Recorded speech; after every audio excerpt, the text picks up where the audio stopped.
In his youth, Su Huaian, a future academician of surgery, passionately pursued Qin Ling, a sent-down urban intellectual. He went so far as to agree to become an in-law son-in-law and follow her back to the city, only to end up as her unwitting scapegoat husband. Not only did he slave away tirelessly for her, but when Qin Ling returned to the city, she took every last bit of the family's provisions with her. At that very time, heavy snow sealed off the mountains. With their father already lame, he had no choice but to venture into the forest to hunt and never came back. Overwhelmed by grief, Su Huaian's mother cried herself blind.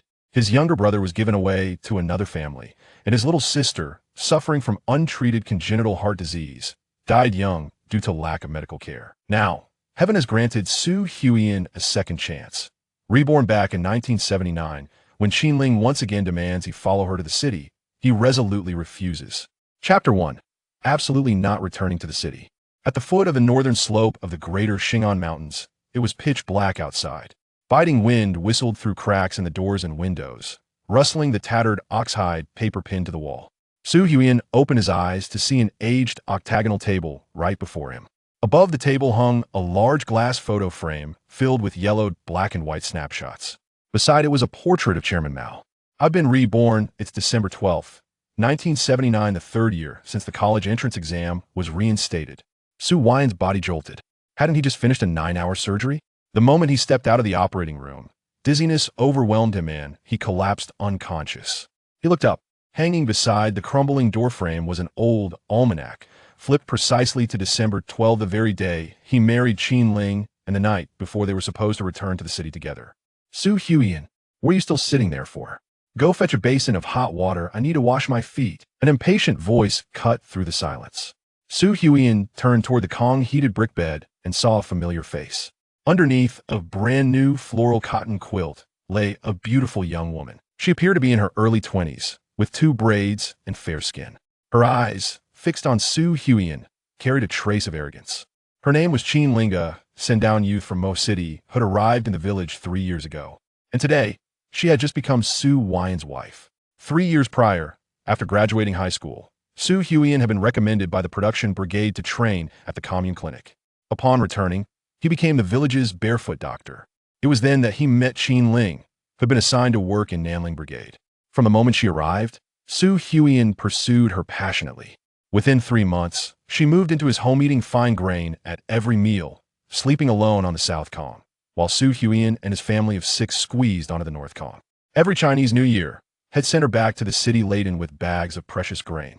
For 3 years, had spent not only his own work points, but drained his entire family's earnings to support her. 3 months ago, Qin Ling suddenly agreed to marry him, but on one condition. He must follow her back to the city as an in-law son-in-law. She also demanded a 100 yuan bride price from his impoverished family. They scraped together every last coin to meet her demand. Yet Qin Ling didn't even invite her own parents to the wedding. They married quietly today, and tomorrow, Su Huaian was supposed to leave with her for the city. This godforsaken place, he'll never set foot here again. Qin Ling sneered, eyeing the uneven dirt floor with disgust. "You're Shenqi what?" Su Huaian took a deep breath, staring at her. In his past life, had followed her to Mo City, believing had found true love, only to discover too late that she was already pregnant with another man's child. Their marriage was never real. He was merely a convenient scapegoat husband. After moving to the city, he worked tirelessly to support her and raise her child for 3 whole years, only to be thrown out by her family like trash. Meanwhile, Qin Ling went on to university. The moment she graduated, she returned and filed for divorce, abandoning him without a second thought. Ashamed, he wandered Mo for another 3 years before finally getting into medical school. He later joined a military hospital, founded several world-class medical companies, and rose to the pinnacle of surgical excellence. But when he finally returned home 10 years later, all he found was his mother, blind from crying, and his sister-in-law, worn down by hardship. Only then did he learn the truth. On the very day they left for the city, Qin Ling had taken the family's entire stash of 100 jin of newly harvested grain, claiming it was for her parents to taste. She also took the remaining 22.7 yuan in cash, allegedly for travel expenses. With only coarse grain left and heavy snow sealing off the mountains, his father Su Zhong, who suffered from chronic leg pain, had ventured into the forest to hunt. He never came back. His mother wept until she lost her sight. The entire burden of survival fell on his sister-in-law, Chun Xiuxiu. Su Huaian, Are you deaf? Go get hot water. And afterward, massage my feet. I'm exhausted. Oh, and sleep on the North Con tonight. Qin Ling snapped coldly. You go yourself. I'm not going. With a clang, Su Huiyan hurled the basin to the floor. Go to the city? Let someone else play the fool. Be your scapegoat? Sora was done with that role. What did you say? Qin Ling stared at him, stunned.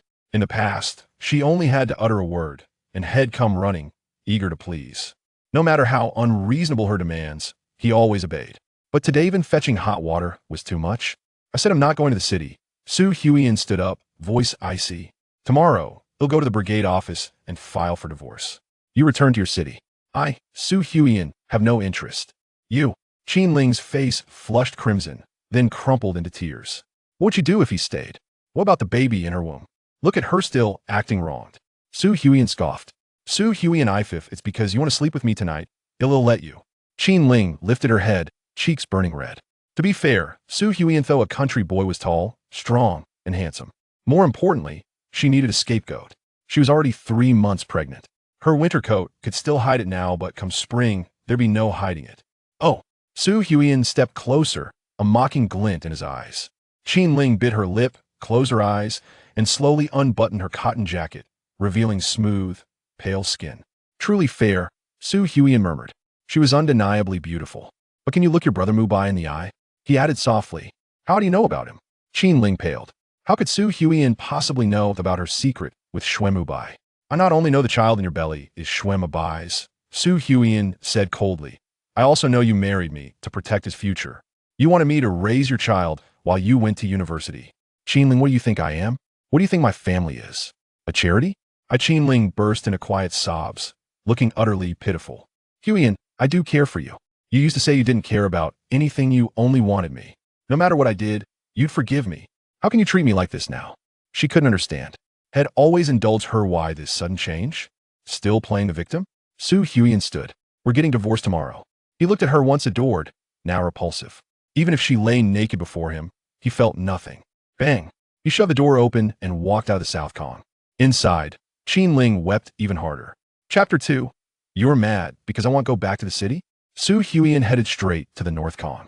As he entered, the dim oil lamp flickered on. His mother, Lu Chui, sat up in bedshed, heard the commotion, and come to check. Huiyan, what happened? She asked. On the Kong, his father Su Zheng sat half upright, smoking his pipe. He hadn't slept either. Though his son had just married a city girl, there was no joy in his heart. Qin Ling had taken 100 yuan as bride price and another 22.7 yuan for travel fees. Now she was taking the family's entire 100 jin ration of new grain. With nothing left, how would they survive? They'd likely have to beg neighbors for food, but who in the brigade had surplus grain? Everyone struggled to feed themselves. And to afford the wedding, they'd already borrowed from every possible source. Nothing's wrong. Su Huiyan mumbled, head down. You rascal, did you mistreat Qin Ling? She's a delicate city girl. Be gentle with her. Is the travel money still short? They'll borrow more. Mom Su Huaiyan's eyes reddened. In his past life, he owed his parents and his sister-in-law the most. A year ago, Chun Xiuxiu had married his elder brother, Su Huaiping. But just 3 months later, disaster struck. The dam upstream of Nanling burst. As a soldier in the engineering corps, Huaiping rushed to the rescue and was swept away by floodwaters. His body was never found. Xiuxiu was pregnant. 3 months ago, she gave birth to their nephew, Su Li. Now, with younger siblings hungry and a newborn to nurse, life was unbearable. And in his past life, had callously taken all the money and grain, leaving them with no way to survive. Real men don't cry, Su Zheng grunted. Tomorrow, they'll visit my parents' home, see if I can borrow some grain or cash. Chun Xiuxiu turned to Su Huiyan. You'll have a better life in the city. If you can become a state-employed worker, you'll eat national grain. As for us, we'll manage.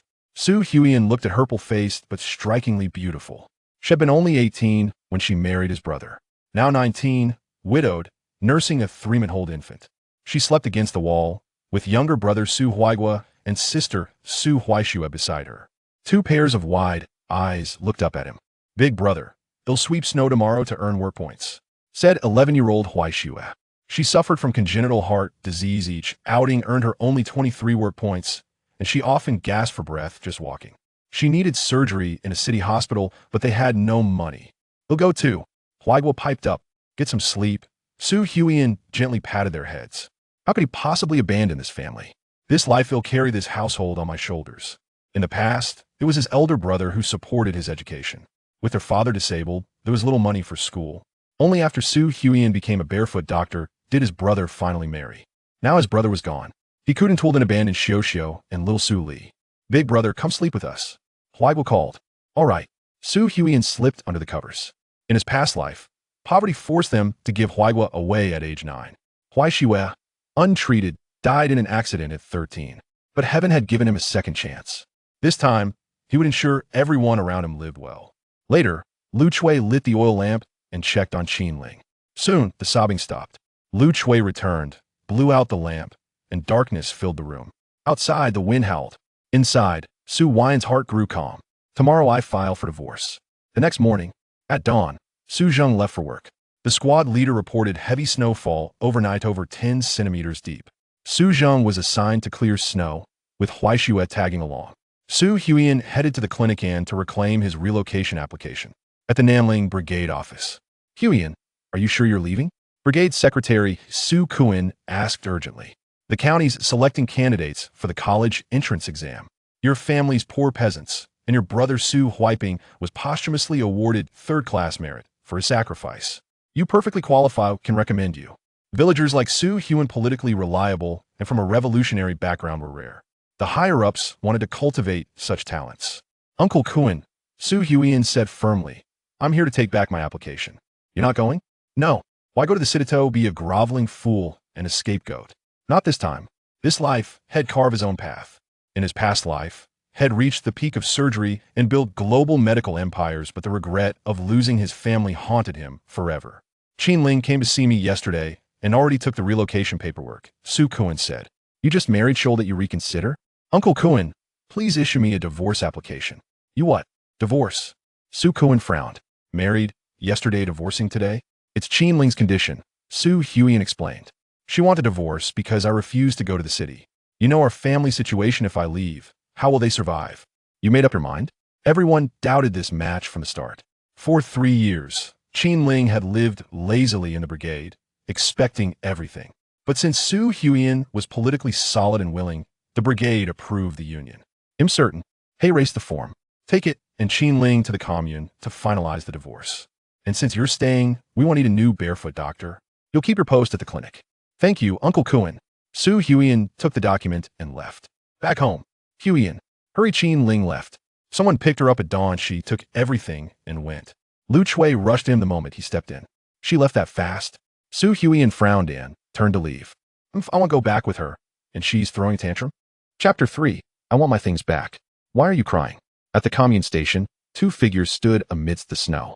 One was Qin Ling, with a gentleman beside her, dressed in a coat and polished shoes. Nearby, a large sack of this year's new grain lay in the snow.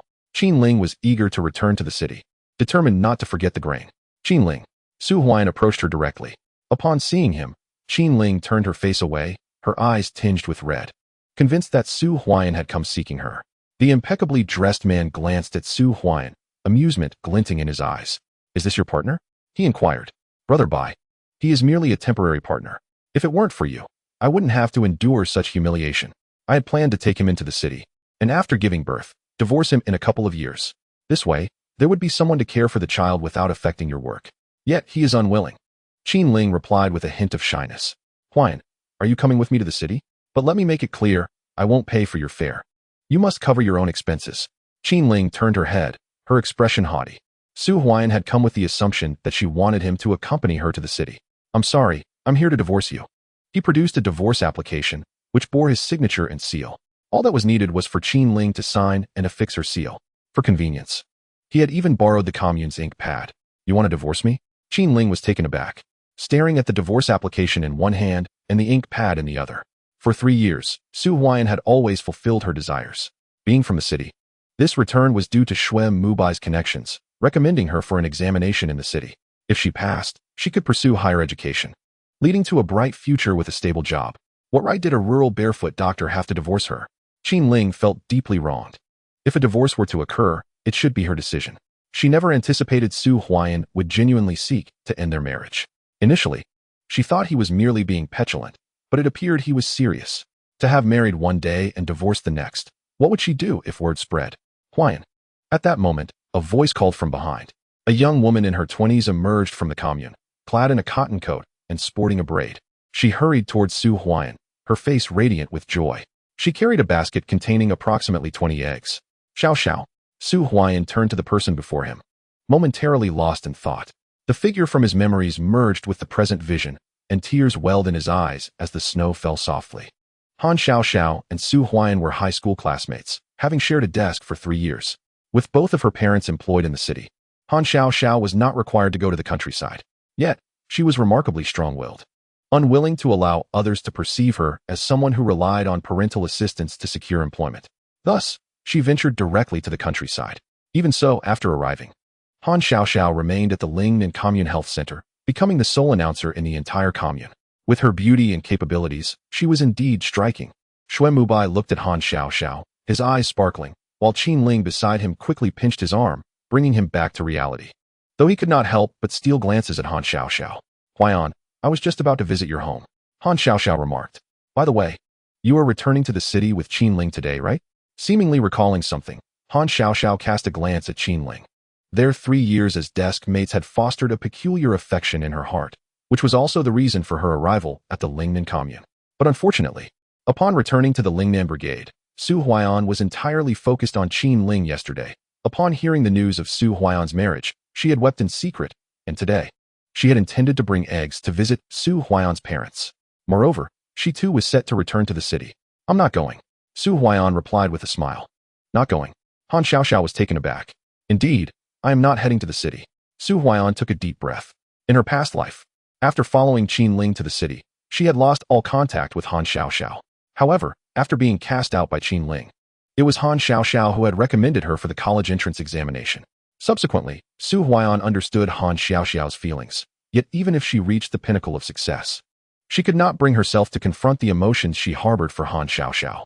In Su Huaian's mind, she felt unworthy of Han Xiao Xiao. Ironically, rather than pursuing her true affection, she had become a mere substitute. Oh, divorce is just divorce. He is merely a rustic villager. What could possibly change? At that moment, Xue Mubai's voice broke through. Su Huaian, do not regret your decision. Qin Ling's expression darkened. Seeing Han Xiao Xiao only intensified her displeasure. She had previously encountered Han Xiao Xiao, and Su Huaian had never shown her kindness, certainly not like the jovial interaction of today. Xiao Xiao, wait for me. Su Huaian called out to Han Xiao Xiao before stepping in front of Qin Ling. Let us sign it. I'm in a hurry. Su Huaian was determined to clarify boundaries with Qin Ling. Sign, if you must. Qin Ling retrieved a pen from her bag, signed her name, and affixed her seal. Are we leaving or not? Came the impatient voice of the driver from the commune bus. Let us go, Xue Mubai urged, beckoning Qin Ling to board the vehicle. Wait. Su Huaian's voice rang out once more. What else do you want? Qin Ling replied coldly. Xue Mubai's expression soured. You may leave, but this new grain is the result of our family's hard work over the year. Do you think you are entitled to take it? Su Huaian stepped forward and snatched the new grain from Xue Mubai's arms, placing it aside. Xue Mubai's face flushed crimson, rendered speechless, while Qin Ling's expression darkened as well.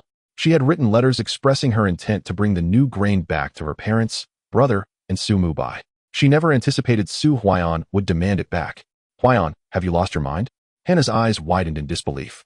Su Huaian and Qin Ling had married yesterday and were divorcing today? This was shocking enough. But the usually compliant Su Huaian was now refusing to offer even the new grain. What had transpired? Bring it here. Put down your grain. Su Huaian approached Qin Ling, extending his hand once more. What else do you want? Qin Ling stepped back, her voice trembling. 122 yuan and 70 cents, not a penny less. As for the food you consumed over the past 3 years, consider it my family feeding a dog. Su Huaian's tone was icy. Tears welled in Qin Ling's eyes as she felt utterly wronged. How can you be like this? What is wrong with me eating some of your food? And the betrothal gifts you received for marrying Qin Ling, there's no way you can reclaim them. Xue Mubai interjected angrily. Chapter 4. Is being a white moonlight so difficult? Why not just be a sycophant? Su Huaian scoffed. And you dare feel wronged? How much did my family spend to marry you? Over the past 3 years. How much have we sacrificed for you, Qin Ling? If you refuse to give it back, I won't hesitate to let everyone know whose child you are carrying. Su Huaian smirked coldly. What? I'm merely reclaiming what is mine, and you dare feel aggrieved. Here, Su Huaian, I hate you, Qin Ling exclaimed, tossing a small bag at him before turning away in tears, boarding the bus. Xuan Mubai's expression darkened, and the other passengers looked on with bewilderment, especially Hannah, who was left dumbfounded. Kid, you better stay in Lingnan and never come to Mo City. Xuan Mubai sneered. You must be Xuan Mubai, right? There's something I wonder if you'd like to hear, Su Huaiyan said, suddenly smiling. What is it? A look of suspicion crossed Xuan Mubai's face. Come here. Su Huaiyan beckoned. Reluctantly, Xuan Mubai approached him. It's actually quite hot, Su Huaiyan whispered. Xuan Mubai's expression twisted into one of fury. Despite Qin Ling's repeated assurances that her marriage to Su Huaiyan was merely a facade and that they would not share a bed, Su Huaiyan, aside from being a villager, was undeniably handsome, well-proportioned, and radiated a sunny charm. Was it truly just a sham marriage? Never to be seen again. Clutching his own grain, Su Huaiyan turned and walked away without a glance back. For him, severing ties with Qin Ling was paramount. Without her, he had every means to live well. With the college entrance examination reinstated, he was determined to participate. He had no need to rely on Qin Ling, who had never considered aiding him. In her eyes, he was merely a beast of burden to be exploited. Brother Bai, hurry up. Qin Ling's voice called from the bus, eager to return to the city. All right. Xuan Mubai took a deep breath, boarded the bus, and sat beside Qin Ling. As he glanced at her, a flicker of unease crossed his eyes. Regardless of the truth behind Su Huaiyan's words, he felt undeniably disturbed. Brother Bai, once we return to the city and have the baby, we'll go register our marriage. Qin Ling whispered. This matter can wait. The municipal hospital is quite busy at the moment. We shall discuss it after some time, Xuan Mubai remarked.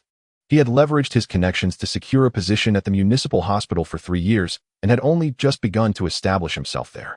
Initially, he intended to bring Qin Ling back after she gave birth and completed her university education, at which point he would dismiss Su Huaiyan. However, Su Huaiyan's words unsettled him. Qin Ling, who had grown up alongside him, was 3 years his junior. After graduating from high school without finding employment and facing a scarcity of food at home, she had no choice but to move to the countryside. At that time, Xuan Mubai had just gained entry into the municipal hospital and was unable to support Qin Ling, which led to her residing in Su Huaiyan's household for 3 years. During those years, he had visited Lingnan Brigade several times, only to inadvertently become entangled in the situation that left Qin Ling pregnant. Fearing repercussions at the hospital, he advised Qin Ling to marry someone quickly, which resulted in her union with the unfortunate Su Huaiyan. Brother Bai, work is of utmost importance. I am fine, Qin Ling expressed, a hint of disappointment in her heart. She recalled Su Huaiyan, who had assisted her with every issue over the past 3 years. 3 months ago, she had declared her intention to marry him, and all arrangements were made at her discretion. Throughout those 3 years, she had to contribute funds to the brigade annually, which Su Huaiyan had covered. Furthermore, every year, he ensured she brought back new grain for her family to consume. Yet, in a moment, Qin Ling grasped Xuan Mubai's hand again. In her heart, only Xuan Mubai, who worked at the municipal hospital, was worthy of her. Su Huaiyan was merely a barefoot doctor from the countryside. As the vehicle departed from Lingnan Commune, Han Xiaoxiao observed Su Huaiyan, who was carrying new grain. Huaiyan, weren't you just married yesterday? How is it that you are getting divorced today? She inquired, her curiosity piqued. With a calm smile, Su Huaiyan entered the commune to finalize his divorce paperwork. Holding the divorce certificate, he felt a surprising sense of relief. Han Xiaoxiao, observing the entire process, grew increasingly perplexed. Initially, she believed there was a conflict between Su Huaiyan and Qin Ling, but seeing Su Huaiyan's demeanor, it appeared he was quite serious about this decision. By the way, you mentioned wanting to visit my home, Su Huaiyan said, holding the certificate as they conversed on the snowy road in front of the commune. The falling snow blanketed them, turning their hair white in moments. Yet Su Huaiyan remained unfazed. Han Xiaoxiao was also unconcerned. Her mind was consumed by one thought. Su Huaiyan was divorced. I couldn't attend your wedding yesterday due to prior commitments. Today, I plan to visit your mother, Han Xiaoxiao murmured. It wasn't a matter of time. She was simply apprehensive. Upon hearing of Su Huaiyan's marriage, she had quickly sought a return application from the commune, intending to visit Su Huaiyan's parents before returning. What is that? Su Huaiyan inquired, noticing the small piece of paper Han Xiaoxiao clutched. Oh, it's nothing, she replied hastily, her cheeks flushing as she tucked it away. The paper was her return application freshly acquired from the commune, which she had not yet had the chance to place in her pocket. Huaiyan, are you truly not going to the city? Han Xiaoxiao pressed. I am not, Su Huaiyan declared resolutely. In this new chapter of his life, he was determined to live it to the fullest. Xiaoxiao, are you not returning to the city? When will you go back? At that moment, a figure emerged from the health clinic. It was Lu Yining, the healthcare worker. Su Huaiyan had attended her class during his training at the clinic. Dr. Lu. Su Huaiyan greeted her eagerly. You are Su Huaiyan from the Lingnan Brigade? Lu Yining nodded. She was in her 30s. A barefoot doctor who came to the commune health clinic for training every year, and she recognized Su Huaiyan. Sister Yining, Han Xiaoxiao discreetly glanced at Su Huaiyan, clutching a small note tightly. Sister Yining, come help us. A voice called from inside the clinic, prompting Lu Yining to rush back in. Han Xiaoxiao visibly relaxed. Xiaoxiao, are you returning to the city? Su Huaiyan paused slightly. I am not going back. The Mo commune still needs me. How could I leave? If I go, there will be no announcer, and I am also the only anesthetist at the Mo Health Clinic. Han Xiaoxiao declared, lifting her head and speaking loudly. Ha ha. Su Huaiyan couldn't help but laugh. The snow fell heavily, and his eyes glistened with tears of mirth. Han Xiaoxiao was returning to the city because she was getting married, and after moving to the city, she had not reached out to him, not wanting to disrupt his life. Yet, it was Han Xiaoxiao who had supported him when he was cast out by Qin Ling, encouraging him to take the college entrance examination, ultimately leading him to complete university and attain his peak. What are you laughing at? Han Xiaoxiao puffed her cheeks in annoyance. I am laughing at my own foolishness. Su Huaiyan murmured, realizing that he could have been the shining moonlight instead of playing the role of a sycophant. Chapter 5. Hunting in the mountains. By the time he arrived home, it was nearly noon.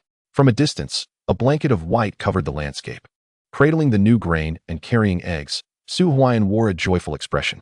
On his return, Han Xiaoxiao had given him over 20 eggs, a heartfelt gesture he would remember. The snow continued to fall from the sky, and the snow accumulation in front of the door had reached several inches. His sister-in-law, Chen Xiuxiu, and Lu Chui were shoveling snow while his younger brother, Su Huaigua, frolicked in the snow. Huaiyan, why did you come back alone? Lu Chui exclaimed upon seeing him. Huaiyan, why did you bring the new grain? Where's Qin Ling? Didn't you go to the city with her? His sister-in-law, Chen Xiuxiu, inquired hastily. I'm not going. Su Huaiyan announced as he brought the new grain into the house. You brat, why are you so disobedient? How can a girl go back alone? Lu Chui picked up a broom, ready to scold him. Mother, let Huaiyan finish. Chen Xiuxiu quickly intervened. Mother, I am not returning to the city. What will you do when I'm gone? The money is taken, the grain tickets and new grain are gone. What will you eat during this heavy snowfall? The remaining coarse grains won't last long. And I've divorced Qin Ling. Su Huaiyan added. You young man. Lu Chui, unable to continue wielding the broom, felt her eyes redden. She understood the family situation all too well. Yet, no matter how hard life was, they had endured. But what she did not know was that this heavy snowfall would render their endurance futile. Wait for your father to return. You can speak with him yourself. Lu Chui declared.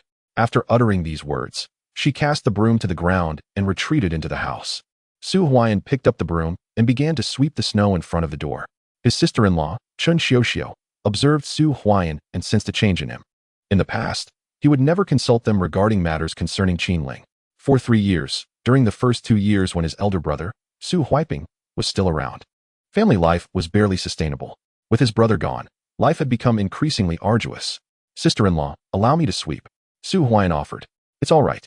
Chen Xiuxiu responded, assisting him as he swept the snow while contemplating the days ahead. The year was 1979. The household responsibility system had already been proposed in 1978, and land distribution was imminent. The clarion call for reform and opening up had begun to resonate, promising a gradual improvement in the lives of the common people. Furthermore, the economy was slowly beginning to liberalize. An era of opportunity was approaching. The immediate priorities were sustenance and clothing. Survival through this winter was paramount.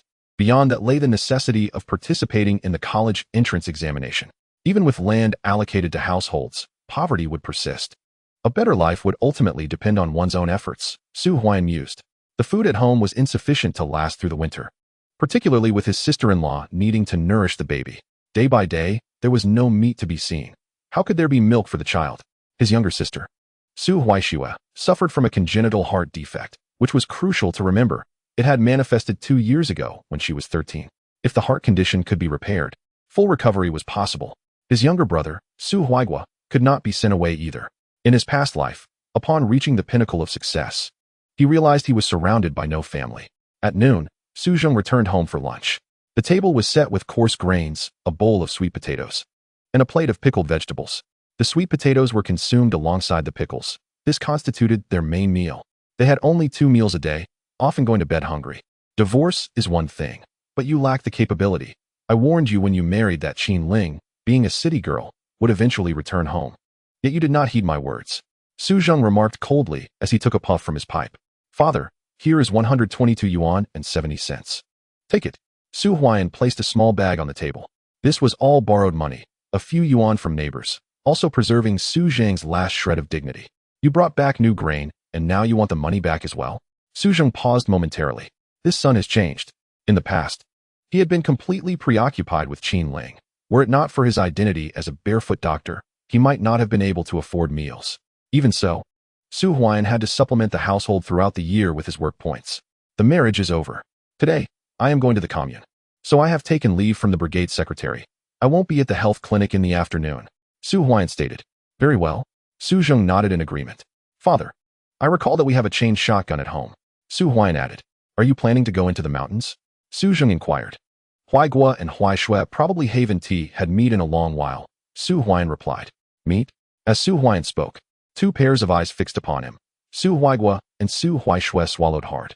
In this era, meat was a luxury, available only during the new year. At other times, one had to rely on their own efforts to procure it. Meat, Su Huaigua exclaimed. Silence. Su Zheng interjected sharply, then continued. It's perilous to venture into the mountains on such a snowy day. With this bag of new grain, we can endure for a while. He recalled the past when he had entered the mountains himself. How can my sister-in-law nourish the child with such provisions? Su Huaiyan remarked again. Upon hearing this, Chen Xiuxiu, cradling the child, bowed her head. With meals at home being a struggle, she could hardly voice any demands. Even the occasional addition of an egg was a blessing. Chomp! Chomp! Su Zheng puffed on his dry tobacco. This winter was unusually frigid. The old cotton quilt, worn for many years, felt as heavy as a stone, chilling to the touch. It was not only food that was lacking, but clothing as well. 100 pounds of new grain was far from sufficient. I will accompany you, Su Zheng declared. No. Su Huaiyan shook his head. Su Zheng had sustained an injury to his leg in his youth. He could not manage physical labor, let alone traverse the mountains. Then you are forbidden to go, Su Zheng insisted, fully aware of the dangers that lurked. He remembered the famine a decade ago, when he had been trapped in the mountains by heavy snow and had faced an avalanche. Had it not been for the rescue team that found him, he likely would have perished that year. I will accompany Huaiyan. Sister-in-law Chen Xiuxiu stepped forward. You cannot. Su Zheng shook his head. It is equally perilous for women to enter the mountains. Father, let my sister-in-law come with me. We will stay near the outskirts and not venture deep into the mountains. The danger is minimal, Su Huaiyan argued. After leaving Qinling in his previous life, he had spent 3 years with a hunting team. And taking his sister-in-law along without entering the depths of the mountains posed little risk.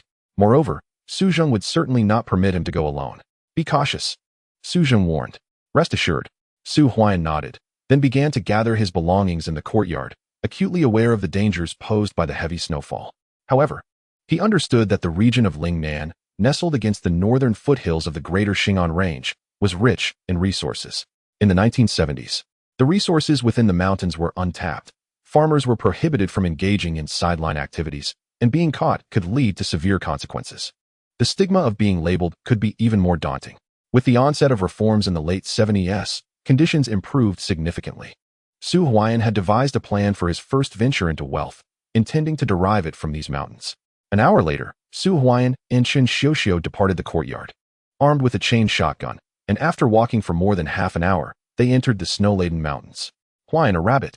Chen Xiuxiu's excited voice rang out as they entered the woods.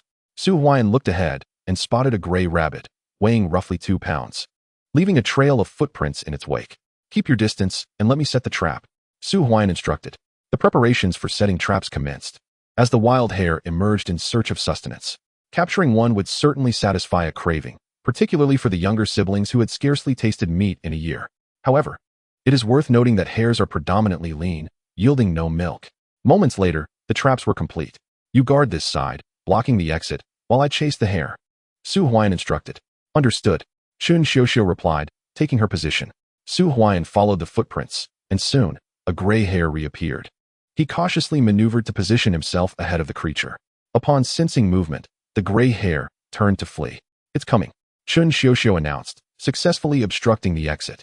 In an instant, the hare darted into the trap devised by Su Huaiyan. We've caught it, Chen Xiuxiu exclaimed, lunging forward to pin the trapped hare down. Su Huaiyan quickly rushed to assist, striking the hare's neck with a stone, rendering it motionless after a few convulsions. Huaiyan, Chen Xiuxiu's eyes sparkled with excitement. despite the Lingnan Brigade being nestled against the northern foothills of the Greater Xing'an Range. Su Zheng's mobility issues and the family's reluctance to venture into the mountains after Su Huaiping's incident meant that they seldom hunted. Sister-in-law? Hold it for a moment while I check for more, Su Huaian suggested. Sure. Chen Xiuxiu eagerly grasped the hare and resumed her position, while Su Huaian began his search. An hour later, 3 more hares were driven out, 2 larger ones weighing around 4 pounds each and 1 slightly over 2 pounds. Huaian, we had great luck this time. Chen Xiuxiu beamed. Yet, Su Huaian pondered privately, this is still insufficient, for hares only provide a few meals, and given their lean meat, they are the least desirable for those living in the mountains, even inferior to wildfowl. Nonetheless, it underscored the bountiful resources of the mountains, not only in wild game, but also in abundant medicinal herbs. Huaian. At that moment, Chen Xiuxiu's voice rang out again. Su Huaian turned to look ahead and spotted a pure white marten in the snow-covered terrain, cautiously surveying its surroundings with every step. A marten, now that's a prized catch. Its flesh is delectable, and its fur holds significant value. Get down, Su Huaian urged, gripping Chen Xiuxiu's shoulder as they both crouched low. The marten was far more alert than the hare and would flee at the slightest noise. All right. Chen Xiuxiu positioned herself beside Su Huaian. He slightly raised his head to observe the distant white marten. With a swift motion, Su Huaian retrieved his chain gun from his waist, preparing to load gunpowder. This chain gun, fashioned from a bicycle chain, had limited lethality and required manual loading of gunpowder. It fired iron pellets rather than traditional bullets. Initially, Su Huaian had refrained from using it on the hares, as most villagers possessed such devices, yet few were inclined to utilize them, given the scarcity of gunpowder and iron pellets. Bang! A dull thud echoed through the air as the white marten collapsed to the ground. Direct hit, Chen Xiuxiu exclaimed, rising in exhilaration. Who's there? At that very moment, Su Huaian let out a cold reprimand, seizing Chen Xiuxiu and urging her to lie down once more. Before them lay a white sable, sprawled in the snow, its blood staining the ground crimson. Yet, Su Huaian did not advance. Instead, his piercing gaze remained fixed ahead. Someone was approaching. Chen Xiuxiu, lying beside him, wore a look of apprehension as 3 figures emerged from the snowdrifts. The newcomers were familiar to Su Huaian. They were Su Guiying from the 4th team, accompanied by his 2 younger brothers. Oh, it's Huaian. Upon seeing Su Huaian, a smile spread across Su Guiying's face as he approached the fallen sable, ready to claim it. He carried a hunting rifle on his back, and his companions shared in the excitement, for the sable was indeed a valuable prize. Bang! Just as Su Guiying reached for the sable, a dull sound echoed through the air. Su Huaian, gripping his chain rifle, fired a shot that struck the ground next to the sable, sending snow flying and nearly causing Su Guiying to tumble backward in fright. Su Huaian, are you attempting to kill me? Su Guiying shouted angrily, the bullet having nearly grazed his hand. Control yourself. Su Huaian stood up and strode directly towards Su Guiying, retrieving the sable. Su Guiying's face darkened, while his 2 companions regarded Su Huaian with somber expressions, astonished by his audacity. Typically, Su Huaian was quite amiable in the infirmary and rarely ventured into the mountains, preferring to linger around Qinling. Consequently, the men in the brigade held him in slight contempt. That sable was clearly caught by us. Just ask those 2. Su Guiying retorted indignantly. A sable could fetch 5 mao at the supply and marketing cooperative, equivalent to several kilograms of rice. The sable's fur was one of the treasures of the Northeast. Indeed, it was Guiying who caught it. We all witnessed it, chimed in Su Guiying's companions. You shameless lot. That sable was clearly shot by Huaian, Chen Xiuxiu exclaimed, rising with fervor. It was then that the 3 men recognized her as Chen Xiuxiu from the 3rd team. Their eyes brightened at the sight. Despite her malnutrition, her features were striking, and the tattered cotton coat she wore could hardly conceal her figure. Su Huaian, I heard from Qinling that you were going to the city to become a son-in-law. Why haven't you gone? Surely you're not reluctant to leave your sister-in-law. Su Guiying mocked. Watch your tongue, you scoundrel. Su Huaian retorted, kicking Su Guiying down into the snow. Before Su Guiying could react, Su Huaian swiftly seized his rifle and pressed it against Su Guiying's forehead. Stop. Su Guiying quivered in fear. He had ventured out to hunt that day because his wife was about to give birth, seeking to procure some game for nourishment. Upon seeing Su Huaian with the sable, he had instinctively sought to claim it for himself. After all, they all knew Su Huaian's family situation, with his brother's misfortune and Su Zheng being a cripple. It was no wonder he sought to avoid being bullied. Su Huaian ceased. Stop. The other 2 men's faces paled in alarm. Who shot that sable? Su Huaiyan held a gun in one hand and tossed a white marten to Chun Xiuxiu with the other, addressing the three individuals with a cold voice. It was you. It was you who shot. They exclaimed hastily. Get lost. Su Huaiyan kicked Su Guiying to the ground, who quickly scrambled back up. The three retreated, no longer daring to approach him, as Su Huaiyan flung the hunting rifle down the slope, several meters away. This rifle belongs to the team. It cannot be taken. Chapter 7. A difficult birth, a brush with death. Let us go. Su Huaiyan commanded, turning to leave with Chun Xiuxiu. Once Su Huaiyan had departed, Su Guiying and the others finally breathed a sigh of relief. Upon retrieving the rifle, their expressions soured. They had initially intended to seize the white marten that Su Huaiyan had downed, only to find themselves humiliated instead. Why hasn't Su Huaiyan returned to the city with Qin Ling? Su Guiying asked coldly. I heard this morning at the brigade that Su Huaiyan and Qin Ling have divorced. She has gone back to the city while Su Huaiyan remains in the brigade's clinic. A man quickly replied. In my view, what interest could the educated youth from the city possibly have in Su Huaiyan? What rotten luck. Let us head back. The three made their way out of the mountains. Huaiyan, Su Guiying is insufferable. They want to take the white marten you hunted for themselves. Chun Xiuxiu said, slightly out of breath, her chest heaving. Let us head home first. 1 white marten and 4 rabbits. Today has been quite fortunate. Su Huaiyan replied with a smile. Indeed, Chun Xiuxiu nodded. They walked in silence. And by around 5 o'clock, they returned home. Upon entering the yard, they were greeted by the sounds of wailing. Chun Xiuxiu quickly set down her belongings and rushed inside to tend to the baby, while Su Huaiyan placed his catch on the ground, where Su Zheng and Lu Chui emerged. 4 wild rabbits and 1 white marten. Lu Chui and Su Zheng exclaimed, their eyes alight with excitement. Although the haul was modest, the white marten was indeed a valuable prize. The meat of the marten could help Chun Xiuxiu with nursing. Huaiyan, something has happened. Just then, a hurried voice came from outside. Hearing the commotion, Su Huaiyan brought the marten and 2 of the largest rabbits into the house, leaving 2 smaller gray rabbits in the yard. Moments later, a figure appeared at the entrance. It was Su Food, the captain of the 3rd team. Captain, what brings you here? Su Jing asked promptly. Ah, you ventured into the mountains? Good fortune smiled upon you. Su Food remarked, eyeing the 2 rabbits on the ground. Captain, Huaiyan was fortunate and managed to bring back some small game. Take this one back for the children to enjoy. The other can serve as a treat. Su Jing quickly offered. How can I accept this? Su Food replied, a hint of embarrassment on his face. Su Huaiyan promptly lifted one of the rabbits and handed it over. Uncle Food, we still have another. And this was indeed hunted in the mountains, not part of the team's supplies. Su Huaiyan said softly. In that case, I shall not be polite. Su Food chuckled, graciously accepting the offer. As the captain, he was burdened with daily tasks and had little time to venture into the mountains. Captain, I plan to explore deeper into the mountains tomorrow, but I lack a hunting rifle. Might you lend me one? Su Huaiyan inquired. In the brigade, only families with better circumstances possess shotguns. Su Guiying's shotgun was borrowed from the team, for a shotgun is quite a valuable item. In a household like Su Huaiyan's, there exists but a single chain flintlock, a relic from his elder brother Su Huaiping. The shotguns within the brigade are not easily lent out, and the usage of ammunition is meticulously recorded, as Su Food pointed out. Captain, this year's grain supply is limited. Might you consider some leniency? According to the regulations, each bullet is accounted for at 5 cents. What do you think? Su Zheng interjected hastily. Hunting in the mountains with a chain flintlock is utterly impractical. While it may suffice for catching a marten, it falls short against larger prey, necessitating the use of a shotgun. However, the shotguns in the brigade are reserved for the mountain guards, and unless one is in that role, an application must be submitted to utilize one. Very well. Draft an application, and I shall bring it to you tomorrow, Su Food remarked, glancing at the gray rabbit in his hand.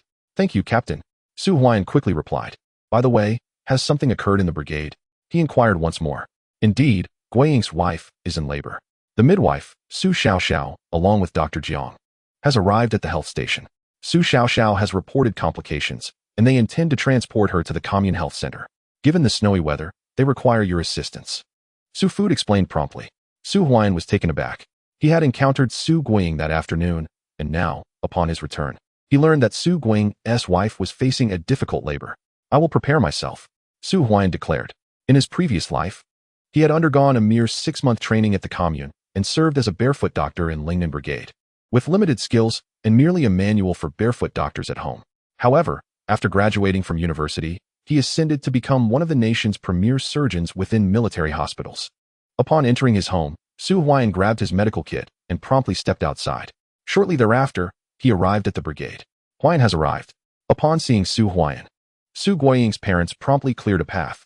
The Lingnan Brigade's health station comprised only 3 individuals, the midwife Su Xiaoxiao and Jiang Yulin, an educated youth from the city.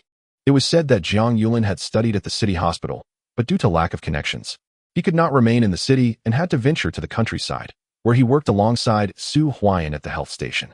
Generally, Jiang Yulin handled most matters, with Su Huaian assisting. Miss Xiaoxiao, how is the situation? Su Huaian inquired upon entering. It is a breach presentation. We can only leave it to fate. Su Xiaoxiao responded. Breach presentation? Su Huaian's brow furrowed in concern. What purpose does calling Su Huaian serve? He can hardly dispense medicine for a common cold. What assistance could he possibly provide in the face of a difficult labor? Jiang Yulin remarked, having already contacted Su Weigua, who operated a tractor, to transport the patient to the commune health center, where there might be a chance of salvation in such dire circumstances. Casting a glance at Su Huaian, Jiang Yulin expressed disdain. He, an educated youth from the city who had studied in a city hospital, held Su Huaian, a barefoot doctor, in contempt.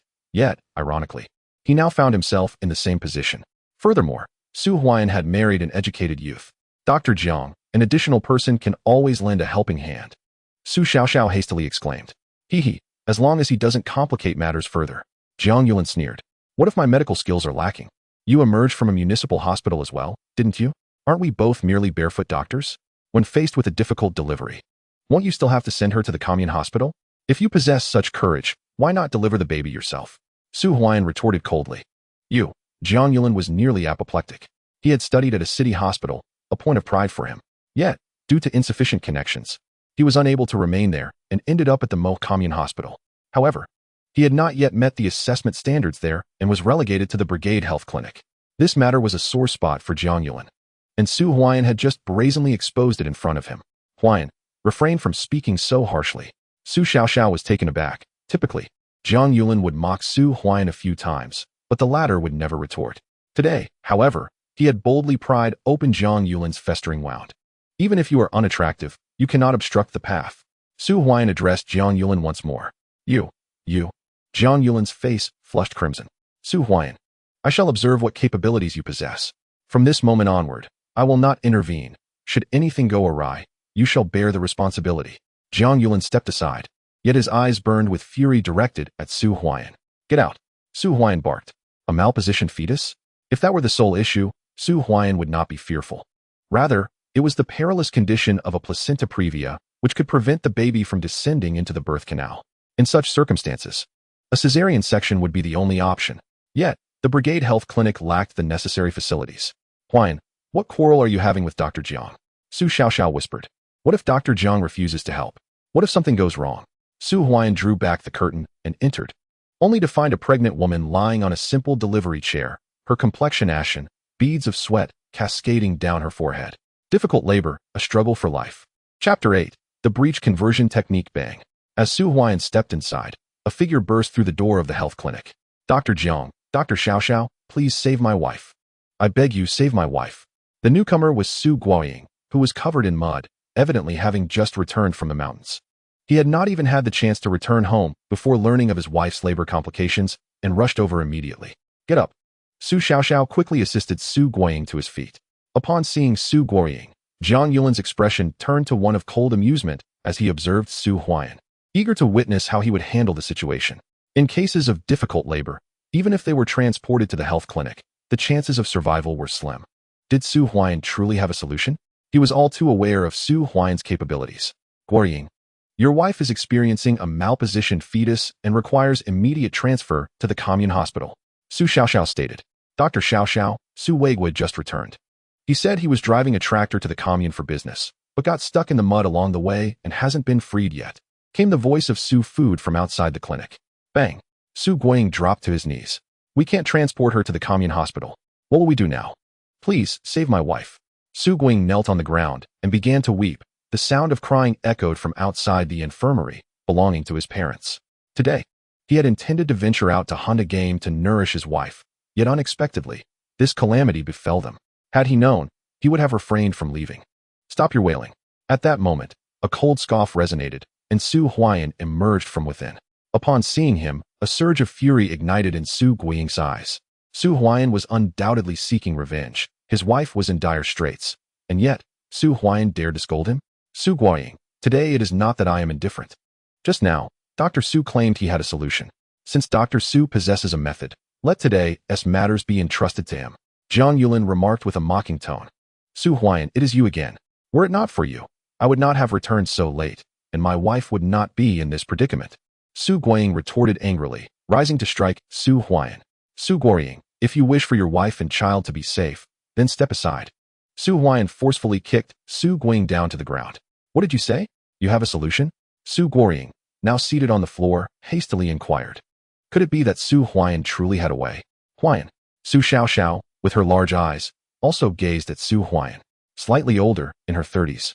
She had been assisting in childbirth for over a decade, and knew well that in such circumstances, there was little that could be done. Zhang Yulin paused. Recognizing that Su Huaian had returned from training at the commune health clinic 3 years prior as a barefoot doctor, typically, any significant ailment was promptly sent to the clinic for assistance. Come help. Su Huaian called out. Huh. Su Huaian, I shall not go, should anything go awry. I cannot bear the responsibility.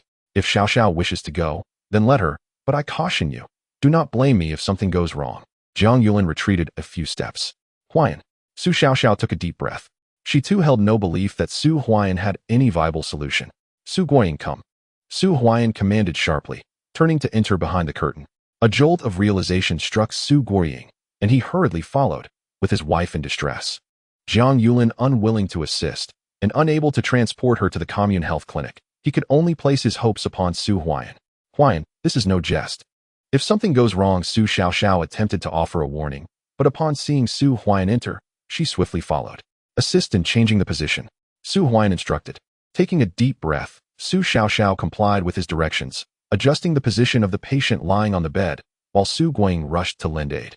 Su Huaian approached, lifted the blanket covering the patient, and placed his hands upon her abdomen. With forceful pressure, the contours of the baby began to emerge, revealing the unmistakable position of the child, indeed in a breech presentation. Su Huaian continued to apply pressure, and it seemed as though the baby was being cradled by his hands. Gradually, the position began to shift. Minutes later, the original breech position transformed into a vertex presentation. Witnessing this scene, Su Xiaoxiao stood in stunned silence. Is this truly possible? Check the situation. Su Huaian urged. Oh, as Su Xiaoxiao regained her composure, she hurriedly began to check the situation. Moments later, her voice filled with excitement rang out. The cervix is fully dilated. The position has changed. I can see the head. It has truly shifted. How incredible. Su Xiaoxiao's small face flushed with exhilaration. It was her first encounter with such a technique for positional transformation. Had it not been for Su Huaian today, a dire outcome would have been imminent, most likely resulting in a tragic scenario of 2 lives lost. Xiaoxiao, are you saying my wife is all right? Su Guoying inquired anxiously. She is fine. Step outside and wait. Soon you will have a healthy son. Su Xiaoxiao reassured him. Wonderful. Su Guoying joyfully exited. How is it? As soon as Su Guoying stepped out, Zhang Yulin quickly asked. All is well. My wife is safe. Su Guoying replied. How can this be? Zhang Yulin entered the curtain behind, disbelief etched on his face. Behind the curtain, Su Xiaoxiao asked Su Huaian, when did you learn this? Once. She had held Su Huaian in disdain, believing he was only ever focused on Qin Ling, and was timid in addressing any issues at the clinic. Yet today, she suddenly perceived a change in him. The earlier maneuver was rather impressive. This is the external cephalic version. I learned it from a doctor at the city hospital during my training at the commune clinic. Su Huaian responded calmly as Zhang Yulin approached. Truly remarkable. Su Xiaoxiao gazed at Su Huaian in admiration. As a midwife, she had encountered many cases of dystocia, never expecting Su Huaian to possess such skills. Zhang Yulin's expression darkened. Could it be that Su Huaian truly had a solution? Yet he harbored doubts. Did such techniques genuinely exist at the city hospital? He had not heard of them during his time there. I leave the rest to both of you. Call for me if anything arises, Su Huaian instructed. Understood. Su Xiaoxiao nodded as Su Huaian exited. With Su Huaian's departure, Su Guoying remained silent, immediately kneeling down to offer 2 respectful bows. Brother Huai, I, Su Guoying, was blind today to have offended you. He looked up, his face flushed with embarrassment. Earlier in the mountains, he had contemplated seizing Su Huaian's prey and had nearly resorted to violence against him, not realizing that his wife and child had been spared thanks to Su Huaian. Go and check on your wife, Su Huaian said, turning to leave the clinic. Huaian, how is the situation? Outside the clinic, team leader Su Defu hurriedly inquired. Nothing serious. Su Huaian replied. That's a relief. Su Defu exhaled, visibly relieved. Outside the clinic, Su Huaian continued to wait. After approximately an hour, Su Xiaoxiao's voice echoed from within. It's happening, it's a boy. Upon hearing her announcement, the Su Guiying family rushed into the clinic, while Su Huaian turned and departed. Knowing that with the birth of Su Guiying's child, his involvement was no longer required. By the time he returned home, night had fallen. Huaian is back. Su Huaian had just returned, and Lu Zuilian quickly turned on the light. The whole family dressed and sat up. On the table, covered with a pot lid, lay 2 well-prepared rabbits and a skinned white sable. Father, is the sable skin ready? Su Huaian asked eagerly. It is indeed ready. The iron trap struck just right. And the fur is intact. Su Zheng replied. That's excellent. A smile illuminated Su Huaian's face. The skin of the sable is a prized possession. The more pristine the fur, the greater its value. Even if it goes unsold, it could be fashioned into clothing for warmth. In the city, a sable coat fetches hundreds of dollars. Chapter 9. A feast of meat. You did remarkably well today. If the captain sees the bounty you've brought back, especially the sable, it might stir up some gossip. Su Zheng remarked. While the Beilu Mountain does harbor sables, most are purple sables, and even those are rarely caught, as sables are inherently elusive. Su Huaian was indeed fortunate. The brigade seldom catches many sables in a year. We even gifted a rabbit to the captain, Su Huaian added. Although the villagers are simple folk, seeing Su Huaian's good fortune inevitably stirs envy. Moreover, he will likely venture into the mountains again, which is why he specifically brought a rabbit to Su food. Having Su Huaian's rabbit will ease the acquisition of a hunting rifle, and with a rifle, he can hunt even more game. I'll find an opportunity to send the sable skin to the cooperative purchasing station. I've also exchanged money and food coupons at the supply and marketing cooperative for some grain. With today as heavy snowfall, it might be difficult to reach the cooperative for a while. Su Jing stated. Father, there is no need to rush. Su Huaian replied. Sending it to the purchasing station? The price for purple sable is $1.50, and while the white sable is more valuable, it won't be exorbitantly priced. However, if sent to the city, the value could multiply significantly. The Mo cooperative is located 40 to 50 li from Mo City. One white sable may not be worth much, but a larger quantity certainly would be. Beilu Mountain is rich in resources, like a treasure trove, but venturing deep into the mountains is perilous and requires a team. Mother, sister-in-law, please come down and roast this rabbit. Let's stew the sable meat for sister-in-law to help with nursing, and also prepare a fragrant pot of porridge. We shall have a delightful dinner tonight. Su Huaian proposed. You young man, having caught only a few game, are you going to waste them like this? Lu Zuilian could not help but exclaim. Upon hearing Su Huaian's words, his younger brother Su Huaigua and sister Su Huaishui poked their heads out, gazing at the meat on the table, unable to suppress their salivation. Mother, tomorrow once I secure the hunting rifle, I will return to the mountains. There will be meat every day henceforth. Su Huaian declared. Do you think such good fortune comes every day? Lu Zuilian responded. Just then, little nephew Su Li began to cry, prompting sister-in-law Chen Xiuxiu to soothe the child. Huaian, if you're calling, then go cook. Xiuxiu can't feed the baby if she doesn't eat. And look, the child is crying from hunger. Let us eat first. Su Zheng insisted. Very well. As you say, Lu Zuilian replied, getting out of bed and putting on her clothes to start cooking. The entire house was abuzz with excitement. The younger siblings had abandoned sleep and were now awake. Sister-in-law cradled her 3-month-old son, Su Li, who was now cheerful instead of crying. Su Huaian stepped in to assist. After nearly an hour, a delectable aroma wafted through the air. On the table lay a roasted rabbit, a pot of stewed white ferret, and a large pot of congee. Lu Chui had ultimately refrained from roasting all the rabbits, leaving 2 for the next day. Nevertheless, such a scene had not graced the household in a long time. Brother, our family is celebrating the new year. Su Huaigua exclaimed excitedly. Celebrating the new year? A pang of sorrow struck Su Huaian. Logically, working at the health clinic should have ensured a steady supply of food at home, perhaps even the occasional indulgence in meat. Yet, quite the opposite was true. Their living conditions had worsened. There was hardly enough to eat, let alone any surplus. Mother, please serve me a bowl. And father, sister-in-law. Su Huaian filled a bowl for himself, tearing into the roasted rabbit. Each younger sibling took a rabbit leg. When Su Huaian offered the remaining 2 rabbit legs to Su Zheng and Lu Chui, they declined. Aside from the congee, the rabbit meat was returned to the bowl. Father and mother, I will go hunting again tomorrow, and you can join me, Su Huaian declared. All right. The elderly couple slowly savored the rabbit heads, while the younger siblings feasted heartily. Su Huaian intentionally placed the stewed ferret meat in front of Chen Xiuxiu. as it was meant to nourish her for breastfeeding. The meal lasted nearly an hour. Once finished, the two little ones climbed into bed, their faces reflecting satisfaction. The elderly couple began tidying up. Lu Chui collected the leftover meat from the bones and stored it in a bowl. A small portion of the roasted rabbit remained, largely untouched by the elderly couple. Sister-in-law had refrained from eating the roasted rabbit, fearing it would cause discomfort while nursing, opting instead for congee and ferret soup. Su Huaiyan himself had eaten little. Huaian, I heard from Xiao that you encountered Guoying today while hunting ferrets, and he caused you some trouble? Su Zheng inquired after the meal. Indeed, Su Huaiyan nodded. I will discuss this matter with Dong Liang tomorrow, Su Zheng replied. The Dong Liang he mentioned was Su Guiying's father, who belonged to the same brigade as Su Huaiyan but was in a different squad. They were in the 4th squad, while Su Zheng's family was in the 3rd squad. No need for that. I've already spoken with Guoying about it, Su Huaiyan responded. Earlier that day, he had saved Su Guiying's wife during a difficult labor, so Guoying had no reason to act shamelessly by revealing that Su Huaiyan had hunted ferrets. Brother Huaiyan, are you home? At that moment, a voice called from outside. Who is it? Su Zheng's low voice responded. Uncle Zheng, it's me, Guoying. The voice came again. It was indeed Su Guiying. Come in.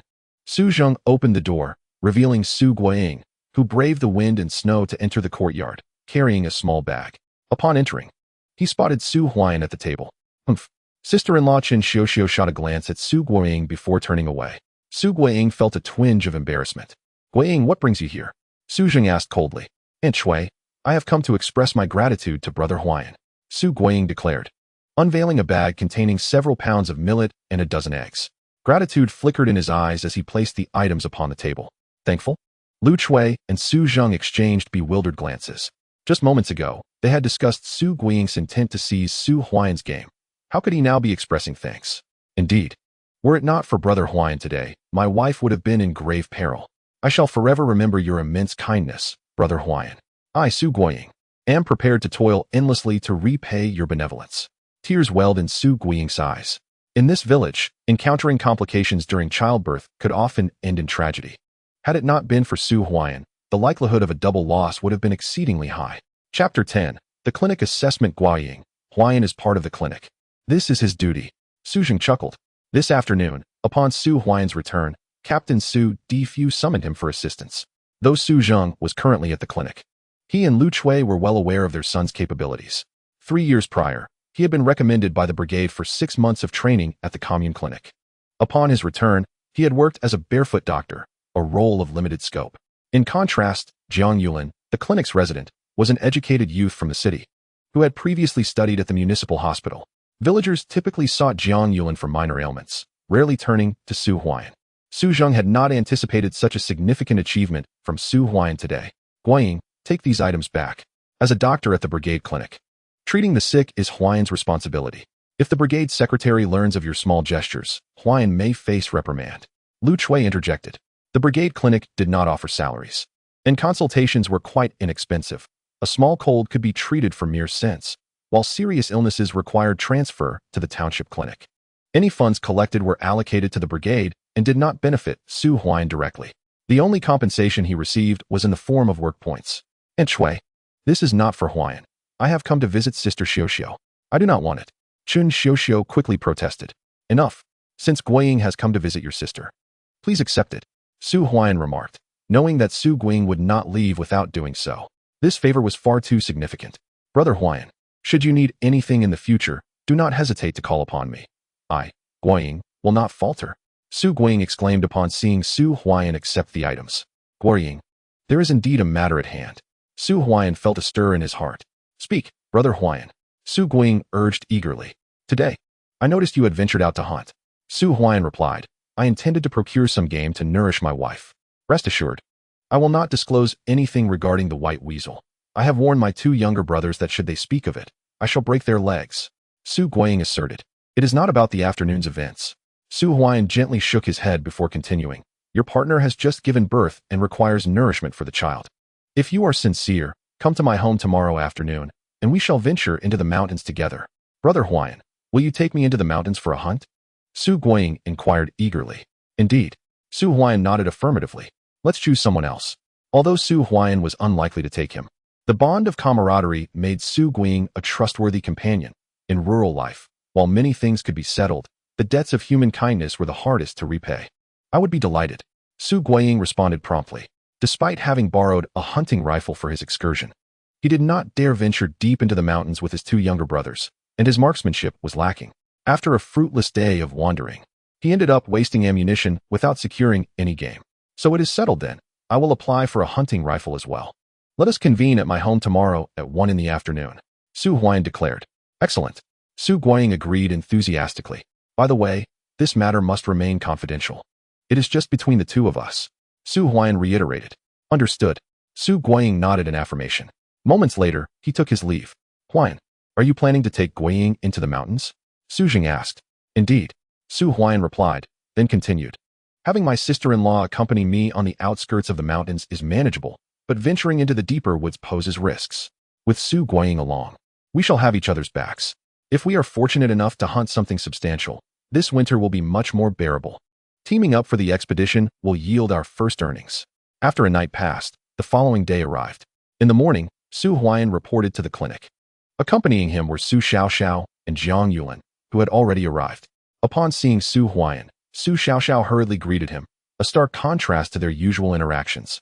Previously, Su Huaiyan had been looked down upon at the brigade's clinic. However, after witnessing his remarkable skills in obstetrics the previous day, Su Xiaoxiao was left in awe. With such a talent, no one in the entire brigade would dare to offend him easily. After all, which family did not desire their daughters-in-law to bear children? And who could guarantee a smooth delivery for every expectant mother? If word of this spread, the entire brigade would treat Su Huaiyan with greater respect. Humph, Jiang Yulan snorted. Choosing not to elaborate further. Huaiyan, as the year draws to a close, the clinic's evaluations are approaching. If you achieve a B rating in the assessment, there may be a chance to remain at the clinic, Su Xiaoxiao remarked. Oh, Su Huaiyan paused momentarily. The commune health clinic and the brigade's clinic were not on the same level. The former offered legitimate salaries and employed qualified doctors. Although the pay was not as high as that of county hospitals, it still represented a recognized position. In contrast, Su Huaiyan, as a barefoot doctor of the brigade, was required to attend evaluations at the commune health clinic annually. The assessment was tiered into 3 levels and 9 grades. A passing score would at least yield a C rating, and if the evaluation was favorable, achieving a B rating would result in the issuance of a village doctor certificate, allowing for a transfer to the commune health clinic, which would mean a legitimate, salaried position. Are we from the brigade also participating? Su Huaiyan inquired. This is an opportunity. If we can go to the health clinic, not only will we receive a monthly salary, but we will also encounter a broader circle of people. All 12 brigades under the Mo commune will be participating. Su Xiaoxiao nodded slightly, her eyes sparkling with longing as she remarked, if I could enter the health clinic, it would be a magnificent opportunity. I recall that last time. A doctor from the neighboring Xiaomo River Brigade received a Grade B evaluation and was allowed to stay at the health clinic after obtaining the rural doctor certification. Achieving a Grade B evaluation from the commune is no easy feat. Someone has been rated Grade C for 2 consecutive years. And if they continue to receive such evaluations this year, they may even lose their barefoot doctor qualification. Jiang Yulan's mocking voice interjected. That is certainly better than being rated Grade C for 2 consecutive years. With a smile, Su Huaiyan replied, after 2 consecutive Grade C ratings, I was just 1 step away from obtaining my certification to enter the commune health clinic. This is far more distressing than being criticized for my own 2 consecutive Grade C evaluations. Besides, this time I cannot possibly receive a Grade C. Jiang Yulan's expression darkened. The Lingnan Brigade Health Clinic would never let you in, Comrade Jiang Yulan. Su Huaiyan jested. Uffed. Su Xiaoxiao couldn't help but laugh, which only made Jiang Yulan's countenance more severe. Huaiyan, this time you must achieve at least a Grade C. Otherwise, our Lingnan Brigade will be named and shamed again, and you will lose your barefoot doctor qualification, Su Xiaoxiao urged. All right, Su Huaiyan responded cheerfully. Since becoming a barefoot doctor, Su Huaiyan had been rated Grade C for 2 consecutive years. Such evaluations warranted public criticism at the meeting, and he had already been named twice. A 3rd consecutive Grade C would result in the revocation of his qualification. Huaiyan, weren't you previously most concerned about the health clinic's assessment? Su Xiaoxiao teased. That was in the past. Su Huaiyan smiled faintly. His skills, honed during half a year of training, had previously placed him at the bottom during assessments, leading to frequent criticism that would reach the commune. But now, things were different. The minor assessments at the health clinic were mere child's play for him. Miss Xiaoxiao, when does the assessment begin? Su Huaiyan inquired. It starts on the 20th and concludes on the 22nd. Su Xiaoxiao replied. That's soon. Su Huaiyan nodded. Today was only December 15th, meaning there were only 5 days left until the assessment, which would provide him an opportunity to venture into the city to process the sable fur. Chapter 11. Teaming up to venture into the mountains in the morning. Su Huaiyan had little to attend to at the brigade health clinic. Occasional patients with minor colds came in, and Zhang Yulin simply dispensed some medicine to address their ailments. By noon, Su Huaiyan announced his departure from the health clinic. At the home of Su Food, the captain of the third team, he called out, "Uncle Food." He had come directly, having mentioned the day before his desire to apply for a hunting rifle. If it weren't for the heavy snowfall sealing the mountains, some members of the brigade would occasionally apply to hunt, although ammunition would incur additional costs, making deep mountain hunts relatively rare. Most would use their homemade shotguns. It had been quite some time since Su Huaiyan had ventured into the mountains. Huaiyan has arrived. Upon seeing him, Su Food and his wife, Wang Yeye, greeted him warmly. Inquiring about the events of the previous day, their demeanor markedly different from before. "Huaiyan, I heard that yesterday. Guo Ying's wife had a difficult delivery and presented the baby bottom first. Was it you who assisted in correcting the position?" Wang Yeye asked. "During my time studying at the Commune Health Center, an experienced physician from the city hospital imparted knowledge that many dared not embrace. Yet, I took the plunge. And to my astonishment, it proved remarkably effective." Su Huaiyan chuckled. "You truly have made a name for yourself. Ever since Guo Ying returned, he has been proclaiming that you, Huaiyan, are a great bodhisattva who saved his wife's son's life." Wang Yeye exclaimed eagerly. "If Huaiyan possesses such abilities, it is indeed a blessing for our Lingnan team, especially since he is part of our third team. Should anyone's wife be in labor, who better to rely on than Huaiyan?" Team leader Su Food said with a smile. "Indeed, if there is a case of difficult labor in our team, Huaiyan, you must lend your assistance," Wang Yeye urged. "Certainly," Su Huaiyan replied. Word travels swiftly. However, this news circulating isn't necessarily a bad thing. It can only work to one's advantage. The ability to turn a fetus's position is truly remarkable, and by showcasing this skill, Su Food's family has become increasingly warm towards him. After all, who wouldn't he want their daughter-in-law to bear children? "Uncle Food, I came today to apply for a hunting rifle," Su Huaiyan said softly. "Ah, so it's about the rifle. Just let someone know, and I'll deliver it to your home. With this heavy snowfall, our team hasn't ventured into the mountains for several days. How many do you need?" "I can bring you as many as you'd like," Su Food responded.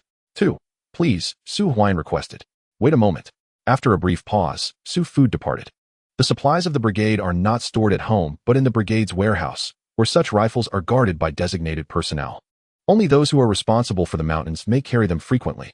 Others must submit a formal request to utilize them. Approximately 10 minutes later, Su Food returned, bringing back 2 rifles. "There are only 7 bullets, so use them sparingly." Su Food handed the items to Su Huaiyan. "Uncle Food, here is the payment for the bullets." Su Huaiyan quickly produced 35 cents to offer. "Huaiyan, I am aware of your family's circumstances. I have 3 extra bullets that I don't need, so I'll give them to you," Su Food said, pulling 3 bullets from his pocket. "Uncle Food, that is too kind," Su Huaiyan protested. "Just be careful," Su Food insisted, stuffing the bullets into Su Huaiyan's pocket. "Thank you, Uncle Food," Su Huaiyan replied gratefully. "Huaiyan, come inside and sit for a while," Wang Yeye urged. "No, I have matters to attend to at home." Su Huaiyan politely declined and took his leave. That young man is truly remarkable. With a mere adjustment, he managed to change the position of Guo Ying's wife's baby during labor. Such skill is miraculous, Wang Yeye remarked as she watched Su Huaiyan depart. "By the way, why did you give him extra bullets?" Wang Yeye inquired of Su Food. "These were from Su Xingchuan, who lost a bet during our last mountain trip. Speaking of which, Huaiyan's sister-in-law has been in labor for 2 or 3 months. You should take some eggs to visit. After all, Su Zheng brought us a rabbit yesterday, so it's a good way to return the favor," Su Food suggested. "All right," Wang Yeye nodded in agreement. "Isn't your sister-in-law about to give birth? When the time comes, invite her to our home. If she encounters difficulties during labor, perhaps Huaiyan will have a solution even in this heavy snow," Su Food remarked. "I'll send a message shortly," Wang Yeye replied. "Huaiyan, did Fuda truly not give you any trouble? He even provided 3 extra bullets?" Su Zheng inquired as he gazed at the hunting rifle borrowed by Su Huaiyan. This is indeed remarkable. In the past, when borrowing rifles from the team, Su Fuda would take quite some time to agree. Yet today he not only handed over 2 rifles, but also generously supplied an additional 3 bullets, which amounts to a mere 15 cents. "Let us dine first," Lu Chui suggested. "All right." Both Su Zheng and Su Huaiyan nodded in agreement. Huaiyan, at that moment, a voice emerged from outside the courtyard. It was none other than Su Guoying, who was carrying a hunting rifle on his back. "Guoying, come in." Su Zheng called out. Uncle Zheng, Aunt Shui, Sister Xiuxiu. Su Guiying quickly greeted everyone. Su Zheng and Lu Chui nodded in acknowledgement, while Chen Xiuxiu ignored Su Guiying, evidently still displeased about the incident from the previous day when Su Guiying had snatched a white weasel in the mountains. Guiying, have you eaten yet? Su Huaiyan asked. Not yet, Su Guiying replied, glancing at the dishes on the table. He instinctively remarked, knowing that Su Huaiyan would be heading to the mountains in the afternoon. Lu Chui had specially cooked a large pot of millet porridge from the small millet Su Guiying had delivered the day before. There was also a roasted rabbit. In addition, a dish of pickled vegetables. Given the poor harvest this year, such a large pot of millet porridge was a luxury few families could afford. Though Su Guiying's situation was slightly better than that of Su Huaiyan's family, his wife had just given birth, so their circumstances were not much improved. Otherwise, he wouldn't have ventured into the mountains during a heavy snowstorm. I brought some. Coming back to his senses, Su Guiying quickly spoke, patting his chest, where a small pouch rested, containing 2 cooked sweet potatoes. He had been saving his new grain to provide for his wife. If I tell you to eat, then eat, Su Zheng commanded. Thank you, Uncle Zheng. After a moment's hesitation, Su Guiying took a seat. Lu Chui served him a bowl of rice, and he began to nibble on the pickled vegetables, completely ignoring the roasted rabbit. Approximately 10 minutes later, Huaiyan, wait for your uncle. After finishing the meal, Su Zheng spoke. Su Huaiyan nodded. Su Zheng had 2 brothers, the elder uncle, Su Fong, and the second uncle, Su Yuan. Elder uncle Su Fong had a son named Su Huaiming. The second uncle had 2 sons, one 18 named Su Huoluo, and the other 11 named Su Huaizhou. Among the 3 brothers, Su Zheng shared a good relationship with Su Fong, but there were some tensions with the second uncle, Su Yuan. Previously, when Su Huaiping was still around, it was not a significant issue. However, after Su Huaiping's incident, Su Yuan's family not only failed to offer assistance, but also frequently caused trouble. Uncle Zheng. A few minutes later, a voice called out as 2 figures appeared outside the courtyard. One bore a striking resemblance to Su Zheng, while the other, appearing around 17 or 18, was laden with tools for mountain trekking. The speaker was none other than Su Huaiming. Chapter 12. A great gain last night. Su Huaiyan and Su Zheng discussed their plans for the mountain expedition. In addition to inviting Su Guiying, they also included elder uncle Su Fong and Su Huaiming. With 3 hunting rifles in tow, their venture into the mountains would be much safer. The Su family shares a cordial relationship with Su Huaiyan's family. After the incident involving Su Huaiping, the elder uncle has been quite supportive, frequently bringing eggs and other provisions after Su Huaiyan's wife, Chen Xiuxiu, gave birth to their son, Su Li, brother. Su Zheng exclaimed, rising to his feet. This is for Xiuxiu's nursing. He placed half a wild chicken on the table.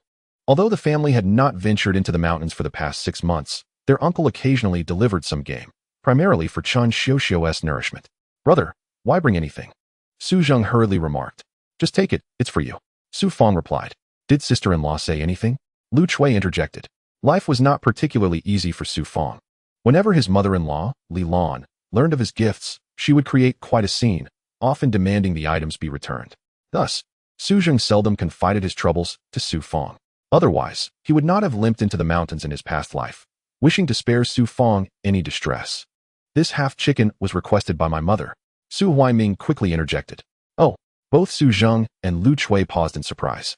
Mother heard that Huaiyan saved Guiying's wife from a difficult childbirth yesterday, and she asked us to bring half a chicken today, saying it was for sister-in-law's nursing. She even remarked that Huaiyan has made something of himself. Su Huaiming explained. Huaiming, please thank my mother for me. Su Huaiyan said. A smile graced the faces of Su Zheng and Lu Chui. Having a capable son brought them pride. They had previously observed Su Huaiyan, who seemed to revolve around Qin Ling, and many from the brigade looked down upon him, thinking he was unworthy of a city-educated girl. Humph. You should consider your own situation. City youths are not for us rural folk. I returned from the brigade yesterday, and they said you divorced. So what if you did? A man should not revolve around a woman. Su Fong stated coldly. The elder uncle is right. Su Huaiyan quickly agreed. Huaiyan, when are we heading into the mountains? Su Huaiming inquired. I just borrowed 3 hunting rifles, and I have 10 bullets here. Guiying, how many do you have? Su Huaiyan asked Su Guiying. I have 2, which I exchanged for money from the team, 5 cents each. Su Guiying replied swiftly. You borrowed 2 rifles? No wonder when I visited the Fuda family, they said all the rifles were lent out. Su Fong's eyes brightened. Uncle here? Su Huaiyan tossed one of the rifles to Su Fong, who caught it. With 4 of them and 3 rifles, Su Huaiming would have to rely on a homemade gun, which, although less powerful, was sufficient for small game. even when entering the mountains. Su Huaian and the others would carry the homemade gun, as the hunting rifle was only needed for larger prey. Be careful in the mountains, Lu Chui cautioned. Don't worry, I'll be there, Su Fong assured her. Let us go.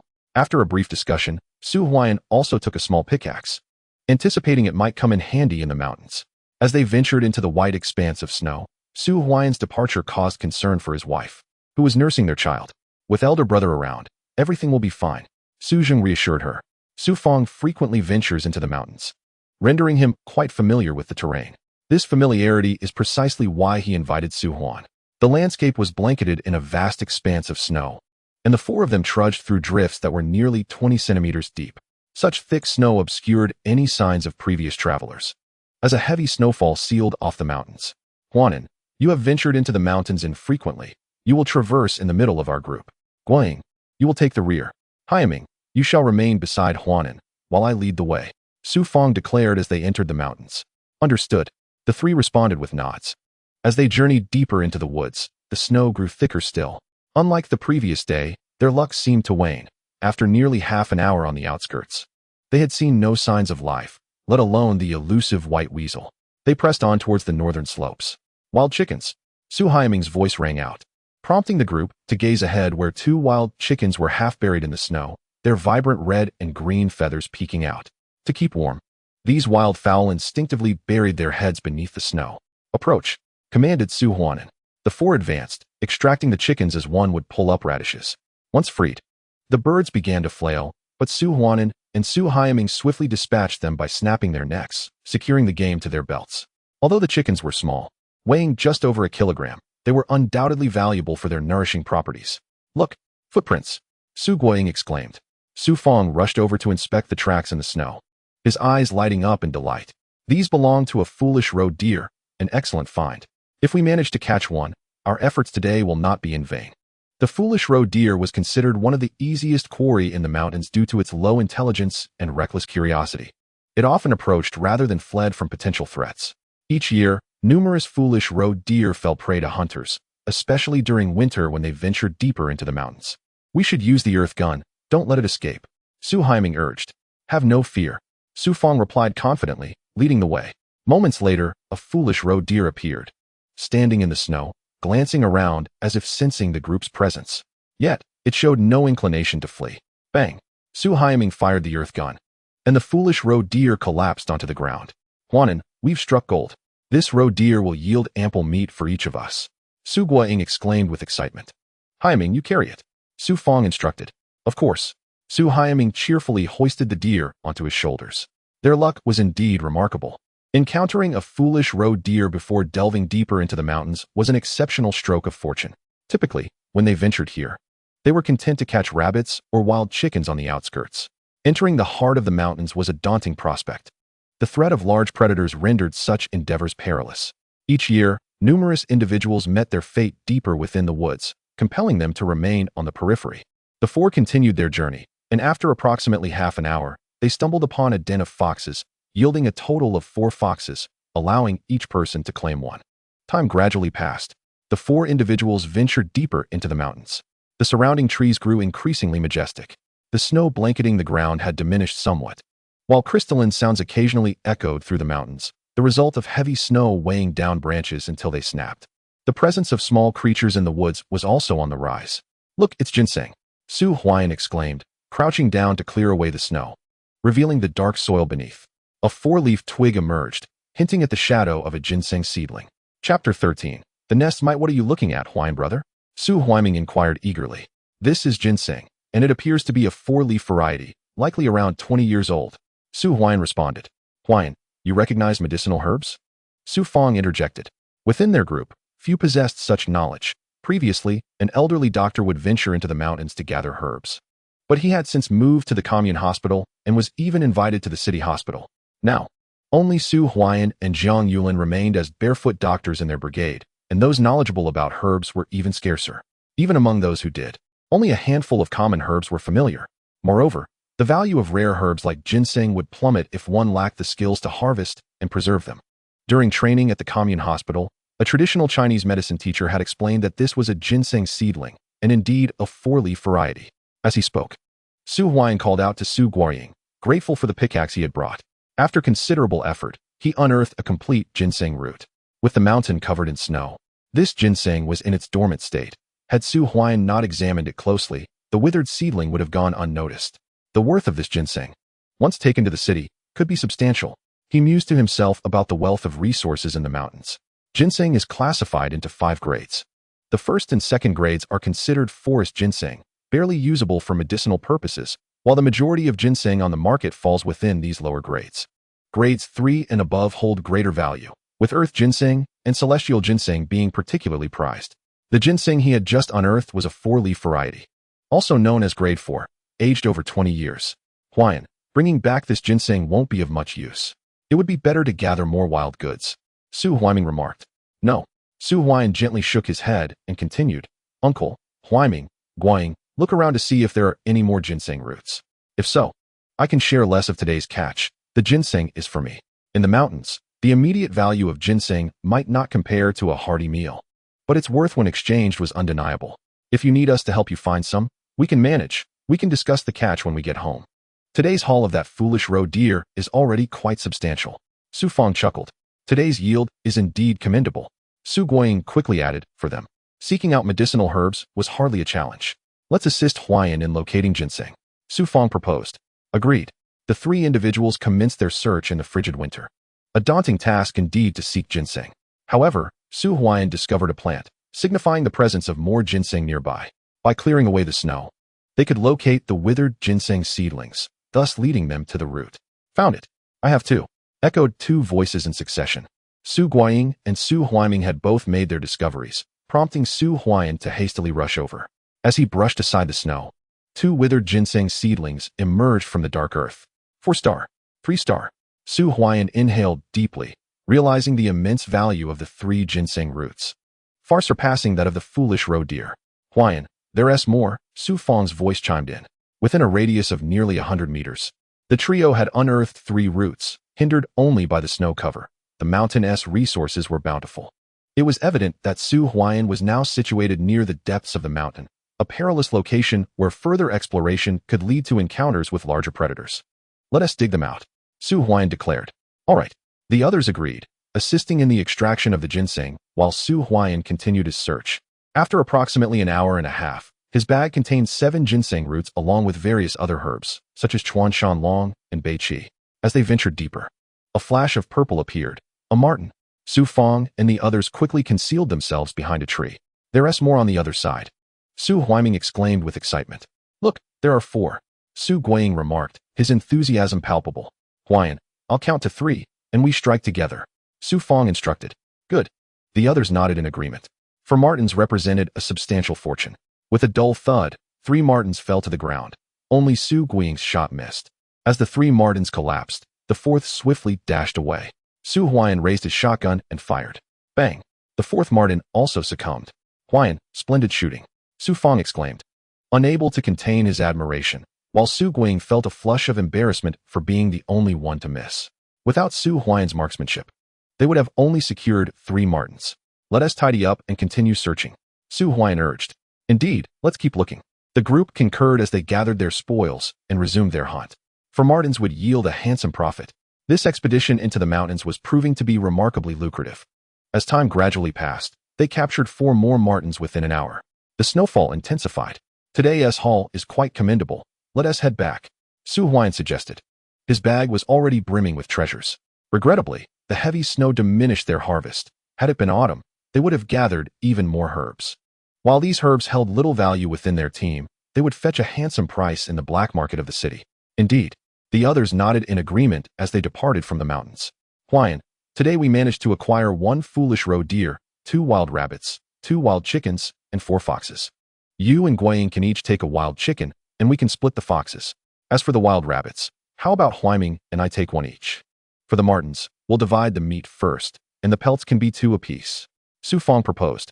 Other than that, I have no objections. I only need 1 marten. The other belongs to Huaiyan, Su Guang hurriedly said. On ordinary days, he would venture into the mountains for good fortune, yet he rarely dared to delve into the deeper woods. This time, having such a bountiful harvest is already quite remarkable. A wild chicken along with several pounds of roe deer meat, sufficient for his wife to sustain herself for a while. Huaian, what do you think? Su Feng inquired of Su Huaian. Sounds good. Su Huaian nodded. Today's harvest from the mountains, combined with the previous marten fur.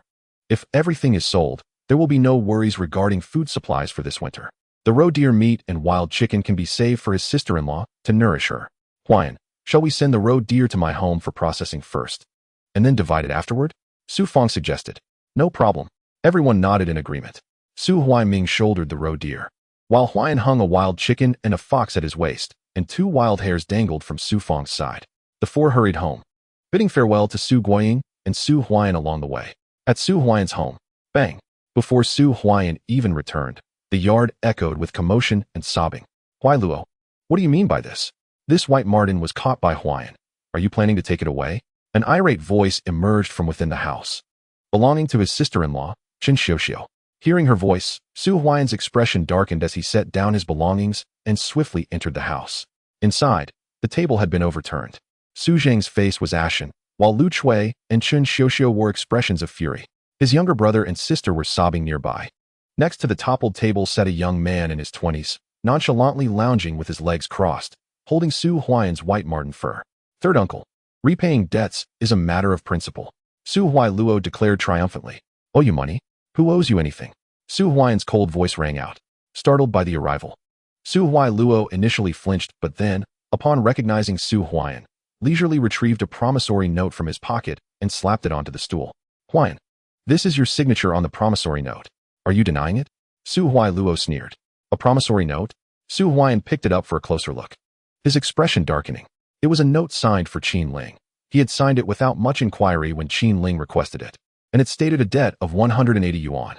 Huaian, Qin Ling has abandoned you for the city, but you must repay this money. Su Huai Luo spoke coldly. He had kept this note hidden, intending to reveal it only after Su Huaian followed Qin Ling to leverage their old house against Su Zheng's family. However, he hadn't anticipated that Su Huaian would not accompany Qin Ling back to the city.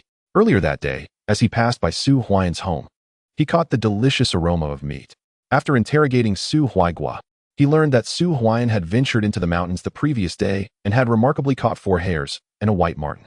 It was known that he had previously ventured into the mountains, but had never encountered a marten, only managed to catch wild chickens and hares. Upon receiving this information, he promptly visited in the afternoon. The white marten was indeed a valuable find. If sent to the buying station, it could fetch a substantial sum. Chapter 14, Selling Goods. Huaian, what shall we do? Lu Chui's eyes brimmed with tears. 180 yuan. How could they ever repay that? Su Zheng's face was also quite grim. After the team's accounting this year, the funds distributed amounted to merely 22 yuan and 70 cents for the entire family. How could this be? Third uncle, we are all family. I was merely lending you money out of goodwill. Do not hold it against us. If you cannot repay, it would be better to seek a testament from the team leader. Let this old house be collateral. Su Huai Luo declared. You want my house? Su Zheng's face flushed with anger as he grasped a carrying pole, ready to strike. This old house had originally been bequeathed by Su Huai's grandfather.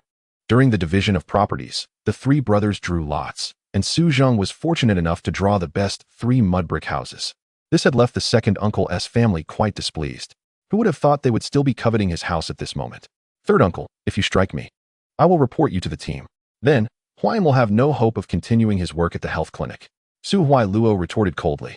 With a resounding crash, Su Zheng brought the carrying pole down beside Su Huai Luo, who wore a smug expression, oblivious to the icy glare from Su Huaian.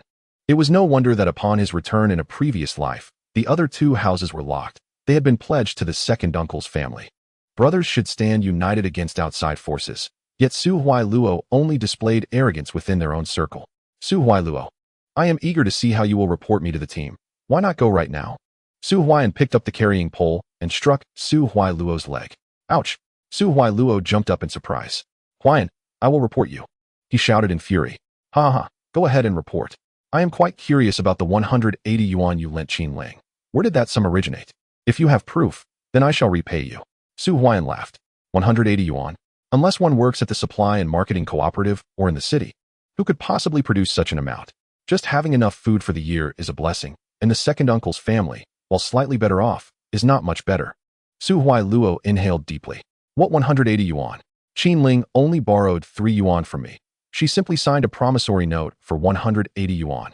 since I am returning to the city anyway. She couldn't be bothered and went straight to Su Huaiyan for a signature. 3 yuan had magically transformed into 180 in his hands. Put down the sable. Su Huaiyan raised the carrying pole. Huaiyan, you wait. Su Huailuo dropped the sable skin and fled in a hurry. What a despicable situation. After leaving Su Huaiyan's yard, Su Huailuo seethed with rage, thinking he could easily outmaneuver Su Huaiyan. To his surprise, Su Huaiyan was unafraid and even encouraged him to report. If he were to proceed with the report, he would dare not. Not to mention, the 180 yuan in the promissory note had no legitimate source. If Su Huaiyan were to pin that label on them, they would find themselves in quite a predicament. However, on ordinary days, Su Huaiyan would not dare to act so boldly. Today, it seemed as if he had transformed into another person. Striking with the carrying pole had left Su Huailuo's leg pained and likely bruised. No, he could not let Huaiyan go unpunished. Su Huailuo thought to himself, will Huailuo cause a scene at the team? Lu Chui asked anxiously at Su Huaiyan's home. He dares not. Su Huaiyan replied. Huaiyan was indeed correct. He dared not. Su Zheng also spoke up. Initially, Su Huai sought money and bullied Su Zheng, who was physically impaired, by turning over tables upon arrival. The family was understandably frightened. Huaiyan, how was your harvest today? Su Zheng inquired. Not bad. Su Huaiyan replied, presenting a wild mountain chicken weighing over a pound onto the table. The sight of the chicken illuminated the eyes of his younger siblings. They were thrilled at the prospect of meat for 2 consecutive days. Mother, please stew this wild chicken for dinner, Su Huaiyan suggested. This chicken is reserved for Xiao Xiao to nourish her, Lu Chui interjected. Mother, you need not worry about me. I still have some white weasel soup left from yesterday, so I can continue drinking that. You all should enjoy this. Sister-in-law Chun Xiao Xiao chimed in. Let us stew it. It's not just this wild chicken today. There's also a fox. The quantity of fox meat is scant and has a gamey flavor, so it can only be stir-fried. Additionally, I hunted a foolish roe deer today, which is currently being processed at Uncle's house. Once ready, we shall divide it, Su Huaiyan said with a smile. Foolish roe deer? The family's eyes sparkled with excitement. This was indeed a substantial catch, dozens of pounds of meat to share. Su Huaiyan had over 10 pounds of meat and some offal. 8 sable minks had been caught, allowing each person to receive 2. Su Huaiyan reiterated. Everyone's breath quickened. 8 sable minks. What a windfall. Wonderful. Su Zheng's eyes welled with tears. Since Huai Ping's incident, he felt as though a mountain weighed heavily on his heart, stifling him, and with Su Huaiyan preparing to accompany Qin Ling to the city, the burden on the family left him with little to say. Father, Mother, the heavy snow outside is nearly blocking the mountains, and the team won't be working.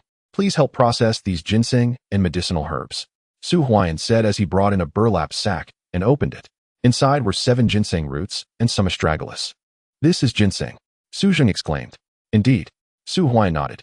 The team had harvested some ginseng while foraging in the mountains, and it was not particularly rare. Back when old Su was still in the team, he collected some, and a single root could be exchanged for a meal, but now, no one wanted it. Su Zheng remarked, a wild ginseng root in exchange for a meal? Su Huaiyan inhaled deeply. The mountains were rich in resources, making ginseng truly worthless here. Not even worth a meal, as there was no market for it, and outsiders dared not venture to buy in the mountains. Father, if everyone has some, do you think we could exchange for a few? Su Huaiyan suggested. Exchange? Su Zheng paused slightly before responding solemnly. Huaiyan, tell me, what use do you have for this ginseng? I need some for the upcoming assessment at the Commune Health Center. A few doctors there are interested, and I intend to give them some. Su Huaiyan explained. By the way, do not mention this to anyone. He added. All right. Su Zheng nodded. That evening, Su Huaiyan assisted Su Zheng in processing the harvested medicinal herbs. Today, I visited the commune supply and marketing cooperative. The grain in the village is currently in tight supply. Su Zheng remarked. Father, have you exchanged all the money for grain?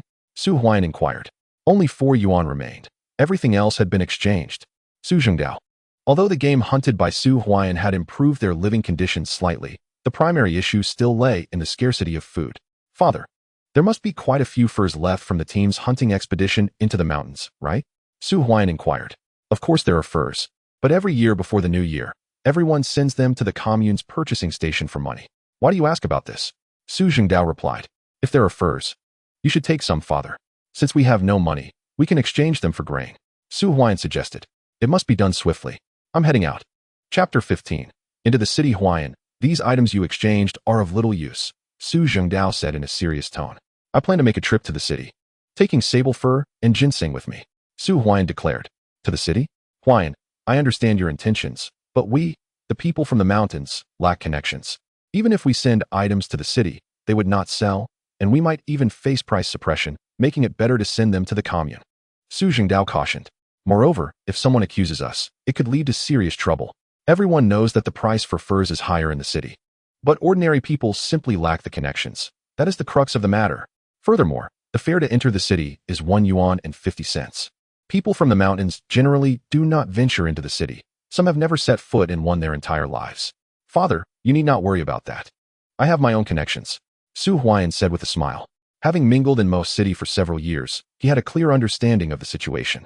To enter the black market required a password, and with the economy opening up, many pharmacies and merchants would gradually come to the countryside to collect medicinal herbs and furs. Who wouldn't want high-quality sable fur and ginseng? Let your uncle accompany you, Su Jingdao insisted. I can manage on my own, Su Huaian replied. It costs 1 yuan and 50 cents to enter the city. If Su Fong goes, wouldn't your aunt cause a commotion? That would surely attract attention. And if someone were to accuse us, that would be troublesome. Be careful, Su Jingdao warned. Su Huaian nodded. By the way, father, later you should go find your uncle and bring back the 4 sable furs from his family. Just tell him I'm going to the commune tomorrow to help with the processing, and I'll pay him then.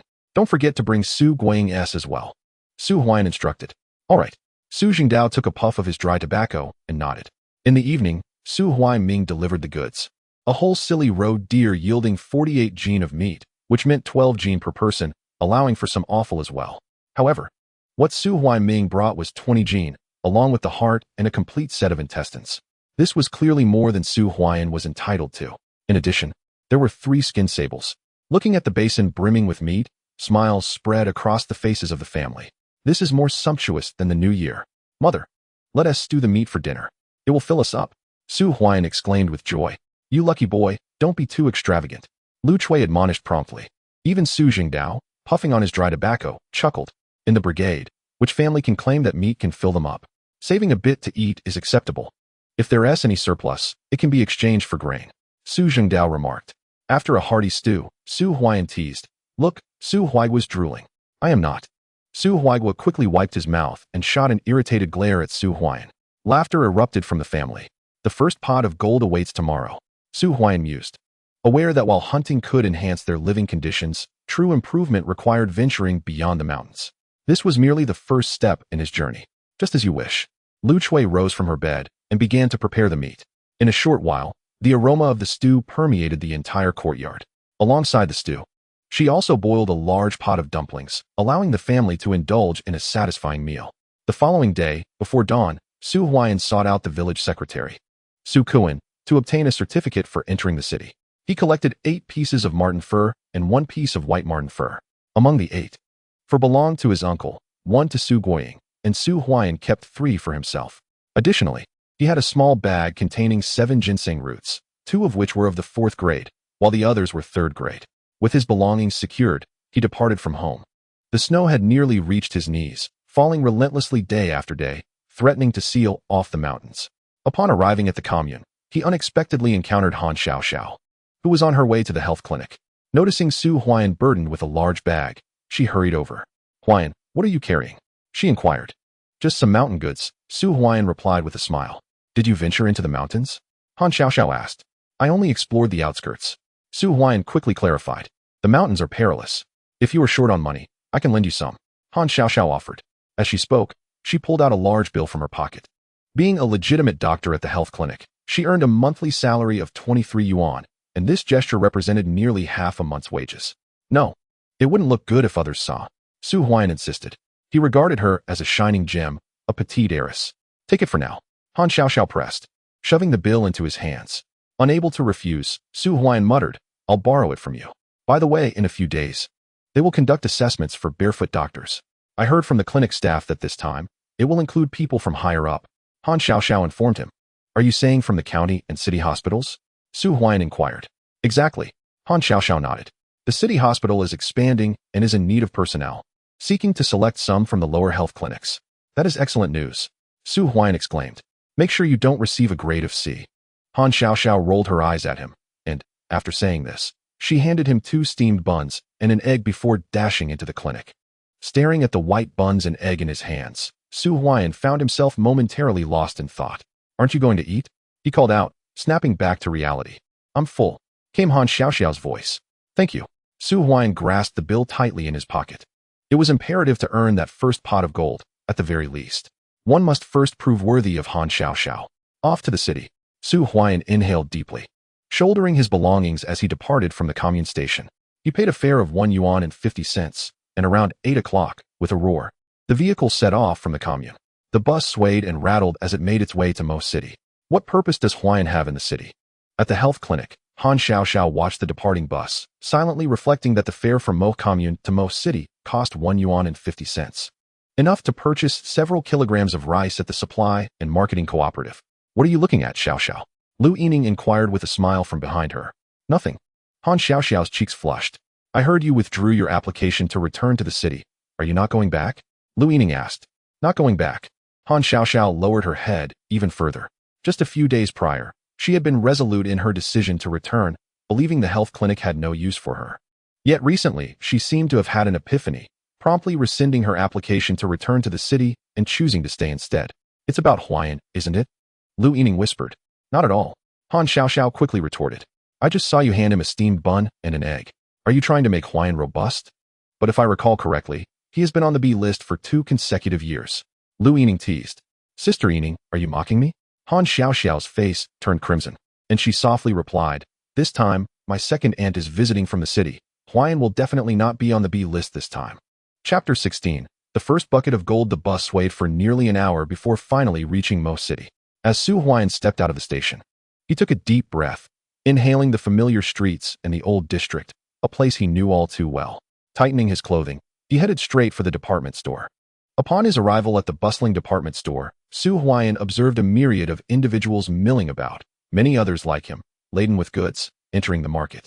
He slipped into a narrow alley behind a clothing store, arriving at a dilapidated door at the alley's end. Approaching, he knocked 3 times. With intervals of 3 breaths between each knock, this was the secret signal. Who is it? What do you want? An aged voice called out. Matters from the mountains. Su Huaiyan replied. The phrase indicated that he was there to deliver goods. A request for goods would be termed as a fresh matter. This was the code for the black market, where one could find all manner of items, flashlights, bicycles, even sewing machines and watches. However, these goods were notoriously expensive, generally costing at least 50% more than what could be found outside, sometimes even double the price. Likewise, this place also accepted goods. This was the way of business. Before the economy had fully opened, no one dared to engage in large transactions. Yet, with the right connections, authorities tended to turn a blind eye, unless one had offended someone and found themselves in a precarious situation. With a creak, the door swung open a few minutes later, revealing a woman in her 30s. Dressed in a cotton coat, she had a fair complexion and held a smoking pipe in her hand. Upon entering, Su Huaiyan remained silent as he navigated through several turns until he arrived at a grand hall. There, an elderly gentleman donned in new attire was sipping tea. Upon noticing Su Huaiyan, he set down his teacup. Father, regarding the matters in the mountains. A woman interjected. Luer, please keep watch by the door. The elder instructed. Understood. The woman named Luer departed, and only then did the old man rise, inquiring, a fresh face. What have you brought? Ginseng. Mink fur. Su Huaiyan replied in a low tone. With a clatter, he dumped his goods onto the floor. 8 pieces of purple mink fur, 1 piece of white mink fur, and 7 roots of ginseng. Ah! The old man's eyes sparkled. Mink fur was a rare find, typically hunted only by specialized trappers. Given the heavy snowfall, few ventured into the mountains. 5 pieces of purple mink fur, 10 for the white, totaling 50. As for the ginseng, the quality is quite poor. I'll give you 2 for each root. Third master, the market is not solely yours to dictate. If you find it unsatisfactory, I shall take my leave. Su Huaiyan hastily began to gather his items, clearly indicating he was aware of the market value. In the city, a single piece of purple mink fur was worth at least 8 coins, and prices soared in winter. The white mink, being rare, fetched over 15 coins.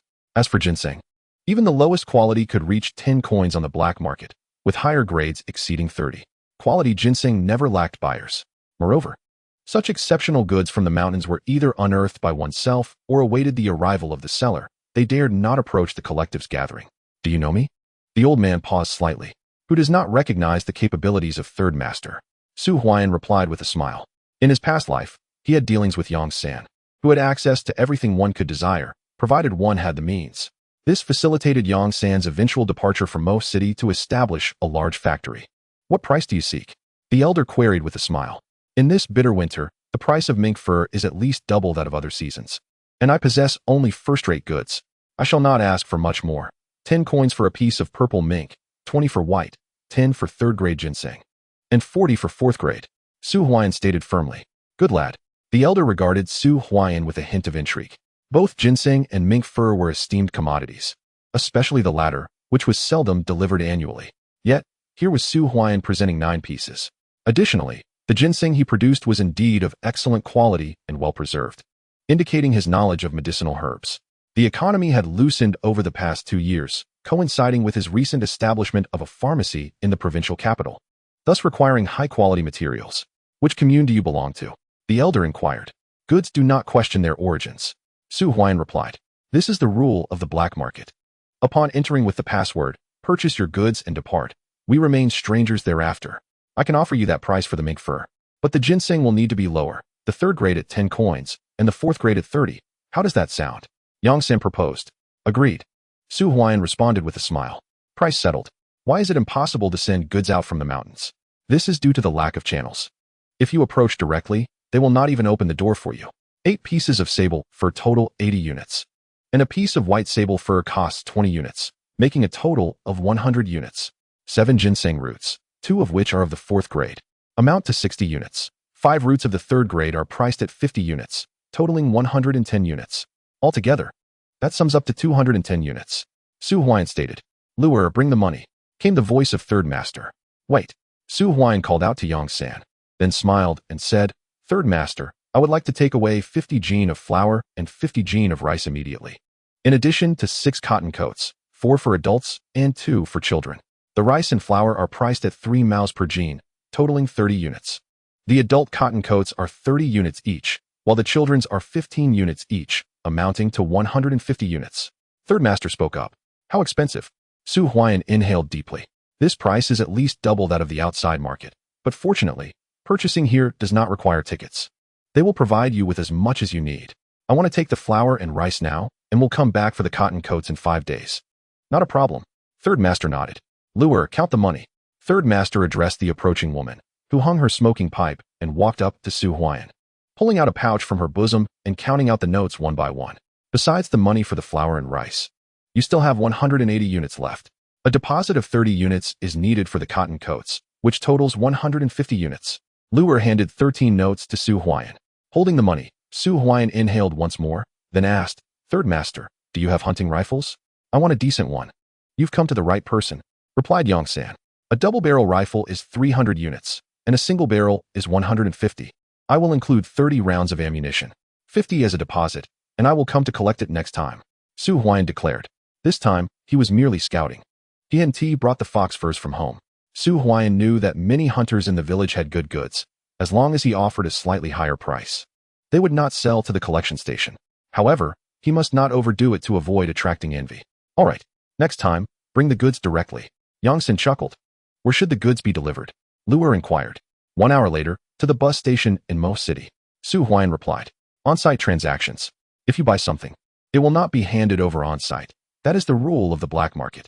Otherwise, if someone comes looking, it will all be exposed. And the transaction can only occur privately outside. Understood.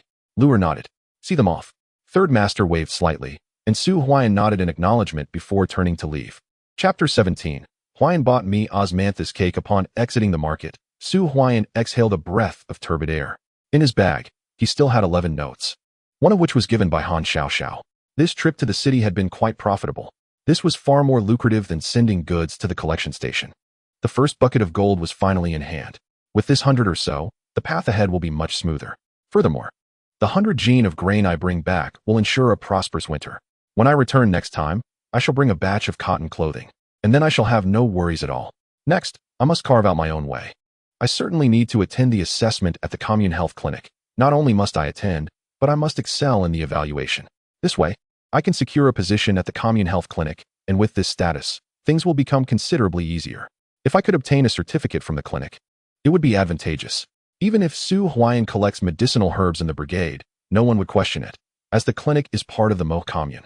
and it is entirely normal to require medicinal herbs. However, obtaining that certificate will not be a simple task. Moreover, I must participate in the college entrance examination. University is a grand platform, and with this platform, alongside the economic liberalization, I shall be poised to seize opportunities. Feeling in my pocket, Su Huaiyan entered the adjacent grocery market. What would you like? A salesperson promptly inquired. 2 gene of white rabbit candy, 2 gene of sunflower seeds, 2 gene of longan. Oh, and 2 boxes of osmanthus cake. Su Huaiyan replied with a smile. Just a moment. The salesperson nodded and turned to fetch the items.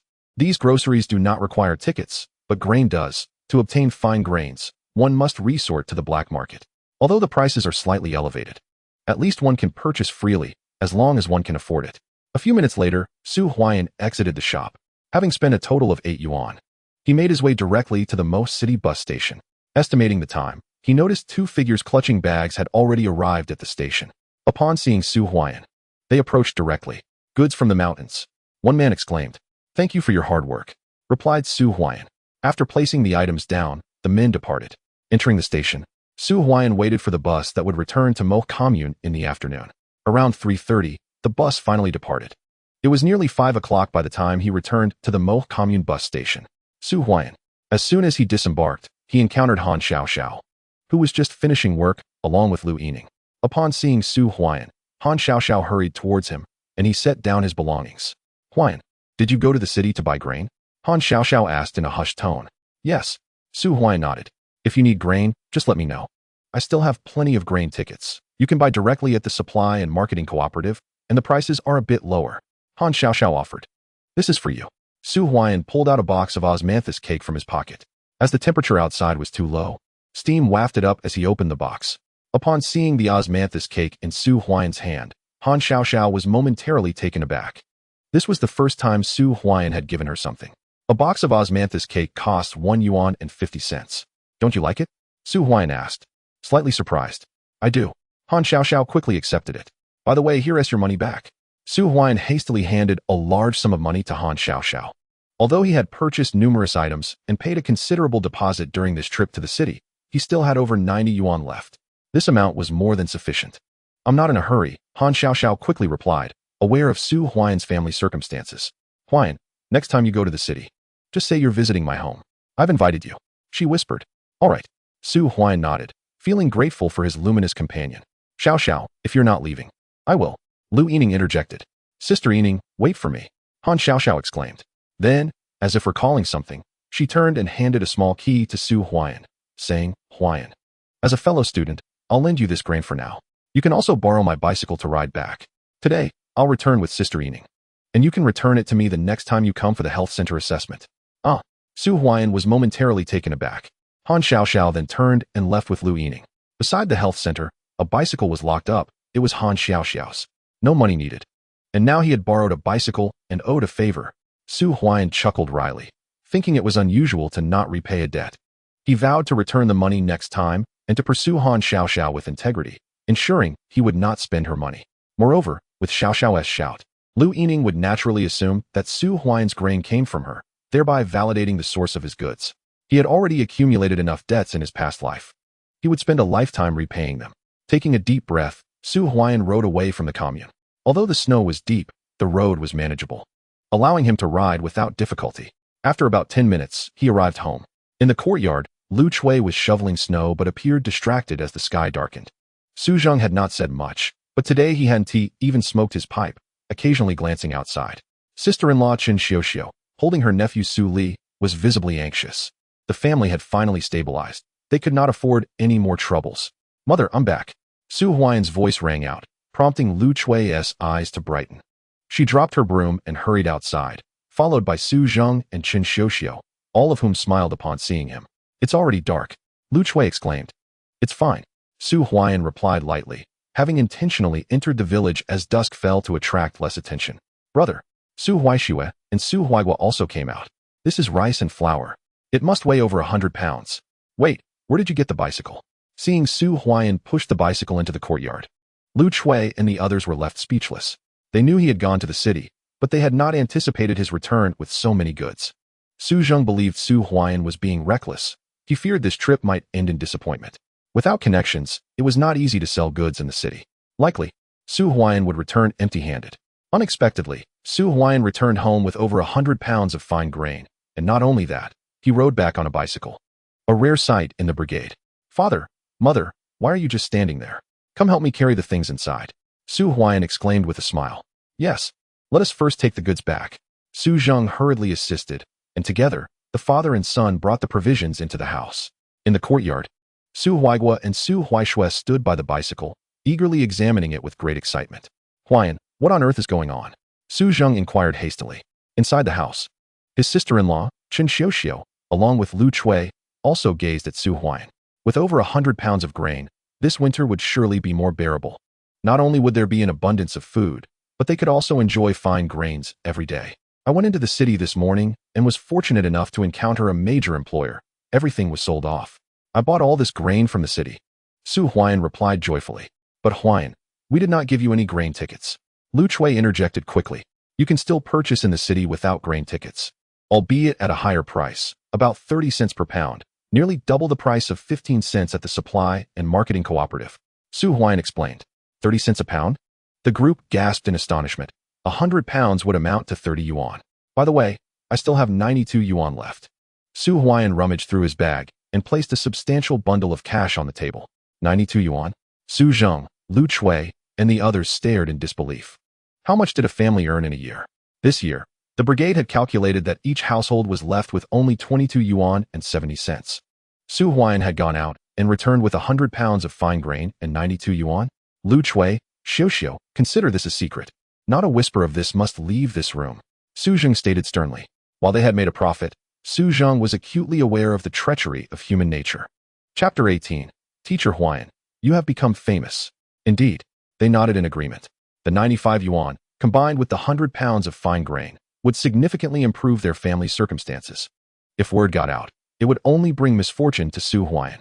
"Father, please take the money for uncle's mink coat to him tonight," Su Huaian instructed. "Understood." Su Zheng nodded. "In front of my elder brother and sister-in-law, you should say that Huaian has delivered the mink coat to the procurement station at the commune, and the price is 1 yuan and 50 cents each. Do not speak of anything else." Su Zheng added. "All right." Lu Chui and Chen Xiuxiu nodded once more. Although the Su family was quite considerate towards Su Huaian, this was not the time for gratitude. This matter must remain undisclosed to anyone, for if jealousy arose, they could easily be accused. That would certainly lead to trouble. "You should also deliver Gui Ying's mink coat money," Su Huaian said. "Of course." Su Zheng nodded. "Huaian, where did you acquire that bicycle?" Chen Xiuxiu suddenly recalled something and promptly asked Su Huaian.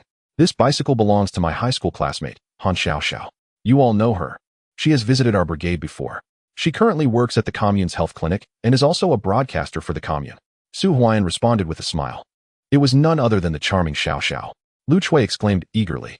"Young man, I must inform you that Xiaoxiao is also a youth from the city. You must be discerning," Su Zheng remarked. "Father, I understand," Su Huaian replied, resolutely declaring, "I must strive to be worthy of Xiaoxiao. Chuier, please prepare the meal, and make sure to stew 2 pounds of meat." Su Zheng instructed Lu Chui. "Understood." Lu Chui promptly went to the kitchen. Gurgle. Su Huaian's stomach began to rumble. "Brother, it seems thunder is rumbling in your belly." Su Huaigua entered and exclaimed. "If your belly can rumble, mine can too." Su Huaishui chimed in eagerly. "Has it been rumbling these past few days?" Chen Xiuxiu asked with a smile. "Not in recent days." Su Huaishui pondered, scratching her head thoughtfully. "Ha ha." The family erupted into laughter. "Huaishui, what do you see here?" Su Huaian opened a nearby bag, revealing a bounty of milk candies. Big white rabbit milk candies.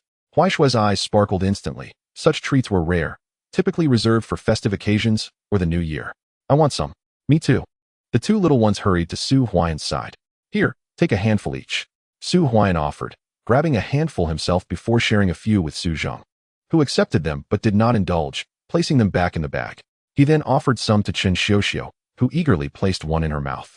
"Huaian, you spoil them, buying them milk candies." Lu Chui returned and remarked. "Mother, this is for you."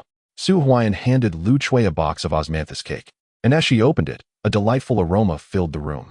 Holding the box, Lu Chui was momentarily stunned. She had never encountered such fragrant pastries before. Su Huaigua and Su Huaishui simply watched, continuing to savor their milk candies. "Mother, do try," Su Huaian urged, pinching off a piece to offer her. "You silly child. Wasting money." Lu Chui playfully scolded, yet she accepted the pastry and took a bite. As she savored the cake, tears welled in her eyes. She had never imagined she could indulge in such delicacies. They appeared quite extravagant for a family that once struggled to afford meals. Xiao, you must have some too. Lu Chui passed the box to Qin Xiao, who picked a piece and tasted it. Father, you should also try. The family basked in joyful harmony. During dinner, they gathered around the table, relishing white rice and stewed pork, the fragrant aroma wafting throughout the courtyard. Father, mother, this is for you. Su Huaiyan served meat to both Su Zheng and Lu Chui. Although their living conditions had improved recently, the two elders had consumed little meat, most of it finding its way into the bellies of the two little ones. Huaiyan, I will not pry into your connections in the city. But remember this, you must exercise caution. This matter must remain confidential, and you must be vigilant when outside, never easily trusting anyone. Su Zheng advised while eating. Father, I will remember. Su Huaiyan assured him. In 2 lifetimes, Su Huaiyan certainly comprehended that in rural areas, collective poverty could foster a sense of camaraderie and joy. However, sudden wealth would inevitably incite envy among many. Father, take this money and, over the next few days, procure some furs and ginseng. Just say I have a classmate who is ill and needs ginseng for nourishment. As for the furs, tell them it's for making clothes for the child. Su Huaiyan instructed. Understood. Su Zheng nodded in agreement. Tomorrow, I will invite uncle and the others to venture into the deep mountains again. Besides hunting, I will search for medicinal herbs. If I can find ginseng like last time, it will be a significant profit. Su Huaiyan remarked. Be cautious in the mountains. Su Zheng advised. Yes. Su Huaiyan nodded. Chuier, please take these grains to the cellar and only bring them out when we need them, so that no one sees them when they visit our home. I will deliver them to the cellar right away. Lu Chui replied. After dinner, a night passed. Outside, the north wind howled, yet the home remained invitingly warm. The following day, Su Huaiyan first went to the health clinic to report in. Upon seeing Su Huaiyan, Jiang Yulin snorted disdainfully, ignoring him entirely. While Su Xiaoxiao hurried towards Su Huaiyan. Huaiyan, you have become quite renowned in our brigade. Su Xiaoxiao exclaimed. What happened? Su Huaiyan was momentarily taken aback. He had been absent from the clinic the day before, having taken leave from the brigade secretary to attend to some matters at the commune. How had he suddenly gained notoriety? Have you heard about the incident at the neighboring Xiaomo commune? Apparently, there was a case of a difficult childbirth that resulted in tragedy at the commune clinic yesterday. Massive hemorrhaging, and the mother did not survive. Su Xiaoxiao whispered. Is that so? Su Huaiyan responded. 1 life lost, 2 lives extinguished. It is truly tragic. Uncle Kuan mentioned it enthusiastically upon returning from the commune, and he also spoke of your accomplishments. Huaiyan, your turning technique is bound to gain fame. Now, everyone in the brigade knows you saved Guiying's life. Several families expecting have sought me out, requesting you to assist with their deliveries. You've practically usurped my role as a midwife. Su Xiaoxiao added. Miss Xiaoxiao, I cannot compare to you. You have been in this profession for over a decade. Su Huaiyan chuckled. Huaiyan, do not flatter me. Your turning technique is beyond my capabilities. I hold great admiration for you. Su Xiaoxiao declared. Not far away, Jiang Yulin fell silent. Though he harbored disdain for Su Huaiyan, he could not deny the prowess of Su Huaiyan's turning technique. Miss Xiaoxiao, would you like to learn? Su Huaiyan inquired softly. Huaiyan, would you be willing to teach me? Su Xiaoxiao gazed at Su Huaiyan, her breath quickening, her eyes wide with anticipation. Acquiring such a turning technique would be invaluable for a lifetime. After all, Su Huaiyan had garnered acclaim over the past 2 years, and his name had even reached the commune. It's not a grand affair. If you wish to learn, I will gladly teach you. Su Huaiyan smiled. A mere repositioning of the fetus. If Su Xiaoxiao wishes to learn, then let us teach her. Furthermore, after this assessment, I shall likely be heading to the commune health center, and Su Xiaoxiao mastering this technique will bear no consequence for me. Huaiyan, no? Teacher Huaiyan. Su Xiaoxiao stood and bowed to Su Huaiyan, startling him into rising from his seat. There is no need for such formality over a simple repositioning technique. Nearby, Jiang Yulin scoffed. Aside from repositioning, what else can he teach? He hardly qualifies as a teacher. Jiang Yulin's tone dripped with disdain. Chapter 19. Into the mountains again, Dr. Jiang. Should you wish to learn, I am more than willing to teach you. After all, you will be remaining in our Lingnan team's health room, and imparting this knowledge would ultimately benefit us all. Su Huaiyan replied with a smile. Be quiet. I am determined to pass this assessment and secure a position at the commune health center, from which I shall transfer to the city. Jiang Yulin retorted angrily. Though he was indeed eager to learn Su Huaiyan's repositioning technique, the latter's comment stung deeply, as it highlighted his greatest frustration, remaining in the Team S health room. Merely serving as a barefoot doctor, Huaian. Su Xiaoxiao called out to him. Su Huaian smiled gently, choosing not to provoke Jiang Yuan further, instead discussing the repositioning technique with Su Xiaoxiao. She listened intently, though mastering it would require more than just a brief period of instruction. Nearby, Jiang Yuan eavesdropped. At noon, Su Huaian returned home directly. In the afternoon, he had arranged to venture into the mountains with Su Guiying and his cousin. The heavy snowfall persisted. If they did not hasten, the mountains would soon be impassable. Brother Huaian. Upon his return, a familiar voice rang out. In the courtyard, Su Guiying and Su Huaiming were present, cleaning their hunting rifles, eagerly awaiting his return to head into the mountains. Uncle, have you had lunch yet? Su Huaian inquired promptly. Brother Huaian, we have already eaten. Please go and have your meal. We shall wait for you. Su Huaiming replied. Very well. Su Huaian nodded and entered the house. Lunch was prepared, a large plate of dumplings accompanied by a dish of pickles. Upon seeing Su Huaian's return, Su Huaiying and Su Huagua hurried over. Brother, dumplings. I want dumplings. They exclaimed in unison. Only you two are so greedy. Huaiyan needs to eat first since he will be working hard in the mountains this afternoon. Lu Chui scolded. Mother, there are so many dumplings. Let us all eat together. Su Huaiyan smiled as he picked up a dumpling and took a bite. The rich juices burst forth, filling his mouth with a savory aroma. Today's dumplings were meat-filled. After lunch, Su Huaiyan gathered his belongings in preparation for departure. Huaiyan, be cautious. Su Zheng urged promptly. Yes, yes. Su Huaiyan nodded. The four of them set off once more, heading into the northern ridge mountains. As they approached the courtyard of Su Hualua, they noticed Su Huaiyan and his companions preparing for their journey into the mountains. Su Hualua's expression was one of sour envy. For several days now, he had been tantalized by the aroma of meat, which was quite torturous, yet regrettably, Su Yuan was unwilling to venture into the mountains. The thick blanket of snow makes it perilous to venture into the mountains without a team. Father, I too desire to partake in meat. Su Huaizhong exclaimed hastily. Meat? Is that all you think about? You do not labor alongside us, yet you yearn for meat? Su Huaigua coldly admonished his 11-year-old brother.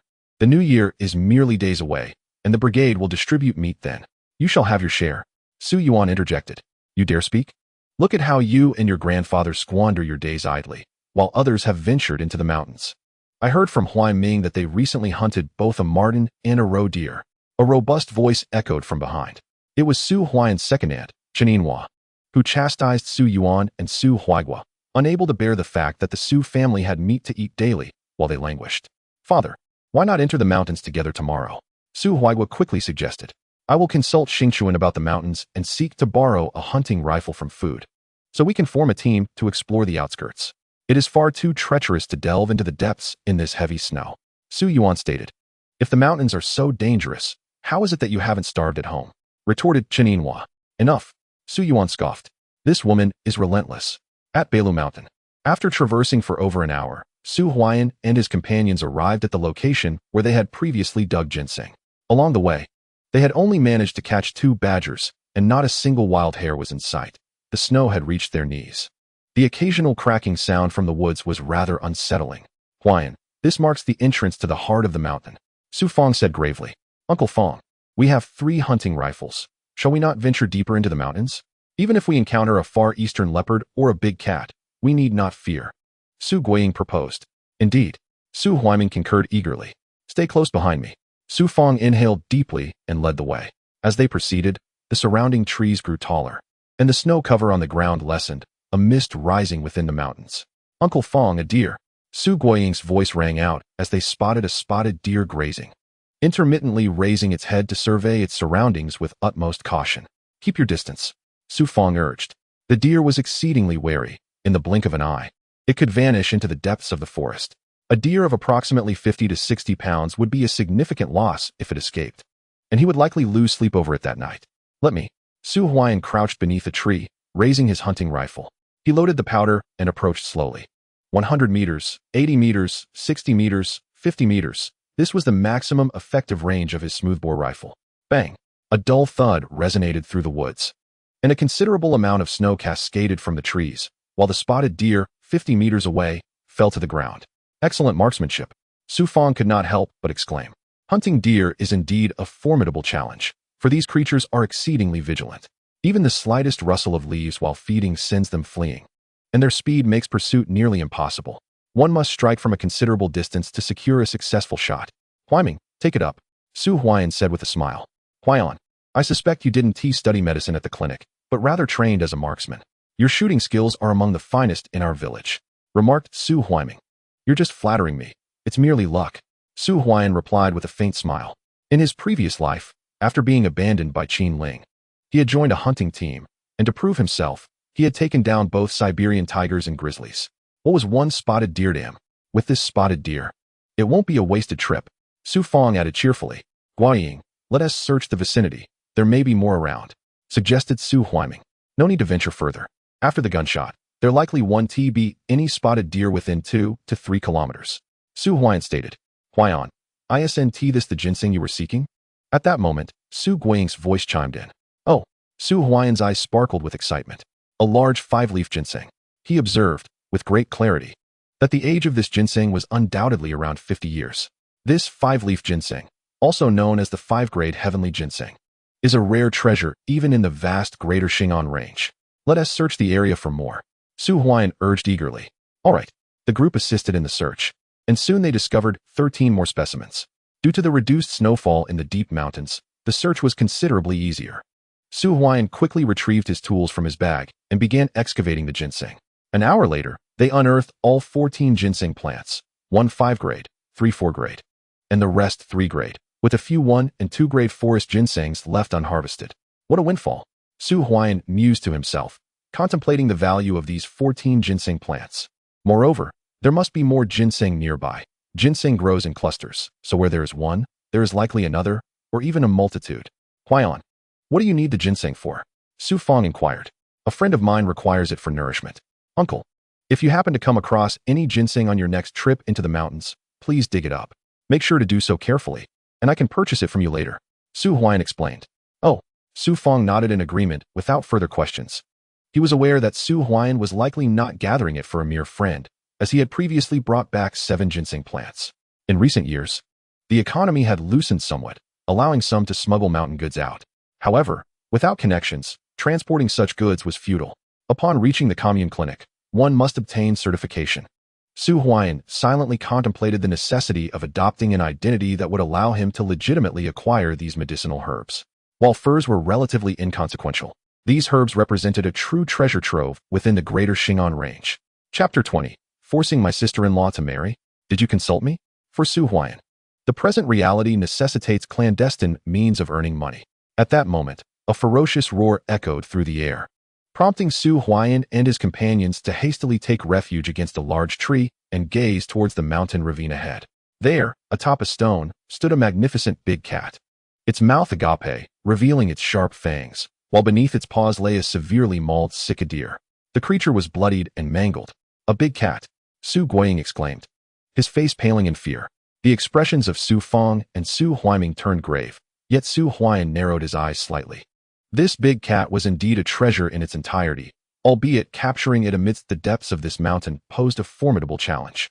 Moreover, such a rudimentary hunting rifle would prove ineffective. A single shot, if not aimed at a vital spot, would not bring it down, and the rifle required repeated loading with gunpowder, leaving long intervals between shots. Should the big cat be provoked, danger would surely ensue. Stay silent and retreat, Su Fong commanded in a low voice. Yes, yes. Both Su Guiying and Su Huaiying nodded, though Su Huaiyan's eyes glimmered with ambition. He felt confident about the big cat, but the quality of his hunting rifle was inadequate. A double-barreled shotgun would have made the capture so much easier. Let us go. With the Sika deer in tow, the force swiftly retreated. Upon exiting the mountains, night had already fallen. As Su Huaiyan made his way home, he passed by his second uncle's courtyard. Witnessing Su Huaiming carrying the Sika deer, while Su Huaiying's eyes nearly popped out in astonishment, and Chen Yinhua wore an envious expression. Huaiyan, once we handle this, I will share the meat, Su Fong remarked. All right. Su Huaiyan nodded in agreement. Moments later, the four returned to their respective homes, but as Su Huaiyan approached his yard, he was met with the sound of a heated argument. Xiao, now that Huaiping is gone, what are you still doing here? Are you planning to raise this 3-month-old child for the rest of your life? I heard Qin Erden from the neighboring village has secured an apprenticeship in the city, earning $18 a month. If you marry him, it will be a life of comfort. Why are you still reluctant? A series of sobs followed. And as Su Huaiyan entered the house, he saw 3 familiar figures, the parents and brother of Chen Xiao. Chen Xiao was cradling her nephew Su Li, weeping softly. On the Kong, Su Zheng was smoking a pipe, his expression grim, while Lu Chui remained silent. The one speaking was Li Huahua, Chen Xiuxiu's mother, with her father Chen Jianjun and brother Chen Pingping watching quietly. "What is going on?" Su Huaian inquired as he stepped into the room. "Is your sister-in-law's family here? It seems they want to marry Chen Xiuxiu off again, and she is resisting, leading to this commotion." Huaian. Upon seeing Su Huaian enter, Su Zheng quickly rose to his feet. Sister-in-law Chen Xiuxiu also turned her gaze towards him, along with his younger sister Su Huaixue, younger brother Su Huaigua, and mother Lu Chui, all looking at Su Huaian. Unbeknownst to him, he had become the pillar of this family. "You are Su Huaian from the Lingnan Brigade Health Center? I heard you were to become a son-in-law in the city. Why haven't you gone?" Chen Pingping asked directly, his eyes filled with disdain. Chen Xiuxiu hails from Chenjiatan. Her maternal family's circumstances were considerably better than those of the Su family. However, previously, Su Huaiping's position in the engineering corps afforded them a decent living, prompting Chen Jianjun to marry his daughter to him. Alas, after merely 3 months, disaster struck Su Huaiping. Following the incident, Chen Jianjun visited the Su household. But Chen Xiuxiu was unwilling to return.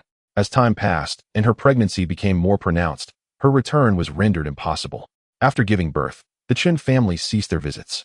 And with winter's arrival, leaving Chen Xiuxiu in the Su household seemed advantageous, as it alleviated the burden of additional mouths to feed. Throughout this period, aside from borrowing money from her family during Su Huaian's wedding, she had not returned home. Now that she had found another suitor, they came to claim her. "I am here." Su Huaian set down his hunting rifle, seated himself at the table, and poured himself a cup of warm water from the kettle. "Su Huaian, your brother has passed away. Our Xiuxiu has borne a son for your family, thus ensuring the continuation of your lineage. You cannot possibly keep her from us." Li Huahua interjected. "Mother, Huaiping's fate remains uncertain. I refuse to return, and I have my son to consider. I will not remarry." Chen Xiuxiu replied, her eyes brimming with tears. How could she, a mother, be so cruel as to abandon her 3-month-old child for marriage? "You worthless girl, when you agreed to marry Huaiping, the betrothal was set at 50 yuan, yet only 10 were given. Last time you shamelessly returned home to borrow money for Su Huaian's wedding. And now you dare to demand even more, having squandered the 10 yuan betrothal gift. That Erden's family has promised 88 yuan if you agree to marry him. Why won't you go?" Li Huahua scolded vehemently. "Mother, Erden is over 40. You would have me marry him for a mere 88 yuan? I refuse.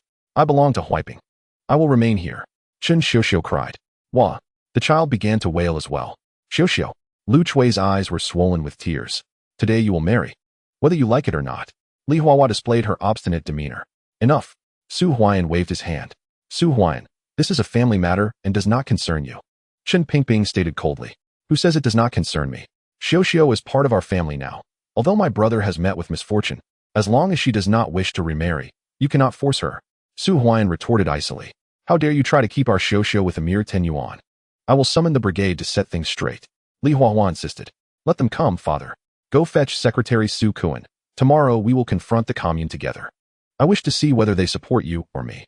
My nephew is only 3 months old, and you would pressure my sister-in-law into marrying a man over 40. Su Huaian declared coldly. "That cannot be." Chen Jianjun's voice rang out. "If this matter escalates to the commune, what will become of their reputation?" Su Huaian, "If you wish for my sister not to remarry, you must return the original betrothal sum, as well as the 10 yuan she lent you for your wedding." Chen Pingping stepped forward and hastily said, "To make up the 10 yuan amounts to 50. Indeed, pay back the full sum, or we shall not leave. Even if this escalates to the commune, it remains your debt. Your brother's demise is not our concern. Debts must be repaid." Li Huahua interjected sharply. "Silence." Bang. Su Huaian rose, slamming his palm onto the table, asserting, "If you seek money, that is acceptable, but this is excessive. If my sister-in-law wishes to remarry, I shall not impede her, yet such coercion is unacceptable. Our family has long embraced Chen Xiuxiu as one of our own.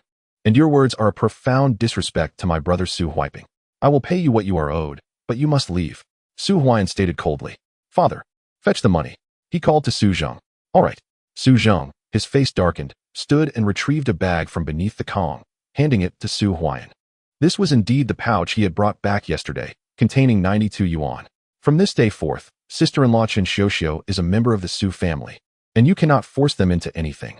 Take the money and leave. Su Huaian's voice was icy as he placed 5 large bills decisively on the table. The three stared at the money in disbelief.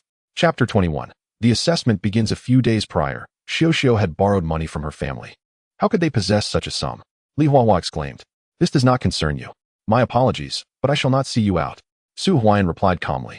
Su Huaian, I respect you as a man, so I shall take the money. Whatever my sister chooses to do henceforth is her business. By the way, I heard that the educated youth you married from the city has fled. If you wish, my sister could marry you. Chen Pingping said with a smile as he pocketed the money. Bang! Before Chen Pingping could finish his sentence, Su Huaian executed a sweeping kick, sending him crashing to the ground, landing hard. Chen Pingping cried out in pain, while Su Zheng and Lu Chui glared with fury. And Chen Xiaoxiu's face flushed with embarrassment. How shameless! To speak such words. Chen Pingping shouted, furious. You dare to strike me? If you do not leave now, I shall break your legs. Su Huaian threatened, seizing a pole from the corner. Had it not been for Chen Xiaoxiu, Chen Pingping would have been thrown out already. You have some nerve. Father, mother, let us leave. Chen Pingping hurriedly said. Xiaoxiu, make sure to visit your family more often. Chen Jianjun said with a smile as he stood up. Indeed, do visit more often. Li Huahua chimed in. On the Kong, Lu Chui and Su Zheng exchanged cold smirks. Having just scolded Chen Xiaoxiu, only to now suggest she return home more frequently, the turnaround was astonishingly swift. You may depart. Su Huaian is right. From now on, I am a member of the Su family. Chen Xiaoxiu stated expressionlessly, clutching her child. This family has finally reached a semblance of stability. I never anticipated that an additional 50 yuan from my family would disrupt this fragile peace. Chen Xiaoxiu understood all too well the struggles that had brought this family to its current state beneath these mountains. How long would it take to earn that 50 yuan through labor? Then we shall take our leave. Chen Jianjun left with Li Huahua, smiling as they turned away. Watching them depart, Chen Xiaoxiu could no longer contain her tears. Xiaoxiu, do not cry. From now on, this will be your home. With Huaiping gone, if you wish to remarry in the future, your mother will certainly not stand in your way, Lu Chui said, her eyes reddened. Thank you, mother. Chen Xiaoxiu replied through her sobs. Huaian, how was your trip into the mountains today? Su Zheng inquired of Su Huaian. We managed to catch 2 badgers at the outskirts. Guiying and I each brought one back for sister-in-law to nourish herself, Su Huaian replied with a smile. As he spoke, he opened the bag to reveal a badger, weighing approximately 7 or 8 pounds, along with some ginseng they had unearthed that day. Huaian, thank you, Chen Xiaoxiu said, her head bowed. The 50 yuan from earlier today had also come from Su Huaian. Without him, her parents would undoubtedly have insisted on taking her back to marry. We are all family, Su Huaian remarked as he poured out the ginseng and continued. When we first entered the deep mountains, aside from digging up these ginseng, we encountered a spotted deer, which is currently being processed at Uncle's house. Once the meat is ready, we will bring some over. Another spotted deer? Su Zheng exclaimed. In the area at the northern foothills of the Greater Xing'an Range, various wild beasts roam, yet spotted deer are rarely seen so far from deep within the mountains. We also encountered a big cat today, Su Huaian added. That's far too dangerous. Lu Chui interjected hastily. Meeting a big cat in the deep mountains is truly perilous. Huaian, do not venture into the mountains tomorrow, Su Zheng urged promptly. All right, Su Huaian nodded.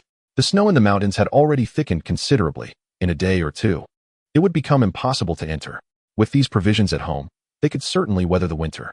By the way, I visited Su Xingchuan's house today. He is a mountain keeper who often ventures into the mountains. He does not have ginseng, but he has plenty of pelts of various kinds, as well as deer antlers. He asked if I wanted any. Su Zheng stated. Yes. Su Huaian's eyes brightened. Deer antlers are indeed valuable, and their market price in the city is comparable to that of ginseng, depending on their quality, but one would certainly not incur a loss. Su Xingchuan's asking price is rather high. He wants 2 yuan for a sable pelt. Su Zheng added. 2 yuan? This price is somewhat higher than that of the cooperative's purchasing station, yet lower than the black market in the city, indicating one possibility. Xingchuan has been to the black market, but unlike Su Huaian, he lacks connections in the city. His dealings are confined to the town's market. With the economy opening up, many have begun to sneak into the city's black market, lingering at the town's market. While hunters often opt to sell their pelts to them rather than to the cooperative's purchasing station, their prices are slightly higher than those of the purchasing station, and these individuals collect the pelts to sell in the city. In previous years, no one dared to engage in such reselling, but as the economy has loosened, many enterprising minds have emerged. As long as they do not act too brazenly, such minor reselling is often overlooked. Father, everything belonging to Uncle Xingchuan can be taken, and the price is determined by him, but it must not be disclosed to anyone, Su Huaian stated. All right. Su Zheng nodded. Nighttime. Su Huaiming delivered the venison, a significant quantity totaling 60 pounds. Su Huaian received 20 pounds, while the others took 10 pounds each. Additionally, he brought Su Huaian a deer stomach, which he initially hesitated to accept. Su Huaian insisted that since Su Huaian was the one who hunted the deer, it was only fair he received an extra 10 pounds. As the night passed, in the following days, Su Huaian returned the hunting rifles and did not venture into the mountains again. He spent his days in the brigade's health clinic, often discussing the art of transformation with Su Xiaoxiao during his free time. December 19th, afternoon. Teacher Huaian. Uncle Kuan has called for the three of us, saying there is something to discuss. Su Xiaoxiao informed Su Huaian. Is it about the assessment at Mo Health Center? Su Huaian replied with a smile. It must be regarding that, as tomorrow is the 20th, the assessment is scheduled for then. By the 22nd, it will conclude. And on the 23rd, during the Little New Year, a meeting will be held. This time, you must not be publicly criticized again. Su Xiaoxiao urged. I will do my best. Su Huaian responded with a faint smile. Jiang Yulan, overhearing this, could not suppress a sneer. Although Su Huaian possessed the skill of transformation, what else did he truly excel at?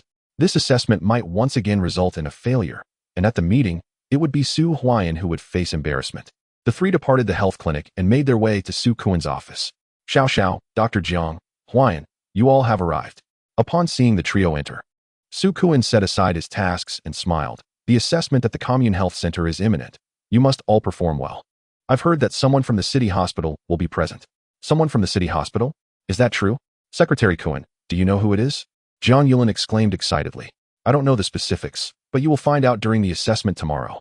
Prepare yourselves well, especially you, Huaian. You cannot afford to fail this time. I've mentioned your transformation skill to the director of the health center, and he is quite intrigued. Su Kuan remarked with a smile. Absolutely. Su Huaian affirmed. What good does interest do? Can a failure be transferred to the health center? Jiang Yulan responded coldly. Chapter 22. Farewell, Qin Ling. Dr. Jiang. You have historically performed the best in our brigade's assessments. This time, you must strive to secure a position at the health center. Su Kuan encouraged. Secretary, I am confident I will succeed this time. Jiang Yulan replied eagerly. Good. All of you prepare well. Tomorrow morning at 8, gather at the commune. I will arrange for Su Weigua to drive the tractor to take you there. Su Kuan instructed. Understood. The trio exited Su Kuan's office. Teacher Huaian, you must give it your all, Su Xiaoxiao urged. In the days that followed, aside from instructing her on the art of transformation, Su Huaian shared a wealth of knowledge. In the realm of medicine, Su Xiaoxiao discovered that Su Huaian was not as incapable as she had previously imagined. On the contrary, his theoretical knowledge was quite profound. Some matters were never mentioned by the teachers at the Commune Health Center. Yet, Su Huaian spoke with great eloquence. Little miss, you must strive harder. He encouraged with a smile. That evening, Su Huaian returned home. The following day, after breakfast, he gathered with the brigade and traveled to the commune in a tractor.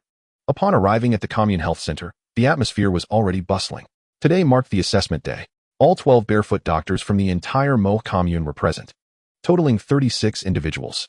Each brigade typically consisted of 2 barefoot doctors and 1 midwife. Should someone be reassigned, the brigade would apply to the Commune Health Center to train a replacement, ensuring the brigade's medical needs were met. Although the proficiency of barefoot doctors was rather limited. During the 1970s and 1980s, they were the backbone of rural healthcare. Without them, the most basic medical support in rural areas would not exist. Have you heard? The city hospital has sent personnel today. I heard about it long ago. The Mo City Hospital is expanding and needs to transfer some staff.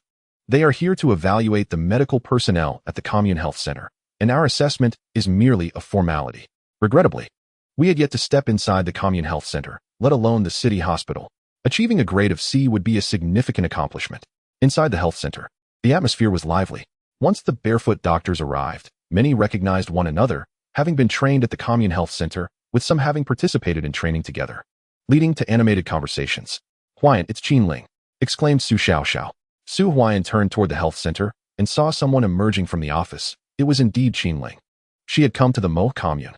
Haha, look who is back from the city. Jiang Yulan mocked. He harbored resentment towards Su Huaian for marrying Qin Ling, who was quite attractive and a youth from the city. Why had Su Huaian won her over? When Qin Ling first arrived, he had pursued her, but she dismissed him for his looks, ultimately being courted by the handsome Su Huaian. Days prior, upon hearing that Qin Ling and Su Huaian had divorced and that she was returning to the city, he felt a sense of relief. How could a youth from the city ever be attracted to Su Huaian?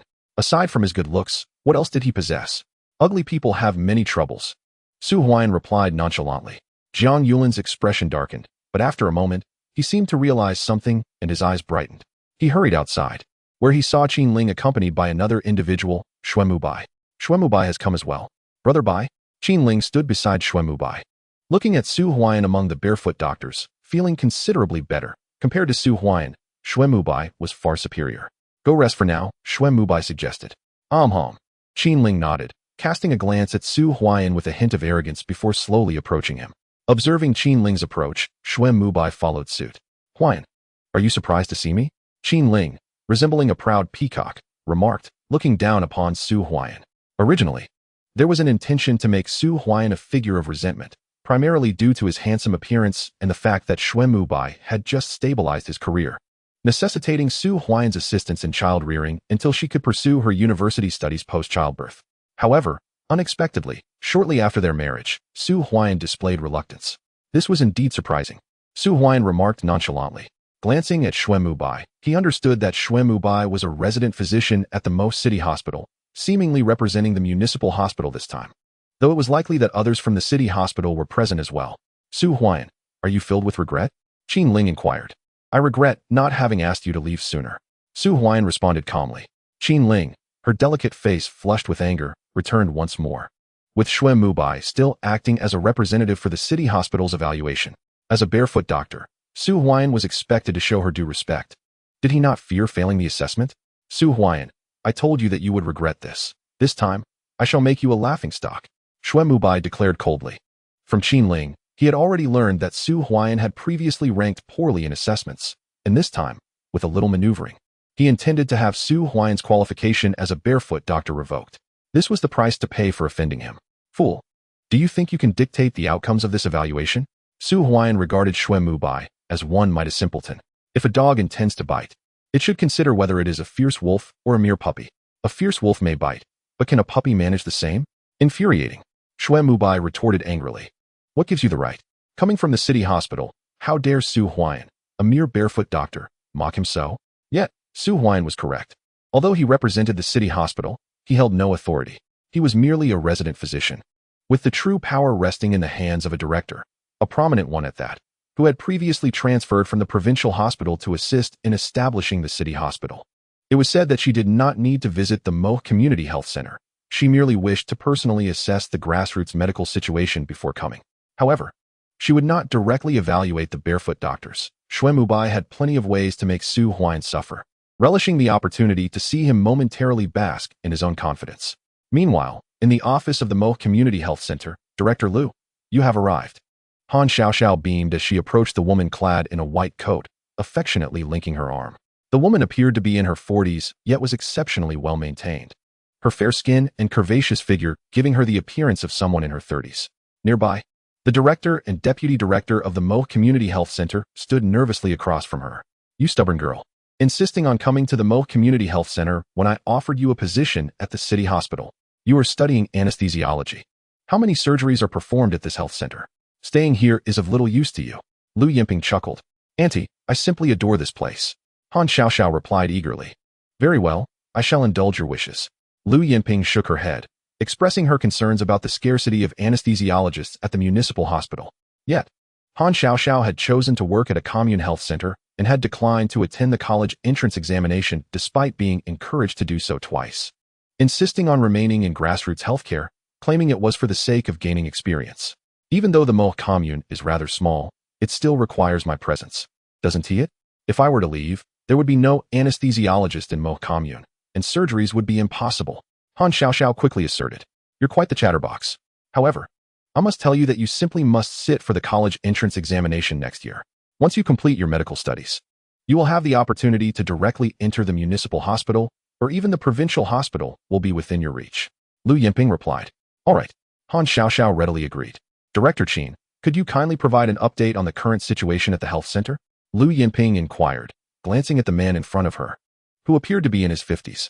His name was Qin Yuqing, the director of the health center, and one of the only two surgeons currently capable of performing operations at the facility.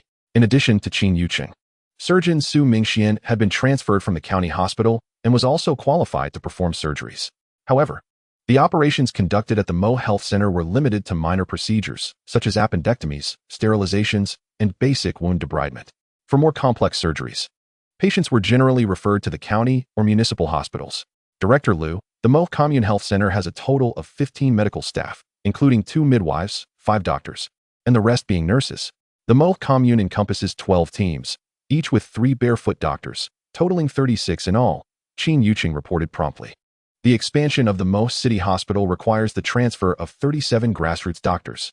Any of the health centers under Mo City have the opportunity, Liu Yinping remarked. Director Liu, I will arrange for their evaluations immediately. Qin Yuqing responded eagerly. Who wouldn't he wish to enter the municipal hospital? Once there, the prospects are boundless, far surpassing the limitations of a mere health center. If he desires it, surely others do as well, Liu Yinping continued. That is unnecessary. Liu Yinping shook her head and added, please arrange a conference room for the evaluations to commence at 10 in the morning, including the barefoot doctors from the health center. It will be an opportunity for me to assess the training of your barefoot doctors as well. Qin Yuqing was momentarily taken aback. Typically, these barefoot doctors had their evaluations arranged independently. He was well aware of their capabilities, knowing they could manage common colds or fevers with medication. Yet strict evaluations would reveal their inadequacies. Very well, it shall be arranged, Liu Yinping concluded. Understood. Qin Yuqing nodded, acknowledging the directive from above. He had no objections and would proceed with the arrangements. He merely hoped that this time, the barefoot doctors could attain a satisfactory performance, which would at least preserve some dignity. After all, such evaluations by the municipal hospital had never occurred before. Moments later, Qin Yuqing personally went to make the necessary arrangements. Annie, allow me to share that among the barefoot doctors, there is one quite remarkable individual named Huaian. I have heard that he possesses the skill to perform the fetal position reversal technique, capable of turning a breech position directly into a head-down position. Han Xiaoxiao whispered. Oh, Liu Yinping's eyes sparkled with interest. A fetal position reversal? During her studies at the provincial hospital, she had witnessed an esteemed obstetrician employing this technique and had been utterly amazed. To think that such knowledge exists even in this humble commune health center. Xiao, if this Huaian has captured your attention, he must be exceptional. Liu Yinping chuckled, recalling something amusing. Is that so? Han Xiaoxiao's cheeks flushed. For someone to earn your praise, I am quite eager to see how Huaian performs. Liu Yinping remarked. Auntie, I shall ignore you now. The health center's hall. Director Qin has arrived. With that voice, the atmosphere fell into silence. Although Xue Mubai was tempted to mock Huaian once more, he inhaled deeply upon seeing Director Qin approach. Just wait, I shall make Huaian regret it. Director Qin, Xue Mubai greeted with a smile. Dr. Xue, Director Liu has informed me that our health center's medical staff will be assessed alongside the barefoot doctors. According to protocol, a theoretical evaluation will take place today, followed by a practical assessment tomorrow. The results will be announced the day after, Director Qin explained. Together, Xue Mubai was momentarily taken aback. He had anticipated that the assessments for the barefoot doctors and the health center's staff would be conducted separately. This meant that Director Liu would oversee the evaluation of the health center personnel while he assessed the barefoot doctors. He could have ensured that Huaian failed the assessment outright. However, this arrangement could prove advantageous. A joint assessment would significantly elevate the difficulty level.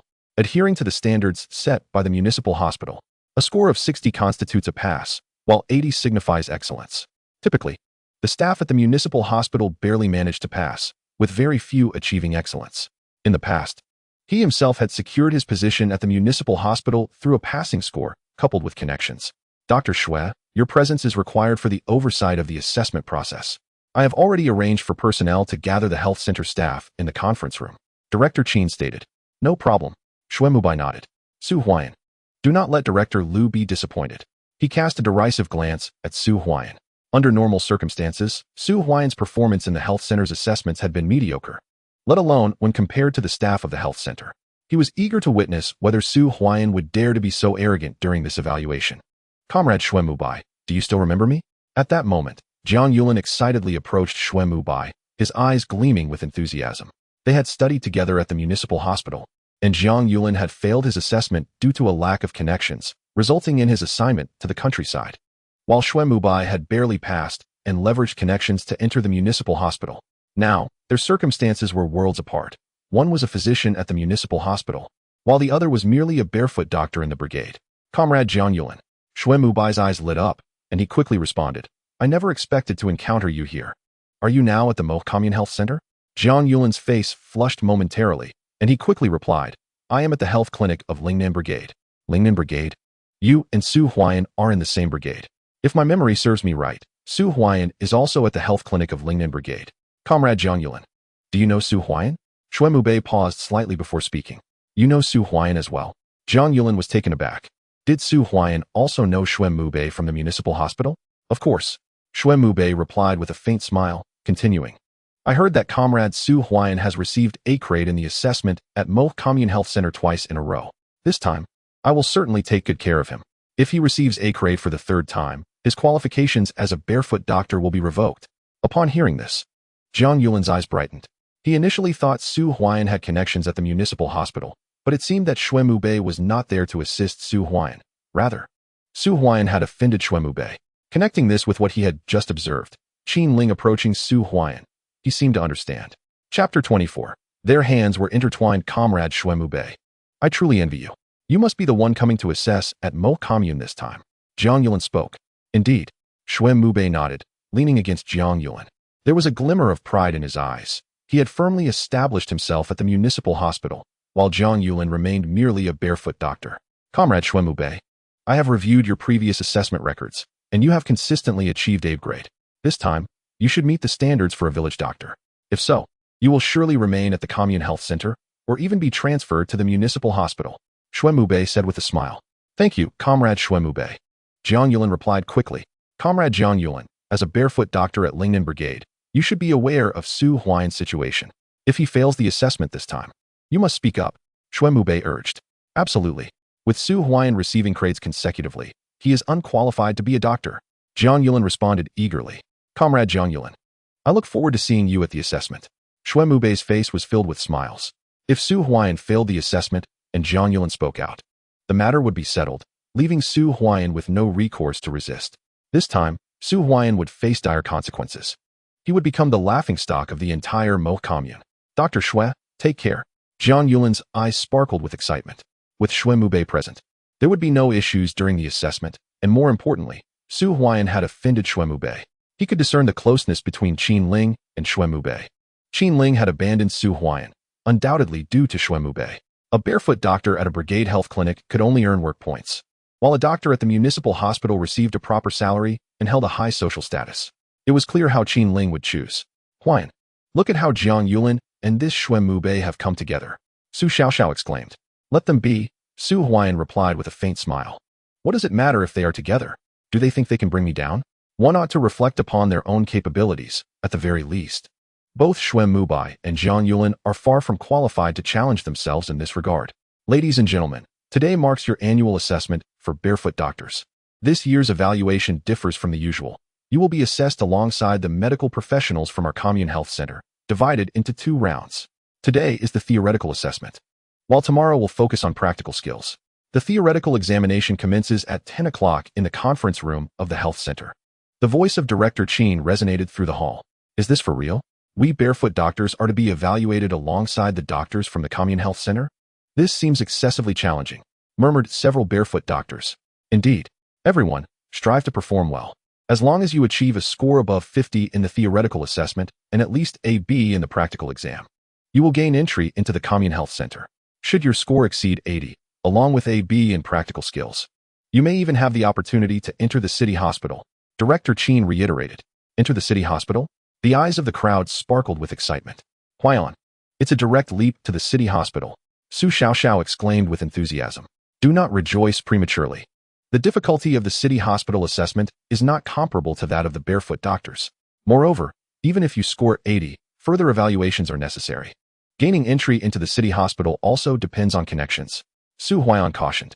Oh, Su Xiaoxiao blinked in surprise, her enthusiasm swiftly doused by Su Huaian's pragmatic words. Follow me, everyone. Our medical staff from the Commune Health Center has already arrived at the conference room, Director Qin announced. After a brief moment, a group followed Director Qin to the conference room. At this juncture, Zhang Yulan approached Su Huaian and Su Xiaoxiao, casting a sympathetic glance at Su Huaian. Offending Xue Mubei from the city hospital has indeed brought misfortune upon him, having received 2 consecutive C grades. If Su Huaian were to fail again, his qualification as a barefoot doctor might be revoked. A few minutes later, they arrived at a spacious conference room, which could accommodate nearly 100 individuals. The front rows were already occupied by a dozen individuals, and 4 tables were positioned within the hall. Director Qin, Vice Director Su Mingxian from the Commune Health Center, Xue Mubai from the City Hospital, and Lu Yinping were all present. Lu Yinping. Su Huaian paused momentarily.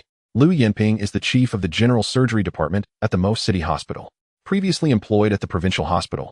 She returned to support the development of the General Surgery Department at Mo City Hospital, having pioneered numerous surgical procedures in the field, such as liver cancer resections.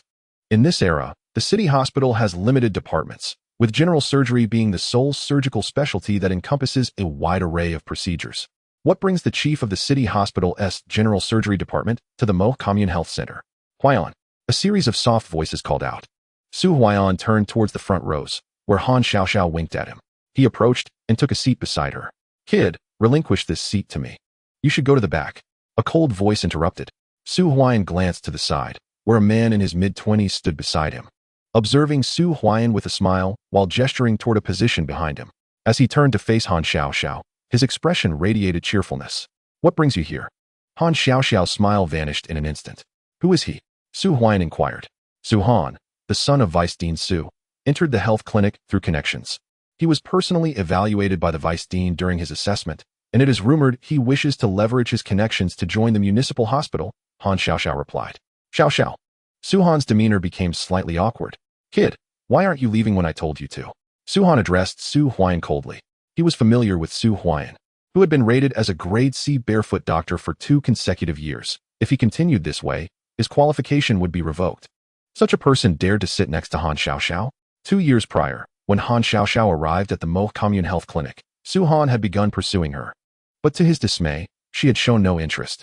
Recently, he had heard that she intended to return to the city, but unexpectedly, she had changed her mind. Moreover, he learned that she frequently spent time laughing and chatting with a barefoot doctor. If Su Huaian had been from the municipal hospital, it might have been acceptable, but a barefoot doctor, how dare he? Su Han, what do you mean by this? Why can't Huaian sit here? Is this seat reserved for you? Han Xiaoxiao stood up, her voice raised in anger. Instantly, many turned their attention toward them. Enough. Su Huaian grasped Han Xiaoxiao's hand, guiding her back to her seat. Su Han's eyes widened in disbelief, and even Lu Yinping's face turned frosty at the display. You've got some nerve. Lu Yinping scoffed. You dare to hold hands in front of me. You little brat, just wait. Su Han retorted coldly. Fool. Su Huaian shot him a glance, too disinterested to respond. Chapter 25. Asleep everyone, please settle down. The voice of Director Qin resonated, bringing silence to the conference room. Today's assessment requires your utmost focus. Do not look at others. The examination papers have been brought from the municipal hospital by Director Liu. Especially for the barefoot doctors from various teams, make sure to do well. Many of you have the capability to enter the health clinic. Director Qin declared. With that single statement, the eyes of all in attendance sparkled with fervor. What barefoot doctor wouldn't desire to join the commune health clinic, earning a salary for a respectable living? Not only would it elevate their lifestyle, but it also promised a brighter future. Especially you, Comrade Jiang Yulin. You have been rated grade B for 2 consecutive years and have even studied at the municipal hospital. This time, you have a great chance. Prepare well for the exam. Director Qin specifically acknowledged Jiang Yulin. Director, I will certainly do my best. Jiang Yulin responded promptly, his face brimming with excitement. With the backing of Director Qin and assistance from Xue Mubai, he believed his entry into the health clinic was nearly guaranteed. As for Su Huaian, he was in no position to compare. They were worlds apart. Distribute the papers. Director Qin's voice rang out, and shortly after, Xue Mubai and Dean Su of the health clinic personally began handing out the examination papers. Huaian, good luck. Han Xiaoxiao raised her small fist towards Su Huaian, encouraging him with a spirited cheer. You can do it. Su Huaian responded with a faint smile as he opened the examination paper, inhaling the strong scent of ink that permeated the air. A series of questions unfolded before him. Too easy, he thought, casting a glance across the paper. Although these questions encompassed fundamental knowledge, they were still somewhat challenging in an era when the medical system remained incomplete. At the table, Han Xiaoxiao, upon receiving her test paper, glanced at Su Huaian before beginning to answer the questions. Su Huaian also commenced his work, finding the difficulty of the questions to be rather trivial. They were merely the basics. As time elapsed, the examination commenced at 10 in the morning, lasting for an hour and a half, concluding at 11:30. After just over 20 minutes, Su Huaian set down his pen and closed his eyes to rest. This is far too simple, he mused. He had deliberately slowed his pace, as he could have completed the test in 10 minutes had he chosen to write at his usual speed. A meter away, Han Xiaoxiao noticed Su Huaiyan had stopped, and a sense of urgency washed over her. In the previous 2 assessments, Su Huaiyan had similarly finished in just over 10 minutes, often submitting papers that were largely incomplete. Each time, he had received a grade of C. No, I must push myself to write faster. I want to exchange papers with Huaiyan. Han Xiaoxiao resolved, hastening her writing. Her foundational knowledge was commendable, and she wrote swiftly. As an anesthesiologist, her future at the city hospital appeared secure, alleviating Su Huaiyan's concerns for her. In his mind, even if she entered a rural health clinic, it would merely be the first step for him. The next would be to gain admission to the city hospital and subsequently pursue higher education before taking the college entrance examination. This path would allow him to maintain his position while studying, ultimately returning to the city hospital for further advancement. On stage, Dean Qin inquired, "Is there a barefoot doctor named Su Huaiyan in your commune?" Su Huaiyan. Dean Qi paused momentarily.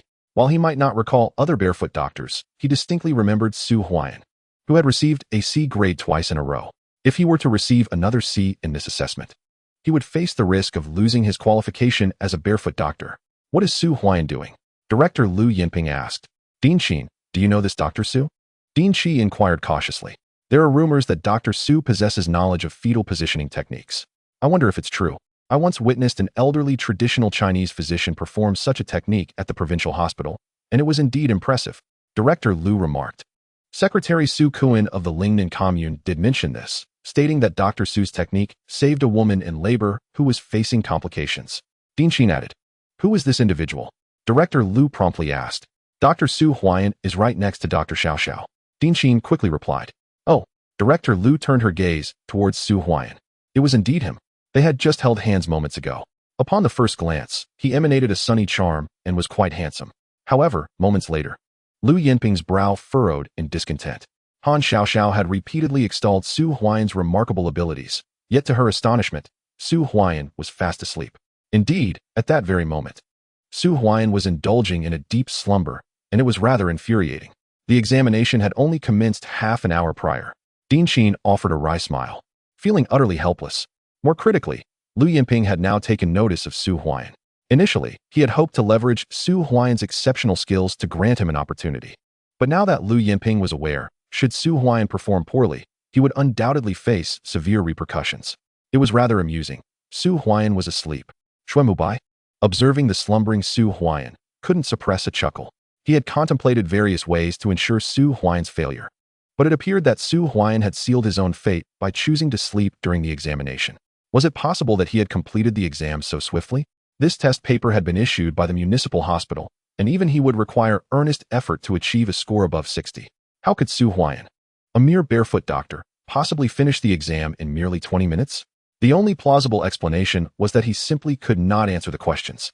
Dean Qin, how can anyone be sleeping at such a time? Lu Yinping remarked coldly. Despite Su Huaiyan's handsome appearance, this was a critical assessment at the hospital. Was he so disinterested in this profession that he could fall asleep during an examination? Dean Qin felt somewhat awkward. Humph. Lu Yinping scoffed, remaining silent. Yet her impression of Su Huaiyan had already soured considerably. After all, he was the first to dare sleep before her during an assessment, even in the municipal hospital. A group of medical personnel present would never exhibit such audacity. Director Lu, Su Huaiyan's behavior during the examination is utterly unacceptable. In my opinion, there is no need to even consider his results. We should simply mark him as failing. He is unworthy of being a physician. Shuemubai asserted hastily. Dean Qin, I shall awaken Su Huaiyan. Dean Qin hurriedly declared. Moments ago, he had wished for everyone to perform adequately during the assessment, yet with Su Huaiyan's antics, he feared even his own position as dean might come under scrutiny. No need, let him sleep. Lu Yinping replied icily. Her impression of Su Huaiyan had further deteriorated. It seemed that she would need to reprimand Xiaoxiao. One cannot associate closely with someone of such poor character. Chapter 26. A gamble as time passed. The medical personnel in the conference room began to furrow their brows, and in the depths of winter, beads of sweat even appeared on some foreheads. Among those present, only Su Huaiyan appeared utterly at ease. That nap was perfectly timed. Huaiyan. At precisely 11:25, Han Xiaoxiao's voice resonated as she glanced at Su Huaiyan. In a moment of distraction, she seized Su Huaiyan's examination paper and placed her own in front of him.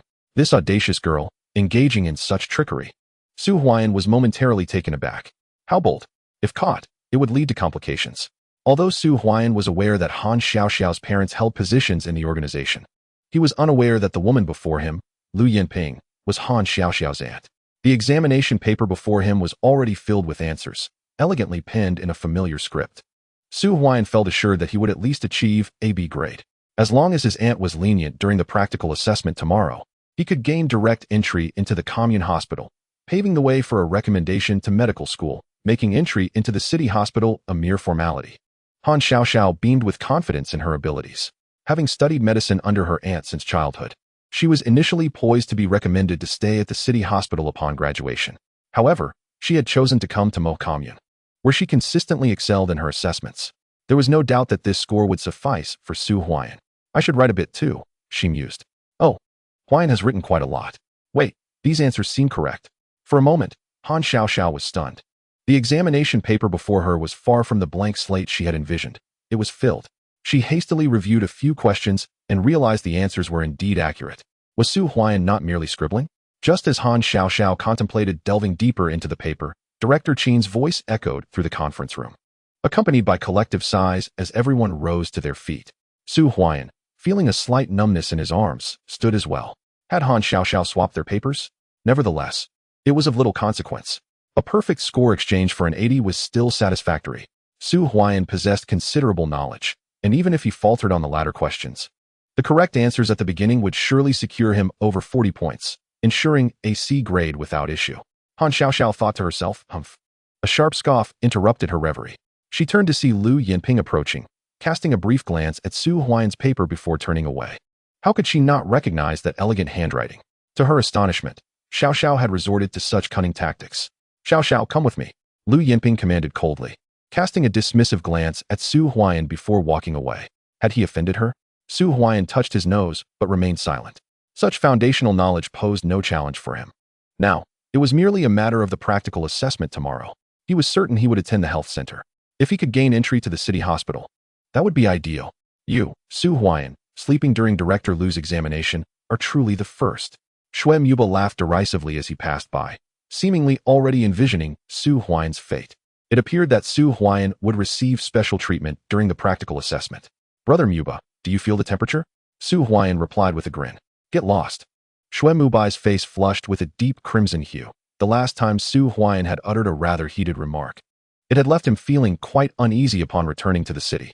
He even found himself reluctant to engage with Qin Ling, as he harbored the unsettling suspicion that she had undoubtedly shared something intimate with Su Huaiyan in her home. Ha ha ha. Su Huaiyan chuckled as he departed. Huaiyan, this question is exceedingly challenging.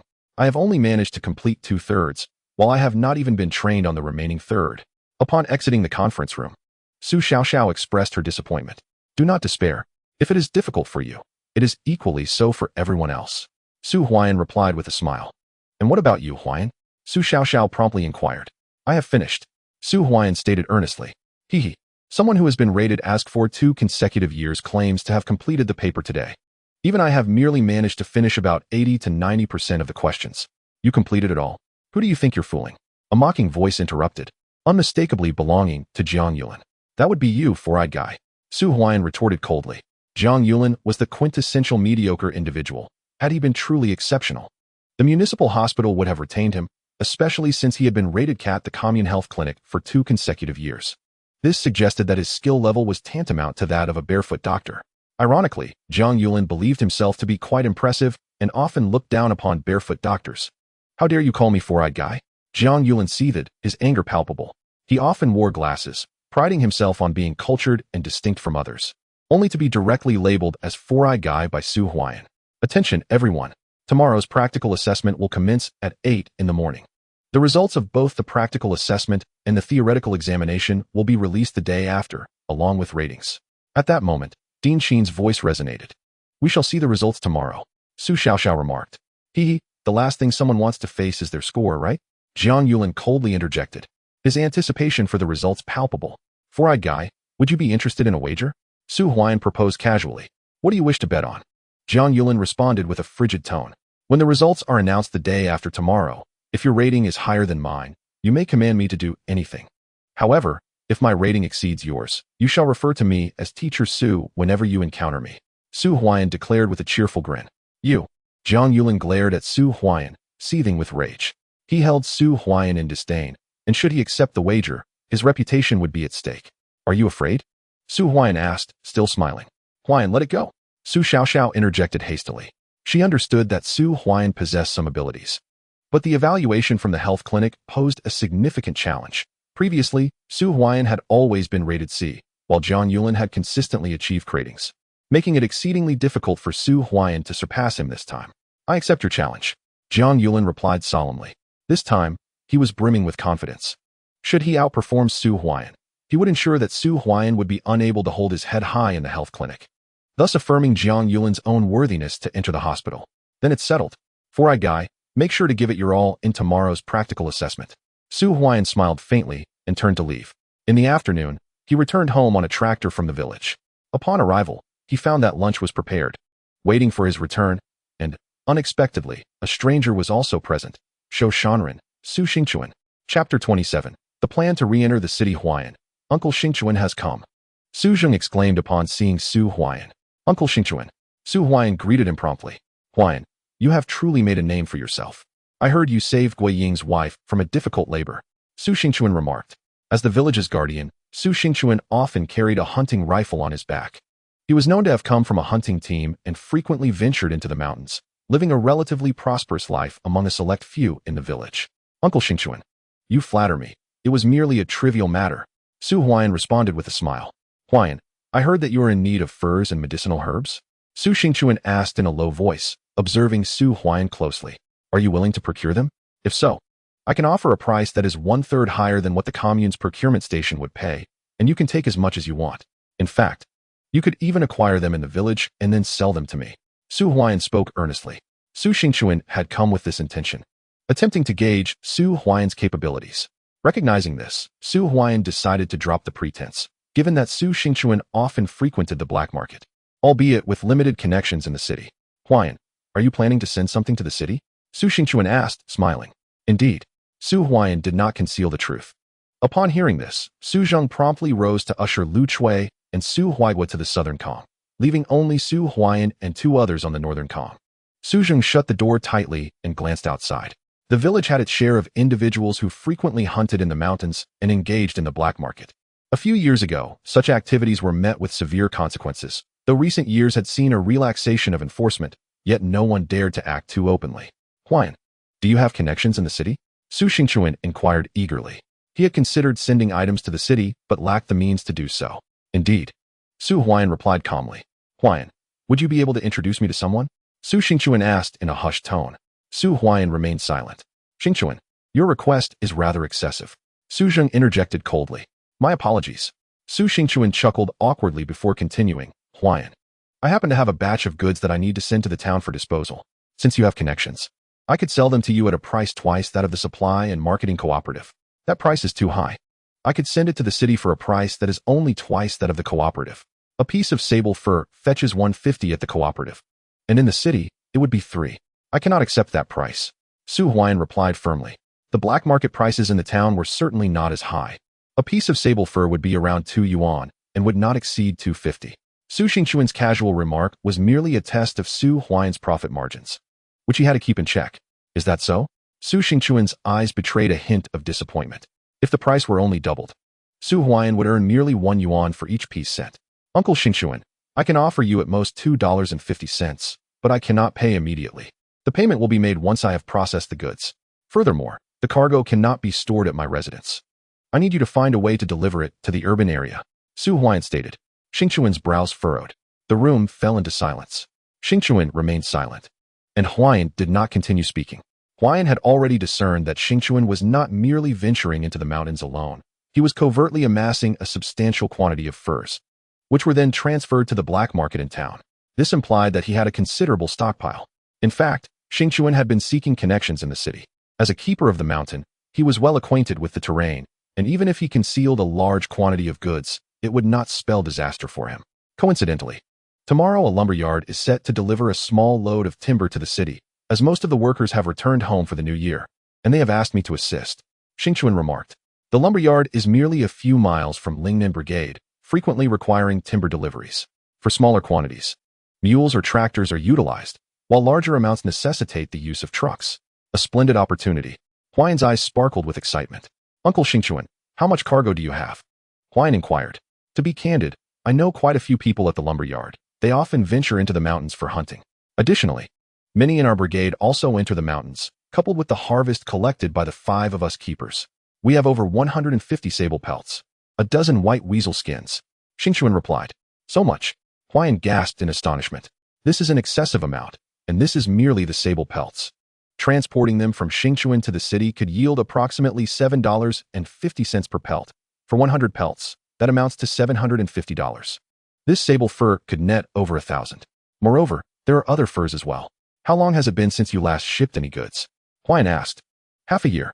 Xingchuan took a drag from his dry tobacco pipe. With this quantity, can you handle it? Xingchuan looked at Huaian. This volume is substantial. Even delivering it to the town's black market would be daunting. After all, such a conspicuous shipment would attract attention unless it is conducted under legitimate circumstances. Otherwise, being caught could easily lead to serious consequences. I can manage, Huaian replied firmly. Acquiring this batch would truly provide me with capital. It is imperative that I secure this shipment. Moreover, Xingchuan has already arranged to transport it to the urban area. I merely need to devise a way to dispose of it in the black market. Huaian, I shall accompany you when the time comes. Xingchuan, simply deliver it to the bridge outside the city, and I will handle the rest. Huaian asserted. Very well. Xingchuan regarded Huaian with a discerning gaze. Huaian was indeed cautious.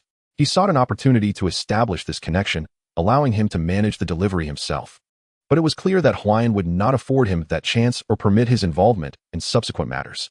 Huaian, I will return tonight to contact my connections. I must take my leave now, Xingchuan announced. Take care, Uncle Xingchuan. Su Huaian stood up to see him off. After a moment, Su Xingchuan departed, leaving Su Huaian and Su Zheng to return to the bedroom. Su Zheng's expression was grave, while a hint of excitement flickered in Su Huaian's eyes. Taking the initiative to acquire it himself, although the price might be slightly lower, it also posed significant risks. It would be preferable to have someone else handle the acquisition. Huaian, how do you plan to proceed? Su Zheng inquired. I have an evaluation at the commune hospital tomorrow. After the assessment, I won't make it back in time for the morning transport. I shall borrow a mule to enter the city and handle everything overnight, returning the following morning. Su Huaian replied. It's too dangerous for you to go alone. Su Zheng exclaimed hastily. I will bring the chain gun. You need to apply for 2 hunting rifles. Have Uncle and Huaimin come to the commune hospital to pick me up at 5 in the morning the day after tomorrow. Su Huaian stated. I will speak to my elder brother. Su Zheng stood up. Su Xingchuan must be on guard. Su Huaian thought to himself. If he could gain access to the hospital and obtain a certificate, he would be able to directly enter the brigade to collect medicinal materials, or even collaborate with the brigade. For now, caution was imperative. Chapter 28. Lu Yinping. Su Huaian, come here. A night passed. The next morning, Su Huaian first went to the brigade to obtain a city entry application certificate from Su Kuan. Additionally, as he had to participate in the afternoon assessment, he borrowed a mule and headed into the city overnight. Upon seeing Su Huaian's late-night journey into the city, Su Kuan reprimanded him, initially assuming Su Huaian was going to visit Qinling. However, Su Huaian persisted, and Su Kuan refrained from further comment, as it was not his place to interfere in Su Huaian's family matters. In the morning, Su Huaian urged the mule toward the commune hospital, while Su Xiaoxiao and Zhang Yulin took a tractor to the commune. On the cart were some ginseng and furs that Su Huaian had collected during this time, albeit in limited quantity. Nonetheless, there was a considerable amount of ginseng, and the quality was commendable, although the ginseng acquired by Su Zheng was somewhat inferior in appearance. At the commune hospital, Huaian, why did you come with a mule? Han Xiaoxiao asked eagerly. I plan to head into the city for a visit to relatives. Su Huaian replied with a smile. You have relatives in the city? Han Xiaoxiao paused, genuinely unaware of this detail. If Su Huaian were indeed seeking Qinling, she was currently at the commune hospital, rendering a trip to the city unnecessary. Then why are you going to the city? Han Xiaoxiao questioned, glancing at the items on the cart, a few furs and a small bag of ginseng. Did he intend to make that journey for these?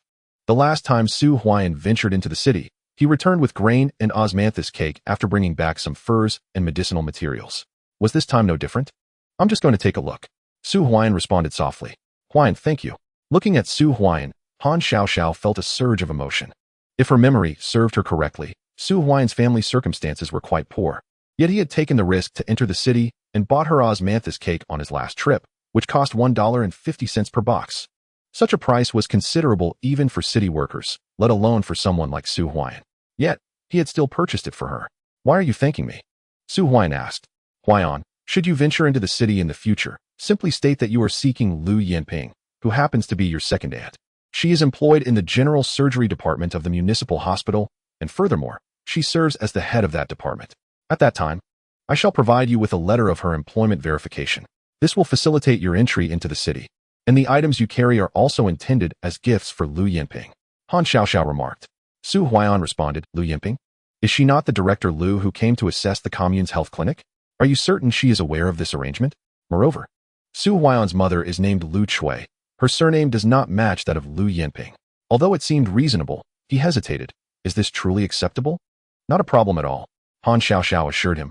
Offering these modest gifts and some ginseng should suffice to ensure that, with your second aunt's employment verification, no one would dare to create trouble. After all, Lu Yanping is indeed a surgeon at the municipal hospital, and it is quite normal to utilize ginseng in medicinal preparations. Very well, Su Huaian acquiesced. In his heart, he speculated about the connection between Han Xiaoxiao and Lu Yanping. Could it be that Lu Yanping is indeed Han Xiaoxiao's second aunt? If so, Han Xiaoxiao must possess some considerable backing. Huaian, let me escort you inside, Han Xiaoxiao said with a smile. Moments later, the two entered the commune's health clinic, only to find Lu Yanping and Xuan Mubai emerging from the office, preparing to oversee the assessments for the day. Upon spotting Su Huaian, Lu Yanping's expression turned frigid, as if he owed her a considerable fortune. Director Lu has arrived. The assessments are about to commence. I wonder if the results from yesterday have been released. Dr. Xue, appearing remarkably youthful, was also present, eliciting curiosity regarding the day's evaluations. As Lu Yanping and her colleagues entered the hall, discussions erupted among the crowd. After a brief moment, Lu Yanping approached the hall, seemingly purposefully passing by Su Huaian. She shot a fierce glare at Han Xiaoxiao and regarded Su Huaian with an air of indifference. Have I offended her? Su Huaian wondered, rubbing his nose. He had diligently completed the exam yesterday without engaging in conversation with Lu Yanping, so how had he incurred her ire? Perhaps Lu Yanping disapproved of his proximity to Han Xiaoxiao, or was it that Han Xiaoxiao had performed poorly on the exam? However, that seemed unlikely. Even if Han Xiaoxiao had swapped their papers, achieving a score in the 70s or 80s should have been within reach, ensuring a passing grade at the very least. In response to Lu Yanping's piercing gaze, Han Xiaoxiao lowered her head. The previous day, after completing her exam, she had been reprimanded by Lu Yanping, who had specifically singled out Su Huaian's paper, the elegant handwriting unmistakably not her own. Yet, Han Xiaoxiao had stubbornly claimed that she had not swapped papers, asserting that it was indeed Su Huaian's work. Consequently, Lu Yanping had not even scrutinized the exam papers, delegating the entire matter to Xuan Mubai for review, awaiting the announcement of results the following day. Today's practical assessment was divided into two teams, with all medical staff from the commune's health clinic reporting to me for evaluation, while the barefoot doctors would be assessed by Dr. Xue. Additionally, those barefoot doctors who had excelled in past assessments were also to be evaluated by me. Jiang Yulin, Lu Mubai, and Su Huaian. The voice of Lu Yanping resonated once more. Upon hearing her name, Jiang Yulin's eyes sparkled with joy. The director from the city hospital had summoned him for an assessment. This was indeed a recognition of his abilities. Casting a glance at Su Huaian, Jiang Yulin strode proudly towards the ranks of medical personnel at the Commune Health Center. Huaian, you are here too, Su Xiaoxiao exclaimed, momentarily taken aback. What is going on? How could Su Huaian be present? In previous evaluations, she had only achieved a grade of C in one instance, while the rest were graded C-. Even she had not been singled out by Lu Yanping. Yet Su Huaian, who had received C in 2 consecutive evaluations, was called upon. Was Su Huaian truly exceptional? Why had the director chosen her? Xuan Mubai furrowed his brows. Initially, he could have directly disqualified Su Huaian from the assessment, but unexpectedly, Lu Yanping had taken her aside, making any manipulation impossible. However, under Lu Yanping's scrutiny, Su Huaian was unlikely to receive a high rating, as the surgical director was notoriously stringent, demanding perfection in procedures. What is happening? I know this Su Huaian. She seemingly received a C last year. How can that be considered excellent? Not just last year, but the year before as well, murmured the barefoot doctors among themselves. So, if she receives a C again this year, does that mean she will lose her qualifications as a barefoot doctor? Has Director Lu made an error? Jiang Yulin stepped forward, unable to contain his dissatisfaction. Director Lu, Su Huaian has received C ratings for 2 consecutive evaluations. How can this be deemed excellent? He was genuinely irked. Why should Su Huaian, with 2 C ratings, be considered exceptional? Why is she being called upon by Lu Yanping to participate in the practical assessment alongside me? Can you perform the procedure for turning a fetus? Lu Yinping inquired coldly. I cannot. Jiang Yulin's face flushed crimson. Indeed, he had never learned this specific procedure. It was purely luck that Su Huaian, despite her training at the Commune Health Center, had acquired such skills. Chapter 29. The situation is grim. Jiang Yulin never anticipated that Lu Yinping would publicly utter such words, leaving him momentarily speechless. The procedure for turning a fetus, so Su Huaian was proficient in this technique. No wonder she had caught the attention of Director Lu from the city hospital. It was rumored that during a previous incident in the Mo Brigade, a woman had faced complications during childbirth, leading to dire consequences at the health center. In the hall, discussions began to swirl. Those who had previously looked down on Su Huaian's consecutive C ratings now regarded her with newfound respect. This procedure could indeed be life-saving. In rural areas, who among the women did not wish to bear children? Complications during childbirth were not uncommon. Sometimes, even reaching the health center could prove futile. With Su Huaian present, the chances of survival increased. Su Huaian, you must go? Su Xiaoxiao urged. This is a good opportunity. Yesterday, Su Huaian dozed off during the theoretical examination, and surely the results would not be favorable. However, news of Su Huaian's skill in the art of breech manipulation had reached Director Lu's ears, and it was likely that Su Huaian's rating would improve significantly. Miss, do your best. Su Huaian smiled faintly and joined the queue at the community health center. Huaian, come here. Han Xiaoxiao called out eagerly. Su Huaian approached Han Xiaoxiao's side, observing the scene as Lu Yinping's expression grew colder. This Su Huaian truly believed in his ability to perform breech manipulation, a technique that even the city hospital had no adept practitioners of. Did she believe that Su Huaian could? She was skeptical. Dr. Xue, take the others for their assessments.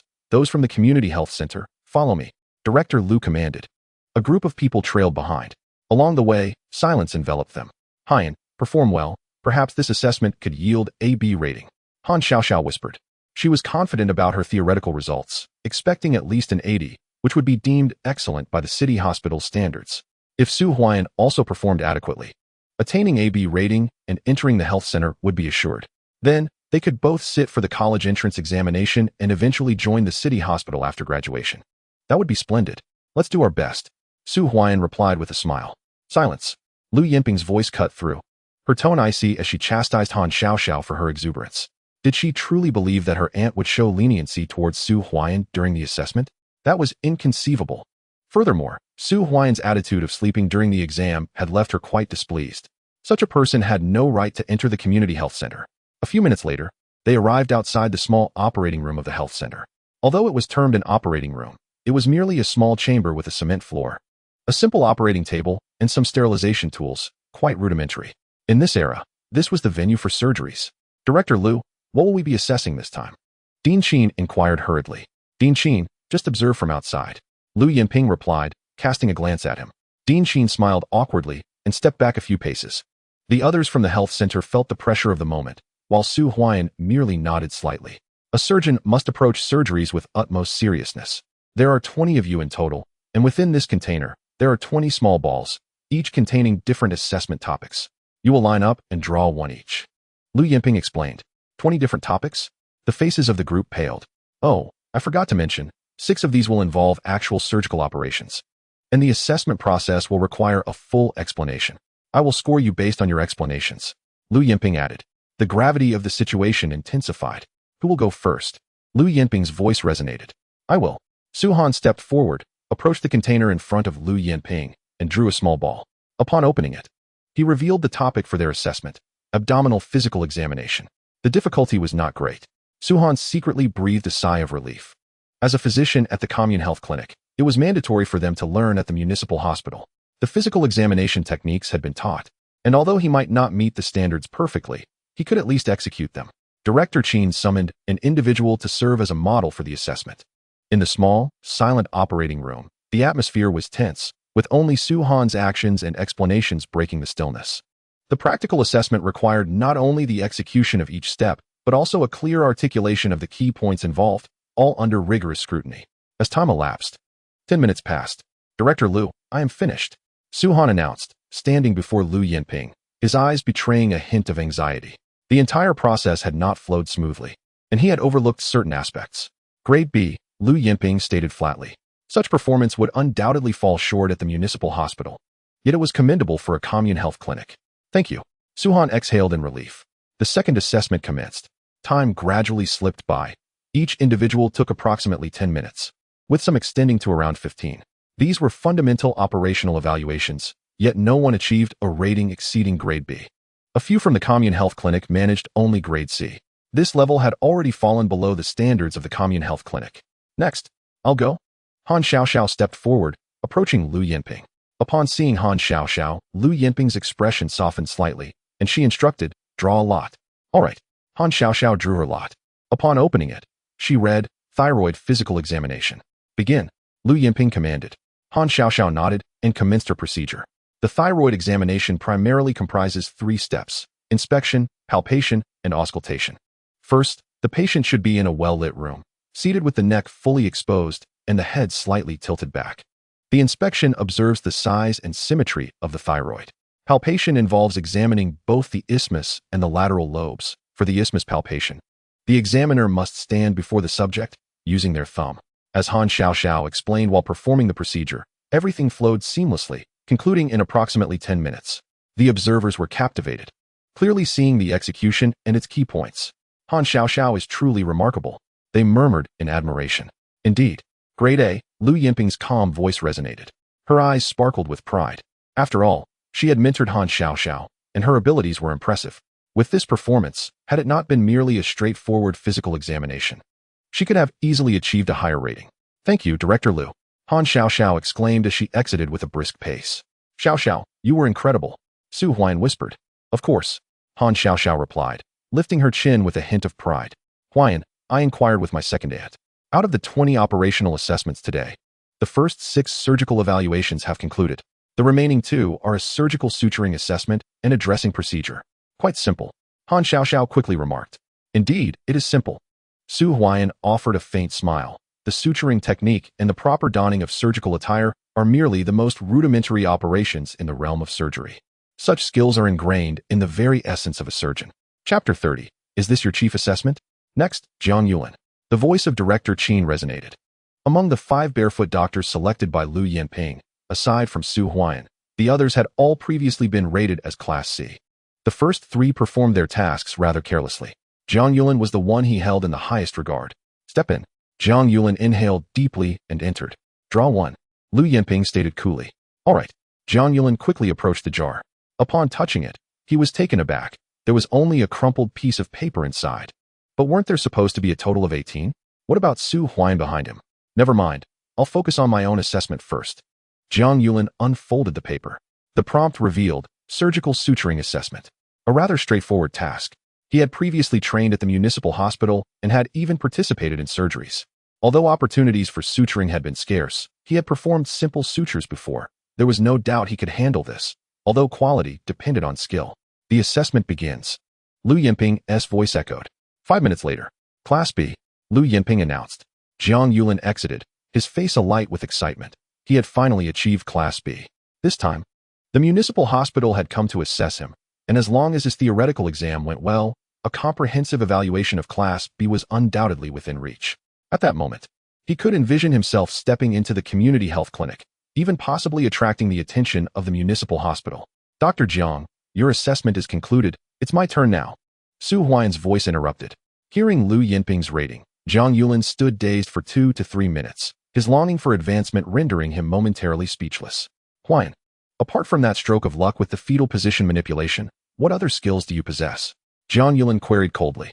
What I can or cannot do is of no concern to you. Just wait outside and watch. Su Huaian retorted, entering the operating room. Humph. Jiang Yulin exited, eager to see what Su Huaian could demonstrate. Moreover, he was acutely aware that the jar no longer contained any paper scraps. He had used the last question. The jar was left with just one, donning surgical attire. Huaian, you've got this. Han Xiaoxiao smiled broadly, confident that Su Huaian had secured his position.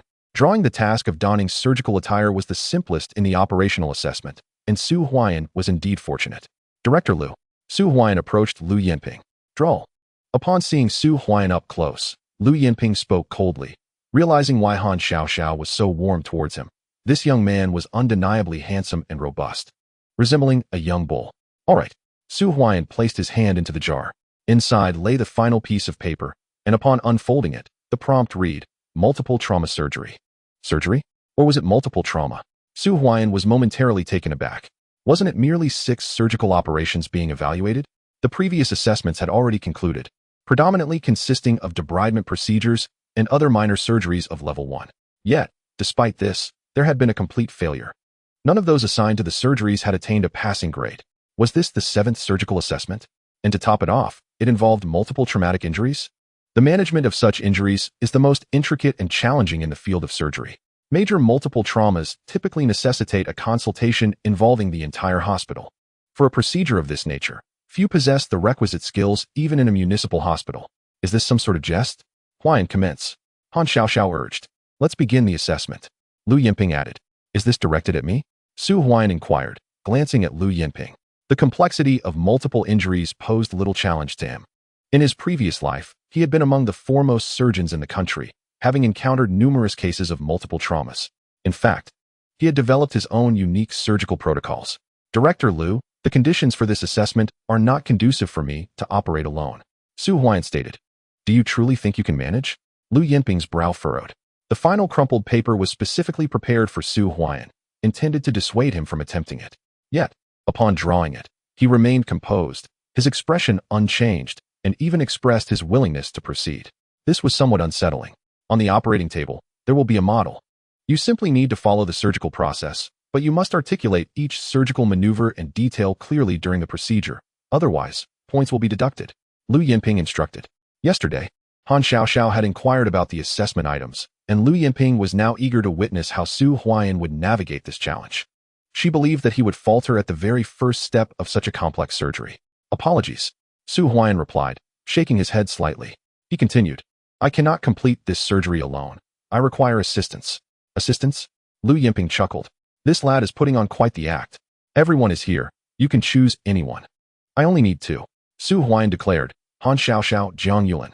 Huaiyan, what do you need me for? Jiang Yulan's expression nearly shifted in disbelief. He had just drawn the suturing task and was prepared to celebrate passing with a score of level 2. Little did he know that Su Huaiyan intended to involve him in the assessment. What was happening? Hadn't Huaiyan drawn the surgical gown task?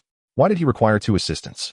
Han Xiaoxiao pondered, yet without hesitation, she stepped forward. Very well. Dr. Zhang, please assist. Lu Yinping announced. At this moment, her curiosity was piqued.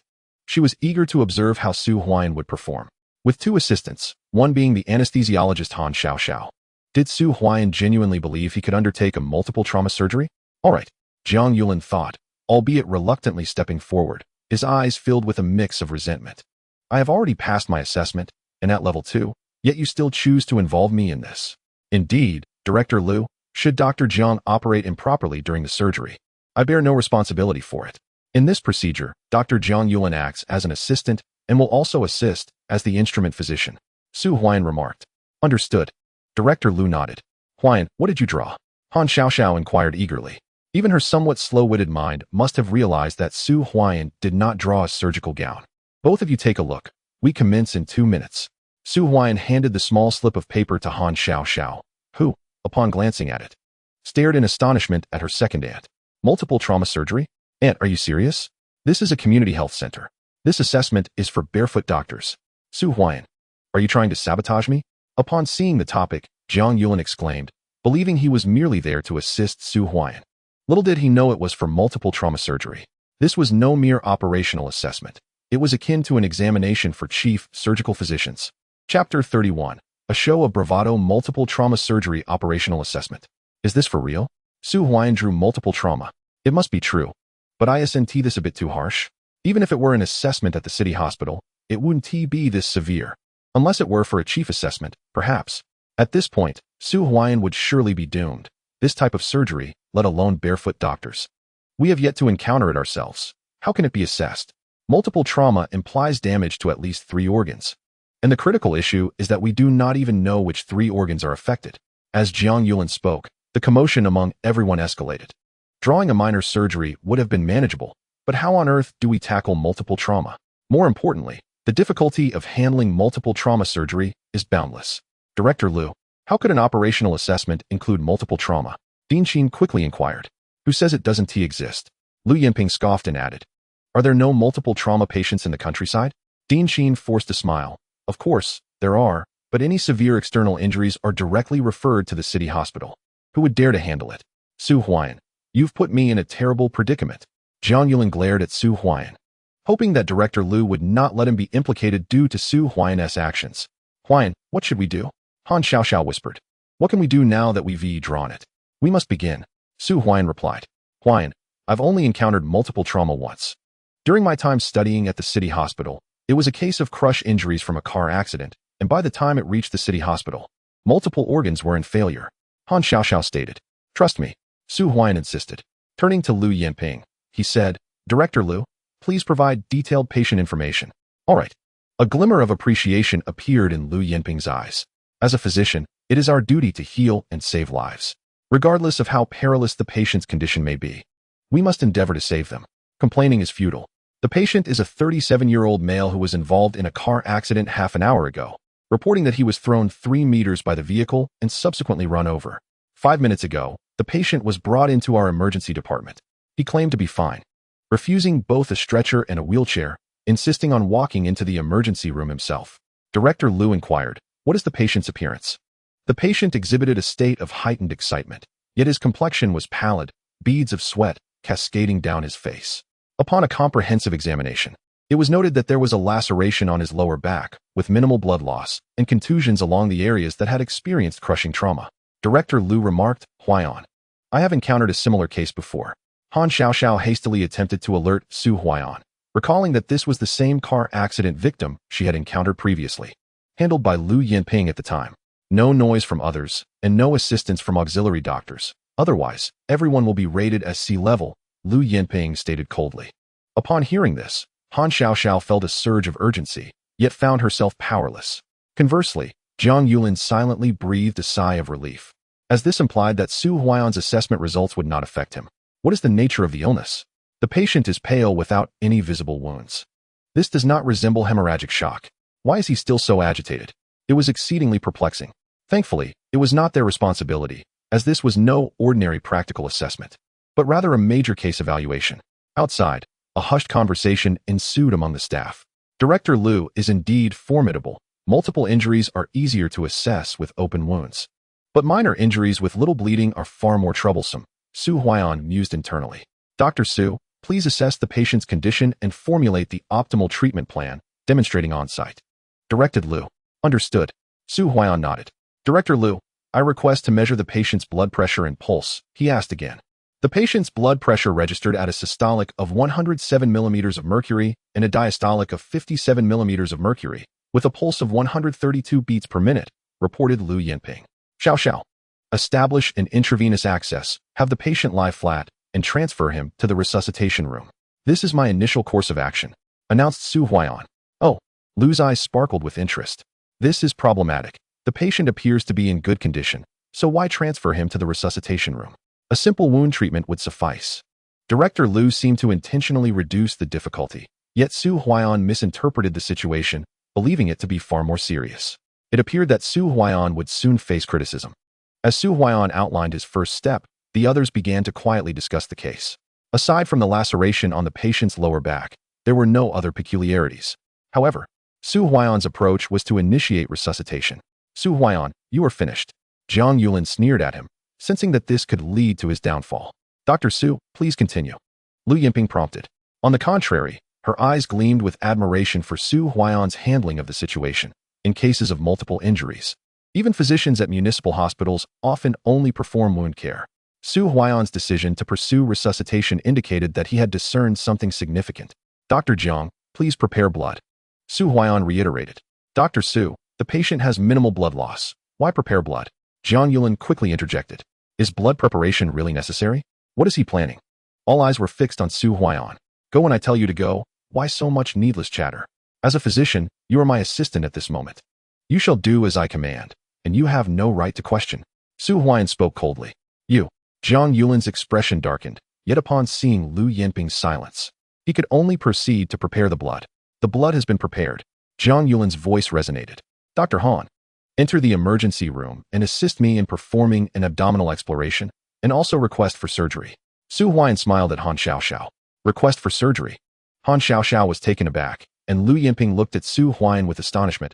especially Han Xiaoxiao, who was very familiar with the case Lu Yinping had presented. The patient had appeared to be in good condition initially. However, half an hour later, they collapsed, losing consciousness and going into shock, ultimately succumbing despite efforts to save them. How absurd. Performing surgery when the patient shows no signs of distress? You wish to explore the abdominal cavity? The murmurs outside grew louder. Dr. Su, please elaborate on the indications for the abdominal exploration, as well as the justifications for blood preparation and surgery. Lu Yinping insisted. Was it mere coincidence? Or did Su Huaian indeed possess remarkable capabilities? Lu Yinping's gaze towards him had transformed. She sought his explanation. The patient had suffered from crush injuries due to a vehicular accident, yet externally, there appeared to be no significant hemorrhage, and the patient's condition seemed stable, with only a single wound on the waist. Moreover, the patient was mobile and in a state of heightened alertness. However, the pallor of the patient's face raised suspicions of internal bleeding, with the possibility of organ rupture not being ruled out. Su Huaian stated calmly, "The situation is highly suggestive of internal bleeding." Impressive, Huaian. Han Xiaoxiao gave a thumbs up to Su Huaian, clearly impressed. The cause of death discussed during the initial case review had been organ rupture, which led to multiple organ failure. As for the surgical indications, the strong suspicion of organ hemorrhage warranted the preparation for an emergency surgery, as such bleeding could be life-threatening. Su Huaian reiterated. The small surgical room fell silent. His reasoning was not without merit. Su Huaian, do you assert that suspicion of major organ hemorrhage equates to actual hemorrhage? If there is such bleeding, why is the blood pressure not dropping? Jiang Yulan interjected. Fool. Su Huaian shot a glance at Jiang Yulan before locking eyes with Lu Yinping, continuing.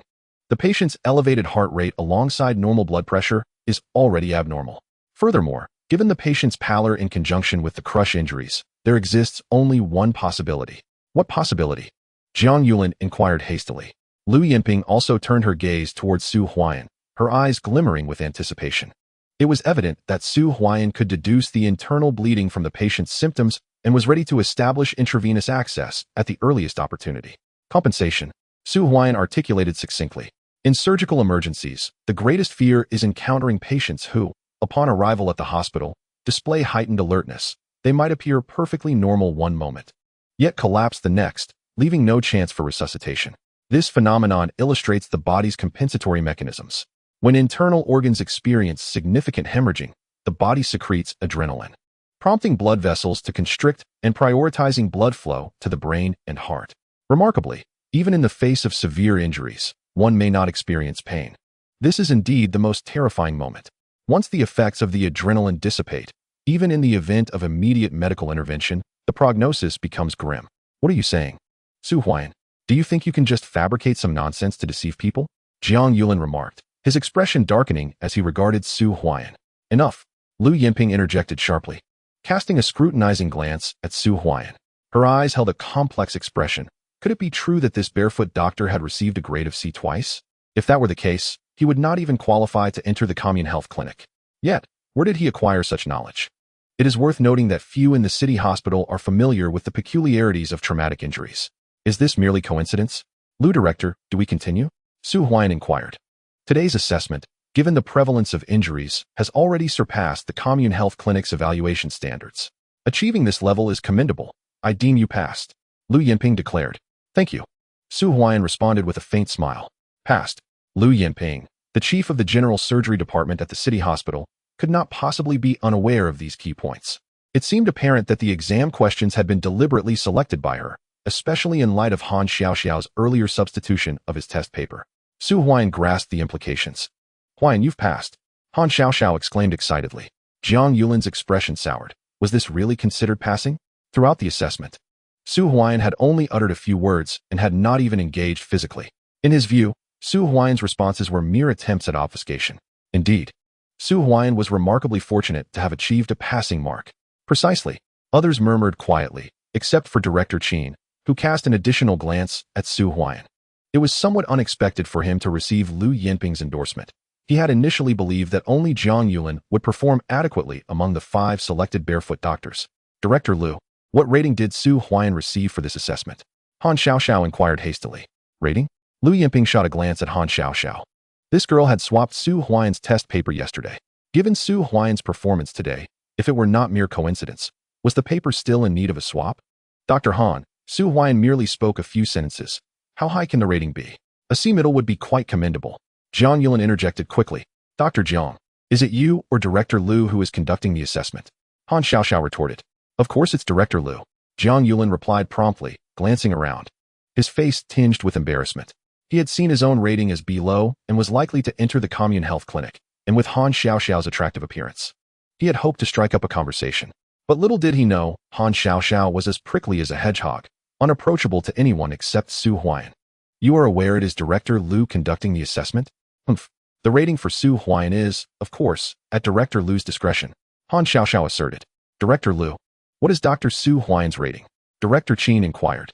Others were also looking at Director Liu. Liu Yinping's brow slightly furrowed, according to Su Huaian's handling of the matter. Although this advanced question was only halfway through, it was not something the doctors at the Commune Health Center could compare to. Grade B. Liu Yinping's calm voice resonated. She wished to assign an A, considering that such advanced questions posed in a municipal hospital would be difficult for most to discern.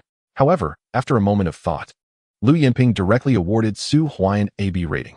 For the practical assessment, B. This rating placed Su Huaian second today, only behind Han Xiaoxiao. B. How could this be possible? Jiang Yulin was stunned, while others stared blankly at Liu Yinping. Dean Qin took a deep breath. Han Xiaoxiao wore a joyful expression. Yet Su Huaian remained remarkably composed. A B. It would not be an exaggeration to award an A. With the assessment concluded, Liu Yinping announced.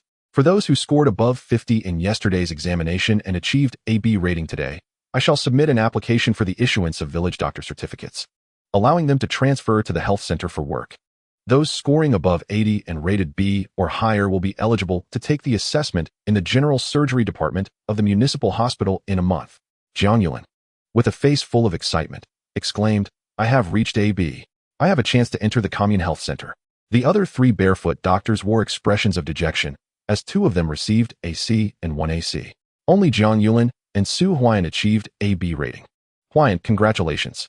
Han Xiaoxiao said to Su Huaian. Thank you. A smile graced Su Huaian's face. The highest rating this time was indeed Han Xiaoxiao, who had studied under Director Liu since childhood and excelled in both theoretical knowledge and practical skills. This time, she had proven herself capable of entering the municipal hospital from the grassroots level through her own abilities. Dr. Su Huaian, please follow me. Suddenly recalling something, Liu Yinping addressed Su Huaian. All right. Su Huaian nodded. Moments later, Director Liu departed. Dr. Jiang, remember our bet. Su Huaian gave Jiang Yulin a faint smile before turning to follow, with Han Xiaoxiao hurrying after him. Jiang Yulin's expression soured instantly, realizing that Su Huaian's rating surpassed his own.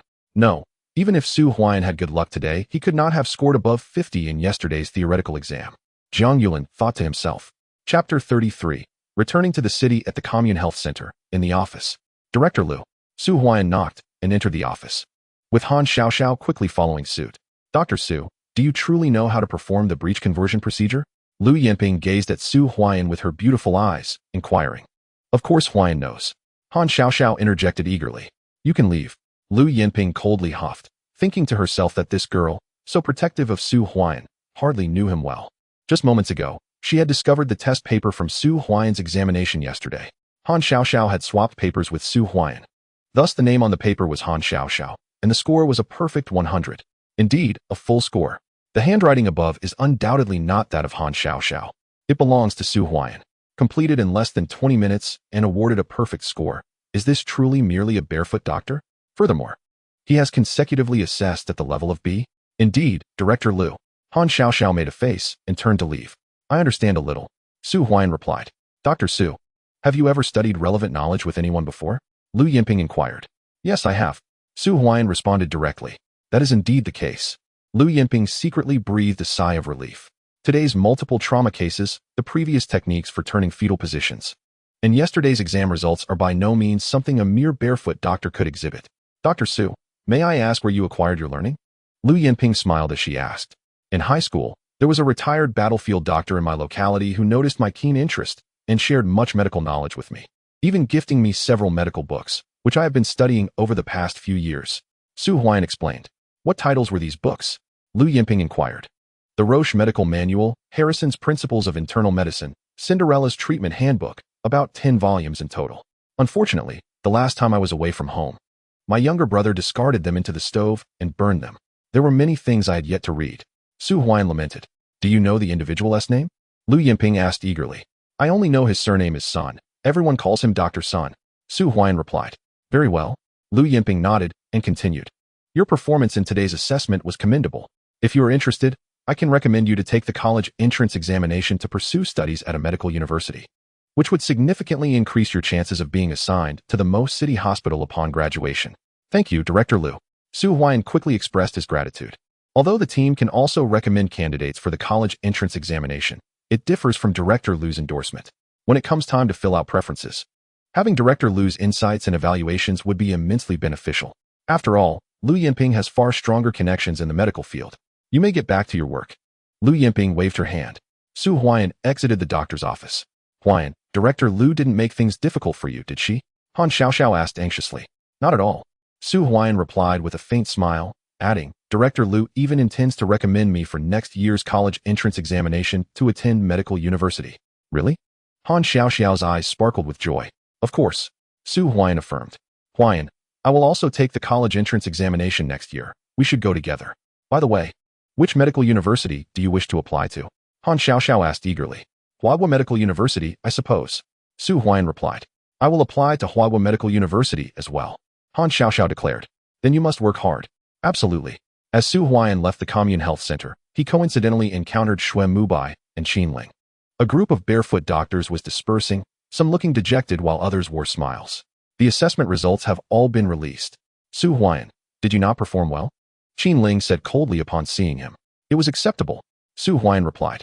Su Huaiyan, do not presume that I am unaware of your fortunate acquisition of the skill to perform the breech delivery maneuver. Otherwise, what merit would you possess to warrant Director Lu's personal assessment? Even so, this time, you are doomed. Xue Mubai spoke coldly. Farewell. Su Huaiyan turned to leave. He wished not to squander time here. This afternoon, he intended to enter the city to rendezvous with Su Xingchuan. Once he managed this batch of goods, he would finally secure his initial capital. After gaining entry to the commune's health clinic, he could then proceed with his subsequent plans. This Su Huaiyan is utterly outrageous. Qin Ling remarked icily. In the past, Su Huaiyan would heed her every word, but now he scarcely glanced her way, associating instead with Han Xiaoxiao, engaged in light-hearted banter, which only intensified her displeasure. Could her choice truly be erroneous? Xue Mubai had promised her that this time, he would ensure Su Huaiyan utterly forfeited his opportunity. Rendered incapable even of being a barefoot doctor, she had accompanied Xue Mubai to witness Su Huaiyan's downfall firsthand. Moreover, she had returned to inform Su Huaiyan that Xue Mubai was a physician at the city hospital. There was no comparison between Su Huaiyan and Xue Mubai. Her choice was undoubtedly correct. What of his arrogance? In today's assessment, Su Huaiyan would be fortunate to achieve a mediocre score. Yesterday, she had personally reviewed his theoretical examination papers, and his scores were certainly at her discretion. Would Director Lu voice any objections? Qin Ling inquired hastily. Director Lu is the chief of the general surgery department at the city hospital. If Su Huaiyan scores poorly, it would be a surprise if she even harbored any disdain for him. Rest assured, once the results are announced tomorrow, Su Huaiyan will be dismissed, Xue Mubai asserted. Indeed. Qin Ling nodded, then added, once the assessment results are released, I shall visit Lingnan Brigade to obtain a divorce certificate, thus severing all ties with Su Huaiyan. Furthermore, if possible, I shall pursue some form of compensation. Qin Ling declared coldly. How could she not feel anger at the thought of dissolving a marriage after just one day? Had she not been in a rush to return to the city last time, she would have certainly created a scene, ensuring that the over 100 yuan would not be returned to Su Huaiyan. Very well. Xue Mubai nodded. Outside the commune, it was time to depart. Su Huaiyan glanced at the sky, noting the time was nearly 1 o'clock. He retrieved a bun from his pocket, took a bite, and hastened away, disappearing into the vast snowfall. Oh, where's Huaiyan? As soon as Su Huaiyan left, Han Xiaoxiao arrived, holding a large porcelain bowl filled with an ample serving of white rice, heaped with succulent fatty meat. Xiaoxiao, is this for me? Just then, Lu Yinping emerged, her face beaming with a smile. Though this girl could be a bit mischievous, her judgment was commendable. At least her perception of Su Huaiyan had shifted. Ah! Han Xiaoxiao was momentarily taken aback. This enormous bowl, costing 1 yuan and 50 cents, was intended for Su Huaiyan, containing more than 3 times the amount she usually consumed. With the meat portion tripled, for her second aunt, she would not be so generous. Chapter 34. A large batch of goods. How can I possibly consume all of this? You are trying to make me burst, Lu Yinping exclaimed. Aunt, in this frigid winter, your visit warms my heart. Surely, I know you care for me deeply. How could you travel all the way to Mo Commune for an evaluation otherwise? Han Xiaoxiao exclaimed with a bright smile. Only you can charm the words. Lu Yinping replied, her face beaming with joy. By the way, where is Huaian? Suddenly recalling something, Han Xiaoxiao quickly inquired. The robust lad you mentioned? He left just now. Hurriedly driving a mule towards the city. He must have matters to attend to, but he won't reach there until after dark, Lu Yinping answered. At this hour? Entering the city without even having lunch? How long will he endure hunger? Han Xiaoxiao murmured. What did you say? Lu Yinping asked promptly. Nothing. Aunt, please eat before it cools. Han Xiaoxiao urged, shoving a large bowl into Lu Yinping's hands before turning to flee. Watching Han Xiaoxiao disappear, Lu Yinping couldn't help but shake her head, though a moment later, envy flickered in her eyes as she gazed at the expanse of white snow. If only I could return to 20 years ago, she sighed. Come on, come on. The mule, under Su Huaiyan's guidance, ambled slowly into the city. Despite the heavy snowfall, the traffic remained manageable, albeit at a much slower pace. It would be dark by the time they reached the city. Meanwhile, at Su Huaiyan's home, third brother, are you out of your mind? Su Fong exclaimed, putting down his pipe and rising abruptly. Just moments ago, Su Zheng had come to him with news about Su Huaiyan and mentioned Su Xingchuan as well. Upon hearing this, Su Fong's expression shifted dramatically. Who is Su Xingchuan? He is a mountain guardian, previously part of the hunting squad. It said he returned after getting into trouble. Is Huaiyan collaborating with him to smuggle goods into the city? That's exceedingly perilous. Huaiyan is armed with a chain rifle. Su Zheng interjected hastily. Third brother, if they get caught, it could spell disaster. If they must go, I should accompany Huaiyan and Huaiming. Su Fong asserted. What do we do now? Su Zheng pondered, momentarily at a loss. Stay here and watch over things. Huaiming and I will make haste to the city. Su Fong decided. Brother, it's too cold. And it's getting dark. Su Zheng protested. We can't trust Su Xingchuan easily. If there is any danger, Huaiyan might be in peril. Our hunting rifle is still available. Huaiming and I can travel through the night, and should be able to catch up. Su Fong insisted. Brother, I want to go too. Su Zheng replied. No. With this heavy snow, your mobility is compromised. Stay home. Su Fong ordered as he stood up and hurriedly departed. If I had known, I wouldn't have let Su Xingchuan approach Huaiyan. Su Zheng lamented. At this point, what good is that? Su Xingchuan often ventures into the mountains to hunt. Yet he never delivers the pelts to the commune's collection station. I've heard he knows many traders in town who buy from him, Lu Chui remarked. Parents, discussing this now is futile. Huaiyan will be fine, Chen Xiuxiu stated. A family occasionally glanced toward the door as the northern wind howled outside. Meanwhile, in the backyard, a figure swiftly departed, none other than Su Huailuo. As the afternoon waned, darkness gradually enveloped the sky. The city was nearly within reach. Su Huaiyan looked ahead. The urban area was fast approaching. According to their arrangement, they were to meet beneath a bridge on the outskirts of the city. Su Xingchun's goods had also been delivered to this location, and Su Huaiyan was well aware of who Su Xingchun was. It was precisely for this reason that Su Huaiyan chose to collaborate with him, because he had the means to transport the goods into the city. Moments later, Su Huaiyan arrived not far from the base of the bridge. He halted his mule and retrieved the chained gun from his waist, loaded with gunpowder. Concealing it with his padded coat, he proceeded toward the bridge's arch. Who goes there? A cold voice echoed from a distance. It's me, Uncle Xingchun. Su Huaiyan called out. Ah, it's you, Huaiyan. Su Xingchun's eyes brightened upon seeing him. As Su Huaiyan approached the arch, he noticed 3 men standing beside Su Xingchun, each wielding a hunting rifle, their expressions cold and indifferent. Su Huaiyan did not recognize any of them. Uncle Xingchun, this doesn't align with our agreement, Su Huaiyan said in a low tone. Huaiyan, these 3 are from the neighboring forestry station. They often hunt as well. Today, their vehicle assisted in transporting the goods. They are all brothers, so there's no need for you to be on guard. Su Xingchun reassured him. Huh, who considers them brothers? Where's the cargo? Su Huaiyan retorted. It's right here.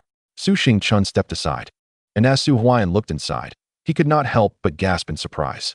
The pile of goods towered over a person, consisting entirely of top-quality furs, mink, and fox pelts. Huaiyan, do you have a way to proceed? Su Xingchun asked solemnly. Indeed. Su Huaiyan nodded. The 4 men brightened at this response. Huaiyan, with so much cargo, you alone may struggle to transport it into the city. Why not let the brothers accompany you? Su Xingchun suggested. No need. Su Huaiyan slightly shook his head. He was well aware of Su Xingchun's intentions. Kid, don't make a fool of yourself by refusing a favor, one of the 3 men said coldly. Huh, you indeed possess 3 hunting rifles, but Uncle Xingchun, I assure you, if any of you dares to act, one of you will undoubtedly perish at my hands. Su Huaiyan sneered. the barrel of the chain gun aimed at Su Xingchun's chest. The expression on Su Xingchun's face darkened. Ha ha, we are all brothers here. What words are these? Huaian and I have already reached an agreement. According to the black market prices in town, for each pelt, Huaian will give me an additional 50 cents to 1 yuan. Su Xingchun hurriedly smiled. Uncle Xingchun, please assist in loading the goods onto the cart. Su Huaian requested. Huaian, where's the money? Su Xingchun inquired. Uncle Xingchun, are you worried I might default? To be frank, until this batch of goods enters the city, I won't have any funds to give you. Besides, I, Su Huaian, will still return. Do you fear I might flee? Su Huaian replied.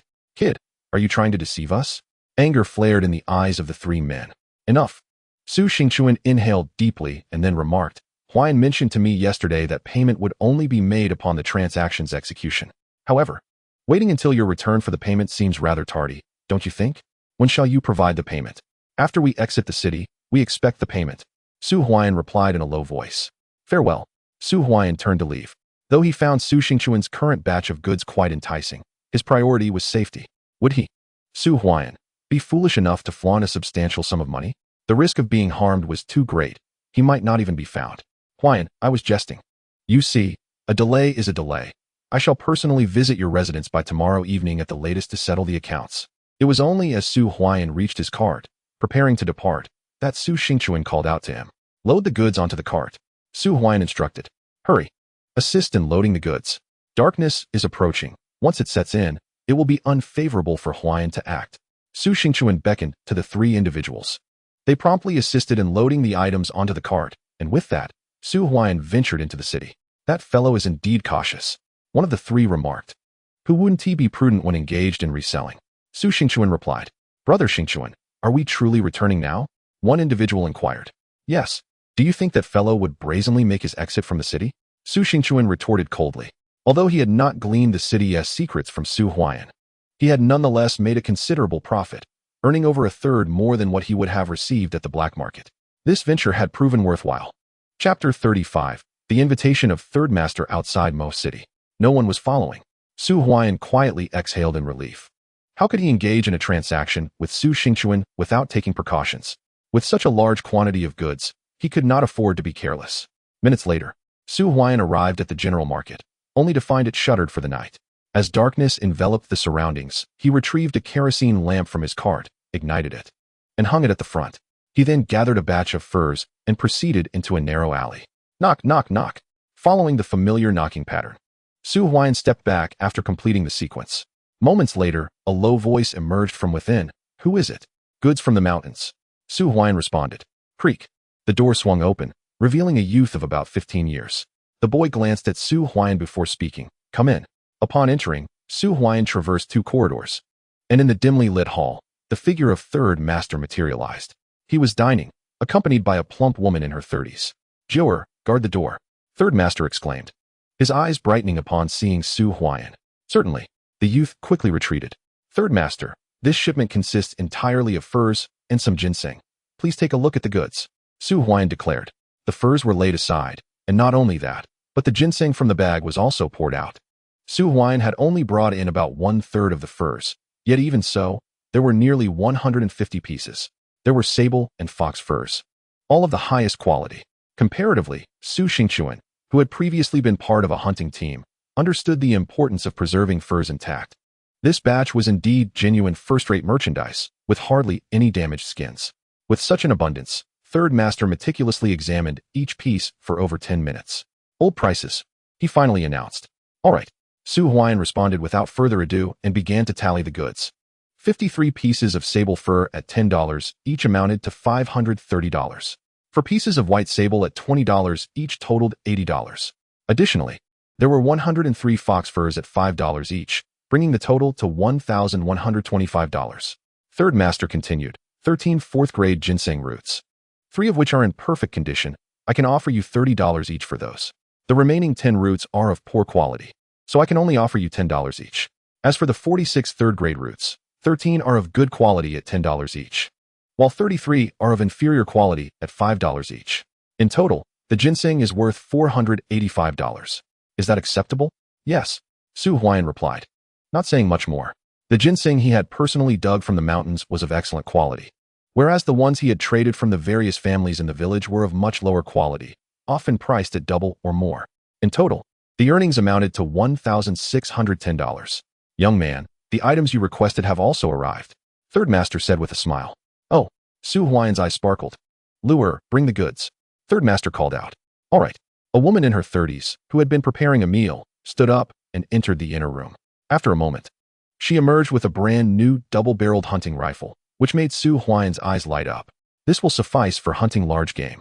The rifle was priced at $300. Since he had previously paid a $50 deposit, it would be deducted from the total. There were 6 cotton jackets, 4 large and 2 small, totaling $150, with a $30 deposit previously paid, leaving $120 to settle. Count the money, Third Master instructed. Upon hearing this, Lure produced a bundle and began counting the money with great efficiency. Even after deductions, Su Huaiyan was left with $1,240.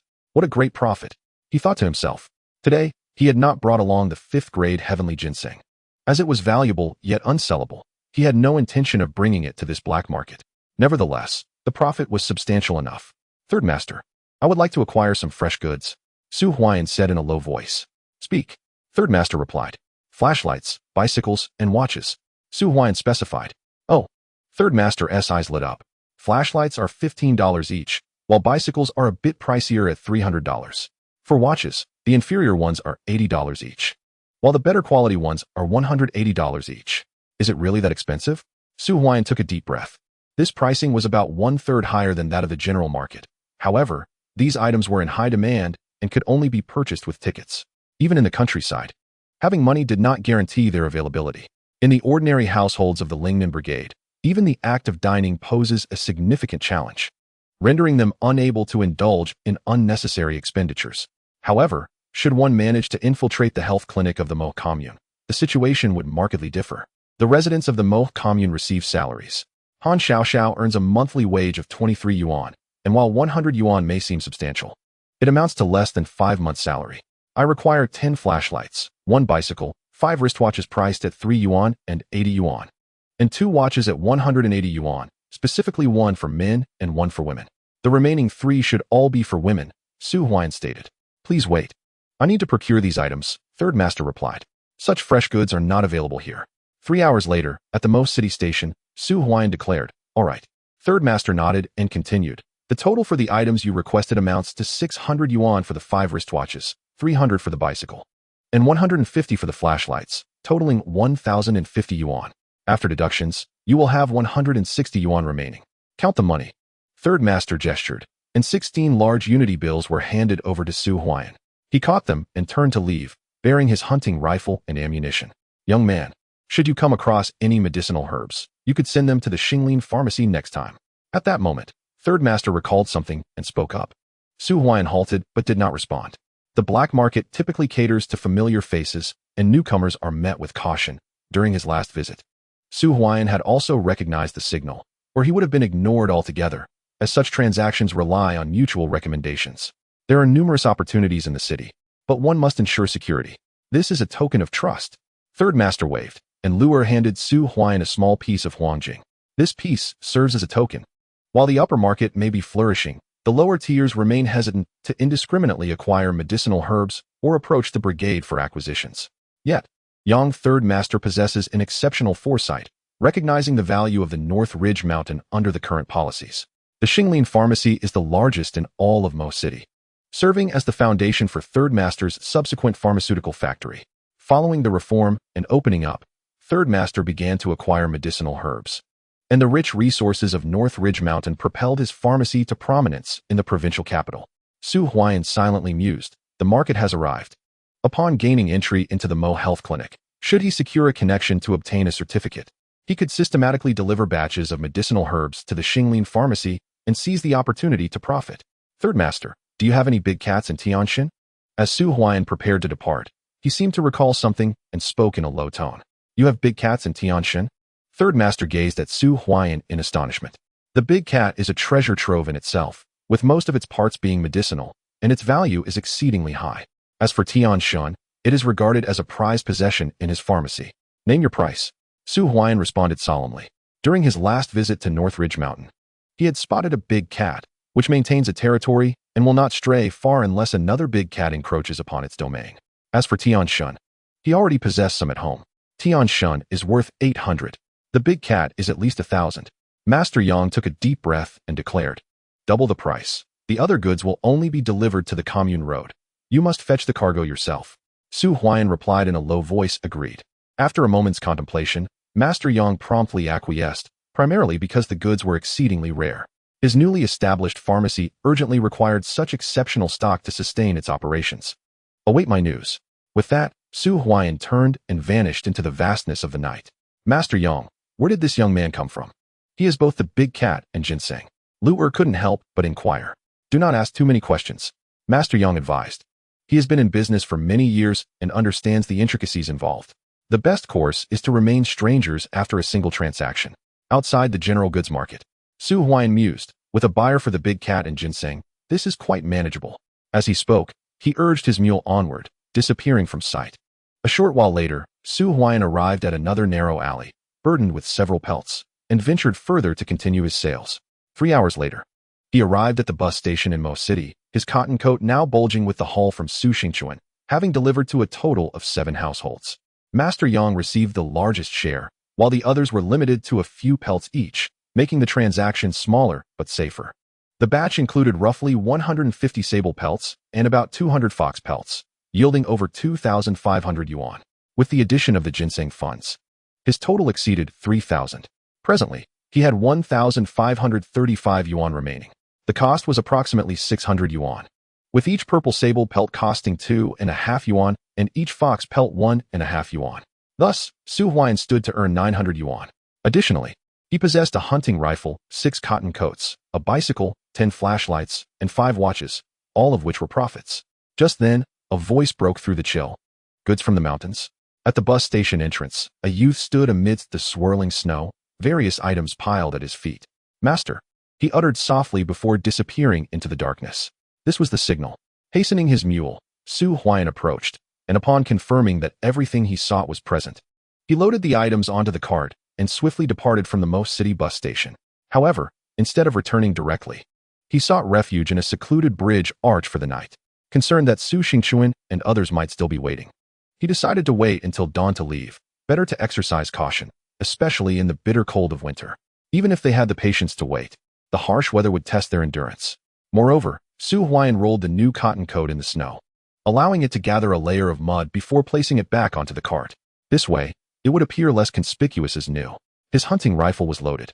Resting amidst a pile of cotton coats, he allowed the kerosene lamp to extinguish, and time gradually passed. Meanwhile, en route from the Mo commune to Mo City, Su Fang and Su Huaiming had already made it halfway. Who goes there? They queried, gazing toward the distant lights. With a sharp command, Su Fang urged Su Huaiming to lie down, prompting the 4 individuals opposite to swiftly follow suit, extinguishing even the kerosene lamp. In an instant, the night enveloped them in silence. Is that you, Brother Su Fang? A voice emerged from across, as if recalling something. Su Xingchuan. Su Fang paused slightly before rising. The 4 figures on the other side also standing, with Su Xingchuan at the forefront. They had not waited for Su Huaiyan, as they were hurrying back. Light the kerosene lamp. Su Xingchuan inhaled deeply, relieved they had not waited for Su Huaiyan. Had they done so, and something unfortunate occurred. Given his understanding of Su Fang, the outcome could have been dire. Brother Su Fang. Su Xingchuan jogged forward. Xingchuan, where's Huaiyan? Su Fang inquired coldly. His hunting rifle already loaded. Brother Fang, Huaiyan has entered the city. He instructed us to return first, so we did. Su Xingchuan replied hastily. Is that true? Su Fang's brows knitted in concern. Brother Fang, would I deceive you? Su Xingchuan retorted. Let us hope that is the case. Turning, Su Fang called to Su Huaiming, and the two resumed their journey, intent on locating Su Huaiyan and is remarkably cautious. One of the trio remarked, there's no need to pursue his connections in the city. If he wishes to continue at this rate in the future, it shall be done. Su Xingchuan affirmed. Indeed. The others nodded in agreement. They were astute enough to recognize whom they could intimidate and whom they could not. Su Huaiyan was evidently not one to be trifled with. Let us go. Su Xingchuan took a deep breath, leading the 3 away in haste. By dawn, Su Fang and his companion arrived outside Mo City, having seen no sign of Su Huaiyan along the way. As they approached the city entrance, both Su Fang and Su Huaiming wore troubled expressions. Father, has Huaiyan not exited the city yet? Su Huaiming asked. We shall wait here. This is the essential route for Huaian's departure. Su Fong stated. Very well. The two found a sheltered corner to await Su Huaian's emergence. Time passed slowly. It's time to go. Su Huaian checked his watch, noting it was nearly 3 in the morning, given the frigid weather. Enduring even a couple of hours outside could render one numb. With a crack of the whip, he roused the mule. The cart ambled away. A glimmer of light appeared. After about 10 minutes, a voice filled with surprise broke the stillness. Instinctively, Su Huaian aimed his hunting rifle in the direction of the sound, his body twisting as he fell to one side of the cart. Not far off, 2 figures emerged. Beneath the oil lamp's glow, Su Huaian recognized their faces. Uncle. Huaiming. Su Huaian paused in astonishment. It was Su Huaiming and Su Fong. According to his plan, Su Zheng was supposed to bring Su Fong and Su Huaiming to meet him at the commune. After returning, he still needed to visit the health clinic to have Su Zheng take the items back first. Brother Huaian, you're safe. Oh, my legs have gone numb. Su Huaiming stumbled forward and fell to the ground. Although the Su Fong family was somewhat better off than Su Huaian, their cotton trousers were hardly thick enough to withstand the biting cold and relentless snow of winter.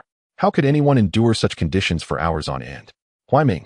Su Huaian rushed over to help him up. Brother Huaian, we finally found you.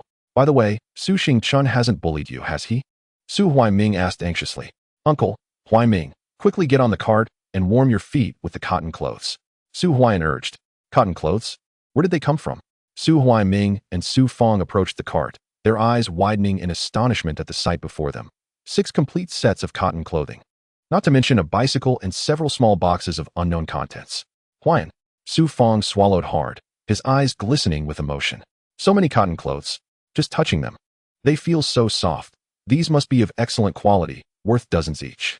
Huaian, you've brought back 5 or 6 sets. How much could that possibly cost? And a bicycle. Such a rare item. There are hardly any in the entire Lingnan Brigade. Chapter 37. Su Huaian with 0 points? The two climbed onto the cart. Su Huaian urged the mule onward, heading home. On the cart, Su Huaiming wore an expression of sheer excitement, while Su Fong regarded Su Huaian as if he were seeing him for the first time. Su Huaian had ventured into the mountains in search of ginseng, and while Su Fong had suspected some profit, he could hardly imagine it was this substantial. Huaian, tell me, are you engaged in reselling? Su Fong inquired. Indeed. Su Huaian nodded. Brother Huaian, are all these things yours? Just how much have you earned? Su Huaiming exclaimed excitedly. About $100. Su Huaian replied. He kept some details to himself, not out of distrust for his uncle's family, but rather to prevent any word from leaking out. After 2 trips to the city, he had earned nearly 3,000. Who wouldn't be envious of such wealth? These cotton clothes are truly warm. Su Huaiming remarked enviously. Huaian, when we return, you mustn't speak of this indiscreetly. No one must know, understand? Su Fong cautioned. Su Huaian nodded in agreement. The cart gradually approached Mo commune, moving slowly under the cover of night. It was around 6 o'clock when they finally arrived. Kid, this is a double-barrel shotgun. Even the biggest cat would tremble at its sight. Su Fong marveled, eyeing the firearm slung across Su Huaian's back. Such a shotgun was unique to the entire Lingnan Brigade. Loaded with shells, it could take down a large cat, ensuring safety when venturing deep into the mountains. If only there were 2, I would gladly gift one to your uncle. Su Huaian mused. Just having that intention is enough. Su Fong chuckled. Su Huaian was elated. He had long felt uneasy watching Su being bullied in the brigade, and with his wife's strictness, even the slightest offering of game would be reclaimed. Brother Huaian, why are all these cotton clothes covered in mud? Su Huaiming couldn't help but ask. I rolled in it. Su Huaian replied. How could you possibly get new cotton clothes so dirty? Su Huaiming questioned in confusion. Do you even understand? These cotton coats are covered in mud. Now, aside from feeling as warm as new, it's hard to tell they are actually new. Huaian has indeed done well in this regard. Su Fong remarked appreciatively. Uncle, wait a moment. You and Huaiming should hurry back with the cart. After you return the items, be sure to store them in your cellar. Once I return, we can then move them from your home. Su Huaian instructed. All right. Su Fong paused slightly before nodding. Being cautious is indeed wise. Although many people were eager to resell items after the opening, bringing back so many goods at once could undoubtedly attract envy. He supported Su Huaian's approach. In the early morning, around 6:30, the cart arrived at Mo commune. Su Huaian disembarked and remained at the commune, while Su Fong and Su Huaiming drove away. Outside the health clinic, Su Huaian found a place to sit. After about half an hour, the clinic staff arrived and began their workday. Su Huaian entered the clinic and settled in. Huaian, what brings you here? Upon seeing Su Huaian, Han Xiaoxiao hurried over to inquire. I arrived early. Su Huaiyan replied with a smile. Did you return to the city overnight? Han Xiaoxiao asked quietly. Yes, Su Huaiyan nodded. Huaiyan, you don't need to work so hard. If you're short on money, just tell me. I still have some. Han Xiaoxiao said, preparing to pull out her money. Not again. Su Huaiyan quickly interjected. Although his dear friend was affluent, he could not rely solely on her funds. He needed to learn to earn his own. Besides, he truly wasn't lacking money at the moment. Come on, let's go have breakfast. Han Xiaoxiao urged, pulling Su Huaiyan toward the cafeteria. On the way, they encountered Xuan Mubai and Qin Ling, and even Lu Yinping had come. After yesterday's assessments, they were awaiting the results today and had chosen not to return to the city until they could conduct 3 days of rural medical consultations within the 12 teams under Mo Commune. Su Huaiyan. Upon spotting him, Xuan Mubai sneered, while Qin Ling wore a displeased expression, especially as Han Xiaoxiao was still holding Su Huaiyan's hand. Ahem. Lu Yinping cleared her throat. Good morning, Director Lu. Han Xiaoxiao's face flushed, and she quickly released her grip. Su Huaiyan, why are you here so early? The results won't be announced until 10 o'clock this morning, yet you have arrived already. Lu Yinping remarked. I had nothing else to do, so I came early. Su Huaiyan replied promptly. Huaiyan, I'll go get breakfast. Han Xiaoxiao said to Su Huaiyan. All right. Su Huaiyan nodded. A moment later, Han Xiaoxiao departed. And a few minutes later, a large plate of food was placed before Su Huaiyan. 5 steamed buns, 3 bowls of thin porridge, 5 eggs, and a small dish of pickles. Do you think I'm a cow? Su Huaiyan said with a wry smile. Lu Yinping glanced at the meal before her, and remembering the large bowl of rice from the previous day, her expression darkened. It dawned on her that the meal Han Xiaoxiao had prepared was actually intended for Su Huaiyan, but since he was absent, she had been given it instead. You didn't eat lunch yesterday. You should eat more, Han Xiaoxiao insisted. Lu Yinping. So, I ended up eating Su Huaiyan's lunch? Xiaoxiao, thank you. Su Huaiyan smiled faintly and began to eat. Humph, after today, I shall see how this lad manages to enter the health clinic. He won't even qualify as a barefoot doctor. Xuan Mubai remarked coldly. Qin Ling nibbled on her bread, feeling no flavor at all. In the past, Su Huaiyan had treated her with kindness, but now, she felt as if he regarded her as a pestilence. This disparity was difficult for her to bear. The meal lasted an hour. Su Huaiyan managed to finish his food, and upon seeing him done, Han Xiaoxiao beamed with delight. Huaiyan, the teams have arrived. Around 8:30. The members from Lingnan Commune came, including Su Xiaoxiao and Jiang Yuan. Today, Jiang Yuan had even donned a new outfit, eagerly awaiting the outcome. Huaiyan. Su Xiaoxiao greeted him. Humph, this fellow arrived rather early. Do you think arriving early guarantees a passing score of 60 in the theoretical exam? Jiang Yuan said coldly. Four-eyed lad, remember our wager. Su Huaiyan replied with a smile. Of course I remember. This time, I will enter the commune health clinic, while you will be disqualified even from being a barefoot doctor. Jiang Yuan sneered. We shall see. Su Huaiyan's expression remained calm. Ladies and gentlemen, we shall now announce the results of this assessment. Dean Qin stepped forward, and the crowd fell silent. Han Xiaoxiao, first place, theoretical exam score 100, practical exam grade A, overall rating A. Dean Qin's voice resonated. 100. Goodness, how impressive. That's terrifying. I would be grateful to score 50, yet Dr. Han achieved a perfect score. Voices of admiration arose, with many gazing at Han Xiaoxiao in respect. Xuan Mubai was particularly astonished. 100? How formidable. Back then, he had barely passed. It was evident that Han Xiaoxiao was destined for the city hospital and would receive focused training. Moreover, it seemed that Han Xiaoxiao had some connection with Director Lu. If only he could win her affection, it would elevate him to great heights. But unfortunately, Han Xiaoxiao barely acknowledged him, only showing a favorable demeanor in Su Huaiyan's presence. How could I have scored 100 in the theoretical exam? This must be a mistake.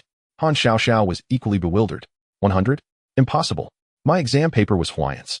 How could it possibly score 100? Not to mention it should range between 80 and 90. The case analysis at the back of the paper was exceedingly difficult. Second place, Lu Yining, theoretical exam score 78, practical assessment grade B, overall rating B. Third place, Chen Lu, theoretical exam score 67, practical assessment grade B, overall rating B. Fourth place. Voices continued to rise, and many faces grew tense, especially Jiang Yuan, whose forehead was now beaded with sweat. As long as his practical score reached grade B and theoretical score exceeded 50, he would be rated as B. What was his theoretical score? The results for the health clinic staff had been announced, and next came the assessment results for the barefoot doctors. The first place goes to Jiang Yuan, the barefoot doctor from Lingnan Commune, with a theoretical score of 50, an operational assessment rated as B, and an overall evaluation of B. Director Qin's voice resonated. I have finally passed. Jiang Yulin's face was alight with excitement. A score of 50 in the theoretical exam is barely a pass. Congratulations, Comrade Jiang Yulin. Xue Mubai remarked with a smile. Jiang Yulin paused slightly, realizing from Xue Mubai's ambiguous gaze that his theoretical score might be connected to him. Otherwise, how could it coincidentally be 50? Thank you, Comrade Xue Mubai. Jiang Yulin quickly expressed his gratitude. Strange, why isn't Su Huaiyan's name mentioned? Han Xiaoxiao furrowed her brows. Su Huaiyan had received a B in the operational rating, and with a theoretical score just shy of passing, he could still qualify for AB overall. Yet, Jiang Yulin, who barely made it, was first while Su Huaiyan seemingly failed. But that exam paper was indeed hers. The second place went to Chen Lili from Xiamo Commune. With a theoretical score of 37, an operational assessment rated as C, and an overall evaluation of C.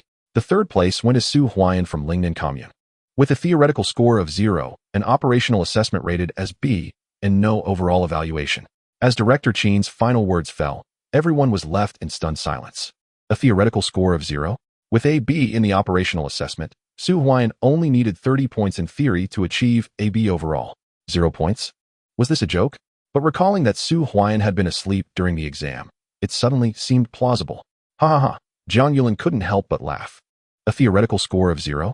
This is utterly ridiculous. How could Su Huaiyan score 0 in the theoretical exam? That is simply appalling. I saw him sleeping during the theoretical exam, so a score of 0 is to be expected.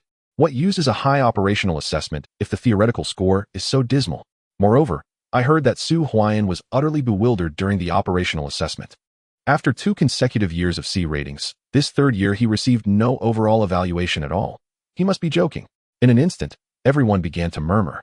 And a smile crept on his Xue Mubai's face as Qin Ling exhaled heavily at the scene. Impossible. Han Xiaoxiao stood up abruptly. Did anyone not see? At that moment, Lu Yinping's expression also darkened significantly. A theoretical score of 0 for Su Huaiyan? That exam paper did not belong to Su Huaiyan, but to Han Xiaoxiao. What does this imply? That the student she taught had scored 0 in theory? Dr. Han, we know you are on good terms with Dr. Su. But I am more aware than anyone of what kind of person he is. He is a disgrace to our Lingnan brigade and unworthy of being a doctor. Jiang Yulin promptly interjected. I want to see the exam paper. Han Xiaoxiao insisted urgently, her eyes reddening with distress. Perfect score for myself, and 0 for Su Huaiyan? She was almost in tears. Dr. Han, this exam paper has already been processed. Besides, I can vouch for Dr. Su's theoretical score with my integrity. Would I intentionally give Su Huaiyan a score of 0? Xue Mubai said with a demeanor of grace. Dr. Xue is correct. Being affiliated with the city hospital. Would he deliberately harm Su Huaiyan? Indeed. The crowd quickly echoed in agreement. You would do well to locate the examination paper, should it be tampered with. I shall ensure that you two face the consequences. At this moment, an oppressive voice filled with fury resounded, igniting a blaze of anger within Lu Yinping. Chapter 38. Re-examination. The tragedy of Jiang Yulin. Director Jiang. Xue Mubai's countenance shifted dramatically. In his view, assigning Su Huaiyan a score of 0 on the theoretical examination would elicit no protest from Lu Yinping, for Su Huaiyan was merely a barefoot doctor, while he himself was a resident physician at the municipal hospital. Moreover, having recently transitioned to the general surgery department, he was effectively a physician under Lu Yinping's supervision. Thus, she could not possibly deny him this semblance of respect. However, Xue Mubai did not anticipate Lu Yinping's public outburst. What is happening? Does Director Lu intend to investigate the examination paper? Yet, as a physician at the municipal hospital, Xue Mubai could not possibly intend to make things difficult for Su Huaiyan. Something was amiss. Director Lu stepped forward to speak. Is it conceivable that there may indeed be some foul play? After all, even a barefoot doctor should not receive a score of 0 on a theoretical examination. Indeed, voices of agreement arose. Many were flattering Xue Mubai, given his affiliation with the municipal hospital, yet numerous others began to harbor doubts. Could it be that Xue Mubai was truly targeting Su Huaiyan? Upon witnessing Lu Yinping's intervention, Jiang Yulin fell silent. Director Lu, surely there is no need to examine the paper. Xue Mubai murmured. Retrieve the examination paper. Lu Yinping commanded coldly. She was well aware of Han Xiaoxiao's capabilities. Achieving a score of 80 was more than within reach. How could it possibly be 0? Her disbelief was palpable. Previously, she had held a considerable amount of faith in Xue Mubai's integrity. He had always been forthright. Who would have thought he would resort to such underhanded tactics in this assessment? Director Lu, please wait a moment. I shall fetch it immediately. Xue Mubai's expression fluctuated. But he dared not hesitate. The reason behind Lu Yinping's defense of Su Huaiyan eluded him, while the calm demeanor of Su Huaiyan spoke volumes.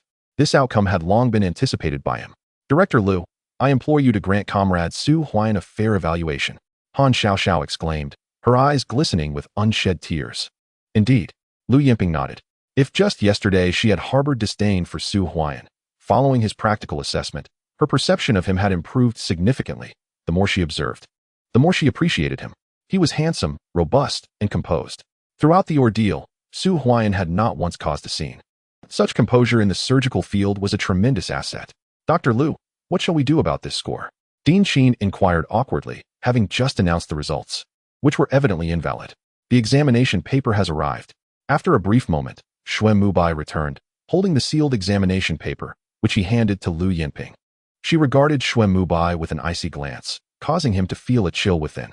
At this moment, he regretted having awarded Su Huaiyan a 0 score.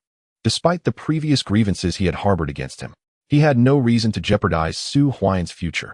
If he were implicated as a result, it would be a significant loss.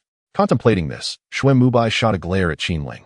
It was she who had initially urged him to accompany Director Lu to the Mo Community Health Center for an evaluation, claiming that since they both belonged to the same department at the city hospital, he could easily assert that he had misread the examination papers if anything went awry.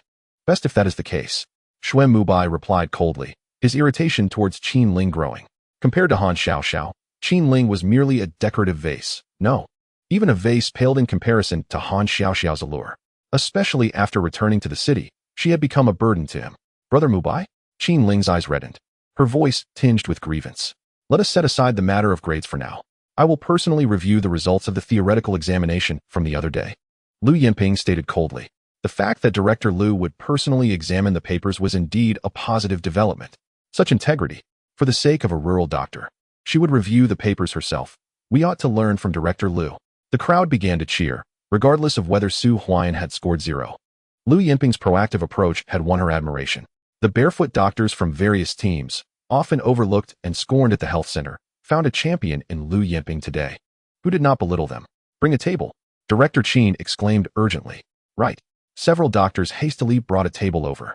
Lu Yinping produced a red pen from her pocket and commenced the review of the examination papers publicly, a throng of people standing before her, watching intently. At that moment, the most anxious among them, aside from Xuan Mubai, was Jiang Yuan. He had just scored 50 points. Please, let there be no discrepancies. Lu Yinping's score is correct. Han Xiaoxiao's score is correct. Voices called out one after another. The atmosphere was tense and silent for nearly 20 minutes until Lu Yinping finally reached Jiang Yuan's paper. With a frown, she examined the paper and, after a few moments, spoke. There is an error in Jiang Yuan's examination. Director Lu, was it an excess or a deficiency? Jiang Yuan inquired hastily, beads of sweat dotting his forehead. After reviewing the papers, Lu Yinping announced, Comrade Jiang Yuan's theoretical assessment score is 49. And his practical assessment is rated as B. His overall evaluation for this examination is C49. Bang! Jiang Yuan collapsed onto the ground. Just 1 point shy? Just 1 point. It was no wonder Xuan Mubai had been signaling him earlier. He had indeed been granted extra points. He had already begun to celebrate his impending entry into the Mo Community Health Center. But who could have foreseen that Lu Yinping would come to review the papers? This was the third time. 3 consecutive evaluations rated him as C. He was so close to obtaining his rural doctor certification, to joining the community health center, and becoming a physician for the people. Alas, he had fallen short once more. 49 points, how disheartening. Jiang Yuan had consistently received a grade of C over the past 2 years, and yet he was among the 36 barefoot doctors most qualified for a B grade, thus eligible to enter the commune health center. They scrutinized every detail, and Director Lu was indeed impartial. Indeed, whispers began to circulate among the crowd. Their eyes filled with sympathy as they regarded Jiang Yuan.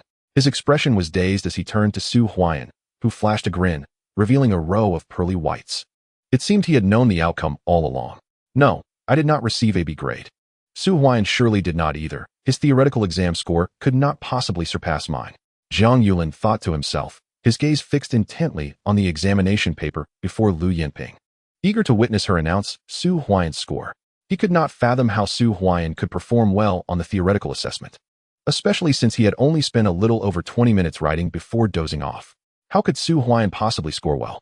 After a thorough review, Su Huaiyan's paper was re-evaluated, and the score was announced. Chapter 39, Jiang Yuan, Teacher Huaian. Comrade Su Huaian, 88 points.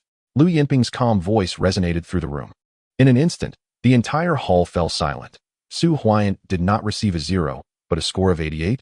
This score placed him second only to Han Xiaoxiao's perfect 100, and combined with his practical assessment, he was undoubtedly rated at least AB. Impossible. Jiang Yulin's eyes brimmed with disbelief. 88 points? How could that be? The Su Huaian before him could not have possibly achieved such a score. I refuse to believe it. Xuem Yuba also spoke up, sharing his skepticism. When he initially reviewed the exam papers, he had not even checked Su Huaian's answers. Simply assigning a 0, he too could not accept that Su Huaian had scored 88, especially since he himself had barely managed to score in the 60s. How could Su Huaian have attained such a high score? In the city hospital, that would be considered excellent. This is Su Huaian's paper. Feel free to examine it. Lu Yinping stated coldly. 88 points? My own daughter performed admirably. Although she had gained an advantage of 12 points over Su Huaian, this score was more than adequate for him, qualifying him for AB grade and eligibility to participate in the city hospital assessments. Obtaining the rural doctor certification would be a breeze. Xiaoxiao graduated from Mo City High School. Could Dr. Sun from the vicinity of the school perhaps be the one who previously came from the northern military region? He is an expert from the provincial hospital, the leading surgeon there. In fact, he was my instructor. Lu Yinping mused inwardly. A student trained by an expert achieving such a score is entirely plausible, especially since the textbooks Su Huaian referenced were newly compiled for medical university courses. Ordinary barefoot doctors would have no knowledge of them. Thus, she found herself increasingly convinced by Su Huaian's words. I must see. Zhang Yulin and Xue Mubai rushed forward to seize the examination papers for review. Moments later, both wore expressions of bewilderment. The answers matched flawlessly, and the subsequent case analyses were articulated with remarkable clarity. Yet, the score was dishearteningly low. Mubai, what do you think? Qin Ling inquired hastily. 88 points? If that's the case, then Su Huaian will enter the commune health clinic and become a physician for the people. He would even earn a monthly salary, living more comfortably than urban workers. Perhaps he might even secure a position at the city hospital. Silence. Xue Mubai snapped. His agitation palpable. Could it be that Su Huaian scored 88 points? Did this not imply that he was inferior to Su Huaian? After all, Su Huaian was merely a barefoot doctor, and he found himself eclipsed by someone of such humble standing. I won't talk to you anymore. Qin Ling retreated, her eyes shimmering with unshed tears. Linger. Xue Mubai came to his senses and hurried after her. Dr. Xue, regarding the significant discrepancies in this assessment, I will personally discuss it with you once you arrive at the city hospital. In the meantime, I expect you to compose a self-reflection over these 3 days to present to me in person, Lu Yinping stated coldly. Understood, Xue Mubai replied, his gaze lowered. Today marked a complete downfall. Upon returning to the city hospital, he might face disciplinary action, a distressing prospect, especially since he had only just begun to establish himself there. He could not afford any missteps. Comrade Su Huaian, you have scored 88 in the theoretical examination and achieved a grade of B in the practical assessment, resulting in a comprehensive rating of B. In 1 month, you will receive an invitation for training in the Department of General Surgery at the city hospital.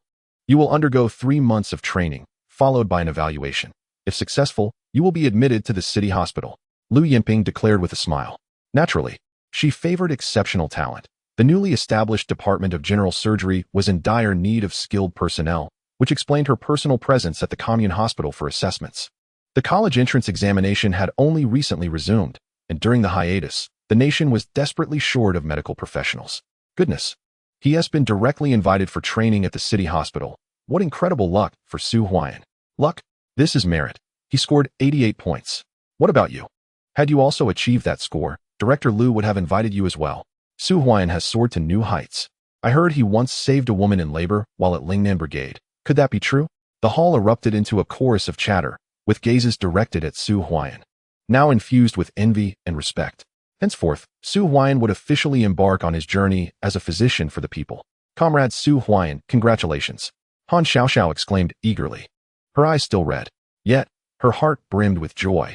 Su Huaian's invitation to the city hospital training meant she would strive to join him, and together they would face the college entrance examination and pursue medical education. Thank you, Su Huaian replied with a gentle smile. The first step had been taken. The first pot of gold in hand, I successfully entered the commune health center. Next, it was time to venture forth. With my expertise in the field of surgery, I would soon become a pivotal figure at the city hospital. Comrade Su Huaian, congratulations. Comrade Su Huaian, I am Dr. Chen from the neighboring Xiamo Brigade. In the hall, many began to greet Su Huaian, and the atmosphere quickly became lively. Director Chen personally approached Su Huaian and led him to the office. Comrade Su Huaian, congratulations on becoming a doctor for the people. Here is your rural doctor certificate.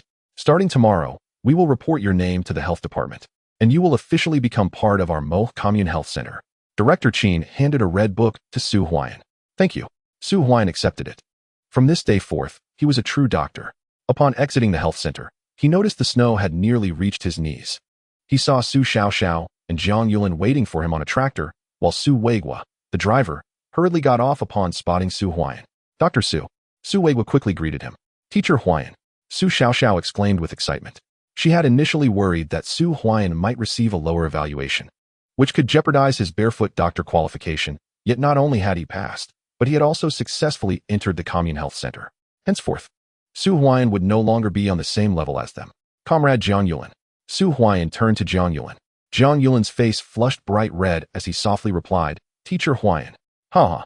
Su Huaian laughed, causing Jiang Yulin's face to redden further, his head bowing lower. This time, he had completely conceded to Su Huaian. Chapter 40. A family crisis at the Commune Health Center. Director Liu, I will report the assessment results to the health department.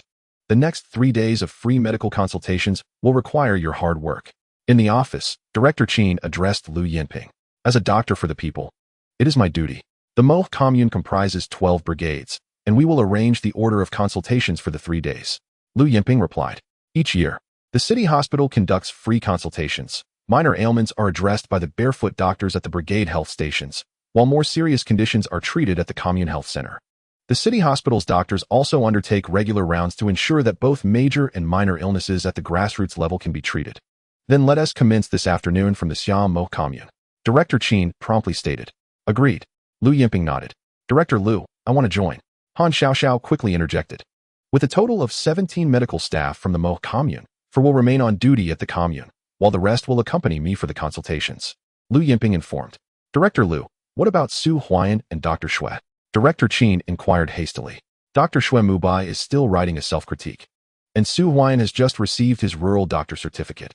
He is yet to be assigned to the Mo Commune, but it will be a matter of days.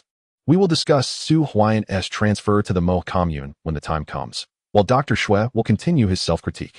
Indeed, everyone has departed. Since Xiao is on duty tomorrow, she shall not accompany us. Furthermore, we shall retain 2 individuals at the Mo Commune Health Center. The rest will accompany me for free medical consultations, declared Lu Yinping. Understood. Director Chen promptly went out to make arrangements, although Han Xiaoxiao wished to join. Upon hearing that Su Huaian would not attend, she refrained from expressing her thoughts. Providing medical aid was equally significant at the health center. Aunt, I told you Su Huaian is quite remarkable, Han Xiaoxiao whispered. You know little about Su Huaian, you impudent girl, Lu Yinping scoffed. Is there a need to exchange test papers? He scored 100, while you only managed 88. Do I need to know more about him? Over our 3 years of high school, no one understands him better than I do. Han Xiaoxiao replied confidently. All right, after this medical consultation concludes, you shall return to the city with me. In a month, you and Huaian will attend training at the municipal hospital, ready for the assessments there. When the time for college entrance examinations arrives, you both will participate together, Lu Yinping stated.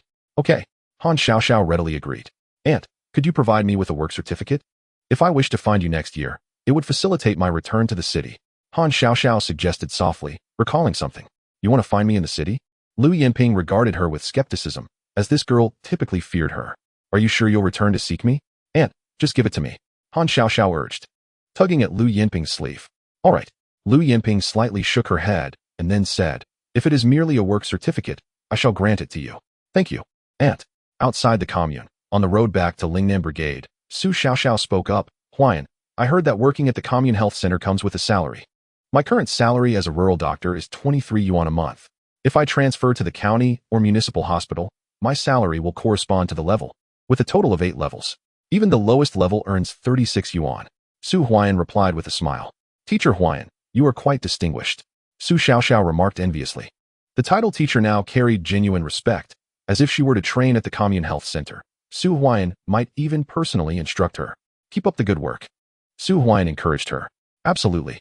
Su Xiaoxiao responded with enthusiasm. Jiang Yulin remained silent, his head bowed. The tractor gradually entered Lingnan Brigade. Upon arriving at the brigade office, Su Guiying saw Su Huaian and urgently said, "You must return home quickly. Something has happened. What is going on?" Su Huaian inquired as he disembarked from the tractor. "Uncle Zheng asked me to find you. He said the brigade members have gone to your home, summoned by Su Huailuo. They are currently at your house, searching for you, claiming your thoughts are misguided and you are not engaged in proper work. You must hurry back," Su Guiying urged. "Su Huailuo?" Su Huaian's expression darkened as he swiftly turned and jogged home. From a distance, he could see a crowd gathered in front of his yard, with neighbors having come over. Inside the yard, Su Zheng wore a grim expression, while Lu Chui stood with two children at the side. Su Huaigua and Su Huaiyue were quietly sobbing, and sister-in-law Chen Xiuxiu stood in the yard holding a child. Su Huailuo and the group were embroiled in a heated argument. What was the matter? A few minutes later, Su Huaiyan returned to the courtyard, observing the crowd. He strode directly into the midst of them. Upon seeing Su Huaiyan, Su Huailuo instinctively shrank back, still nursing a painful leg. However, recalling the words he had heard the previous day, he summoned newfound bravado. Huaiyan had returned. Lu Chui and Chen Xiuxiu secretly breathed a sigh of relief. "Su Huaiyan, Su Huailuo claims you have improper thoughts, deceiving everyone by selling furs in the city. Is there any truth to this?" inquired Deputy Secretary Su Ji. "Humph, Secretary, have you even considered who uttered such words? Whom have I deceived regarding furs? If my thoughts were indeed improper, how could I possess this?" Su Huaiyan retorted, pulling from his pocket a bright red booklet, the certificate of a rural doctor. "What is that? So vividly red?" The surrounding villagers were bewildered by Su Huaiyan's revelation, but the expression on Deputy Secretary Su Ji's face shifted dramatically. He gazed at Su Huaiyan, astonished. "Su Huaiyan, have you gained admission to the commune hospital?" The commune hospital and the village clinic were worlds apart. "Everyone, this is the rural doctor certificate. Comrade Su Huaiyan has achieved an excellent grade during the commune assessment. The director from the city hospital has stated that in a month, Su Huaiyan will be sent to the city for training, with the potential to enter the city hospital in the future." Su Xiaoxiao, who had accompanied him, interjected eagerly. Jiang Yulin snorted in disdain, but refrained from speaking further. Deep down, he envied Su Huaiyan immensely. The city hospital was a dream he longed to reach. Yet fate had dealt him a different hand. 3 years had passed, and he remained at the village clinic in Lingnan. Is it true? Has Su Huaiyan really entered the commune hospital? The villagers buzzed with excitement. Su Huaiyan is making great strides. I heard he saved Guiying's wife last time. I knew he was remarkable. And he's heading to the city hospital? How glorious. Xiao Xiao wouldn't lie about this. Indeed. Suddenly, the courtyard was abuzz with excitement. Su Zheng and Lu Chui gazed at Su Huaiyan as if in a dream, while Su Huailuo stood dumbfounded. He had overheard news the previous night and had summoned the deputy secretary that morning, intending to bring Su Huaiyan down. Yet here he was, poised to enter the commune hospital. In all of Lingnan, only Su Huaiyan was set to join the commune hospital, a status that surpassed even that of a city worker. Who in the commune wouldn't greet him? Chapter 41. Everyone was stunned. Su Huaiyan, you have entered the commune hospital? Su Ji urgently inquired. Indeed. Director Qin of the commune hospital has reported to the health department. It won't be long before the transfer order arrives for our Lingnan village, and I will directly commence work at the commune hospital, Su Huaiyan affirmed. By the way, I wonder what has transpired today that has alarmed everyone. Su Huaiyan inquired once more. Su Ji glanced at Su Huailuo before responding. Su Huailuo claims you are selling goods in the city. Is there any truth to this? Deputy Secretary, can you not discern whether I am engaging in such activities? In this harsh winter, would I have the capacity to travel to the city for such dealings overnight? Su Huaiyan replied. Additionally, I must participate in the evaluation at the commune health center. How shall I proceed? Su Huaiyan spoke coldly. Huaiyan, you are indeed correct. Su Ji nodded, then turned to Su Huailuo, stating, the matter is now clear. The deputy secretary, Su Huailuo, wished to speak further, but Su Ji raised his hand dismissively, choosing not to engage with Su Huailuo any longer. Su Huaiyan currently held a position at the commune health center, and there was no need to offend him by searching his home. Furthermore, regarding the issue of illicit trade, as long as one does not overstep, the authorities often turn a blind eye. Sometimes, in an effort to stimulate the economy, the higher-ups even promote free markets. As long as no one reports the matter, there would be no repercussions for Su Huaiyan. Su Ji, why not stay for dinner? Su Huaiyan suggested with a smile. Next time, Su Ji replied with a grin as he departed, dispersing the others around him. Consequently, news of Su Huaiyan's entry into the commune health center swiftly circulated throughout the entire brigade. In the courtyard, only Su Huailuo and Su Huaiyan's family remained. Observing Su Huaiyan, Su Huailuo recoiled slightly. Pathetic wretch. Su Huaiyan exclaimed, striking Su Huailuo, who dared not even cry out in pain, merely gritting his teeth. Huaiyan, I have heard that something has occurred in your family. At that moment, the uncle and Su Huaiming arrived. Upon their entrance, they immediately spotted Su Huaiyan chastising Su Huailuo, while Su Zheng and Lu Chui wore expressions of anger. What is Su Huailuo doing here? Su Fong inquired sternly. He reported Huaiyan to the brigade, claiming that Huaiyan was engaged in illicit trade. Had it not been for Huaiyan's position at the Commune Health Center, Su Ji would likely have entered to conduct a search. Su Zheng responded coldly. Ungrateful wretch. Bang. Su Fong approached Su Huailuo, delivering a flurry of punches and kicks. Su Huailuo fell to the ground and began to weep. Uncle. Huaiyan, please stop. You will kill me. I wish you were dead. Su Fong retorted coldly. Enough. Su Zheng stepped forward to separate Su Huaiyan and Su Fong. Hurry and leave. Su Fong ordered. I am leaving. I am leaving. Su Huailuo crawled away in haste. Huaiyan, you are truly clever. Had the goods not been delivered to my home, bringing back so many items would have surely drawn Su Ji's attention, and he would have found them without needing to search the house. Su Fong remarked. Uncle, let us discuss this inside. Su Huaiyan replied with a smile. Very well. Su Huaiming and Su Fong quickly followed Su Huaiyan into the house. Brother, what on earth happened? Su Zheng inquired urgently. It is as follows. Su Fong recounted the events to Su Zheng, who, upon hearing, broke into a cold sweat. Although the authorities often overlooked such illicit dealings, being labeled with such a stigma could lead to serious trouble. Fortunately, Su Huaiyan had been prudent, ensuring that the items were secured indoors, leaving no loose ends. Huaiyan, let us go to my home and move the goods. Su Fong suggested. Let us wait until nightfall. Su Huaiyan replied. Agreed. The group nodded in agreement. In the afternoon, the family shared laughter and conversation.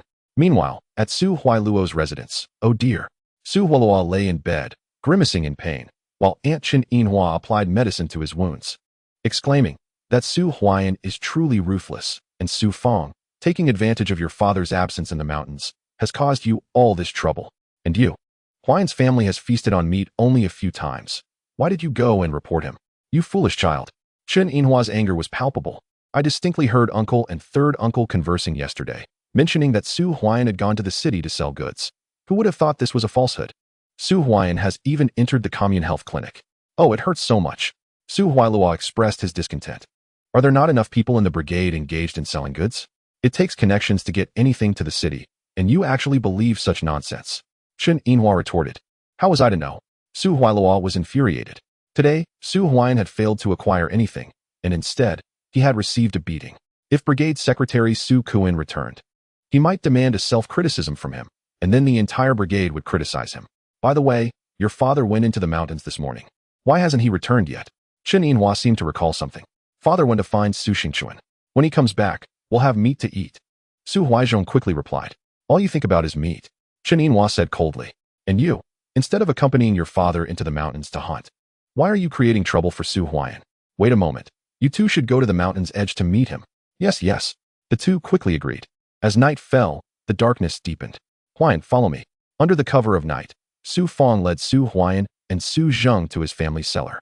Upon opening the cellar, a trove of items was revealed, 6 sets of cotton clothing, a bicycle, a flashlight, a watch, and a double-barreled shotgun.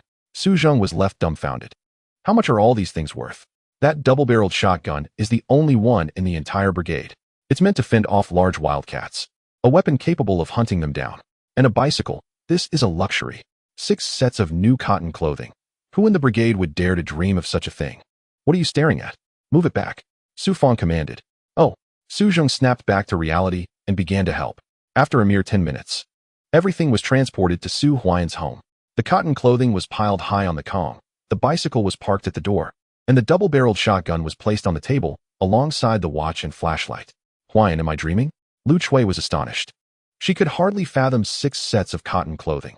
Their family of 6 had been wearing the same hard, outdated clothing for years, which offered no warmth whatsoever. Father, mother, try them on. Su Huaiyan handed the cotton clothing to his parents. Huaiyan. Lu Chui's eyes welled with tears. She wanted to refuse. But upon seeing Su Huaiyan offer new clothing to Qin Xiuxiu and Su Huaigua, the 2 elders donned the garments as well. The clothes fit perfectly, and they felt warmth enveloping them. Father, I want to buy new cotton clothing too. Su Huaiming declared. You little rascal, learn from Huaiyan. Su Fong jested with a smile. He was also taken aback by the sight of these items. but his heart swelled with comfort seeing his family live well. At last, someone has taken charge of this household. Uncle, here is a flashlight. Please take one home. Su Huaiyan handed a flashlight to Su Fong. This is not appropriate. That flashlight is quite precious. Su Jingde from the brigade mentioned that he exchanged a wild goat in town for just one flashlight, which is equivalent to a goat. Su Fong quickly protested. Just take it. Su Huaiyan insisted, pressing the item into Su Fong's hands. Moreover, he produced 2 large bills and thrust them into Su Fong's grasp. Uncle took the risk to come find me overnight. This gesture is far too significant, and such a trivial item pales in comparison. I will accept the flashlight, but I cannot take the money. Su Fong, clutching the flashlight, called to Su Huaiming and turned to leave. The 2 bills remained on the table. Chapter 42. The astonished Su Xinchuan new clothes. How warm they are. Su Huaigua and Su Huaishui donned in new cotton coats, beamed with excitement. Sister-in-law Qin Xiuxiu held her nephew Su Li, tears glistening in her eyes. She had never worn such new cotton garments at her family home, where each piece costs dozens of yuan. Huaiyan, why is there so much mud on these? Lu Chui quickly inquired. Our family suddenly has so many new cotton coats. It would be unreasonable to wear them out as is. A bit of mud allows us to claim they are borrowed old coats from relatives to avoid inciting envy. Su Huaiyan explained. Huaiyan is right. When you wear them out, just say these coats are borrowed. Su Zheng affirmed. Yes, yes. Lu Chui and Qin Xiuxiu nodded in agreement. Huaiyan, what is this? At that moment, everyone's gaze fell upon the table, where lay about 10 small boxes.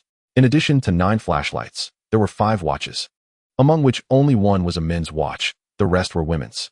Father and mother, you should put away these flashlights. Su Huaiyan first handed the flashlights to Lu Chui. It is not difficult to exchange these flashlights in the brigade. In this countryside, one flashlight can nearly be traded for a sheep, and they are highly valuable for bartering fur. Huaiyan, how did you acquire so many flashlights? Lu Chui asked. Once this batch is dispatched, Father can find someone to continue trading for medicinal herbs. We only need the herbs. I am now working at the commune health clinic, so it is reasonable to bring in some herbs. Su Huaiyan explained. Very well. Su Zheng nodded. The medicinal herbs from the mountains are indeed abundant. Compared to hunting, foraging for herbs is much easier. However, with the heavy snowfall blocking the mountains, even if they exist, they would only be what villagers casually bring back. To dig for them, we must wait for the snow to melt. These are watches, and I have use for them. Su Huaiyan kept the 5 watches for himself. In the brigade, few can afford such luxuries. However, now that Su Huaiyan has joined the commune health clinic, the situation is different. Those within the commune earn a salary, and watches are rare treasures. Even with money, they are not easily obtainable. Knock, knock. At that moment, a series of knocks echoed. Who is it? Su Zheng and Su Huaiyan both stood up. Although everything in the house had been put away, it is wise to remain cautious. Zheng, it is I, Su Xinchuan. The voice called out. It turns out to be Uncle Xinchuan. Come in. Su Huaiyan hastily opened the door, and there stood Su Xinchuan, braving the biting wind and snow. Upon seeing Su Huaiyan, Su Xinchuan let out a sigh of relief. With Huaiyan's return, it was certain that the latest shipment had successfully sold. Huaiyan, the goods have all been sold, he exclaimed. That is splendid. Su Huaiyan replied. A sheepish smile crossed Su Xinchuan's face as he glanced at the double-barreled shotgun resting on the table. This weapon, equipped with shotgun shells, was capable of taking down even a large cat. Did Su Huaiyan's family truly possess such a thing? He was fortunate to have kept his thoughts to himself at that moment.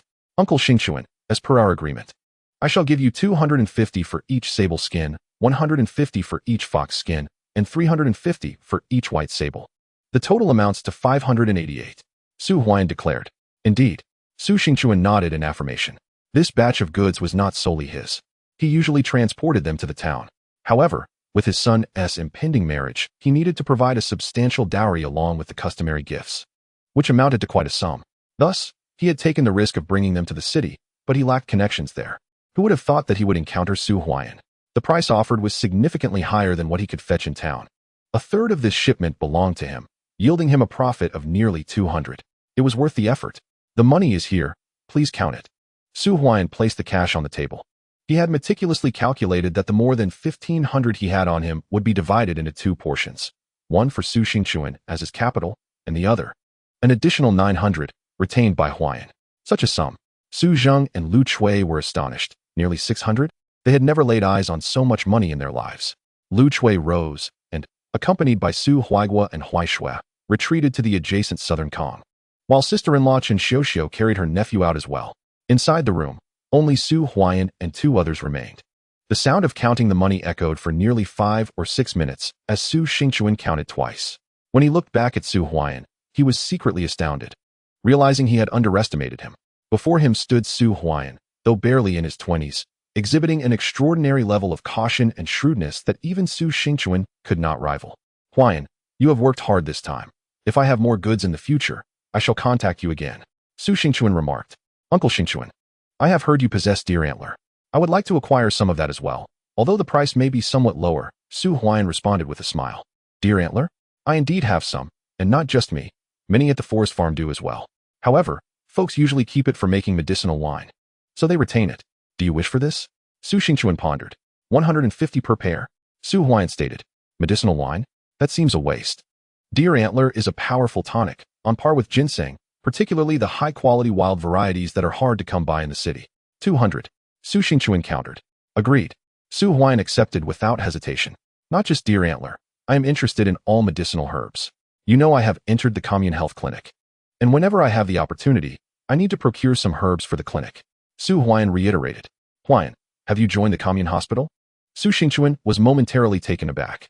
The commune hospital was indeed a legitimate medical establishment. He was aware of Su Huaian's position at the brigade health clinic, but he had not anticipated that Su Huaian had already been accepted into the commune hospital. I'll be leaving as soon as the transfer order arrives in a few days. Su Huaian replied.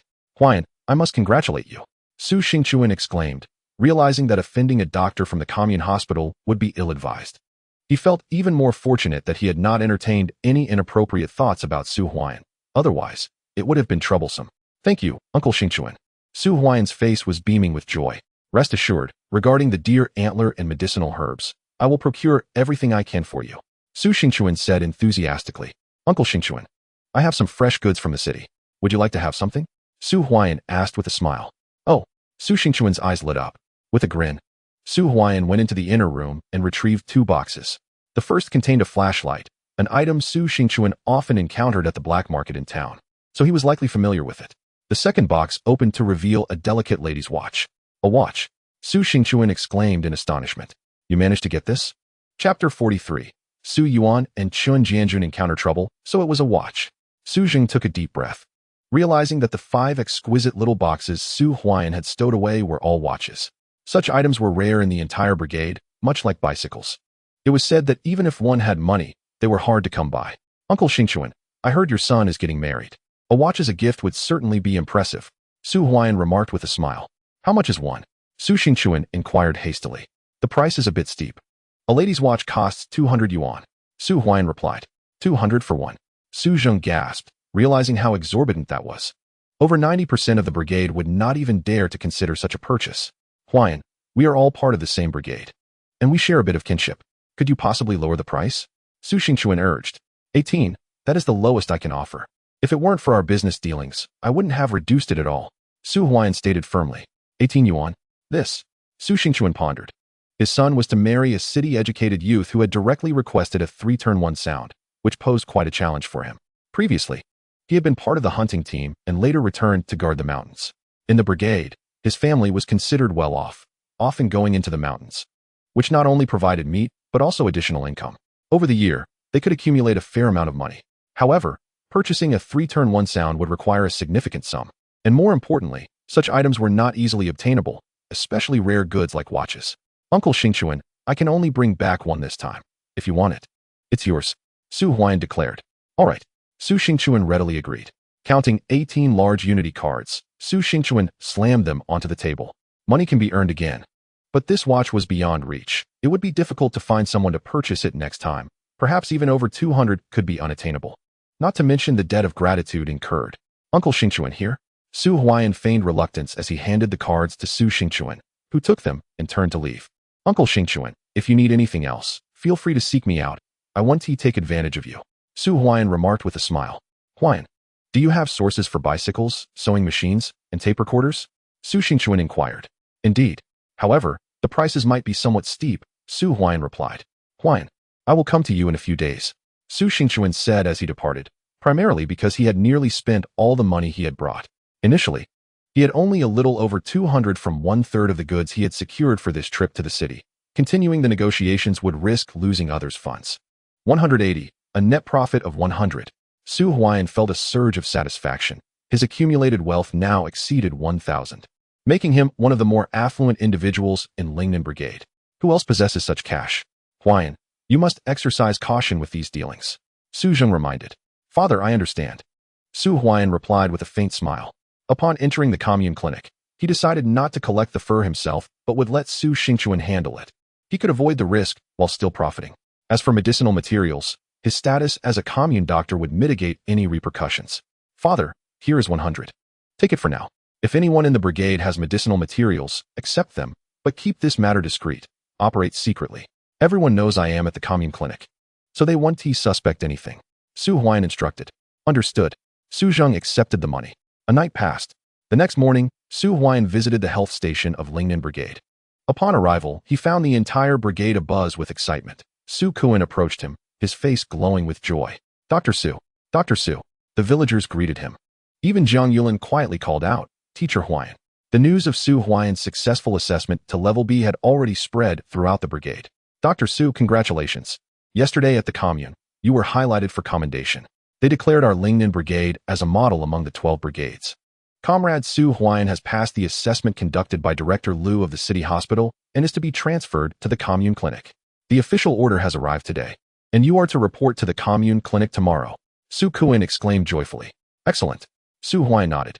Heading to the commune clinic early could facilitate the acquisition of a certificate, thereby enabling him to procure medicinal materials legitimately. Just then, a voice filled with distress echoed. As Aunt Chen Yinhua and the two brothers, Su Hualuo, hurried towards the brigade office. Su Hualuo appeared utterly dejected, while Chen Yinhua was in tears, her face a portrait of anguish. What has happened? Su Kuan inquired.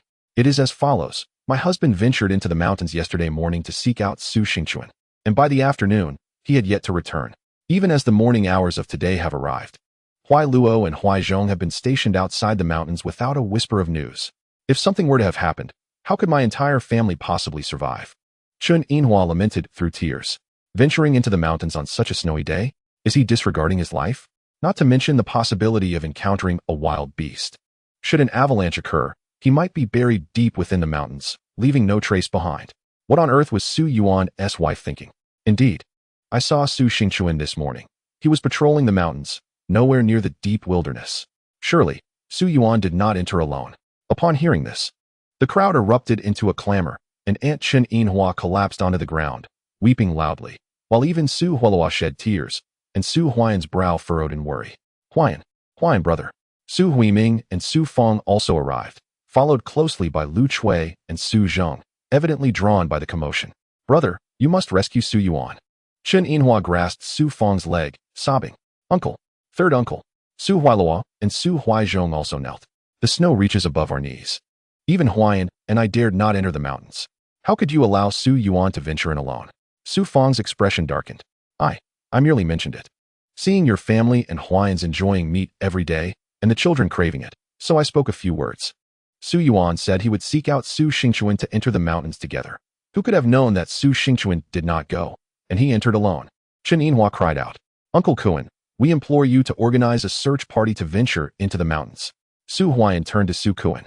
I will arrange it immediately. Su Kuan nodded. Huaian. At that moment, a figure appeared in the distance, rushing towards them. Su Huaian recognized it as Chun Xiuxiu, who, at that moment, was holding her nephew Su Li, tears streaming down her face, with her motherly Huahua trailing behind. What is the matter? Lu Chui quickly inquired. My father also ventured into the mountains. Yesterday, my second uncle sought out Uncle Xingchuan. Upon failing to find him, he encountered my father, who accompanied Su Yuan into the mountains, and they did not return last night. Chun Xiuxiu wept. Chapter 44. One dead, one injured. What is happening?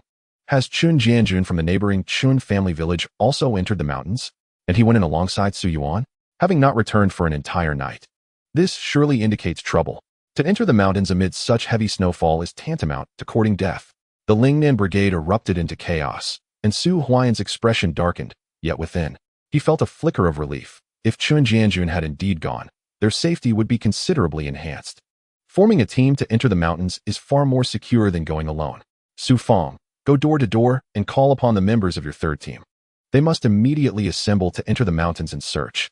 Remember, at least 5 individuals must enter together, and ensure that the hunting rifles are brought along. Su Kuan instructed. Understood. Su Fong nodded. I shall also go. Su Huaian interjected swiftly. Huaian, you must remain at home. Huai Luo and I will go together. Su Fong replied coldly. Oh. Su Huailuo hurriedly followed suit. The Lingnan team has already dispatched personnel into the mountains to search, so there is no need for you to be overly anxious. I will reach out to Secretary Chun of your Chun family team and request him to arrange for another group to venture into the mountains as well. Su Kuan said to Chen Xiuxiu and Li Huahua. Thank you, Secretary Su. Li Huahua replied hastily. As everyone dispersed, Su Kuan added, Huaian. Today the commune informed us that Director Liu from the city hospital will come for a free clinic tomorrow morning. You need to be ready to receive him. No problem. Huaian nodded in agreement. The arrival of Liu Yinping for the free clinic was indeed a good thing. Huaian had intended to take Huai Shui to see Liu Yinping at the commune health center, as Huai Shui suffered from congenital heart disease, and delays were unacceptable. Sister-in-law, you go home first. If anything comes up, I will call for you. Huaian instructed. Thank you, Huaian. Chen Xiuxiu responded. Her eyes red-rimmed as she embraced her nephew, Su Li, and headed home. Li Huahua followed suit. Searching for people in the mountains was not a task that could yield immediate results, especially since no one knew if Su Yuan and the others had ventured deep into the mountains. Huaian hasn't returned for a day and a night. I fear. Su Xiaoxiao's eyes were filled with concern. There is nothing that can be done. Huaian sighed. Although he held little affection for his second uncle's family, he did not wish for any misfortune to befall Su Yuan. Huaian understood well the sorrow that would ensue if the pillar of a family were to face calamity. Xiao, come here.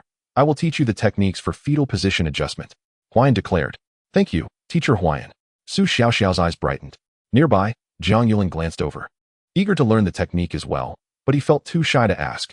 What are you staring at, four-eyed boy? Come along. Huaian said coldly. Jiang Yulin, the barefoot doctor in the team, realized that mastering this skill would be beneficial for the entire team, especially since Huaian would soon head to the commune health center and possibly even the city hospital. In case of any complications during childbirth, they would need the expertise of the barefoot doctor from the health room. Jiang Yulin's face flushed crimson, yet after a moment's hesitation, he steeled himself and followed. After all, Teacher Huaian had called him, and he had already made a fool of himself in front of him, so why not learn? The key points of the fetal position adjustment technique were conveyed by Huaian as he spoke to the two.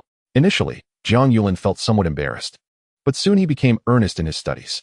Time passed slowly, and Huaian occasionally glanced out the window. By noon, he had received no news whatsoever. Around 12 o'clock, Su Huaian returned home. Inside the house, Li Huahua had not yet left. She sat at the table weeping. Chen Xiuxiu's eyes were also red, while Lu Chui and Su Zheng sat on the Kong in silence. No one had anticipated that Chen Jianjun, who had come a few days prior to ask for a betrothal gift, would face such a calamity today. Huaian, you're back. Lu Chui stood up to greet him. Mother, go make some food. Stew 2 pounds of meat. Su Huaian instructed. All right. Lu Chui went to prepare the meal. Moments later, the savory aroma of meat wafted through the air. Su Huaian called his sister-in-law and younger siblings to join him for the meal, while he paid no heed to Li Huahua. Dear-in-law, do eat something. The team has gone to the mountains to search. Surely everything will be fine. Lu Chui urged. I want to eat. You all go ahead. Li Huahua replied. Mother, do eat more. Su Huaian delicately placed a piece of meat into Lu Chui's bowl.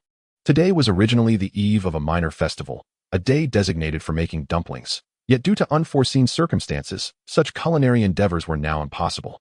Li Huahua showed no interest in eating. Under normal circumstances, Su Huaian would not have bothered, as he would have been eagerly seated at the table without the need for summons. After the meal was concluded, it was nearly 1 o'clock. Just then, a commotion broke out, prompting Su Huaian to hastily exit the courtyard, followed closely by Su Zheng and Lu Chui. They beheld a group of over 10 individuals carrying 2 figures towards Su Huaian's abode. Jianjun. Li Huahua rushed forward. The first figure was Chun Jianjun, his face ashen, devoid of breath. Behind him, Chen Pingping trembled uncontrollably, visibly shaken and in a poor state. Huaian, quickly check, urged Su Zheng. Su Huaian approached to examine the situation. There was no breath. Jianjun's left arm had been severed, and he had succumbed to excessive blood loss. My Jianjun. Li Huahua wept. Father. Chen Xiuxiu emerged, collapsing to the ground in tears. Despite her father's oppressive behavior and the pressure to remarry, he remained her father, and no one could have anticipated such a tragedy. Huaian, come see your second uncle, called Su Fong. Su Huaian rushed over to find Su Fong, Su Huaiming, and Su Huailuo carrying Su Yuan, who was now rigid, his cotton clothing torn to shreds. Upon inspection, Su Yuan's complexion retained a hint of color, though his breaths were labored. What has transpired? Su Huaian inquired. We found the three of them at the location where we previously spotted the large cat. Chun Jianjun had already breathed his last, his arm forcefully wrenched from his body, dragged several hundred meters. Su Yuan's abdomen was grievously lacerated, with his intestines protruding. Su Fong spoke gravely, clearly shaken by the scene. This was the first time I had witnessed such horror. We had entered the mountains intending to hunt small game, but encountered nothing on the outskirts. Su Yuan suggested venturing deeper, believing our 2 hunting rifles would suffice. Little did we know that shortly after entering, we would confront the large cat. We fired twice, but failed to fell the beast. Instead, we inadvertently killed a cub. The enraged mother cat charged at us, dragging my father away while Uncle Su Yuan was knocked to the ground. Chen Pingping cried, fear evident in his eyes. A mother cat with cubs? The faces of the onlookers paled in shock. It was no wonder. 2 shots had failed to frighten the creature away. Under normal circumstances, even a miss would have caused it to flee, but with cubs to protect, it would not retreat. It was only natural for it to go berserk upon losing its young. Chapter 45. Can Su Huaian perform surgery? I fired again, and only then did the large cat retreat, but my father's arm was broken, blood gushing forth. I attempted to stanch the flow with his cotton clothing, but it was futile. Uncle Su Yuan's abdomen was also torn open. Chun Pingping sank to the ground, sobbing as the gravity of the situation finally sank in. Huaian, your second uncle. Su Fong's expression darkened as Su Huaian stepped forward and lifted the hem of Su Yuan's garment. In that fleeting moment, Su Huaian gasped in horror. A gaping 20-centimeter wound marred the entire abdomen, with intestines spilling forth. Moreover, blood was seeping profusely, saturating the cotton clothing. Huaian brother, please save my father. I implore you. Su Huaian knelt before Su Huaian, repeatedly bowing his head in supplication. At this moment, within the brigade's clinic, Su Huaian possessed the greatest capability, having already made his way into the commune hospital. If anyone could save Su Yuan, it was he. Huaian, I acknowledge my wrongs. Yesterday, in a fit of madness, Huailua reported you to the brigade. You are virtuous and kind-hearted. Please save your second uncle. I am begging you. Cheninhua, the second uncle's wife, hastily knelt beside him. Quickly rise. Su Huaian rushed to assist them, and although he harbored resentment, as a physician, it was his duty to save lives. Regardless of past grievances, a life must be preserved. Huaian brother, it is all my fault. I should have accompanied my father into the mountains. It is entirely my doing. Su Huailua struck his own face in despair. My fellow villagers, I must trouble you once more. I require several individuals to assist in carrying my second uncle to the commune hospital. There is nothing that can be done in this clinic. Only at the commune hospital is there hope. Su Huaian addressed the crowd. Huaian, this is a minor matter. Su Food, the captain of the third team, promptly exclaimed. Indeed, the crowd echoed in agreement. Father, please attend to matters at the Saojik's home. I will take my second uncle to the commune hospital. Su Huaian instructed Su Zheng. Hom. Su Zheng nodded in understanding. Though Chun Jianjun had perished and only Chen Pingping remained in the household, despite the family's past wrongdoings and the elder brother's demise, they had still demanded 50 yuan as a bride price. However, for the sake of Chen Xiuxiu, this favor must be granted. Uncle, let us go. First to the brigade clinic. Su Huaian called as he turned. Moments later, a group of people lifted Su Yuan and followed Su Huaian directly to the brigade clinic. Upon arriving outside, Su Huaian promptly beckoned Su Xiaoxiao. Teacher Huaian, how is it? Su Xiaoxiao rushed out, inquiring eagerly. 5% glucose. Establish an intravenous line immediately. Su Huaian instructed. Excessive blood loss can lead to shock, and I fear Su Yuan may not endure until we reach the commune hospital. Understood. Su Xiaoxiao quickly set to work. The brigade clinic still had 4 drips available. A few minutes later, the rudimentary intravenous access was established. Huaian, should we summon Su Weigua to drive the tractor? Su Kuan suggested. That won't be necessary. In this dreadful weather, the tractor would likely be slower than us. Su Huaian replied decisively. Let us proceed. He turned, and the group hastened toward the commune hospital, not pausing for a moment. Su Huailua trailed closely behind Su Huaian, softly sobbing, while Su Huaian periodically checked on Su Yuan's condition. At the commune hospital, Dr. Han, we have a patient, Su Huaian announced as he entered with the group. On this particular day, it was none other than Han Xiaoxiao who was on duty at the health center. As the entire commune hospital had dispatched personnel to assist Lu Yinping with a free clinic. Alongside them was Xuan Mubai, making a total of 4 individuals present. In addition to Han Xiaoxiao, there was also Vice President Su Mingxian and a nurse. Huaian, what brings you here? Han Xiaoxiao exclaimed upon seeing Su Huaian, her eyes lighting up with joy. Today marked the little new year, and she had intended to seek out Su Huaian in the afternoon, as she would be returning to the city with Lu Yinping after the clinic tomorrow to celebrate the new year. Are you here to cause trouble at the health center? Xue Mubai remarked coldly upon noticing the gathering of people. Fool. Su Huaian shot Xue Mubai a glance, bypassing him to approach Han Xiaoxiao. My second uncle has had an accident. He has multiple injuries, with a gaping wound of about 25 centimeters on his abdomen, torn open by a large cat. Let me see. Han Xiaoxiao responded promptly. Hiss. As she opened her cotton coat, Han Xiaoxiao gasped in horror. Due to the bumpy journey, the intestines had protruded, and fresh blood was oozing out, creating a distressing sight. Su Huaian, given the severity of the situation, you should not have brought him to the health center. He needs to be taken to the city hospital immediately, Xue Mubai urged hastily. It was his first encounter with such a critical injury. Go call Vice President Su. Han Xiaoxiao instructed urgently. Understood. The nearby nurse quickly went to summon Vice President Su, who arrived shortly after. Upon assessing the situation, Su Mingxuan's expression shifted slightly. The circumstances were dire. It was evident that the patient had lost a significant amount of blood. However, the health center lacked a blood bank. And aside from the external wounds, no one knew if any internal organs had been affected. Immediate surgery was necessary to clean the wounds and examine the abdominal cavity. Yet he was the only one qualified to perform surgery at the health center. Although he had been transferred from the county hospital, he hesitated to undertake such a complex case. What should we do? Vice President Su. Han Xiaoxiao inquired anxiously. We must transfer him to the county or city hospital, or consult Director Lu. I am unable to handle this. Su Mingxian replied swiftly. He was aware that if any complications arose, he would bear the responsibility. With the new year approaching, he had no desire to face scrutiny or criticism from higher authorities. I already stated we should send him to the city hospital. Xue Mubai interjected. Silence. Su Huaian shot a cold glare at Xue Mubai. Send him to the city hospital? By the time he arrives, he may very well be gone. Woo woo woo. Chen Yinhua and Su Huailua began to weep. Stop crying. Su Huaian glanced at the two before turning to Han Xiaoxiao. You need to call for Director Lu. I'll arrange for someone to do that immediately. Han Xiaoxiao responded without delay. Su Huaian, given the patient's condition, I advise you to refrain from interfering. You haven't even set foot in the commune health center. If a life is lost, the authorities will conduct an investigation. At that point, you won't just be barred from the city hospital. Even entering the commune health center will be difficult. Vice President Su cautioned in a hushed tone. Thank you for your kind intentions, Vice President Su. Su Huaian replied calmly. After a brief moment, Han Xiaoxiao returned. My second aunt is currently at Chailing commune. I have already sent someone to fetch her. She should be back in about 2 hours. 2 hours? Su Huaian took a deep breath. It had been far too long. With a smile, she prepared for the debridement. Huaian, who will perform the debridement? Han Xiaoxiao hurriedly inquired. Did Huaian want her to take on this task?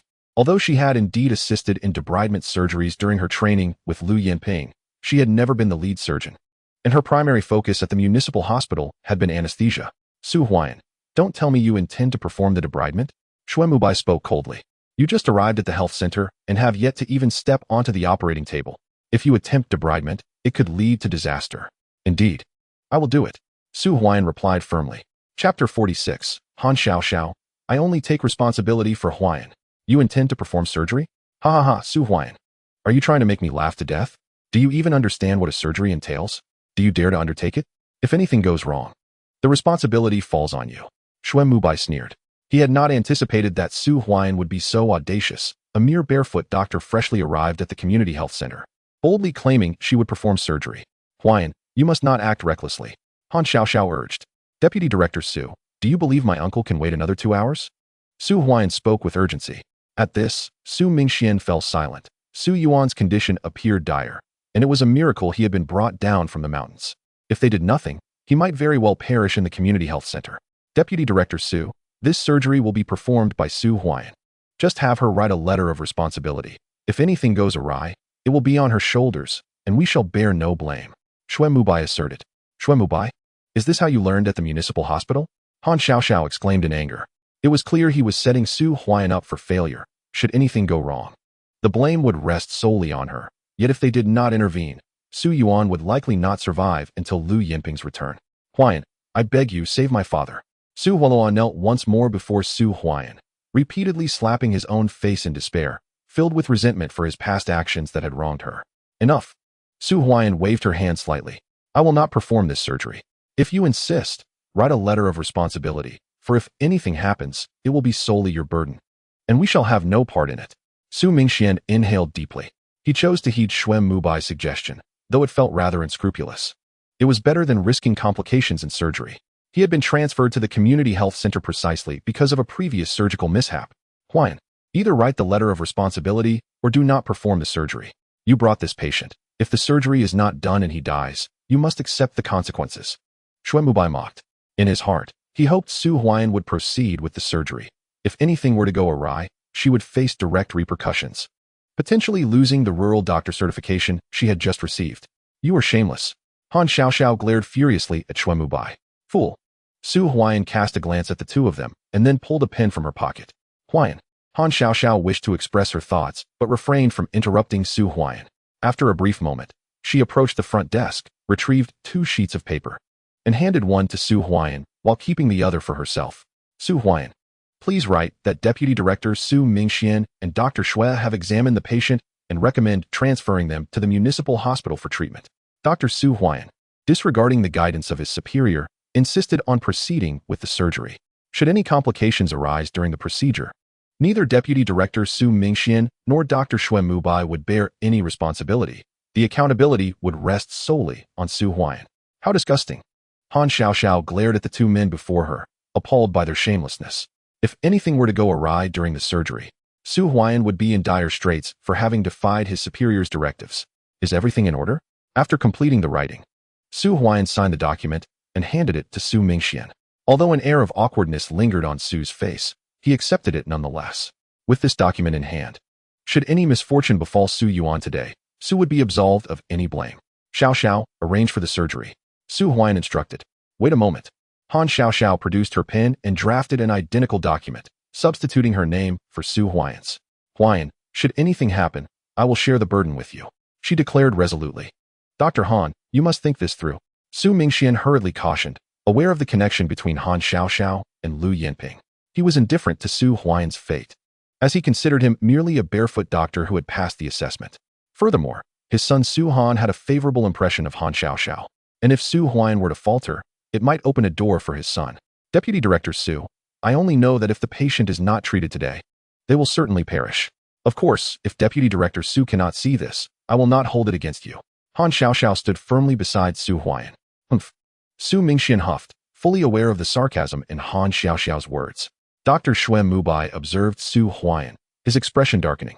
He could not fathom what charm Su Huaian possessed that would compel Han Xiaoxiao to share the burden of responsibility. The document is prepared. Xiaoxiao, proceed with the surgery arrangements. Su Huaian urged. We cannot afford to delay. Understood. Han Xiaoxiao promptly descended to manage the arrangements. Currently, the community health center comprised only 4 individuals. Su Mingxian and Xuan Mubai were unwilling to lend assistance, and the last nurse had gone to summon Lu Yanping. Thus, for today's surgery, only Han Xiaoxiao and Su Huaian were present. Brother Huaian, thank you, Su Huaian said, his eyes reddening. Everyone, please assist in transferring the patient onto the stretcher. Su Huaian instructed. Quickly, lend a hand.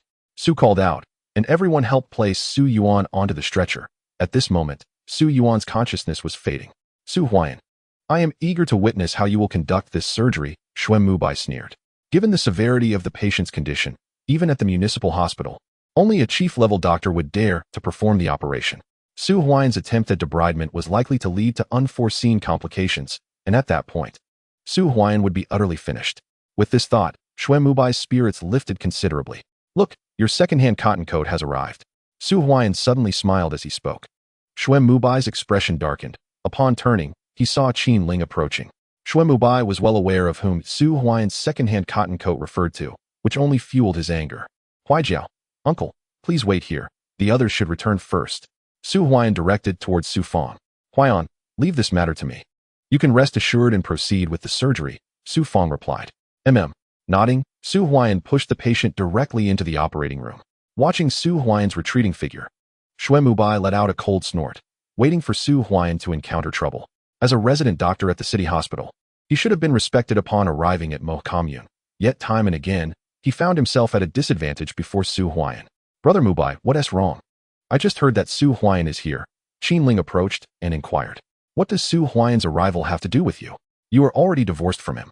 Besides, Aren't you supposed to go to Lingnan Brigade to obtain the divorce certificate from the commune? Why haven't you gone? Do you still have feelings for Su Huaian? Shui Mubai replied with a stern face. The sight of Qin Ling brought Su Huaian's words to the forefront of his mind. Brother Mubai, why do you say that? I thought you were busy writing a reflection, so I didn't ask you to accompany me. Qin Ling said, her voice laced with grievance. In recent days, Shui Mubai's temper had become increasingly irritable. In contrast, Su Huaian used to be exceptionally accommodating, always yielding to her wishes.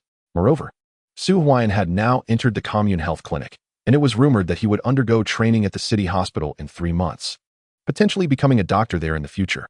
Do you really need me to accompany you? Can't you go on your own? Shui Mubai turned to leave.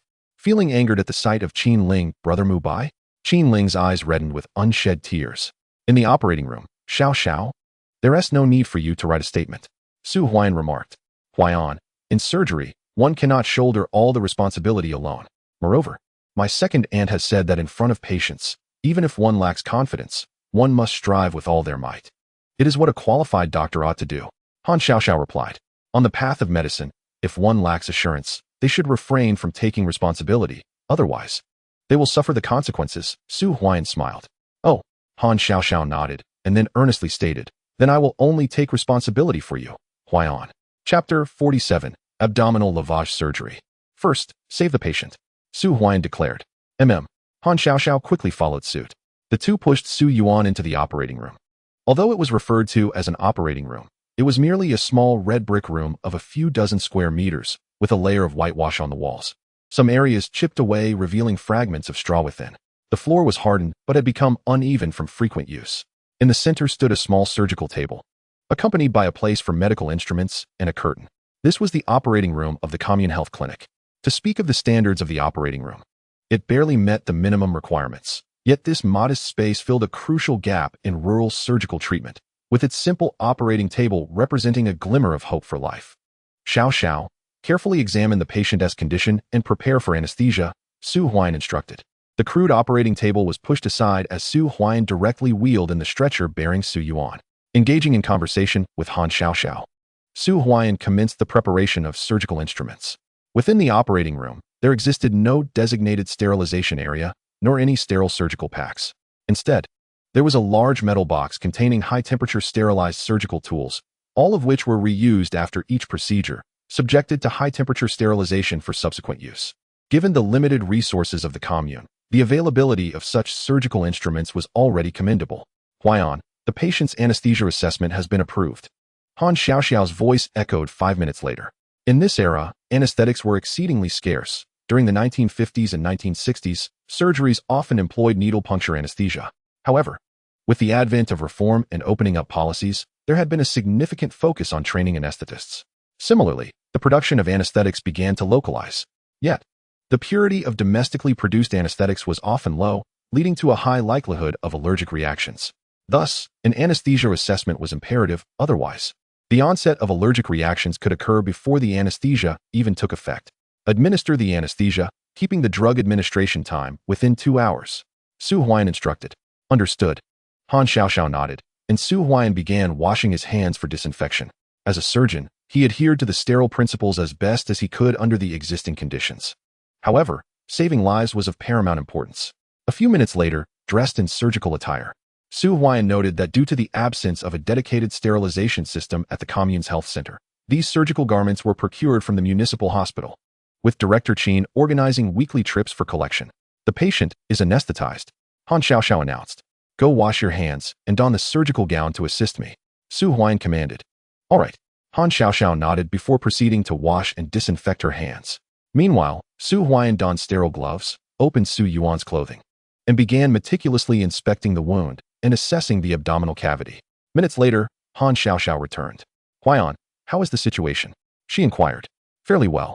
The injury is confined to the abdomen without damaging the internal organs. There is damage to the mesentery, with visible bleeding points. But the intestines remain intact. This is the best news. Su Huaian replied. If the intestines had been injured, it would have posed a significant complication. Not to mention the other risks. Should the intestinal contents leak, it would severely contaminate the entire abdominal cavity. In such a case, even if Su Huaian successfully performed the surgery, Su Yuan's survival would hinge on sheer luck, given the limited availability of antibiotics at the commune health center. Forceps. Su Huaiyan extended his hand. Han Xiaoxiao promptly handed them over. As Su Huaiyan grasped the forceps, his demeanor began to calm, a habit cultivated over decades as a surgeon. Once on the operating table, all distractions were cast aside. Xiaoxiao, use the retractors to open the abdominal cavity while I conduct a more detailed exploration of the abdominal situation. Su Huaiyan instructed. Han Xiaoxiao hurriedly positioned herself opposite Su Huaiyan, employing a hook to make an incision. As the abdominal cavity opened, a rush of serous fluid and blood gushed forth, instantly dampening the surgical sheet. There were 3 significant lacerations to the abdomen, the largest spanning nearly 25 centimeters, while the other 2 were considerably smaller, each under 5 centimeters. Additionally, pooled blood was visible within the abdominal cavity, with damage to the mesentery of the transverse colon and arterial rupture causing hemorrhage. Numerous foreign bodies were also detected within the cavity. Su Huaiyan's voice resonated, initiating the process of abdominal exploration. First, a hemostatic procedure for the mesenteric artery of the transverse colon was undertaken, followed by thorough irrigation of the abdominal cavity. Finally, the major wound and the 2 smaller incisions were sutured closed. Huaiyan, Han Xiaoxiao gazed at Su Huaiyan, momentarily stunned.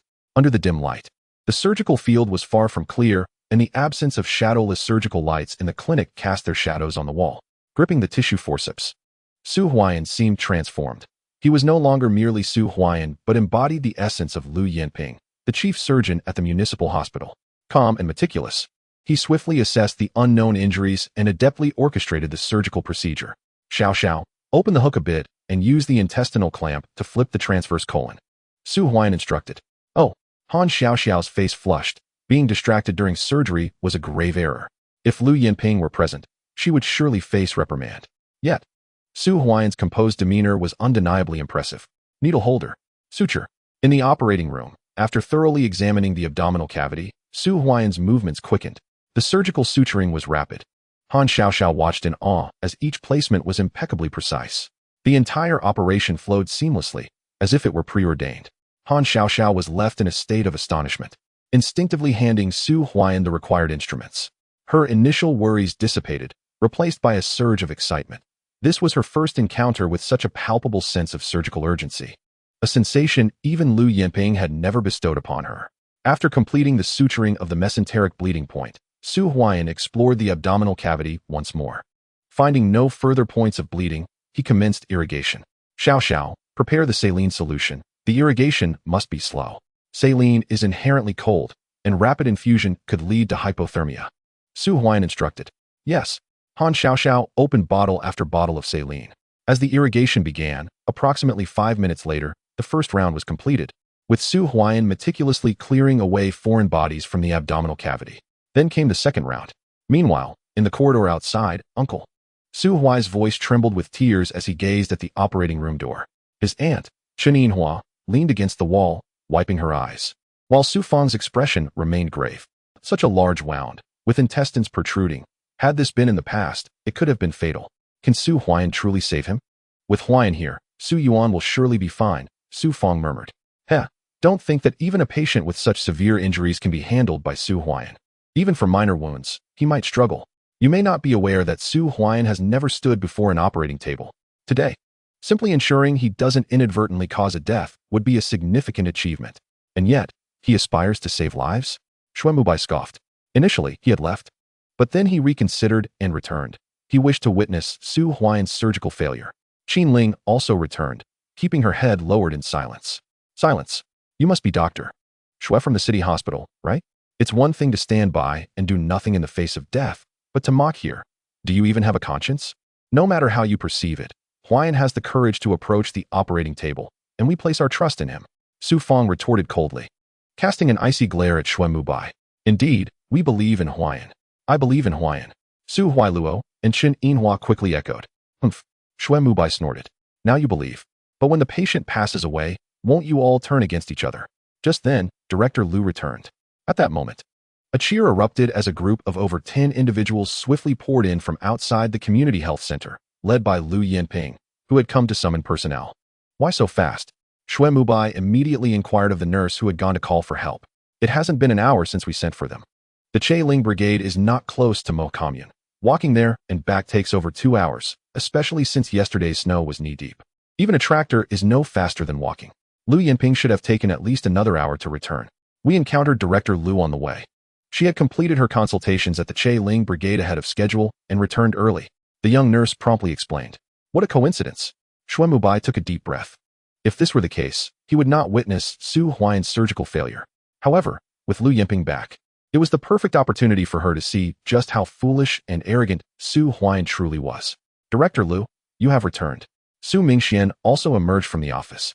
I heard from Xiao Qin that a patient with external injuries arrived and urgently requires surgery. Where's the patient? Lu Yinping asked coldly. Director Lu. The patient was brought in by Su Huaiyan from Lingnan Brigade. After assessing the situation with Vice President Su, we both recommended transferring the patient to the city hospital.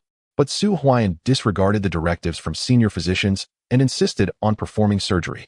Xue Mubai hurriedly explained. Neither Vice President Su nor I could dissuade him.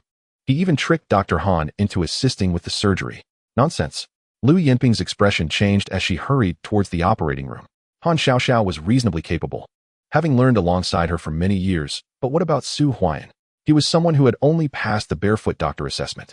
He had never even approached an operating table before. How could he possibly perform surgery? Even if Su Huaiyan had learned something during his 3 years of high school. Theory and practice are two entirely different realms. All one can do is hope that no mishap occurs. Chapter 48. Lu Yinping stunned. Heh.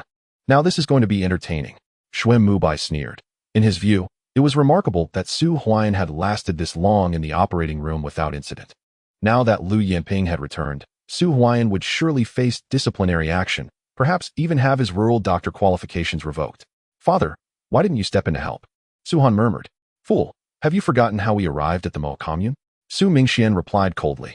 Originally a surgeon at the county hospital, he was reassigned to the Mo commune due to disciplinary actions following a surgical mishap. Consequently, Su Han, who could have initially joined the county hospital, was now obliged to accompany him to the Mo commune health center. Vice Dean Su is indeed wise, Xue Mubai remarked. As a physician at the city hospital, Xue was destined for great success. Su Mingxian chuckled. You flatter me, Vice Dean Su. Xue Mubai's face radiated joy. Securing a position at the city hospital was a source of pride for him. The two engaged in conversation while observing the surgical room's entrance, eagerly anticipating the unfolding drama. They were not alone. Other doctors returning from the commune health center were also abuzz with speculation. Su Huaiyan is performing surgery? Wasn't he merely a barefoot doctor before? Can he really operate? I just heard Dr. Xue say the patient arrived with a gaping 20-centimeter wound from a wild cat, with intestines protruding. Even the vice dean wouldn't dare to operate. This is utterly terrifying. Su Huaiyan just received his village doctor certificate yesterday. Is he already so audacious? Such a case would require a chief surgeon at the city hospital to intervene. Where does he find the courage? The atmosphere was lively. Observing this scene, Xue Mubai felt a sense of relief. Once Su Huaiyan emerged, it was likely no one would speak to him, leaving him to face the consequences of his actions. Meanwhile, in the operating room, the surgical instruments were counted as preparations were made to close the abdominal cavity. After 3 thorough washes, confirming that there were no foreign objects or bleeding points within Su Yuan's abdomen, Su Huaiyan and Han Xiaoxiao began to prepare for closure. Huaiyan, it's not even an hour yet, Han Xiaoxiao exclaimed with excitement. Su Huaiyan's operation had progressed rapidly. It had only been 40 minutes. And with the bleeding controlled and fluids administered, Su Yuan's complexion had regained a hint of color, and his blood pressure began to rise. Almost an hour? I'm feeling a bit rusty, Su Huaiyan thought to himself. Under normal circumstances, he could complete a surgery in just over 10 minutes. But the extensive abdominal lavage had consumed considerable time. Are all the instruments accounted for? Su Huaiyan inquired. They're all here. Han Xiaoxiao replied promptly. Then let South prepare to close the abdomen. Please remove the retractor, Su Huaiyan instructed. All right. Han Xiaoxiao complied, taking away the retractor and handing the needle holder to Su Huaiyan. Grasping the needle holder, Su Huaiyan began suturing. The wound on Su Yuan's abdomen was inflicted by a wild cat, resulting in significant muscle damage. Su Huaiyan needed to trim the edges first before aligning them for suturing. As time passed, after several minutes, the final large wound was almost entirely stitched closed, and with the last stitch piercing the skin. Only 3 smooth lines remained on Su Yuan's abdomen. The surgery was a success. Just as Su Huaiyan's words echoed in the room, a knock resounded. Come in. The voice of Su Huaiyan resonated as the door to the operating room swung open. The first to enter was Lu Yinping, donned in surgical attire. Her eyes ablaze with fury, she strode directly to the operating table, followed closely by Director Qin, who had also donned his surgical garb. Xiao, you are being reckless, Lu Yinping exclaimed with indignation. How could Han Xiao accompany Su Huaiyan onto the operating stage for such a procedure? This is sheer lunacy. Su Huaiyan's audacity knows no bounds.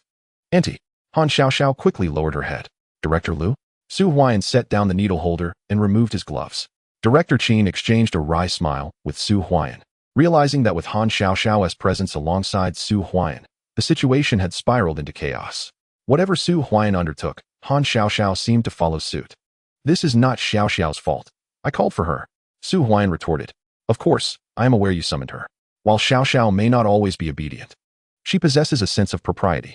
Su Huaiyan, do you genuinely believe you are a top-tier surgeon, simply stepping onto the stage to perform surgery? Lu Yinping's voice was laced with anger. I am cognizant of my capabilities, yet exceptional circumstances warrant exceptional measures. Su Huaiyan replied calmly. What constitutes an exceptional circumstance? Lu Yinping glared at Su Huaiyan in fury. The patient is likely to perish without surgery, yet may survive with it. This is the exceptional circumstance. Even if the probability of a successful operation is low, we must endeavor to attempt it. After all, who has not faced their first surgery? Su Huaiyan asserted with solemnity. As a physician, one cannot stand idly by in the face of death. Even so, you cannot take the lead on your first attempt. Lu Yinping nearly exploded with frustration. Which surgeon has ever taken the helm during their inaugural operation? Furthermore, there isn't even a senior physician present. While your argument holds merit, this is not the proper approach. Director Lu, please calm down and assess the patient's condition. I will assist you in the surgery. Director Qin interjected hastily. Indeed, let us proceed with the surgery. Xiao, please provide an update on the patient's condition. Director Qin, I implore you to assist.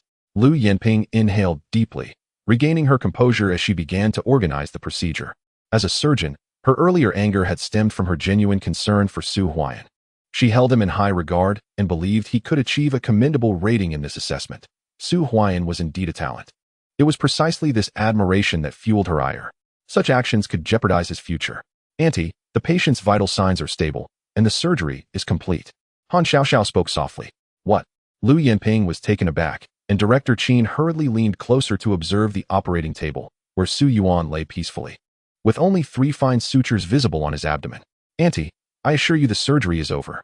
Just now, I collaborated with Huaiyan to conduct an exploratory laparotomy. Aside from a bleeding point on the mesentery of the transverse colon, there were no other injuries. Furthermore, we performed a washout of the abdominal cavity. Only after confirming the absence of foreign objects did we close the cavity. Han Xiao quickly explained. Xiao, when did you become so proficient? Lu Yinping inquired with astonishment. She was well aware of her student's abilities. The 3 incisions were impeccably aligned. From a distance, they appeared as a single line. Such suturing skill was likely beyond her own capabilities. Auntie, the surgery was performed by Huaiyan, and I was right there assisting. Han Xiao whispered. Su Huaiyan.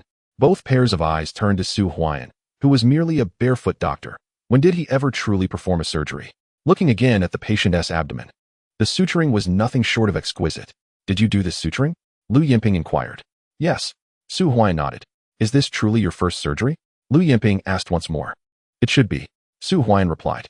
Could it be that you are a genius surgeon? Lu Yinping could not help but exclaim. Chapter 49. Is Annie not worthy of eating dumplings? A genius surgeon? Su Huaiyan was momentarily taken aback. Then with an air of cold pride, he turned away, removed his surgical gown, and walked straight out. At this moment, silence was indeed the best response.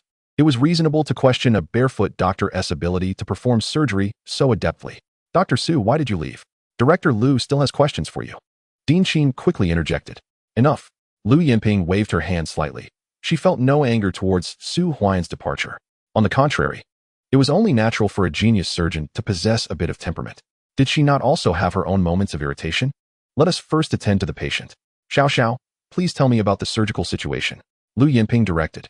Oh, Han Xiao snapped back to reality and began to recount the details, a tale that was 3 parts truth and 7 parts embellishment, leaving Dean Qin utterly astonished.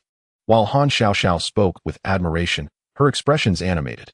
The tension-reducing internal suturing technique, which teacher Sun had indeed mentioned to me before, but I never expected to witness it firsthand today, Lu Yinping remarked, observing while expressing her admiration. As the leading surgeon at the municipal hospital, her skill, while not at the pinnacle domestically, was nonetheless impressive. It was precisely because she was among her peers that she recognized the value of this achievement. The surgical procedure was entirely correct. I truly underestimated Su Huaian. Though it was his first time in the operating room, his technique and mindset were hardly inferior to mine. Especially his awareness, which was simply astounding. Remarkable, truly remarkable. After observing for about 10 minutes and confirming the patient's stability with no issues from the surgery, Lu Yinping finally removed her surgical attire. Dean Qin, watching nearby, felt incredulous. Based on Han Xiaoxiao's account, he himself might not have been able to perform this surgery well. Yet Su Huaian not only succeeded but did so flawlessly. Meanwhile, outside the operating room, as Su Huaian emerged, everyone gathered around. "Huaian, how is the situation?" Su Fong inquired anxiously. What else could it be? Surely Director Lu was scolded upon entering. Just wait until she comes out, and he will face consequences. Xue Mubai remarked coldly. The second uncle's condition has stabilized. Su Huaian ignored Xue Mubai and addressed Su Fong. That's good. Su Fong and the others secretly sighed in relief. Huh, but what does it matter if the condition is stable? Su Huaian, you will still face repercussions. We are not implicated in this matter. It is entirely your responsibility. Xue Mubai spoke coldly. No issues arose.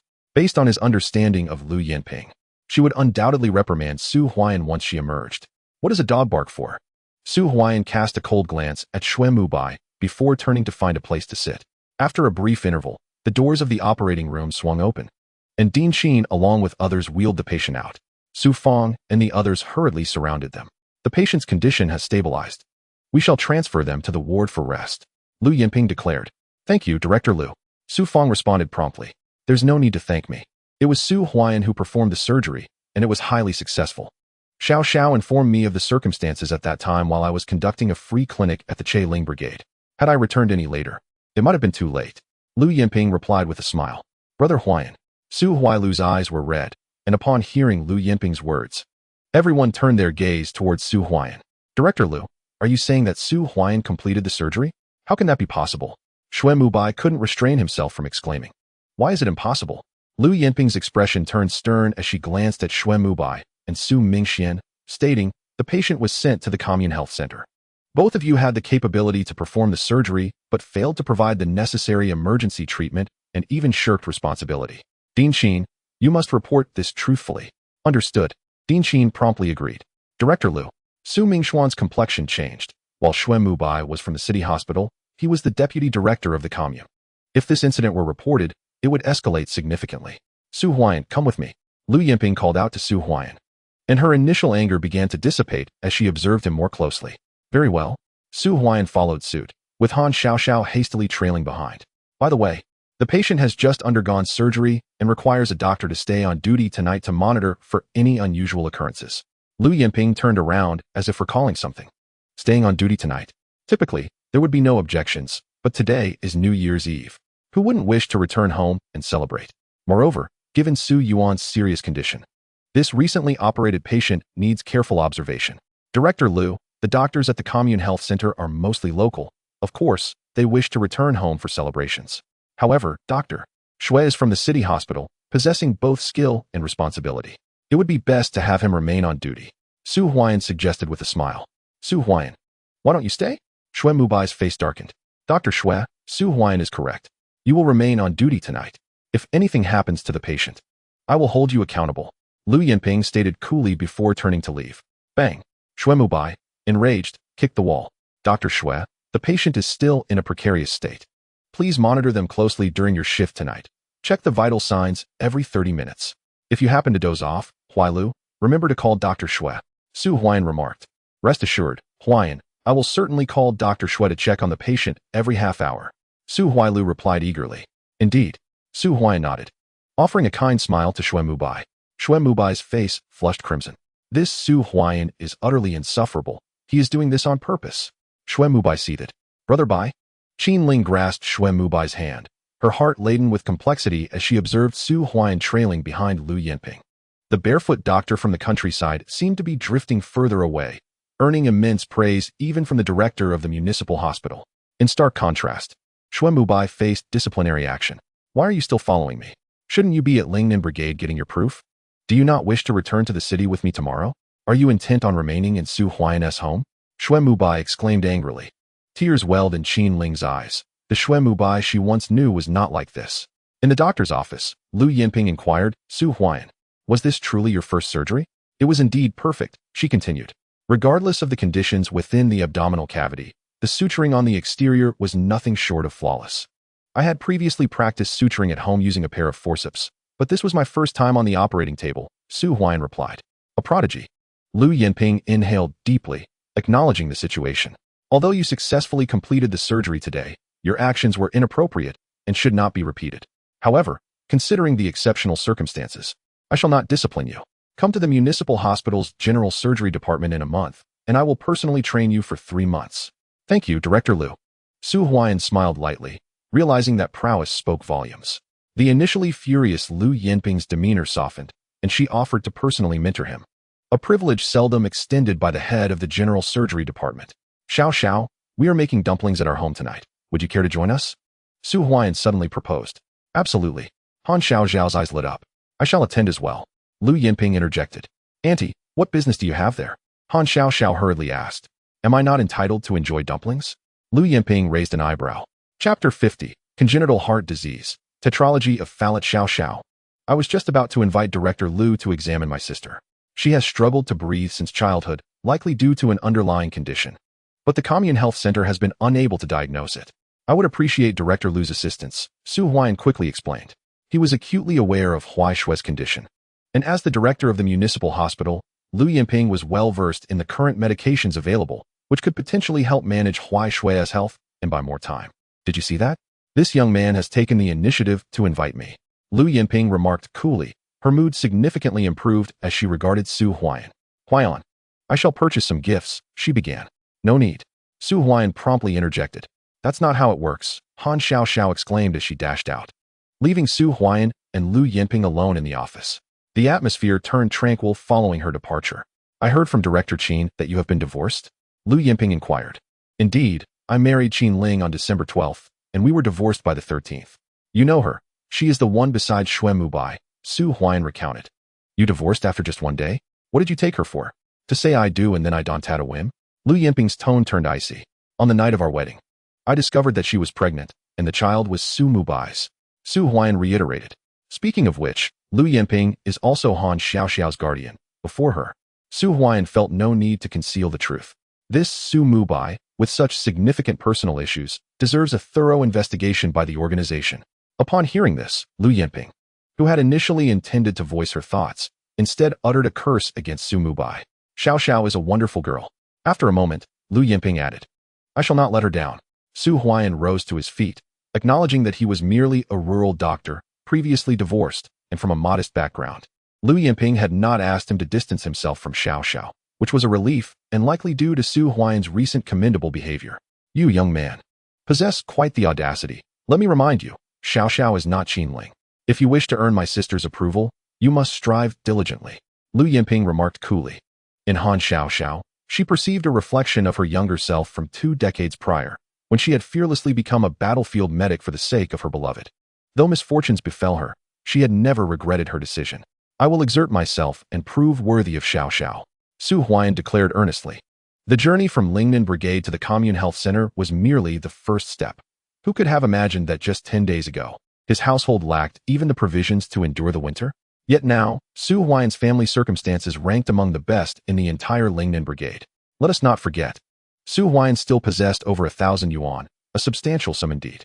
A mere 15 minutes later, Han Xiao returned, carrying 2 bags filled with provisions, including 2 to 3 pounds of pork and some dried fruits and candies, enough to total around 5 or 6 yuan, adding up to over 10 yuan in total.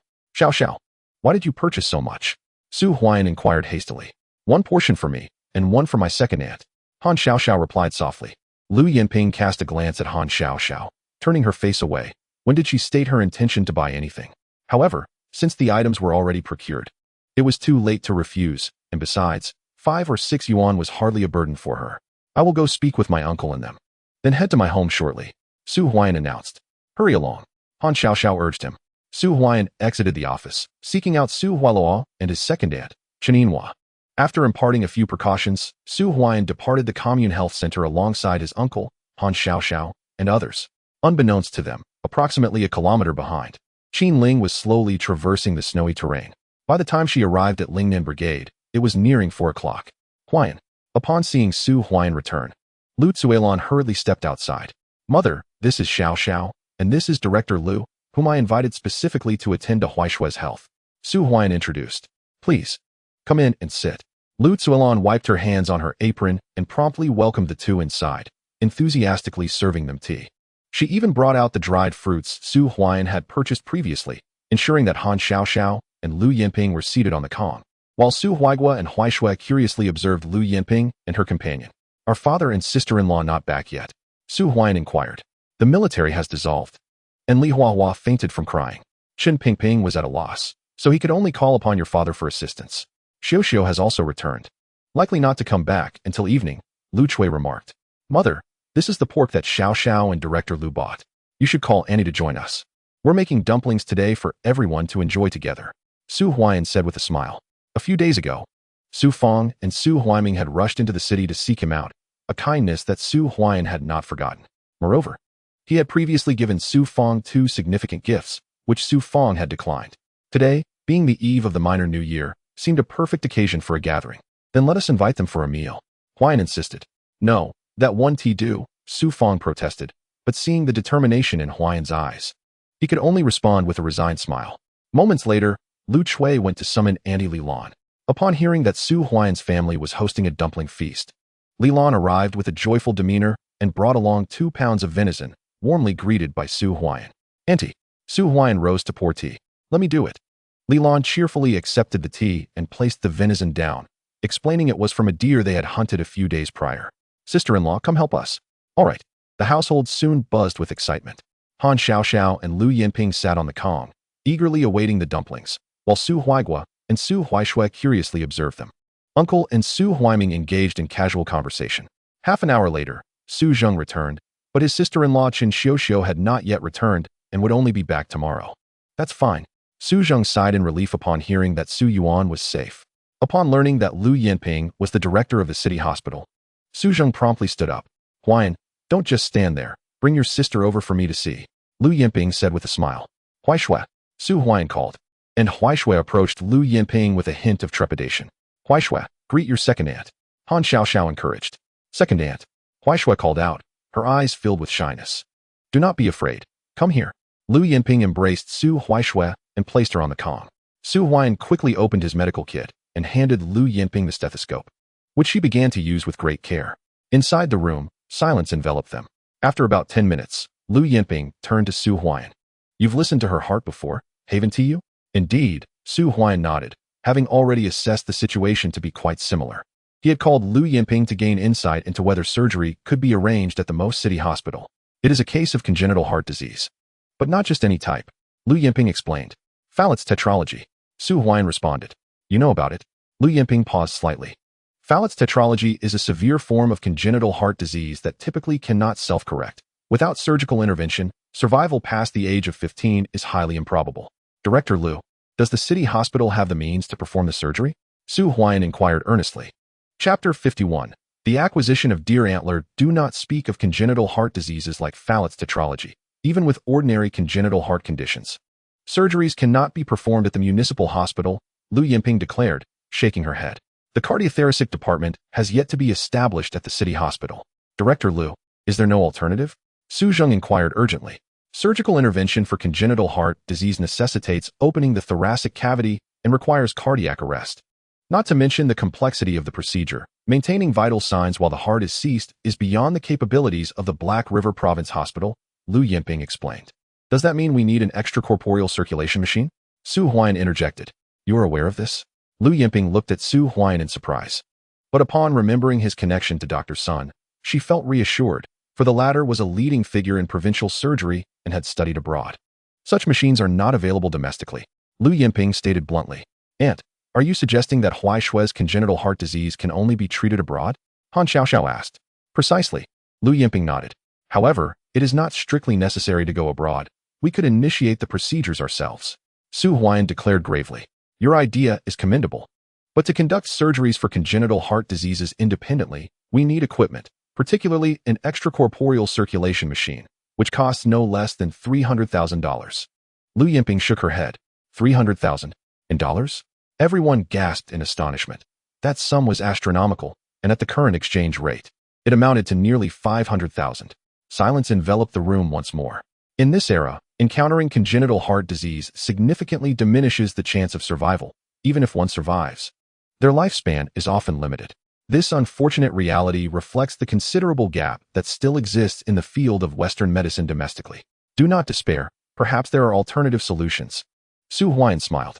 Whether abroad or initiating congenital heart disease surgeries ourselves, Su Huaiyan was indeed capable of performing the operations. However, the critical element lacking was the extracorporeal circulation machine. Yet, commencing such procedures would not be a straightforward endeavor. It required a position of influence and authority, alongside the necessary financial resources. While the family's financial situation had improved significantly, it was still insufficient. With the winds of reform blowing, he needed to seize this opportunity to amass significant wealth. $300,000 was a substantial figure, yet it was not entirely beyond reach. Huaiyan is correct. Perhaps other opportunities await. Han Xiaoxiao quickly added. Dumplings are ready. Lu Chui's voice rang out as she and Li Lan emerged, carrying a large pot brimming with steaming dumplings, instantly dispelling the oppressive atmosphere that had settled over the gathering. At the table, the environment was lively, with Su Huaigua and Su Huaishui eagerly eyeing the dumplings. This bowl is reserved for Xiaoxiao. Lu Chui first set aside a generous bowl, then filled large bowls for Lu Yinping and Xiaoxiao. Today's dumplings were ample, each person receiving a substantial serving of pork dumplings, which released savory juices upon biting into them. The meal of dumplings lasted nearly an hour. Who was outside? After finishing his meal, a faint rustling sound drifted through the courtyard. Su Zheng opened the door and beheld his cousin, Su Huaizhong, who stood hesitantly outside, his large eyes peering into the room, but lacking the courage to enter. Huaizhong, come inside. Lu Chui urged promptly. Today, Su Yuan was still at the hospital, and neither Chen Yinhua nor Su Huaizhong had returned, leaving the latter unattended. He had come to Su Huaiyan's courtyard upon hearing the commotion, but was too timid to knock and enter. Third uncle, third aunt, Su Huaizhong murmured, his gaze fixed on the leftover dumplings on the table. Here, let me serve you a bowl. Lu Chui quickly offered as she busied herself with the dumplings. Thank you. Third aunt. Su Huaizhong's eyes sparkled with delight. Outside, the night gradually deepened. Huaiyan, I will be returning to the city with my second aunt tomorrow. After the new year, I shall come to the Mo Health Center, and by then, you will likely be transferred there as well, making us colleagues, Han Xiaoxiao remarked cheerfully. By the way, here is the 10 yuan I borrowed from you last time, Su Huaiyan said, retrieving a bill from his pocket. No rush, Huaiyan. Han Xiaoxiao quickly replied. Just take it for now. Su Huaiyan insisted, handing the bill to her, then pulling out a small box from his pocket and placing it into her hands. This is a gift for you. Open it when you return to the city. Oh, Han Xiaoxiao's eyes lit up. She clutched the small box tightly, itching to see its contents, but she remembered Su Huaiyan's words and restrained her curiosity. This is for you. Seemingly recalling something, Han Xiaoxiao fished a document from her pocket and handed it to Su Huaiyan. Upon opening it, he realized it was the work certificate from Lu Yinping City Hospital. Indeed, she had procured it for him. Isn't this work certificate needed to return to the city? Su Huaiyan inquired. Does my second aunt not require identification to come to the commune hospital? Since we're returning to the city tomorrow, this work certificate will be of no use to me, so I got it from Director Qin for you. Han Xiaoxiao explained. Thank you. Su Huaiyan accepted it gratefully. Xiaoxiao, you're incredibly resourceful. Time passed slowly. Around 6 o'clock, Su Huaiyan escorted the two back, and on the way, they happened upon Qin Ling, who sat by the roadside in a cotton coat, looking somewhat forlorn. Su Huaiyan. Upon seeing him, Qin Ling's eyes sparkled with surprise. But her expression turned silent when she noticed Han Xiaoxiao beside him. What brings you to Lingnan Brigade, Qin Ling? Han Xiaoxiao inquired. Nothing much, Qin Ling replied. Her head lowered. She had come to obtain a divorce certificate. In the past, she had never thought highly of Su Huaiyan, but after parting ways, she realized he had not only treated her well, but was also quite ambitious. Throughout the journey, Su Huaiyan remained silent. He had little desire to converse with Qin Ling. In this lifetime, he simply wished to distance himself from her. If memory served him correctly, after the new year, Mo City was set to become a pilot city for the implementation of the family responsibility contract system and the free economy. This was a matter of information disparity. What Su Huaiyan needed to do now was accumulate capital. Once the pilot program commenced, he intended to seize the opportunity. Night fell when Su Huaiyan arrived home. It was already past 8 o'clock, yet the lights within the house remained aglow. Aside from his uncle Su Fong, another familiar figure was present, Su Xingchuan. Huaiyan has returned. Upon seeing him, Su Xingchuan promptly rose to his feet. Uncle Xingchuan, how are things? Su Huaiyan inquired eagerly. Huaian, I have brought everything you requested, including 78 pairs of deer antler. Su Xingchuan replied promptly. Oh, a glimmer of excitement flickered in Su Huaian's eyes. The price of deer antler in the city was no less than that of third-grade ginseng, and might even exceed it slightly. Each pair was approximately 20 yuan. Yet the price he had negotiated with Su Xingchuan was merely 2 yuan, allowing for a profit of 18 yuan per pair. 70 pairs would yield over 1,000 yuan. I want all the other medicinal herbs as well, Su Huaian declared. To be honest, many of us at the logging site are somewhat acquainted with medicinal herbs. And we do have some at home, but as for the pricing, Su Xingchuan glanced at Su Huaian. Uncle Xingchuan, rest assured, whatever you bring, I will ensure you do not incur any loss. Tomorrow, come over, and I will provide you with a list. For the herbs you deliver, I will purchase them according to this list, Su Huaian assured him. Great. Su Xingchuan beamed, for this was far safer than venturing into the mountains to hunt. Chapter 52. The Jeep, Uncle San has arrived. Uncle Xingchuan, here is 156 yuan. Su Huaian counted out 15 large bills and handed over 6 coins, eliciting a broad smile from Su Xingchuan. This was far superior to their hunting exploits. In a year, how much pelts could he acquire? Even selling them on the black market in town yielded little profit. Uncle Xingchuan, if anyone has pelts, you may accept them first. I will provide you with an additional 30% profit based on your purchase price. Of course, you will need to find a place to store them, as I will not send them to the city for some time. Su Huaian added. Ordinary pelts typically found their way to the commune's purchasing station or the town, as they were not particularly valuable. However, if Huaian was interested, the brothers at the logging site did have some premium goods. Premium goods? Su Xingchuan's heart stirred at the thought. Far Eastern leopard skin, bear skin, and tiger skin. He whispered conspiratorially. Hiss. Su Huaian gasped, taken aback by the revelation. Such items were indeed treasures. Most people would flee upon encountering them, and he had not anticipated that Su Xingchuan had access to such resources. A single tiger or bear skin could fetch 200 to 300 yuan in the city. How many do you have? Su Huaian asked. Not many. I have 2 Far Eastern leopard skins at home, and old Lu from the logging site has 2 bear skins, which he obtained while hunting bears. As for the tiger skin, there is just 1, but if you want it, I can procure it, Su Xingchuan explained. Absolutely, Su Huaian affirmed. Huaian, you have assisted me greatly. I can offer you the leopard skin for 15 yuan each, but the bear and tiger skins will cost at least 30 yuan apiece. Otherwise, they might not sell, Su Xingchuan stated. That sounds reasonable, Su Huaian replied. Su Huaian hesitated for a moment before nodding. The price he was offered was considerably higher than that at the acquisition station. However, if he were to deliver it to Yang Laosan, earning a few hundred yuan would pose no challenge. 9 large pieces, Xingchuan Shu. I shall pay you now. Su Huaian promptly handed over the money.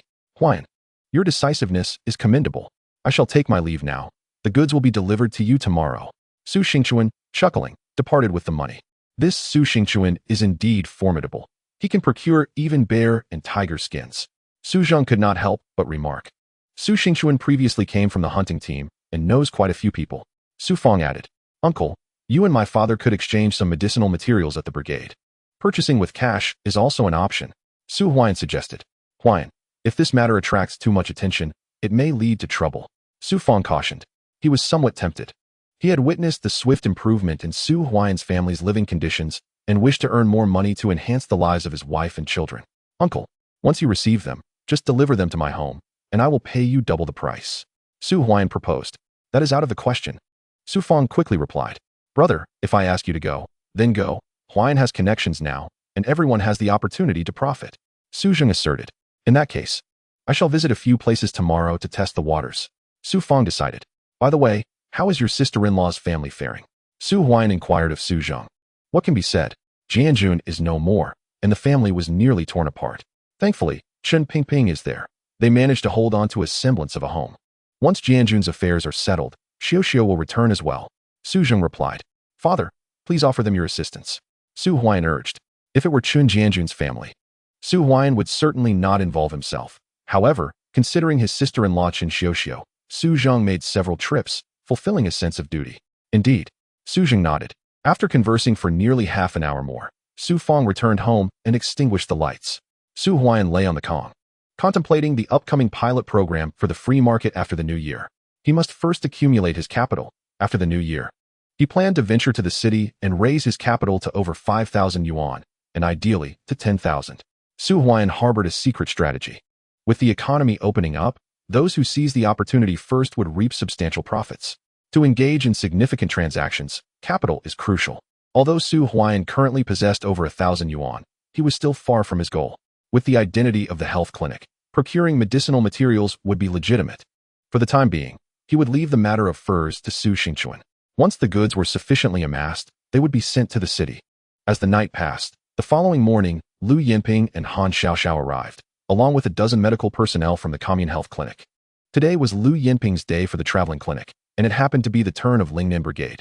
They spent the entire morning conducting free consultations, concluding around noon. Afterward, Su Kuan personally approached Su Huaiyan, presenting him with a work transfer certificate. From this moment on, Su Huaiyan would begin working at the health clinic, while the brigade's health room would be entrusted to Su Xiaoxiao and Jiang Yuan. At noon, Su Huaiyan dined at the brigade's cafeteria. After finishing dinner, Su Huaiyan returned home and greeted Lu Chui before heading to the commune hospital with Han Xiaoxiao and Lu Yinping. Originally, Su Huaiyan was supposed to report to the commune hospital directly in the morning, but due to a free medical consultation, he would only go in the afternoon. Dr. Su, we warmly welcome you to our Mo commune hospital, Director Qin said with a smile. Thank you, Director Qin. Su Huaiyan replied with a faint smile. Dr. Su, the scheduling and routine affairs in the hospital are managed by Deputy Director Su. Please seek him out shortly. He will arrange your duties, Director Qin instructed. All right. Su Huaiyan left the office and coincidentally ran into Han Xiaoxiao, who was organizing her belongings. Additionally, a jeep parked on the lawn in front of the hospital, beside which stood a man. The vehicle bore the markings of the Mo City Health Bureau, indicating it had come to pick up Lu Yinping. Huaiyan, I'll head back today. I'll come again after the new year. Han Xiaoxiao said softly. No worries. I'll come to the city to find you in a few days. Su Huaiyan replied with a smile. Really? Han Xiaoxiao's eyes sparkled with excitement. Xiaoxiao, we must leave. Lu Yinping approached, handing a book to Su Huaiyan. Upon glancing at it, Su Huaiyan realized it was a surgical anatomy atlas. Grateful, he quickly expressed his thanks. Lu Yinping indeed valued her profession. Otherwise, she wouldn't have gifted him a book. Director Lu, let me help you carry that. Su Huaiyan quickly stepped forward to assist, escorting Han Xiaoxiao and Lu Yinping to the exit. Just then, Xue Mubai and Qin Ling arrived. Qin Ling kept her head down, while Xue Mubai remained silent, with a cold snort escaping his lips. At that moment, Xue Mubai wished nothing more than to leave this sorrowful place. Aunt, I must go. In front of the vehicle, a young man in his 20s, dressed in leather shoes and an overcoat, slicked back his hair. Upon seeing Lu Yinping, he hurried over, and Han Xiaoxiao approached him with a cheerful smile. Third brother. Han Xiaoxiao called out. Third brother? Is that you, third uncle? Chapter 53. Su Mingxuan's target. Late night incident with Master Yang. You still remember I'm your third brother. Father recommended you for the college entrance examination, but you didn't go. He suggested you study at the medical academy, yet you still refused. What is so valuable about this commune hospital that you insist on staying here?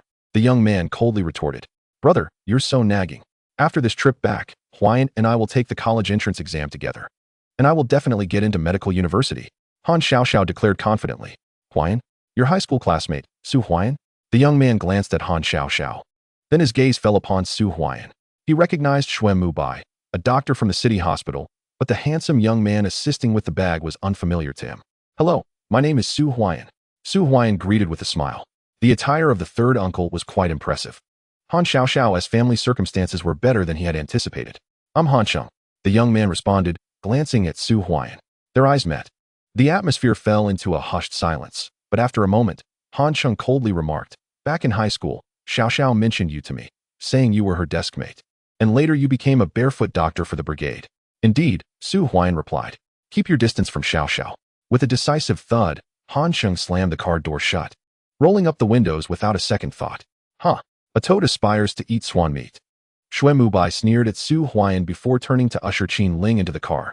Today, he had just learned of Han Xiaoxiao's background. Even if she worked at the commune health center, she was far beyond Su Huaiyan's reach. Linger, let's go. The two boarded the vehicle. Inside the car, Han Xiaoxiao nearly leaped up. Brother, why are you speaking to Huaiyan like that? What is wrong with how I speak to him? I'm showing restraint. If it were our elder brother here, he'd have shot him on the spot. Do you think I'm unaware of the situation? You insisted on going to the countryside for this, Su Huaiyan, didn't you? What future does a barefoot doctor have? Han Cheng's voice was frosty. Who says Huaiyan is a barefoot doctor? He has passed the assessment and is now a rural doctor at the commune health center. If you don't believe me, ask Aunt Air. She was the one who assessed him. Han Xiaoxiao quickly interjected. Lu Yinping, hearing this, gazed out the window. Young man, keep it up. She waved at Su Huaian, genuinely optimistic about him. However, gaining the acceptance of this entire family would not be an easy feat with a rumble. The car started and sped away.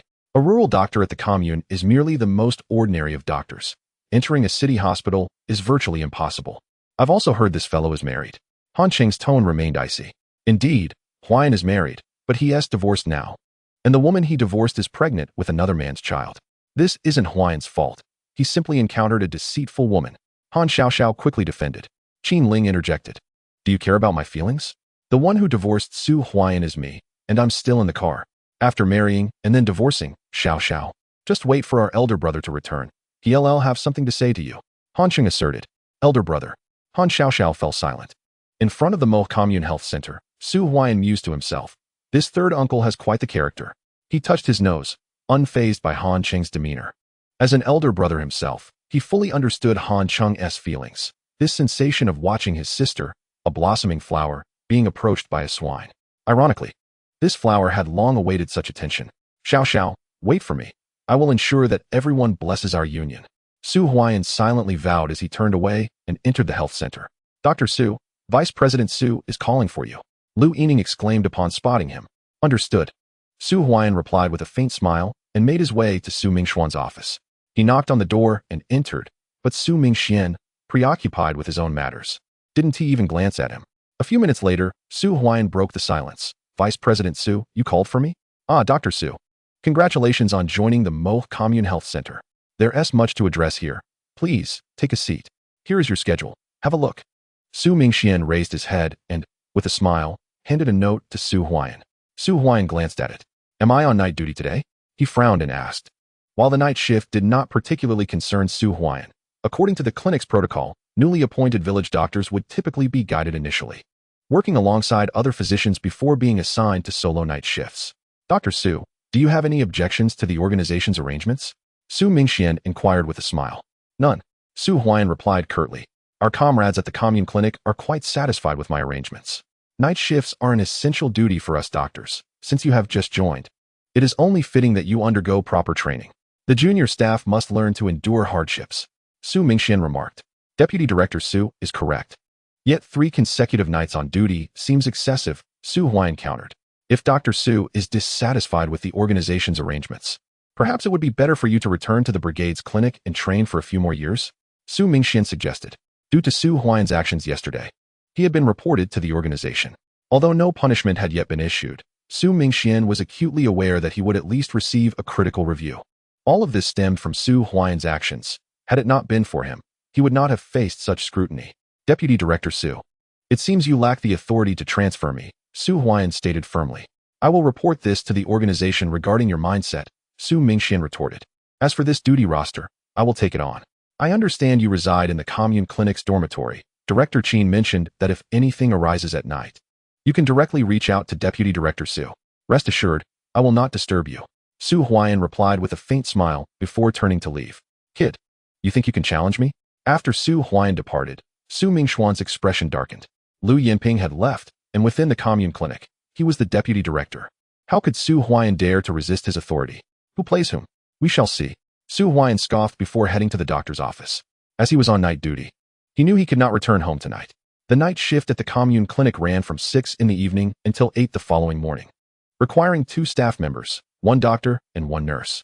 He could only return after the handover the next day. However, generally speaking, the commune clinic saw little activity at night. As the afternoon passed, at 5 o'clock, Su Huaian had his meal in the cafeteria and then settled in the doctor's office, not far from the nurse on duty. Li Donglin. Dr. Su, why are you on night duty so soon after joining the commune clinic? Li Donglin asked. It was arranged by Deputy Director Su. Su Huaian replied with a smile. Deputy Director Su is quite petty. After you reported him yesterday, it would be surprising if he did not make things difficult for you. Furthermore, he manages the routine affairs of the clinic, including the duty roster. If you offend him, it might not bode well for you in the future. Li Donglin whispered. Who will have a hard time? It is hard to say. Su Huaian replied with a faint smile. Outside, the night began to deepen. As 8 o'clock struck, Su Huaian went directly to the dormitory, seeking Su Mingxuan's residence. He knocked on the door firmly. Director Su, the situation of patient Su Yuan in bed 13 is special. Please come and take a look. The voice of Su Huaian resonated. What is happening? Su Mingxian sprang up. He had just settled into bed, and the warmth was barely enveloping him when the chill of winter struck. Reluctant to leave his cozy refuge, he ultimately decided to rise. For the surgery performed on Su Yuan the previous day weighed heavily on his mind. If anything were amiss and he had failed to check, it could spell trouble. Given the events of yesterday, he was already under scrutiny from the organization. A few minutes later, in the hospital ward, Su Mingxian confronted Su Huaian with a mix of irritation and urgency. What about the special situation you mentioned? Vice Dean Su, just now when I measured the blood pressure, Su Yuan's heart rate and blood levels appeared elevated, so I called you to assess the situation. Su Huaian replied swiftly. And now? Where is it elevated? It seems perfectly normal. Su Mingxian retorted coldly. Vice Dean Su, do you truly think I would deceive you? My concern is solely for the patient. Su Huaian replied. Equally stern. Humph. Su Mingxian turned to leave. Nearby, Li Donglin watched in astonishment. When had Su Huaian dared to confront the vice dean in this manner? Half an hour later, Su Huaian smiled lightly. Who was playing whom? One can never be certain. A knock resounded on the door. Su Dean. Su Mingxian nearly exploded with frustration. What is it this time? Su Huaian, what now? The patient in bed 7 seems critical. You should take a look. He just stopped breathing. Came Su Huaian's voice. No breathing. Su Mingxian scrambled to his feet. Minutes later, he found the situation to be entirely normal. In the ward, Su Mingxian suppressed his anger. Vice Dean, I have just arrived at the public health center, and I am still learning the ropes. Thankfully, you are here, otherwise, I would dread working the night shift alone. Su Huaiyan chuckled amiably. This young man is undoubtedly doing this on purpose. Su Mingxuan's expression darkened. Half an hour later, the night wore on under Su Huaiyan's watchful eye. As dawn approached, Su Mingxian instinctively rose at 6 o'clock, vaguely hearing Su Huaiyan's voice outside the window. Su Huaiyan had been on duty all night without rest. He tried to ignore it, but Su Huaiyan continued to knock insistently. Su Mingxian turned over and fell back into slumber. Meanwhile, at the public health center, Huaiyan, come quickly. There's been an incident. Li Donglin's voice rang out, prompting Su Huaiyan to rush outside. He saw a jeep had arrived at the entrance, and 2 urgent voices called out, hurry, come quickly. These voices were somewhat familiar. As Su Huaiyan stepped outside, he saw 2 individuals carrying someone from the vehicle.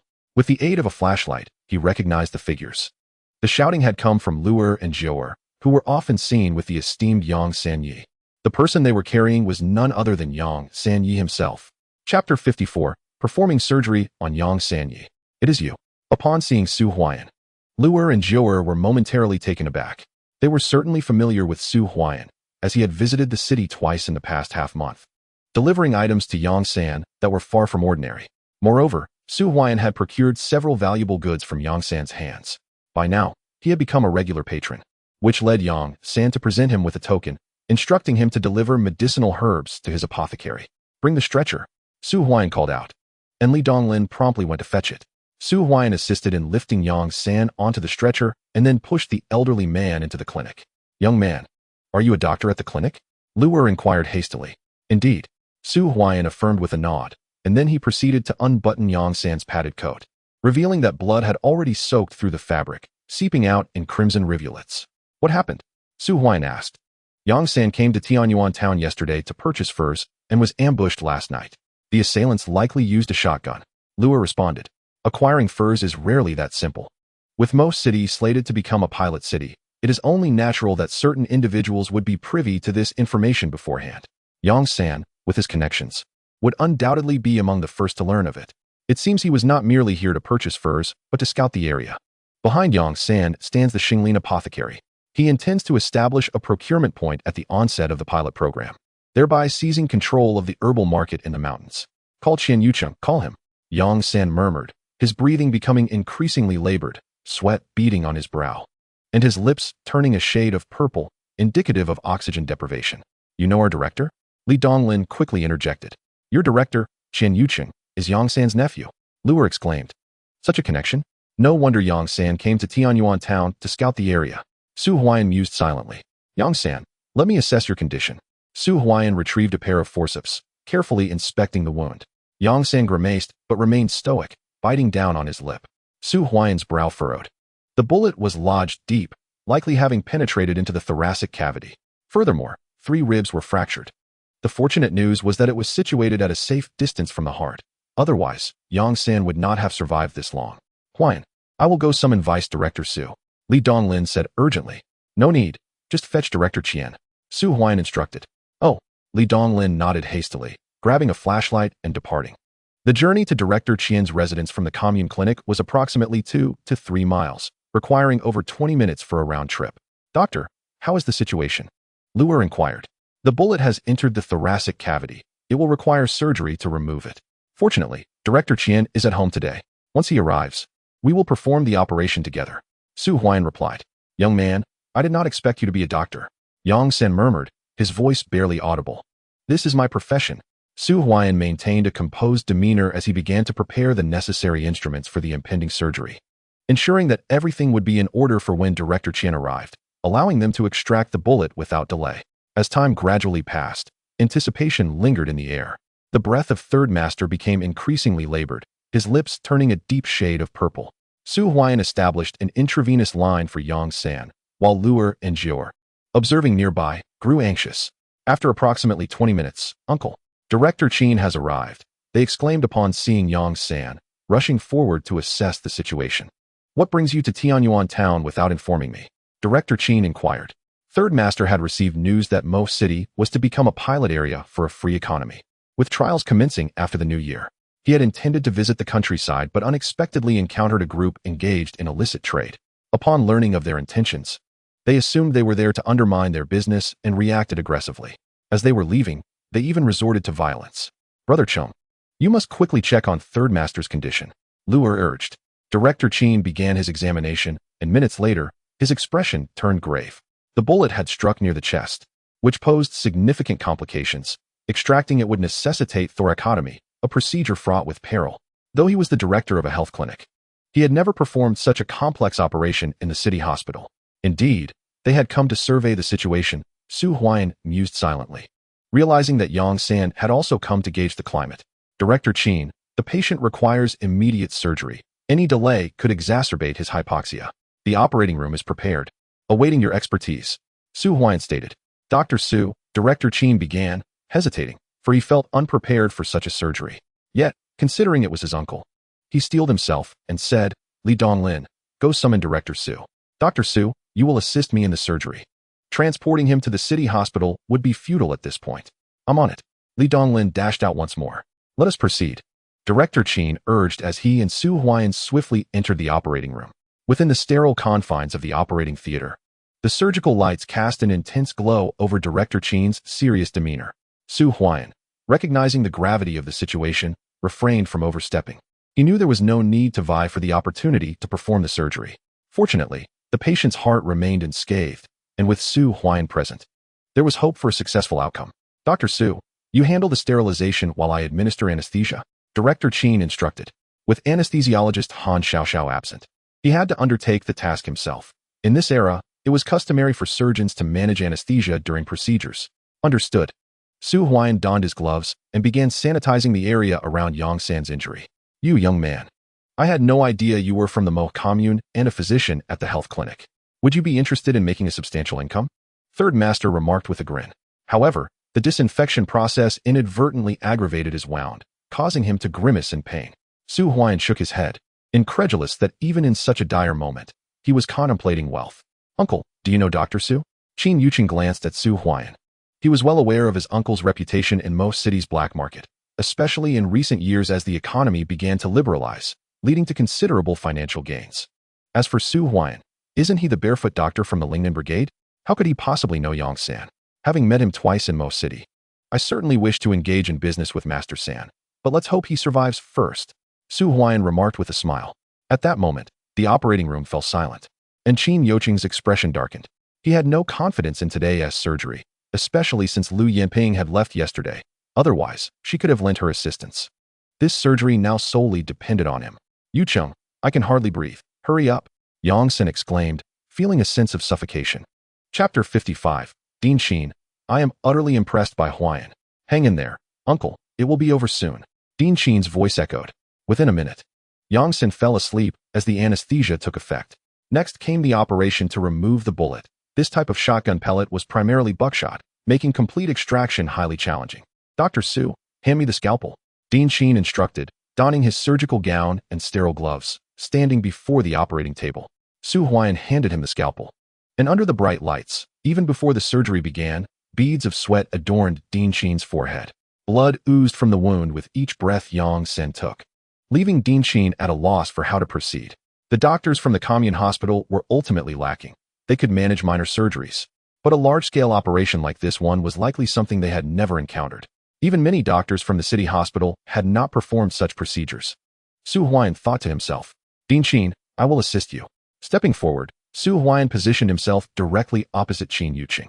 Taking the scalpel, he made a decisive incision into Yang San's chest wound, slicing through the skin and immediately applying gauze to staunch the bleeding. Peeling back the gauze, he seized the tissue forceps and swiftly began the dissection. Why no? Dean Chin attempted to intervene, but as he observed Su's adept movements, the words faltered on his lips. Initially, he intended to reprimand Su for overstepping his bounds during a surgery, which is typically a grave transgression. Dean Chin, retract. Su Huaiyan called out a few minutes later. At that moment, the previously incised skin and subcutaneous tissue had been successfully separated, and the entry wound of the bullet had now been enlarged twofold. Such skillful execution. Dean Chin's eyes brightened. The speed and steadiness of Su Huaiyan's maneuvers were remarkable. Moreover, in the face of this operation, Su remained remarkably composed, displaying no signs of panic. And his surgical plan was excellent. First, to enlarge the wound, then to extract the bullet. Retract? Su Huaiyan prompted once more. Coming. Dean Chin snapped back to reality and quickly used the retractor to open the wound, revealing significant blood accumulation beneath the pleura, with the lung compressed to a minimal area. No wonder Yang Sen was struggling to breathe. Break the ribs. Open the pleura. At this moment, Su Huaiyan seemed to forget the presence of Qin Yuqing beside him. His focus was solely on the surgery. As more conditions emerged, the surgical plan in Su Huaiyan's mind evolved continuously. This is a skill set that a surgeon must possess, the ability to devise a new surgical plan based on the circumstances. Not only must it be swift, but it must also be executed with precision. Director Qin, use a large syringe to aspirate the blood accumulation from the thoracic cavity. Su Huaiyan instructed. Understood. Qin Yuqing seemed to forget that he was the senior physician, while Su Huaiyan was merely a rural doctor who had just arrived at the commune health center a day prior. Regardless of Su Huaiyan's directives, he directly followed the operation. In this surgery, the lead surgeon had become Su Huaiyan. With the fresh blood already aspirated from the thoracic cavity, Qin Yuqing inquired, Dr. Su, what should we do next? I am locating the source of the bleeding, Su Huaiyan responded. He skillfully maneuvered the tissue forceps to explore the lung, revealing a site on the lobe from which blood was seeping. The surrounding areas were enveloped in a smooth visceral layer. Have you identified the bleeding point? Qin Yuqing asked. Su Huaiyan found himself unable to intervene as he realized he could not dictate the procedure. However, Qin Yuqing felt no irritation. Rather, he experienced a sense of ease akin to when he learned alongside the chief mentors at the municipal hospital. With a teacher present, his heart was at peace.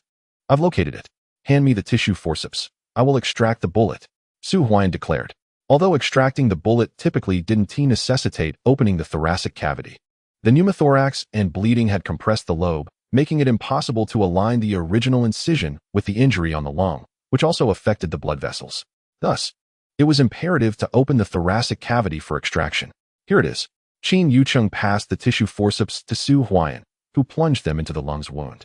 Moments later, a lead bullet was retrieved, and with its removal, blood gushed forth. Clamp the vessel, Su Huaiyan commanded as he seized the hemostatic forceps and plunged them into the lung lobe. The flow of blood ceased immediately upon clamping the vessel. Impressive. Qin Yuqing was astonished. Did Su Huaiyan already know which vessel was damaged? After extracting the bullet, he promptly clamped the blood vessel to stem the bleeding. Truly remarkable. As the lung structure appeared transparent in Su Huaiyan's mind. Needle for suturing. Su Huaiyan called. Here. After threading the suture, Qin Yuqing handed the needle holder to Su Huaiyan. In a moment of disbelief, Qin Yuqing watched as Su Huaiyan withdrew the hemostatic forceps, revealing an artery that had also been pulled out. The suturing was executed with precision and efficiency. The bleeding point was successfully controlled. Fortune smiled upon Third Master, as his assailant had used not a shotgun but a crude musket, loaded with merely a single lead ball. Had it been a shotgun, the cleanup would have posed a significant challenge. Clearly, the assailant did not intend to kill Yang San. It was merely a fortuitous shot to the chest that nearly cost him his life. Su Huaiyan remarked, Dr. Su, have you truly never been on a surgical table before? Qin Yuqing could not help but exclaim. With such skillful execution and mental composure, could Su Huaiyan genuinely be just an inexperienced barefoot doctor? Had he known earlier, he would have transferred Su Huaiyan to the commune health center long ago. If Liu Yinping had witnessed this surgery, she would undoubtedly have insisted on his recruitment. This marks the second time. Su Huaiyan replied with a smile. Last time, it was for my uncle Su Yuan's surgery and abdominal lavage. This time, it concerns the retrieval of a bullet from his thoracic cavity. This marks the second surgical procedure he has undergone since his rebirth. The new body, however, is still somewhat unfamiliar in terms of operation. Director Liu remarked that you are a genius doctor, and I was skeptical. However, it is now evident that you are not merely a genius. You are indeed extraordinary. Despite this being your second surgery, your proficiency surpasses that of seasoned surgeons with decades of experience. Qin Yuqing forced a wry smile. In the course of a single surgery, he found himself utterly impressed. With such skill, Su Huaiyan should undoubtedly be at the municipal hospital or even the provincial hospital. Here, he is being overlooked. It seems I must familiarize myself more with the barefoot doctors beneath me to prevent any further talent from being buried. Director Qin, please prepare the instruments for closing the thoracic cavity, Su Huaiyan instructed. Very well. Qin Yuqing nodded. A few minutes later, after the instruments were accounted for, Su Huaiyan commenced the closure of the thoracic cavity. After approximately 20 more minutes, he set down the needle holder in his hand. The surgery was conclusively completed. Remarkably, from the moment they entered the operating room until now, only an hour had elapsed. Including the time spent waiting for Qin Yuqing, it was still only around 7:30. And the dawn was just breaking outside. Director Qin, you were looking for me, bang. Just as the surgery concluded, Su Mingxian entered the operating room. His appearance marred by dark circles under his eyes and an expression of fatigue. Upon seeing Su Huaiyan, a hint of resentment flickered in Su Mingxuan's gaze. Something has indeed gone awry, and you failed to rouse me. Chapter 56. Third Master, how about I help you make a substantial profit? Vice President Su, please wait for me. A figure followed closely behind, revealing itself to be Li Donglin. Upon entering the operating room, he sensed an unusual atmosphere. Su Huaiyan and Qin Yuqing had just completed the surgery, while Su Mingxian stood awkwardly before them. Dr. Li, if my memory serves me correctly, I asked you to summon Vice President Su an hour ago. He resides in the clinic's dormitory, merely 2 or 3 minutes away. Did you really take an hour? Qin Yuqing's voice was cold. Today's surgery would have been impossible without Su Huaiyan. He alone could not have managed it. Yet, there were only 2 surgeons at the clinic capable of performing surgeries, himself and Su Mingxian, who had been transferred from the county hospital. Su Mingxian arrived only after the surgery was completed. Director Qin, this is not my fault. I did go to summon Vice President Su, but he was sleeping very soundly. I knocked for quite a while before I sought out Elder Zhang, who manages the dormitory, and only then did we manage to wake him. Li Donglin hurriedly explained. Director Qin, please do not blame Vice President Su. He works tirelessly for the hospital all day, so it is only natural he sleeps deeply at night. Su Huaiyan chimed in. Su Mingxian interjected. You have no idea why I was sleeping so soundly? If it weren't for Su Huaiyan waking me every half hour last night, I would have slept through the entire night. Finally, this morning, I managed to catch a brief rest, only to find that something had indeed gone wrong. Vice President Su, you and I live nearby precisely to be available for any emergencies at the clinic during the night. What if something had happened to a patient while Li Donglin took an hour to get you? Qin Yuqing's voice remained stern. Director, Su Mingxuan's countenance was somewhat grim.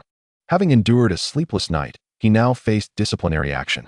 Since Su Huaiyan's arrival, he had already been reprimanded twice, leaving him feeling quite aggrieved, yet powerless to alter his predicament. Dr. Su, why was Dr. Su on night duty yesterday? Inquiring further, Dean Qin seemed to recall something. The regulations of the health clinic were established by him, and newly arrived barefoot doctors were granted a 2-month period for adjustment before taking on night shifts. It suddenly dawned on him that Su Huaiyan, being new to the health clinic, should not have been assigned to the night shift that evening. Taking a deep breath, Su Mingxian replied, Dean Qin, I will personally address today's matter with the organization. As for Dr. Su's night shift arrangement, it was indeed my oversight, and I shall rearrange the schedule. Vice Dean Su, I believe night shifts are quite acceptable. Let us proceed with this arrangement. Su Huaiyan chimed in with a smile. Dr.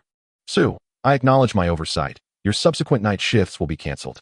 However, you must come to the health clinic during the day, and for any matters, please inform either me or Dean Qin in advance. Su Mingxian managed a strained smile. Continue with the night shifts. Who knows what further complications might arise? Dean Qin interjected. Dr. Li, please assist Dr. Su in transferring the patient to the ward. Understood. Li Donglin quickly complied. Moments later, Yang San was wheeled out of the operating room. Upon seeing him, Luer and Jiuer hurried over, inquiring about his condition before finally exhaling in relief. In the ward, Luer expressed her gratitude. Dr. Su, I must thank you once more. Dean Qin mentioned that had it not been for you, Master San might have perished. Too kind. Su Huaiyan replied with a gentle smile. At that moment, Yang San let out a soft groan as he slowly regained consciousness. Luer rushed to support him as he propped himself up against the bed, then turned his gaze towards Su Huaiyan. Young man, thank you. Yang San spoke. Having already awakened, he had been too weak to rise earlier. How do you feel, Master San? Su Huaiyan inquired. The effects of the anesthesia have worn off. My chest aches a bit, but my breathing is much better. Yang San replied with a smile. Young man, what about the Tian Shun and the big cat? Yang San asked, seemingly recalling something. These were indeed valuable items, and previously, he had refrained from inquiring about Su Huaiyan's sources due to protocols. Little did he expect to encounter Su Huaiyan at the Mo Commune Health Clinic, and moreover, to have been saved by him. When do you require them, Master San? Su Huaiyan asked. Although the upper echelons have relaxed many restrictions, the big cat is rather conspicuous. It would be challenging to deliver it openly into the city. Let's do this. On the first day of the Lunar New Year, when most people tend to stay indoors, I shall come to collect the goods in the morning. Yang San proposed. The first day of the Lunar New Year? Su Huaiyan took a deep breath. Master San had indeed considered this thoroughly. Even though Mo City had become a pilot area, until an official announcement was made, discretion was paramount. Furthermore, there were others eyeing this lucrative opportunity, not just Su Huaiyan and Yang San. Though the common folk were unaware of the news regarding the free market, those in higher positions were certainly informed. Individuals with connections to the upper echelons would be the first to receive such information, positioning themselves to seize this lucrative opportunity. Young man, I offer you a tremendous opportunity for wealth. Do you possess the courage? Yang San spoke softly, gazing at Su Huaiyan. Please, enlighten me, third master. Su Huaiyan replied with a smile. At that moment, Luer and Jiuer, upon hearing this exchange, promptly closed the door to the hospital room and exited, leaving Su Huaiyan and Yang San alone. Understanding the implications of Yang San's words, Su Huaiyan was already aware of what he intended to convey. You certainly have some guts. However, to amass great fortune, one must possess not only courage but also intellect. I, third master, can establish a black market in Mo City, where my information will undoubtedly be more reliable than yours. If you trust me, upon your return, you may boldly acquire furs and medicinal herbs. I assure you, you will profit handsomely after the new year. Yang San declared. Third master, if you place your trust in me, I can guarantee you substantial profits as well. Su Huaiyan responded quietly. Oh, Yang San was momentarily taken aback, clearly surprised by Su Huaiyan's assertion. His interest was piqued, and he was eager to learn how Su Huaiyan planned to facilitate his lucrative venture. Have you heard about the free economic pilot program in Mo City? Su Huaiyan leaned closer to Yang San, whispering. How do you know this?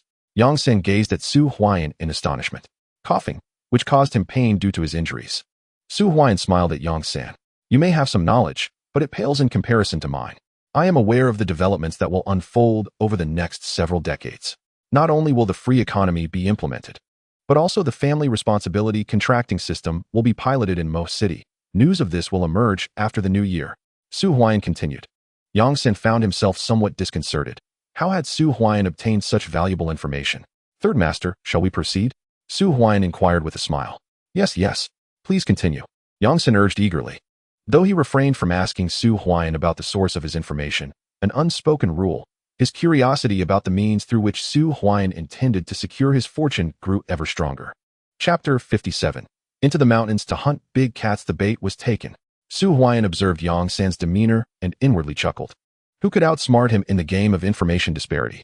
While Yang San's sources of news were undoubtedly valuable, they could not compare to Su Huaiyan's comprehensive understanding of the situation.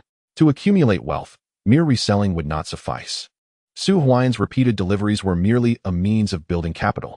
Once the new year arrived and sufficient capital was amassed, the real opportunities would arise. Third master, your presence in Tianyuan town suggests you seek medicinal herbs, particularly the superior varieties from the northern foothills.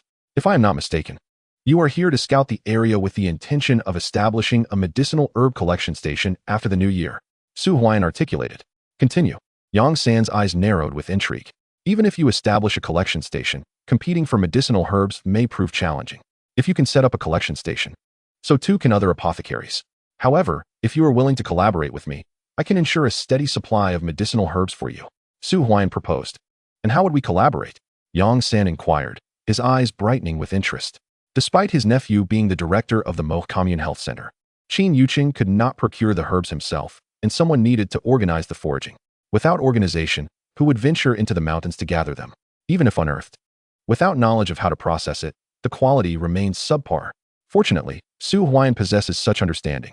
From the ginseng brought by Su Huaiyan, Yang Sen could discern his expertise in medicinal herbs. A year prior, I could have cleared out the common medicinal materials accumulated at home in one go. Although the quantity was not vast, it certainly amassed to a considerable sum, sufficient for you, third master, to savor the first morsel of meat. Su Huaiyan declared. What shall I do? Yang San's breath quickened. I require Director Qin to provide a certification from the health center. With this document, I can arrange for personnel to directly procure medicinal herbs from the brigade. Furthermore, third master, I need your assistance in having Director Qin locate a warehouse under the health center's name. In this manner, not only will we gather herbs from our Lingnan brigade, but I can also send people to procure from other brigades. With the health center's certification, our actions will be entirely legitimate. Su Huaiyan explained. Brilliant. Yang Sen gazed at Su Huaiyan, somewhat entranced.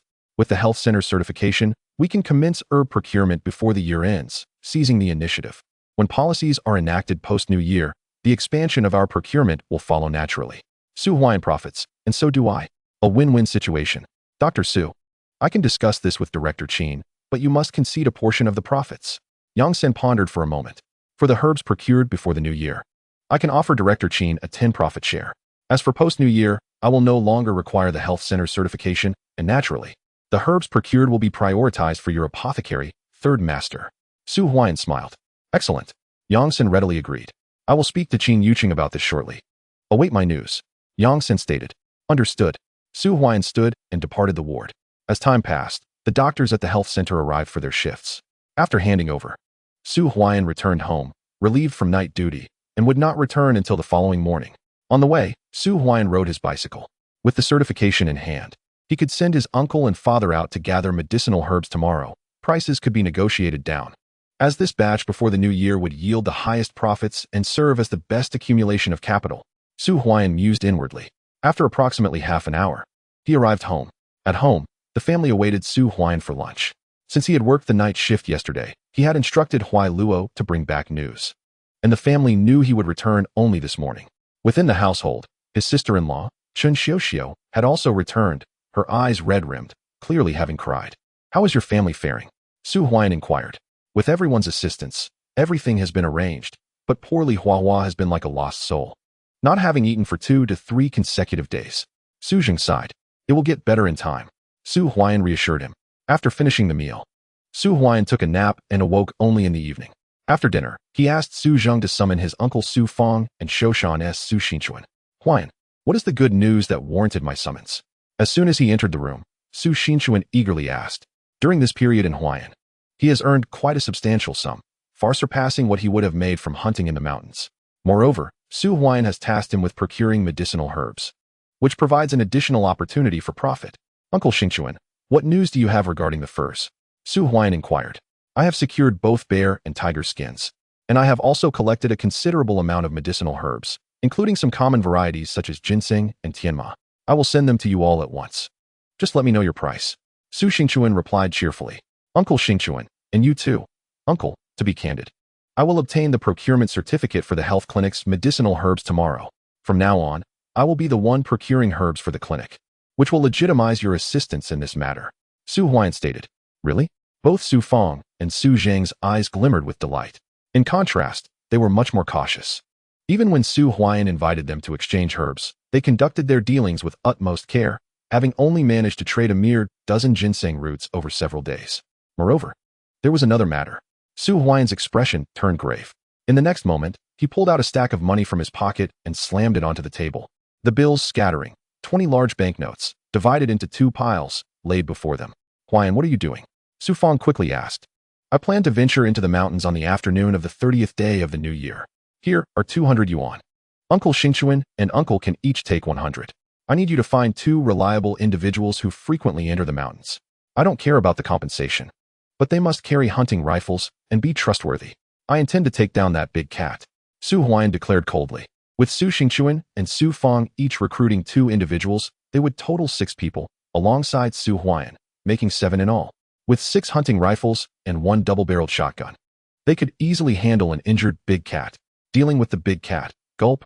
Su Fong swallowed hard, and Su Xingchuan inhaled deeply. Are you referring to the big cat that injured second brother in Jianjun? Su Zheng asked in a low voice. Precisely. Last time, Chen Pimping reported that they had fired shots, killing the big cat's cubs, and the big cat itself was wounded. With the 7 of us entering the mountains, capturing this big cat will undoubtedly be feasible, Su Huaiyan asserted. The territory the big cat was guarding coincided with the entrance to the deep mountains. If Su Huaiyan recalled correctly, the ginseng they had previously dug was not far from this location. After the new year, as the heavy snow melts, everyone will venture into the mountains to gather medicinal herbs, and the big cat will become an obstacle. By the way, regardless of whether we encounter this big cat during our expedition, I will not reclaim the money, Su Huaiyan reiterated. 3 people for 100 yuan. Just for a journey into the mountains. I'll take this on, Su Xingchuan declared, taking the money.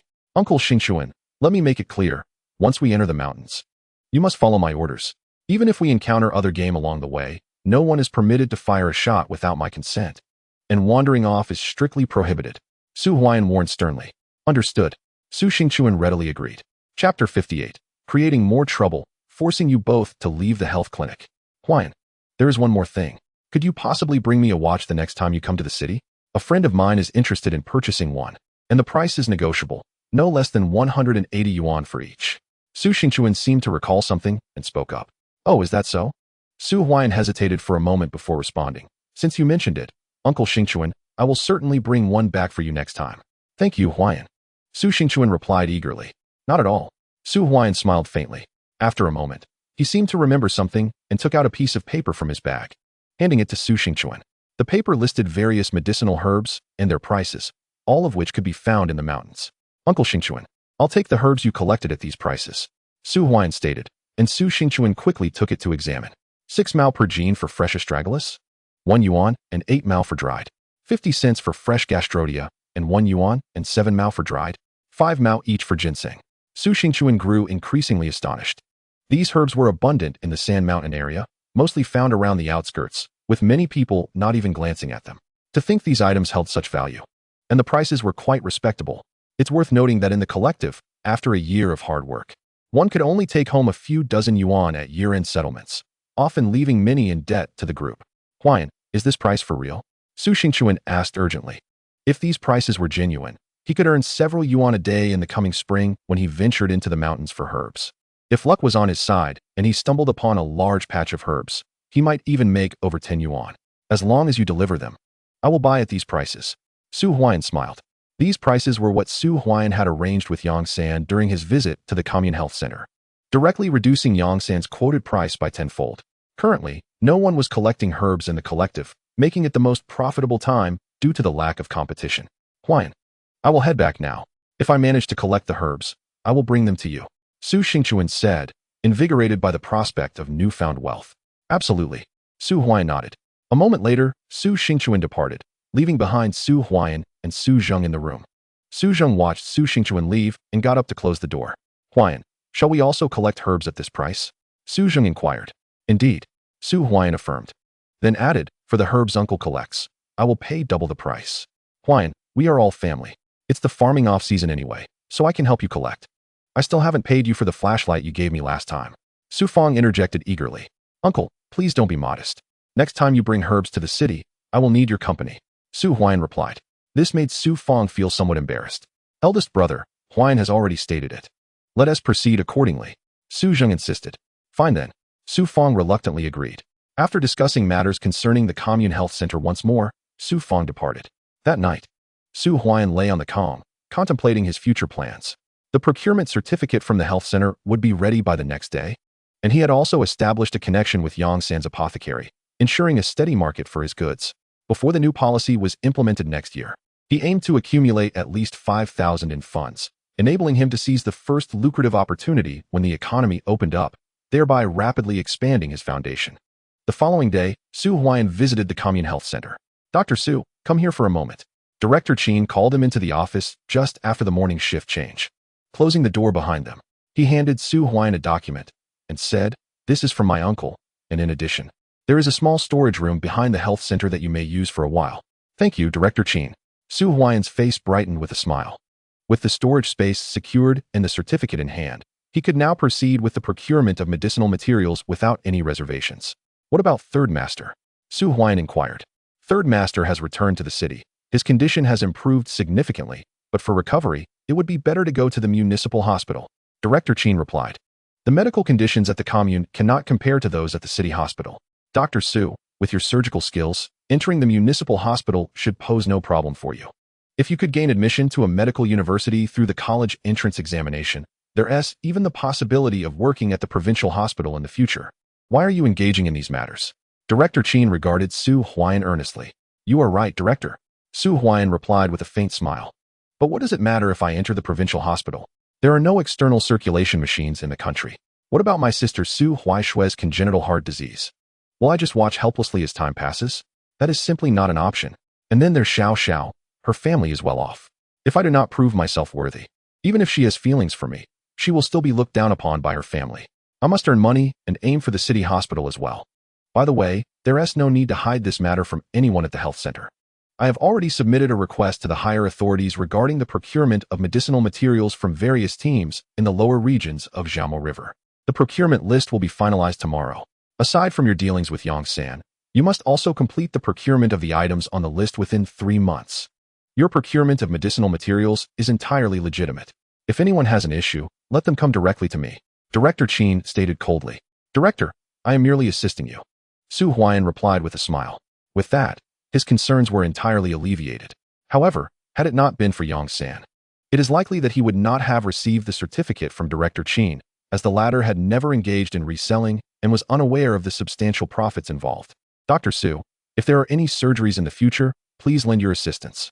Director Qin remarked. Of course. Su Huaiyan promptly agreed. After the previous day's surgery, it was evident that Qin Yuqing had been thoroughly impressed. His acknowledgement of Su Huaiyan's superior skills in surgery spoke volumes. Go ahead with your tasks. If anything arises, I will call for you, Director Qin said. Understood. Su Huaiyan exited the doctor's office, muttering to himself about the sycophants around. As Su Huaiyan emerged from Director Qin's office, Su Han, the son of Su Mingxian, let out a cold scoff. He had long held a disdain for Su Huaiyan, particularly since his father had suffered setbacks at Su's hands twice since the latter's arrival at the health center. Dr. Su, do you harbor any grievances against me? Su Huaiyan inquired with a smile. Don't think for a moment that with the director backing you, you can act with impunity. My father is also the deputy director, and he orchestrates much within the institution while Director Qin rarely intervenes. Su Han retorted coldly. Doctor, allow me to offer you a piece of advice. Su Huaiyan replied in a serious tone. What advice? Su Han instinctively questioned. I suggest you behave yourself and convey to your father that should he trouble me again, I will ensure that both of you are expelled from the Mo Health Center. Su Huaiyan stepped closer, his voice low and firm. Did he truly believe Su Huaiyan was without temper? How presumptuous, Su Huaiyan. While Director Lu indeed values you, she is at the municipal hospital and has no sway over our Mo Health Center. As for Director Qin, do you think he would risk offending my father for your sake? Su Han sneered. Let us wait and see. Su Huaiyan turned on his heel and walked away, disliking conversations with those lacking intellect. Fuming, Su Han's expression darkened. Su Huaiyan was too arrogant. Just having entered the communal health center, he disregarded not only Su Han, but also his father, the deputy director. If Su Huaiyan continued to remain, what status would they hold in Mo? Doctor, I heard you performed an open chest surgery with Director Qin yesterday? In the doctor's office, Lu Yining inquired curiously upon seeing Su Huaiyan. It was all Director Qin. I merely observed and learned, Su Huaiyan replied with a smile. Even observing is impressive. Typically, Director Qin collaborates with Deputy Director Su for surgeries, and we seldom get the chance to step onto the stage. Yet here you are, having just arrived and already assisting Director Qin. Let us not forget that when Director Lu was here, Dr. Su performed a surgery as well. This marks his second surgical experience at the health center.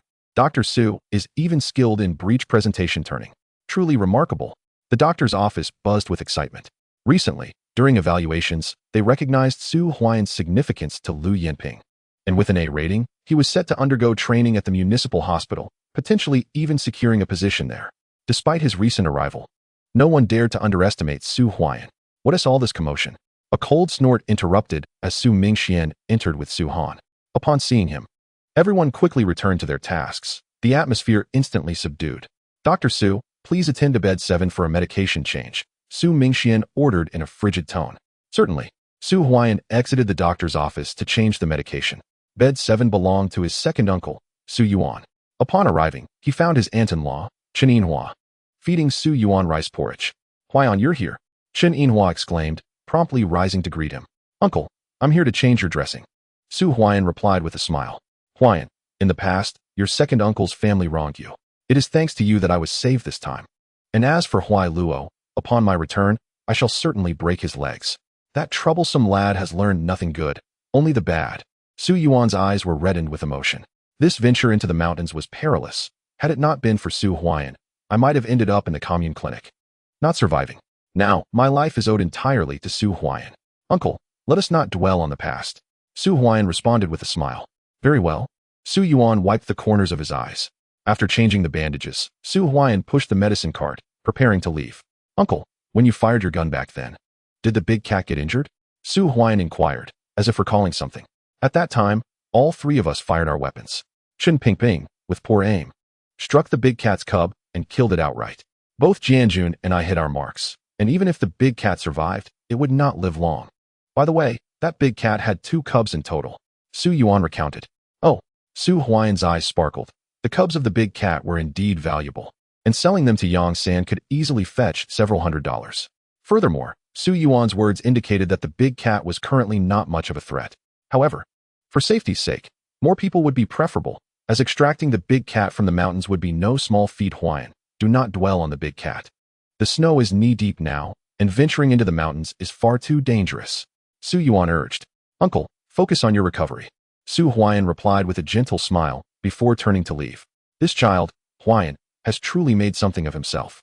In the future, do not entertain any more thoughts in front of the third brother." Su Yuan remarked. "How could I dare harbor ill intentions? I am simply grateful that you survived this time." Chen Yinhua quickly added. "Be sure to tell Huai Luo to be closer to Huaian." Su Yuan instructed. "Yes, yes." Chen Yinhua nodded. In the corridor, Su Huaian listened intently to the conversation in the ward. His expression remained calm, yet it would be disingenuous to claim he was unaffected. Otherwise, he would not have called only his eldest uncle last night, neglecting the family of the second uncle. The day passed swiftly. Upon reaching the commune clinic, although it was busy, there were not too many matters to attend to. By 5:30, Su Huaian finished his shift and returned home, arriving just as darkness fell at 6 o'clock. "Huaian, today Su Xingchuan delivered the furs, and in addition, there is a large sack of medicinal herbs. Come quickly and take a look." Su Xingchuan said to wait for your inspection before discussing payment. As soon as he entered, Su Zheng stood to announce. "All right." Su Huaian followed him to the adjacent room, where a large sack of herbs lay strewn across the floor, a variety of them: ginseng, Codonopsis, Gastrodia, and more, with ginseng being the most abundant. Additionally, there were 4 pelts on the ground, 1 tiger skin, 1 bear skin, and 2 leopard skins. "Father, please help me sort these," Su Huaian requested. Su Zheng promptly assisted in the classification. Within 10 minutes, the floor was covered with several small piles of common herbs. Yet among them were 2 rare items: a small vial containing bear bile, a skull, that of a tiger, alongside a bundle of ginseng, approximately 40 to 50 roots. Though their quality is mediocre, they still hold a value of several hundred yuan. "Where is Su Xingchuan?" inquired Su Huaian. "He has already departed, saying you could inform him tomorrow, and the amount he receives will depend entirely on you," replied Su Zheng hastily. "This Su Xingchuan is quite straightforward." Su Huaian smiled faintly. For Su Xingchuan, he had already profited considerably from Su Huaian. The cost of these medicinal materials was not exorbitant, especially since no one was currently purchasing herbs. He could trade them for some grains, though the bear bile and tiger bone might require a bit of cash. When Su Xingchuan arrives tomorrow, pay him according to the prices on the list, and do not take advantage of him. Also, offer him 10 yuan for both the bear bile and tiger bone. If he can procure them, take as many as he has, instructed Su Huaian.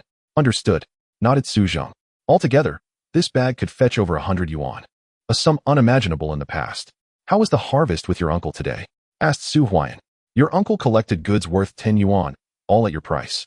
I managed 18 yuan, mostly ginseng and tianma, with fewer other herbs," responded Su Zheng. "That is too little." Su Huaian gently shook his head and then produced a document from his pocket, stating, "Tomorrow, you and your uncle should take this certificate to gather herbs, not just from our Lingnan brigade, but also from the neighboring brigade." "Huaian, you truly obtained the certificate?" exclaimed Su Zheng eagerly. "Could it possibly be counterfeit?" "The procurement order from the health center will be issued tomorrow.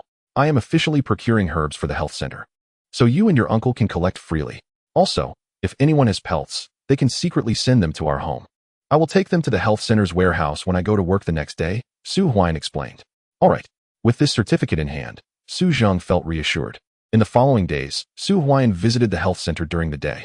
Although Su Mingxian was displeased with him, he did not further complicate matters for Su Huaiyan. Upon returning home, Su Huaiyan and Su Zheng organized the collected goods together.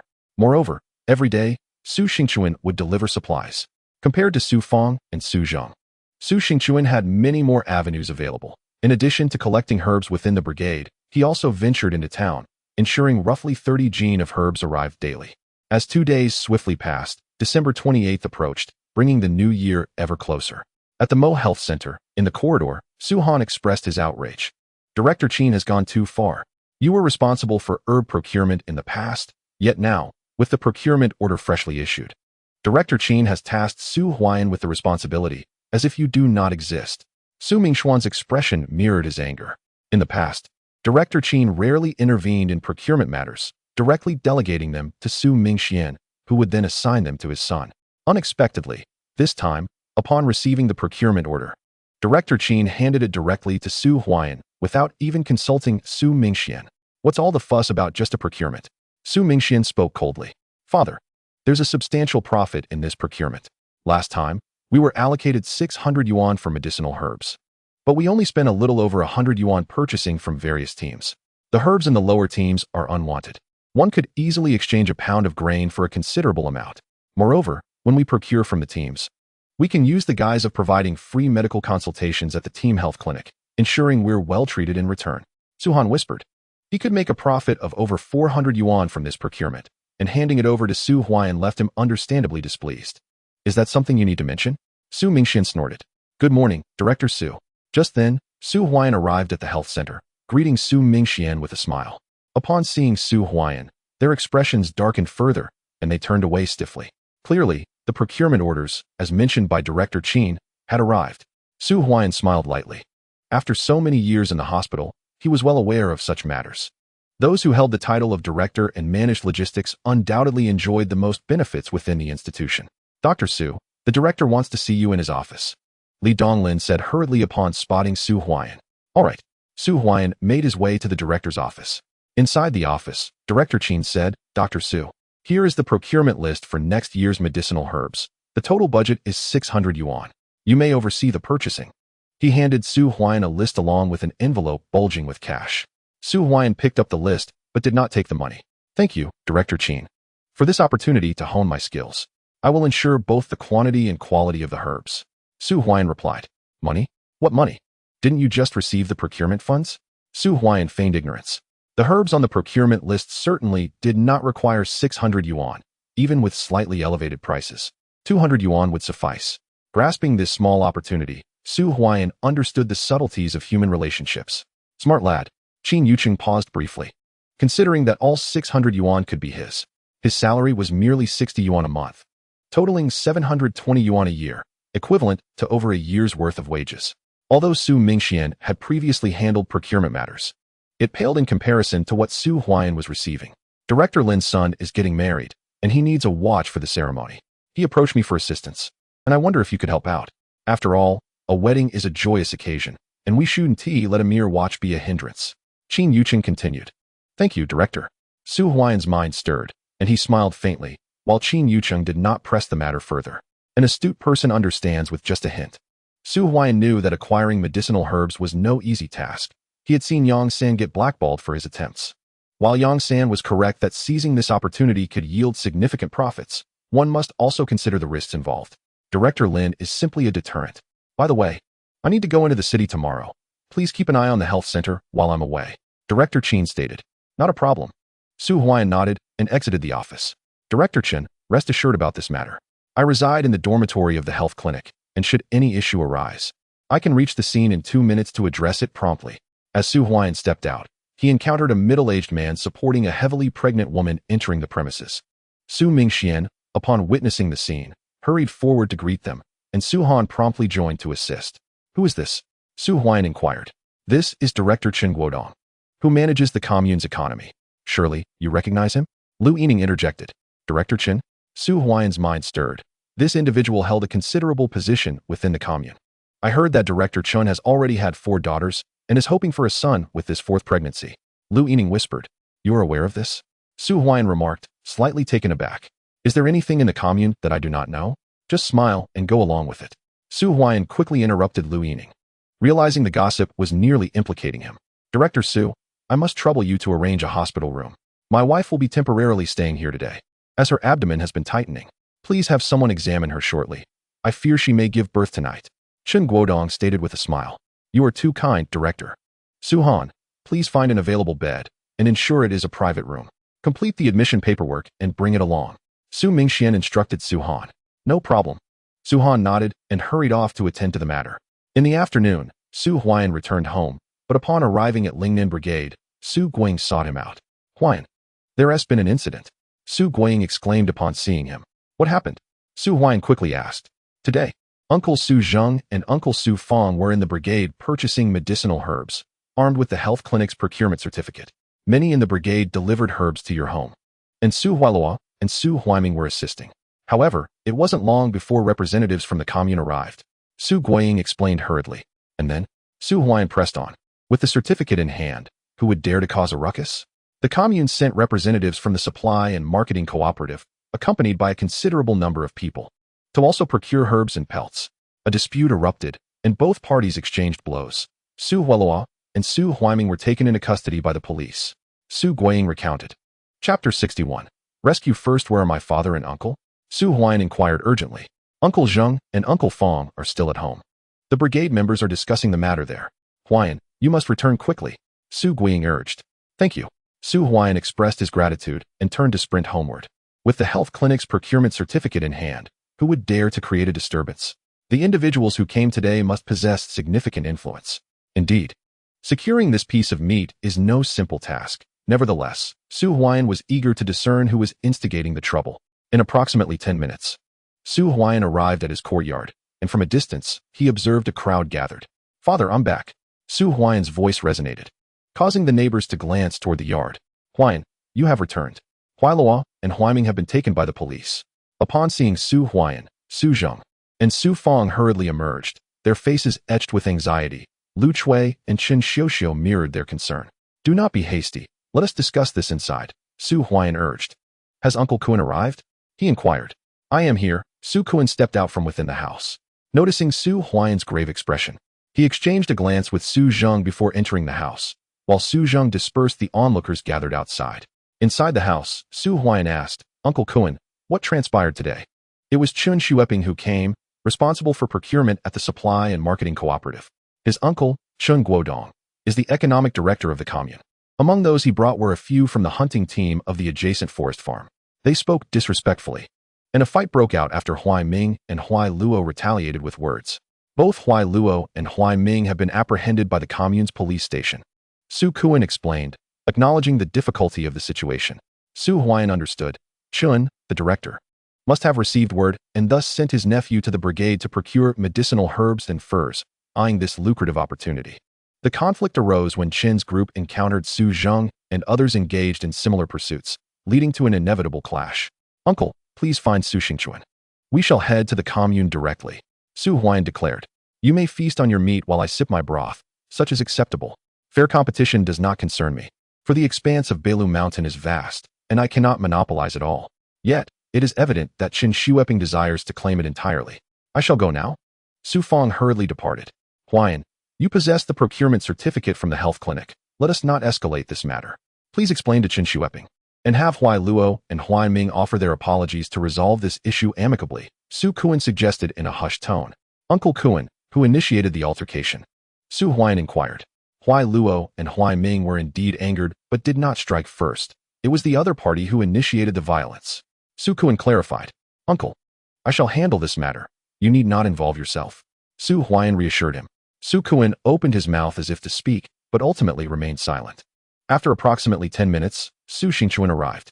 Huaiyan, I heard there was an incident. I am acquainted with those from the adjacent forest farm. We have ventured into the mountains together in the past. When we reach the commune, I can surely speak on the matter, but I cannot assist with Chen Xueping. Su Xingchuan remarked. Let us proceed to the commune. Su Huaiyan retorted with a cold snort. Moments later, The three hastened towards the commune, arriving at the police station after nearly an hour. Inside the station, a police officer approached Su Huaian, inquiring, "Whom do you seek?" "I am looking for Director Lin." Su Huaian replied with a smile.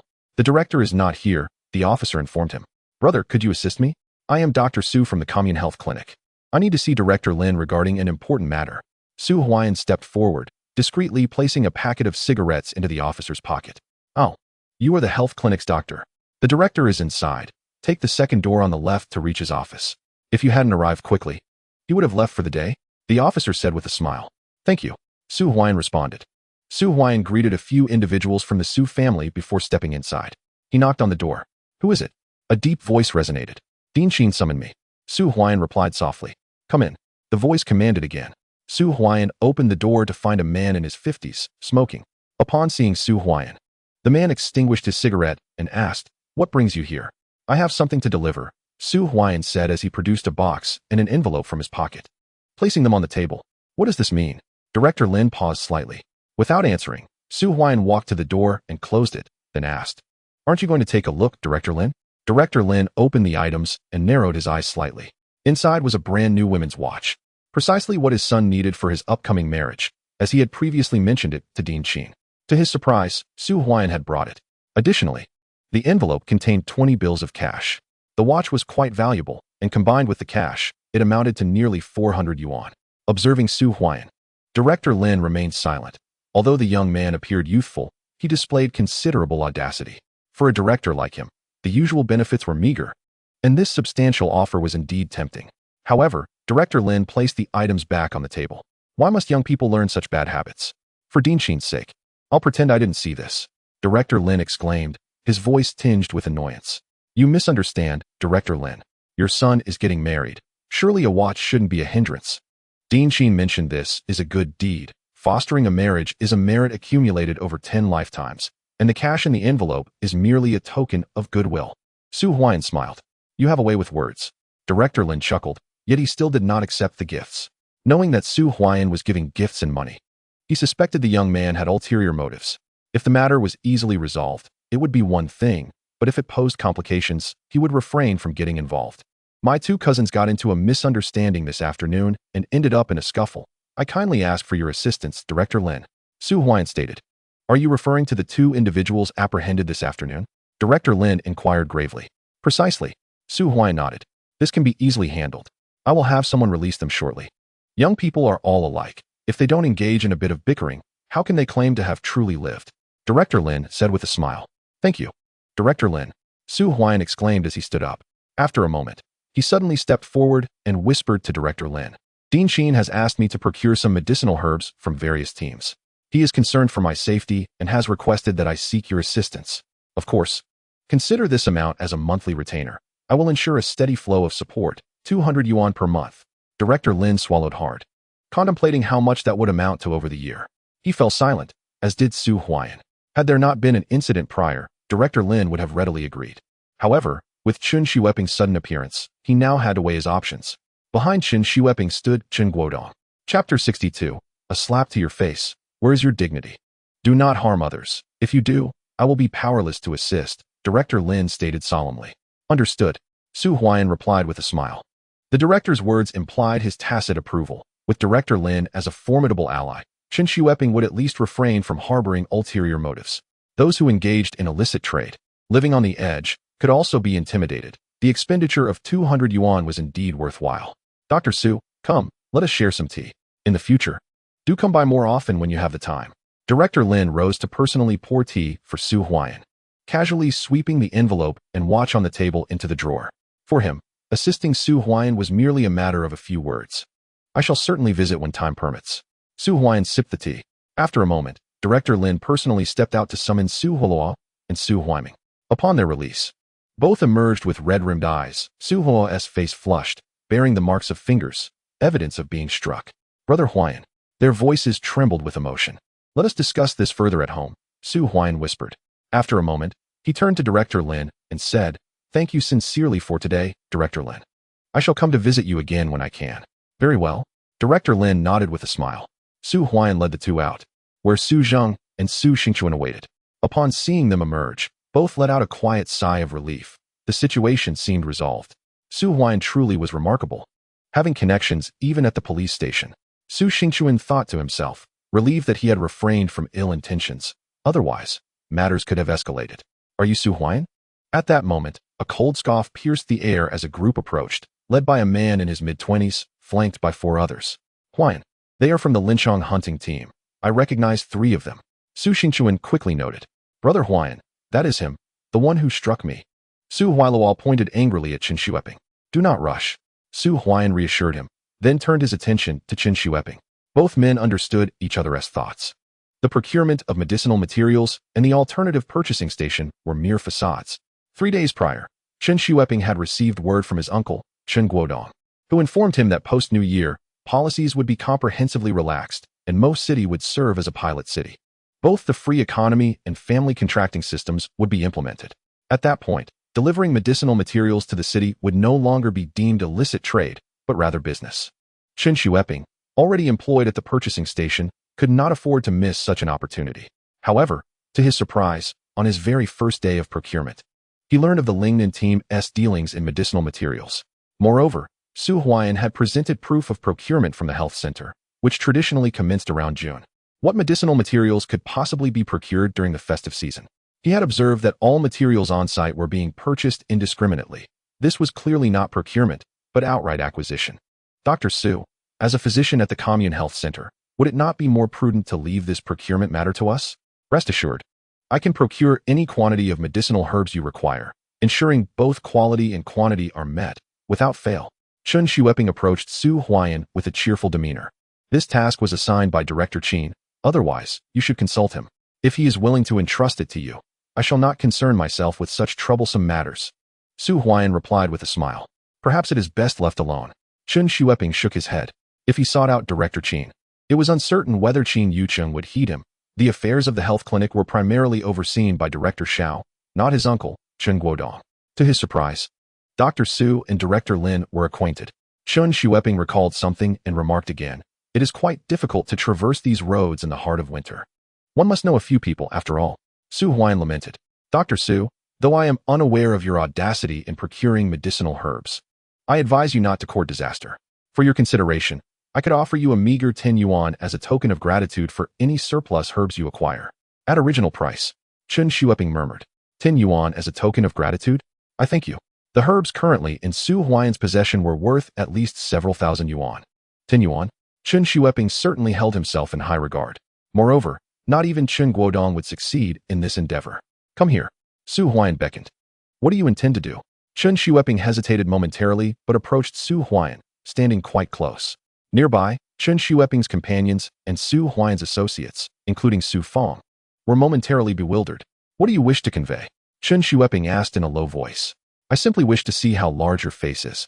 With a swift motion, Su Huaiyan delivered a resounding slap, causing Qin Shueping to spin around twice before collapsing into the snow. Su Fong and the others looked on in astonishment. Mouths agape at Su Huaiyan's audacity. Qin Shueping was equally stunned. How dare Su Huaiyan strike him? Yet, in the next moment, fury ignited within his eyes as he shouted. Seize him. Arrest Su Huaiyan. What is happening? In the police station, Director Lin emerged, knowing that Qin Shueping's arrival would not herald a swift resolution to the day's events. For Su Huaiyan had clearly taken a stand. Director Lin, this Su Huaiyan has committed an act of violence in public. You must apprehend him. Qin Shueping exclaimed while clutching his face. The individuals behind him were at a loss. Unable to fathom how Su Huaiyan had dared to strike Qin Shueping right outside the police station. They wished to assist, but felt intimidated. Dr. Su, is this accurate? Director Lin inquired of Su Huaiyan. Director Lin, it is all a misunderstanding. Why would I strike Qin Shueping in this bitter cold? Furthermore, if I intended to strike him, would he have approached me? What motive could I possibly have to assault him? Su Huaiyan responded. Who witnessed me strike him? Su Huaiyan pressed further. They all saw it. Qin Shueping insisted. Yet, the assembled crowd fell silent. The members of the hunting team were not fools. They had seen Director Lin observing the scene within the station. And he had said nothing. Were they foolish enough to step forward now? Qin Shueping, do not wrongfully accuse me. Su Huaiyan retorted coldly. Director Lin, look at my face. It's still burning hot. This is all thanks to Su Huaiyan. Qin Shueping exclaimed hastily. Qin Shueping, you can fool others, but not me. It's obvious that you have frostbite on your face. If you don't believe me, I can examine it right now. Su Huaiyan stepped forward, asserting his point. Don't. Chun Shueping quickly retreated a few steps. Director Lin, it seems that Chun Shueping is fine now. In that case, I shall take my leave. Su Huaiyan smiled at Director Lin. Hum. Director Lin nodded in acknowledgement. Accompanied by several others, Su Huaiyan departed with confidence. Who wouldn't retaliate after being struck? Did they truly think he was easy to bully? Chapter 63. A bountiful harvest, awaiting the first day.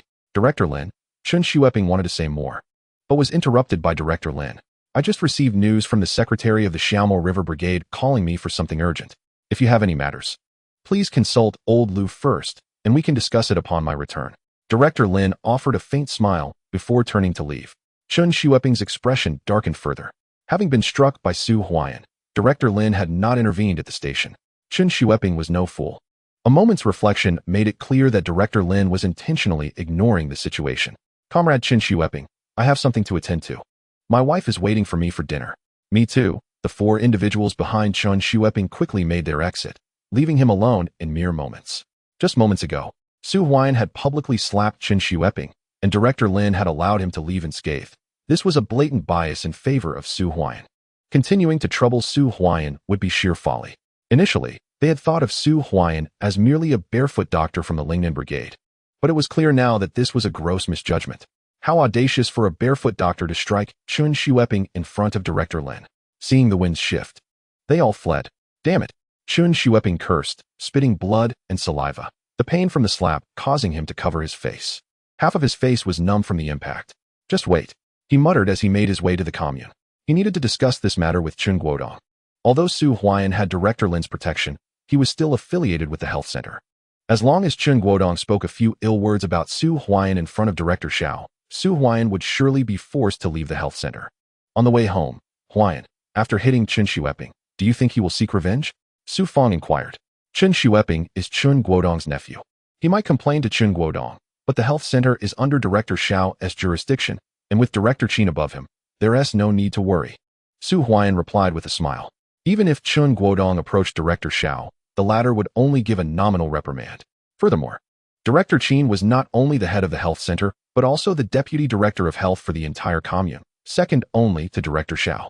Brother Huaiyan, that slap you delivered earlier was truly satisfying. Su Huaiyan exclaimed with excitement, his gaze filled with admiration as he looked at Su Huaiyan. In the past, he had been arrogant and domineering within the brigade, but he only dared to bully those he deemed weak. However, he would never dare to provoke someone like Chun Shueping, who had influential backing. Uncle, in the future, if anyone troubles you while acquiring medicinal herbs, just go to the police station and find Director Lin. Su Huaiyan instructed. All right. Su Fong quickly nodded in agreement. Brother Xingchuan. Just then, several voices echoed from behind. The group turned to see four individuals who had been following Chun Shueping, now catching up with Su Huaiyan and his companions. Hutu, Fengzi, Huazi, why are you all associating with Chun Shueping? Su Xingchuan asked in a low voice as the four approached. You know as well as I do, Brother Xingchuan, that most of the furs from our hunting team are sent to the acquisition station, and only a small portion goes to the town. Since Chun Shueping is with the commune's acquisition station, we have no choice but to comply when he calls on us. One of the men replied quietly. From now on, don't seek out Chun Shueping. If you have anything valuable, come directly to Huaiyan. He is a doctor at the health clinic, and you've seen his connection with Director Lin. I need not elaborate further. Su Xingchuan said coldly. Brother Huaiyan, it was all a misunderstanding today. They said with sheepish smiles. The entire Mo commune was not very large, and they were adept at navigating the social currents, but they dared not truly offend anyone. If they did, how would they continue to get by? We're all part of the same commune. Just call me Huaiyan. By the way, not just medicinal herbs. I also want furs. As long as you bring them to me, I will offer you a price that's 30% higher than what you would get in town. Chun Shueping would never match that, Su Huaiyan said with a smile. By confronting Chun Shueping earlier, Su Huaiyan demonstrated that he was not afraid of him and that he had connections with Director Lin. The four, being part of the hunting team, had ties with various unsavory characters in town. Once this information circulated, it would solidify his standing. Otherwise, if one day they caused a commotion, and the next day he retaliated, it would be a tiresome cycle. They all sought to make a living. If they knew they could not provoke him, they would refrain from doing so. Brother Huaiyan, your price is really 30% higher than in town? The eyes of the four brightened at this. Do you think I would deceive you? Have you forgotten the watch I showed you last time? That was also brought back by Huaiyan from the city. He has extensive connections there. Su Xingchuan remarked. Brother Huaiyan, I have a bear skin hidden at home from 7 or 8 years ago. If you're interested, I can bring it to you tomorrow. One of them offered. I have one too. They continued to chatter as they walked, quickly growing familiar with Su Huaian.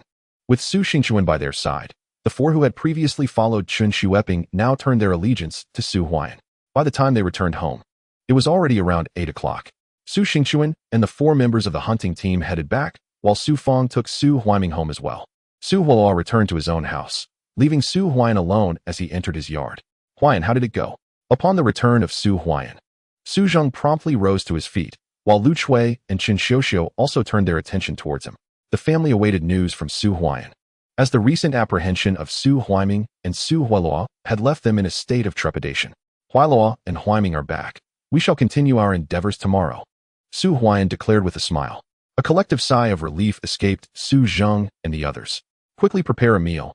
Huaian must be famished, urged Su Zheng. I shall attend to it at once, Lu Chui responded, rising from the bed. Upon hearing the mention of food, both Su Huaigua and Su Huaishui jolted awake and hastily got up. Mother, please cook a bit more. Uncle and Huaiming haven't eaten either. Let's call them over to dine together. Oh, and invite Hualua and Huaizhong as well. They can assist in sorting the medicinal herbs, suggested Su Huaian. Very well, Lu Chui replied with a smile, and Su Zheng immediately set off to summon Su Feng and the others. Within a mere 10 minutes, everyone had gathered. Initially, even Aunt Li Lan was to be invited, but Su Feng mentioned that she was asleep, so she remained behind. The room buzzed with liveliness. Huaian, these are the medicinal herbs and pelts we received today. There are about 40 to 50 pelts, mostly of second-rate quality. First-rate ones are scarce, primarily ordinary fox pelts, with no sable or leopard skins, Su Zheng revealed as he opened a bag filled with furs. Though these pelts were of average quality, they still held value, as the acquisition price was modest. Once transported to the city, each could yield a few coins, amounting to a considerable sum collectively. How about the medicinal herbs? Su Huaian inquired after examining the pelts, which were rather standard, sourced from common hunters and poorly processed, bearing some damage compared to those from more skilled hunting parties like Su Xingchuan's.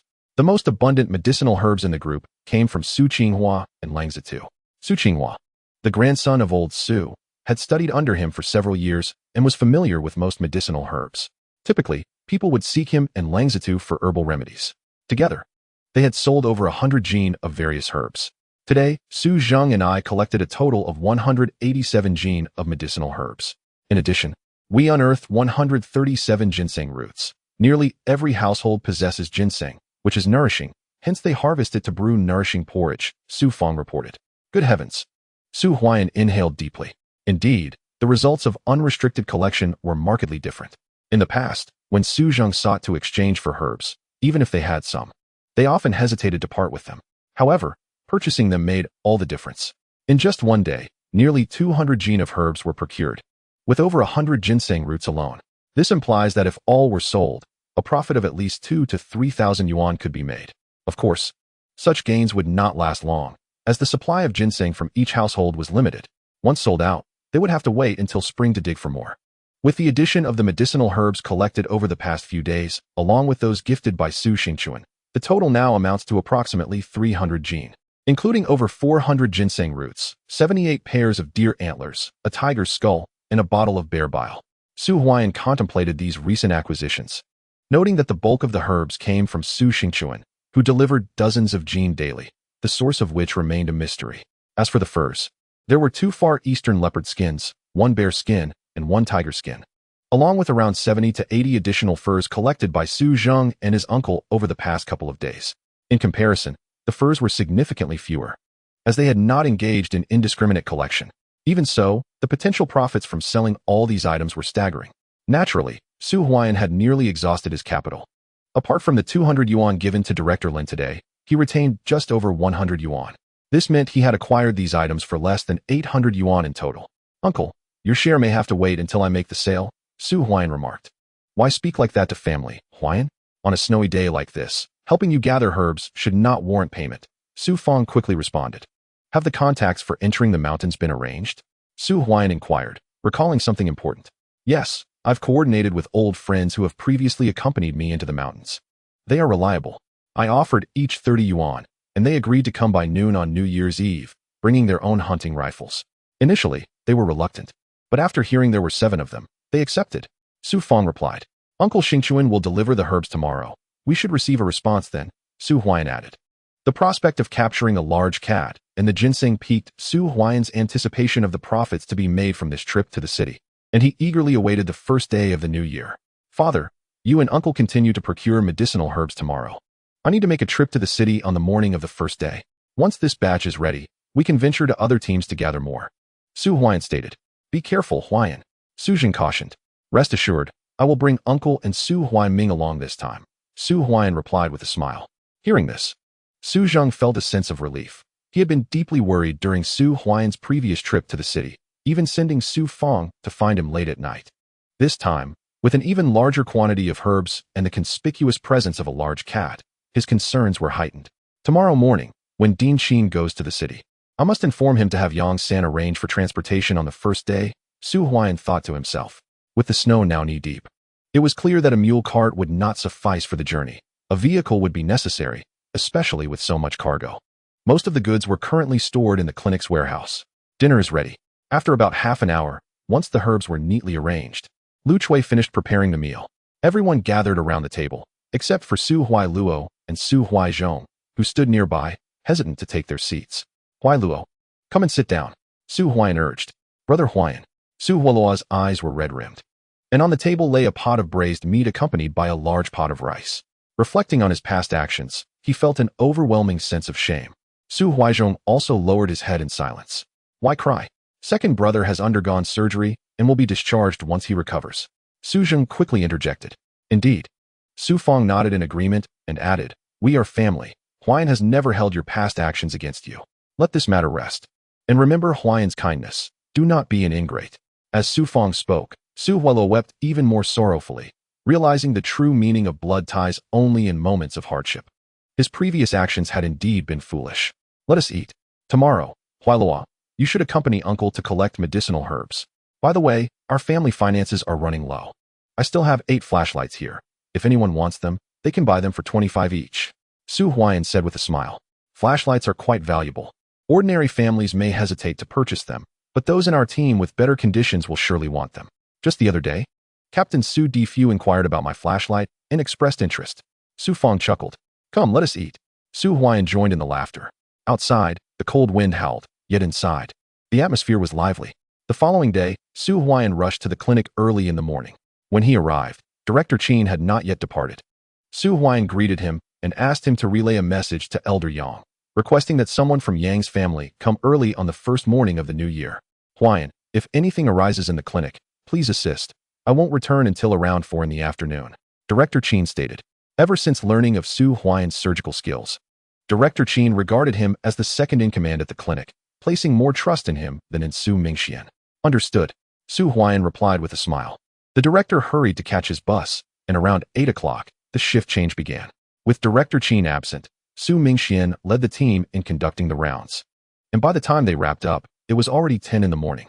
In the doctor's office, Lu Yining remarked excitedly, Dr. Su, tomorrow is New Year's Eve, and the commune will hold a grand meeting in the evening. The secretaries and officials from each brigade will attend, and our clinic must participate too. We need to arrange for someone to speak. Who will our clinic send? Su Huaiyan inquired. I don't know. Director Qin hasn't mentioned it yet. Lu Yining responded. Even you are unaware of the news? Su Huaiyan chuckled. Last year, it was Deputy Director Su who spoke. This year it might be him again. But it's also possible it could be you, Dr. Su. Although you just joined the clinic, Director Qin has high hopes for you. Lu Yining said. I've just arrived. I hardly have the qualifications. Su Huaiyan smiled gently. At that moment, a familiar figure appeared at the clinic entrance. It was Director Chen Guodong, accompanied by Chen Xueping. After a night had passed, Chen Xueping looked significantly better. Though his face still bore some swelling from the slap Su Huaiyan had delivered the previous day. Seeing Director Chen arrive, Su Han promptly stepped forward to greet him. Excuse me, may I inquire which one is Dr. Su Huaiyan? Chen Guodong asked with a smile. Dr. Su, they are looking for you, Lu Yining said. Su Huaiyan remained seated, not casting a single glance outside. What could Chen Guodong possibly want from him? In front of everyone, what could Chen Guodong dare to do? Since he had already offended him, Su Huaiyan chose to ignore it altogether. Su Huaiyan, Director Chen is looking for you. Su Han entered the doctor's office and coldly addressed him. Can't you see I'm busy? Su Huaiyan replied nonchalantly. Are you really going to make Director Chen come all the way here? Su Han sneered. What concern is it of yours whether Director Chen comes or not? You sycophant. Su Huaiyan retorted with a smile. Su Han's expression darkened. You must be Dr. Su. Dean Qin highly recommended you to Director Xiao, and indeed you are impressive. At that moment, Director Chun himself entered, regarding Su Huaiyan with an expression of admiration, while Chun Xueping glared at Su Huaiyan as if about to burst into flames. Thank you for your kind words, Director Chen. Su Huaiyan responded with a smile. It is not easy for barefoot doctors coming from the brigade, having finally passed the assessment. You must diligently learn at the health center and not let any trivial matters hinder your promising future. Young comrades should be prepared to endure hardships and embrace them. Director Chen stated. Is this a reprimand? Su Huaiyan thought to himself. The previous day's events had undoubtedly been relayed to him by Chen Xueping. And the procurement matters at the health center were also tied to Chun Guodong, who managed finances and needed to authorize funding for purchases. If the task fell to Su Mingxian, he would surely reap benefits as well.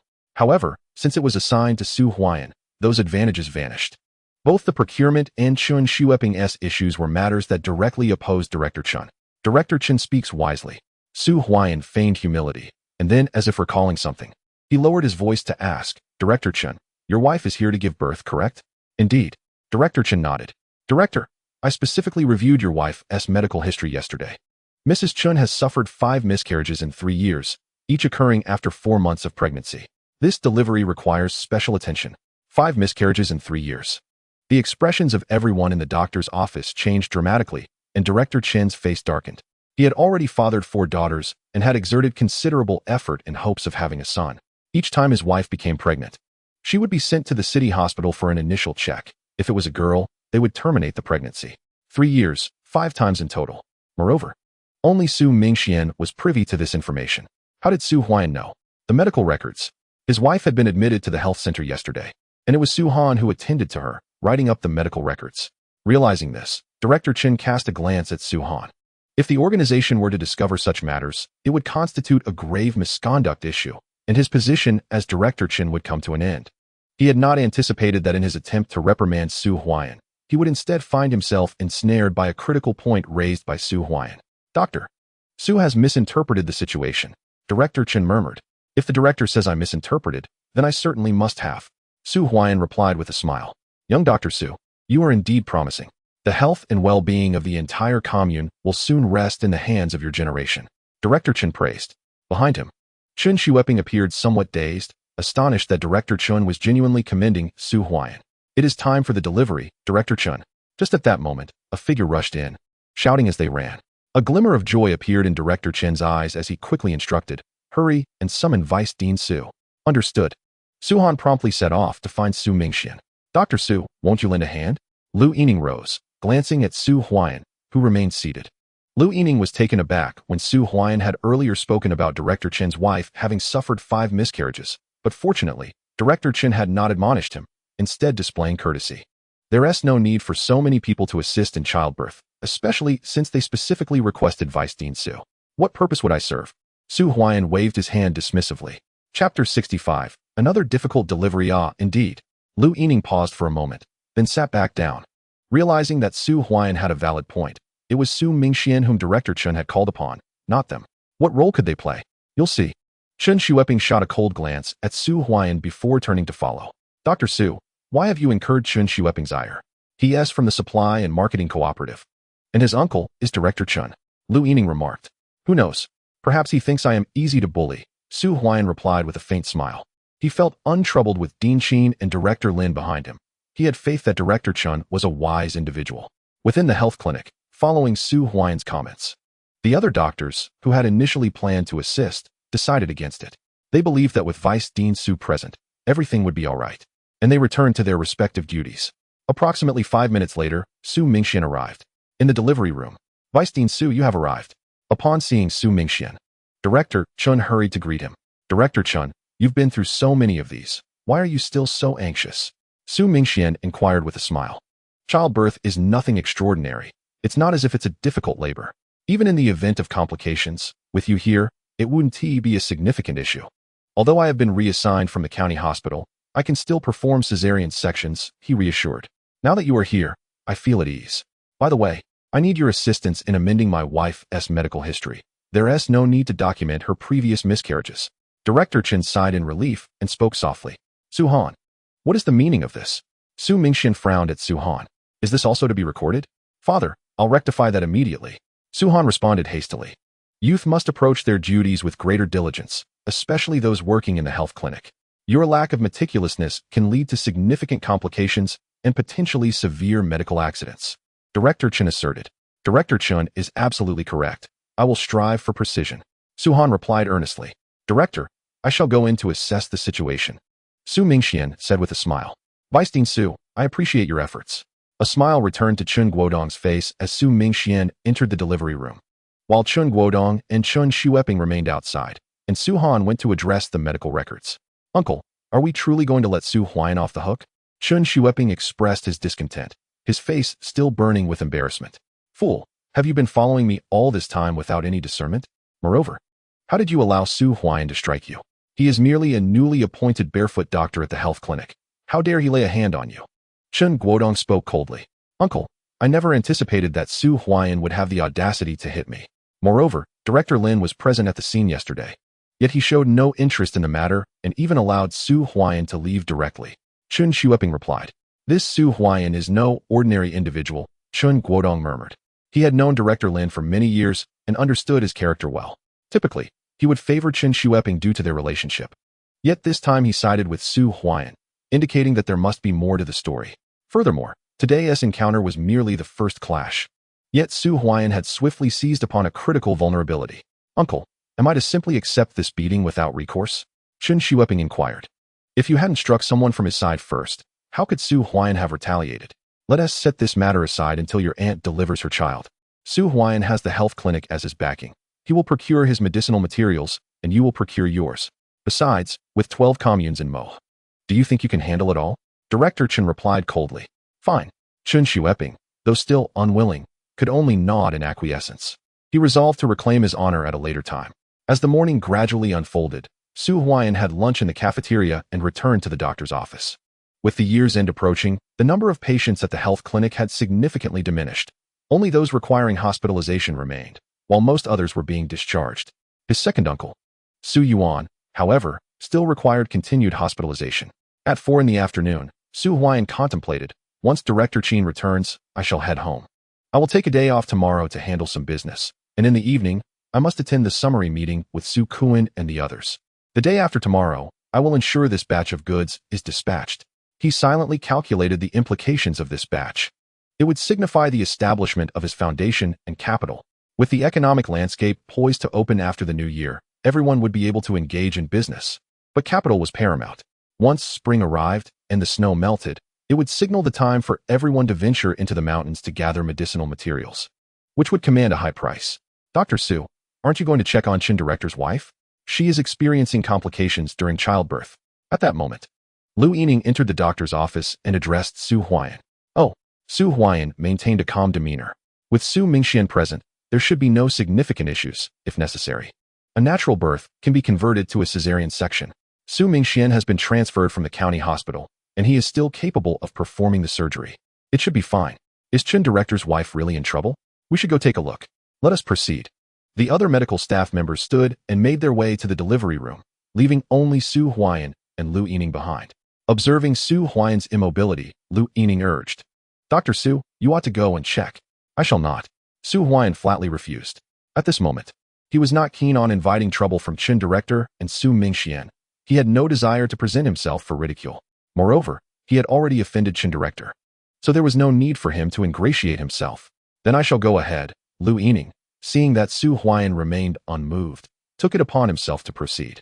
Half an hour later, it is truly alarming. After 6 or 7 hours of labor, only a leg and an arm have emerged. What position is this? Furthermore, Vice Dean Su has performed an episiotomy, resulting in considerable blood loss. This is even more terrifying than the difficult delivery we witnessed with the Xiaomao River team.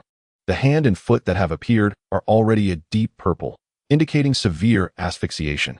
Vice Dean Su has just consented to a conversion to cesarean section. Director Chen's face has turned ashen. With Dean Qin absent, we must ensure that no complications arise. Another hour has passed, and it is now 5 o'clock. Upon the return of Lu Yining and others, their expressions are grave. Hearing this, Su Huaiyan also rises. One hand, and one arm have emerged. What on earth is Su Mingxian doing? Even in the case of a difficult delivery, we could simply proceed with a cesarean section. What is the situation? Su Huaian inquires of Lu Yining. The delivery room is now smeared with blood. When the complications began, everyone suggested a cesarean section. But Vice Dean Su insisted that an episiotomy would suffice.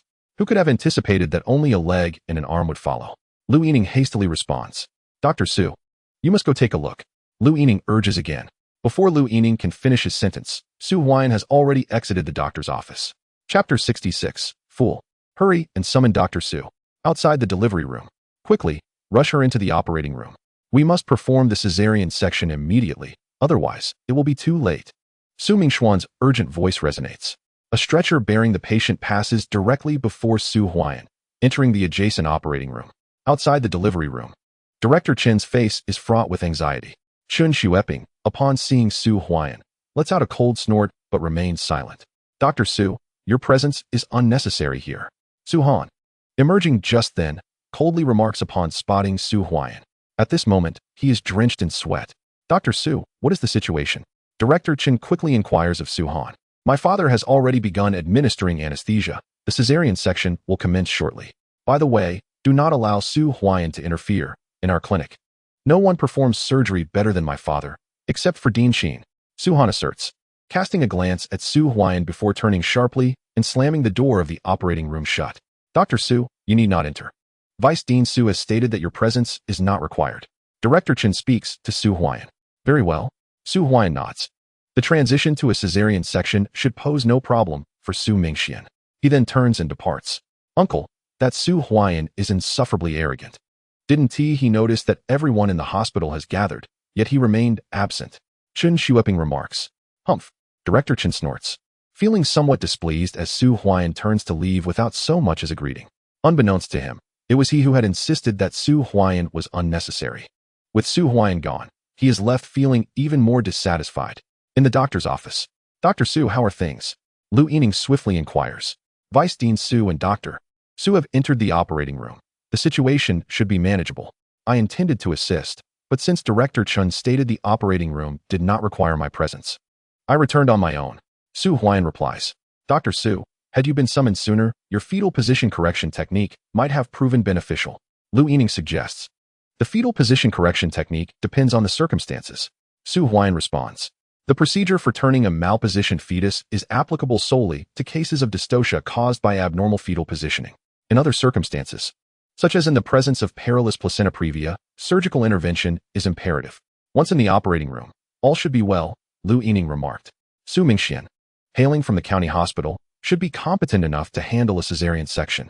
Su Huaian sat in his designated place, gazing out at the vast expanse of white. The snow had ceased, and once Director Qin returned, he could conclude his shift. Time passed slowly.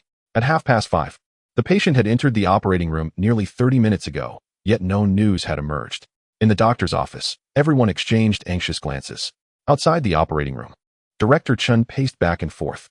Just then, a voice announced the return of Director Qin. He entered the community health center carrying supplies. The operating room lacked proper sterilization equipment, necessitating his weekly trips to the city hospital. Is everything all right today? Qin Yuqing entered the doctor's office, poured himself a cup of tea, and smiled at Su Huaian. Director Qin, you have returned. Director Chen's wife is in labor with complications since 10 this morning. She has not given birth, and Vice President Su is personally delivering. After an episiotomy, there was significant blood loss, but only an arm and a leg have emerged. Lu Yining exclaimed. What happened next? Qin Yuqing placed his teacup down, eager for more information. Vice President Su proceeded with a cesarean section. And they have been in the operating room for half an hour now, yet we have received no updates.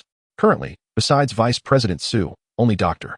Su has performed surgery in our facility, but both Vice President Su and Director Chun have barred Dr. Su from entering. Lu Yining reiterated urgently. Nonsense. Director Qin slammed his palm on the table, forbidding Su Huaian from entering. He is well aware of Su Mingxian's competence. Should there be any complications, it could lead to dire consequences. As for Su Huaian, even I, Qin Yuqing, acknowledge that his surgical skills surpass my own. Why would they prevent him from assisting? Initially, Director Qin had left with a sense of assurance, but he had not anticipated Su Mingxuan's folly. There's been significant hemorrhaging. Come quickly. At that moment, the operating room door burst open, and Su Han rushed out, panic-stricken. His forehead was drenched in sweat, and his surgical attire was stained with blood, an alarming sight. Doctor Su, what is happening? Director Chen grasped Su Han's clothing tightly.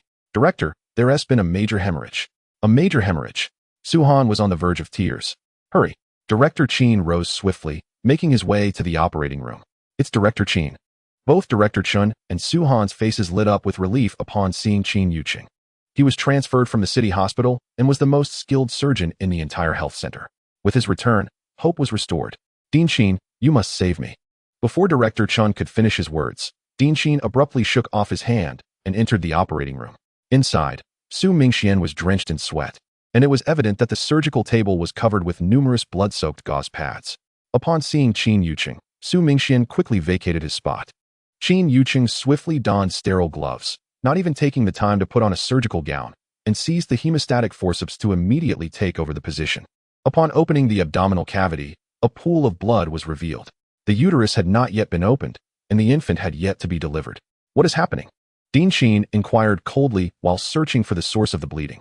We had intended to directly extract the infant after opening the abdominal cavity. But as soon as Su Han slightly shifted the uterus, bleeding ensued. I could not locate the bleeding point. It started small, but then grew larger. Su Mingxian hurriedly explained. Fool. Dean Chen could not help but scold, realizing this could be classified as a medical malpractice. However, moments later, his expression turned grave. Dean Chen, how is it? Su Mingxian asked anxiously. Something is amiss. This is not a mere case of bleeding.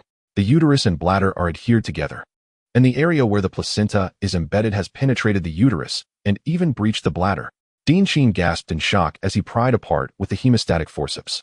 I encountered a similar situation at the city hospital. It is known as placenta previa, caused by excessive miscarriage. Once the placenta takes root, the fetus acts like a parasite, voraciously drawing nutrients, leading to the placenta penetrating the uterus and even the bladder. A slight misstep could result in severe hemorrhage. Dean Chen reiterated. Dean Chen, what should we do? Su Mingxian urgently inquired. Go summon Dr. Su quickly. If we delay, the life will be lost. Dean Chen replied coldly. Dr. Su? Su Mingxian hesitated momentarily. There was only one Dr. Su in the entire health clinic, and that was Su Huaian, who had just recently arrived. Why call him? What could he possibly do? Hurry, you fool. Dean Chen shouted at the bewildered Su Mingxian. Chapter 67. Su Huaian takes action, a last-ditch effort. Oh, at that moment, Su Mingxian was startled and dashed out of the operating room. He did not have time to ponder why Dean Chen insisted on summoning Su Huaian. He needed to fetch him first. Vice Dean Su, how is my wife? As soon as Su Mingxian emerged, Director Chen rushed forward to inquire. Su Han stood there, utterly at a loss, fully aware that something had gone awry. If Dean Chen could not manage the situation, then today, both father and son would be doomed. Dean Chen instructed me to find Dr. Su. Director Chen, come with me. Su Mingxian urged. Summon Dr. Su? Su Han and Chen Xueping were both taken aback. Su Huaian was merely a barefoot doctor just transferred from the brigade. If even Dean Chen could not handle it, what use would summoning Su Huaian serve? Could he possibly be more skilled than Dean Chen? Hurry. The voice of Dean Chen resonated once more within the operating room. Previously, I heard that Su Huaian, during his time with the Lingnan Brigade, was proficient in the technique of fetal repositioning and even assisted a woman in labor who was experiencing difficulties. Perhaps Su Huaian truly possesses remarkable skills. Su Mingxian exclaimed. Then let us hasten. I shall accompany you. Director Chen turned and dashed towards the doctor's office, followed closely by Su Mingxian, Su Han, and Chen Xueping. The atmosphere in the doctor's office was solemn. Lu Yining and others wore grave expressions, as no one wished for any mishaps as the year drew to a close. Once again, Su Huaian stood up, preparing to investigate the situation. Under normal circumstances, Su Mingxian could handle a minor cesarean section, and with Dean Chen already present, there shouldn't be any major issues. However, for the sake of caution, he decided to check for himself. Suddenly, the door swung open. Dr. Su, just as Su Huaian was about to head to the operating room, four figures entered the doctor's office. Leading the way was Chun Guodong, who appeared to want to speak to Su Huaian but was at a loss for words. Behind him, Su Mingxian and Su Han had also arrived, and they felt somewhat awkward in Su Huaian's presence. Initially, when Su Huaian intended to enter the operating room, they had prevented him, insisting that his presence was unnecessary for what they deemed a routine cesarean section. What is the situation? Su Huaian inquired. Dr. Su, you must go in and take a look. Dean Chen mentioned a case of placenta previa. Su Han and I have just opened the abdominal cavity, and we encountered bleeding. Yet we have been unable to identify the source of the hemorrhage. The blood loss is increasing. Why wasn't this mentioned sooner? With that, Su Huaiyan turned and rushed out. Placenta previa? He was uncertain whether Su Mingxian was exceptionally fortunate or if Director Chun was merely unlucky. Such a condition, if it arose in a communal health clinic, typically resulted in a near-certain fatality rate. Once massive hemorrhaging commenced, there was little hope for recovery. Quickly follow me, Su Mingxian urged, hastening after him, while Su Han and the others also pursued. In the doctor's office, Lu Yining and the others were left in stunned silence. What was happening? Initially, Su Huaiyan had been personally invited to assess the situation, and now they were imploring him to enter the operating room. It was evident that something had gone awry. Let us assist. Quickly, in an instant, the doctors in the office rushed towards the operating room. Su Huaiyan sprinted to the surgery suite and entered, where he found only Qin Yuqing. The sweat poured from Qin Yuqing's forehead. The patient's abdominal cavity was filled with blood, and the source of the hemorrhage remained elusive. Dean Qin, what is the situation? Su Huaiyan asked while donning sterile gloves. Upon seeing Su Huaiyan's arrival, Qin Yuqing exhaled in relief and promptly relinquished his position to Su Huaiyan, moving to stand opposite him. Su Mingxian and Su Han followed closely behind, while Chen Xueping and Director Chun remained outside the operating room. Other doctors from the health clinic entered as well, halting 2 meters from the operating table, awaiting their assistance. Dr. Su, I have already performed an exploratory laparotomy. The patient is suffering from placenta previa, with severe implantation of the placenta, which has penetrated the entire uterus and even breached the bladder. The abdominal bleeding originates from the rupture at the intersection of the bladder and uterus. Yet we cannot pinpoint the exact source of the hemorrhage. Dean Qin reported urgently. Clamps for hemostasis. Su Huaiyan commanded. Now, Dean Qin hurriedly handed the hemostatic forceps to Su Huaiyan. Use the retractor to open it. Su Huaiyan urged once more. All right. Dean Qin grasped the retractor with both hands, striving to open the abdominal cavity as widely as possible. The condition within the cavity was now fully revealed. It was entirely stained red, a mixture of blood and abdominal fluid obscuring any clear anatomical structures. Dr. Su, please expedite the patient's fluid resuscitation to prevent hypovolemic shock, Su Huaiyan stated calmly. Although placental previa posed significant risks, had he arrived earlier for surgery, the situation might not have escalated. The crucial factor was that Su Mingxian had delayed the surgery for far too long. Understood. Su Mingxian complied. Everyone present now focused intently on Su Huaiyan. With the hemostatic forceps in hand, he delved directly into the abdominal cavity. Amidst the murky blood, he felt the proliferative tissue in the area adjacent to the bladder and uterus. The source of bleeding was evidently located there. Su Huaiyan promptly clamped the blood supply artery to the bladder. One more. Su Huaiyan commanded. Dr. Qin. Dean Qin handed him another hemostatic forceps, which he employed to clamp the uterine artery. With both arteries secured, the hemorrhage within the abdominal cavity came to an abrupt halt. Is that it? Dean Qin gazed in astonishment. Su Mingxian and the others were equally stunned, observing how Su Huaiyan managed to navigate through the blood-filled cavity. Dr. Su is remarkable. How did he locate the vessels? They murmured in awe. It was no wonder that Director Lu had rated Dr. Su as an excellent practitioner. Such skill was truly commendable. A wave of admiration washed over the group, while Su Mingxian and Su Han regarded Su Huaiyan with disbelief. Was he truly an amateur doctor? Or had the last procedural assessment revealed depths of expertise they had failed to comprehend? Father, is this merely coincidence? Su Han couldn't help but ask. Silence. Dean Qin admonished sharply. Instantly, the operating room fell silent once more, yet nobody left. They stood 2 meters away, watching Su Huaiyan perform the surgery. The bleeding had been temporarily controlled, but could Su Huaiyan salvage the situation today? Dean Qin, you need to clear all the blood from the patient's abdominal cavity. And someone go summon Director Chun. Su Huaiyan's deep voice resonated. I'll go. Su Mingxian promptly responded, rushing out. Within 2 minutes, Director Chun entered the operating room, following Su Mingxian. As he approached within 2 meters of Su Huaiyan, he was halted. Dr. Su, how is my wife? Director Chun inquired anxiously. To save her, the uterus must be removed. Su Huaiyan replied solemnly. What? Remove the uterus? Director Chen's face turned ashen. Su Mingxian bowed his head in silence, while Dean Qin sighed inwardly. After Su Huaiyan had stemmed the bleeding, he had anticipated the next step. If they were at the municipal hospital, there might still be a chance. But at the community health center, without a blood bank, Su Huaiyan could not risk preserving the uterus, as doing so could lead to further catastrophic bleeding, ultimately endangering the patient's life. Uncle, Chen Xueping hurriedly entered to support Director Chen. What about the child? How is the situation with the baby? Director Chun inquired anxiously. Time is of the essence. I cannot guarantee the well-being of the fetus. Director Chun, you must make a decision swiftly. The longer we delay, the greater the impact on both your wife and the child in her womb, Su Huaiyan remarked. Dean Qin, Director Chun turned his gaze towards Qin Yuqing. At this moment, he harbored profound resentment towards Su Mingxian, who had assured him that everything would be fine with his presence. Yet, now they faced this predicament. Moreover, it was due to his trust in Su Mingxian that he initially prevented Su Huaiyan from assisting. Listen to Dr. Su, Dean Qin insisted. Then proceed with the operation. Dr. Su, you must save my wife. You must. Director Chin's hands trembled. His body weakened to the point he could barely stand. Chun Xueping swiftly embraced Director Chun and led him away from the operating room. Dean Qin, the surgical scissors. Su Huaiyan called out. Understood. Dean Qin stood opposite Su Huaiyan, passing the scissors to him. As Qin Yuqing cleaned the blood from the patient, the surgical field within the abdominal cavity became clearer. I have clamped the uterine artery. We cannot linger here. I need assistance. Su Huaiyan directed. I'll help. Lu Yining stepped forward, donning sterile gloves.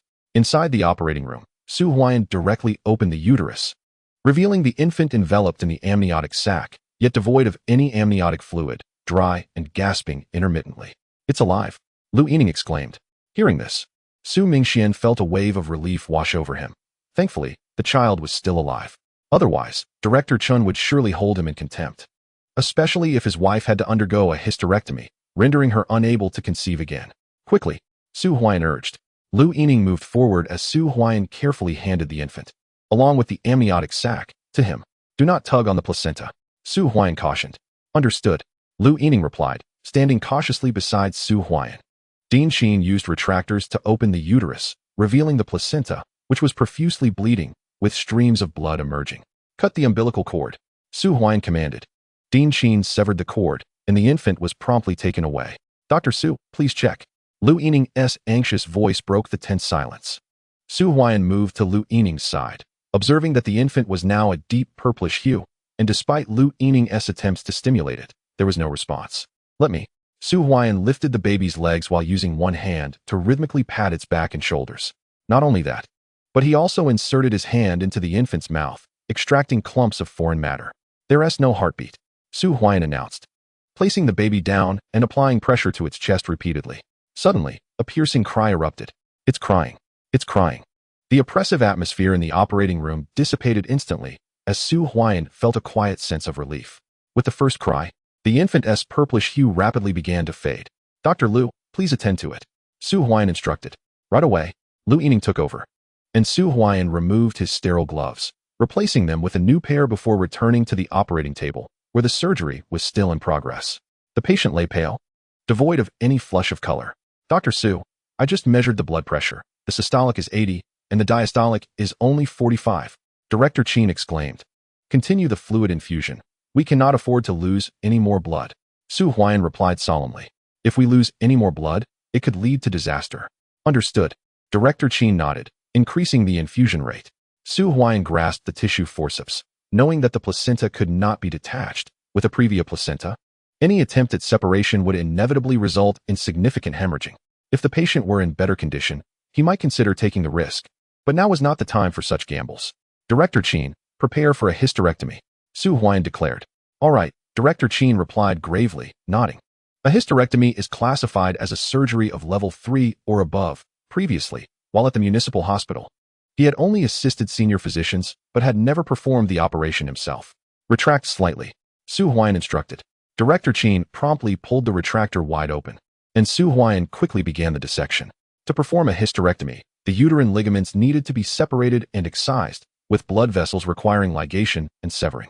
Additionally, the adnexa would also be removed. In the operating room, Lu Yining was attending to the newborn, while Su Huaiyan and Director Qin were wholly absorbed in the surgery. The other staff members silently observed the operation. As time passed, 15 minutes later, the uterus had been successfully excised. Due to the implantation, some repair of the bladder was necessary, and the surgery could conclude in about 20 minutes, Su Huaiyan announced, placing the excised uterus along with its adnexa onto a nearby tray. The procedure was nearing completion, and the skill displayed by Dr. Su was remarkable. He was capable of performing a hysterectomy. He had also conducted the previous laparoscopic surgery. Just days ago, he had assisted Director Qin in a thoracotomy. As the surgery drew to a close, the atmosphere lightened, and the observers began to converse amongst themselves.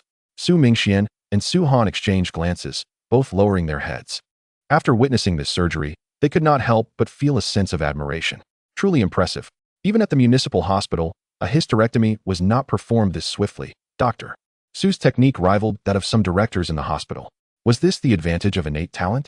Director Qin mused inwardly, feeling a sense of relief that, without Su Huaian, today's outcome could have been dire.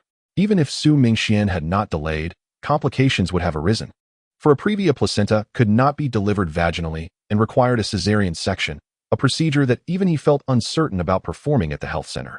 As time passed, 10 minutes later, Su Huaian's voice resonated. Director Qin, please count the instruments. We are preparing to close the abdominal cavity. Understood. Director Qin began to tally the instruments.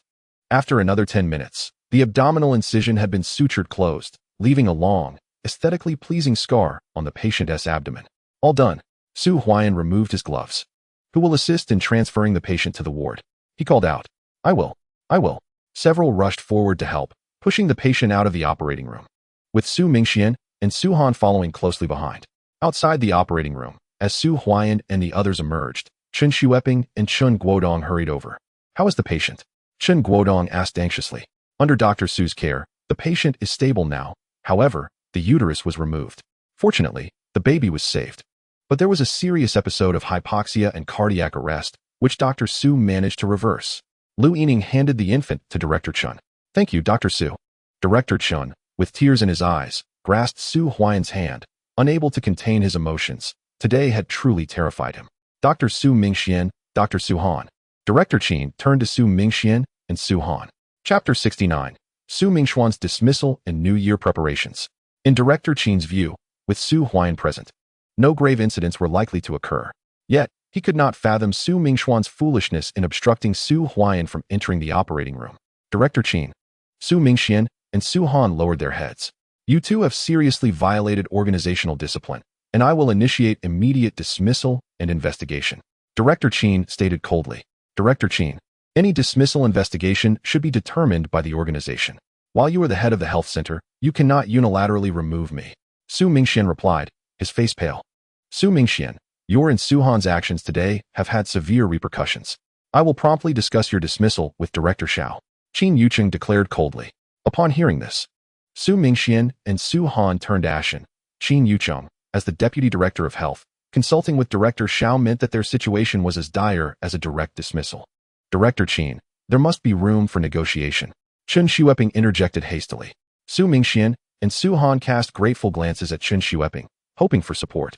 But Chen's expression was cold. The events of the day had nearly cost his wife her life. He could not afford to defend Su Mingxian.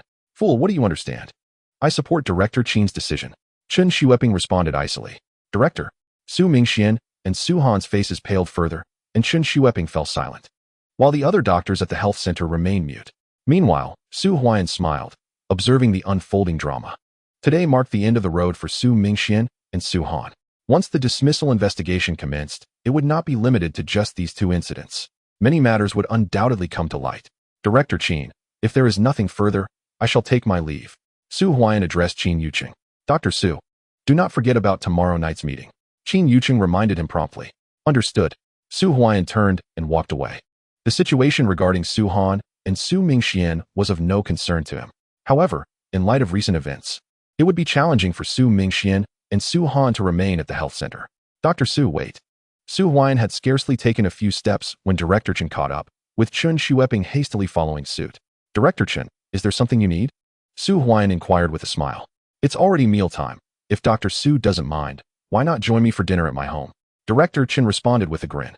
Director Chen, there will be plenty of opportunities to dine together after our meal. It all depends on whether you're inclined to treat. Su Huaian replied jovially. Dr. Su, you jest.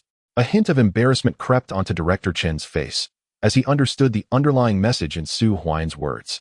The reason he sought out Su Huaian today was to subtly admonish him regarding Chen Xueping's situation. Furthermore, he was nearly certain that Su Huaian was aware of the higher-ups' policies, suggesting that there might be influential figures backing Su Huaian. Goodbye. Su Huaian turned to leave. Uncle, Su Huaian is rather disrespectful. You personally invited him to dinner. and he declined. Slap. Fool. Director Chen retaliated with a swift slap to Chen Xueping's face. We cannot afford to offend someone as capable as Su Huaian. Although he is merely the economic director of the commune, Chen Xueping was acutely aware that offending the wrong person could lead to dire consequences, as exemplified by the fate of Su Mingxian. Henceforth, you shall cease collecting goods from the Lingnan Brigade. Moreover, if you encounter Su Huaian elsewhere, be accommodating, understood? Director Chen spoke coldly. Yes, uncle. Chen Xueping lowered his head, covering his face. After enduring a slap yesterday, he had hoped to regain some dignity today in front of Director Chen, only to find himself on the receiving end once more. As everyone began to disperse, Qin Youqing's voice resonated. All doctors except those on duty tomorrow will have a day off, but you must attend the commune's conference tonight. Understood? Understood. The crowd began to scatter. Dr. Su is truly remarkable. Even surgeries that neither Dean Su nor Dean Qin could accomplish were completed by him. Do you not see why Director Lu values Dr. Su? It is, of course, due to his exceptional abilities.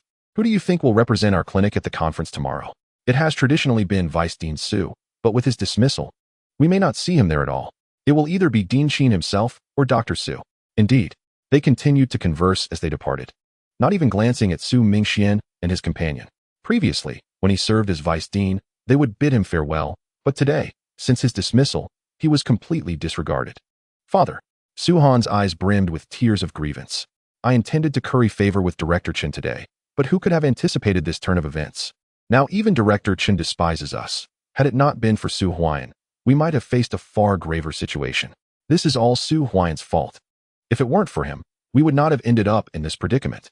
Su Han exclaimed angrily. This cannot be blamed on Su Huaian. Su Mingxian looked at his furious son and gently shook his head. The fault lies with me. I placed too much trust in myself and underestimated Dr. Su. Su Han, I fear I may not have many opportunities left. I will take full responsibility for this incident. From now on, you must rely on yourself. Su Mingxian declared. Father. Su Han's eyes reddened with emotion. Return home first. The results of the organization's survey will be available after the new year.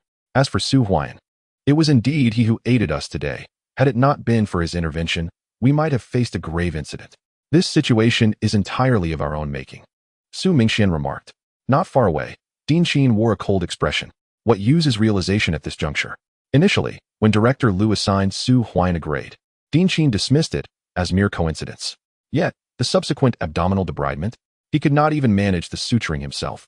Thus, he personally inquired about the surgical process from Han Xiaoxiao. The thoracotomy that followed left Dean Qin thoroughly impressed. Su Mingxuan's fate was a result of his own actions. Meanwhile, at the Mo Commune Supply and Marketing Cooperative, Su Huaian made a stop to procure New Year goods before heading home.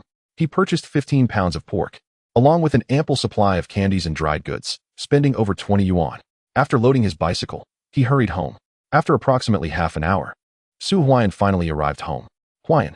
Upon entering, Lu Chui swiftly closed the door. Although the snow had ceased outside, the temperature had dropped even lower. In contrast, the interior was much warmer. Brother.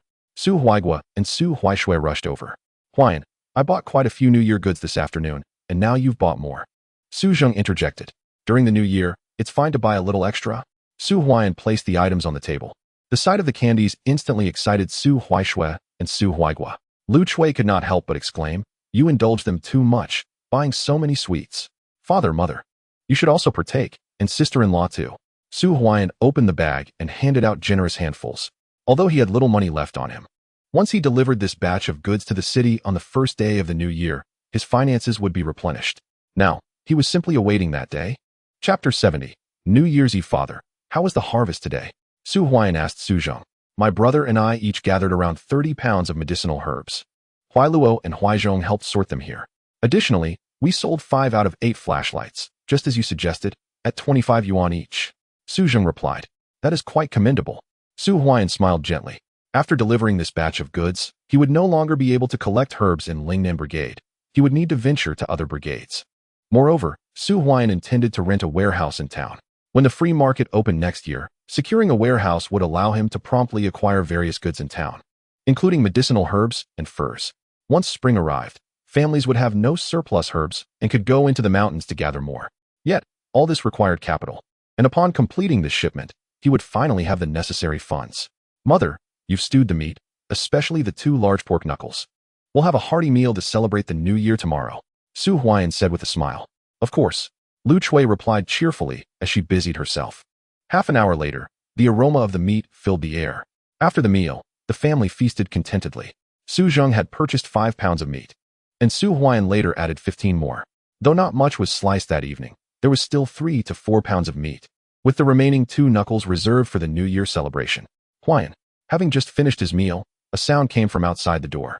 Upon opening it, Su Huaiyan was greeted by the sight of Su Xingchuan, who was accompanied by 2 others, familiar figures that Huaiyan recognized as the 2 individuals who had trailed behind Chun Xueping a few days prior. Each of them bore a burlap sack on their backs. Uncle Xingchuan, please come in. Huaiyan urged eagerly. Huaiyan, these are Madman and Tiger Head, whom you've met before. They are from the hunting team at the neighboring forest farm.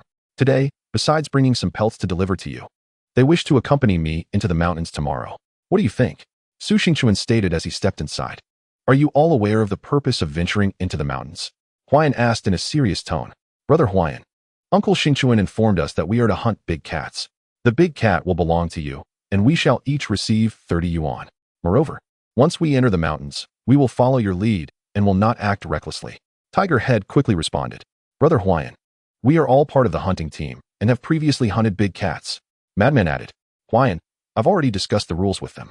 What do you think? Su Xingchuan inquired. At this moment, Su Xingchuan was particularly attentive to Huaiyan's affairs. He had not only purchased a watch from Huaiyan, but had also earned a considerable amount of money, which far surpassed the gains from hunting in the mountains. Very well. Huaiyan nodded. The 2 men's prior acquaintance with each other was advantageous, and their awareness of Huaiyan's relationship with the forest director made them cautious. Additionally, their affiliation with the hunting team would ensure greater safety once they entered the mountains. Shouldn't you thank Brother Huaiyan? Su Xingchuan prompted. Thank you, Brother Huaiyan. The 2 replied eagerly. Enough of that. Given our ages, I could rightfully call you both uncle. So, please refrain from addressing me as Brother Huaiyan. Simply call me Huaiyan or Dr. Su. Huaiyan chuckled. Then we shall call you Dr. Su. Su Xingchuan declared. Dr. Su. The 2 responded with enthusiasm. I must inform you that Huaiyan has many connections in the city. Bring out your goods. Su Xingchuan encouraged. Oh right. The 2 promptly set down their burlap sacks and poured their contents before Huaiyan. Moments later, a variety of medicinal herbs and pelts lay before him. The largest of the pelts was a bear skin, accompanied by 2 leopard skins, though there was no tiger skin among them. In addition, there were medicinal herbs, primarily ginseng, noticeably larger than average. As Huaiyan picked up one root for closer inspection, his eyes sparkled with excitement. There were approximately 40 roots of ginseng on the ground, half of which reached the 4th grade in quality. Where did you acquire these ginseng roots? Huaiyan inquired. Dr. Su, we dug these ourselves in the mountains. It is quite common to encounter ginseng while hunting. Sometimes, we stumble upon vast patches of it. We bring back some of the larger ones to stew with meat, which invigorates the body.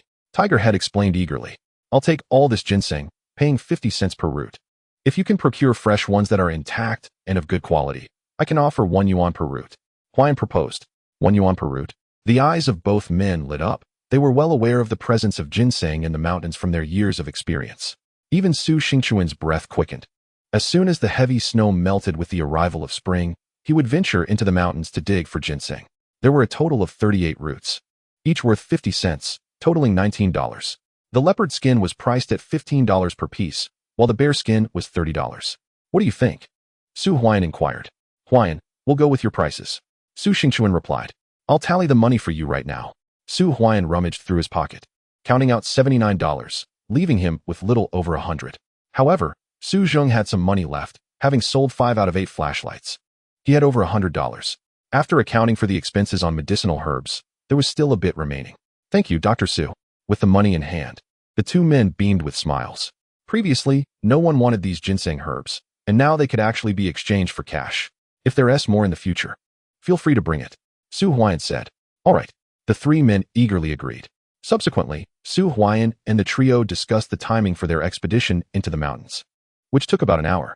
Xingchuan led the 2 men away, and after a night had passed, the following morning, Su Fong brought them to Su Huaiyan's home.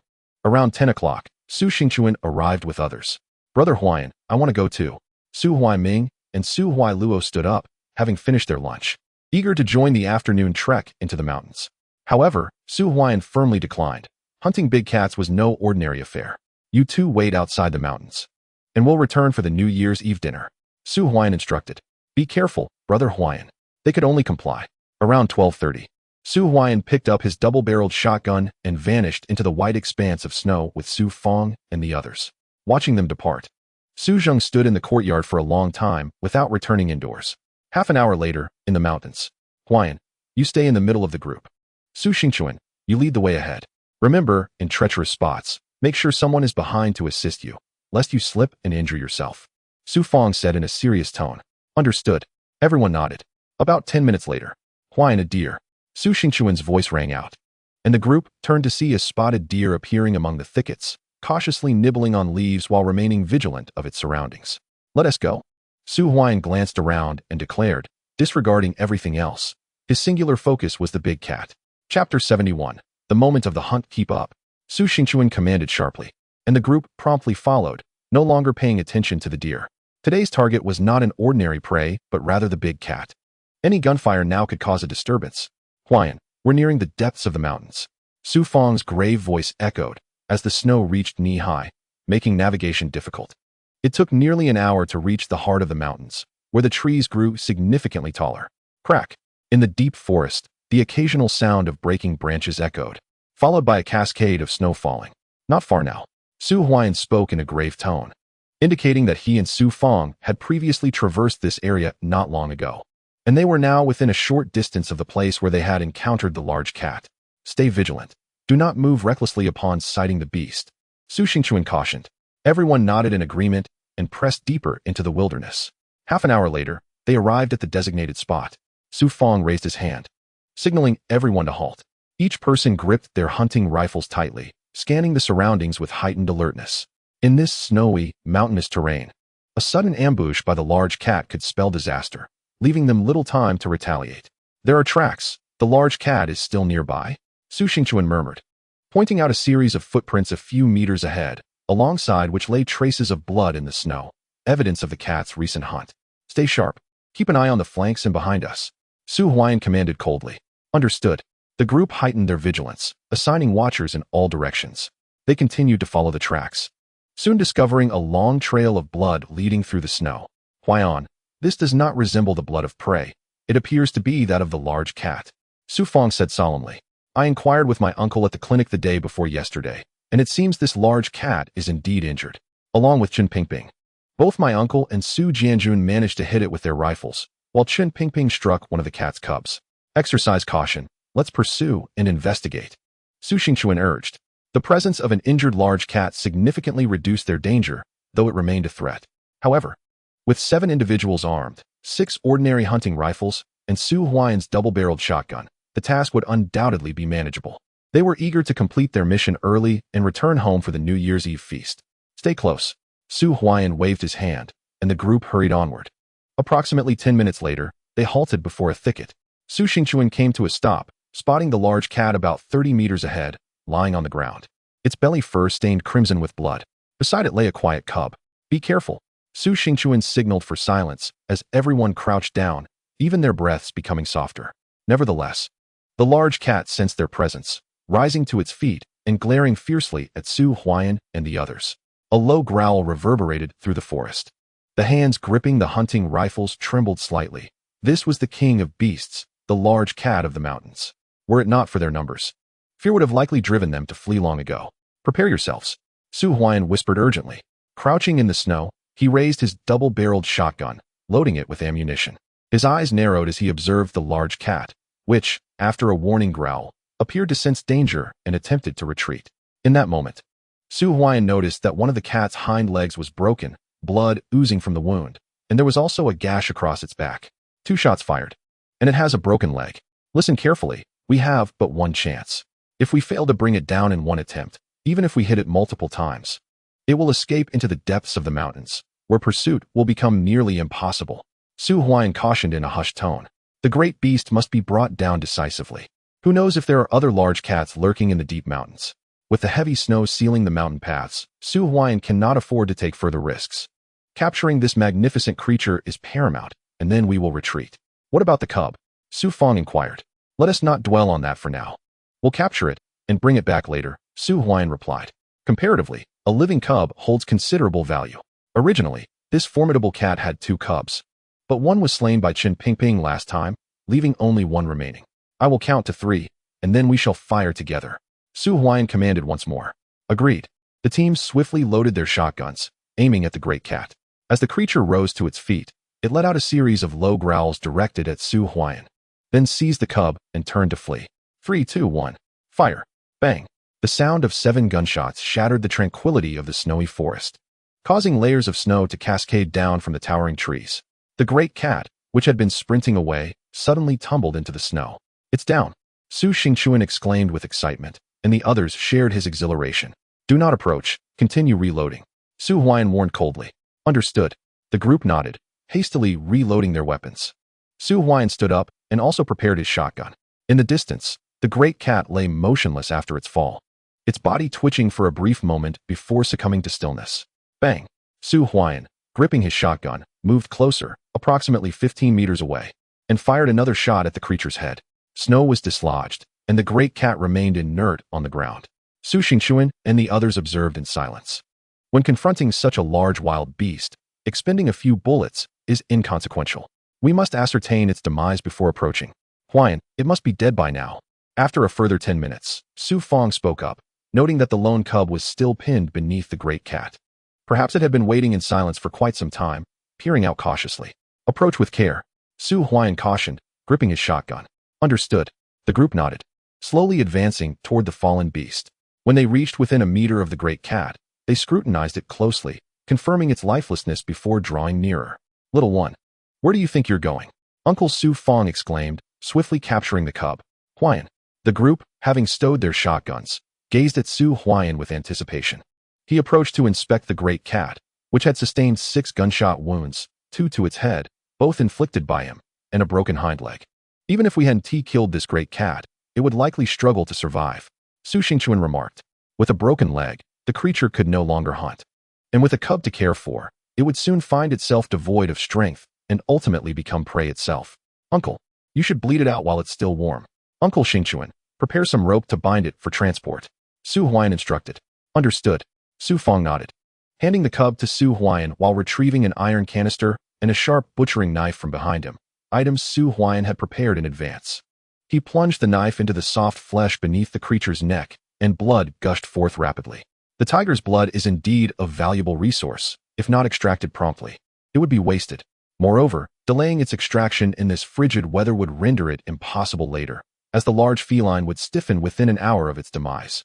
Chapter 72. The New Year's Eve Feast. As time gradually passed, it became evident that the blood from the great cat had flowed into the iron container prepared by Su Fong.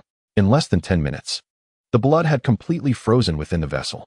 The body of the great cat had ceased to bleed, and nearby, Su Xingchuan and the others had already secured the ropes. The hour was late, and preparations to return were underway. Be careful, Su Fong instructed. Let us go. Lift, commanded Su Xingchuan, as 6 individuals grasped the ropes to drag the enormous feline, which weighed nearly 400 pounds. With Su Huaiyan cradling the cub, the task proved manageable for Su Fong and his companions, even in the snowy terrain.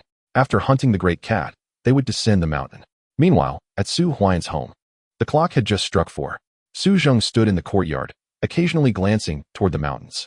Lu Chui and Qin Xiuxiu also emerged intermittently to check if Su Huaiyan had returned.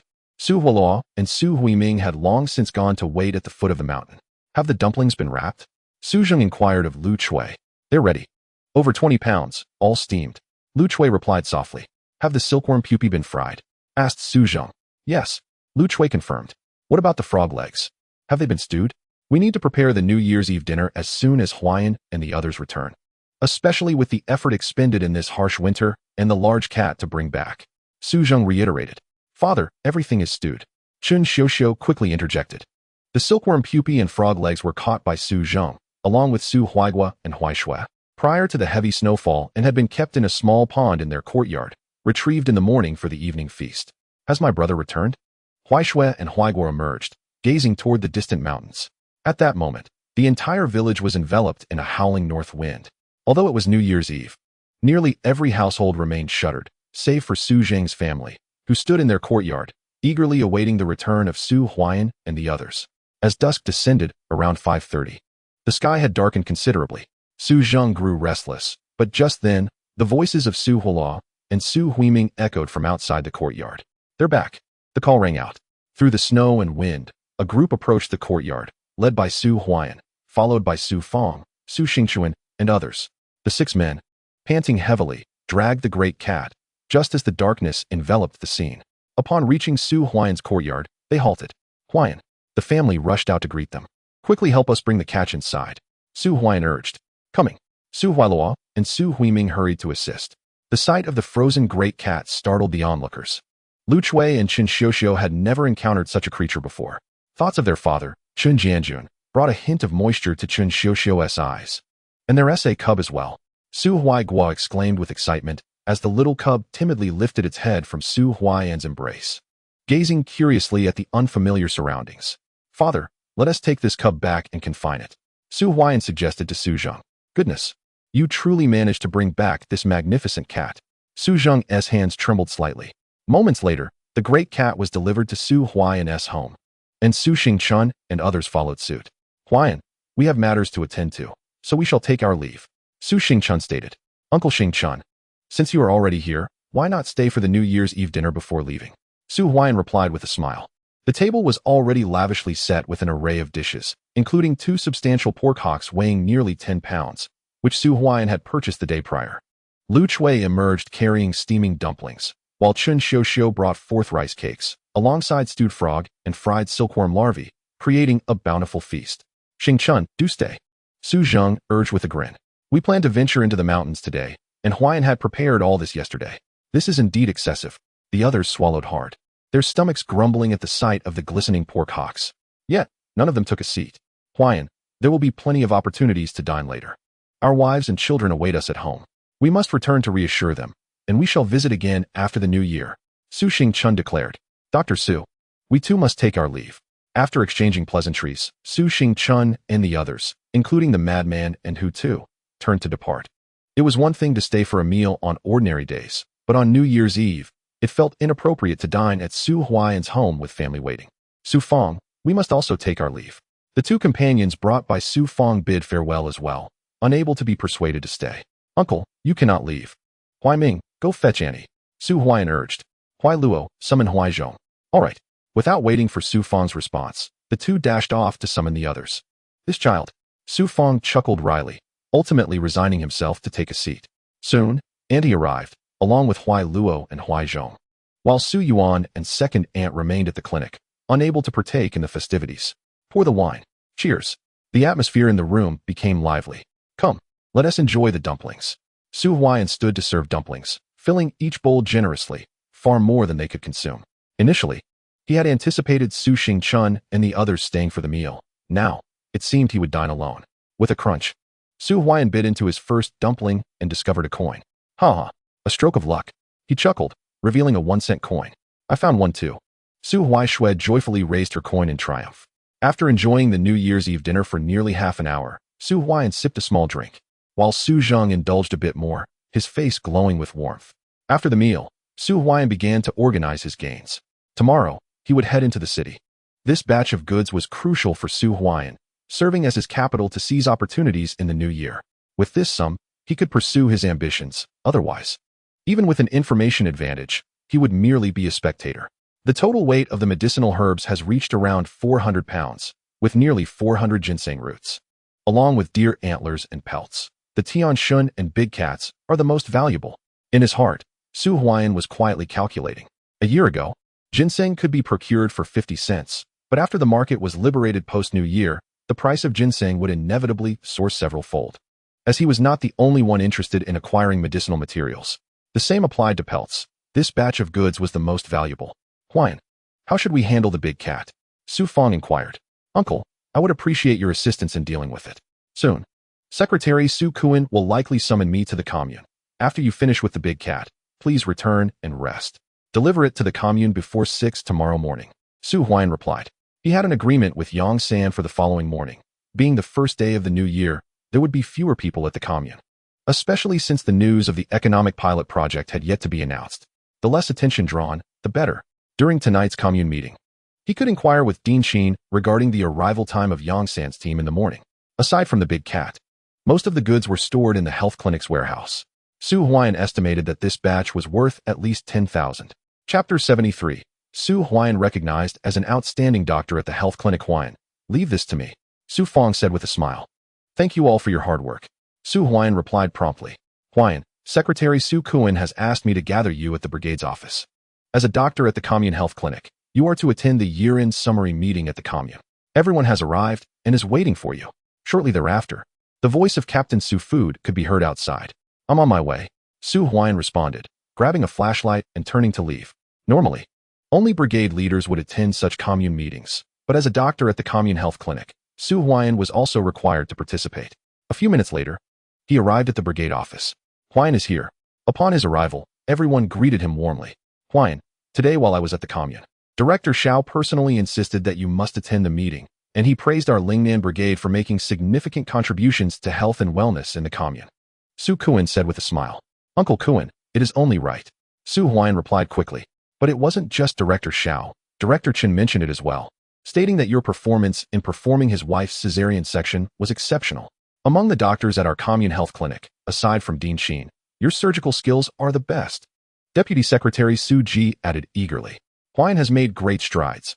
I heard that out of the 30 barefoot doctors from 12 brigades participating in the assessment this year, only Huaian was accepted into the commune health clinic, while even our brigade's Dr. Jiang did not make it. This is quite impressive. Indeed, our Lingnan Brigade will gain a reputation. Absolutely. Everyone chimed in, expressing their excitement. Having a capable doctor in the brigade was beneficial, as visits to the commune health clinic would now be considerably easier. Mentioning Su Huaian's name would ensure they received better treatment from the clinic's doctors. Secretary, it's time to go, Su Ji remarked. Indeed, let's head to the commune. Su Kuan nodded. A group of individuals wielding flashlights hastened towards the commune, arriving around 7:30. The grand hall of the commune was adorned with banners, and officials from various teams, along with members of the commune, gradually gathered. Dr. Su, over here. Upon his arrival, Qin, the director, beckoned to Su Huaian, who promptly approached. Beside Director Qin stood 3 individuals, one of whom was Director Chun, whom Su Huaian recognized, with Chun Xueping standing closely behind him. The third, a man in his 50s, was Director Xiao Wei. Director Xiao, we owe a great deal to Dr. Su this time. Had it not been for him, my wife might have faced a dire situation. The presence of Dr. Su at our health clinic is truly a blessing for the Mo commune, Director Chen exclaimed eagerly. Director Chen's assertion was not unfounded. During the last assessment, Dr. Su ranked second, personally commended by Director Liu from the city hospital as B-level. Furthermore, Dr. Su was slated for training at the city hospital after the new year, with the prospect of securing a position there upon passing the evaluation. Director Xiao. Su Huaian greeted him respectfully. Although Director Xiao was not directly affiliated with the health clinic, he oversaw its operations. Even Director Qin held the title of Deputy Director of Health, and for Su Huaian to ascend, it was essential to cultivate a good rapport with Director Xiao, as connections with local authorities were paramount. Indeed, Director Xiao nodded at Su Huaian, then smiled, saying, Director Liu mentioned you before his departure. Both Director Qin and Director Chun have strongly endorsed you. This year, the title of Advanced Practitioner at the health clinic rightfully belongs to you. Prepare a speech, shortly. You shall represent the health clinic. Advanced Practitioner? Liu Yining and others looked at Su Huaian with envy. They had long been part of the clinic and had never received such an accolade. Yet, here was Su Huaian, who had only recently joined, already being recognized. However, there was no jealousy directed at Su Huaian's achievement. It was earned through merit. Director Xiao, I have only just joined the clinic. It seems inappropriate for me to receive such recognition, Su Huaian protested modestly. What could possibly be inappropriate? It is the capable who deserve recognition in the health clinic. It is those who wholeheartedly serve the community that should be honored. This is the crux of the matter. Director Xiao retorted with a huff. Dr. Su, Director Xiao has spoken. Refrain from further protestations. Prepare your speech. You are the first doctor in our clinic to attain such recognition within your first year. Director Qin chuckled. He then produced a medal from his pocket and affixed it to Su Huaian's chest, declaring, This is an honor. I will certainly not disappoint the expectations placed upon me. Su Huaian responded earnestly. That's the spirit. Both Director Qin and Director Xiao laughed. Among the throng of the health clinic staff, at the back stood Su Mingxian and Su Han. Despite being on leave for investigation, they still belonged to the clinic and had chosen to attend the meeting. They lowered their heads, too ashamed to look up. Once, they had looked down upon Su Huaian. Now, they could only gaze up at him in admiration. Dr. Su, I hear you have been named an advanced practitioner at the health clinic. Congratulations. After a moment, Director Lin also arrived, and Su Huaiyan quickly greeted him. The two exchanged pleasantries and laughter. Observing them, Chen Xueping's expression grew somewhat uneasy, as he recalled the slap Su Huaiyan had delivered before the police station. Huaiyan is truly remarkable. He has become the advanced practitioner of the health clinic shortly after joining. Su Kuan remarked with admiration. Initially, he harbored concerns regarding any trouble that Su Huaiyan might have caused previously. However, observing Director Lin sharing laughter and engaging in conversation with Su Huaiyan, Su Kuan felt he had underestimated him. Furthermore, Director Chen also treated Su Huaiyan with considerable courtesy. Uncle Kuan, I heard that Su Huaiyan is involved not only in the procurement of medicinal materials, but also in the fur trade, Su Ji whispered. Who witnessed this? Su Kuan inquired. No one. Su Ji quickly replied. Then that's settled. If no one saw anything, why spread rumors? From now on, anyone who speaks carelessly will receive proper admonishment. As comrades of the brigade, we must be grounded, adhere to facts, and refrain from fabricating stories. Su Kuan asserted. Yes. Su Ji nodded vigorously. Dad, I cannot stand this Su Huaiyan. Su Han gritted his teeth from the corner. The accolades of the health clinic had always belonged to Su Mingxian, and he was the one who spoke on such occasions. Yet this time, it was Su Huaiyan who took the stage. Despite having only been at the clinic for less than a month, then learned to adapt, Su Mingxian replied sternly. From this day forth, Su Huaiyan will not only establish himself at the health clinic, but also gain a foothold within the commune, with Director Xiao and Director Lin backing him. Who would dare to offend Su Huaiyan lightly? If you cannot tolerate him, then learn to accept him. Father, is there truly nothing you can do? Su Han implored. Should the investigation result in my dismissal, I would struggle to remain at the health clinic. From now on, you must maintain a low profile in Mo Health Clinic and avoid offending anyone, especially Su Huaiyan. Su Mingxian cautioned. Understood. Su Han clenched his jaw in agreement. In the auditorium, as it approached 8 o'clock, the commune director and secretary arrived, prompting everyone to take their seats. The proceedings began with speeches from the commune director and secretary, encompassing a summary and words of encouragement, alongside various policies.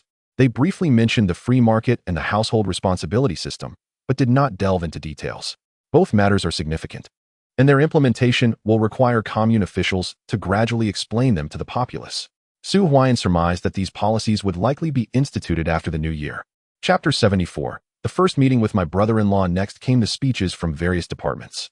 Director Chen touched upon the topic of the free market, which elicited little reaction from the audience. However, Chen Xueping's eyes sparkled with interest, as Director Chen had previously shared the advantages of the free market with him. When it was the health department's turn, Director Xiao spoke and directly addressed Su Huaiyan. Ladies and gentlemen, this year we have witnessed a notable enhancement in addressing health issues in Mo. Moreover, our health clinic has successfully passed the barefoot doctor assessment, granting a rural doctor certificate for 1979. This doctor is Su Huaiyan from Lingnan Brigade. Not only that, but Dr. Su excelled in this year's health clinic assessment and has been recognized as an outstanding doctor of Mo Health Clinic. Now, I invite Dr. Su Huaiyan to share a few words. Director Zhao's voice rang out. A wave of applause erupted as Su Huaiyan took the stage with his hastily prepared notes. The audience sat attentively, their postures rigid, all eyes fixed on Su Huaiyan. In the face of this scene, Su Huaiyan maintained a calm demeanor and commenced his address. Su Huaiyan had no extraordinary words to share. He expressed his gratitude and emphasized his commitment to striving harder to become a role model and serve the community. With that, he concluded his speech and stepped down amidst applause. I am acquainted with Dr. Su. He hails from the Lingnan Brigade and was unexpectedly recognized as an outstanding physician shortly after his arrival at the clinic. If memory serves me right, last year, it was Vice President Su Mingxian who took the stage at the clinic. He is quite robust and sturdy. I have heard that Vice President Su has been dismissed for investigation. Whispers began to circulate in the auditorium, while Su Mingxian and Su Han bowed their heads. Su Huaiyan met the gaze of the audience with a calm smile, knowing that being in the public eye was beneficial, especially with the upcoming procurement of medicinal materials. Although being recognized as an outstanding physician at the clinic brought no tangible benefits, it still held some prestige. The assembly concluded around 10 o'clock, and as the crowd dispersed, Su Huaiyan sought out Director Qin. 6:30 at Mo Commune. Director Qin whispered after surveying the surrounding individuals. Thank you, Su Huaiyan replied as he turned to leave. Yang San was indeed cautious. At 6:30, it was still dark, which reassured Su Huaiyan. Moreover, Director Qin had already arranged for him to be on duty that evening, with Qin himself coming to relieve him at 6:30 the following morning, allowing Su Huaian to depart directly afterward. Huaian, you have truly made a name for yourself. The commune director personally mentioned you and praised our Lingnan brigade.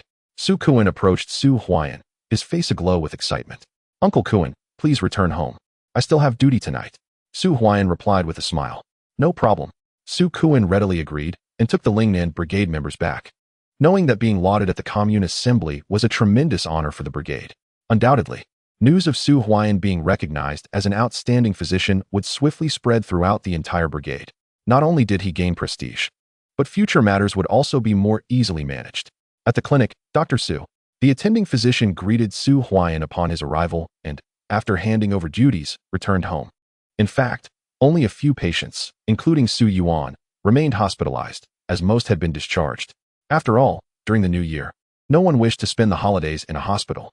The night passed without incident, and by around 6 o'clock in the morning, Uncle and Su Huaiming and Su Huailuo arrived, pulling a cart.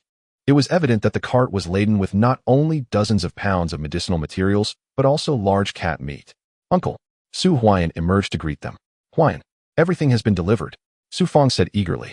First, set the items down, then help me move things out of the storage room. The vehicle should arrive around 6:30. Su Huaian instructed. Understood. The group promptly assisted, and by approximately 6:20, Director Qin arrived to officially take over Su Huaian's shift.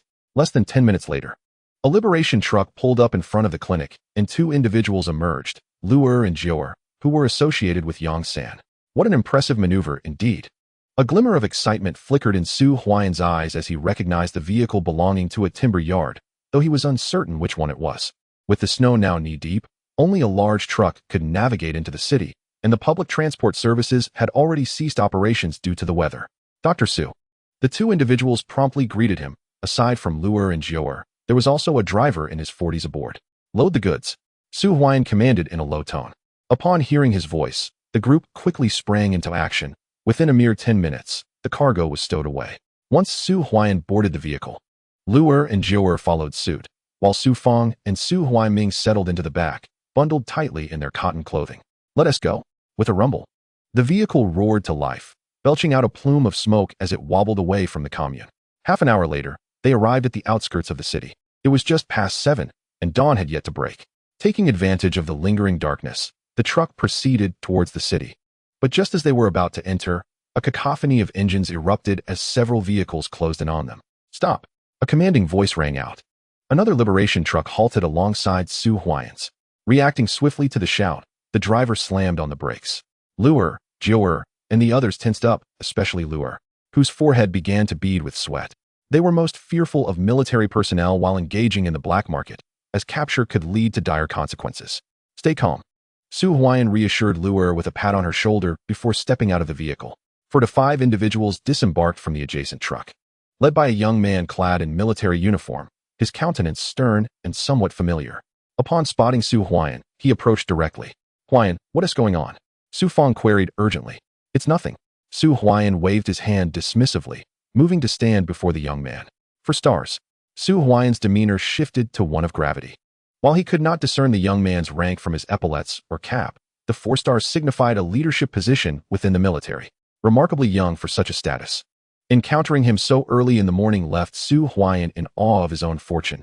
Fortunately, he had anticipated this possibility. What is your business, comrade? The young man inquired coldly. I'm delivering goods, various medicinal herbs from the countryside to the city hospital. Su Huaian replied in a serious tone, producing a document as he spoke. The young man took the document, and his expression shifted to one of surprise. The document was a work certificate provided by Han Xiaoxiao to Su Huaian, confirming Lu Yinping's position as the chief of the general surgery department at the city hospital. It was quite ordinary for her to request a supply of herbs. Are these items indeed from Lu Yinping, the chief of general surgery? The young man narrowed his eyes. His tone icy. Indeed. Su Huaian nodded affirmatively. What is your relationship with Lu Yinping? He pressed further. Lu Yinping is my second aunt. Recently, she conducted free medical consultations at Mo Commune, and upon observing the high quality of our herbs from Beilu Mountain, she asked me to deliver some to assist her in treatment. Here is her work certificate. Su Huaian explained. The young man, Han Xiao, regarded him with an inquisitive gaze. His second aunt had indeed been in the countryside recently, reportedly visiting the Mo Commune where Xiao Xiao was located. The work certificate seemed to be in order. With a fleeting glance at Su Huaian, Han Xiao once again examined Lu Yinping's work certificate. "What is your name?" Han Xiao inquired coldly. "Su Huaian." Su Huaian promptly produced his introduction letter for entering the city, which had been issued by Su Kuan just a few days prior. In fact, he had requested multiple copies. Su Huaian. That name seems somewhat familiar, Han Xiao mused for a moment. After reviewing the introduction letter, he handed both Lu Yinping's work certificate and Su Huaian's introduction letter back to him. "Check the items in the vehicle," Han Xiao called out. At that moment, a voice echoed from within the car. "Han Xiao, the teacher's condition has worsened." Upon hearing this, Han Xiao swiftly gestured everyone back to the car. "We need to head to the city hospital immediately." Turning, he entered the vehicle, which then started and sped away. Phew. As Han Xiao and the others departed, Lu Er and Zhou Er let out a sigh of relief, feeling their clothes were thoroughly soaked with sweat. Su Feng and the others also felt a sense of ease. Han Xiao, Su Huaian suddenly seemed to recall something, his eyes widening in surprise. Could it be mere coincidence?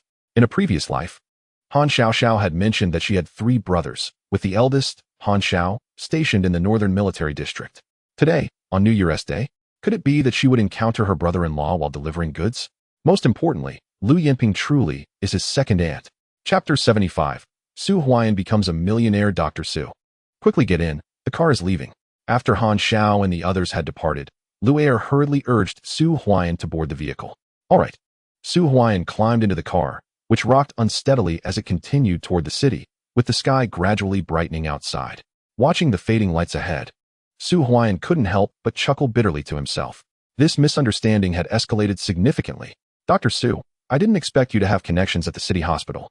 This time, thanks to you, we might have avoided a lot of trouble," Lu Er said gratefully. "It's nothing," Su Huaian replied with a faint smile. In truth, even if he were apprehended now, a little money would suffice to resolve the issue, as the higher-ups had already issued policies to alleviate losses. They simply hadn't been implemented yet. Once the new year rolled around, the policies would be fully enacted. After about 10 minutes, the vehicle entered the city. Instead of heading to Yongsan's stronghold at the department store, it drove toward the city hospital, coming to a halt 100 meters from it. "Everyone, let us get out and help," Lu Er urged. As everyone exited the vehicle, they found themselves in front of a storefront, directly opposite the city hospital. Lu Er quickly opened the door and led Su Huaian inside. The space was approximately 300 square feet, filled with numerous shelves, all newly installed, a freshly renovated pharmacy. This was the pharmacy that Sanyi had opened in Mo City. Although it hadn't officially opened yet, it was expected to commence operations in about 10 to 15 days. In the future, Dr. Su could directly deliver any medicinal materials here, Lu Er said with a smile. "Absolutely." Su Huaian nodded with a grin. The pharmacy had only just begun, and the pharmaceutical factory had yet to be established, which was advantageous for Su Huaian, as a newly opened pharmacy naturally required a substantial stock of high-quality medicinal materials. "Is it Dr. Su who has arrived?" A voice emanated from within the room, revealing a middle-aged woman who was pushing Yongsan out. Upon sighting them, Lu Er hurried forward to take over the wheelchair, pushing Yongsan outside as the woman turned to re-enter the inner quarters. "Third Master, I wish you a happy new year," Su Huaian greeted with a smile. "Lu, why are you just standing there? Quickly, bring some tea," Yongsan responded with a grin. Su Huaian was indeed his savior. During a harrowing incident in Mo Commune when he was shot, it was Su Huaian who performed surgery, allowing him to return to life. Such a debt of gratitude could not be overstated. "No need for such formality, Third Master." Su Huaian chuckled as he took a seat. Outside, Su Feng and Zhou Er were busy unloading goods, and after about 10 minutes, an array of items was transported into Yongsan's shop, creating a significant pile. Lu Er prepared the tea, serving each person a cup. Seeing the goods delivered, Yongsan exchanged a glance with Zhou Er, who then closed the shop's door. The driver, without entering the shop, simply drove away. The room fell into a tranquil silence as the lights illuminated the space. "Is this all?" Yongsan gasped, taken aback by the sheer volume of goods. He was aware of Su Huaian's capabilities, yet he had not anticipated such a plentiful delivery of medicinal materials, including a considerable amount of high-quality furs. "Third Master, shall we inventory the goods?" Su Huaian suggested with a smile. This batch of goods had been securely delivered to the city. In the past, Su Huaian would not have entrusted so much to just Yongsan, for anyone would be tempted by financial gain. However, after Su Huaian saved Yongsan's life at the health clinic, the bond of gratitude was profound. Yongsan, having risen from the black market, was not one to disregard principles, especially given the weight of their shared history. "Lu," Yongsan called, inviting her to assist with the inventory. Su Huaian settled at the table, savoring his tea, while Su Fong and others excused themselves to a nearby room as the inventory commenced. Third master, we have 37 pieces of sable fur, all of the finest quality, along with 26 fox furs, 1 tiger skin, 2 bear skins, and 4 leopard skins. Lu began to catalog. Remarkable, Yongsen exclaimed, casting a surprised glance at Su Huaian. The leopard skins were impressive, but the bear and tiger skins were exceedingly rare. Even specialized hunting teams would be fortunate to obtain just 1 or 2 in a year. For prices will be at the old rates, 300 for the tiger skin, 300 for the bear skin, and 150 for each leopard skin. Yongsen stated. Agreed. Su Huaian nodded. The total for the bear and tiger skins along with the leopard skins amounted to $1,200, while the total for all the furs combined approached $2,000. Yet, this was merely the fur. The medicinal materials were the primary focus of this delivery. The total price for the furs reached $1,885. After about 10 minutes, Luer recorded the figures, completing 3 rounds of verification to ensure accuracy. Now let us assess the medicinal materials. Yongsen urged eagerly. Certainly. Luer took a deep breath and began. 317 third-grade ginseng roots, with an equal split of first and second grades, and 68 fourth-grade roots, predominantly of second grade. Luer's voice resonated. Those who collect ginseng typically do so while traversing the mountains, leading to a significant variance in quality, particularly with the fourth-grade roots, where appearance holds even greater importance. The third-grade products are calculated as first-grade, while the fourth-grade ginseng is considered second-grade, Yongsen remarked. By this calculation, the total for the third-grade ginseng, priced at 10 per stalk, amounts to 3,170. The fourth grade, being slightly inferior, is valued at 30 per stalk, totaling 2,040. Altogether, this sums to 5,210. Luer's voice rang out, detailing the other medicinal materials, Tianma at 12 per pound, totaling 107 pounds. As she continued to list the various herbs, the calculations took nearly half an hour, culminating in close to 400 pounds of medicinal materials. Aside from ginseng, there were over 300 pounds, with the average price per pound hovering around 13 to 14. A staggering tenfold increase compared to the prices during Su Huaian's previous transactions with the collective. This batch, being the final shipment before the year's end, was particularly lucrative. With the forthcoming implementation of new policies, the influx of buyers would inevitably drive prices up, diminishing the profit margins. Excluding the deer antler, the total value of all herbs reached an impressive 10,115. Upon hearing this, Su Huaian couldn't help but take a deep breath. The price was slightly higher than he had anticipated, surpassing the 10,000 mark just for the medicinal materials. Adding the furs, the total reached precisely 12,000. Yongsen chuckled, astonished. He had initially believed that only the big cat would yield a significant return, yet the volume of herbs and furs exceeded his expectations, particularly the ginseng, which was undeniably valuable. All right. Su Huaian nodded in agreement. Dr. Su, you have truly exceeded my expectations. Yongsan continued with a grin. This batch of herbs was crucial for his newly established apothecary. Su Huaian's timely delivery was serendipitous, or he would not have risked visiting Tiantian town personally to scout. Third master, do not rush, Su Huaian said with a faint smile, reaching into his pocket. Is that the skull of a big cat? Yongsen exclaimed, taking the bone from Su Huaian's hands. After gently rubbing it, he gasped, this is not just any big cat skull, it belongs to a striped tiger.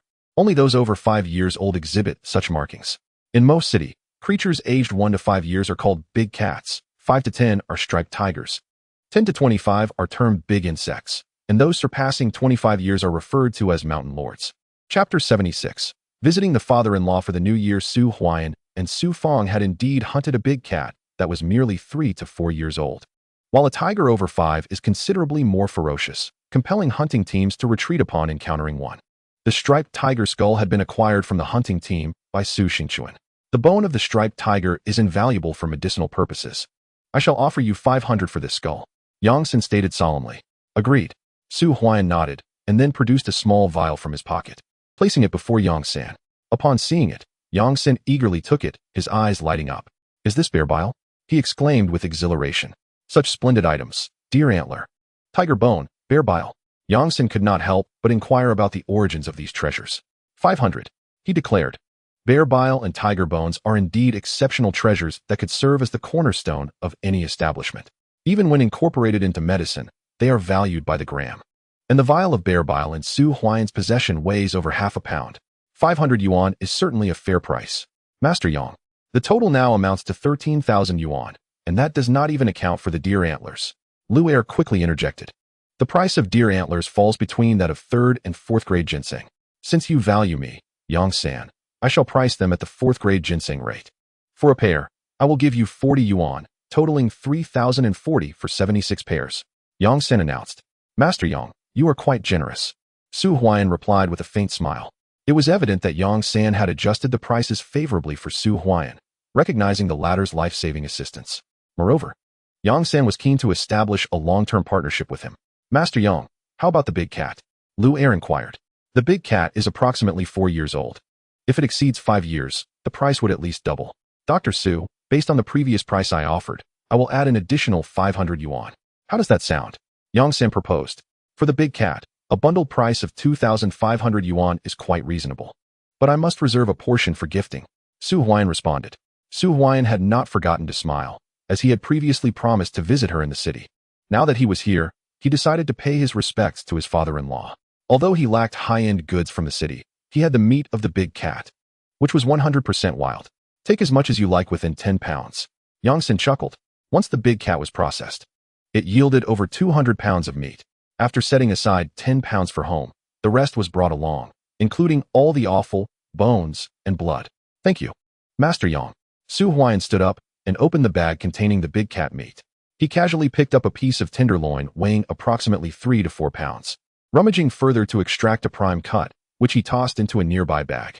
Yang San's expression twitched at the sight of Su Huaiyan's haul. Had it not been for the prior agreement, he would have snatched it back immediately.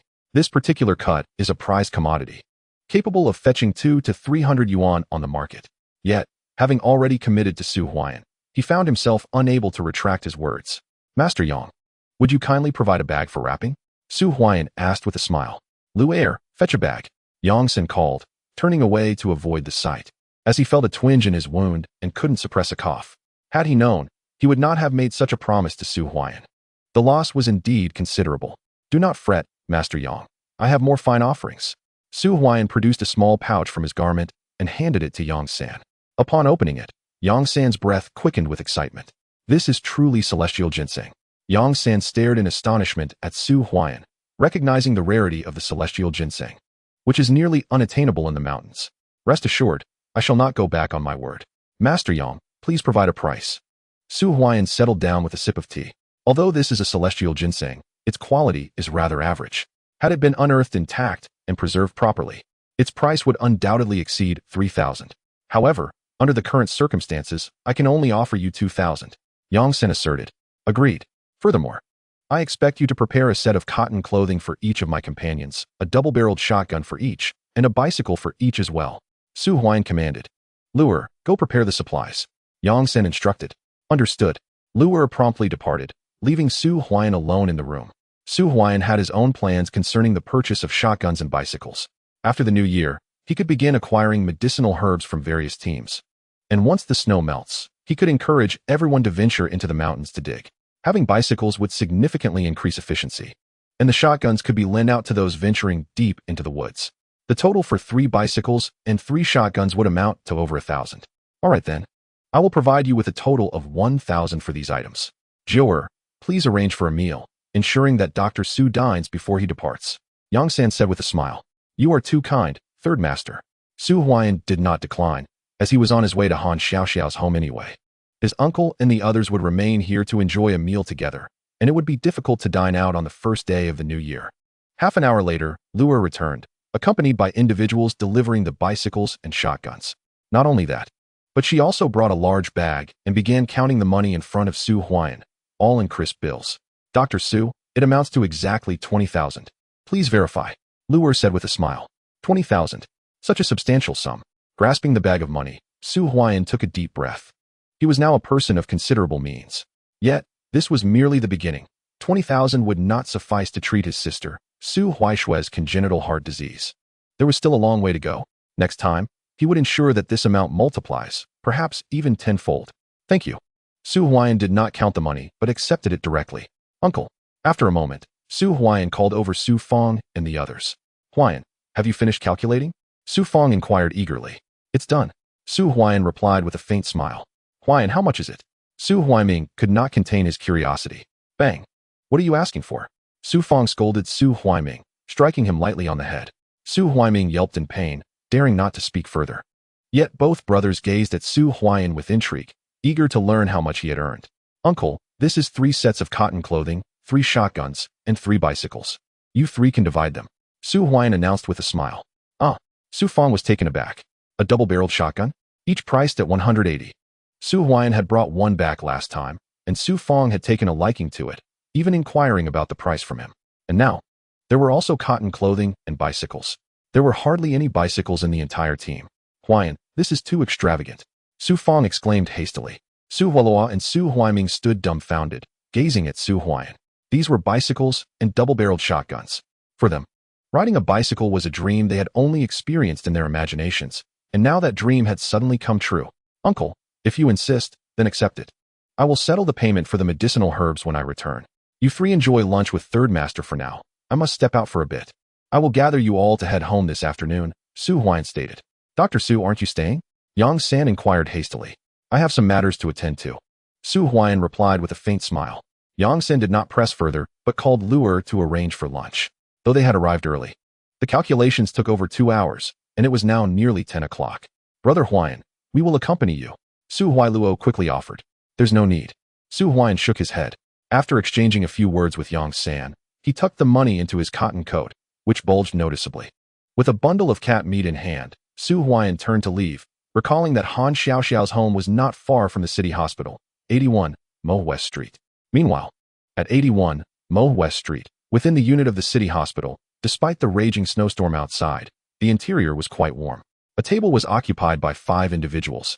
The leader being a meticulous man wearing glasses with a serious demeanor, engrossed in reading the newspaper. Beside him sat a stern-looking man whom Su Huaiyan could easily recognize as Han Xiao. Opposite Han Xiao was Lu Yanping, with Han Xiaoxiao seated beside her, and Han Cheng next to Han Xiao. In the kitchen, a woman in her 40s was washing vegetables in preparation for the meal. How is the situation with the teacher? Lu Yanping inquired of Han Xiao. The condition has stabilized for now, but the teacher is reluctant to go to the provincial hospital, fearing that the 3 remaining pellets in his body cannot be removed, especially the one near the heart, which could be fatal at any moment, Han Xiao replied, sitting upright while sipping tea. With the second aunt present, what surgery is beyond her capability? Han Cheng raised his head, his hair neatly parted and slicked back, appearing far more relaxed than Han Xiao. Indeed, having the second aunt at the city hospital should ensure that Grandpa Zhu is fine. Han Xiaoxiao chimed in eagerly. Do you 2 think your second aunt is a deity? Teacher Zhu's condition has been assessed at the provincial hospital. The other pellets were removed. But no one dares to touch the 3 near the heart. The woman in the kitchen interjected. Unless teacher's son intervenes, my chances of success are less than 30%. Lu Yanping reiterated. Unless teacher's son intervenes. The only man at the table who had remained silent was quietly observing the newspaper. Second aunt. Today when I brought the teacher to the city hospital, I encountered someone named Su Huaiyan. He claimed to be your nephew and even possesses your work verification, as he is delivering medicinal herbs to the hospital for you.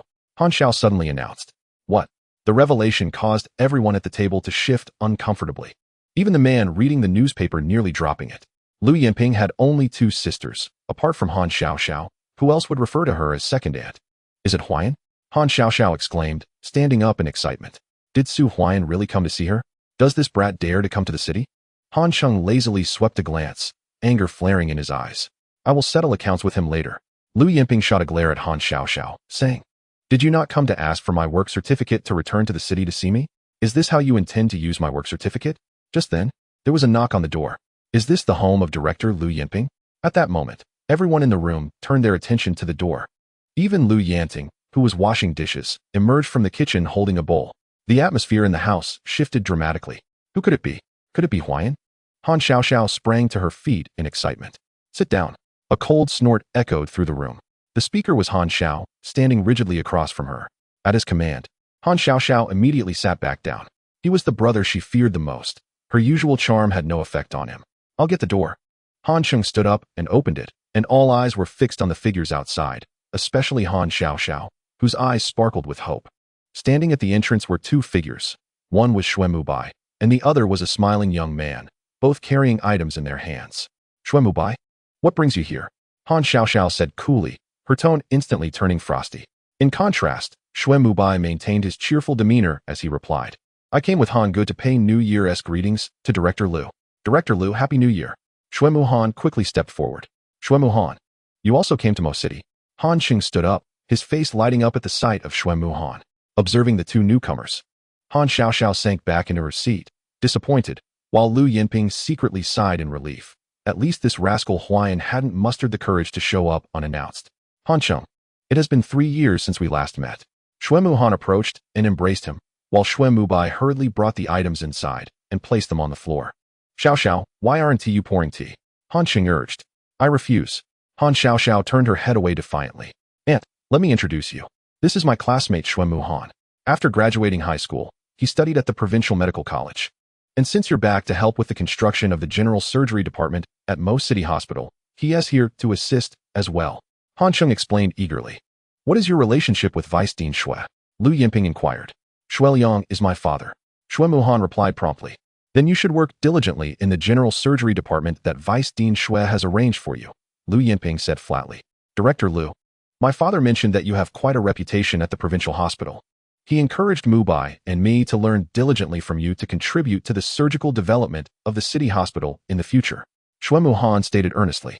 Indeed, Xue Mubai chimed in quickly. Last time at the Mo Commune Clinic, he was reprimanded upon returning and nearly faced suspension. Fortunately, Xue Muhan returned, and his father, Xue Liang, is the vice dean of the city hospital. His connections allowed him to remain in his position. This time, he avoided suspension thanks to his uncle. Aunt, my classmate Xue Muhan is more than qualified to enter the city hospital. Han Qing added, 3 months from now, I will personally assess your capabilities. Regardless of who you are, anyone who fails the evaluation will not be accepted into the general surgery department, and connections will be of no avail. Lu Yinping spoke coldly. Rest assured, Director Lu, we will certainly pass the assessment. Xue Muhan replied with a smile. Let us hope so. Lu Yinping's expression softened. Miss Xiaoxiao, do you remember me? I visited your home 3 years ago. We met then. At that moment, Xue Muhan turned his gaze towards Han Xiaoxiao, and upon their first encounter, his eyes sparkled. He hastily retrieved a box from his pocket and placed it on the table, saying, Miss Xiaoxiao, this is a small gift for you. A watch. You are quite generous, Xue Muhan. Han Cheng exclaimed. The watch was not inexpensive, costing at least 100 yuan, and it was not something one could easily acquire. In Mo City, it would be considered a luxury item across all social strata. True to form, Brother Han, you give a watch as a gift without hesitation. Xue Muhan's cousin, Xue Mubai, looked at Han Xiaoxiao with envy. Though they had regular salaries, after covering their living expenses, they saved very little. This watch could represent a year's worth of savings. I had someone bring this back from elsewhere. After meeting Miss Xiaoxiao 3 years ago, I thought it proper to bring a gift when visiting. Other items seemed too mundane, but this watch is certainly worthy. Xue Muhan continued with a smile. You have a way with words. Han Cheng interjected. Xue Muhan's father was the deputy director of the municipal hospital, and he himself had returned from studying at the provincial medical college, which was certainly a step above the barefoot Dr. Su Huaian from Mo Commune. Such an extravagant gift is too much for my Xiaoxiao to accept. You should take it back, lest someone sees it and it becomes problematic. Han Xiao said coldly. He sat upright beside the table, his tall frame exuding an air of authority even in silence. This is my brother, Han Qing whispered. Even the older brother, who was not just Han Xiaoxiao's protector, felt intimidated. Brother, it's merely a watch. I am now a doctor in general surgery, working under Director Liu. We will all be one family in the future. What is wrong with a small gift? Xue Muhan smiled. Who is part of your family? Han Xiaoxiao scoffed, standing up and pushing the watch back towards Xue Muhan, reiterating, I only wish to extend my New Year greetings to my aunt. I have no interest in the watch. Miss Xiaoxiao, Xue Muhan said awkwardly, as he had thought she would appreciate the watch. He had specially arranged for it, believing that no girl could refuse a gift like that. Yet, Han Xiaoxiao was the exception. Xiaoxiao, how can you speak like that? Cheng, hurry and pour some tea. It's almost mealtime, and you should stay for dinner, Lu Yanting said with a smile. Yes, mother. Han Cheng went to pour the tea, leaving Xue Muhan to awkwardly put away the watch. Lu Yinping and Han Xiao maintained their calm demeanor at the table, engrossed in their own activities, offering no acknowledgement. Miss Xiaoxiao, I apologize. I have matters to attend to, Han Xiaoxiao said, rising to leave the room, disregarding the watch entirely. She only needed the watch that Su Huaian gifted her. When she returned to the city and unwrapped the present from him, Han Xiaoxiao was overjoyed. It was her favorite model. However, she also considered Su Huaian's financial situation, reflecting on how he often came to the city to deliver furs, yet still purchased a watch for her. This thought made her heart ache even more. Ding dong. Is this Han Xiaoxiao's home? At that moment, the doorbell rang again. As the sound echoed, Han Cheng nearly spilled the tea he was pouring, while Han Xiao stood up straight, his expression cold. Lu Yinping's eyes widened in surprise. Han Xiaoxiao looked towards the door, her heart racing with joy. That voice was far too familiar. Huaian had arrived. It was indeed Su Huaian. Chapter 78. The interrogation by the mother-in-law and father-in-law outside the door. Yes, this is the place. Su Huaian glanced at the doorplate, confirming he was at the right location. In his previous life, he had been here but never had the courage to enter. He felt unworthy of Han Xiaoxiao back then, having visited this place numerous times without ever daring to knock. In this life, however, he was clean and innocent, and his heart was filled with courage. Knock, knock, knock. Is this Han Xiaoxiao's home? Su Huaian knocked again, the large cat meat in his hands long frozen. The biting wind made him shiver, and for the first time, he felt a hint of nervousness at the prospect of meeting his father-in-law and mother-in-law. More importantly, on this New Year's Day, he had nothing to bring but a few pounds of cat meat. This kid really dares to come. Han Cheng exclaimed angrily. I am curious to see when my second aunt became your second aunt. Han Zhao's expression was stern. If it weren't for the unique circumstances today, he would have thoroughly interrogated this young man. When had he gained a brother he had never met? The man seated at the head of the table, previously engrossed in a newspaper, now folded it away. A guest has arrived. Xiao Xiao, go open the door. Before Lu Yanting could finish her sentence, Han Xiaoxiao dashed over and opened the door, revealing a familiar figure. Upon seeing Su Huaian, her eyes glistened with excitement. Xiao Xiao, I thought I had come to the wrong place. Why are you crying? Su Huaian said with a smile, gazing at Han Xiaoxiao. I am not. Han Xiaoxiao quickly wiped her eyes, then realized Su Huaian was teasing her. She promptly added, How did you really find me? You should have let me know you were coming. Which question would you like me to answer? Su Huaian replied softly. Come inside and talk. Lu Yinping interjected. Looking at Su Huaian with a gaze that expressed admiration for his courage, she never expected him to truly come. Come in quickly, Han Xiaoxiao urged, grasping Su Huaian's hand and pulling him inside. Everyone in the room turned to look at Su Huaian. Xue Muhan's expression soured slightly. He had brought a watch. Yet Han Xiaoxiao hadn't even poured him a cup of tea, while she warmly welcomed Su Huaian. Director Lu, I wish you a happy new year. Su Huaian said with a smile. Please sit down and enjoy some tea.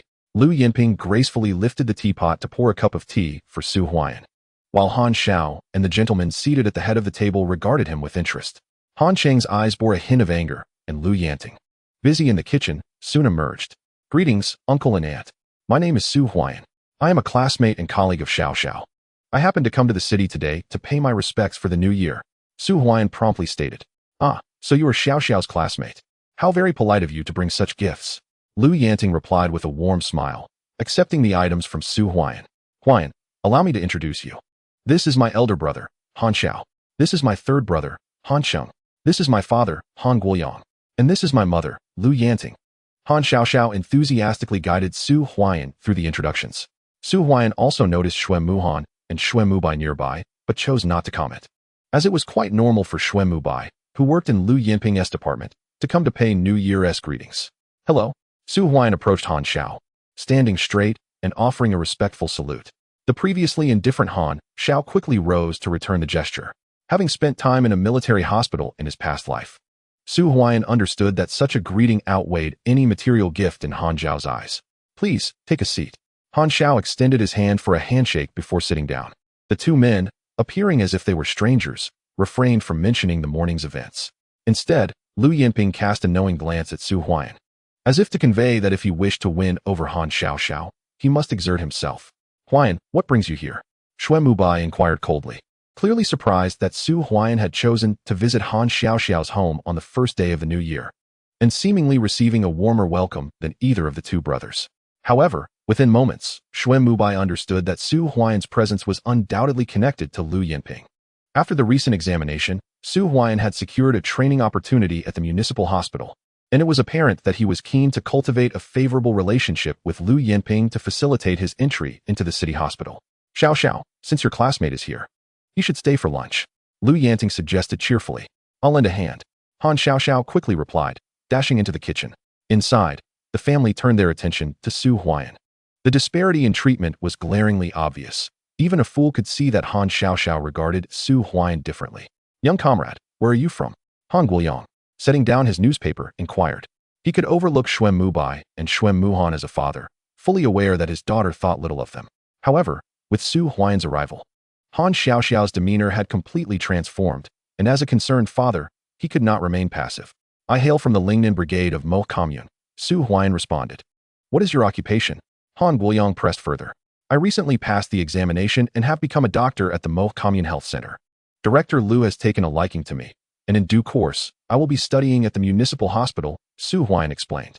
He chose to be completely forthright with Han Xiaoxiao's parents, as there was no need for concealment. Exaggeration would only serve to disrespect Han Xiaoxiao. Though he was presently merely a doctor at the Commune Health Center, Su Huaiyan was determined to strive for greater achievements. Uncle Han, the audacity of the staff at the Commune Health Clinic is truly remarkable. Upon entering the clinic, they are already contemplating a transfer to the city hospital. Such aspirations are far from commendable. Comrades must endure hardships and dedicate themselves to learning instead, remarked Xuan Muhan. Indeed, Xuan Mubai quickly interjected. Upon seeing Su Huaiyan, he felt a twinge of displeasure. He simply could not fathom why this barefoot doctor from a mere brigade had captured Han Xiaoxiao's admiration. During last year's evaluation at the Commune Health Clinic, Dr. Su received a grade of B, and according to the Health Bureau's regulations, those who achieve a grade of B or higher are afforded the opportunity to pursue studies at the city hospital, and upon passing the assessments, can enter the institution. Oh, Lu Yanting's eyes sparkled at the revelation from the kitchen. It is quite rare for someone at the Commune Health Clinic to achieve a grade of B, she exclaimed. Absolutely. In the Mo Commune Health Clinic, Huaiyan even saved a life. He performed a surgery that both Xuan Mubai and Vice President Su Mingxian dared not undertake. And it was executed flawlessly. Han Xiaoxiao added. Does this young comrade also perform surgeries? Lu Yanting's interest deepened. Meanwhile, Xuan Mubai and Xuan Muhan's expressions grew increasingly grim, particularly for Xuan Mubai, who had recently faced disciplinary action due to this matter. Why was it that the Han family seemed increasingly intrigued by Su Huaiyan? After a few inquiries, Lu Yanting began asking about Su Huaiyan's family background. Young comrade, how many are there in your family? What do your parents do? What is their nature of work? Have you ever been in a relationship? Lu Yanting's questions flowed one after another, while only Han Xiao remained silent. Lu Yanping, however, could not help but admire Su Huaiyan for his audacity in venturing into his mother-in-law's home. He was indeed formidable. In total, there are 7 members in my family. Besides my parents, I have an elder brother and a younger sister, as well as a sister-in-law and a nephew. My brother passed away in an unfortunate incident last year, and our family has never been embroiled in any trouble within the brigade. I once had a relationship with a city-educated youth, but we divorced the very next day. On our wedding day, I discovered she was already pregnant. Su Huaiyan stated, each word truthful and devoid of concealment. Father, why do you inquire about such matters? This fellow has been divorced. That indicates a flawed mindset. Han Cheng remarked. Precisely. Xuan Muhan readily concurred. Only Xuan Mubai could not help but wipe the sweat from his brow, relying on his uncle. He had managed to secure his position at the city hospital and withstand the recent disciplinary action. He could not afford to falter again. Divorced? Lu Yanting and Han Guoyang furrowed their brows. Young comrade, the city hospital has granted you an opportunity. Seize it wholeheartedly, for it is there that you can truly flourish. Lu Yanting advised. I shall not disappoint Director Lu's expectations. Su Huaiyan responded. Though unspoken, entering the city hospital was the minimum requirement set forth by Lu Yanting. At that moment, a startled exclamation resonated from the kitchen. What kind of meat is this? I brought some venison and sea cucumbers. The venison was procured from the countryside, and the sea cucumbers were brought back by a friend from afar. Both are of the finest quality, Xuan Muhan promptly declared. As he spoke, he cast a glance at Su Huaiyan. Such a delicacy as sea cucumber was beyond the imagination of the rural villagers. He himself was reluctant to consume what he had procured from the provincial capital. This was not akin to venison. Lu Yanting's voice rang out, and moments later, Han Xiao and Han Cheng entered the kitchen, followed closely by Xuan Mubai. Lu Yanping curiously raised her head, gazing towards the kitchen. That seemed to be a bag brought by Su Huaiyan. What kind of meat was it? This is big cat meat. I once hunted a specimen with the troops in the mountains, and this is the heart of the tiger, Han Xiao exclaimed. The mention of big cat caused the faces of those present to shift dramatically. While sea cucumbers could still be procured, the big cat was exceedingly rare. Found only deep within the mountains, and hunting it was fraught with peril. This was sent by Huaiyan. Han Xiaoxiao quickly interjected. A chorus of astonished gazes fell upon Su Huaiyan. He had brought big cat meat? Did you hunt this big cat? Han Xiao inquired, scrutinizing Su Huaiyan. having hunted before. He understood the difficulty of taking down a big cat. Even with military equipment, precise marksmanship and courage were paramount, for a moment's lapse could lead to dire consequences. Some time ago, our team ventured into the mountains for a hunt and happened upon a big cat. I brought some for Xiao Xiao to taste. Su Huaiyan replied with a smile. Indeed, it was Su Huaiyan who had done the hunting. Han Zhao's gaze towards him became considerably more respectful. As a member of the military, he appreciated the significance of hunting a big cat. It required not only skill, but also bravery. This big cat is a prized possession. Its meat is nourishing, while the tiger's heart is considered the essence of the entire creature. If sold at a pharmacy, a single heart could fetch 200 to 300 yuan, Lu Yinping remarked. 200 or 300 for a tiger's heart. Han Sheng was left dumbfounded. Was the small bag brought by Su Huaiyan truly so valuable? Comrade, this is far too precious. Xiao Xiao cannot accept it. Han Guoyang swiftly stated. Though he indeed desired the tiger's heart, its benefits for men are unparalleled, and it is often unattainable even with wealth. This gift felt excessively lavish, especially considering Su Huaiyan's family circumstances. Uncle, you must accept it. It has already been delivered, and besides, this heart is meant for the right person to utilize its benefits. Keeping it with our team holds little value. Su Huaiyan chuckled. Then I shall graciously accept. A smile broke across Han Guoyang's face, and he continued. Let's stew this few pounds of big cat meat, and bring out a fine bottle of wine. I wish to share a drink with the young comrade. Thank you, uncle. Su Huaiyan felt a wave of relief wash over him. This visit to the city had been a resounding success, and now they would celebrate with wine. If he could elevate his status at the city hospital, negotiations would become even more favorable. Young comrade, you are impressive. Lu Yinping discreetly gave Su Huaiyan a thumbs up. The most challenging individuals to win over were Han Guoyang and Han Xiao. Yet upon Su Huaiyan's arrival, he had directly engaged both. Although Han Xiao had not explicitly acknowledged Su Huaiyan, he showed no signs of rejection either. Han Guoyang mirrored this sentiment, a promising omen. By the way, bring back Comrade Xue Muhan's sea cucumbers and venison. We cannot accept the sea cucumbers, as they are too precious. If the organization learns of this, it would result in criticism, Lu Yanting added. Aunt, this is nothing, Xue Muhan hurriedly remarked. The watch hasn't been delivered. And now you want to return the sea cucumbers too? You and Xiao Cheng are classmates. You can come anytime without bringing gifts. Lu Yanting replied with a smile. But you accepted the gifts from Su Huaiyan. Xue Muhan insisted. How can you compare yourselves to Huaiyan? Han Xiaoxiao retorted. It's all that Su Huaiyan. Xue Mubua said resentfully. Do you know him? Xue Muhan asked in a low voice. Here's the thing. Xue Mubua recounted his dealings with Su Huaiyan. He embellished the story, excluding details about his relationship with Qin Ling, claiming that Su Huaiyan resorted to tricks during the assessment at the Mo Commune Health Center. Does a mere barefoot doctor dare to approach Xiao Xiao? He even fantasizes about entering the city hospital, Xue Muhan scoffed, casting a cold glance at Su Huaiyan. He had returned from the provincial medical college, yet Han Xiaoxiao paid him no mind while favoring Su Huaiyan. How could he accept this? Besides, he was well aware of Han Xiaoxiao's strong connections. If he could take down Han Xiaoxiao, he could dominate in Mo City. Once he entered the city hospital, he would make sure Su Huaiyan was dismissed without hesitation. He could not fathom a scenario where Su Huaiyan would remain in the city hospital or where Han Xiaoxiao would develop feelings for him. Especially with his father being the deputy director there. Dealing with Su Huaiyan would be a piece of cake. Uncle, aunt, we have some matters to attend to, so we shall take our leave.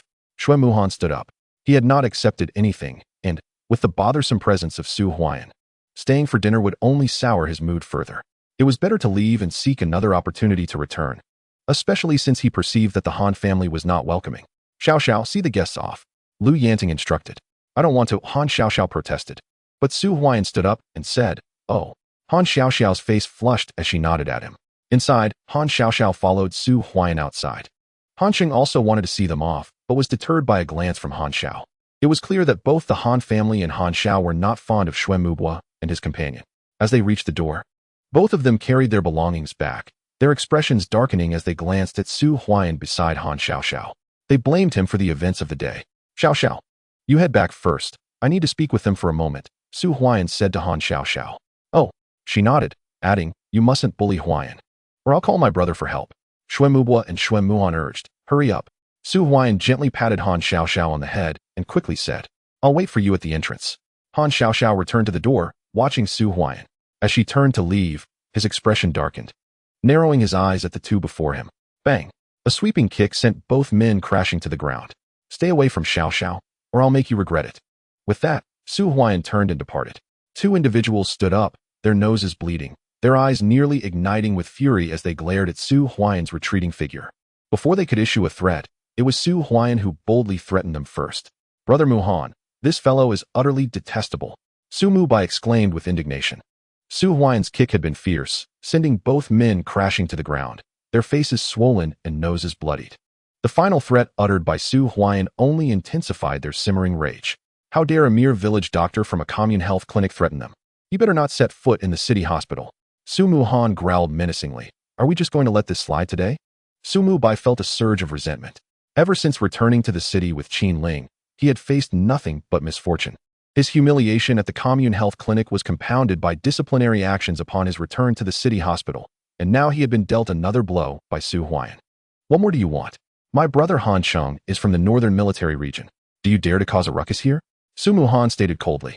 Today, they would have to swallow this humiliation. Help me up, let's go. Su Muhan commanded icily. Su Mubai stumbled forward to assist him, and the two limped away. At the doorway, Han Xiao paused, surprised to see Su Mubai struggling to rise. What happened to them?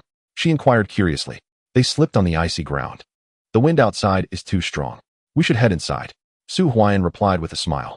Encountering these two nuisances on the first day of the Lunar New Year was infuriating for Su Huaiyan. He had a principle of not letting grievances fester overnight. Having been wronged, he saw no reason to be lenient. Indeed, let us go inside, Han Xiao said as she ushered Su Huaiyan into the house. Inside, Han Sheng wore an expression of displeasure as he stared at Su Huaiyan, while Han Zhao's demeanor was impassive, and Han Guoliang did not appear pleased either. After nurturing their metaphorical cabbage for over 20 years, witnessing it about to be taken away was disheartening for anyone. Come and help with the dumplings. Lu Yinting's voice rang out. Han Xiao and Lu Yinping rushed to assist, leaving Su Huaiyan and the two men seated at the table. Where the father-in-law continued reading the newspaper, Han Xiao sat rigidly with an indifferent expression, and Han Sheng remained silent. Su Huaiyan chuckled to himself, realizing that visiting his mother-in-law's house felt akin to playing with a dog.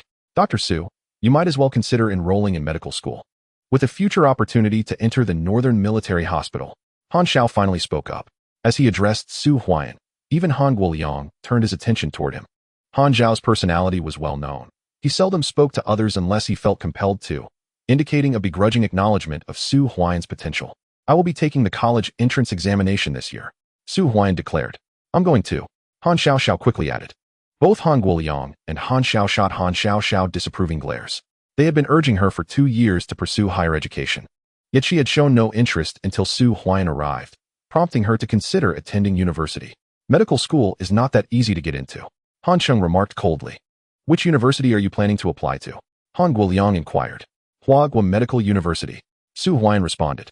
Huagua Medical University stands as the most formidable medical institution in Huagua, boasting a robust faculty. Many of the nation's eminent physicians have emerged from its halls.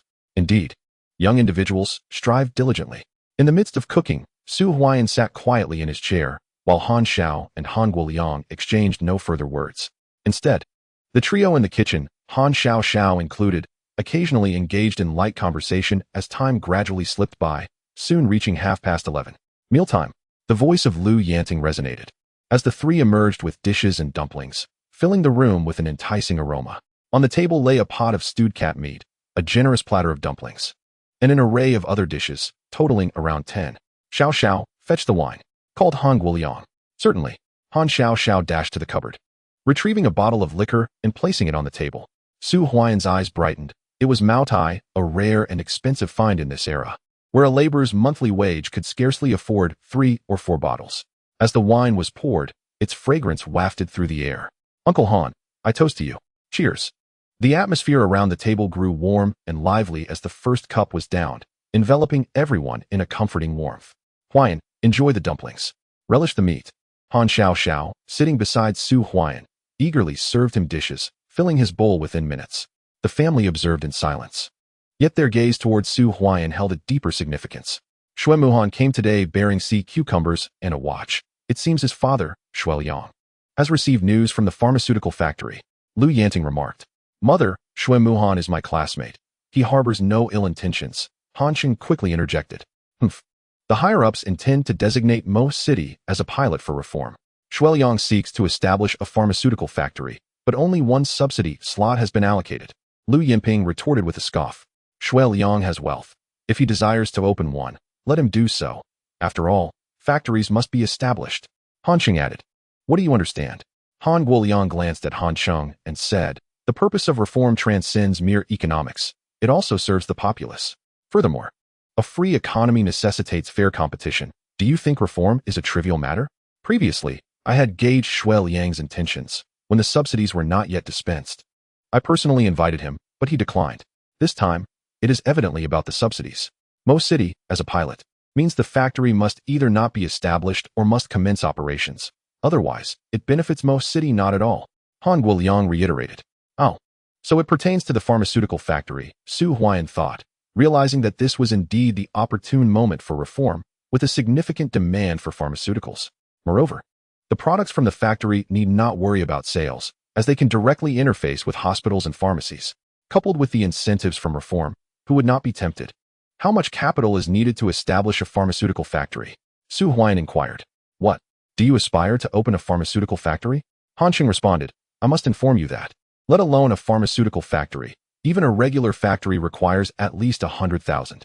A pharmaceutical factory demands even more, alongside a substantial array of equipment. Currently, Mo City hosts a dozen factories of various sizes, yet not a single pharmaceutical factory exists. Han Qing replied coldly. How dare you speak like that? Why can't Huaiyan establish a pharmaceutical factory? Han Xiaoxiao couldn't help but inquire. All right. Han Guoliang waved his hand and replied, to open a pharmaceutical factory. The foremost requirement is capital, which must be at least 300,000 to 400,000. Since this is a pilot reform project, the government can provide a subsidy of around 100,000, meaning a foundational capital of 20,000 to 30,000 is essential. Shui Liang's intention to open a factory was also motivated by the available subsidies. Furthermore, there are pharmaceuticals that must undergo governmental review before a factory can be established. Han Guoliang explained. Capital and pharmaceutical patents. These are matters with which Su Huaiyan was well acquainted. In his previous life, he had founded several medical companies, including those involved in pharmaceuticals and medical devices, all of which were leading enterprises in the domestic market. When does it commence? Su Huaiyan inquired. The first conference before the Lantern Festival will discuss this matter. Previously, pharmaceutical factories were only found in provincial capitals. However, the reform has made it clear that pharmaceuticals are essential basic commodities, leading the authorities to approve subsidies for Mo City to serve as a pilot. Within 3 to 5 months, this will be finalized, Han Guoliang stated. Chapter 81. The identity of the father-in-law. What is Han Guoliang's true identity? Su Huaiyan pondered silently. In his past life, all he knew was that Han Xiaoxiao's parents worked in a government unit, and her elder brother was in the military district. The specifics of their identities remained unknown to him, yet it was evident that Han Guoliang's identity was far from ordinary, given his knowledge of such policy details. Moreover, Shui Liang, the vice president of the municipal hospital, sought out Han Guoliang to open a pharmaceutical factory, indicating that Han Guoliang's standing was undoubtedly superior. Such matters are best left for you young people to ponder. Even with the subsidies for the pilot reform, it's not something just anyone can undertake. Han Guoliang remarked. Su Huaiyan nodded, yet he began to formulate a plan. Wasn't he striving to gather capital in anticipation of this opportunity? Merely acquiring medicinal materials would not suffice for substantial profits. Under the initial dividends of the reform and opening, significant wealth could only be achieved by establishing a factory. While Su Huaiyan currently lacked 300,000, it did not mean he would always be without it. By returning with his current funds and seizing the opportunities of the free market, he was confident he could multiply his capital tenfold. However, he refrained from expressing this thought, for at this moment, no one would believe he intended to establish a factory. Action is the ultimate truth. Comrade, come and have some meat.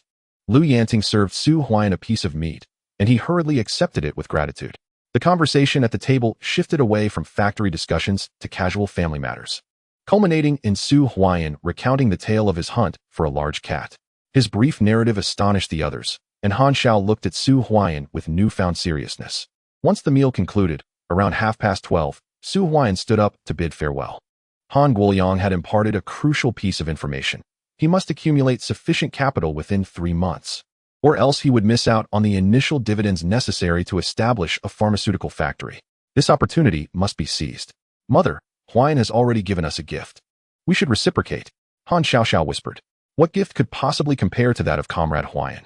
Lu Yanting couldn't help but interject, without mentioning the weighty feline meat. The value of the tiger heart itself amounts to 2 or 300 yuan, a treasure that is rare and hard to come by. How should one reciprocate such a gift? Last time, Huaian presented me with a fine watch. As Han Xiaoxiao spoke, she rolled up her sleeves, revealing an exquisite lady's watch. Upon seeing it, Han Cheng's eyes instantly sparkled. It was evident that this was no ordinary timepiece, but rather a luxurious item. No wonder Han Xiaoxiao had ignored the watch box presented by Xuan Muhan today. She had already possessed something special. Xiaoxiao, how can you accept such a valuable gift from Comrade Huaian? Lu Yanting interjected hastily. Indeed, others echoed, casting glances at Han Xiaoxiao.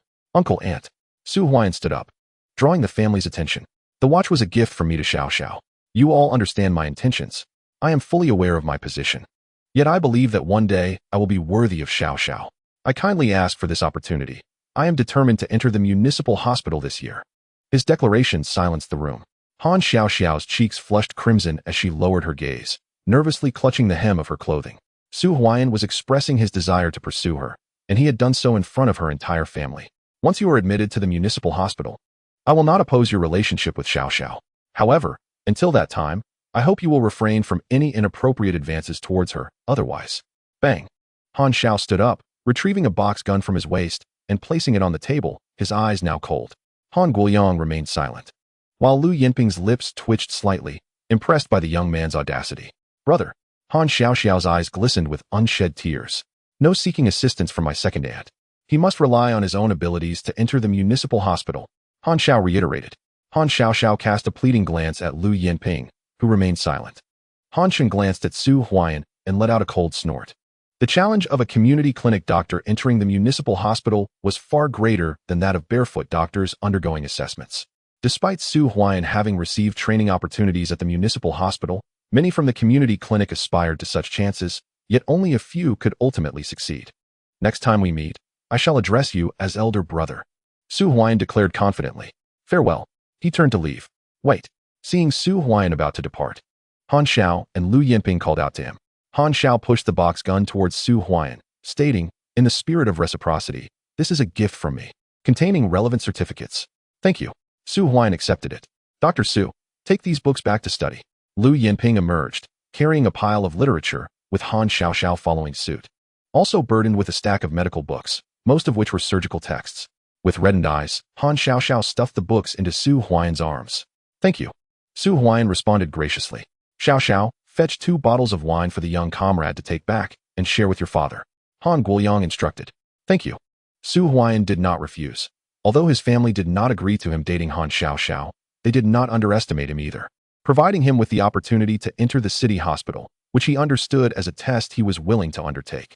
I brought back some dumplings, freshly made, Lu Yanting said, handing Su Huaian a small bag filled with uncooked dumplings. Thank you. Su Huaian expressed his gratitude. What about you, third brother? Han Xiaoxiao turned her gaze towards Han Cheng, who was lazily lounging at the table. What about me? Han Cheng replied hastily. Everyone else has given Huaian a gift. Aren't you going to give him one? Han Xiaoxiao exclaimed with wide eyes. He came to my house without bringing me a gift. Why should I give him one? Han Cheng retorted, irritated. He disliked Su Huaian and certainly did not wish to present him with a gift. Did you not enjoy the big cat meat that Huaian brought? I saw you eating it with great delight. Why don't you go hunt a big cat in the mountains and return the favor? Han Xiaoxiao suggested. Han Cheng's face flushed crimson. Indeed, the big cat meat had been delicious, and he had eaten quite a lot. He looked at his brother-in-law, Su Huaian, with a hint of amusement, curious about what the latter would produce as a gift in return.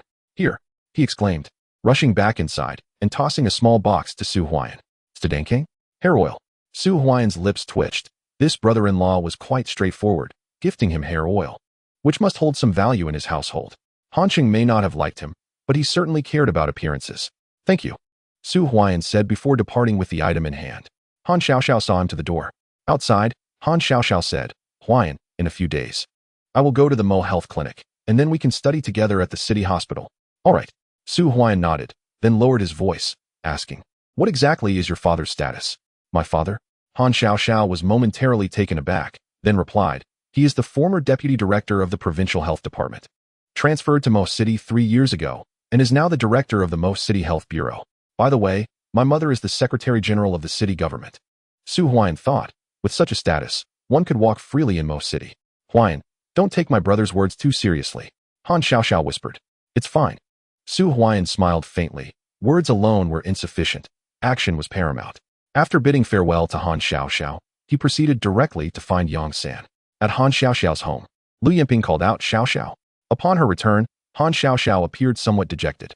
Her elder brother had insisted that Su Huaiyan could only date if he entered the city hospital, which must place immense pressure on him.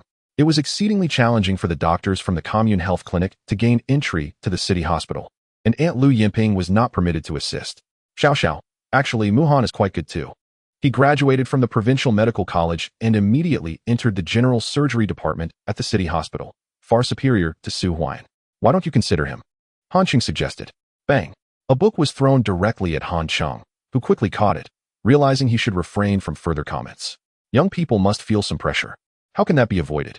Han Guoyang said coldly. Smile, why do you still doubt Su Huaiyan? This lad managed to achieve a B in the last assessment. After 3 months of training, entering the city hospital should pose no challenge. Lu Yinping remarked. Really? Han Xiaoxiao's eyes sparkled with intrigue. Why would I deceive you? Lu Yinping chuckled. I always knew you were the best, second aunt. A radiant smile instantly illuminated Han Xiaoxiao's face. With her joy, the entire family breathed a sigh of relief. Across from the city hospital, a series of gentle knocks echoed at Yang San's shop. As the door swung open, Yang San welcomed Su Huaiyan inside. Upon seeing him return, Su Fong and the others hurriedly gathered around. Brother Huaiyan, where have you been? You've brought back so many things. They assisted in taking the items from Su Huaiyan's arms, with the box of firecrackers being carefully tucked into his padded coat. A secret best kept under wraps for safety. Just bought some books to peruse. Su Huaiyan replied. Is that alcohol? Dumplings? What is this? The others gazed curiously at the assortment, which not only included a pile of books, but also dumplings, drinks, and a finely crafted bottle, the contents of which they could not identify. Third Master, we must take our leave. Su Huaiyan smiled at Yang San. Won't you stay a bit longer, Dr. Su? Yang San inquired eagerly. It's getting late. If we don't leave now, we might not reach home before dark. I'll come by again when the opportunity arises. Su Huaiyan responded with a grin. Young man, I have a business proposition. Are you willing to discuss it? Yang San looked at Su Huaiyan intently. Oh. Su Huaiyan paused slightly before turning to Su Fong and the others. You wait for me outside. I have something to discuss with Third Master. All right. The trio stepped outside, cradling the items.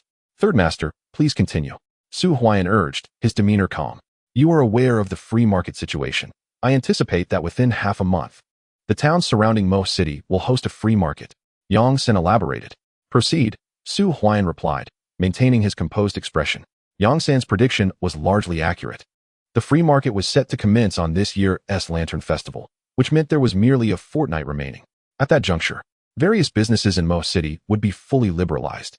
You can establish a purchasing station and store in Tianyuan town ahead of time, building your reputation. When the free market opens, the extent of your business will depend on your own capabilities. Yang San advised with a smile. And then? Su Huaiyan inquired with a twinkle in his eye. I require furs and medicinal materials. Yang San declared. The pursuit of medicinal materials was indeed Yang San's true aim. Initially, he had intended to personally venture into the countryside to establish a purchasing station, but with Su Huaiyan's involvement, that was no longer necessary. However, he understood the importance of securing Su Huaiyan's allegiance, knowing that once the free market commenced, Su Huaiyan would have options beyond him. Absolutely. Su Huaiyan readily agreed. Third Master, I too have a business proposition. He lowered his voice, looking earnestly at Yang San. Dr. Su, do share. Yang San responded with a smile. If I am not mistaken, did your ancestors not serve as imperial physicians? Su Huaiyan remarked. Continue. Yang San squinted slightly. Indeed. His ancestors hailed from a lineage of medical practitioners. However, in this era, fearing persecution, they had long forsaken everything, even the remnants of their past. Now that Mo City had become a pilot for reform, the Third Master only aspired to open a pharmacy. Had he never considered establishing a pharmaceutical factory? Su Huaiyan chuckled lightly. A pharmaceutical factory. Yang San's body trembled at the thought. Mo City is a pilot? A pharmaceutical factory? Where had Su Huaiyan obtained such information? He had expended considerable effort to glean this news from the Health Bureau. Su Huaiyan's identity only deepened Yang San's curiosity. Third Master, let us discuss this in detail next time. Su Huaiyan turned and left with a cheerful smile. There was no need to elaborate. Once everything was laid out clearly, the allure would dissipate. Just a single remark was sufficient to ignite a plethora of thoughts within Yang San. In his previous life, Yang San had opened a pharmaceutical factory only after leaving Mo City, which meant that he had missed the opportunity presented by this pilot phase. Yet, he undoubtedly possessed the capability. By revealing this information to Yang San, Su Huaiyan was seeking a partnership. After all, Shuai Yang from the city hospital also aspired to establish a pharmaceutical factory. Moreover, considering Yang San's ancestral ties to medicine, he must have relevant formulas at hand. With the inception of a pharmaceutical factory, the focus would naturally be on traditional Chinese medicine, which required proper prescriptions for approval. Third Master, how does Su Huaiyan know about the pharmaceutical factory? Lu Er stepped forward anxiously. Where did Su Huaiyan go this morning? Yang San inquired. He went towards the city hospital's staff quarters. Lu Er replied promptly. The city hospital? Yang San's brow furrowed, coughing lightly, as if it pertained to an old wound. He continued, from now on, whenever Su Huaiyan visits, ensure that I am notified personally to welcome him. Also, prepare a gift. I wish to pay a New Year's visit to Deputy Director Lu. Understood. Lu Er nodded eagerly. Let us go. After Su Huaiyan exited, he called for Su Fong and the others. A group departed the city, pushing their bicycles along the way. Su Fong and the others were brimming with excitement, while Su Huaiyan maintained a serene demeanor. With 20,000 yuan in his pocket, he felt empowered to act decisively. Upon returning, his first order of business would be to instruct Su Fong and the others to continue procuring medicinal materials from other collectives. Furthermore, he aimed to select a storefront in town before the free market opened, establishing a procurement station. There were 4 communes surrounding Tianyuan town, and when the free market commenced during the Lantern Festival, households would bring out all their stored medicinal materials in a frenzy. If he could capture 30% of the fur and medicinal material business from the 4 communes, the 20,000 yuan he held could multiply tenfold. Chapter 83. The family stunned. After approximately 3 hours, Su Huaiyan and Su Fong finally returned to Lingnan Brigade, nearing 5 o'clock. Huaiyan. As soon as they entered the yard, Su Zheng emerged, followed by Lu Chui and his sister-in-law Chen Xiuxiu, along with his younger brother Su Huaigua and sister Su Huaishui, who hastened to greet him. Are all these bicycles and double-barreled shotguns? Su Fong exclaimed, astonished. 3 bicycles and 3 double-barreled shotguns. What a fortune this must amount to. Moreover, the 3 from the Su family were clad in new cotton garments. What a substantial gain had Su Huaiyan reaped from his excursion into the city. Father, how much medicinal material did uncle purchase in total? Su Huaiyan inquired, setting down his belongings and directing his gaze towards Su Zheng. Approximately 100 or so pounds. Su Zheng promptly replied. The medicinal materials dispatched this time amounted to over 300 pounds in total, with nearly half being supplied by Su Xingchuan. The combined contributions of uncle and Su Zheng barely exceeded half of the total. And what of the ginseng? Su Huaiyan pressed further. About 70 or 80 roots. Su Zheng responded. As per the previously agreed price with uncle, I shall compensate him at double the acquisition price for the medicinal materials, including the ginseng. This round, the average purchasing price of the medicinal materials hovers around $1.40. Thus we shall calculate based on that. 100 pounds equates to $140, while the ginseng, at 50 cents per root, amounts to $40, culminating in a total of $180. Su Huaiyan articulated. The initial capital for purchasing the medicinal materials was indeed provided by Su Huaiyan. Thus, the sum being allocated to Su Fong effectively represents his earnings, totaling $180. This is not a matter of Su Huaiyan withholding more, but rather adhering to established protocols. With his involvement, uncle need not worry about future profits. Uncle, here is $180. Su Huaiyan declared, placing 18 crisp bills on the table. Su Huailuo and Su Huiming's eyes sparkled with excitement. After all, this was over $100, a sum that would take an entire year's settlement within the team to accumulate. The speed of earning was astonishing. Huaiyan, today you have gifted a double-barreled shotgun and a bicycle. This $180 is still insufficient. I cannot accept it. Su Fong insisted. Upon hearing this, both Su Huiming and Su Huailuo nodded in agreement. Bicycles were a rarity within the team, and double-barreled shotguns were few and far between. The combined value of the two exceeded several $100s. Uncle, please accept the money, Su Huaiyan urged, pressing the cash into Su Fong's hands. Su Fong attempted to return it, but was halted by Su Huaiyan, who then addressed the 3. Now that we possess the procurement certification from the health clinic and have nearly gathered all the medicinal materials from the team, I plan to expand our purchasing scope. Brother Huaiyan, we shall follow your lead. Su Huiming promptly affirmed. Starting tomorrow, you will all head to Chenjiadao to procure medicinal materials and furs.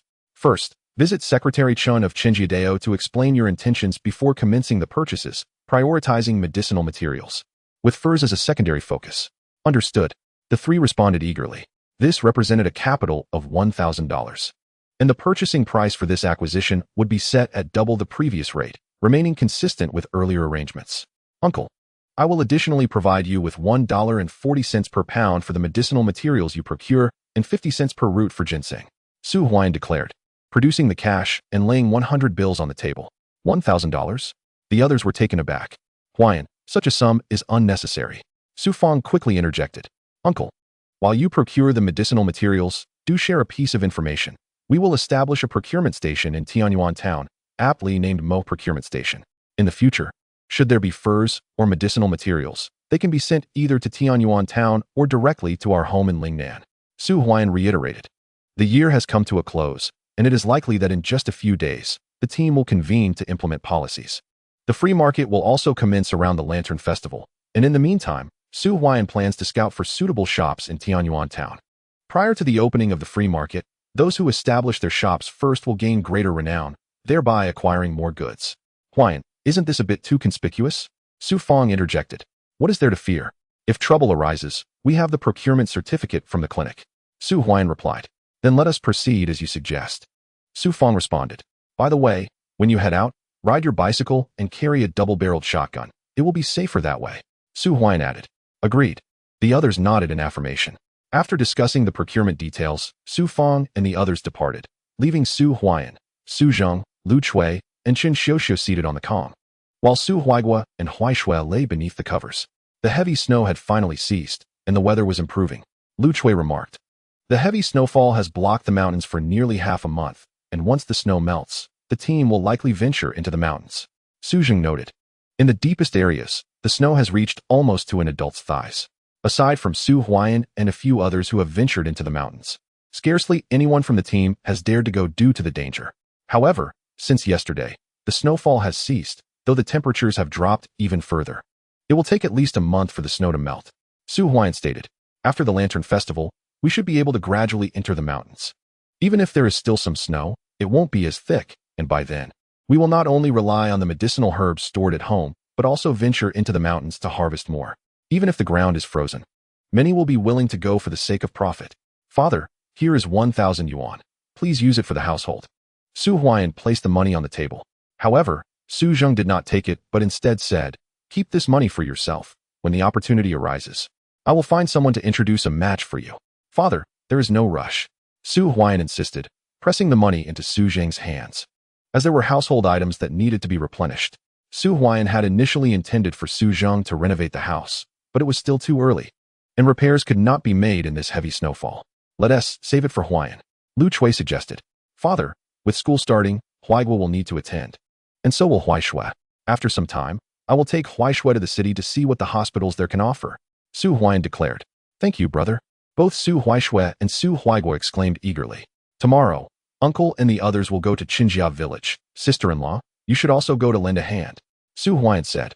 Since Chen Xiuxiu was originally from the Chen family team, her presence would be beneficial, and it would also provide her an opportunity to visit her family. As for past grievances, Su Huaiyan chose not to dwell on them. Indeed, Chen Xiuxiu nodded. Once I establish the procurement station in town, sister-in-law, you can assist as an accountant in receiving goods. Su Huaiyan smiled. Chen Xiuxiu, who was also a high school student, had been agreeable to the marriage primarily because of Chun Huaiping's connection to the military factory. If it weren't for that, Chun Jianjun would not have consented to the union. In matters of bookkeeping and receiving goods, Chen Xiuxiu was even more adept than Su Zheng. Huaiyan, how much did you earn this time? Su Zheng inquired with curiosity.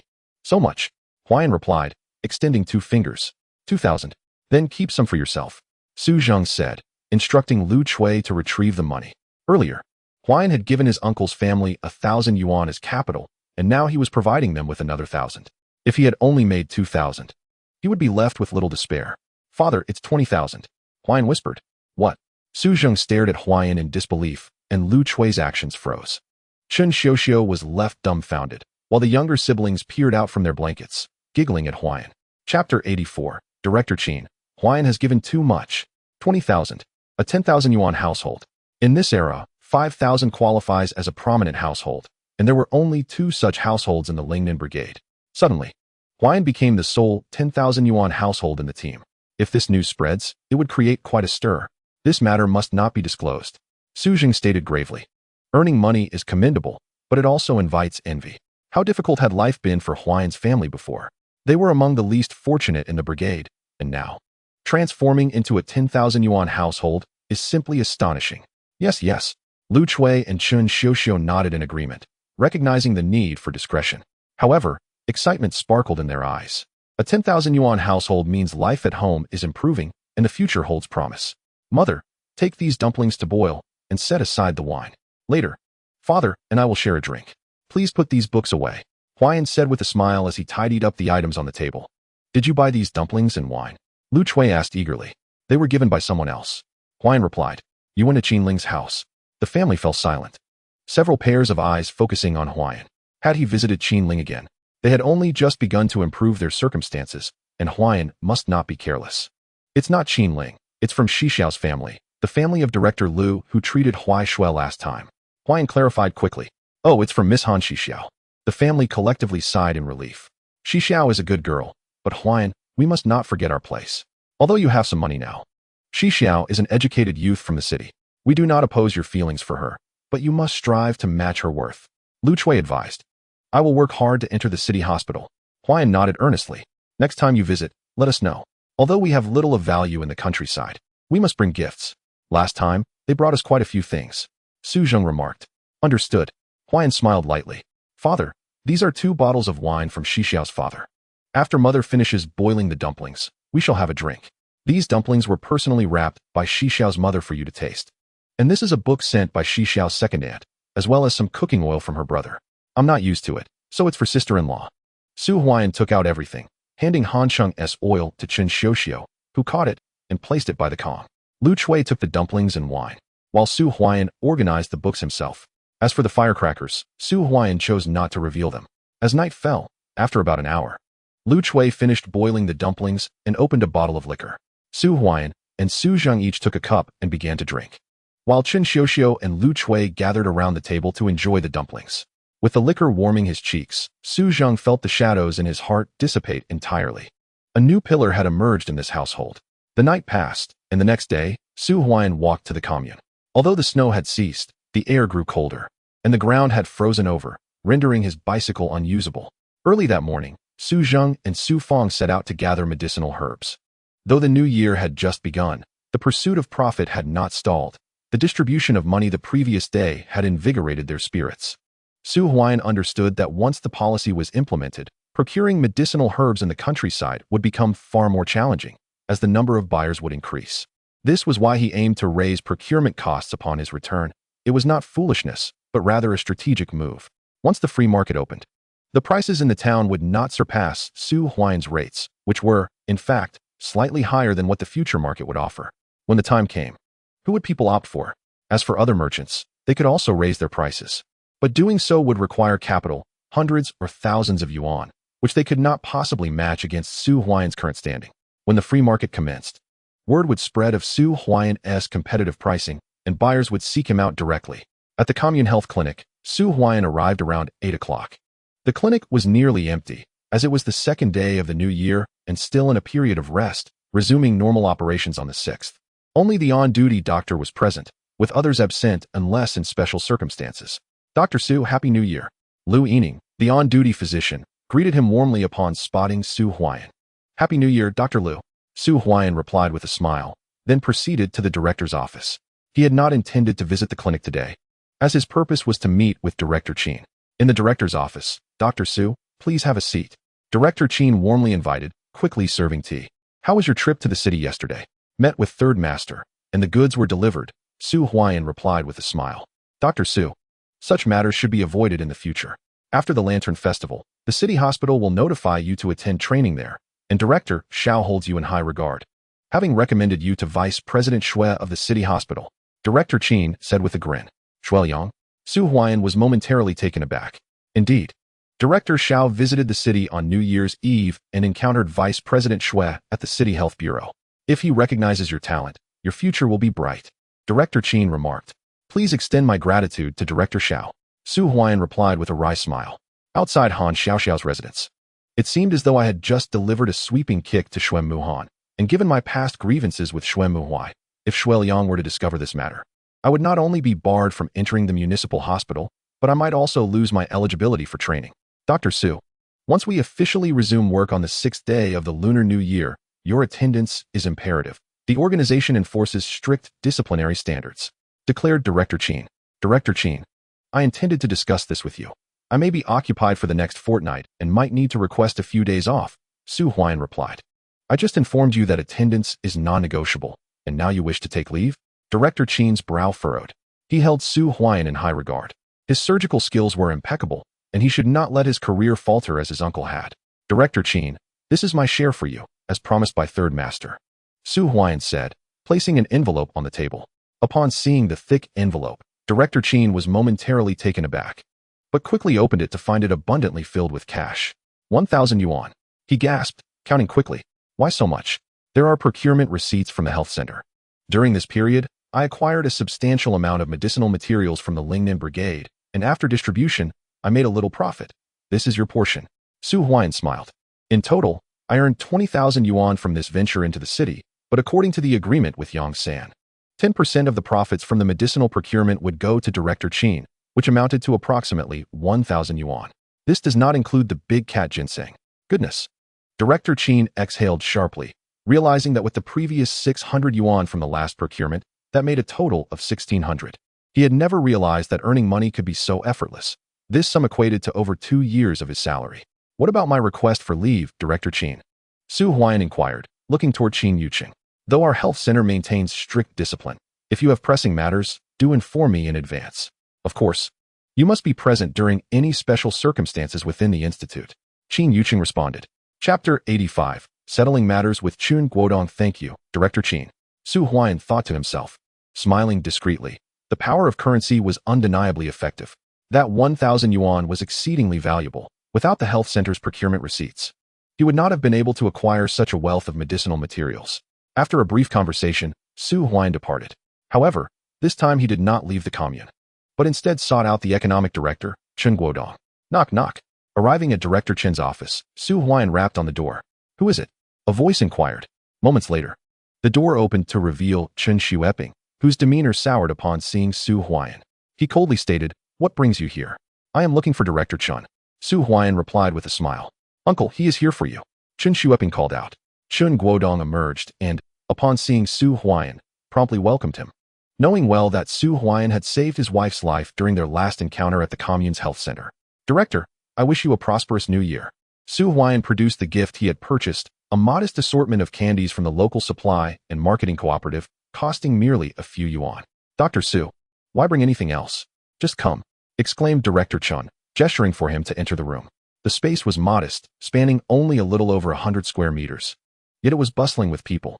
In addition to Director Chin's parents, there were 4 daughters of varying ages standing before the table, the eldest being around 12 or 13. Uncle, please have some tea. A cup of steaming tea was offered to Su Huaiyan, and then Chun Guodong called out, prompting the elderly couple to usher the 4 girls into another room. The hall was left with just Su Huaiyan, Director Chun, and Chen Xueping. Dr. Su, I intended to personally express my gratitude in a few days. Director Chen hurriedly stated. As the doctor of the commune, it is my duty. Su Huaiyan replied with a smile. Please, take a seat. Director Chen placed dried fruits and sunflower seeds on the table, while Chen Xueping's expression darkened. He could not forget the sting of Su Huaiyan's slap at the police station, and he still felt the ache on his face. Director Chen, I actually came to discuss a matter today. Su Huaiyan spoke softly.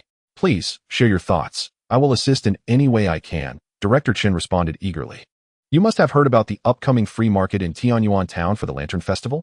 Su Huaiyan inquired. Director Chen glanced at Su Huaiyan and continued. I just received news stating that Mo City is initiating a reform pilot, and all major towns under Mo will establish free markets. Likely around the time of the Lantern Festival. Being the economic director of the commune, he was naturally informed about matters concerning economic recovery. Dr. Su, are you considering engaging in trade in Tianyuan town? Chen Xueping interjected coldly. Precisely. Su Huaiyan nodded. What else would one do at a free market? Dr. Su, if you aim to sell goods, you should bring along your furs and medicinal herbs. There will undoubtedly be buyers in Tianyuan town, and you need not trouble my uncle for such trivial matters. Chen Xueping remarked. Su Huaiyan remained silent.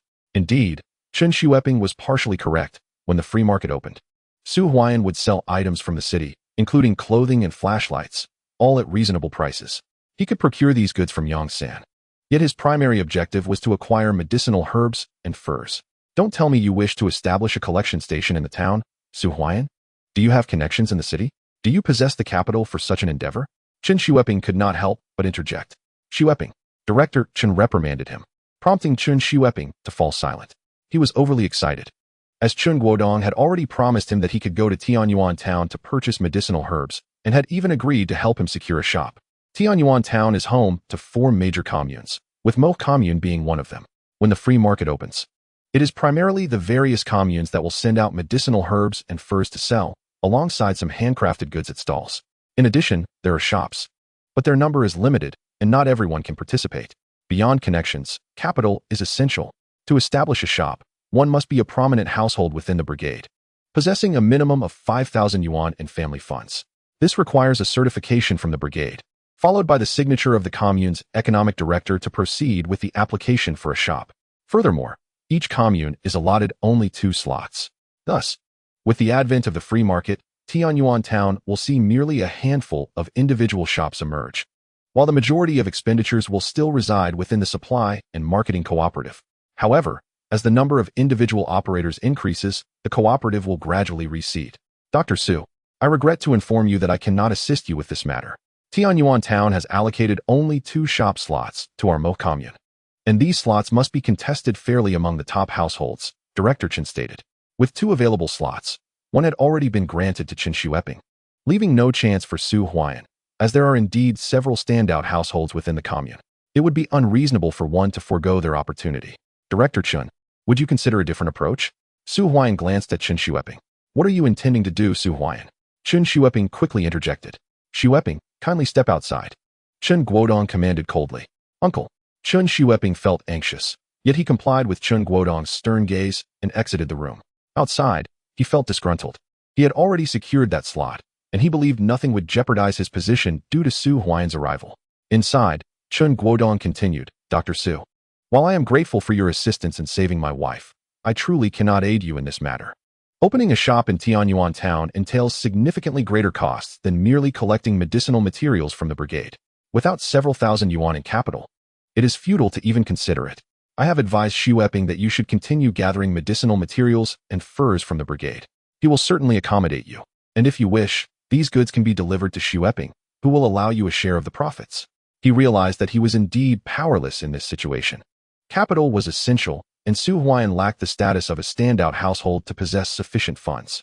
Director, Su Huaian placed an envelope on the table. Dr. Su, Director Chen began to respond, but he watched as Su Huaian opened the envelope and began counting out crisp bills before him. Upon reaching 50 bills, Chen Guodong shifted uncomfortably. Finally, he halted at 100 bills, totaling 1,000 yuan. Director, I wish to acquire both shop slots in Mo commune, one for selling goods, a variety of fine city items including cotton jackets and flashlights, and the other for procurement, as I intend to gather medicinal materials and furs from all brigades. In addition to this 1,000 yuan, I shall also offer you 10% of the shop's profits. How does that sound? Su Huaian proposed with a smile. 1,000 yuan, plus 10% of the profits. Chen Guodong swallowed hard. Could Su Huaian truly possess even 5,000 yuan in capital? The funds were hardly in question. As for the shop slots, despite his prior commitment to Chen Xueping, he pondered whether Xueping had the capability to earn significant profits. If he had possessed such ability, he would have been promoted long ago. Dr. Su, I can only guarantee you one slot, Chen Guodong replied. I assure you that after the establishment of the free market, you will receive no less than 2,000 yuan. Su Huaian stood firm. At least 2,000? If that is the case, does it not imply that Su Huaian stands to earn at least 20,000?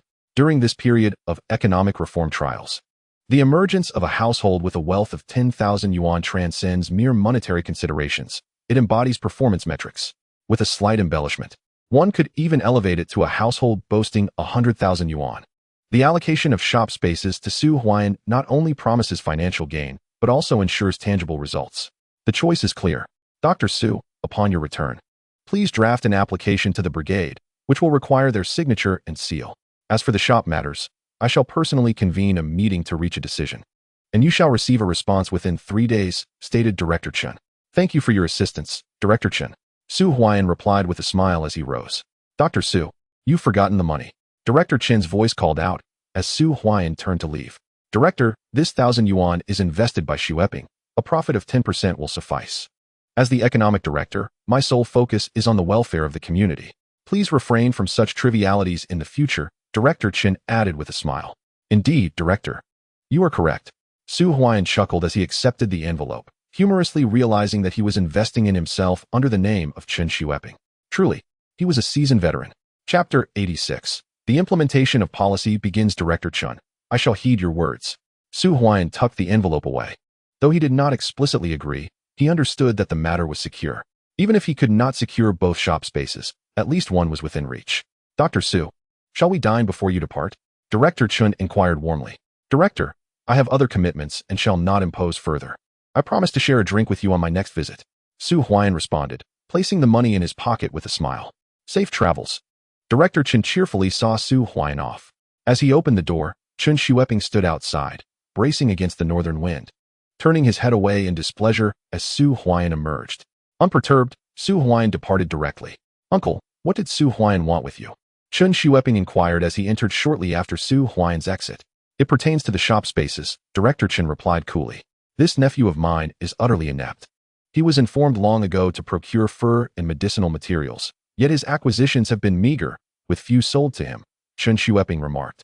Meanwhile, Su Huaiyan, though not disclosing the source of his funds, was not to be underestimated. It was evident that he had procured a significant quantity of goods under the guise of the health clinic. The early part of the year was the most lucrative time, yet Chen Xueping failed to capitalize on it. Rather than seeking trouble with Su Huaiyan, he should have focused on collecting more materials. Uncle, you promised me that when the free market opens on the Lantern Festival, I would receive a shop space. The profits from that shop, 30%, are yours. We could easily earn a couple of thousand. Chen Xueping pressed eagerly. A couple of thousand? Director Chen shook his head. Su Huaiyan has already amassed 1,000 with just a modest investment. Your aspirations for a mere couple of thousand reveal a significant disparity. The shop will be allocated to Su Huaiyan. We shall collaborate under your name, and I will retain 10% of the profits, Director Chen concluded. Furthermore, regarding the matter of the shop, you need not concern yourself. I will inform Su Huaiyan, and you shall deliver the medicinal herbs you procure to him. I shall ensure he offers you a discount, Director Chen stated. Uncle, Chen Xueping was taken aback. How could a previously agreed matter suddenly change? Humph. How much capital do you possess to open a shop? Additionally, refrain from causing trouble for Su Huaiyan in the future. Director Chen snorted coldly. Chen Xueping opened his mouth but remained silent, harboring deep resentment towards Su Huaiyan. Delivering goods to Su Huaiyan, even if he were willing to offer a discount. How much could he possibly earn? It paled in comparison to opening a shop. At the commune, after departing from Director Chen's residence, Su Huaiyan made his rounds. Visiting the commune director, the commune secretary, and Director Xiao, everyone of significance within the commune received his visit. He brought no extravagant gifts, merely some inexpensive candies. It was all about familiarizing himself. At last year's year-end meeting, Su Huaiyan had been recognized as an outstanding doctor at the health center and had even taken the stage to speak. Thus, he was met with great enthusiasm by those he personally visited. At 5 in the afternoon, Su Huaiyan finally returned home. Huaiyan. As soon as he stepped inside, Lu Chui hurriedly presented the meal she had prepared. Shortly thereafter, Su Zheng and Su Feng returned as well, though their expressions were far from cheerful. What happened? Su Huaiyan inquired. Brother Huaiyan, we scoured the Chun family brigade today, but only managed to gather about 20 to 30 pounds of medicinal herbs. A mere 30 or so pieces of fur, and roughly a dozen ginseng roots. Most people simply shut their doors upon seeing us. Su Huaiming reported. Did you mention the shop in Tianyuan town? Su Huaiyan asked. We did. Su Feng replied. That is to be expected. Just continue your procurement efforts. Remember to inform them about the procurement station in Tianyuan town, and let them know that Huaiyan's procurement prices are the highest in the area. Su Huaiyan instructed. Brother Huaiyan, what good will that do? Our procurement station isn't even established yet. Su Huailuo remarked. The station will be set up in a matter of days. Once Director Chun provides the news, I will select a shop in Tianyuan town, and at that time, the Huaiyan procurement station will be officially registered there. Su Huaiyan assured. The modest quantity of goods received was within Su Huaiyan's expectations. After all, they were not from the same brigade. Even though the Chun family brigade was adjacent to the Lingnan brigade, there was an inherent wariness. If outsiders were to approach for procurement, they might not even open the door. Given that the policy had yet to be implemented, most were hesitant to sell. However, Su Huaiyan remained unperturbed. He understood that even if Su Feng and his companions could only collect a little each day, it still served as a form of advertisement. Once the policy was enacted, allowing free trade of fur and goods in the town, these individuals would inevitably think of their procurement station first. Huaian, shall we continue our rounds tomorrow? Su Feng asked. Yes, continue. Tomorrow, you will go to the Xiaomo commune. If you move quickly, you might visit 2 communes in a day. But before procuring medicinal herbs, ensure you first consult the secretary of their brigade and present the health center's procurement certificate to avoid any complications. Su Huaian instructed. All right. Su Feng nodded. In the following 3 days, Su Huaian made a visit to the commune health center once, on the 4th day of the new year. He had to attend due to his duty.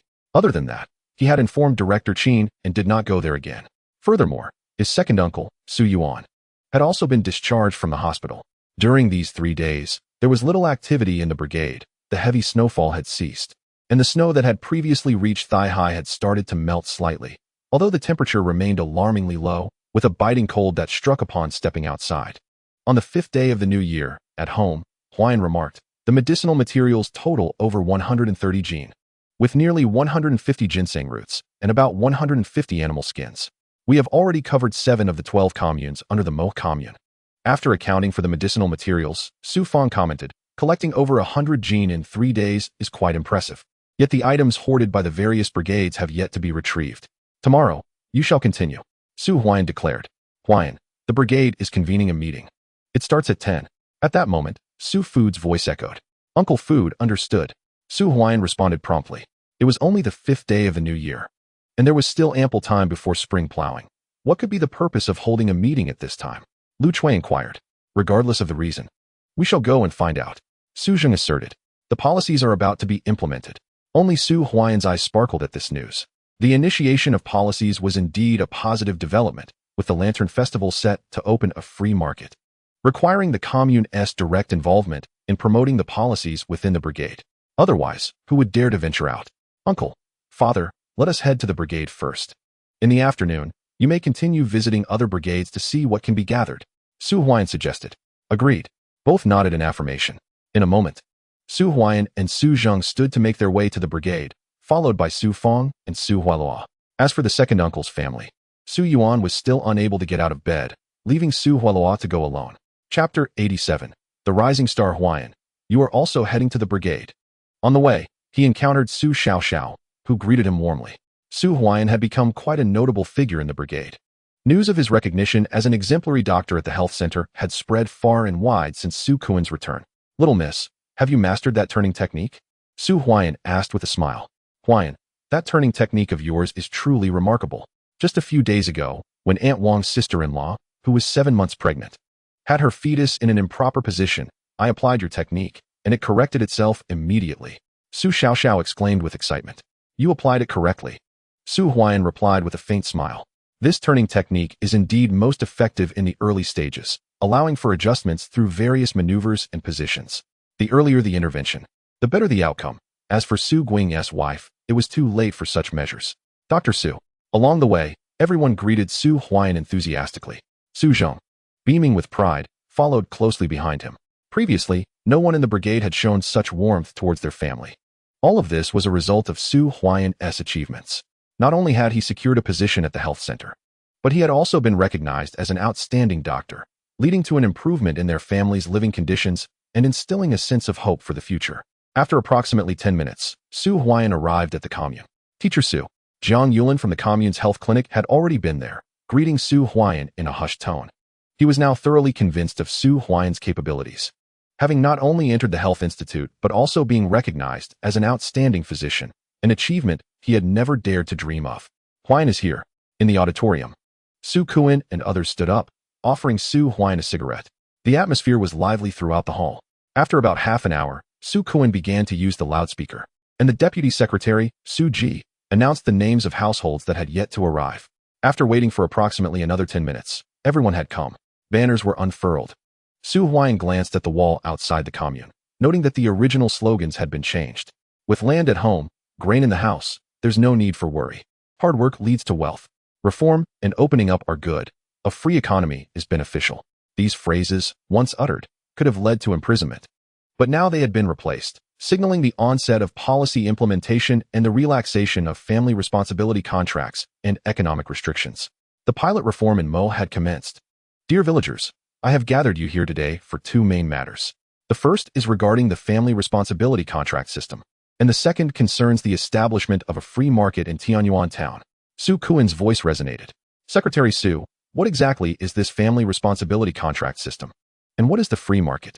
Asked Su Weigua, who operated a tractor, eager for clarification.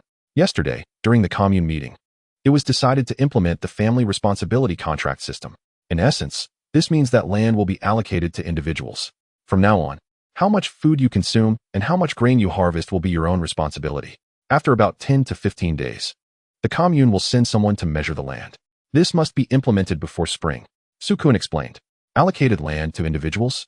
How will that be divided? How much will each person receive? Will there still be grain distributed within the team?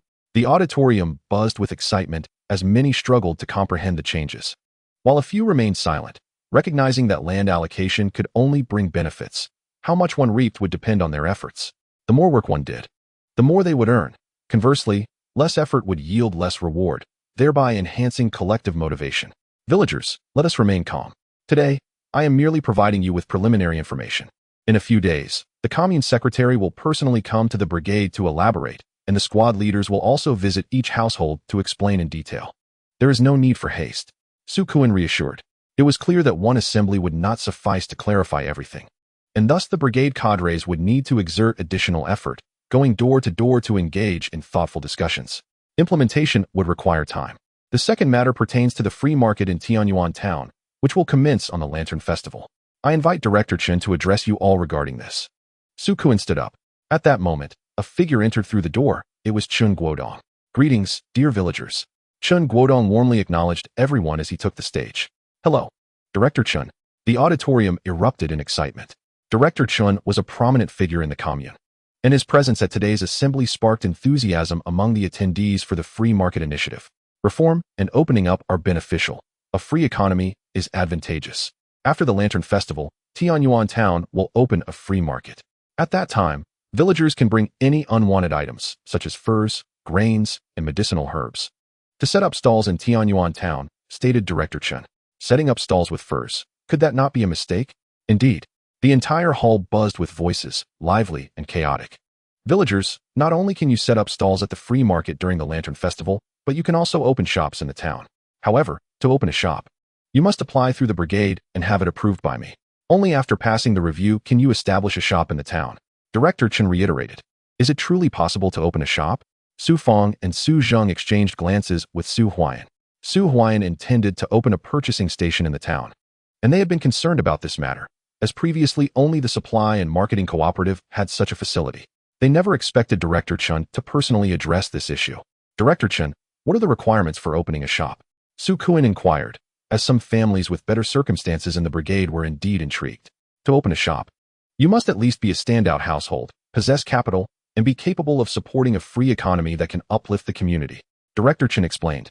A standout household? That requires 5,000 yuan. Our brigade does not have any standout households at present. It seemed opening a shop was unattainable. However, I have some surplus firewood. I wonder if anyone needs it. I also have a few pieces of fur.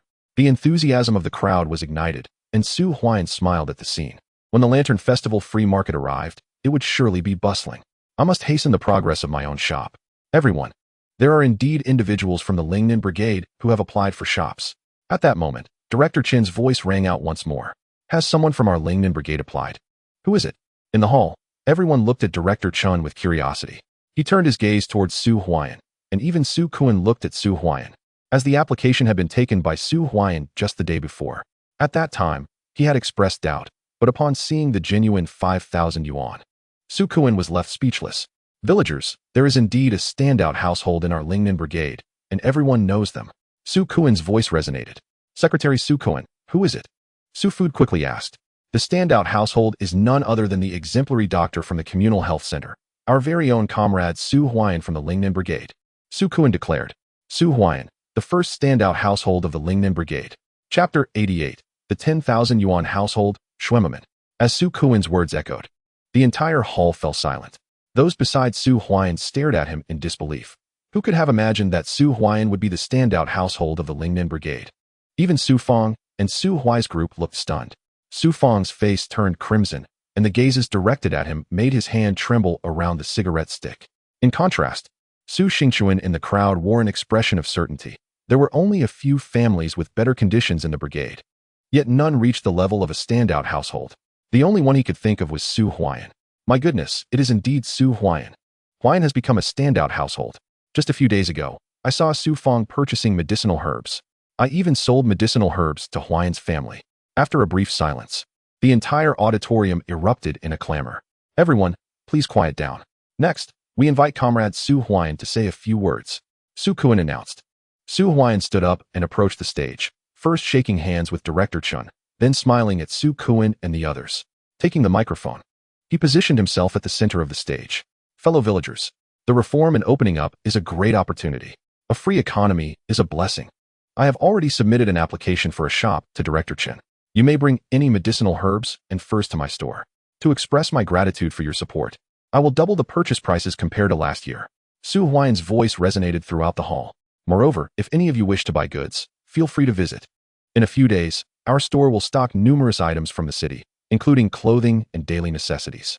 If you bring over 5 pounds of medicinal herbs or more than 5 furs, you will receive a 2 yuan discount on your purchases. Su Huaian continued to proclaim. With the price of medicinal herbs doubled, wouldn't that mean 2 or 3 yuan per pound? And as for furs, I still have some at home. The audience was invigorated, and after a few more words from Su Huaian, he stepped down. Following him were Director Chun and Su Kuan, continuing the discussions, with villagers eagerly raising their questions. The gathering concluded around noon. As the meeting ended, Su Huaian exited the hall. Dr. Su, just as he was about to seek out Director Chun, he was pleasantly surprised to find the director approaching him with enthusiasm. He had received news from Su Kuan. Su Huaian promptly presented 5,000 yuan in cash. You truly are a standout. When Su Huaian sought him out that day, Director Chen had suggested he file an application with the brigade first, indicating a desire to verify the funds, although he felt too shy to voice it outright. Now he was completely at ease. Regarding the shop matter, Director Chen whispered. Oh, Su Huaian paused momentarily, then smiled. Director Chen, you need not worry about my financial situation. It's not a matter of funds. There are only 2 shop allocations available in this free market, yet we have 7 or 8 standout applicants. Moreover, there is one household with 10,000 yuan who has personally applied.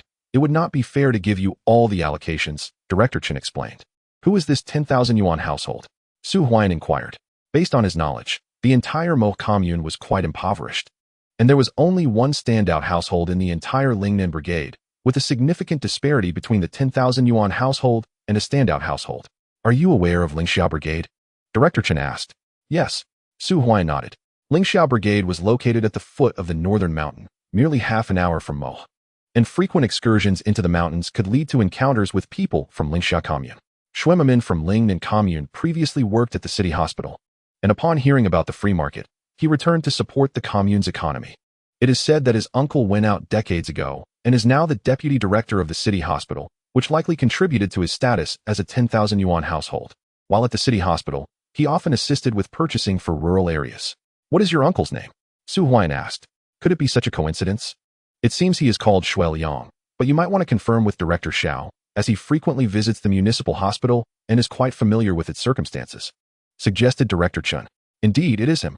Su Huaian hesitated momentarily. Huaian intends to establish a pharmaceutical factory, and his nephew is hoping to profit from the free market? Su Huaian initially thought he would encounter this situation only upon arriving at the municipal hospital, yet it unfolded so swiftly. Dr. Su, I have heard that Director Xiao recommended you to the municipal hospital. This Uncle Xuemamin serves as the deputy director there. If you can cultivate a good rapport with him, gaining entry into the municipal hospital will become considerably easier. Director Chen whispered. Thank you. Su Huaian replied with a faint smile. Cultivating relationships?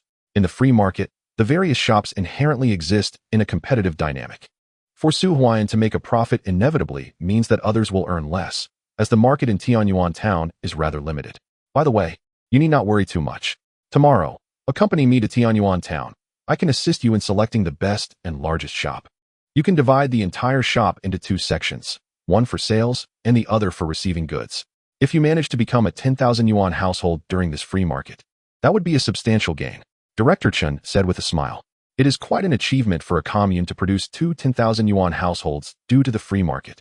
Of course, Chen Guodong has contemplated the idea of 10,000 yuan households, but reaching such a milestone is indeed a formidable challenge. Director Chun, I shall trouble you tomorrow. Su Huaiyan quickly replied. Dr. Su, you are being too modest. Once you become a 10,000 yuan household, I will arrange for the county and city newspapers to cover the story. You must speak highly of me. Director Chen murmured. Absolutely. Su Huaiyan responded with a subtle smile. After a moment, Director Chen departed, and Su Huaiyan returned home. As news of his rise as a prominent figure spread, people along the way greeted him with increased warmth. At home, his family gathered around him, including Su Fong and Su Huailuo. Elder brother, you three will accompany me to the commune tomorrow. Oh, and please chop down a few trees to take to Tianyuan town. I have a use for them. Su Huaiyan instructed. Brother Huaiyan, what purpose do the trees serve?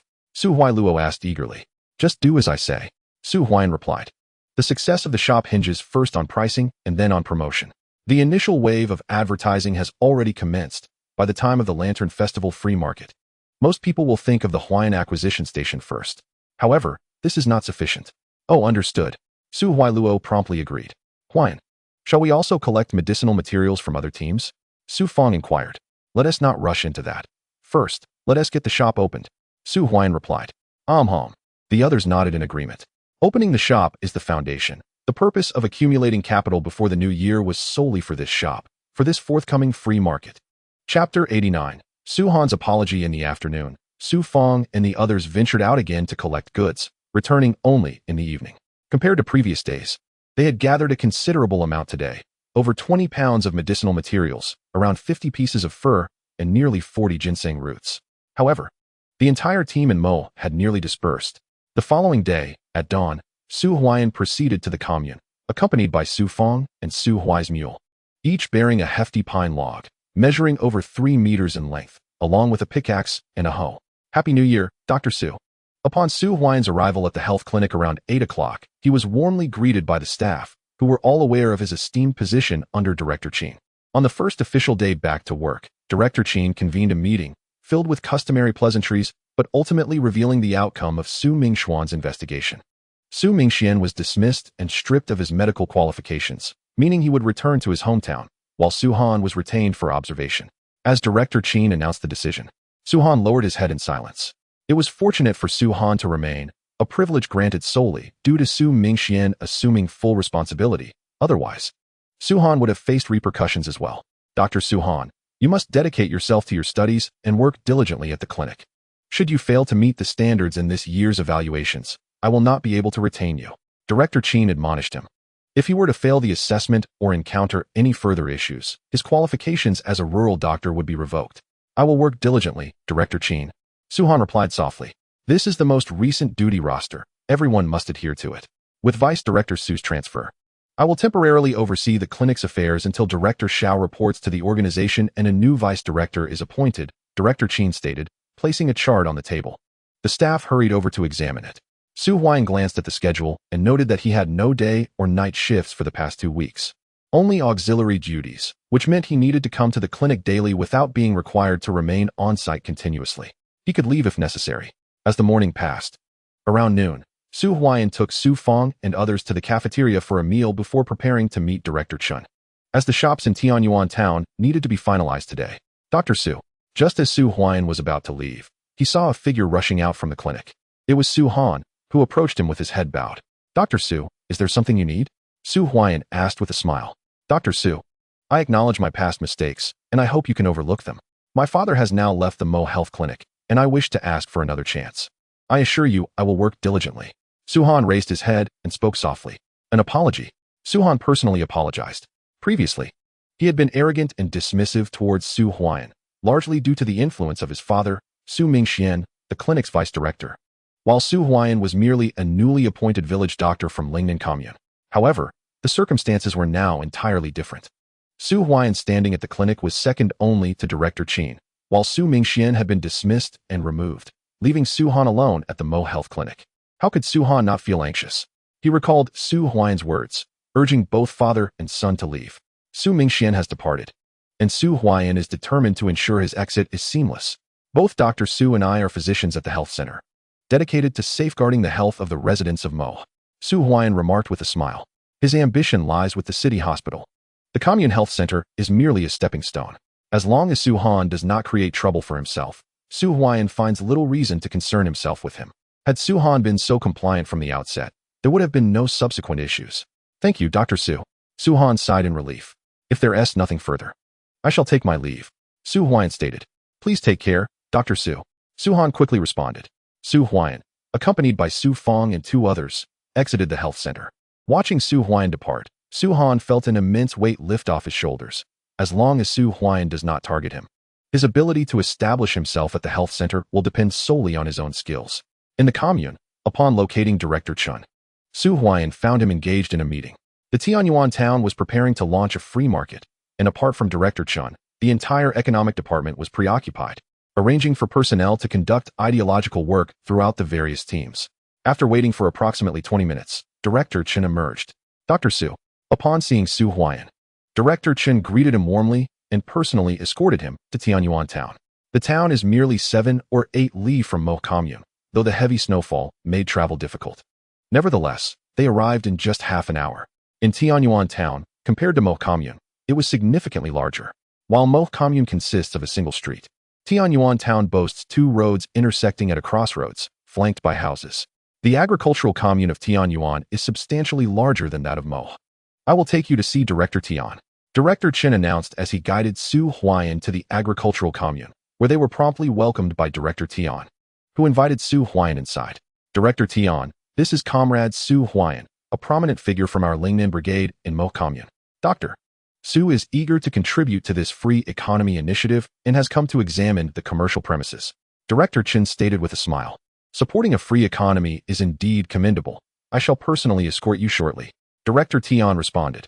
That would be much appreciated, Director Tian. Director Chen replied with a slight smile. Moments later, Director Tian led Su Huaiyan and his companions away from the agricultural commune. They stopped in front of a row of old houses near the crossroads, consisting of 8 old brick structures adorned with banners. Dr. Su, please indicate which unit you prefer. Director Tian said with a smile. Thank you. Su Huaiyan replied with a faint smile, then pointed to the first unit, which was the largest, approximately 200 to 300 square meters, allowing for the possibility of dividing it into 2 separate areas. The others were roughly 150 square meters each. This one will suffice, Su Huaiyan declared. Once you have selected, it cannot be changed.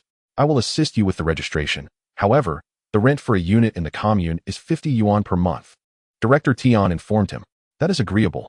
Su Huaiyan responded without hesitation. 50 yuan for such a spacious shop in town was indeed a worthwhile investment. Director Chun. Director Tian was engrossed in his registration when a sudden voice broke through the air. Su Huaiyan turned to see 4 individuals approaching, the foremost of whom appeared to be in his 30s, his face lighting up with delight upon spotting Director Chun.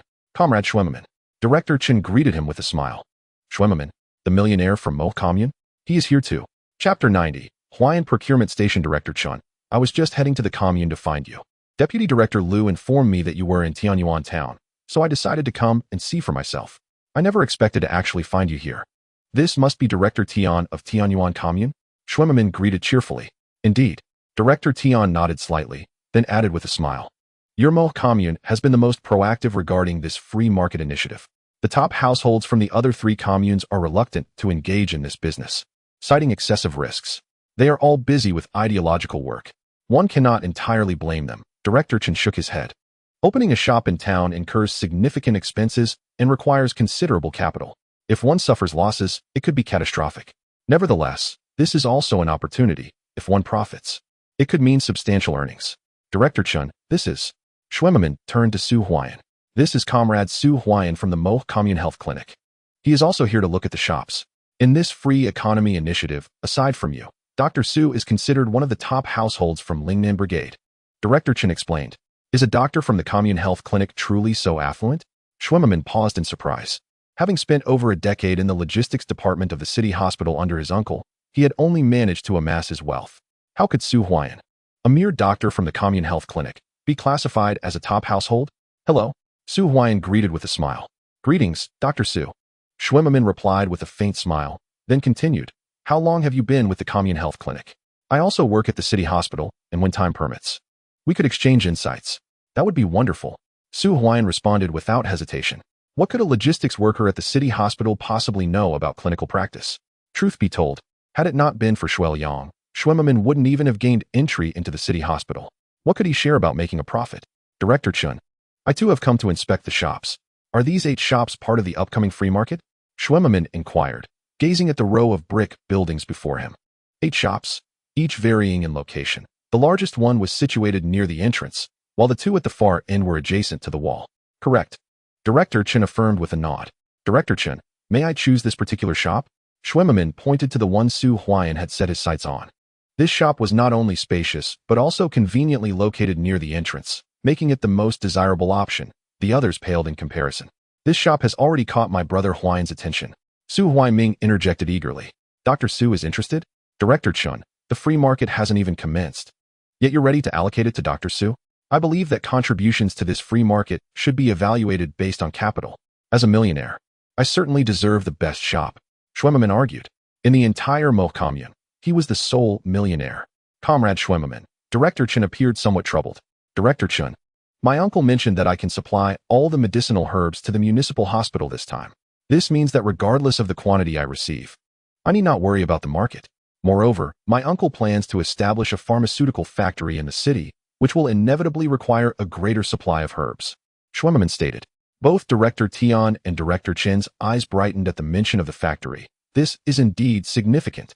Su Huaiyan remained silent. A pharmaceutical factory? It was still only a distant notion, yet in Schwemmerman's words, it seemed certain that his uncle, Shuai Liang, would be the one to establish it. Brother Huaiyan, they are being utterly unreasonable. Su Huailuo exclaimed in frustration.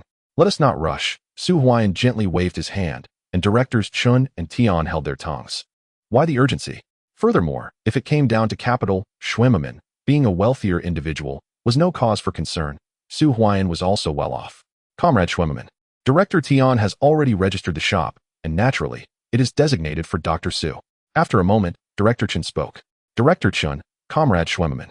The second shop is also quite appealing. Why not register this one instead? Director Tian suggested. That sounds good.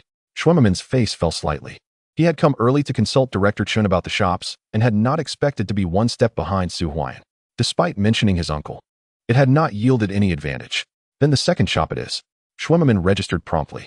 Shortly after, Schwemmerman departed, casting an irritable glance at Su Huaiyan as he left. Dr. Su, should you wish to avoid offending Comrade Schwemmerman, you might consider trading with him. Director Chun remarked as Schwemmerman exited. Thank you, Director Chun, but that is unnecessary. Su Huaiyan replied with a smile. Director Chen's decision was anticipated by Su Huaiyan. Aside from the financial ties to Director Chun, Schwemmerman was currently the only wealthy individual in Mo commune. If Schwemmerman earned a bit more, could he not become a 10,000 yuan household? Su Huaiyan, however, had a different perspective. Achieving the status of a wealthy individual was not difficult.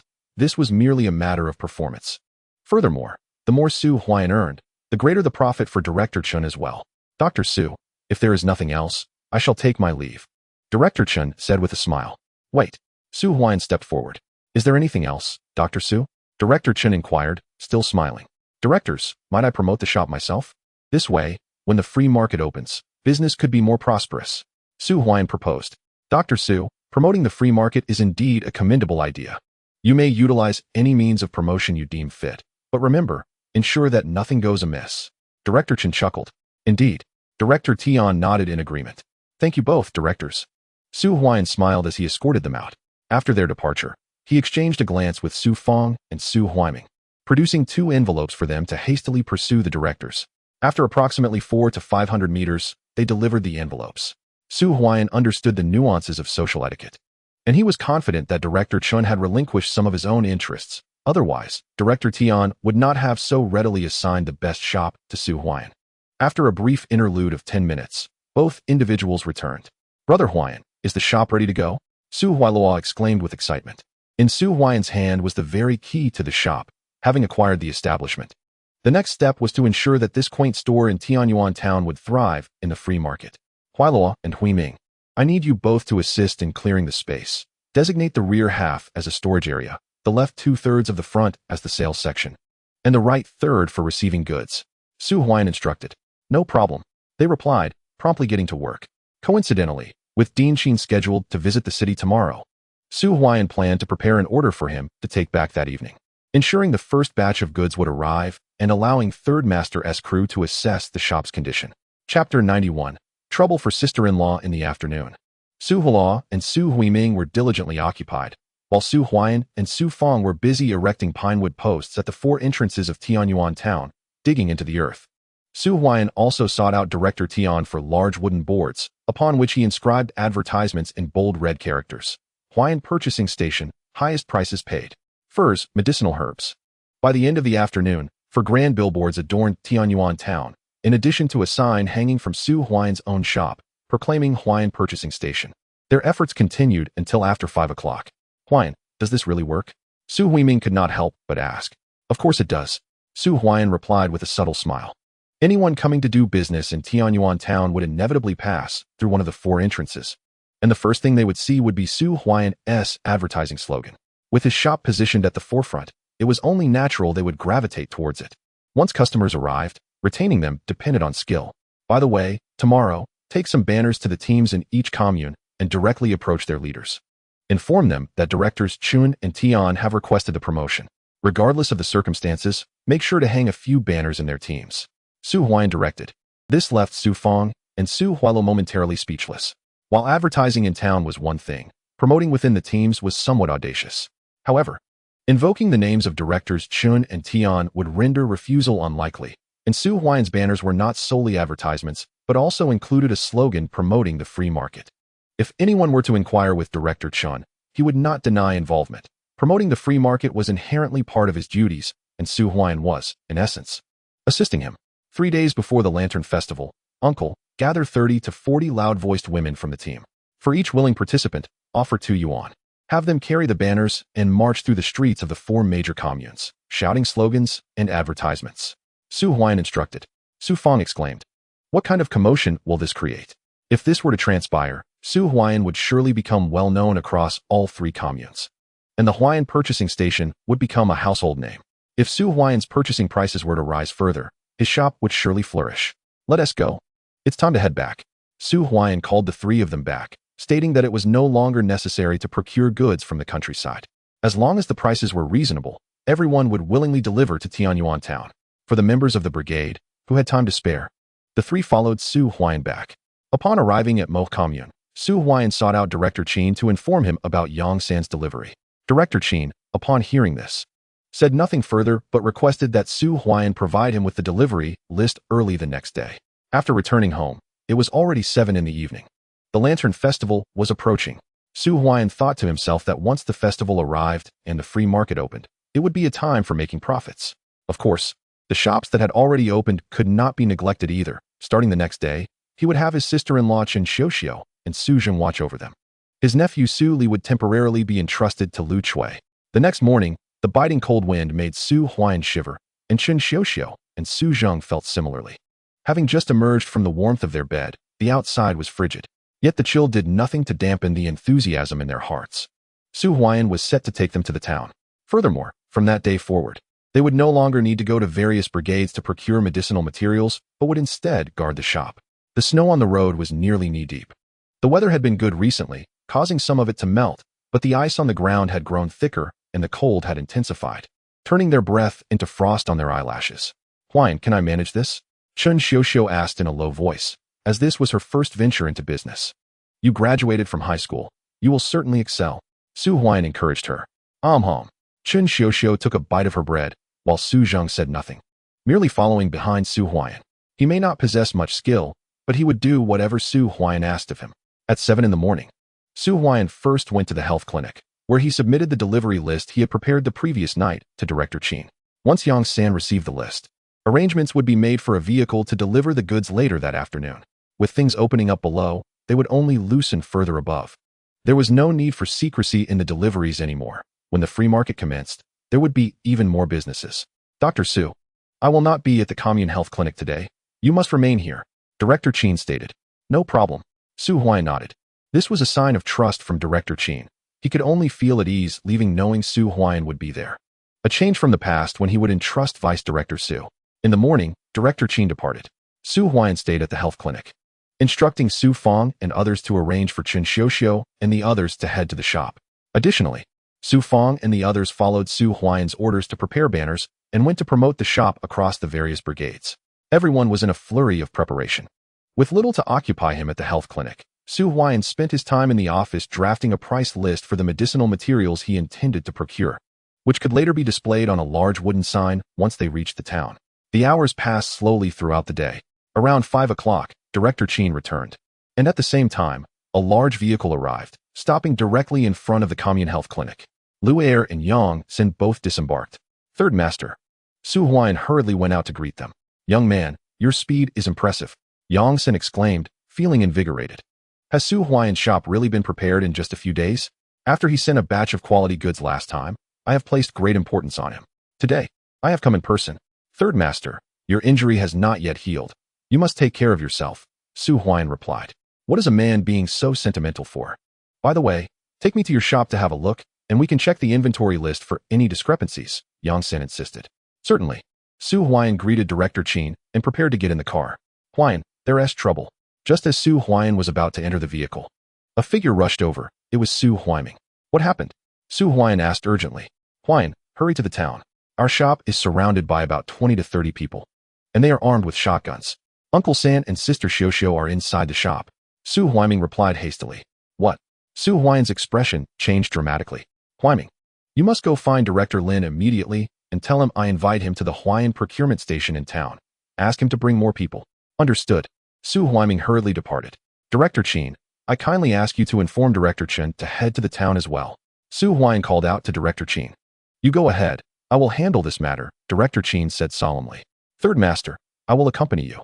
Yang Sen scoffed, recalling the incident that had occurred in Tianyuan town previously. Let us go. Su Huaiyan climbed into the vehicle, and Yang Sen signaled for the driver to quickly head toward Tianyuan town. Chapter 92, a win-win solution. Dr. Su, do not worry. Merely being surrounded is not a grave matter. Yang Sen reassured him. To think that so many are surrounding the shop with shotguns is indeed frightening. However, given their demeanor, it does not seem too perilous. If they truly intended to engage in violence, they would have acted like they did last time, shooting indiscriminately rather than merely surrounding you. We shall see for ourselves, Su Huaiyan said with a serious tone. After approximately 10 minutes, the vehicle arrived at Tianyuan town, which appeared quite tranquil. Upon reaching the intersection, the car came to a halt. Su Huaiyan and Yang Sen exited the vehicle, while Lu Er retrieved a shotgun from the back seat. Huaiyan. Just as Su Huaiyan was about to step down, a figure rushed over. It was Su Xingchuan. His face bore an anxious expression, and upon seeing Su Huaiyan, he quickly pulled him aside. Uncle Xingchuan, what is going on? Su Huaiyan inquired. Huaiyan, those people are former resellers from Tianyuan town. Most of the furs from various teams have found their way into their hands, and they offered prices approximately 30% higher than those at the procurement station. Naturally, they are displeased with your establishment. Su Xingchuan explained urgently. With your procurement station now open, they have lost their source of income. The advent of a free market poses the greatest threat to these resellers. Typically, they would collect furs, bring them to the city, and profit from the black market. However, with Su Huaiyan's procurement station operating and offering even higher prices, they would find it increasingly difficult to acquire goods. Understanding the situation, Su Huaiyan felt a surge of clarity. Huaiyan, remember, you must not resort to violence. Su Xingchuan cautioned. Uncle Xingchuan, you will come in with me. Su Huaiyan declared firmly. Very well. Su Xingchuan nodded hurriedly. He was well acquainted with the dealings of the poachers in town, having previously supplied them with furs he had accumulated before the new year. However, he ultimately sold them to Su Huaiyan due to the latter's higher offer. Let us go. Su Huaiyan beckoned Su Xingchuan and called out to Yang San as they headed towards his shop. A large sign reading Huaiyan Purchasing Station hung above the entrance. At that moment, the door was closed. As Su Huaiyan pushed it open, dozens of eyes turned towards him, each face marred by hostility, armed with hunting rifles. Their singular aim being to ensure the failure of Su Huaiyan's purchasing station. Su Xingchuan, you must be the doctor from the health clinic, a deep voice resonated. The speaker was a man around 50, a scar stretching from the left corner of his mouth to the right brow, giving him an intimidating appearance. He was seated at the table alongside his wife, Chen Xiaoxiao, and Su Zheng, who dared not move. Indeed, that is I, Su Huaiyan responded with a calm demeanor. Kid, your appetite is insatiable. How are my brothers supposed to make a living if you open a purchasing station? The scar-faced man retorted coldly. Bang! Su Huaiyan remained silent, stepping forward to place a box cannon on the table. The sight of the weapon caused the expressions of the gathered men to shift slightly. This was military-grade equipment. Father, sister-in-law, please step outside, Su Huaiyan commanded. Huaiyan. Both of them looked at him with concern. Go outside, Su Huaiyan insisted, his voice firm. Be careful, Su Zheng said as he led Chen Xiuxiu out, leaving Su Huaiyan alone with the group of poachers. They did not attempt to stop the pair from leaving, as their true target was Su Huaiyan. Kid, you have guts, the scar-faced man stated grimly. You all demonstrate considerable audacity as well. This shop was sanctioned by the commune. If you cause trouble here, you might find yourselves incarcerated for life. Su Huaiyan replied icily. The group fell silent, understanding that their sole aim was to compel Su Huaiyan to provide them with a means of survival. He was aware of their intentions, yet a show of intimidation was not unwarranted. Huaiyan, Director Lin, and Secretary Chun have arrived. At that moment, Su Zheng entered and spoke softly. What? The poachers' faces paled in an instant. Director Lin and Secretary Chen had come? They arrived so swiftly? Seeing Su Huaiyan at the table, his expression unchanged. The scar-faced man could no longer remain seated. Father, please ask Secretary Chun and Director Lin to wait a moment. Su Huaiyan urged. Understood. Su Zheng quickly exited. Do not say I am denying you a way out. With the advent of the free market, even if I do not open a shop, others will. In time, you poachers will face the same fate, Su Huaiyan declared coldly. Upon hearing this, the poachers' expressions darkened, yet they refrained from retorting. Su Huaiyan was correct. If his shop were to close today, new establishments would inevitably arise in the following days, and they could not obstruct the inevitable. I can offer a suggestion to my brothers. It is up to you whether you wish to heed it. Although the profits may not match the substantial gains from your previous dealings, the earnings may still prove to be significant. Su Huaiyan continued, inviting the younger brothers to listen. The scarred-faced man urged, Speak on, my friend. The others turned their attention to Su Huaiyan. Once my acquisition station is established, your previous reselling endeavors will inevitably falter. However, you can engage in large-scale procurement. Once the free market is initiated, everyone will have the opportunity to conduct business. The quantity of goods you receive will depend on your own efforts, and you can deliver them directly to me. I am willing to offer you a 30% increase on the purchase price, Su Huaiyan proclaimed. Procurement and delivering to Su Huaiyan? A 30% profit. This is Su Huaiyan extending his generosity to them. In the past, your deliveries to the black market primarily consisted of furs, and the medicinal herbs were scarce. Yet, my needs are different. I require all manner of medicinal herbs. After spring arrives, you can even incite people to venture into the mountains to gather herbs. I shall buy them all, Su Huaiyan reiterated. Furs are acquired through hunting, but a day in the mountains does not guarantee success. However, medicinal herbs are abundant. The northern foothills are largely untouched. As long as you are willing to venture into the mountains, gathering a few pounds of herbs in a day poses no challenge. Dr. Su, do you truly require all kinds of medicinal herbs? A man in the crowd inquired eagerly. Indeed, I will shortly display the prices for the herbs I intend to acquire. Currently, the heavy snowfall has sealed the mountains, preventing your access. However, once the snow melts, if you bring people along to gather herbs and deliver them to me, the profits you earn will surpass what you previously made, Su Huaiyan assured them. Put away your weapons, the scarred-faced man commanded, and the group promptly stowed their firearms. He then approached Su Huaiyan and spoke. Dr. Su, today we have come seeking assurance. If you are willing to provide a means of livelihood, we will follow you.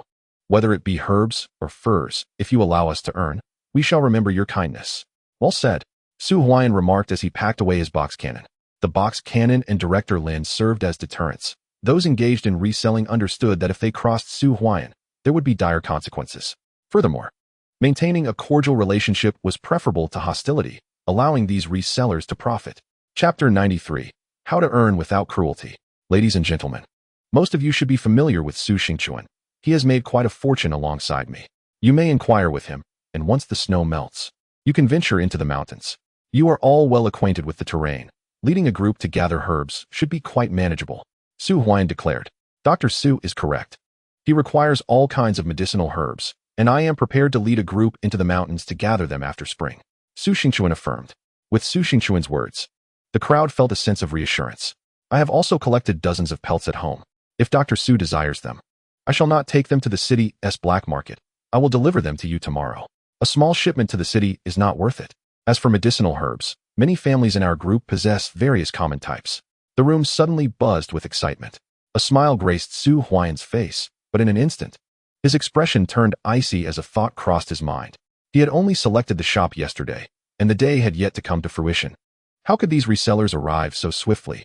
Dr. Su, if there is nothing else, we shall take our leave, said the scar-faced man. Wait a moment. Su Huaiyan called out to the group, then turned to Su Xingchuan, Uncle Xingchuan, who notified you of today's events.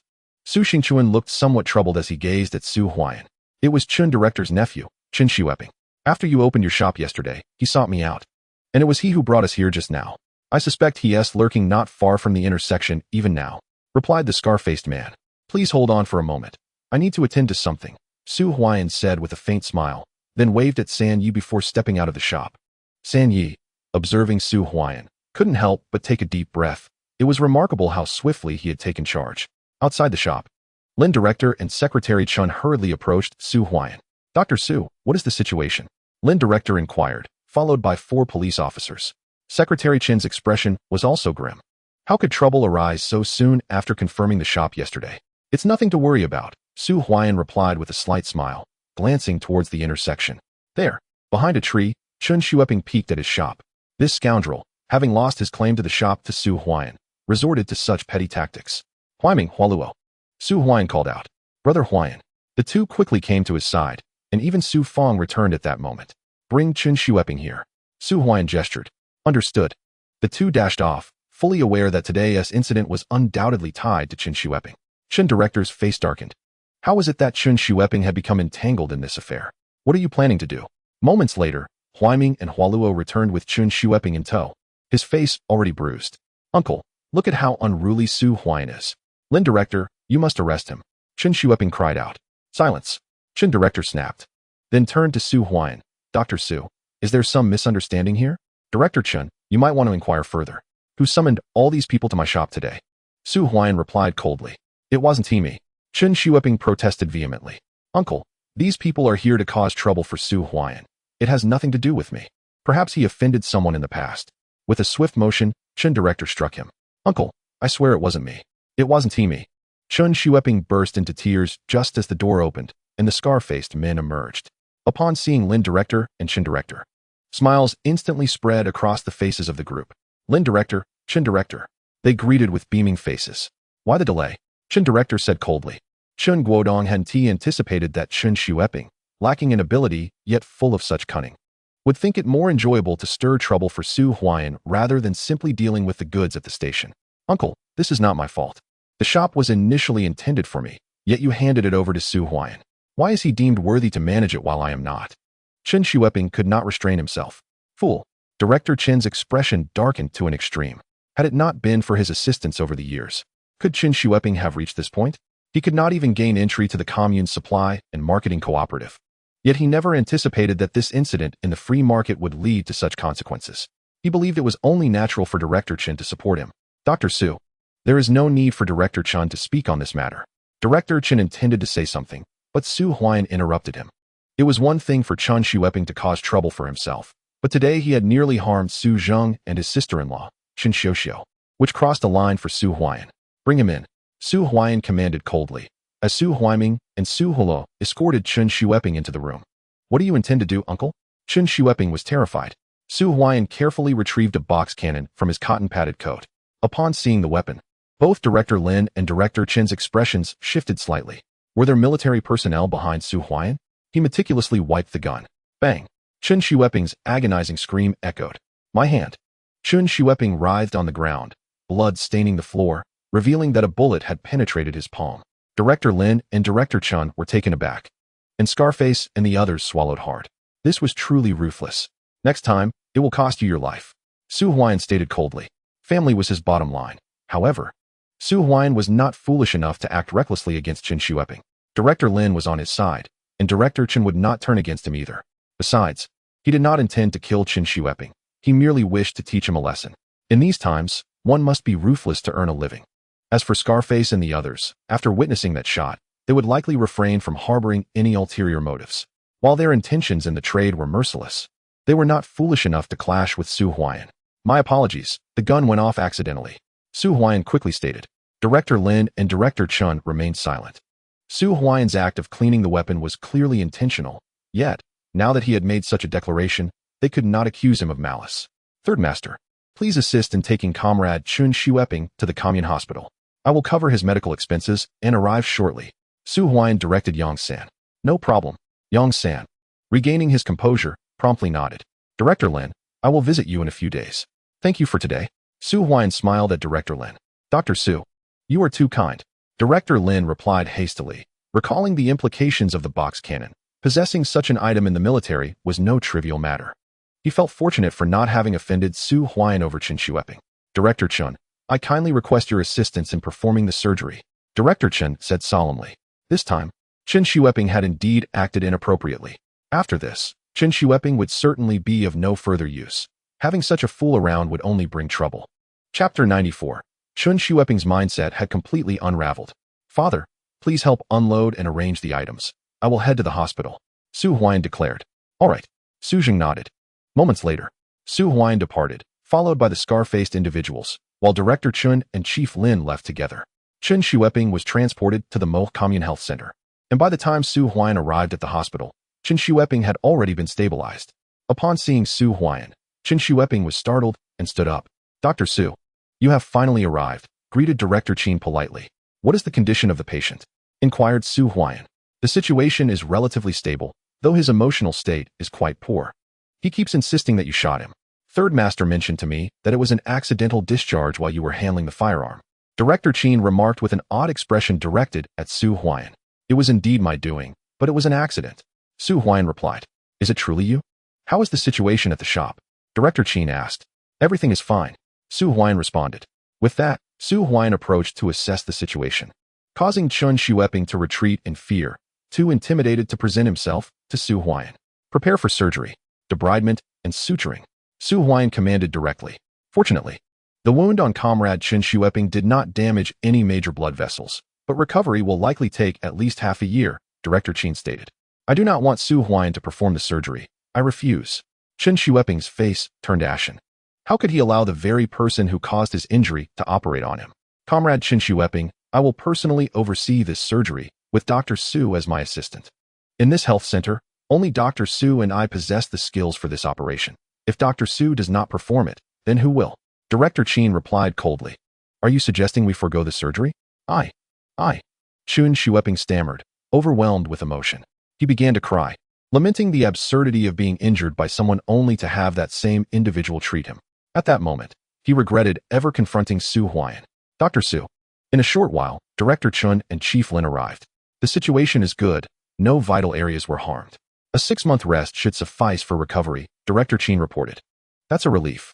Director Chen sighed inwardly, grateful that Su Huaiyan had shown restraint. With such a measured response, he could manage the aftermath, and he was determined to distance himself from Chen Xueping henceforth. Uncle, Chen Xueping cried out to Director Chen, his sorrow palpable. You brought this upon yourself. Director Chen retorted coldly before turning to leave. Previously, he had held a deep affection for his nephew, but now that he had a son of his own, Chen Xueping's standing in his heart had diminished significantly. Director Chen, please increase the dosage of anesthesia. The patient is exhibiting significant resistance, Su Huaiyan instructed. Certainly, Director Chen replied. And amidst Chen Xueping's struggles, he succumbed to slumber on the operating table. Following this, Su Huaiyan undertook the surgery, with Director Chen assisting at his side. Approximately 20 minutes later, the surgery concluded. Truly remarkable. Exiting the operating room, Director Chen could not conceal his astonishment.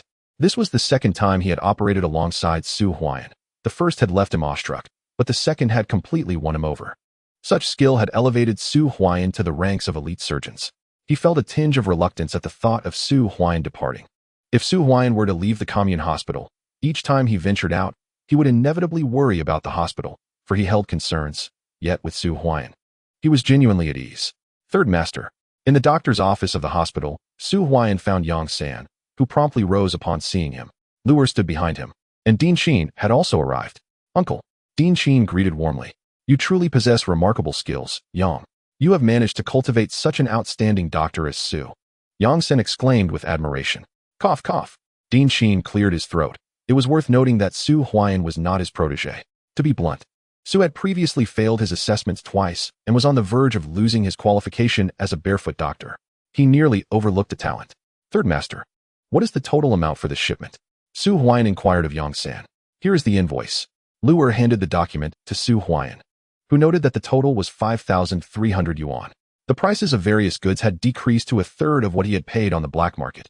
A cotton coat for adults cost merely 8 yuan. The free market has opened. If I cannot handle the goods from the black market, they will accumulate. The prices are not far off from my acquisition costs, so consider it a loss I am willing to take for you, Yang Sen remarked with a smile. Thank you. Third master. Su Huaiyan replied with a faint smile. Come back to the team with me. I will get you the money. Su Huaiyan insisted once more. There is no need to rush regarding the money. Your shop is the first to open, and its location is advantageous. Moreover, today you have won over these resellers. Once the free market is in full swing, the larger the capital, the greater the profits. Yang Sen articulated. Third master, why not leave someone here? Once the goods begin to stack up, I will send them to you immediately. Su Huaiyan suggested. In a couple of days, I will have Jiwer come over. After years of doing business together, he can assist you when your shop opens. But remember, I will require all the medicinal materials. Yang Sen stipulated. Regarding the pharmaceutical factory. Su Huaiyan interjected. You are quite well informed. The reform pilot in Mo City includes subsidies for drug factories, but there is only one quota.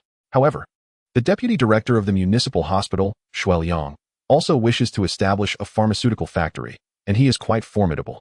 Having amassed significant resources over the years at the hospital, Yang San whispered. What? Do you also wish to take a share of the pie? Yang San turned with a smile. Haha, third master, you know well that my little shop lacks sufficient capital for such ventures. Right now, all I desire is to manage this shop well and savor the profits at hand. Su Huaiyan chuckled lightly. You rascal. Yang San regarded Su Huaiyan with a knowing look. In the past, he would have believed him, but he recognized that Su Huaiyan had many schemes. There was no need to discuss the pharmaceutical factory unless he had the means. I shall take my leave. Yang San climbed into the vehicle. Goodbye, third master. Su Huaiyan saw Yang San off, and after bidding farewell to him, Su Zheng and Su Feng returned from town, passing by the commune health clinic. Su Huaiyan greeted Director Qin before heading home. Meanwhile, in the vehicle, Yang San remarked, this Su Huaiyan is still quite inexperienced. He may not be of much assistance as we venture into the pharmaceutical industry. Lu Er whispered, that may not be the case. This young man possesses courage, a meticulous mind, and a sense of propriety in his endeavors. The advent of the free market presents him with a unique opportunity. Should he seize it, he could very well soar to great heights. Yang Sen responded, this is the first time you've spoken so highly of someone. Lu Er chuckled.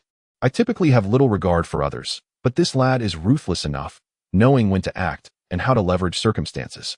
I find that admirable. Yang Sen smiled as he gazed out the window. In these times, one must be resolute to speak of making money. Chapter 95. Han Xiaoxiao arrives. By the time Su Huaiyan reached home, it was nearly 7 o'clock. As he arrived, Lu Chui greeted him. And Aunt Li Lan was also at Su Huaiyan's house, assisting in caring for his nephew, Su Li. As soon as he returned, his nephew Su Li began to cry, prompting Qin Xiuxiu to rush to cradle the child. Upon entering the house, they felt a warmth envelop them. This dreadful weather is far too cold, Su Zheng remarked. Father, tomorrow you and mother should head to Tiantian town in the morning to oversee the shop. I anticipate that there will be deliveries for sale, especially among the resellers. You should mark up the prices by 30% based on the lists. Su Huaiyan instructed. Understood. Su Zheng nodded. That evening, Su Feng and Su Huailuo joined them for dinner. After the meal, Su Huaiyan assigned tasks to Su Feng and Su Huaiming, instructing them to continue hanging banners in the various brigades. By around 8 o'clock, Su Feng and the others returned home. Huaiyan, now that you have opened the procurement station, what arrangements will be made for my elder brother and Su Huaiming? Su Zheng inquired, reclining on the Kong while smoking. My brother has been busy working alongside you. We cannot leave him empty-handed. Aunt Li Lan mentioned today that she hopes Huaiming can earn more money with you to find a good bride. Lu Chui added. Father and mother, I have a plan. Su Huaiyan replied with a smile. With the shop opening, it is only fair that everyone is compensated for their efforts. It's not just Su Feng and Su Huaiming. Everyone will receive a salary. This is essential for the sustainable growth of the shop. Otherwise, who would willingly work for free? Starting from today, Uncle and Huaiming will receive 30 yuan a month, while you and mother will receive 50 yuan. I'll forego it. We are family, after all. Su Zheng set down his pipe. I don't need it either. Qin Xiuxiu quickly added. Thus, it is settled. With everyone receiving a salary, work will feel more rewarding. Father, tomorrow you should inform Uncle and the others that for now, only this number of people is needed at the procurement station. If we expand in the future, we will hire more. Su Huaiyan concluded. I will speak to my elder brother and the others tomorrow. Su Zheng affirmed. Indeed. The medicinal herbs collected at home will be dispatched to the town tomorrow. From now on, Father, you and Uncle will alternate, with one remaining in town and the other at home, ensuring all herbs received are sent to the warehouse in town. Su Huaiyan stated. Agreed. Su Zheng nodded in affirmation. Lu Chui was oblivious to the numbers involved, waiting for the reputation of Su Huaiyan's procurement station to spread, anticipating a surge in deliveries to homes, necessitating someone to stay at home while overseeing the shop. When the free market opens, the bustle will only increase. As night fell, Su Huaiyan lay on the Kong. Currently, he shared the northern Kong with his brother Su Huaigua and Su Zheng, while Lu Chui, along with his sister-in-law Qin Xiuxiu and niece Su Huaishui, had their own space on the southern Kong. Unlike before, when Qin Ling occupied the southern Kong alone, everyone else was crammed onto the northern one. Now, they awaited the Lantern Festival's free market, which would determine their potential earnings. Within 3 months, they must multiply their capital tenfold. Otherwise, aspirations for the pharmaceutical factory would remain mere fantasies. The pilot reform in Mo City presented an exceptional opportunity that Su Huaiyan was eager to seize. Should he grasp it, he would not merely soar high, but at least secure a significant profit. Within a year, he was confident of earning millions. By then, his sister Su Huaishui could undergo surgery for her congenital heart disease. Furthermore, he needed to establish connections within the municipal hospital, as without them, even his wealth and capability would be insufficient to facilitate the surgery. Compared to seeking treatment abroad, Su Huaiyan preferred to initiate the procedures for congenital heart disease himself. Once established, this would be a blessing for the country's patients, potentially saving countless lives. Of course, the path to that day remains long and arduous. What Su Huaiyan must focus on now is leveraging the shop to capitalize on this free market opportunity for substantial gains. 3 days swiftly passed. On the 10th day of the first lunar month, each morning, Su Zheng and Qin Xiuxiu would oversee the shop in Tianyuan town, while Su Feng and Su Huaiming traversed various brigades, unfurling dozens of banners for the Huaian procurement station, which began to circulate widely among the brigades. Additionally, various communes dispatched personnel to engage in ideological work, emphasizing the significance of the free market alongside the household responsibility system, igniting a fervent atmosphere throughout Tianyuan town. On the morning of the 10th, Su Huaiyan, accompanied by Su Zheng and his sister-in-law, visited the Mo commune. Upon arrival, Su Huaiyan headed to the health clinic while Su Zheng and his sister-in-law proceeded to Tianyuan town. After 3 days, they had become quite familiar with the procurement operations at the shop. Many individuals had come to inspect the goods. At the health clinic, Dr. Su, upon his arrival, the doctors greeted Su Huaiyan warmly. Director Qin led the team on their rounds, and when they reached Chun Xueping, he instinctively recoiled upon seeing Su Huaiyan, genuinely frightened. "You can be discharged in a couple of days," Su Huaiyan remarked as he unwrapped the bandage for a glance. Hearing this, Chun Xueping breathed a quiet sigh of relief. He was terrified at the sight of Su Huaiyan and dreamt of departing the commune's health clinic as soon as possible. "Comrade Chun Xueping, I sincerely apologize for the unfortunate injury I caused you last time." Su Huaiyan smiled as he addressed Chun Xueping. "Dr. Su, it's nothing." Chun Xueping quickly replied, "I've already taken care of your medical expenses.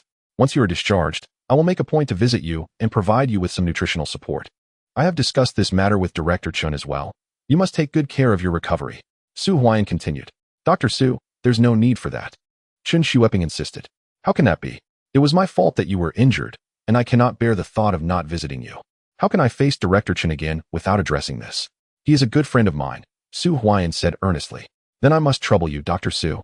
Chun Xueping managed a smile that was more painful than a frown. "You can't bear it? You are clearly doing this on purpose." But in light of the gazes of Dean Qin and others, Chun Xueping could only exchange pleasantries with Su Huaiyan. He vowed never to approach any place where Su Huaiyan was present again.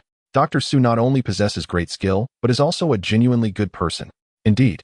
Other doctors murmured quietly. Su Huaiyan smiled faintly. While he could be tough when necessary, within this hospital, he was a doctor, and saving lives was his duty. If it weren't for Su Huaiyan overestimating Su Mingxuan's abilities during Director Qin's wife's difficult labor, the delay would have been avoided. Even if Su Mingxian had obstructed him, he would have still saved the patient. It was his responsibility. "Dean Qin, Dr. Han has arrived." At that moment, a voice rang out. "Han Xiaoxiao?" Su Huaiyan's eyes brightened. After being away for over 10 days, Han Xiaoxiao had finally returned. "Dr. Su, please go and greet Dr. Han," Dean Qin instructed. Of course. Su Huaiyan turned and left. Dr. Han is an anesthesiologist from the city. Only Dr. Su is worthy of her at our communal health center. Indeed, Dr. Su will likely go to the city in the future. Everyone watched Su Huaiyan depart with envy. Han Xiaoxiao hailed from the city, and there was a strong possibility that Su Huaiyan would also enter the city hospital.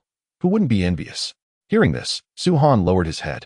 He had once harbored feelings for Han Xiaoxiao, as his father was the deputy director of the health center, and he had sought opportunities to approach her. Unfortunately, she had completely ignored him until Su Huaiyan's arrival. At the entrance of the health center, as Su Huaiyan stepped out, Han Xiaoxiao was carrying several bags, and Han Sheng had brought her there. As Su Huaiyan emerged, Han Sheng was just getting out of the car and couldn't help but snort disdainfully upon seeing him. "Huaiyan," Han Xiaoxiao exclaimed, her eyes sparkling with delight. If not for obligations at home, she would have come to the Mo Commune Health Center much earlier. "I am here to help." Su Huaiyan stepped forward to assist, carrying items into the dormitory of the health center. Since Han Xiaoxiao was a young intellectual from the city, she lived in the dormitory, which was rather simple, measuring around 30 to 40 square meters. "Huaiyan, have some tea," Han Xiaoxiao said as she set down her belongings and hurried to pour tea for Su Huaiyan. However, upon picking up the kettle, she discovered that the water inside had frozen. Han Sheng, panting, set down his things and sank into a chair. "I want some too," Han Sheng quickly added. "Here you go." Han Xiaoxiao placed the entire water jug in Han Sheng's embrace. As he stood up and gazed at the frozen water, he began to complain. Su Huaiyan chuckled, suggesting they first go to the doctor's office for a drink and discuss it again after the stove was lit in the afternoon. "Let us go," Han Xiaoxiao called out to Han Sheng, who set down the jug and followed her. "You see, when I arrived, my aunt mentioned that we should head to the city hospital for training early. My mother agrees, and my father believes that if you manage to get into medical school, entering the provincial hospital will be a piece of cake." Han Xiaoxiao said cheerfully. "Is it really that easy to get into the provincial hospital? Even Muhan couldn't manage it after graduating from the Provincial Medical Academy. Is university that easy to get into?"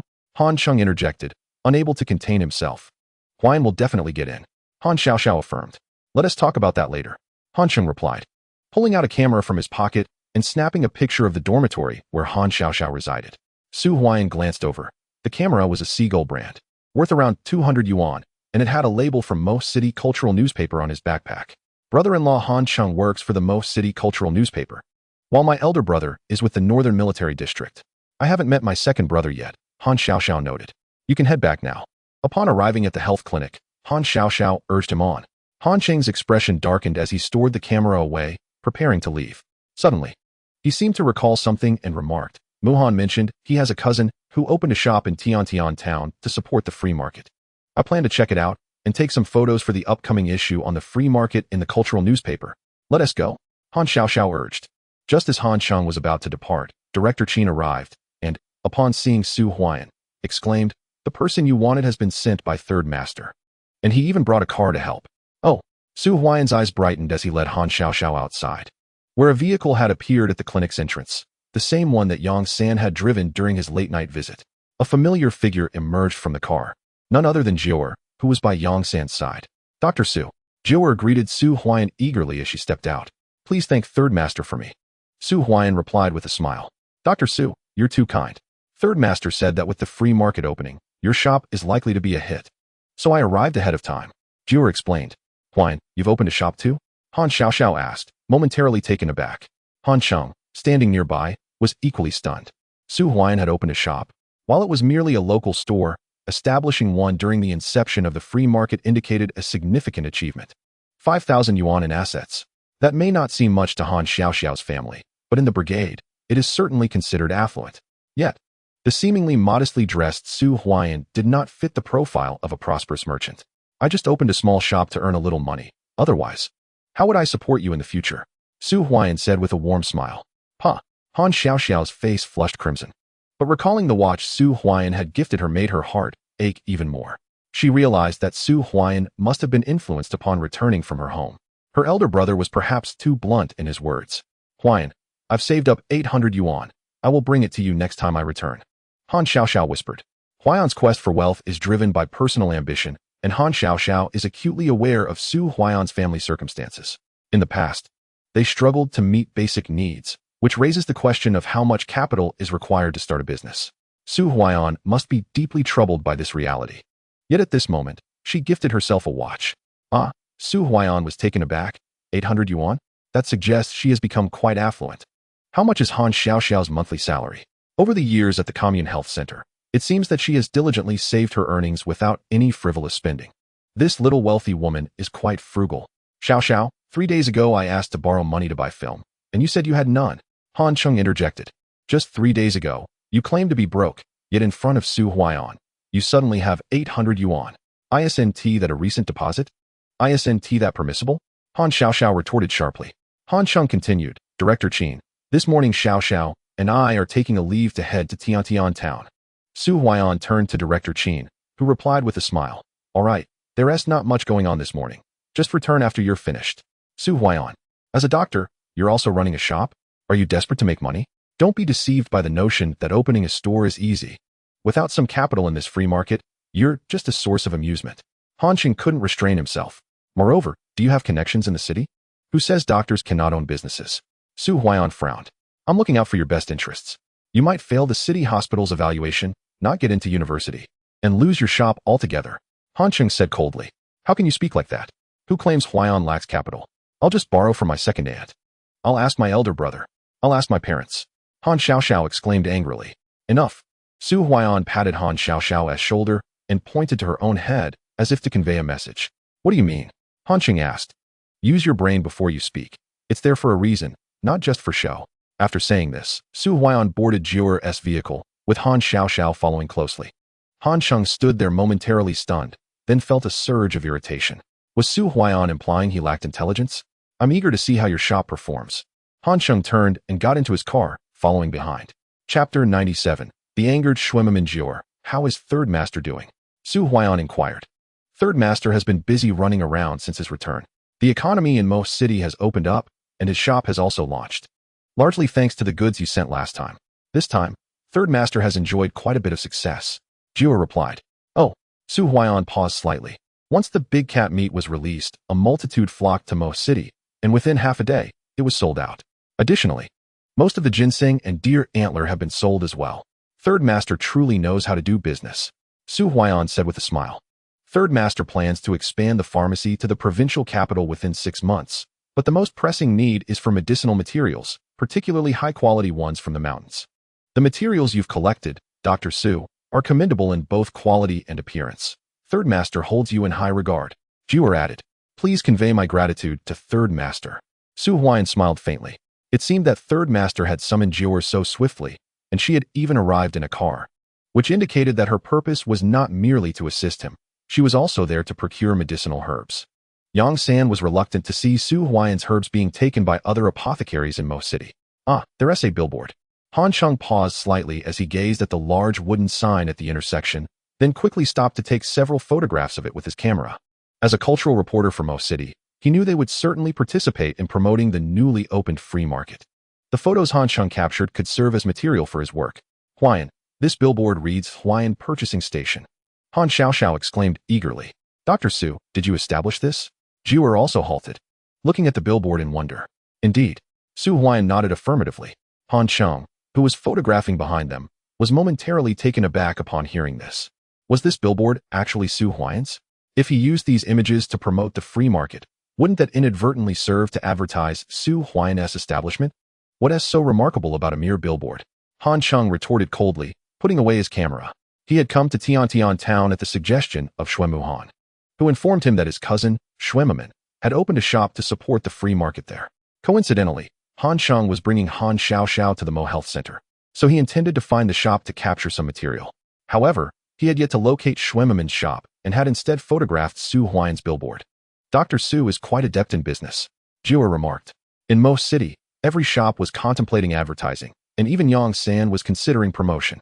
Little did they expect that Su Huaian would be the first to utilize this strategy and prominently positioned at the intersection, who wouldn't he notice it upon entering Tiantian town. Jiuer, let us head to the shop, Su Huaian said with a smile. All right. Jiuer started the car, and they entered Tiantian town. The town was gradually becoming lively. Aside from the sign at the intersection, several other buildings displayed banners, one promoting the free market and another serving as an advertisement. Upon reaching the crossroads, they encountered a sizable sign standing prominently on the road, emblazoned with the words, Huaian Purchasing Station. It was the first shop at the intersection. Glancing over, they noticed that the shop was already bustling with customers. What a fantastic location. Jiuer could not help but exclaim. This spot is perfect. Nearly everyone entering the town will pass by here. Moreover, Su Huaian has erected several billboards. Anyone entering Tiantian town cannot possibly miss them. The promotional efforts were exceptionally effective, leaving even Han Xiaoxiao in awe. In just a few days since they last met, she almost thought she had mistaken him for someone else. Had this truly been Huaian? In such a short span, he not only opened a shop, but was also doing remarkably well in business. Was he also so astute in his commercial endeavors? Yet another advertisement from Su Huaian. Han Sheng, still in the car, snapped pictures as he exited. After searching for several days, he had finally found the material he sought. The two vehicles came to a halt at the crossroads. Su Huaian disembarked, accompanied by Han Xiaoxiao and Jior, making their way toward the family shop. Han Sheng hastily followed suit. Upon arriving at the entrance of their establishment, they quickly caught the attention of Chen Xiuxiu and Su Zheng, who were busy inside. Huaian, they exclaimed, putting down their tasks to greet him. The business appears to be thriving. Su Huaian nodded in acknowledgement. Within the shop, 3 customers were perusing items. One of whom, a woman, was haggling over a child's cotton coat. Meanwhile, Su Zheng was weighing herbs, with ginseng in abundance. The business isn't exactly booming, Han Sheng remarked, snapping a few photos of Su Huaian's shop. He had visited numerous towns and communes along the way. Yet the free market in Tianyuan town was the most vibrant he had encountered. Even before the market officially opened, trade was already underway. Father, how are things? Su Huaian inquired. The herbs yield nearly 100 pounds daily, and the quantity is increasing each day. Additionally, we sold goods worth 30 yuan the day before yesterday, 130 yesterday, and already 110 today, Su Zheng excitedly reported. Those delivering herbs almost always select something to take back with them. Business improving day by day is indeed a positive sign. Su Huaian smiled faintly. The rapid sales were attributable to his marketing strategy. Anyone delivering herbs with a minimum of 5 skins or 5 pounds of medicinal materials would receive a 2 yuan subsidy on their purchases. Do not underestimate that 2 yuan. Once the standard is met, no one wishes to leave empty-handed. It is human nature. If one departs without making a purchase, they feel a loss. Whereas buying something gives a sense of gain. Furthermore, this helps to promote Su Huaian's shop, which offers goods at lower prices compared to the supply and marketing cooperative, often stocking items the cooperative does not have. Xiao, it's wonderful to see you. Su Zheng and Chen Xiuxiu greeted Han Xiaoxiao warmly. Chen Xiuxiu, in particular, took Han Xiaoxiao inside the shop for a tour, leaving her dazzled and somewhat dazed upon exiting. She had not anticipated that in just a few days, Su Huaian would have established such a large shop. Father, this is Jior. He will be helping in the shop from now on. If you have any questions, feel free to ask him. He has years of business experience in the city alongside Third Master. Su Huaian said to Su Zheng. Understood. Su Zheng nodded in agreement. While the group engaged with one another, Han Sheng was largely ignored. After wandering around the shop and taking several photos, he emerged, still eager for more. At that moment, he spotted Su Huaian at the entrance, gazing at him with a knowing smile, causing Han Sheng's face to flush. He conceded that he had underestimated Su Huaian. The scale of this shop rivaled that of certain establishments in the urban department market. Su Huaian, so it is you. Just then, a throng approached from the crossroads, led by Schwemmerman, whose expression was decidedly grim. After only a few days apart, he discovered that promotional banners for Su Huaian's shop had already been erected at the base of his own ridge. This was utterly outrageous. The prosperous household of his own ridge had yet to advertise, while Su Huaian had already taken the initiative. Not only that, but individuals from the brigade have also come to the town to sell their goods. Furthermore, he approached the secretary of the brigade to report this situation, only to receive a response stating that the arrangement had been made by Director Chun of the commune, who required the brigade's full support. When he sought out Director Chun, not only did Chun not reprimand Su Huaian, but he also praised him. However, he did caution him, suggesting that the banners should be kept to a reasonable number to avoid any negative repercussions. This was clearly favoritism towards Su Huaian. Chapter 98. How shall we proceed? Huaian. Schwemmerman has arrived. Chen Xiuxiu exclaimed. Having been in the town for several days, both she and her companion were well aware of the current circumstances. At this juncture, Su Huaian's largest competitor for the purchasing station was none other than Schwemmerman, for he was the wealthiest, being the only 10,000 yuan household in the Mo commune. Not to worry, Su Huaian replied with a calm smile, turning to face Schwemmerman, who wore a visage of fury. Su Huaian, of course, understood the source of Schwemmerman's indignation. The banners that Su Fong and the others had put up bore the insignia of the Mo commune's economic department, signifying that the other brigades dared not remove them. However, Schwemmerman lacked the audacity to erect such banners himself. Comrade Schwemmerman, what brings you to me? Su Huaian inquired with a smile. You are utterly shameless. You have exploited the name of the commune's economic department to promote your own purchasing station. Do you not have any sense of shame? Your actions undermine the fairness of the free market. Schwemmerman retorted with palpable anger. Comrade Schwemmerman, I must express my discontent with your words. What do you mean by exploiting? Director Chen requested my assistance in promoting the free market, which is certainly not wrong. Moreover, what constitutes the fairness of this free market? Please enlighten me. If you find my actions displeasing, you may ask Director Chen to remove the banners I've put up. Or you can create your own. I have not impeded you in any way, Su Huaiyan responded. You are despicable. Schwemmerman's face flushed crimson. Previously, when he was at the city hospital, he was the one being courted during rural procurement, with little competition. Now, with Su Huaiyan's commotion, everyone in Tianyuan town was aware of Su Huaiyan's purchasing station. I must ask, did you also promote the offer of 5 kilograms of medicinal herbs and a discount of 2 yuan for purchases over 5 pelts at your store? Schwemmerman inquired solemnly. Is that not permissible? Su Huaiyan replied with a smile. Even Schwemmerman acknowledged that this indicated the effectiveness of the banners that Su Huaiyan's uncle and others had erected. However, what Su Huaiyan was unaware of was that they had indeed used Director Chen's name while discussing Su Huaiyan's purchasing station during the banner campaign. The people listened intently, and some brigades even convened meetings to discuss the matter. How could the promotional effect be anything but positive? What are you all waiting for? Hurry and prepare the shop. We are opening this afternoon. Schwemmerman ordered the 4 individuals behind him coldly. If we delay any longer, it will be too late. Yes, yes. The 4 hastily entered the shop adjacent to Su Huaiyan's and began tidying up. Comrade Schwemmerman, would you like to come inside and take a look? Perhaps there are items you would find useful, Su Huaiyan suggested with a smile. Pa. Schwemmerman cast a displeased glance at Su Huaiyan before turning to head to his own shop. Han Cheng surveyed Su Huaiyan's establishment and, after snapping a few more photographs, sought out Schwemmerman. Huaiyan, do you think Schwemmerman's shop will impact our business? Chen Xiuxiu inquired hastily. Certainly, there will be some influence. But it won't be substantial. Our marketing efforts have been quite effective. Now we must await the free market. Su Huaiyan replied. Huaiyan, how much did you invest in this shop? Han Xiaoxiao asked. Not much. Su Huaiyan smiled. How much is not much? I heard that after the opening of the free economy, ordinary members can also secure loans from the commune. You didn't borrow from the commune, did you? If you can't repay the loan, the commune will come knocking. And it could jeopardize your employment at the municipal hospital and your chances in the college entrance examination. Han Xiaoxiao exclaimed anxiously. Repay the loan. Su Huaiyan chuckled, then said. You guessed right. I borrowed only 5,000 yuan. That was the startup capital for this shop. Once I earn some money, I'll buy a car to take you home. 5,000. Han Xiaoxiao was taken aback.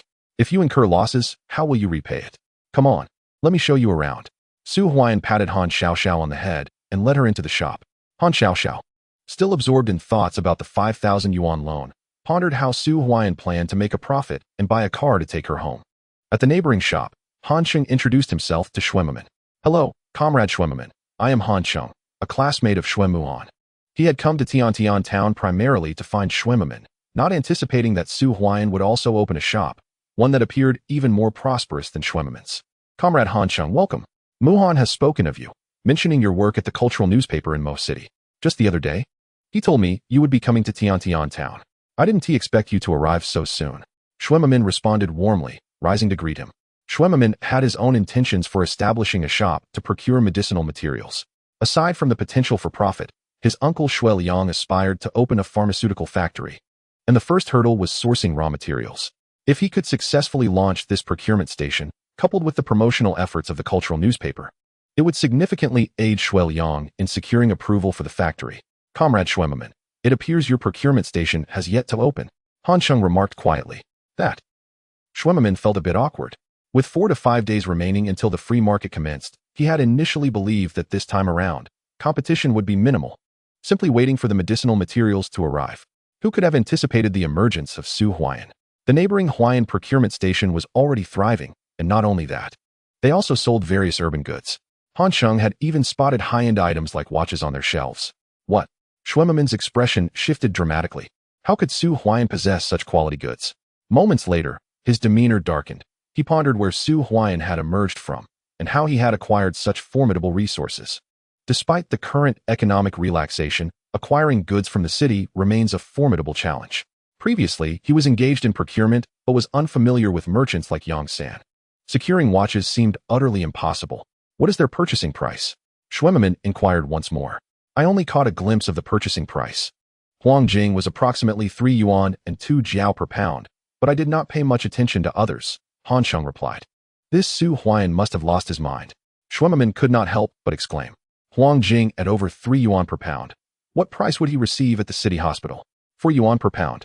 The purchasing price at the city hospital is nearly equivalent to the market price, 15 yuan per pound, but he cannot be the sole beneficiary of these profits.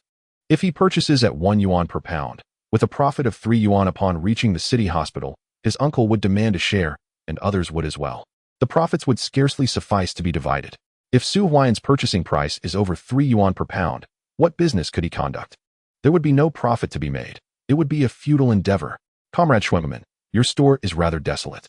You ought to learn from Comrade Su Huaiyan and stock some merchandise to enliven the atmosphere. I shall return during the Lantern Festival's free market, and I will invite Comrade Muhan to join us. Hansheng stood up, smiling.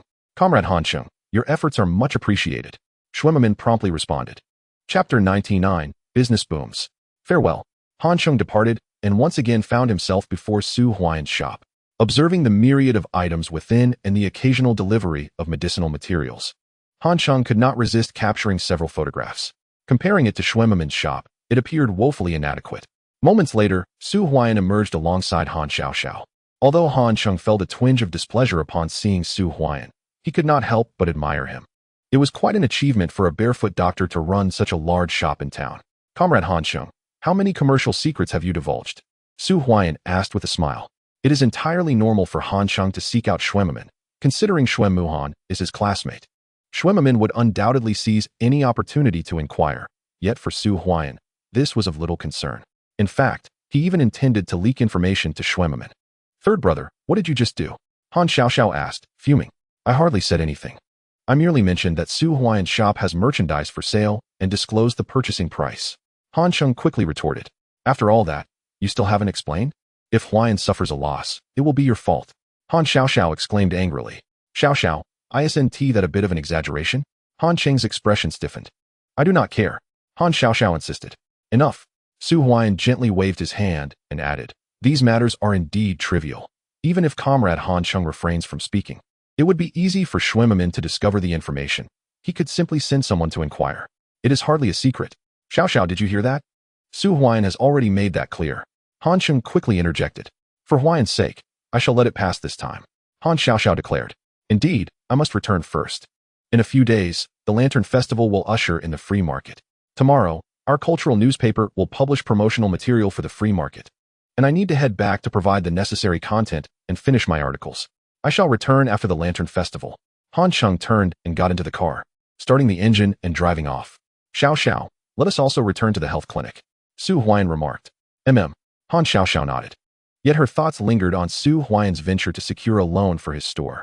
She felt compelled to return to the city to offer him some assistance. After all, running such a large establishment would undoubtedly place immense pressure on him. Jewer drove Su Huaiyan and Xiaoxiao back to the health clinic. Meanwhile, in Schwimmerman's shop, his expression was somewhat grim. He had just sent someone to check on Su Huaiyan's store, and as Hansheng had said, the variety of goods was plentiful, including watches priced at 280. Despite the high price, the demand was low. However, this served as a testament to one's capabilities. Displaying watches indicated Su Huaiyan's strength. Additionally, Schwimmerman received a report on Su Huaiyan's purchasing prices, and upon learning these figures, he felt a chill in his heart. Given the costs of labor and other expenses, breaking even after delivering to the city hospital would be a challenge. How could one proceed? I must venture into the city. Schwimmerman turned away. At the health clinic, Su Huaiyan first had lunch in the cafeteria with Xiaoxiao. The afternoon was relatively uneventful, and around 5 o'clock, Chen Xiuxiu and Su Zheng arrived at the commune to accompany Su Huaiyan home. Time passed slowly, and soon it was the eve of the Lantern Festival. Over the past 4 days, Han Xiaoxiao had taken leave on the 13th day of the lunar month, stating she had important matters to attend to in the city. The health clinic was not particularly busy, and Director Qin readily approved her leave. As the Lantern Festival approached, the entire commune buzzed with excitement. The accumulated snow had melted to knee height, though the temperatures remained low. Bicycles could be ridden again, albeit with caution to avoid falls. On the 13th day of the lunar month, Su Huaiyan also requested leave from Director Qin, as he intended to assist in Tiantian town for 3 days surrounding the Lantern Festival. On the 14th day, early in the morning, boom, Jewer started the vehicle, carrying Su Huaiyan and others to Tiantian town. Except for Su Huailuo, who stayed home, everyone else was sent to assist. Over the past few days, business had surged several-fold. Soon, upon reaching the commune, the distant sound of gongs and drums filled the air, followed by a chorus of slogans. Reform and opening up are good. Free economy is good. Deliver pelts to the Huaian procurement station in Tiantian town. Deliver medicinal materials to the Huaian procurement station in Tiantian town. The Huaian procurement station offers high purchase prices and low selling prices, with a full range of goods. The slogans echoed, and aside from the first phrase, the rest served as advertisements. At this moment, Su Fong led at least 30 women, drumming and making noise, creating a vibrant scene. This was the second day of such festivities. The day prior, Su Fong had begun this campaign, moving from Mo commune to 3 other communes. And as the slogans were shouted, households emerged to observe. Su Huaian even encouraged Su Fong and the others to promote by beating drums and gongs outside the commune. Dr. Su, your strategy is brilliant. Jiwer could not help but exclaim. In the past few days in Tiantian town, Jiwer has witnessed the astonishing potential of Su Huaian's shop. On the first day, he procured merely 100 pounds of medicinal herbs. By the second day, the amount had doubled, and by the third day, it continued to double, culminating in over 1,000 pounds of herbs collected. The pelts exceeded 1,000 as well, alongside other rare medicinal ingredients such as bear bile, tiger bones, and bear skins, particularly ginseng, of which there were over 1,000 roots. The sales revenue of Su Huaian's shop approached 2,000 yuan, with some commonly used items selling rapidly, and a few even sold out, highlighting the benefits of effective promotion. Today, we shall first head to Tiantian town. Jiwer, you will return to the city this afternoon, conveniently delivering the accumulated pelts and herbs to Third Master, and then hurry back with another batch of goods, Su Huaian declared. Of course, Jiwer nodded in agreement. As the vehicle entered Tiantian town, Su Huaian came to a halt at the intersection, noticing a new sign at the entrance, which was positioned directly in front of his own sign. It was Xuemamin's sign. Su Zheng quickly spoke. Father, wait a moment. Inform Director Lin to have it removed immediately. Su Huaian replied. Is that advisable? Chun Xiuxiu interjected. There's nothing wrong with that. Also, remember to dispose of it far away, if possible. Let Director Lin know to have someone at the 4 entrances of Tiantian town keep an eye out and remove Xuemamin's advertisement on site. Understood. Su Zheng nodded. Tomorrow marks the free market, and Xuemamin's advertisement certainly cannot remain. As for any trouble Xuemamin might cause, Su Huaian was indifferent. His own sign boldly stated it was endorsed by the economic department of the commune. Would Xuemamin dare challenge that? Director Lin would surely dismantle his sign, and Xuemamin would not have the audacity to object. Is it easy to conduct business as a 10,000 yuan household? Su Huaian was unperturbed by the thought of teaching Xuemamin a lesson, illustrating that urban and rural dynamics differ significantly, especially with the opening of the free market, which offers more choices for everyone. As the vehicle halted at the crossroads, it became evident that even though his shop had yet to open, it was already surrounded by numerous people. In contrast, Xuemamin's shop had opened its doors long ago, yet not a single customer had entered. Instead, the crowd was bustling before Su Huaian's establishment. Chapter 100. First, let us secure a 10,000 yuan household. Boss Xue, at this rate, what business will we be able to conduct? A sales representative at Xuemamin's shop hurriedly exclaimed. WVE also placed advertisement boards at the 4 corners of Tiantian town. So why is no one coming? Xuemamin could not help but lament. 3 days prior, he had personally visited the city to discuss this matter with Shueliang, who had set his bottom line at a marginal profit increase. The number of individuals sharing profits from his goods delivered to the municipal hospital was overwhelming. Nevertheless, if he were to procure the goods at Su Huaian's prices, he could indeed make a profit and compete with Su Huaian. Moreover, he had invested heavily in acquiring a batch of goods, which he had displayed, pricing them similarly to Su Huaian's. However, he lacked a collaborator like Yang San. The procurement costs were 1/3 higher than Su Huaian's, and selling at Su Huaian's prices would yield no profit at all. He could only rely on the procurement of medicinal herbs for earnings. Boss Xue, our sign has been dismantled by Director Lin's personnel, claiming that such advertising is detrimental. At that moment, a figure rushed over. What? Why is Su Huaian allowed? Xuemamin was nearly infuriated and quickly responded. Director Lin's people said that Dr. Su's sign is labeled as a promotion from the economic department of the commune, while ours is merely an advertisement. Su Huaian's is in compliance with the regulations. The individual hurriedly explained. Xuemamin suggested, should we consult Director Chen as well? One person replied, I already approached Director Chen a few days ago, but he was entirely uninterested in this matter. I offered him 200 yuan and a watch, yet he scolded me publicly. Xuemamin lamented. Comrade Xuemamin, good morning. Su Huaian alighted from his vehicle and greeted Xuemamin with a cheerful smile. Humph. Xuemamin turned and entered the shop. Huaian, Schwemmerman noticed you brought goods from the city. He did the same, and his prices are nearly identical to yours. Additionally, he has raised his purchasing prices to match ours. Su Zheng remarked. Is he attempting to challenge me? Su Huaiyan smiled faintly. A 10,000 yuan household.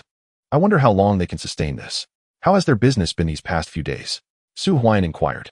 Aside from Schwemmerman, who has seen a slight uptick in business, the others are struggling. Most merely inquire and then come to our store because our purchasing prices are higher, along with additional perks. Jiwer noted. Schwemmerman adjusted his prices, which is why he managed to acquire some herbs. Su Zheng coldly asserted. If we continue this way, tomorrow the free market will deliver furs and herbs. As long as they bring the goods to our store, we will sell all our products at wholesale prices. Adult cotton coats for just 8 yuan and flashlights for merely 10 yuan each. Su Huaiyan declared. Dr. Su, one tea that be too ruthless. Jiwer quickly interjected. Moreover, the purchasing prices will be raised by 1/3. Su Huaiyan reiterated.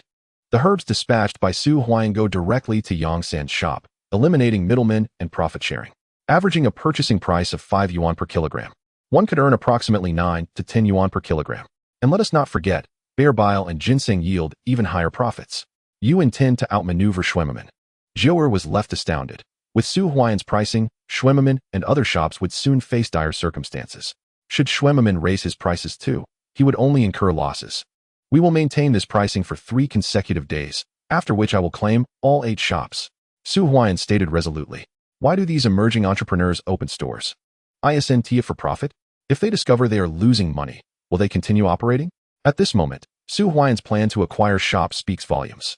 As for Schwemmerman, although he may withstand for a time as a 10,000 yuan household, if Su Huaiyan secures 7 out of 8 shops, Schwemmerman may soon find himself retreating back to being a mere emerging entrepreneur.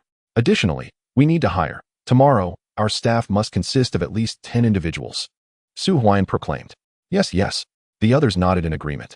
To play, I shall accompany you in a delightful manner. Schwemmerman, am I correct? I will ensure you comprehend the harsh realities of society. Su Huaiyan smiled faintly as he entered the shop. This is the advantage of capital, allowing one to stock goods. This batch of merchandise is set to be dispatched in the afternoon, and Su Huaiyan's investment will at least double, and this is merely prior to the free market. How much could it increase thereafter? The shop buzzed with activity as Su Huaiyan personally attended to customers. Throughout the morning, the flow of patrons was nearly unceasing. With the advent of the free market, various groups emerged, bringing liveliness to the town. In contrast, while Su Huaiyan's storefront was bustling, Schwemmerman's entrance saw only a handful of visitors, and foot traffic was even scarcer at other establishments. In the afternoon, Su Huaiyan meticulously reviewed the fruits of the past few days' labor. The total weight of herbs amounted to over 1,300 pounds, from morning until afternoon. 300 pounds had been collected. Additionally, 1,500 ginseng roots had arrived, predominantly of the 3rd grade, with around 200 of the 4th grade. There were also 1,500 skins, alongside other rare medicinal materials, such as deer antlers and bear bile. Dr. Su, here is the invoice. Please examine it closely. Jiwer handed the document to Su Huaiyan. This was the shipping invoice. This batch was to be sent to the city for Yang San's review. And Jiwer would return that night, not only to deliver the goods, but also to bring back funds. Indeed, Su Huaiyan nodded. If Third Master had no objections, the total price should amount to 31,700 yuan. After deducting the previous payment of 5,300 yuan, there remained 26,400 yuan. Jiwer remarked. Jiwer, you have worked hard. Su Huaiyan said with a smile. It is no trouble serving Dr. Su. Jiwer replied. Here is your reward for your efforts. Su Huaiyan produced 10 bills and handed them to Jiwer. Since her arrival, Jiwer had significantly increased work efficiency, and Su Zheng and Chen Xiuxiu were also swiftly adapting, especially with Chen Xiuxiu now managing the accounts. Dr. Su, Third Master can simply pay me. He has never treated me poorly, Jiwer said with a smile. Su Huaiyan did not seek to claim his money. Third Master is Third Master, and I am myself.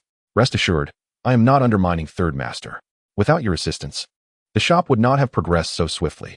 If Third Master is generous, so am I, Su Huaiyan said with a smile. Then I shall accept it. Jiwer paused briefly before smiling and accepting the money. Moments later, she drove away, while Schwemmerman from the adjacent shop watched as Su Huaiyan dispatched a truckload of herbs and furs, his eyes turning red with envy. This was before the free market had even begun. How much profit could this yield? Huaiyan, here's the account. Chen Xiuxiu handed the invoice to Su Huaiyan, who examined it carefully.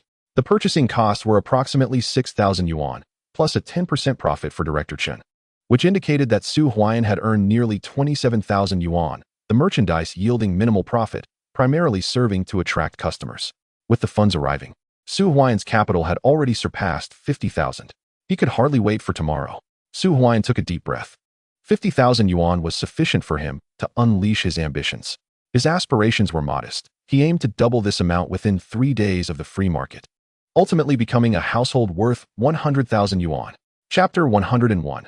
A gentle kiss. As the afternoon wore on, the shop remained bustling until around 5 o'clock, when a tranquil stillness finally enveloped the space. Su Huaiyan and her companions exchanged glances, unable to suppress their laughter. After a long day of toil, their spirits were buoyant. For today's business had surpassed that of the previous day. With the approaching opening of the free market tomorrow, they anticipated an even greater influx of customers and deliveries of medicinal herbs. Father, upon your return, please discuss with Uncle about the drum team. There is no need for them to promote in every major squad.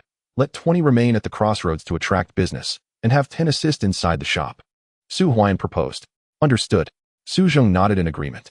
By 5:30, Su Huaiyan instructed Su Zheng and Qin Xiuxiu to head home while she remained at the shop. As the clock approached 9, she needed to prepare for the delivery that was due to arrive.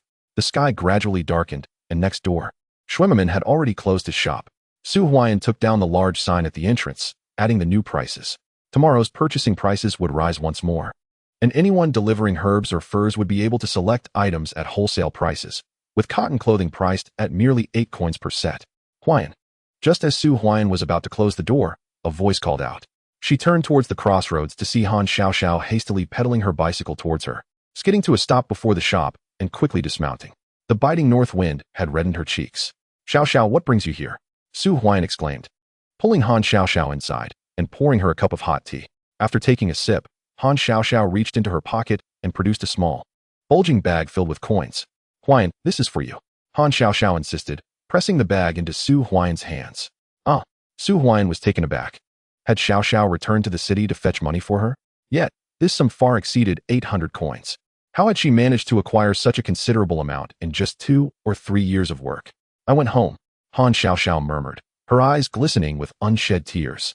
Su Huaiyan's heart ached upon seeing her distress, and she enveloped Xiaoxiao in an embrace, realizing that the girl must have learned about her loan for the shop and had endured hardships to gather this money.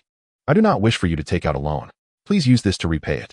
Failing to repay a loan could jeopardize your admission to the city hospital and even affect your college entrance examinations, Han Xiaoxiao implored, being held by Su Huaiyan. Han Xiaoxiao's cheeks flushed crimson, yet she seemed to find solace in the embrace, her tears spilling over. Su Huaiyan had mentioned a loan of 5,000 coins, which had kept Xiaoxiao awake at night, anxious to repay her as soon as possible. Ever since Su Huaiyan had moved to the city, she had been filled with hope for a brighter future. Her elder brother, Han Xiao, had promised that as long as Su Huaiyan secured a position at the city hospital, he would consent to her relationship with Su Huaiyan, and their parents had expressed no objections. Her second aunt held Su Huaiyan in high regard, and Han Xiaoxiao was determined not to let anything hinder Su Huaiyan's prospects. Foolish girl.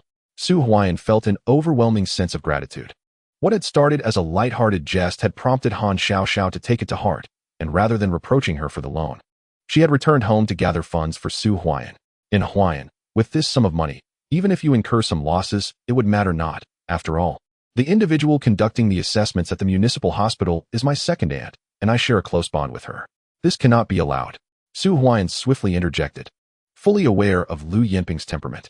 Regardless of what Han Xiaoxiao might say, the evaluation would proceed in its rigorous manner, as the exacting standards of medicine do not permit any semblance of mediocrity. Xiaoxiao, this time I shall gain admission to the municipal hospital with utmost integrity. Trust in me, Su Huaiyan asserted. Han Xiaoxiao, with her head bowed and a hint of shyness in her eyes, was taken aback as this was the first time Su Huaiyan had embraced her. Gazing at the bashful Han Xiaoxiao before him, Su Huaiyan found himself momentarily entranced, unable to resist leaning down to kiss her. Han Xiaoxiao's eyes widened in astonishment, her cheeks flushing a deep crimson that quickly spread to her neck, rendering her entire countenance a vivid scarlet. Her eyes shimmered with unshed tears, and her mind went utterly blank, her hands clutching the hem of her garment in bewilderment. Su Huaiyan had kissed her. That singular thought reverberated in Han Xiaoxiao's mind, an experience sweet as the long-awaited rain after a drought. Though instinctively she wished to push him away, Her body seemed devoid of strength, leaving her to be enveloped by Su Huaian's embrace. Ultimately, she surrendered, closing her eyes to relish the warmth and moisture of their lips. Time appeared to stand still. 3 minutes later, Su Huaian released Han Xiaoxiao, refraining from progressing further as a gesture of respect towards her. He understood her feelings and was determined to court her with dignity, fulfilling the promise he made to Han Xiao. Huaian. Han Xiaoxiao's face was so flushed it seemed as if it might drip with color. She dared not meet Su Huaian's gaze. He offered her a cup of warm tea, saying, "Take a sip to warm yourself." "Oh, right." Han Xiaoxiao quickly accepted the cup. "Xiaoxiao, where did you acquire this money?" Su Huaian inquired. "I borrowed it." Han Xiaoxiao replied softly. "How did you manage to borrow such a significant amount? You didn't resort to a loan, did you?" Su Huaian asked urgently. "Of course not. I borrowed it all. My second aunt lent me 1,000. My elder brother around 1,000, my parents another 1,000, and my third brother contributed 1,000 as well. I also have another 1,000 of my own, totaling 5,000. Han Xiaoxiao explained promptly. Su Huaian felt a pang of sympathy. Even her opinionated uncle had lent her money? And her aunt and second aunt? Even her elder brother? It was evident that she must have faced considerable pressure upon returning home. "Before I could return, my third brother had already informed everyone about your shop. And even my second aunt remarked that you were not pursuing a proper vocation." Han Xiaoxiao murmured. "What about the others?" Su Huaian queried. "My third brother is the most talkative. He spoke ill of you, claiming you were utterly mad for wanting to make money from this shop, that you aspired to become the first 10,000 yuan household in Tianyuan town, and that you wished to open a factory in Mo City, among other things. Mother is also quite displeased, saying you are far too audacious." Han Xiaoxiao divulged. A 10,000 yuan household. Hanqing truly was a source of concern. Yet, it must be said that after this shift to a free market, Su Huaian was confident he would indeed achieve that status. As for opening a factory, he believed that day would come. Su Huaian was curious to see his uncle's reaction when that day arrived. "And what of my elder brother?" Su Huaian inquired again. "The elder brother and father were unremarkable, yet as I departed, my father did utter a remark, saying, 'You are quite clever.'" Han Xiaoxiao remarked. "As long as my father-in-law and elder brother do not speak ill of me, all is well." Su Huaian replied with a faint smile.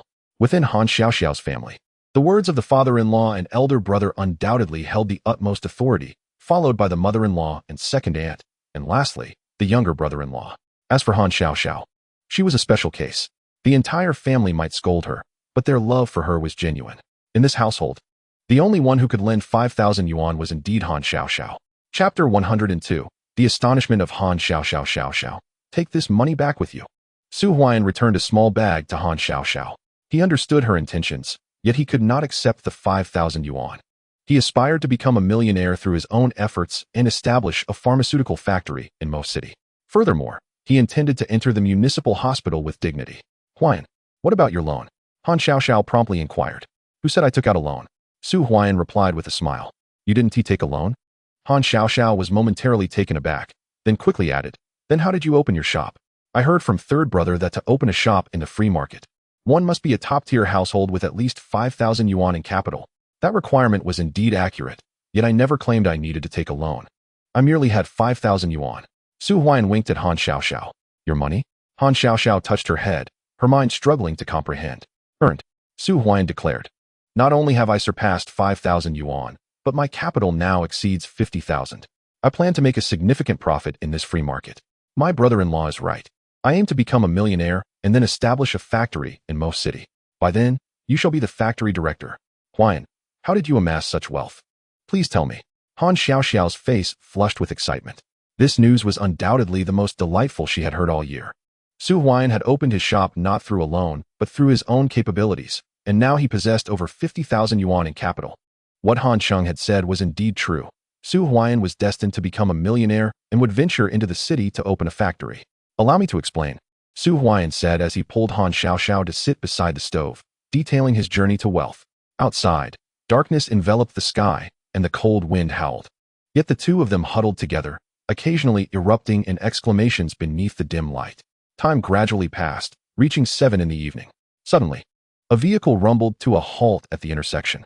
Hearing the sound, Su Huaian and Han Xiaoxiao quickly stood up. Han Xiaoxiao wore an expression of lingering excitement. She had not expected Su Huaian's life over the past month to be so exhilarating. Hunting in the mountains, reselling in the city, and profiting from his shop. It was simply splendid. "Dr. Su." As the vehicle came to a stop, Voices emerged from outside. Su Huaiyan opened the door to find Jiu'er had already alighted. Upon seeing Su Huaiyan, she promptly greeted him, and he welcomed her inside, pouring her a cup of hot tea. Dr. Su, after reviewing the goods you delivered, Mr. Sin found them to be largely satisfactory. After his calculations, he instructed me to bring the payment, which amounts to 31,700 yuan. Please take a look. Jiu'er handed a bag to Su Huaiyan, filled with bundles of cash. Such a large sum? Han Xiaoxiao gasped in astonishment. Upon seeing the amount, she was thoroughly convinced that this bag contained over 30,000 yuan, suggesting that Su Huaiyan might indeed possess a capital exceeding 50,000. Indeed, Su Huaiyan nodded after counting. By the way, why wasn't the payment for the last shipment deducted? He asked urgently. Mr. Sin mentioned that you currently require capital, so the payment for the goods will be recorded and settled collectively after the free market opens. Furthermore, here is the receipt for today's delivery. Please verify it. Jiu'er handed a slip to Su Huaiyan. After reviewing the receipt, Su Huaiyan tucked it away. Everything is in order. This batch totals 6,700 yuan. Coupled with the previous 5,300, that brings the total to 12,000. Please remember to express my gratitude to Mr. San when you return. Su Huaiyan said with a smile. Dr. Su, you ought to thank Mr. San in person tomorrow. Jiu'er replied. Is Mr. San coming tomorrow? Su Huaiyan paused slightly. Dr. Su, take a look at this. It's a copy of the Most City Cultural newspaper, just released yesterday, promoting the upcoming free market. Jiu'er said, pulling a newspaper from the vehicle and handing it to Su Huaiyan. Most City Cultural newspaper, first issue of 1980. Su Huaiyan opened it to find a prominent headline. Reform and opening up is beneficial. Free economy is promising. Below were various articles with accompanying images. In the first image, he recognized a familiar sight, his own Huaian purchasing station. Subheading, The Wealthy Dreams of a Barefoot Doctor. The content followed.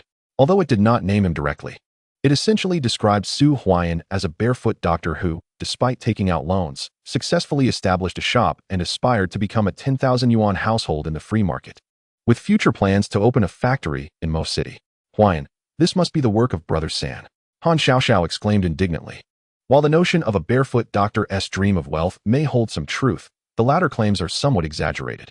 Su Huaiyan never declared his intention to become a 10,000 yuan household, nor did he mention to Han Cheng that he financed his shop through loans, or that he aspired to open a factory in Mo City.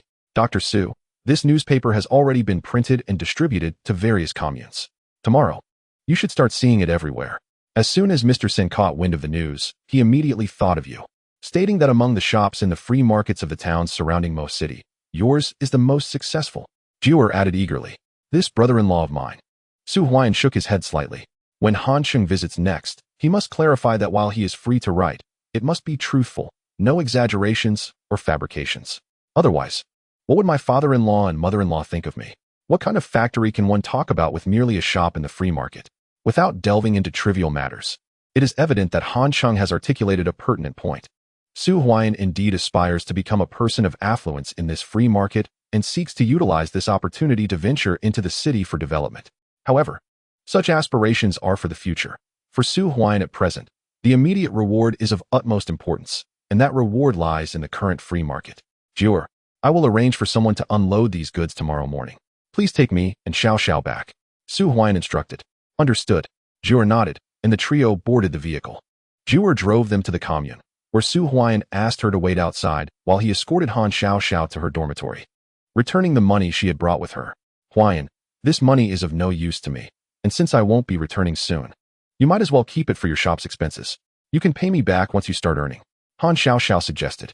Very well. Su Huaiyan agreed, believing it safer for the considerable sum to remain with Xiao. He could simply return it to her when she next traveled back to the city. Huaiyan, I will help out tomorrow. Han Xiao exclaimed, swiftly kissing Su Huaiyan on the cheek before she blushed and hurriedly shut the door behind her. All right. Su Huaiyan, momentarily taken aback, touched his cheek, a smile gradually spreading across his face. Chapter 103. Su Kuan's visit. Once the free market concludes, I can entrust the management to my sister-in-law and uncle, and then I will be able to venture into the city. Su Huaiyan inhaled deeply. The municipal hospital awaits. It is imminent. Su Huaiyan not only intended to visit the city hospital, but also aspired to establish a pharmaceutical factory. This was not merely a diversion. It was an essential undertaking, as he needed funds to facilitate the future surgery for congenital heart disease. What of his sister, Su Huaishui? A few minutes later, Su Huaiyan departed from the commune health clinic. Juror drove him home before proceeding back to the clinic, as Su Huaiyan had no means to accommodate her.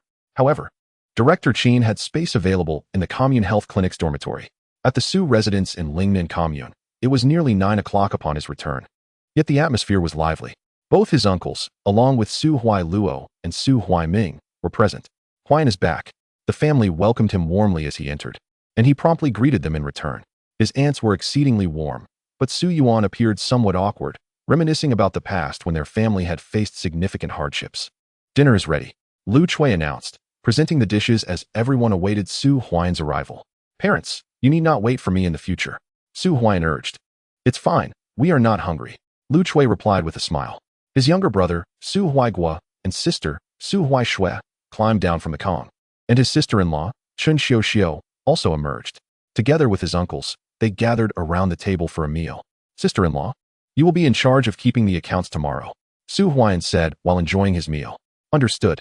Chun Xiao nodded, and Su Huaiyan seemed to recollect something. He retrieved a sum of money from his pocket and handed her 100 yuan, saying, Sister-in-law, this is your salary for the next 2 months. Salary? Chun Xiao was taken aback. 50 yuan a month, a total of 100 for 2 months. In the city, such remuneration was reserved for skilled workers. Ordinary laborers typically earned only 20 or 30 yuan a month, with anything beyond 30 indicating a higher skill level. It is worth noting that the average wage at the commune health clinic was merely 23 yuan per month. Huaiyan, how is it that you are distributing wages after only 2 days? And this amount is rather generous. Chun Xiao exclaimed. Take it, everyone receives their share. This is from father. Su Huaiyan then gave 100 yuan to Su Zhong, who silently accepted it. Next, he distributed money to his uncle and Su Huaiming, and finally to Su Huailuo. Naturally, the aunts who did not assist did not receive any. Huaiyan, let Huaizhong come along to help tomorrow, An heir said cheerfully. Nonsense, how old is Huaizhong? Su Yuan retorted coldly. Huailuo, you haven't done much these past few days. Return the wages to Huaiyan. Su Yuan directed at Su Huailuo. Brother Huaiyan. Su Huailuo returned the wages to Su Huaiyan. The 60 yuan, which accounted for 2 months' pay, was substantial for Su Yuan's family. Watching Huailuo return the money, Aunt Heir felt anxious but dared not speak. Keep it. From now on, Huailuo will assist uncle. Tomorrow morning, we must rise early to help with unloading the goods, and those items must be arranged on the shelves. Additionally, uncle, the drum team you organized should continue tomorrow, Su Huaiyan instructed. Rest assured, this matter has already been arranged by Aunt. Su Fong chimed in with a smile. The drum team consists of 30 members, including the past 2 days and tomorrow. That totals 3 days, with an extension of 2 more days, making 5 days in total. Each person will receive 10 yuan, amounting to 300 yuan altogether. Uncle, you will distribute this when the time comes. Su Huaiyan handed 30 large bills to Su Fong. Leave this to me, Huaiyan. Aunt Li Lan replied with a grin. Huaiyan is doing well. She has been recruiting members for the drum team, and many have signed up at 2 yuan a day. She has enjoyed a bit of prestige in the team for several days now. Do not underestimate those 2 yuan a day. Over 5 days, that amounts to 10 yuan, enough to purchase a cotton coat with some leftover, An Heir said eagerly. Next time, I can help with this too, An Heir added quickly. Very well. Su Huaiyan nodded. Su Yuan shot a glare at his wife. By the time they finished their meal, it was nearly 10 o'clock. Lu Chui and the aunts began to clean up, while Su Fong and the others sat beside the stove. Is Huaiyan at home? At that moment, a voice called from outside. It's Secretary Su Kuan. Su Fong responded promptly. Su Huaiyan rose to open the door, revealing 2 figures outside, Secretary Su Kuan and Deputy Secretary Su Ji. Their faces brightened with warmth upon seeing Su Huaiyan. Uncle Kuan, Uncle Ji, come in. Su Huaiyan welcomed them inside. The room buzzed with life once again. Su Zhong, your Huaiyan is flourishing. Today at the commune meeting, the secretary and the director of the commune specifically praised Su Huaiyan. Director Chen even held him up as a model. And our Lingnan brigade has reaped the benefits, Su Ji quickly remarked. In response to the free market, this is merely what Huaiyan ought to do. Su Zhong responded with a smile. Indeed. Lu Chui nodded in agreement. Huaiyan, we have come today because we heard you're looking to recruit some help. Su Kuan inquired. It's nothing major, just gathering a few drummers for some promotion, which will only take a few days. However, I will need to recruit a few more people for long-term sales and management, but the pay is not high, only 20 yuan a month, Su Huaiyan explained. If you need any assistance, do not hesitate to ask, said Su Kuan. Thank you, Uncle Kuan, Su Huaiyan replied eagerly. Now that your shop is opening, do you see any opportunity to involve the brigade? Su Ji looked towards Su Huaiyan. Involve the brigade? The room fell silent. It was clear that Su Kuan and Su Ji did not come merely to praise Su Huaian, yet aside from finding a few helpers for his shop, there was little else that could benefit the brigade, as most families had already sold out their hides and medicinal materials. Uncle Kuan, if you trust me, I actually have a plan, Su Huaian said. What is it, Huaian? Su Kuan inquired eagerly. The snow outside has melted down to knee level, and if we wait a bit longer, it will likely diminish further. At that point, everyone can cautiously venture into the mountains, where the medicinal materials are abundant. Su Huaian suggested. Are you implying that, Uncle Kuan, you could encourage everyone to go into the mountains to dig for medicinal materials? There are prices for both dry and wet materials. As far as I know, no teams have ventured into the mountains yet. If you do, you will be the first to profit. Moreover, I will gladly accept all the medicinal materials you bring to me. If luck is on your side, it would not be difficult to gather several pounds in a day. Even if they are wet, a few pounds would still be worth several yuan. Su Huaian explained. Huaian, on behalf of the entire Lingnan Brigade, I thank you. Su Kuan stood up quickly. You are too gracious, Uncle Kuan. This is merely my duty. Su Huaian replied promptly. After about half an hour, Su Kuan and Su Ji departed, and the room fell silent once more. Su Feng, Su Yuan, and others also returned home, leaving Su Huaian and Su Zheng sitting on the northern Kong, while Chen Xiuxiu and Lu Chui had gone to sleep on the southern Kong. Huaian, wet medicinal materials are entirely different from dry ones. If too many are sent, they may spoil. Su Zheng expressed his concerns. Father, do not worry, I have a plan. Su Huaian smiled, recalling Su Feng's words about wet medicinal materials. While they are fine in the ground, the situation changes once they are dug up. With the arrival of spring and rising temperatures, wet medicinal materials can easily become moldy and deteriorate. Once spoiled, they are no longer usable.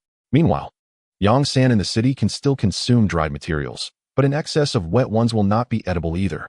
Outside the window, at this moment, the wind had ceased, and Su Huaigua lay asleep on the bed. Su Huaian reclined on the Kong, gazing out of the window into the pitch-black night.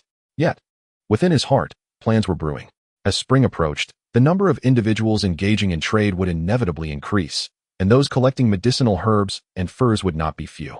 However, the dry herbs each household possessed were limited, accumulated from previous years. With a bit of promotion, they would soon sell out. The primary source of medicinal herbs would thus come from foraging in the mountains. Yet, these would be damp herbs, which not everyone could handle. The incessant spring rains posed a risk. If one were not careful, losses could be substantial. Herb processing. This would be Su Huaian's focus once spring arrived. As long as he could manage the damp herbs, a steady supply would flow in, for other shops would be unable to cope. This was Su Huaian's advantage, and furthermore, the processed herbs sent into the city would yield even greater profits. Once the free market opened, the need for equipment would arise, necessitating a trip to the city. Su Huaian mused quietly to himself before drifting into slumber. The night passed. The following morning, around 6 o'clock, Su Zheng and the others arose, preparing the household. Su Feng, Su Huo, and the three followed Su Huaian to the shop to assist, while Aunt Li went to summon the drum team. At about 6:30, Jura arrived, personally coming to escort Su Huaian and the others to the town. By the time they reached the town, it was nearly 7. Su Huaian instructed Su Feng and the others to unload the goods from the cart and arrange them within the shop. The free market was about to commence. At 8 o'clock, everything was set up, and Aunt Li had also brought people to the town. A cacophony of drums and cheers erupted as they stopped right at the intersection in front of Su Huaian's store. Huaian, how does this look? Aunt Li Lan smiled warmly at him. Thank you for your hard work, Aunt Li. Su Huaian replied with a faint smile. By 8 o'clock, people had begun to arrive in the town, and with the pleasant weather, many were setting up stalls along the roadside. Comrade Schwemmerman, good morning. Su Huaian greeted him cheerfully. Not only Schwemmerman, but also 6 neighboring shops had opened their doors. Su Huaian, don't get too complacent, Schwemmerman remarked. After raising his prices yesterday, he had also procured goods from the city at the same rate, and despite his shop being slightly less favorably located, he believed it was no inferior to Su Huaian's. He was confident that his business would not significantly lag behind Su Huaian's. Haha, Su Huaian chuckled amiably. Jiuer busied himself inside the store while Chen Xiuxiu warmed the dumplings on the stove for breakfast. Around 8:30, an elderly gentleman arrived, carrying furs on his back. Good sir, are you here to deliver furs or medicinal herbs? Aunt Li Lan promptly approached him with enthusiasm. Furs, I'm looking for Huaian collection station. The old man replied with a smile. Right this way, sir, Huaian collection station is here. Allow me to assist you. A couple of people stepped forward to help him, and he entered Su Huaian's shop. Thus, the first transaction was completed. Following that, There came the second and third orders. When Schwemmerman emerged, his eyes widened in disbelief. The number of patrons in Su Huaian's establishment had increased significantly. Yet his own shop remained devoid of customers, as did the neighboring stores. Su Huaian, you are utterly shameless. Schwemmerman could not help but exclaim upon seeing him. How can we conduct business with such tactics? The drum team that Su Huaian had organized not only served to promote, but also attracted customers.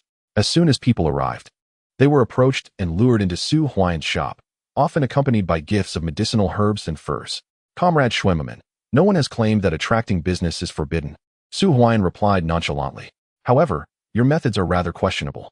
You previously conducted promotions across various teams, and your shop was the first to open. With the addition of that drum team, how are we to compete? Schwemmerman argued. Indeed, Huaian's purchasing station has gone too far. Others from the neighboring shops chimed in. Ladies and gentlemen, conducting business is not as simplistic as you imagine. Do you think merely opening a shop allows you to stand idly by and collect money? How absurd. I shall continue with my business practices, and if you are dissatisfied, feel free to report me to the commune. Su Huaian asserted firmly. You shameless. Schwemmerman retorted. If Huaian's purchasing station can attract customers, so can we. Absolutely. Several shopkeepers echoed, sending people to the crossroads. Yet, their numbers paled in comparison to Su Huaian's drum team, which consisted entirely of women, their resolve not to be underestimated. You want to attract customers? I can forcibly drag them in. Dr. Su, your strategy is brilliant. Jiur exclaimed. Do not rush. Once the purchasing prices and product values spread, these shops, even Schwemmerman's, will struggle to secure a single transaction. Su Huaian chuckled. How ruthless. Jiur inhaled deeply. Among the 8 shops, the other 7 were merely there as a backdrop. As the morning progressed, the town became increasingly lively, with foot traffic multiplying exponentially. People were exchanging grains for money and trading handmade goods. Huaian. Around 9:30, Han Xiaoxiao arrived, dismounting her bicycle and excitedly standing at the entrance.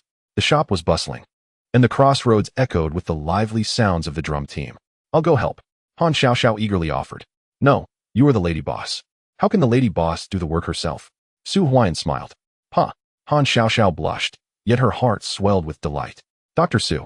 At that moment, a figure hurried towards Su Huaian's shop. It was Chun Xueping, who had just been discharged from the hospital, his hand still wrapped in bandages. Comrade Chun Xueping, what brings you here? Su Huaian inquired with a smile. Huff, huff. Chun Xueping took a deep breath, feeling a twinge of discomfort as he observed the bustling shop.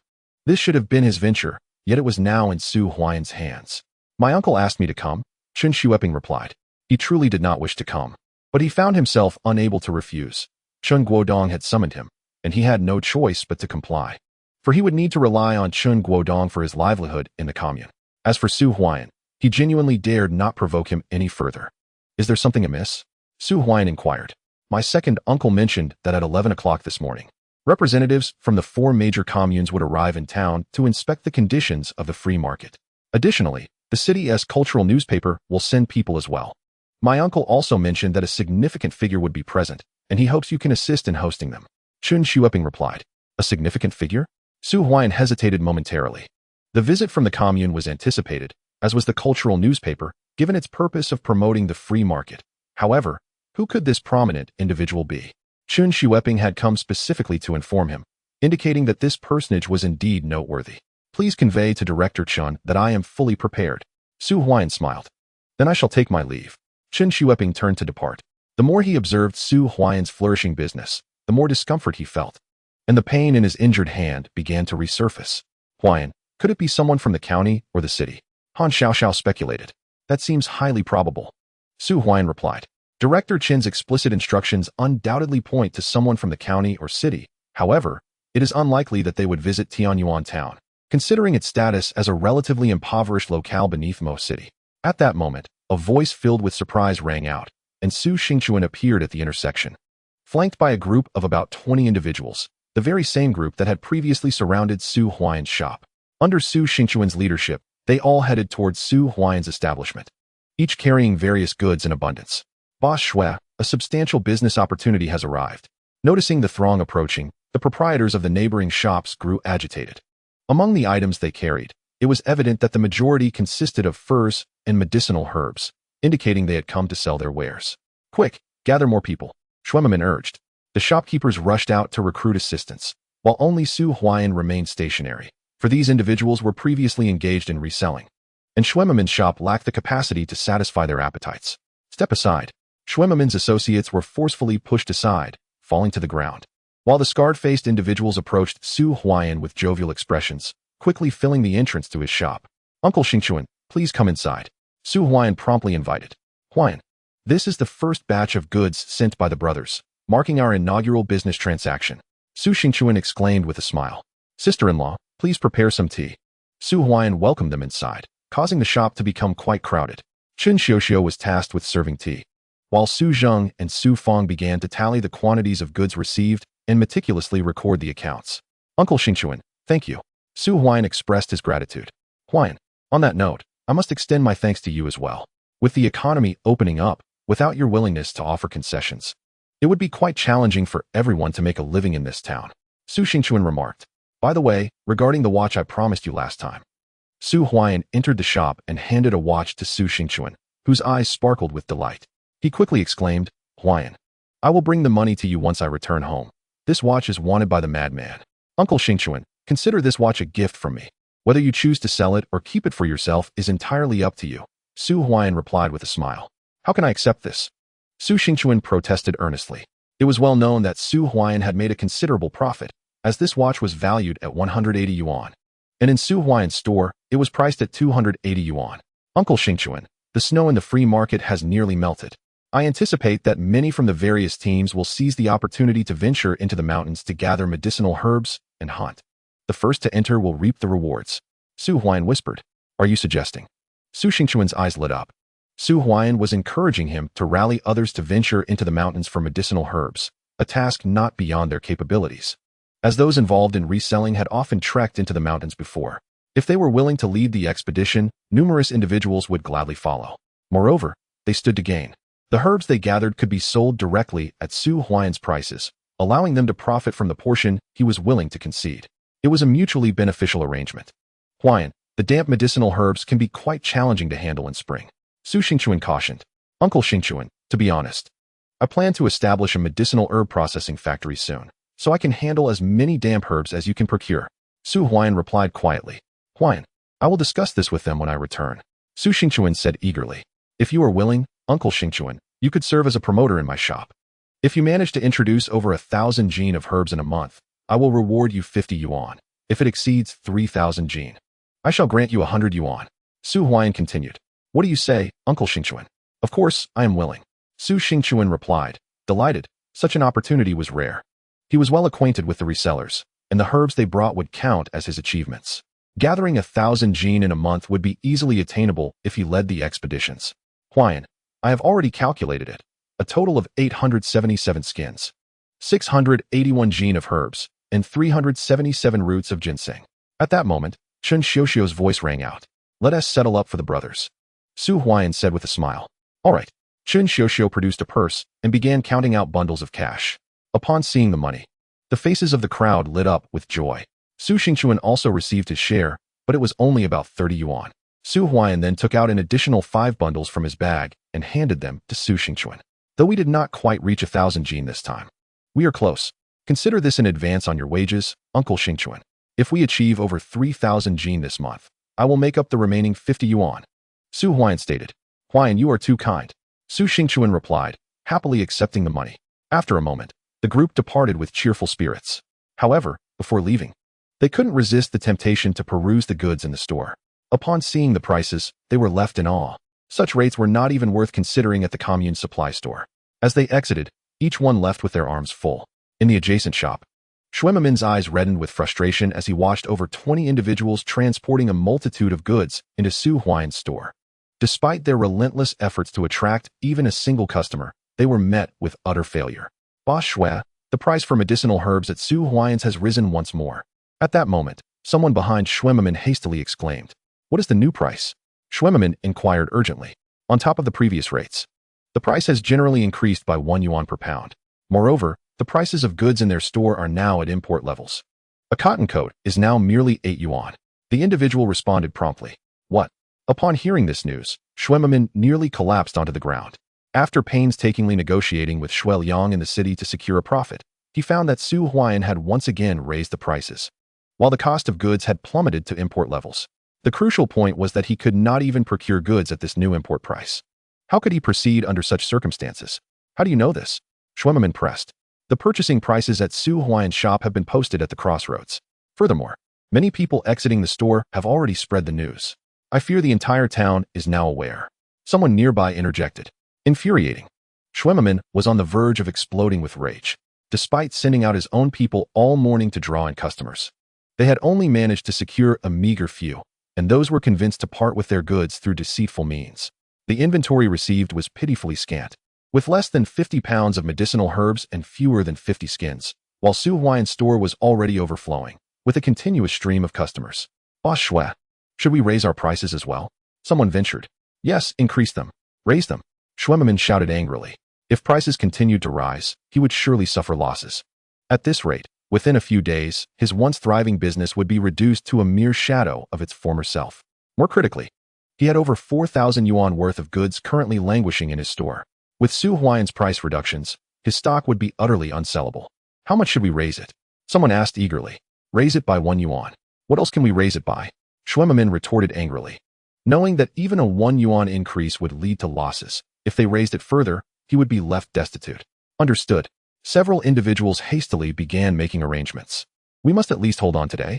Schwemmerman took a deep breath. Today marked the grand opening of the free market, and Shueliang of the city hospital needed materials for promotional articles. If he could not weather this day, he would surely face Shueliang's wrath upon returning. As for the other shops, upon receiving the news, they were left dumbfounded.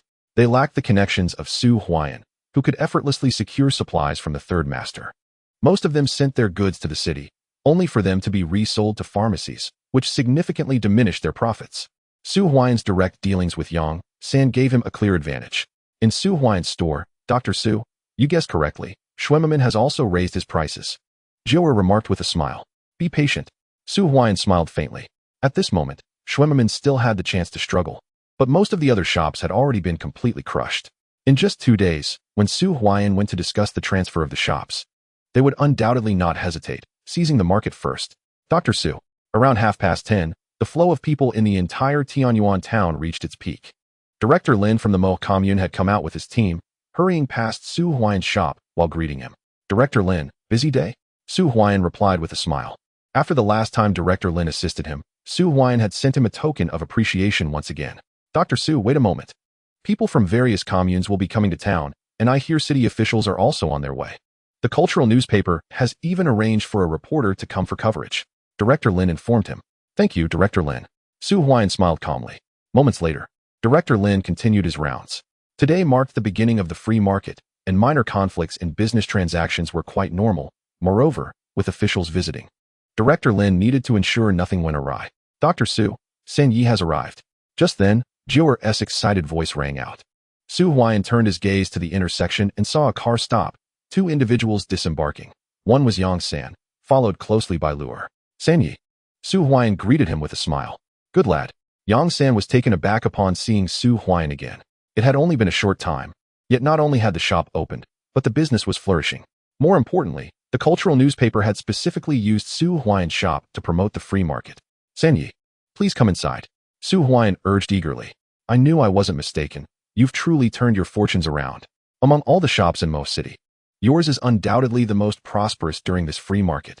Yang San remarked with admiration. Sen Yi, I owe much of this to your support.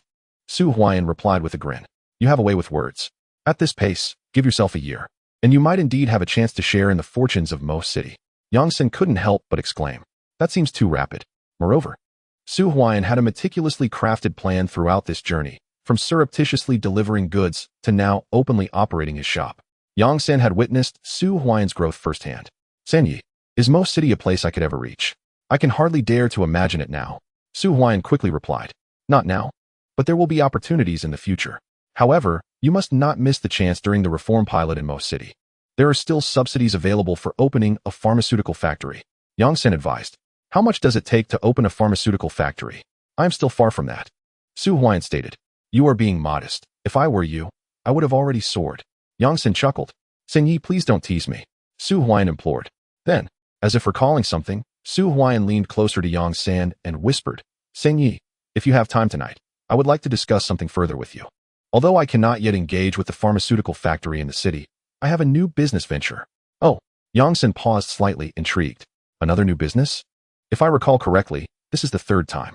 The first occasion involved procuring medicinal herbs under the guise of the health clinic. The second was the early opening of a shop in Tianyuan town. And now what is this third instance? Su Huaiyan's ventures have never disappointed him. We shall discuss it tonight. Su Huaiyan remarked with a smile.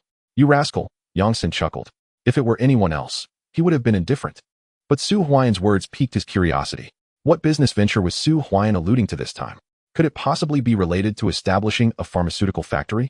Dr. Su, prepare to welcome the guests from various communes. At that moment, Director Chen arrived in a commune vehicle. Once the car halted at the intersection, he hurriedly disembarked and approached Su Huaiyan's shop, calling out to him.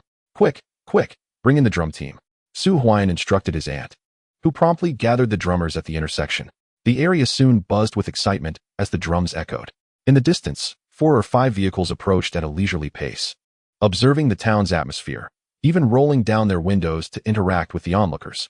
After 5 or 6 minutes, the vehicles stopped at the intersection. The foremost vehicle belonged to the cultural report, and the first person to step out was none other than Han Cheng, who quickly retrieved his camera to capture the scene, including the drum team, the promotional banners, and the storefront. It's Sangu, Han Xiaoxiao exclaimed. Dr. Su, come with me to greet them. Director Chen beckoned to Su Huaiyan. Director Chen, who is the important figure visiting this time? Su Huaiyan inquired of Chen Guodong. Dr. Su, this is indeed a significant person, a prominent figure in the city. I heard they came after seeing your shop featured in the cultural report. Director Chen replied with a smile. It was evident that inviting Su Huaiyan to open a shop was a wise decision. Not only were people from the city arriving, but he was also assured of financial success and impressive results. I hardly possess such capability, Su Huaiyan responded with a smile. However, his expression soon faltered, as did Han Xiaoxiao's, when the second vehicle's door swung open, revealing a formally dressed figure, none other than his future mother-in-law, Lu Yanting. Chapter 107. The mother-in-law's prodding compared to the last encounter. Lu Yanting's demeanor exhibited less warmth and amiability, replaced by a stern seriousness. Huaiyan, Han Xiaoxiao stammered, clearly taken aback by her mother's unexpected presence. Su Huaiyan took a deep breath. Director Chen was indeed correct. This time, a truly significant figure had arrived. Fear not. Su Huaiyan reassured Han Xiaoxiao with a comforting pat on her shoulder. What could have prompted his mother-in-law's arrival? Did she simply come because she saw a photograph of his shop in the cultural report? Su Huaiyan was skeptical. It was likely related to Han Xiaoxiao's request for financial assistance at home. In essence, her mother's purpose for visiting Tianyuan town was to inspect his shop. Han Xiaoxiao lowered her head, avoiding Lu Yanting's gaze, while Director Chen, upon spotting Lu Yanting, quickly turned to Su Huaiyan and remarked, Dr. Su, had it not been for you, she would not have come to our small town for an inspection. Director Chen, you are too modest. The commendation belongs to your promotional efforts in the free market, which have little to do with me. Su Huaiyan promptly responded. At the crossroads, after disembarking, Lu Yanting gazed towards the bustling town. Observing the lively scene, she nodded in approval as the drum team Su Huaiyan had arranged came to a halt. Many townsfolk turned their attention to the crossroads, as it was indeed a rare sight to witness so many vehicles entering the town. Han Cheng, is this Tianyuan town? It appears quite vibrant. A figure descended from Han Cheng's vehicle. It was Xuan Muhan. He felt a surge of joy at the lively atmosphere, while Han Cheng, preoccupied with his camera, was too engrossed to pay him any mind, busily capturing the moment. Muhan has arrived. In the neighboring shop, upon seeing Xuan Muhan, Xuemamin's eyes lit up, and he promptly beckoned others to approach. Xuan Muhan noticed Xuemamin as well. Brother Mamin, Xuan Muhan greeted with a smile. Muhan, you could have at least informed me of your arrival. And you, Comrade Han Cheng, I would have prepared a reception for you both. Xuemamin hurriedly exclaimed. This time, Han Cheng has come to Tianyuan town to gather material for a project. I merely accompanied him for a visit, and since your shop is located here, I thought it prudent to see how business is faring. Xuan Muhan replied with a grin. Business is decent. Xuemamin said somewhat awkwardly, quickly adding. The trade of fur and medicinal herbs in the entire town is largely conducted through Su Huaiyan's shop. Yet, he could not confess to Xuan Muhan that business was exceedingly poor, especially on the inaugural day of the free market. Mamin, allow me to introduce you to Secretary Lu. Xuan Muhan promptly introduced Lu Yanting to Xuemamin. Upon seeing Lu Yanting, Xuemamin could not suppress his excitement. After spending over a decade at the municipal hospital, he had certainly heard of her esteemed name, recognizing her as a true luminary. Greetings, Secretary Lu, Xuemamin said without delay. Your shop is thriving. Lu Yanting remarked with a smile. The free market in the town is indeed flourishing, and from what I observed, Tianyuan town is among the best organized, with commendable promotional efforts evident as many groups carried goods for trade. Thank you for your kind words, Secretary Lu. Shuimamin replied, visibly exhilarated. Brother Mamin, you have done exceptionally well this time. Once Comrade Han Chung returns with the footage and it is published in the cultural journal, you will gain considerable recognition. Furthermore, if Secretary Lu endorses your father's pharmaceutical factory, the approval process will be expedited, Shui Muhan stated.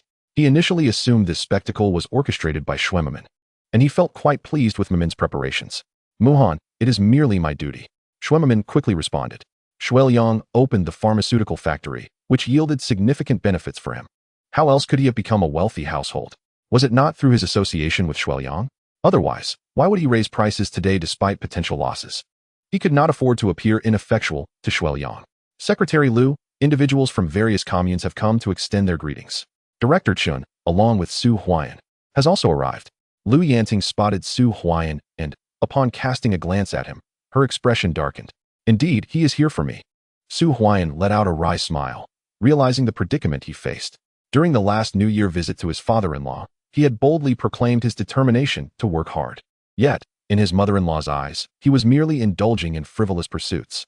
Securing a position at the municipal hospital was of paramount importance. It was not only his mother-in-law who held this view. His father-in-law's entire family likely shared the same sentiment. Although the pilot reform presented an opportunity, it was one that not everyone could seize. After all, Su Huaian had originally been a barefoot doctor in the commune. Diligent study was his true path to success. Dr. Su, allow me to introduce you to Secretary Lu Yanting, Director Chen exclaimed, enthusiastically pulling Su Huaian forward. Although Lu Yanting disapproved of Su Huaian's audacity in taking out a loan to start a business, she still graciously extended her hand for a handshake. Hello, Secretary Lu. I am Su Huaian, he said, forcing a smile. Hello, Secretary Lu. As Su Huaian and Director Chen greeted his mother-in-law, Han Xiaoxiao could no longer sit still. She rushed to Su Huaian's side, smiling broadly as she greeted Lu Yanting. At worst, she would face another scolding upon returning home. After their last trip to the city, she was acutely aware of her family's deteriorating impression of Su Huaian, especially after Lu Yanting's remarks about his lack of seriousness. This is Dr. Han Xiaoxiao from the Commune Health Clinic. Director Chen promptly introduced her. Did I hear correctly that Dr. Su is also from the Mo Commune Health Clinic? Lu Yanting shot a knowing glance at Han Xiaoxiao, feigning ignorance. I just passed the assessment at the Commune Health Clinic last year. Su Huaian quickly replied. I heard from Director Xiao that you performed exceptionally well at the Commune Health Clinic, even being recognized as an outstanding doctor last year. Furthermore, Director Xiao has recommended you to the municipal hospital? Lu Yanting inquired once more. I am honored by the organization's recognition, and I will not betray their trust. Su Huaian affirmed earnestly. Dr. Su's development at the health clinic has been remarkable. Do not squander such a splendid opportunity, Lu Yanting advised. The subtle admonition was not lost on Su Huaian, who managed a bitter smile. Director Chun, however, was perplexed. How could Lu Yanting, meeting Su Huaian for the first time, already be so familiar with him? Could it be that Su Huaian had caught the secretary's attention? If that were the case, he would have to treat Su Huaian with even more respect in the future. It was clear that Su Huaian would not remain at the health clinic for long. He would at least transition to the municipal hospital, if not pursue even greater prospects. The commune's economic director might very well find himself seeking Su Huaian's assistance in the future. Secretary Lu is absolutely right, Su Huaian responded, bowing his head. What else could he do in the face of his mother-in-law's subtle pressures but listen? Chapter 108. The mother-in-law praises her son-in-law, her heart bursting with joy. Secretary Lu, why not step into my brother Mu Min's shop for a visit? Shui Muhan suggested eagerly.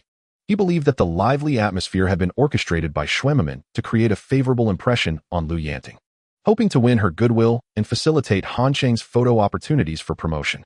Very well, Lu Yanting replied with a nod. The scale of the free market in Tianyuan town indeed exceeded her expectations. This time, besides wanting to confront Su Huaian, she genuinely aimed to observe the situation of the free market. Brother Min, lead the way, Xue Mahan urged eagerly. Oh right, Xue Min promptly took the lead, as Lu Yanting and the members of various communes headed towards the 8 shops. As they walked past, Annie waved her hands, instructing the drum team to start playing. The entire scene was bustling with excitement. Wonderful. The faces of the members from the 4 communes were all adorned with smiles. They were assured of a successful report, and perhaps even accolades, since Tianyuan town was impoverished. If they could enhance their wealth through the free market, it would be a notable achievement. Su Huaian, I didn't expect to see you here, Xue Mahan said coldly, observing Su Huaian. Why shouldn't I be here? Su Huaian replied nonchalantly. I heard from Han Cheng that you opened a store, and with a loan, no less. If you incur losses, how will you repay it? Furthermore, if you can't repay the loan, don't even think about entering the city hospital. Xue Mahan sneered. He had not forgotten the kick Su Huaian had given him last time. Today, upon hearing from Han Cheng about Su Huaian's store, he couldn't help but chuckle. How could a barefoot doctor like Su Huaian possibly run a shop? The news of Su Huaian taking out a loan brought him even greater satisfaction. His cousin, Xue Min, had worked at the city hospital for many years, accumulating capital that Su Huaian could not hope to match. It seemed that Su Huaian's venture would leave him with nothing but losses. It appears you still haven't learned your lesson. Bang! Su Huaian executed a sweeping kick, sending Xue Mahan crashing to the ground. As he got up, Xue Mahan was so furious he nearly spat blood, while Su Huaian flashed a grin and turned to walk towards the shop. Huaian, what happened? Han Xiao, hearing the commotion, quickly turned to inquire. It's slippery. Comrade Xue Mahan had a little mishap. Su Huaian replied with a chuckle. Huaian, it seems Xue Mahan is quite unfortunate. He always falls every time he encounters you. Han Xiao couldn't help but remark. Perhaps I bring him bad luck. Su Huaian laughed. Brat, I am eager to see how you compete with Brother Min this time.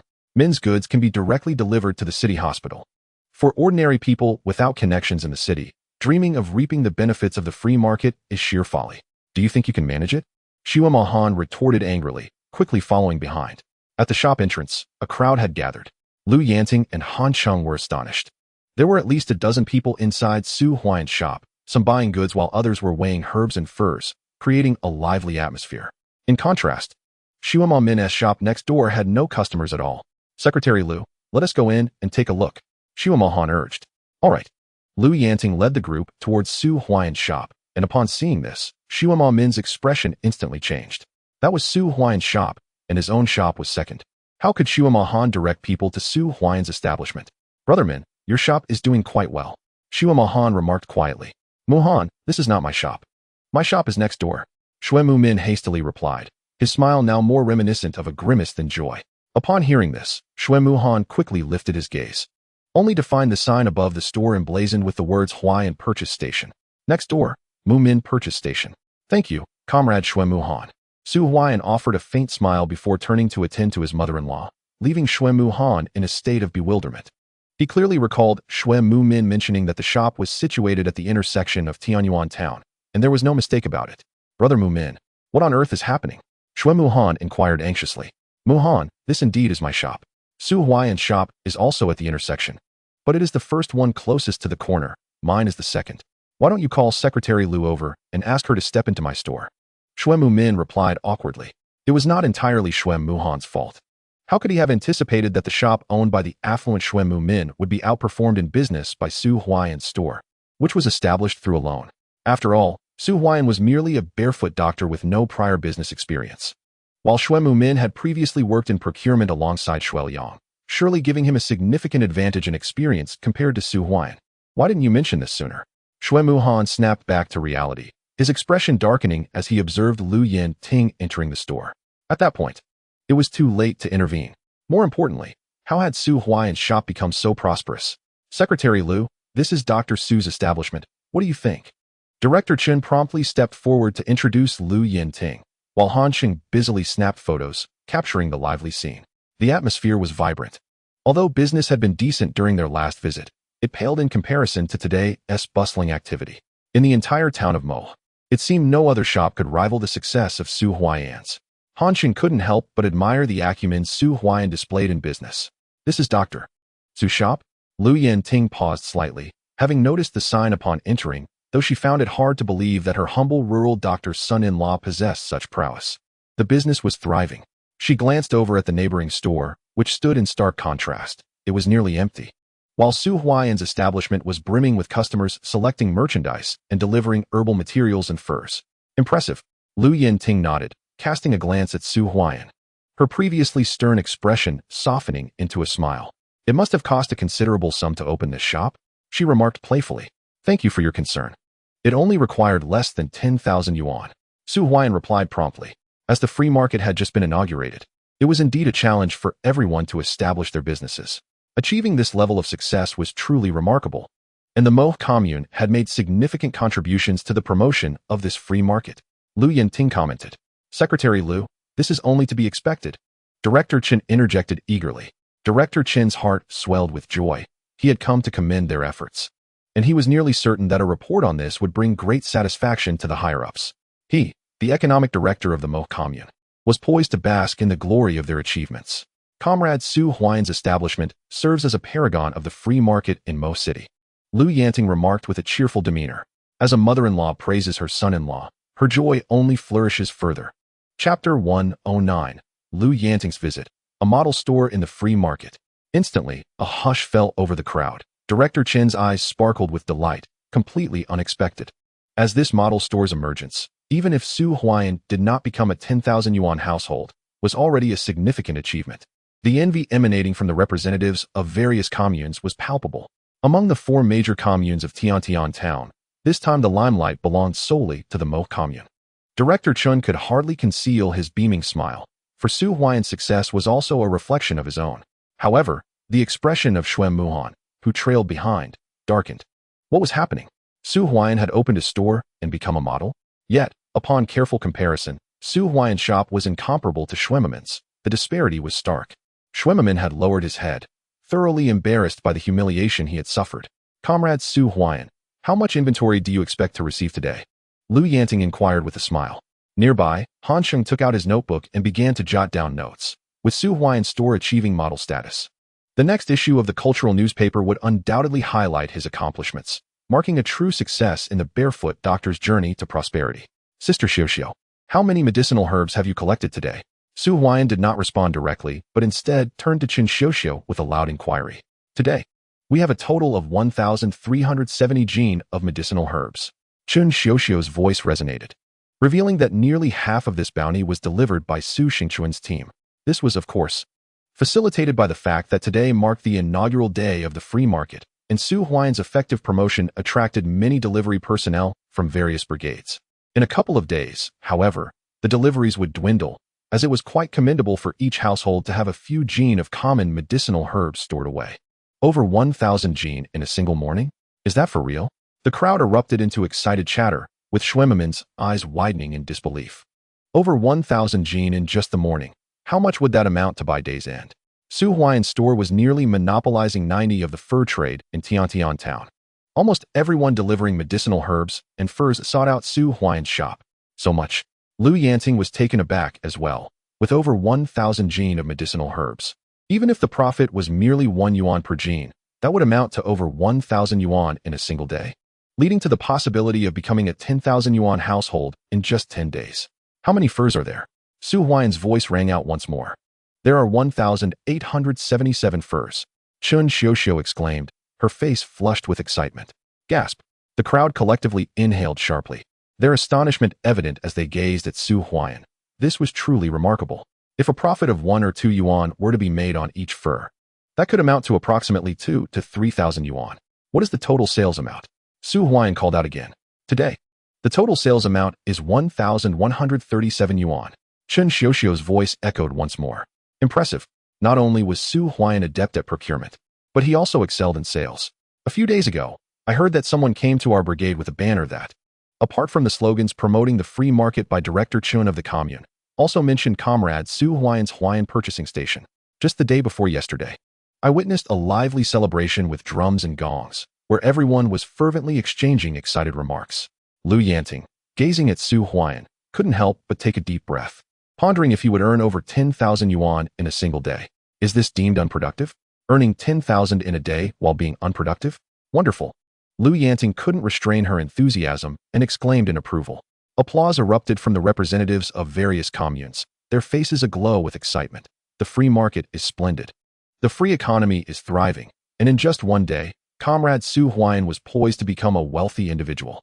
Secretary Lu, shall I take you inside for a look? Su Huaian inquired with a cheerful demeanor. That would be much appreciated, Comrade Su Huaian. Lu Yanping replied. Her demeanor transformed entirely from when she had arrived. Initially filled with anger and intent on confronting Su Huaian, but now her perspective had shifted.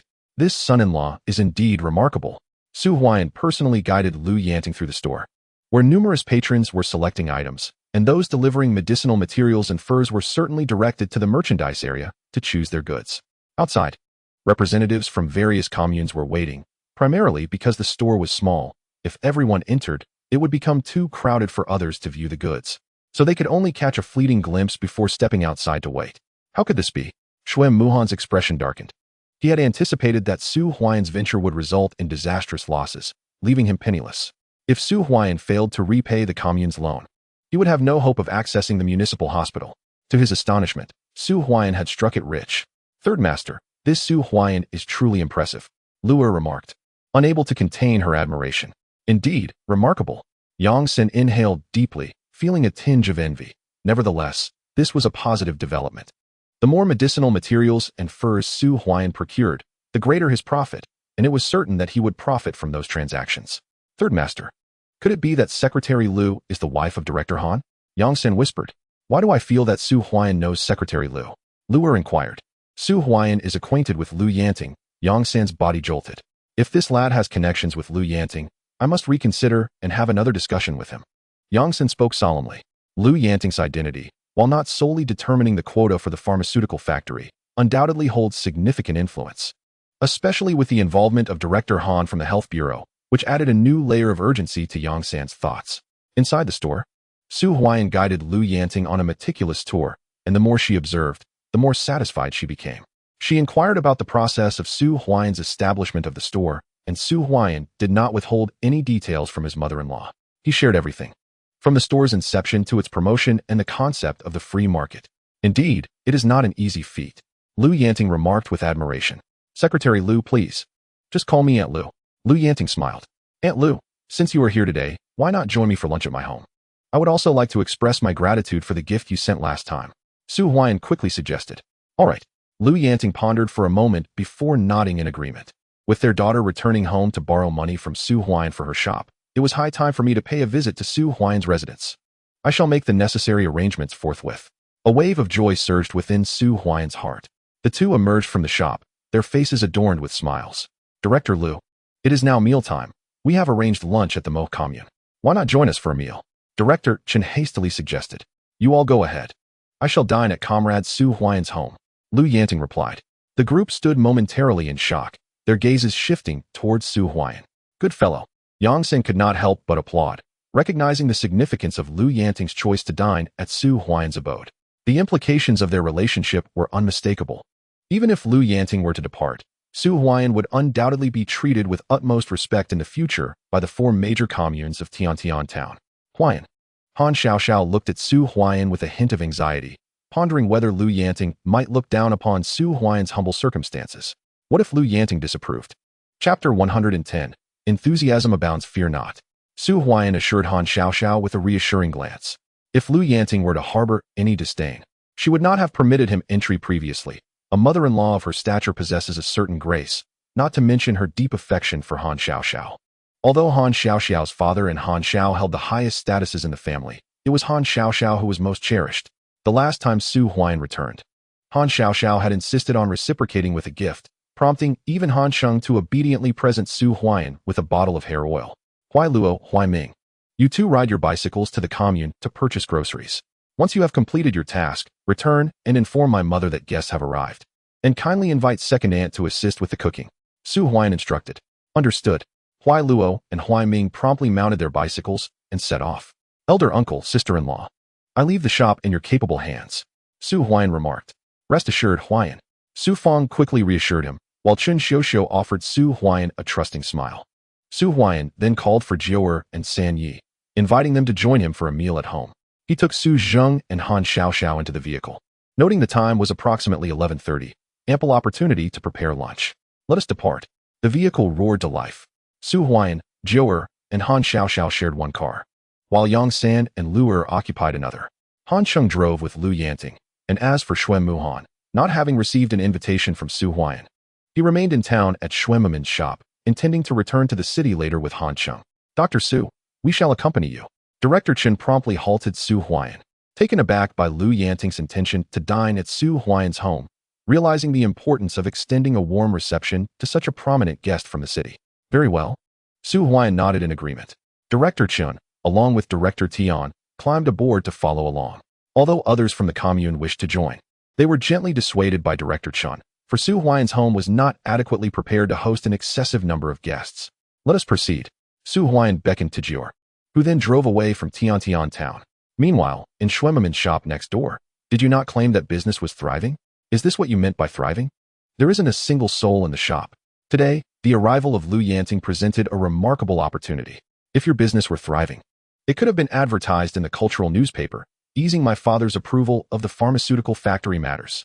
Now, with the situation in disarray, how can I face my father? Shui Muhan spoke coldly. His frustration stemmed not from the poor business performance, but rather from the success of Su Huaiyan. Why should Su Huaiyan's enterprise flourish, while Shuemaman's, supported by the deputy director of the municipal hospital, falters? The imagined downfall of Su Huaiyan seemed increasingly improbable. Rather, this venture would likely yield him substantial profits. Muhan, you cannot place the blame on me. Su Huaiyan is brimming with clever tricks. Not only did he hire a drum team to promote in the commune and various teams, but he also used the name of Director Chun from the commune to hang banners advertising his shop. You saw it yourself upon entering the town. There are large billboards for Su Huaiyan at every entrance. Shuemaman hurriedly explained. The losses were his to bear, and he felt anxious, yet found himself powerless. I am unconcerned with these matters. In 2 weeks, you must elevate the business performance. At the end of the month, the 4 major communes of Tianyuan town will hold a market summary meeting. This is your opportunity. I will arrange for Comrade Han Chung to come again.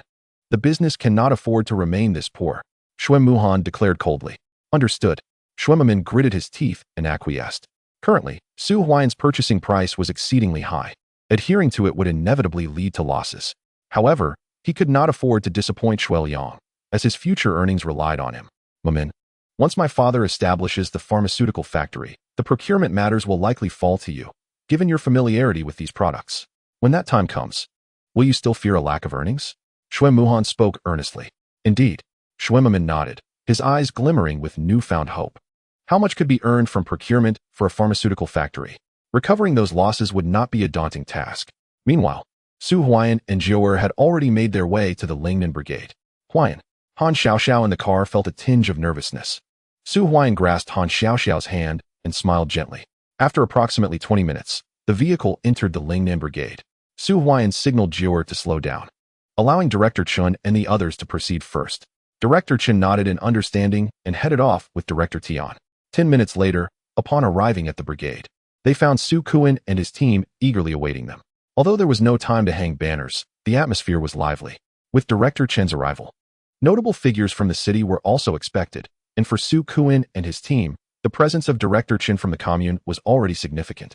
Not to mention city officials. Even the small team leader, Su Food, was present. Here we are. Su Huaiyan called to Jior to halt the vehicle before stepping out with Han Xiaoxiao. Vehicles belonging to Yang San and Lu Yanting followed suit, and as Lu Yanting exited, the voice of Director Chen rang out from a distance. Let us welcome Secretary Lu, who has personally come to visit Comrade Su Huaiyan. Welcome, Secretary Lu. As applause and cheers erupted, Lu Yanting waved gently. Directors Tian and Chun hurriedly approached with smiles, followed closely by Su Kuan and others, particularly excited to see Su Huaiyan. After all, a prominent figure from the city was visiting his home, a considerable honor indeed. Everyone, please disperse. I would like to visit Comrade Su Huaiyan, Lu Yanting declared with a smile.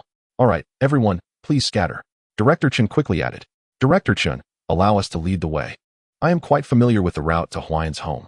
Su Food eagerly volunteered. I am familiar as well. A throng of people was reluctant to depart. Such distinguished guests were rarely seen, and naturally, they were keen to accompany the visit to Su Huaiyan's residence. Secretary Lu, what do you think? Director Chen promptly inquired of Lu Yanting. Given the villagers' enthusiasm, let's all go together. Lu Yanting replied with a smile. Thank you, Secretary Lu. The crowd rejoiced. Led by the village secretary Su Kuan, they marched towards Su Huaiyan's home in a grand procession, while Su Huaiyan himself found he had no choice but to follow along. Escorted by Su Kuan and the others to his own abode. Huaiyan, next time such an event occurs, you must inform us in advance. We want to give you a warm welcome. Su Ji urged. All right. Su Huaiyan replied with a wry smile as the cheerful group led the way ahead. Meanwhile, inside Su Huaiyan's home, a lively atmosphere prevailed. Director Chun and others had arrived first, and as soon as Su Kuan received the news, he announced it over a loudspeaker, declaring that a notable visitor was coming to Su Huaiyan's home. Within just 10 minutes, neighbors had gathered. Chapter 111. Unease Lu Chui. Secretary Su Kuan just personally announced that a distinguished guest from the city and the commune director will be visiting your home because your son Huaian has opened a shop, Chen Yinhua exclaimed. The family was ill-prepared, and Lu Chui felt somewhat flustered, wiping her hands on her apron. Su Huaigua and Su Huaishui stood behind her, while her nephew Su Li was being held by his second aunt, Chen Yinhua. Huaian has truly made a name for himself. During the last meeting, Director Chen personally called him up to speak. The day before yesterday, I heard Secretary Su Kuan mention that Huaian received recognition as an outstanding doctor from the health center last year. There are rumors in the commune that apart from Director Chen, he is the most skilled surgeon at the health center. You haven't been to the town. Huaian's shop is bustling today, with drums and gongs resonating. Neighbors gathered in the yard, exchanging excited words, creating a lively scene. At that moment, Lu Chui was at a loss for what to do, but fortunately, Su Zheng returned home in a hurry. Wife, hurry and prepare. Su Zheng called out as he entered the yard.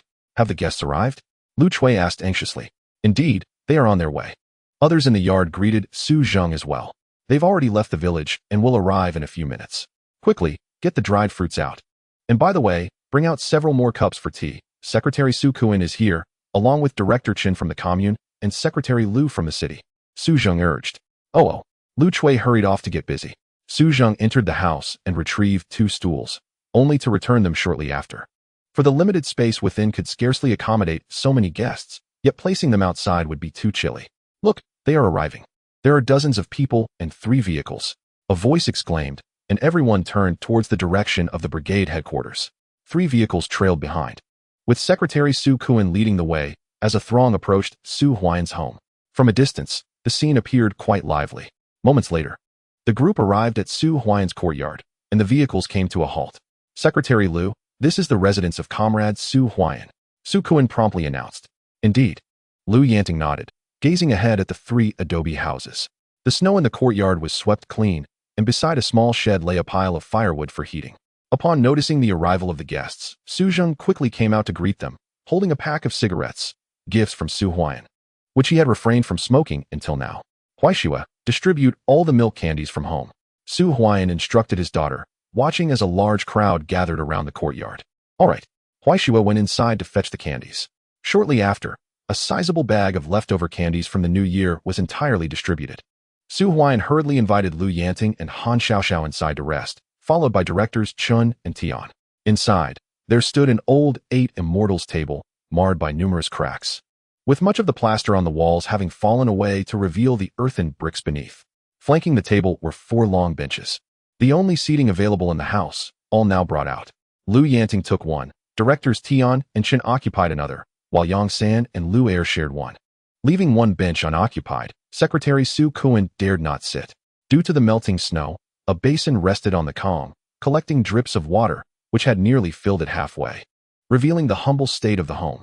Han Xiaoxiao stood anxiously behind Su Huaian, observing Lu Yanting's expression closely. She had visited Su Huaian's home more than once and did not mind it, but Lu Yanting was different. 3 adobe houses with leaking roofs and minimal furniture could hardly compare to her own home. Comrade Su Huaian, had I not come in person, I would scarcely believe you were a prominent household. Director Chen remarked, astonished. What prominent household appears like this? At the very least, one would expect a few decent pieces of furniture. For benches hardly suffice for the number of guests, he noted. Yet, one could not blame Su Huaian.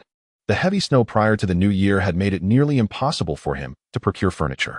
Secretary Lu, please enjoy some tea, Lu Chui said, wiping her hands on her apron before lifting a bowl to offer Lu Yanting.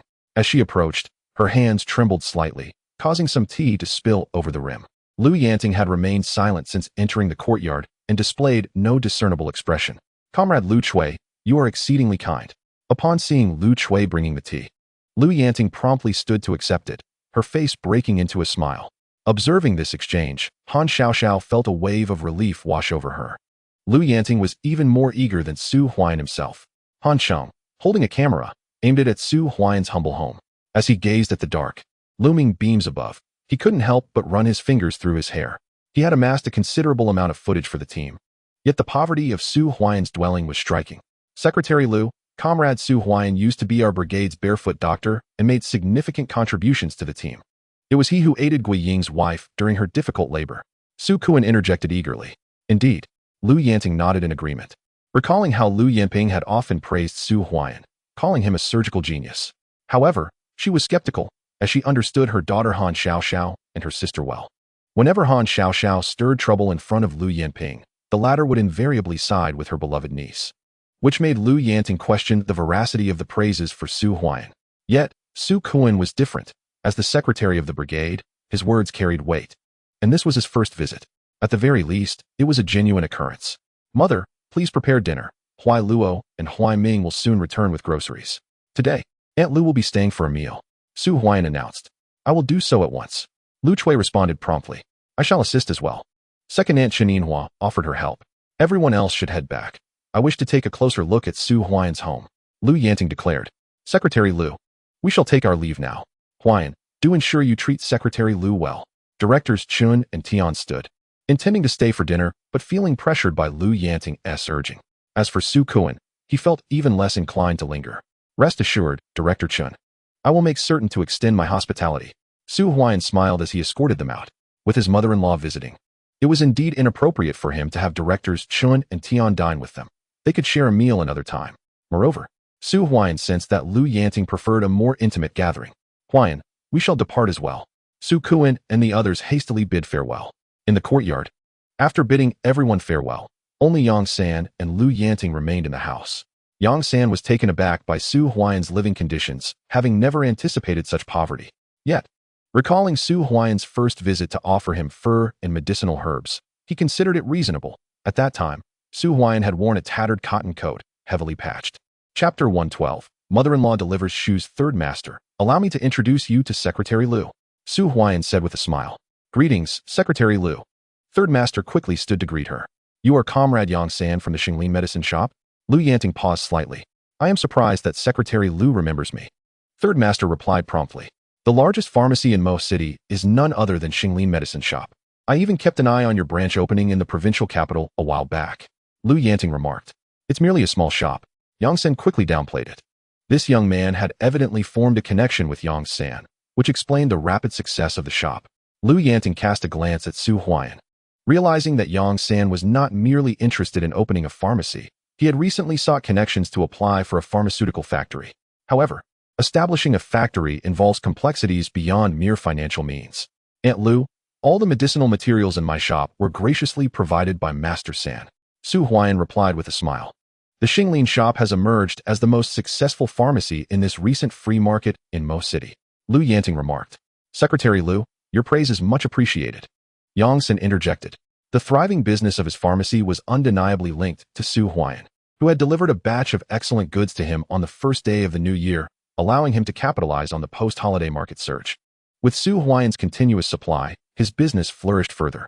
Before heading to Tianyuan town, I visited the Mo Commune, even personally attending the Mo Commune Health Center. Director Qin and Director Xiao hold you in high regard, stating that you have a significant chance of entering the city hospital. Lu Yanting conveyed. I shall not disappoint the expectations of Director Qin and Director Xiao. Su Huaian promptly responded. Yinping mentioned your considerable talent.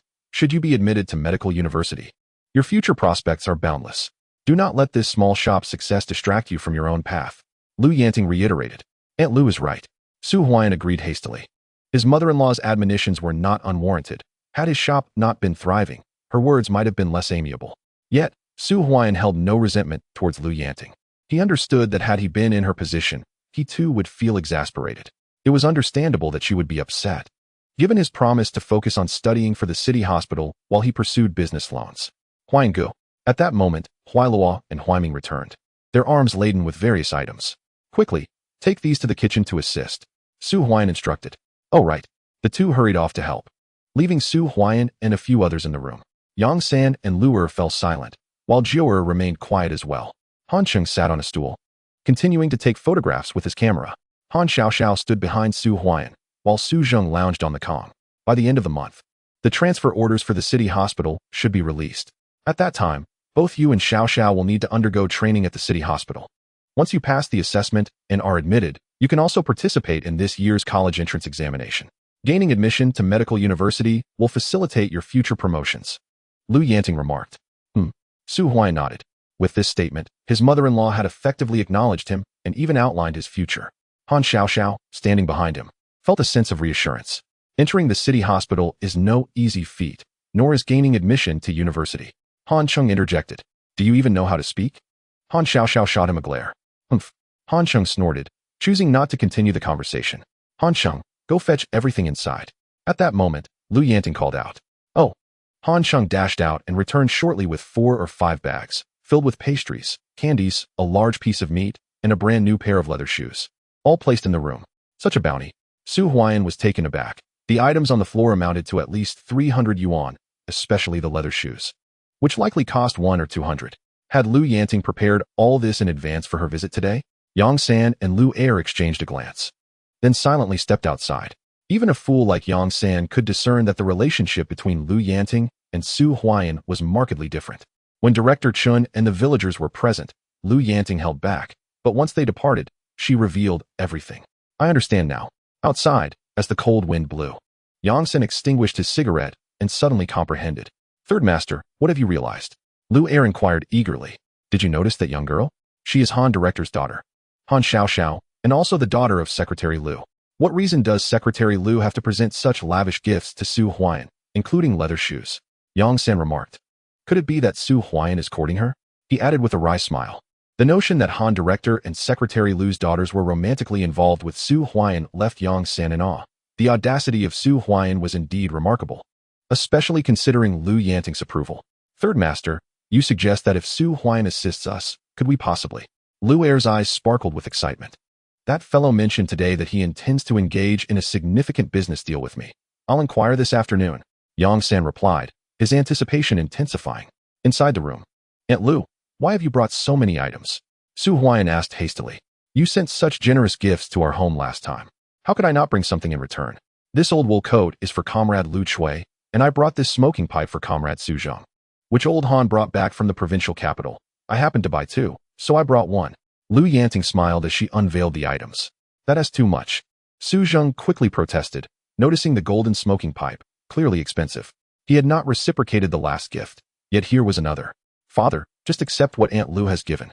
Su Huaiyan urged. Mother, why did you also buy leather shoes? Han Xiaoxiao interjected. Calling me mother now? You were just addressing me as Secretary Lu. Lu Yanting replied coldly. Wasn't it too crowded? Han Xiaoxiao's face flushed. This pair of shoes is for Comrade Su Huaiyan. Your father bought them when he made his previous purchase, Lu Yanting explained. One by one, the items were revealed, filling the table. Collectively, they amounted to nearly 300 to 400 yuan. Su Huaiyan gazed at Lu Yanting. Deeply moved, what merit did he possess to encounter such a wonderful mother-in-law? Your brother said if Su Huaiyan cannot secure a place in the city hospital, you must return. Lu Yanting reiterated once the items were laid out. Han Xiaoxiao remained silent. Aunt Lu, please assure my brother that I will definitely gain admission to the city hospital, Su Huaiyan asserted. Lu Yanting nodded, then added, around the end of the month. The transfer orders for the city hospital should arrive. At that time, you and Xiaoxiao will attend training together at the city hospital. However, I must caution you. Securing a position there relies solely on your own abilities. No one can assist you. Understood. Su Huaiyan nodded. Let us eat. After approximately an hour, Lu Chui's voice resonated, announcing the arrival of a large basin of dumplings on the table. In addition, she had prepared over a dozen dishes, filling the table to the brim. Chapter 113. A heart full of joy. Aunt Lu, please take a seat. Su Huaiyan eagerly urged Lu Yinping to sit at the table. Han Chung settled beside Lu Yanting, while Su Huaiyan and Han Xiaoxiao sat together, and Su Zhang was next to Lu Chui. 3 out of 4 stools were occupied, with Huai Guo and Huai Shui standing behind Lu Chui. Huai Luo and Huai Ming also remained standing. As their aunt Chen Yinhua had taken her nephew, Su Li, to her home. Huai Ming, please call third uncle. Su Huaiyan beckoned. All right. Su Huai Ming replied as he headed outside. Dr. Su, third uncle mentioned he had some matters to attend to in town and left early.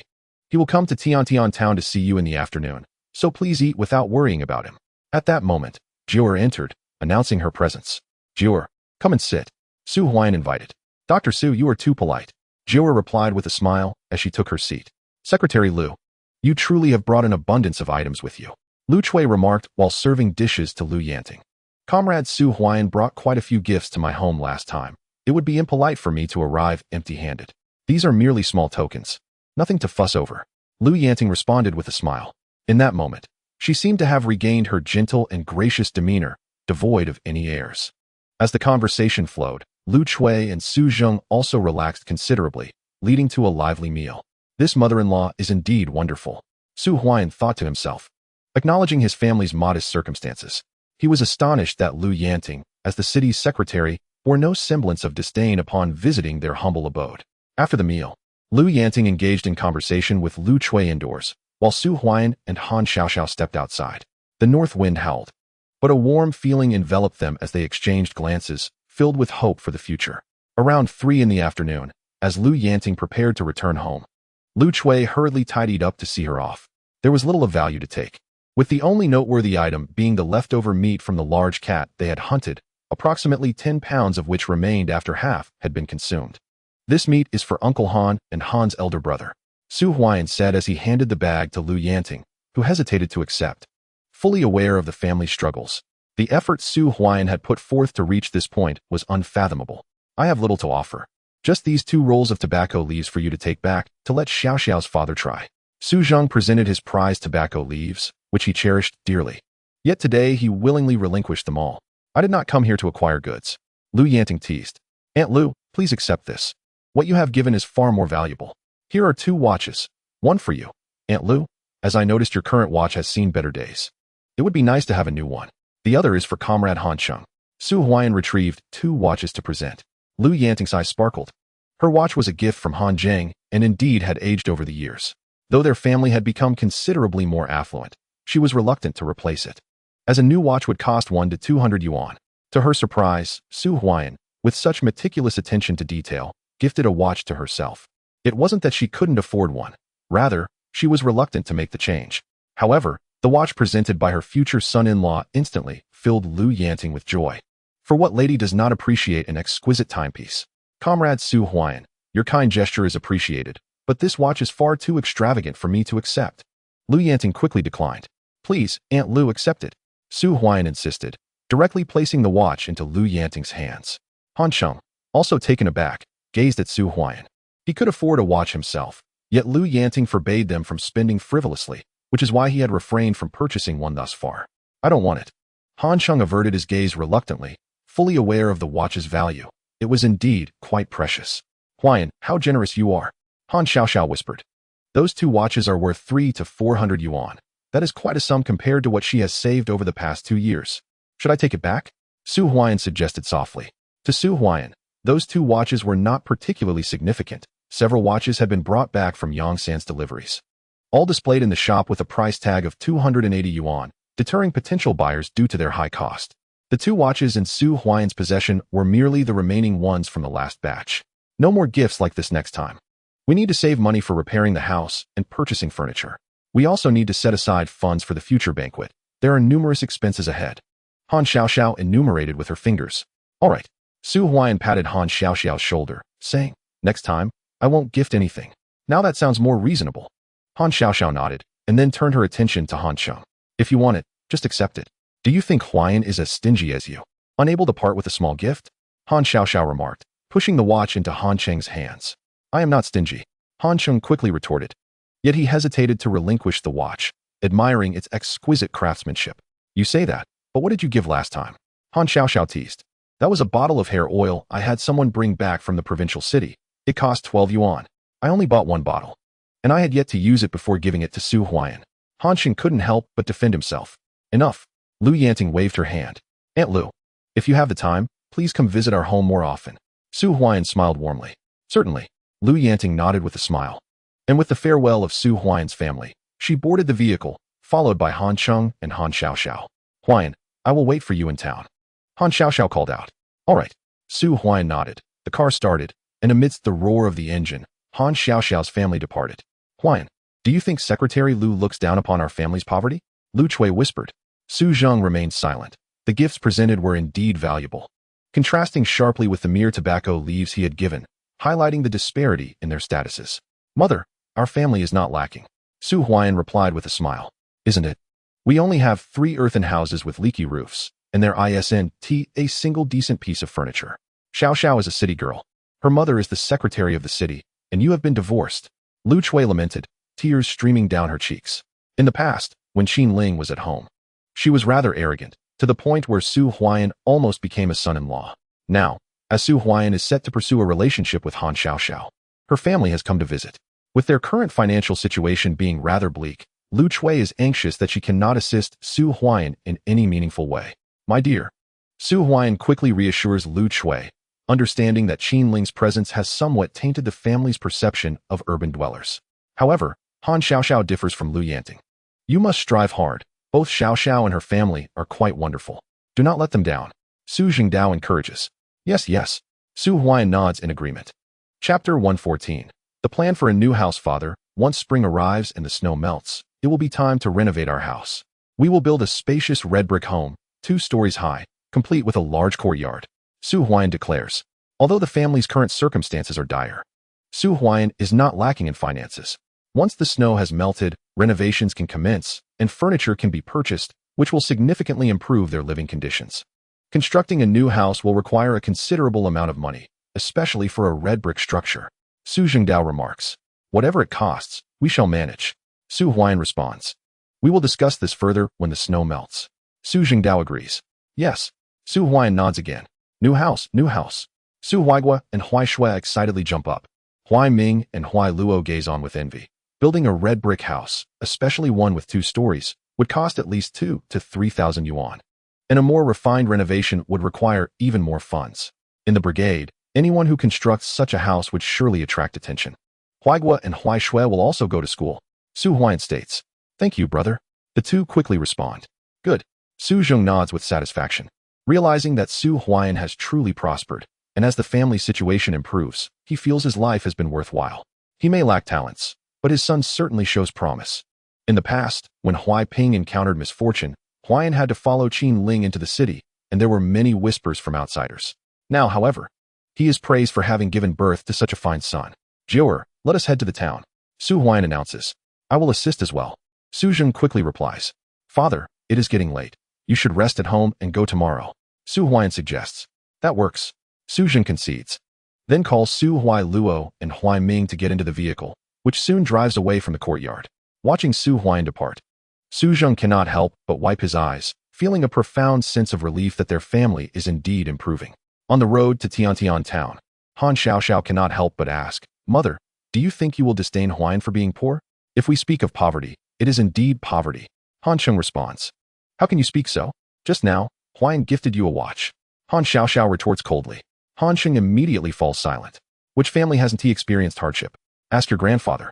When we were in the courtyard, we were far poorer than this. 20 years ago, when your 3rd brother was born, the great famine lasted 3 whole years. Your father and I had to forage for tree bark, and there was nothing to eat. Were it not for your grandfather, who brought back a little grain from the army each month, your father and I might have starved. At that time, we were much poorer than Su Huaiyan's family. Lu Yanting reflects with a sense of nostalgia. Mother, have we truly been so impoverished before? Han Qing asked, momentarily taken aback. You were born into fortune yet remain unaware of it. Being able to fill your belly was a blessing. Besides, who claims that Su Huaiyan's family is destitute? Lu Yanting replied. Mother, is his family's situation not impoverished? Han Cheng hastily retorted. Can a poor person afford to open a shop? Can he gift you a watch? You naive boy, why do you only see the surface? Have you not noticed that even Yang San, who runs the Xinglin pharmacy, has sought out Su Huaiyan? His family's wealth surpasses ours. Lu Yanting asserted. Han Cheng pondered. He had indeed not considered such matters. All he knew was that Su Huaiyan was a barefoot doctor, residing in a mere 3 mud brick rooms, burdened with business loans. Such circumstances made it clear that his sister could never marry into that family. However, upon reflection, Lu Yanting's words resonated with truth. Huaiyan has no business loans. Han Xiaoxiao interjected swiftly. Xiaoxiao, how could he have started his business without loans? If his family is so poor, how could they possibly fund his endeavors? Han Cheng replied urgently. Who says that a poor family cannot engage in business? Huaiyan is. Han Xiaoxiao began, her enthusiasm growing. He ventured into the city at night to trade, ventured into the mountains to earn his first pot of gold, capitalizing on market opportunities before the new year, and then opened a free market. As she spoke, her excitement intensified. Han Cheng listened, increasingly astonished. Su Huaiyan's life story seemed as fantastical as a novel, as if he possessed an innate ability to seize every opportunity. Xiaoxiao, your account is simply incredible, Han Cheng exclaimed. These are all true, Han Xiaoxiao declared proudly, feeling a sense of pride as she noted her 3rd brother's previous disdain for Su Huaiyan. Your second aunt was right. Su Huaian is indeed a genius. Lu Yanting could not help but add, her own astonishment evident. Upon arriving at Tiantian town, this marked Lu Yanting's second encounter with Su Huaian. The last time he visited to pay New Year's greetings, she merely perceived him as sincere and honest, leaving a favorable impression. Today, she discovered that beneath his coarse exterior lay an astute mind, bold yet meticulous. More importantly, he did not overreach. He consumed what he could digest and resolutely avoided what he could not. Mother, my second aunt says he is a surgical genius. Han Xiaoxiao could not contain herself. Whether he is a surgical genius, I cannot say, but he is undoubtedly a commercial prodigy. Lu Yanting mused inwardly. Moments later, the vehicle entered the Mo commune, then proceeded to Tiantian town. After Han Cheng took several more photographs with Xuan Muhan, who had been waiting in Xuan Mamin's shop, they returned to the city. Han Xiaoxiao remained at the shop. Around 4 o'clock, Su Huaian returned to Tiantian town, and as the afternoon wore on, the foot traffic diminished significantly. Yet, Su Huaian's shop remained bustling. Chen Xiuxiu and Su Fong had not rested since morning, having only time to consume a bun with hot water for lunch. Next door, young Xuan Mamin watched enviously but found himself powerless. Su Huaian's business was buoyed by a drum team, coupled with high acquisition prices and low product prices, rendering him completely uncompetitive. Even though he has raised his prices, the effect remains negligible. He can only devise ways to gradually attract business in the coming period. Even at a loss, he cannot allow the shop to falter. Otherwise, upon returning to the city, Shuiliang would undoubtedly be disappointed in him. With such a promising opportunity in the free market, how could he not even manage to open a shop? What use is he, Huaiyan? Upon Su Huaiyan's arrival, everyone came out to greet him. Has Aunt Lu gone back? Su Huaiyan inquired, casting a smile at Han Xiaoxiao. My mother had matters to attend to in the city, so she left early. She mentioned she would return to Tianyuan town in half a month, and it might be livelier then. Oh, she also said you were a genius. Han Xiaoxiao responded, as if seeking praise. Oh, what genius? Su Huaiyan asked with a smile. My third brother was astounded when he heard your story of starting from scratch. He exclaimed it was impossible. Huaiyan, you are truly remarkable. My mother has never praised anyone before. Han Xiaoxiao exclaimed with excitement. I shall become even more formidable in the future. Su Huaiyan replied, grinning. The more formidable you are, the better. Han Xiaoxiao quickly responded. Do you like it? Su Huaiyan asked, still smiling. Yes. Han Xiaoxiao's cheeks flushed as she replied softly. Chapter 115. Yang San's invitation in the afternoon. Su Huaiyan remained inside the shop. By approximately 5:30, the sky gradually darkened. Within the shop, Su Fong tended to the fire, while Chen Xiuxiu was busy calculating accounts. Su Huaiyan sat beside the hearth. Auntie and the drum team had long since returned, promising to come back the next morning. The drum team would return for another 2 days, but after that, their services would no longer be needed. Suddenly, a rumbling sound announced the arrival of a vehicle at the intersection. Su Huaiyan and the others quickly peered outside to see Yang San and Lu Er disembarking from the carriage. Next door, Xuan Mumin's shop had already closed at 5 due to poor business. It was futile to remain open. Yang San. Su Huaiyan greeted him with a smile as he stepped outside. Dr. Su. Yang San and Lu Er entered the shop. Upon seeing the piled goods within, Yang San was taken aback. On the first day of the free market, Su Huaiyan's business appeared exceptionally prosperous. Come in and sit. Su Huaiyan urged Yang San to enter and take a seat by the hearth. Huaiyan, everything is organized. Su Fong's voice echoed. The items on the ground had been sorted by category. Furs were in one place and medicinal herbs in another, neatly packed in different bags. Thanks to Joe Air, efficiency had significantly improved. Huaiyan, the accounts are settled. Chen Xiuxiu called out. Come here quickly. Su Huaiyan urged, as Chen Xiuxiu approached with the ledger. Su Zheng and the others gathered around, and Yang San's eyes sparkled with anticipation. On this inaugural day of the free market, how would the business fare? It was certain that business was good. The question remained to what extent. The total sales amount to 3,785 yuan. All items were sold at their original prices, as stipulated for those delivering medicinal herbs and furs, resulting in no profit. Chen Xiuxiu reported. Continue. Su Huaiyan instructed. This lad is truly talented. Yang San and Lu Er exchanged glances, as Su Huaiyan had never intended to profit from the goods. This strategy not only attracted customers, but also ensured that Xuanmamin's products remained stocked in the store. The acquired products fell into 2 main categories, furs and medicinal herbs. The total count of furs amounted to 2,107 pieces, including 620 mink skins, 3 tiger skins, 4 bear skins, 13 leopard skins, and fox furs. Chen Xiuxiu began to enumerate, emphasizing that the profits from furs were substantial. While households may not possess a large quantity of medicinal herbs, those venturing into the mountains often had a few furs. Some had traded their furs for cash at the supply and marketing cooperative, yet many were retained. Today's shipment contained the highest volume of furs, exceeding 2,000 pieces. Huaian calculated that after deducting costs, a single piece could yield a profit of 5 to 6 yuan, amounting to over 10,000 yuan.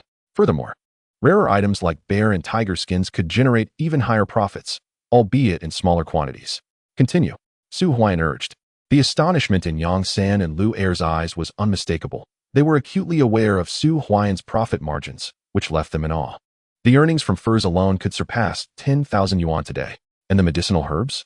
How many do we have? The medicinal herbs totaled 2,177 jin, comprising 1,277 ginseng roots, 3 bottles of bear bile, 7 jin of tiger bone, 372 pairs of deer antler, and huangjing. Chen Xiuxiu continued her enumeration. The average acquisition price for the herbs was currently around 5 yuan per jin, with ginseng fetching approximately 3.5 yuan per root, and 4 to 5 yuan for those of superior quality, significantly higher than prices from earlier in the year. Even so, the profit margins remain substantial. After deducting costs, the herbs could yield around 5 to 6 yuan per jin, with ginseng providing approximately 4 yuan each, while deer antler and tiger bone offered slightly higher profits, albeit in lesser quantities. Altogether, the total earnings could approach 17 or 18,000 yuan. Huaian, take a look at the bill. Chen Xiuxiu presented the invoice to Huaian, who scrutinized it with great care. A few minutes later, Huaian handed the bill to Yang San, who promptly received it and began examining it closely. Impressive, Yang San exclaimed after several minutes, unable to contain his astonishment. While it appeared that there were 8 shops in the free market today, in reality, Huaian's establishment monopolized nearly 99% of it. This was the true marvel. Yang San had thought Huaian would be satisfied with capturing 30% of the market, but he was astonished to find that Huaian aimed to seize it all. With profits nearing 30,000 yuan for the day, this was utterly astonishing. At this rate, Huaian was bound to become a 100,000 yuan household without question. Third Master, please review the list, and have Joe assist you in tallying the figures. You can take all the products received, and directly deduct the costs from the previous 2 shipments. Huaian said with a smile. Today's harvest exceeded Huaian's expectations. Yet he understood that this was due to his effective promotion. Many teams with furs and medicinal herbs had already sent a significant portion, but business would likely diminish considerably in the days to come. In 4 or 5 days, the situation would be even worse. This free market ceiling was to elevate himself to a 100,000 yuan household. Acquiring more medicinal herbs and furs would require patience in the waiting game. After the various teams entered the mountains, there would still be a need for fur and medicinal materials, which would require a longer period. Good. Yang San nodded, then handed the bill to Jiuer and Luer for verification.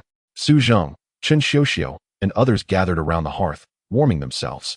Half an hour later, Third Master. The bill is correct. The total for medicinal materials and furs amounts to 45,100. After deducting costs, Dr. Su can earn a profit of 28,000. Jiuer exclaimed. 28,000. Han Xiaoxiao was astonished. Over 20,000 in a single day? That's terrifying. After deducting Director Chen's 10%, the profit is approximately 25,000. Huaian nodded, realizing that his capital could soon reach over 70,000. By the end of the month, accumulating to 100,000 would be no problem. I will take the medicinal materials and furs, and I will also deduct my costs. By the way, do you still want new goods? Yang San asked with a smile. Let us discuss new goods in a few days. There are still many items in the store that have not been sold. Huaian replied. Then I will give you 33,100. Yang San said. All right. Huaian nodded. By the way, are you interested in the pharmaceutical factory in Mo City? At that moment, Yang San asked Huaian. Pharmaceutical factory? Han Xiaoxiao widened her eyes, staring at Huaian. Could it be that Huaian intends to open a pharmaceutical factory? Her father had mentioned that at least 300,000 in capital was necessary to start one. Third Master, you think too highly of me. To open a pharmaceutical factory, one needs at least 300,000 in capital, and around 200,000 more for operational expenses. Even if my small shop continues for a few more years, I won't be able to earn that much capital. Huaian chuckled. Stop being modest. By the end of the month, becoming a 100,000 household is certainly within your reach. Although with 100,000 you may not directly open a pharmaceutical factory, you can collaborate with me. Yang San stated solemnly. Third Master, I apologize. Huaian looked apologetically at Yang San and continued. I have no intention of opening a pharmaceutical factory. Moreover, even if my small shop can reach 100,000 by the end of the month, I wouldn't dare invest at all.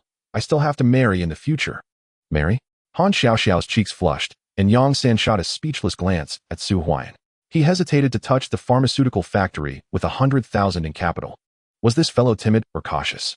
If it was timidity, Yang San certainly wouldn't believe it. It must be caution. Investing at this moment would mean that even if the factory opened, my shares would be minimal, and Yang San would have the final say. I'm not that foolish. The reason Yang San seeks my collaboration boils down to two factors. 1. My shop can provide medicinal materials. 2. Secretary Liu is necessary for the factory's approval. Without connections, it would be impossible. Su Huaian thought to himself. Throughout their journey, Yang San had offered considerable assistance to Su Huaian, but in turn, Su Huaian had also generated numerous benefits for Yang San. It was a mutually beneficial situation, and besides, Su Huaian had saved Yang San's life, so he owed him nothing. Business is business, friends are friends, and every transaction between him and Yang San was crystal clear. What are your plans? Yang San inquired. I intend to train at the municipal hospital and then apply for a position there. Su Huaian replied. Training at the municipal hospital? Yang San was momentarily taken aback, increasingly unable to fathom Su Huaian. Earning tens of thousands a day wasn't satisfying? What could Su Huaian possibly be doing at the municipal hospital? A lifetime spent as a physician there wouldn't even yield 100,000. I have another business opportunity for you. Are you interested? Su Huaian spoke softly, as if recalling something. What kind of business? Yang San's eyes brightened, eagerly inquiring. Chapter 116. Medicinal Herb Processing Factory Master Sen should be aware that despite my thriving business in this free market, the supply of medicinal herbs from households is finite. Particularly the herbs themselves, Su Huaian explained. Indeed, Yang San nodded in agreement. Before the market was liberalized, no one came to the village to purchase herbs. Aside from some common varieties, who would stockpile large quantities of herbs without reason. New herbs can only be harvested after the snow melts. And the freshly dug herbs are wet. Processing them takes considerable time, which means that after the free market opens, the quantity of herbs and furs my shop can acquire will significantly diminish. Master San, I see that the snow will likely melt by the end of the month. At that time, it will not be difficult for the villagers to venture into the mountains. Moreover, with the implementation of the household responsibility system this year, families will no longer need to work collectively, granting them much more freedom in terms of time. Su Huaian reiterated. You have a plan, young man? Yang San inquired gravely. The northern foothills are a treasure trove untouched by anyone. Su Huaian whispered. You intend to encourage people to venture into the mountains to gather herbs? However, this endeavor is not without its challenges. If too many households harvest herbs, it will create issues with processing, and most people lack the knowledge to properly handle the herbs. Consequently, the quality and appearance of the herbs will decline, as wet herbs can mold and spoil within 3 days in spring. Yang San cautioned. Indeed, wet herbs are prone to spoilage in spring, but if we wait until summer, do you think that you and I will be the only ones eyeing the northern foothills? Su Huaian countered. Go on. Yang San prompted, his tone serious. Let us establish a processing factory. Su Huaian's voice rang out. A processing factory.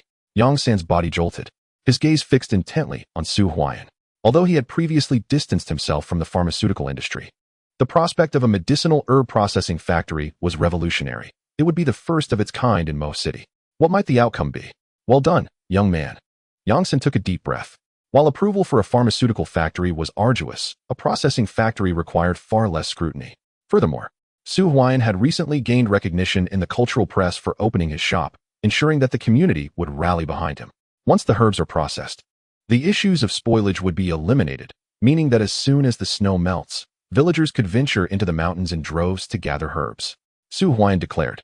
Huaian, are you truly considering opening a factory? Han Xiaoxiao asked eagerly. Sort of, just a small one, an investment of only a few thousand. Su Huaian replied with a smile. Though the investment was modest, if executed well, Su Huaian was confident he could multiply his capital several times over this spring. Young man, if you can motivate everyone to enter the mountains in spring, the processing factory can indeed become a reality. Moreover, I will purchase the processed herbs from you at an additional 2 yuan per pound. Yang San offered. He is certainly determined to seize this opportunity.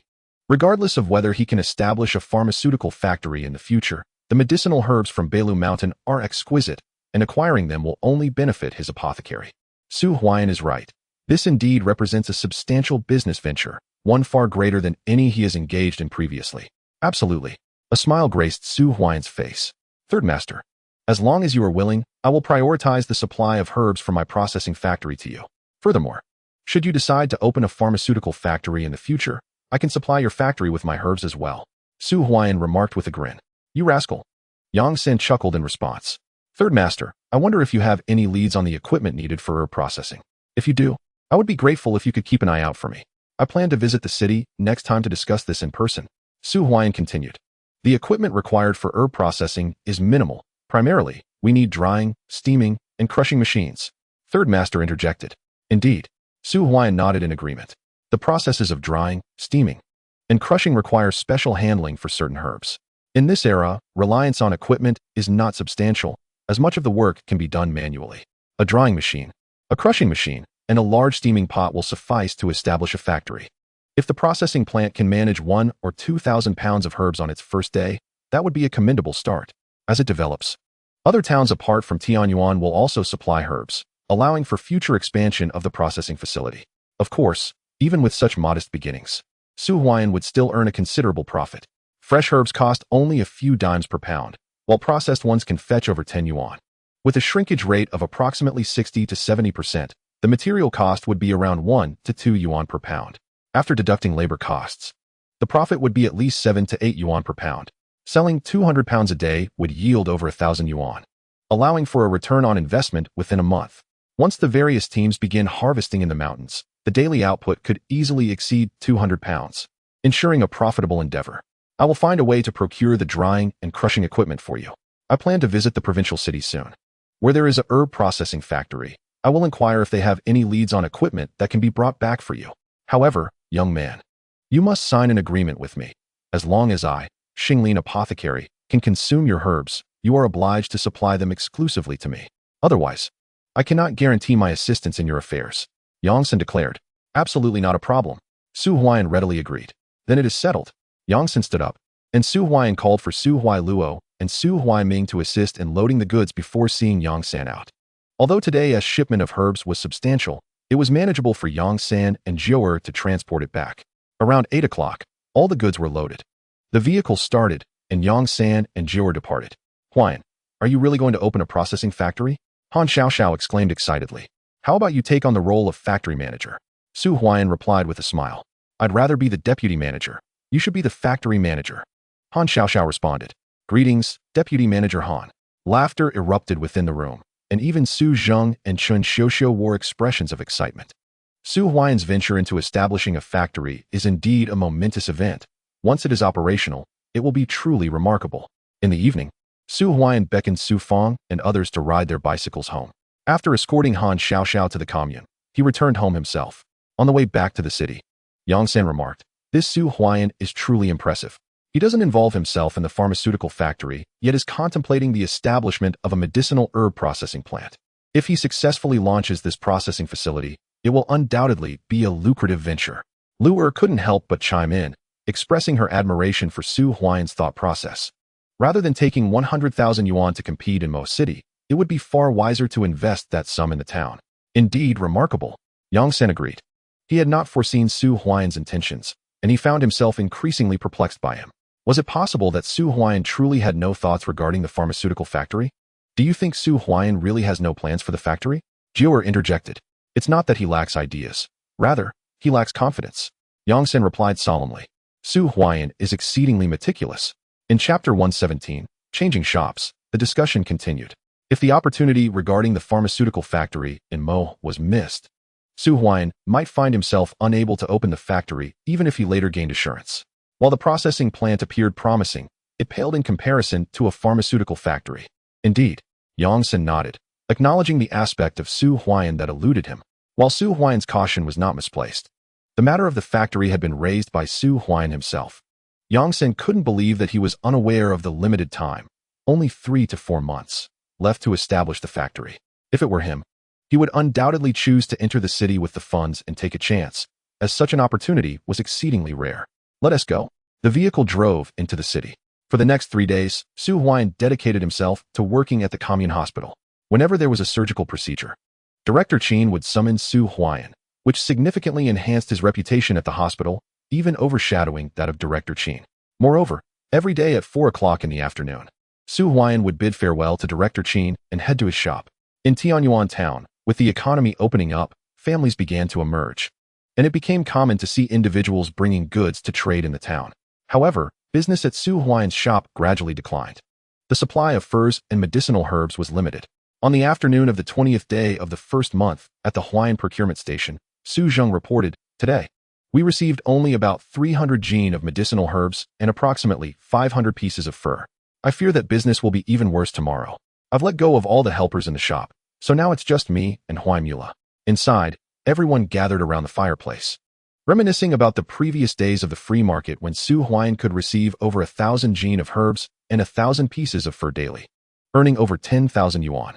However, starting from the fourth day, the herbs had dwindled to 300 to 400 jin, and the furs had decreased as well, now amounting to just over 300 jin. Su Huaiyan anticipated an even steeper decline in the supply of both herbs and furs. "Did San Yi come to pick up the goods today? What was the outcome?" Su Huaiyan inquired. "Today, it was Luer who came for the goods. She mentioned that San Yi went to the provincial city." Su Zheng replied. "Sister-in-law, what has been our total profit over the past few days?" Su Huaiyan asked Chen Xiuxiu. "Excluding the principal, the total profit amounts to 34,535 yuan. Following your instructions, the prices of goods in the store have been adjusted accordingly. The price of cotton padded jackets is now 15 yuan per set," Chen Xiuxiu remarked. "That is quite commendable," Su Huaiyan replied with a faint smile. The establishment of the free market has escalated Su Huaiyan's capital to over 100,000, now reaching approximately 110,000. However, he is aware that the limitations of the free market are approaching rapidly. The forthcoming business is expected to decline, and by the end of the month, earning an additional 20,000 would be considered quite satisfactory.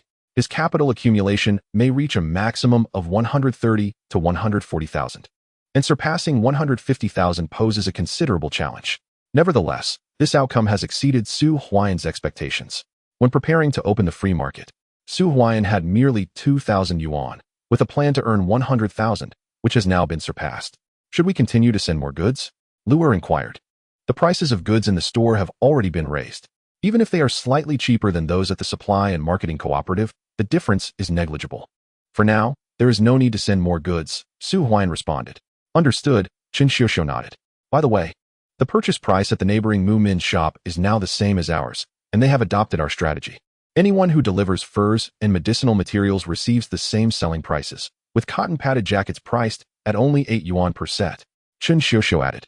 "Oh," Su Huaiyan's eyes brightened. "It seems that Shuimaman possesses considerable tenacity. Uncle, this approach." Su Huaiyan called over Su Fong and began to speak softly.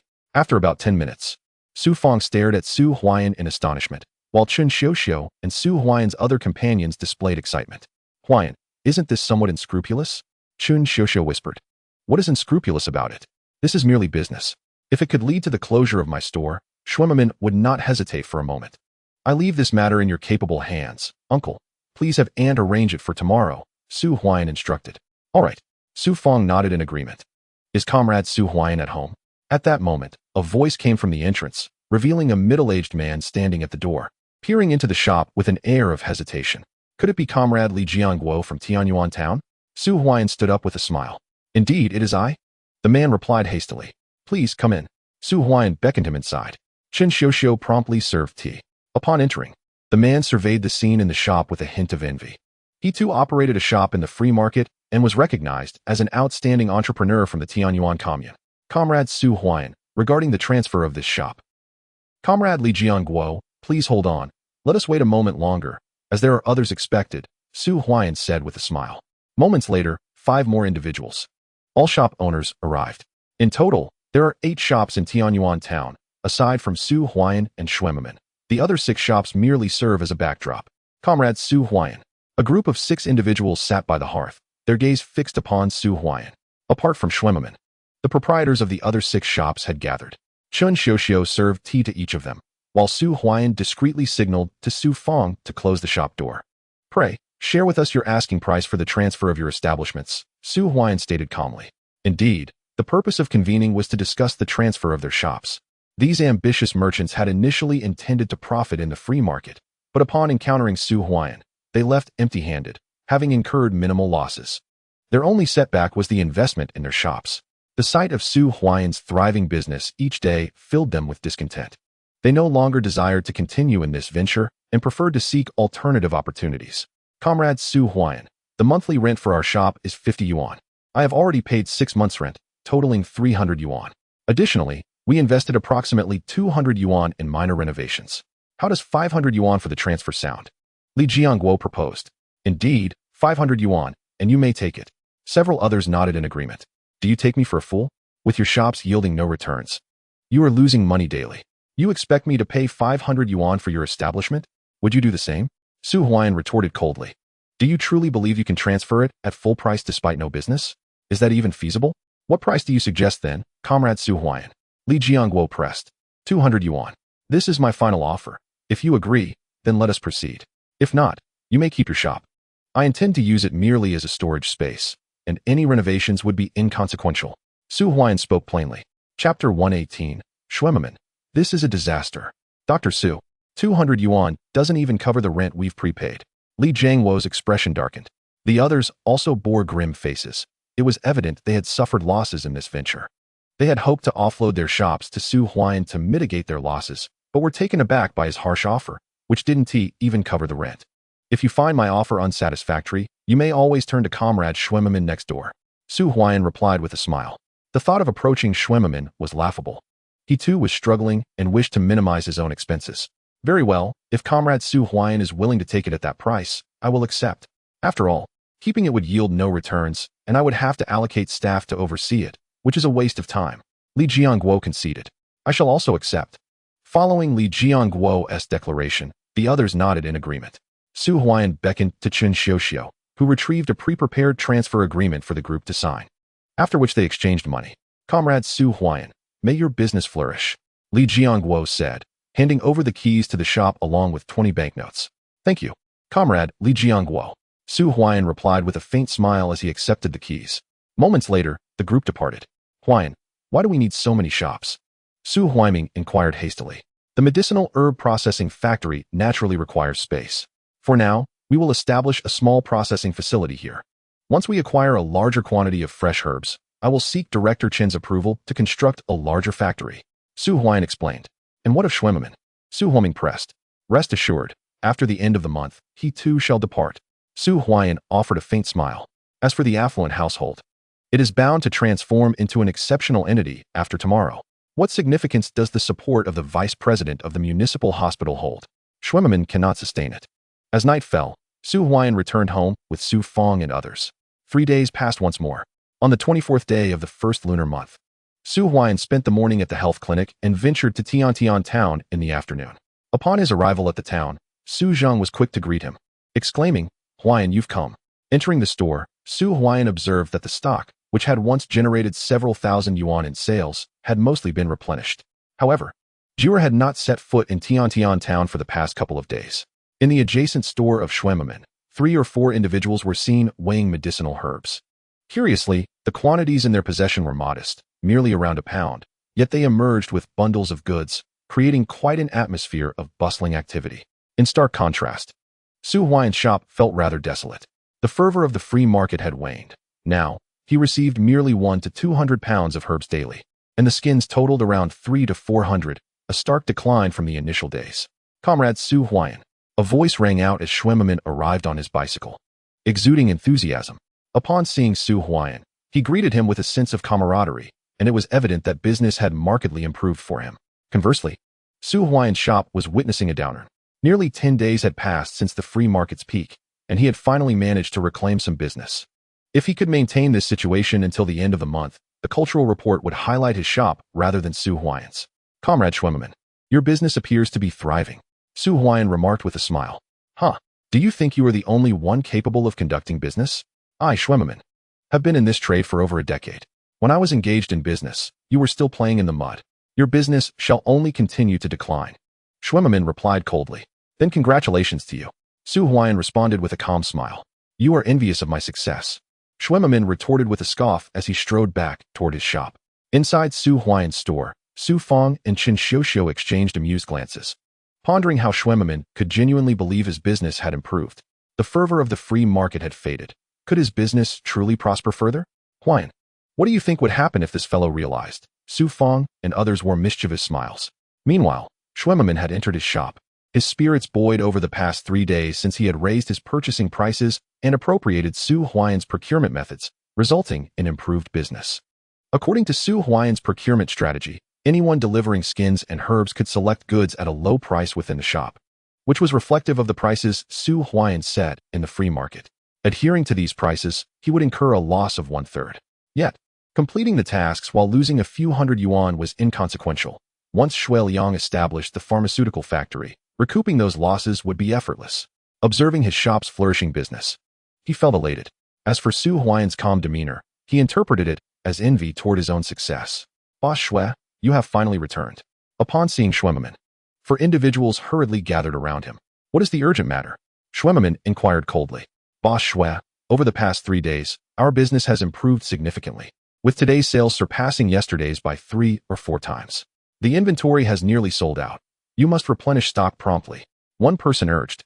Indeed, Boss Shui. You need to restock immediately. This is the peak of our business. The other two chimed in. All the goods are gone. Schwemmerman was momentarily taken aback. That represents nearly 5,000 yuan worth of merchandise. Just a few days ago, when Su Huaiyan lowered prices, he had kept his inventory intact. And now it has sold out in 3 days? Each item sold incurs a loss for him. Yet, to attract business, he has no choice but to proceed in this manner. Once this batch is sold out, he stands to incur a loss of about 1/3. And with shipping and labor costs nearing 2,000 yuan, plus losses from medicinal materials and the store, the total will be even greater. How much medicinal material did we collect today? Schwemmerman gritted his teeth and inquired. If the merchandise is at a loss, he would have to seek assistance from Shui Liang at the city hospital. Such a substantial loss would compel Shui Liang to concede some profits on the medicinal materials, thereby minimizing the overall loss. Boss Shui, we acquired a total of 57 jin of medicinal materials today. 17 pieces of fur. One person responded quickly. Only 57 jin of medicinal materials? A mere dozen pieces of fur? Schwemmerman was stunned. Wasn't the arrangement to deliver medicinal materials and furs in order to purchase goods at a lower price? The merchandise has sold out, yet the quantity of medicinal materials and furs is so scant. We sold thousands of yuan worth of goods today, but only a few dozen pieces of fur? Not even 100 jin of medicinal materials? Are you certain there is no mistake? Schwemmerman pressed. Boss Shui, we are equally perplexed. The deliveries of medicinal materials have been primarily 1 jin each, and they are all the most common types. The furs delivered are hardly more than 1 or 2 pieces. Yet, the customers are purchasing quite a bit. Each one buys at least 40 or 50 yuan worth of goods. One person explained. Bang. Upon hearing this, Schwemmerman staggered and collapsed onto the ground. Less than 100 jin of medicinal materials and a few pieces of fur have completely ravaged his store's inventory? How much stock remains? Immediately cease all incoming deliveries. Schwemmerman shouted. It's over, I'm finished. Chapter 119. Infuriated Boss Shui, what is going on? Isn't it a good thing that the store's merchandise is selling well? Just a few days ago, you were envious of Huaian's thriving sales. Now that we are doing well, why are you still dissatisfied? The 4 of them hurried to help Schwemmerman to his feet, one unable to hold back their words. Schwemmerman was at a loss for words. His envy wasn't directed at Su Huaian's successful sales, but rather at the abundance of medicinal materials and furs that Huaian had. Selling these goods incurs losses. Within just 2 to 3 days, he has lost nearly 2,000 yuan. How can he continue? It is worth noting that after working with Shui Liang for over a decade, he had barely managed to become a 10,000 yuan household. Now, after coming to Tiantian town to open a store, his total losses have already exceeded 3,000 yuan, approaching 1/3 of his entire savings. If this continues, even a 10,000 yuan household cannot withstand such losses. Remove all merchandise from the shelves, immediately take everything down. Schwemmerman declared with a grim expression. Boss Shui, my medicinal materials haven't been weighed yet. Mine hasn't either. Do you still want my badger fur? At the entrance of Schwemmerman's shop, Su noticed Auntie Lilan from Huaian, accompanied by 3 women. The first 2 women carried a pound of the most ordinary dried medicinal herbs, while the 2 behind held a piece of badger fur. Upon hearing Schwemmerman declare he would no longer accept their goods, Lilan immediately raised her voice in protest. She had been particularly attentive to the arrangements made by Su Huaiyan. For 3 consecutive days, following Su's instructions, she had managed to gather around 10 individuals in the first 2 days, leading to the removal of several hundred yuan worth of goods from Schwemmerman's store. On the final day, she brought in an overwhelming 30 to 40 people, resulting in the depletion of Schwemmerman's stock. Su Huaiyan had only supplied a few pieces of fur and several dozen pounds of herbs. all of which were procured directly for Schwemmermann's shop, ensuring that Su did not incur any loss, though he did pay 100 yuan for labor. It was Li Lan who organized the help, and Su entrusted her with the decision on how many people to recruit and how much they would earn. The funds for purchasing goods from Schwemmermann's shop were entirely covered by Su Huaian, as he deemed it unnecessary to send Luer on such errands when he could easily acquire the stock at wholesale prices. Over the course of 2 to 3 days, they had procured over 4,000 yuan worth of merchandise. Are you all sent by Su Huaian? Schwemmermann questioned angrily. He glanced towards Su's shop, where Su was smiling at him, causing the arrogance that had previously adorned Shue's face to vanish completely. Huaian, this is rather ruthless, Su Fong commented. Schwemmermann's backing was Vice President Xue Liang of the municipal hospital. A gentle approach would not suffice to make him relent. Su Huaian replied that with Xue Liang's protection, minor skirmishes would bear no fruit. Only by inflicting real discomfort upon Schwemmermann would he consider retreating. Of course, if Schwemmermann persisted, Su would not hesitate to let him suffer significant losses. Boss Xue, you are being quite unjustly accusatory. We have visited Huaian's procurement station, and they no longer offer discounts on furs and herbs, which is why we brought our goods to you. Li Lan interjected. Indeed, you are in the business of acquiring herbs and furs. Why then do you refuse our offerings? It's no wonder your business has suffered in the past. Had it not been for the lack of promotions at Huaian Station, we would not sell to you. The 4 women stood before Schwemmermann, each taking turns to speak, leaving him utterly speechless. Even the 4 sales assistants who had been helping him began to advocate for Schwemmermann to accept their goods. Boss Xue, everyone is choosing to come to our Mummin procurement station. This is a positive sign, they urged. Yes, they continued, trying to persuade him. Schwemmermann was nearly apoplectic with rage and retorted coldly. You claim this has nothing to do with Su Huaian, but if I recall correctly, you were the leader of his drum parade a few days ago. He pointed at Li Lan. Oh dear, Boss Xue, if you don't want our goods, that is fine. We simply want to bring them again. If Su Huaian is paying 2 yuan each for the drumming, I can drum for you too if you pay me. Li Lan exclaimed.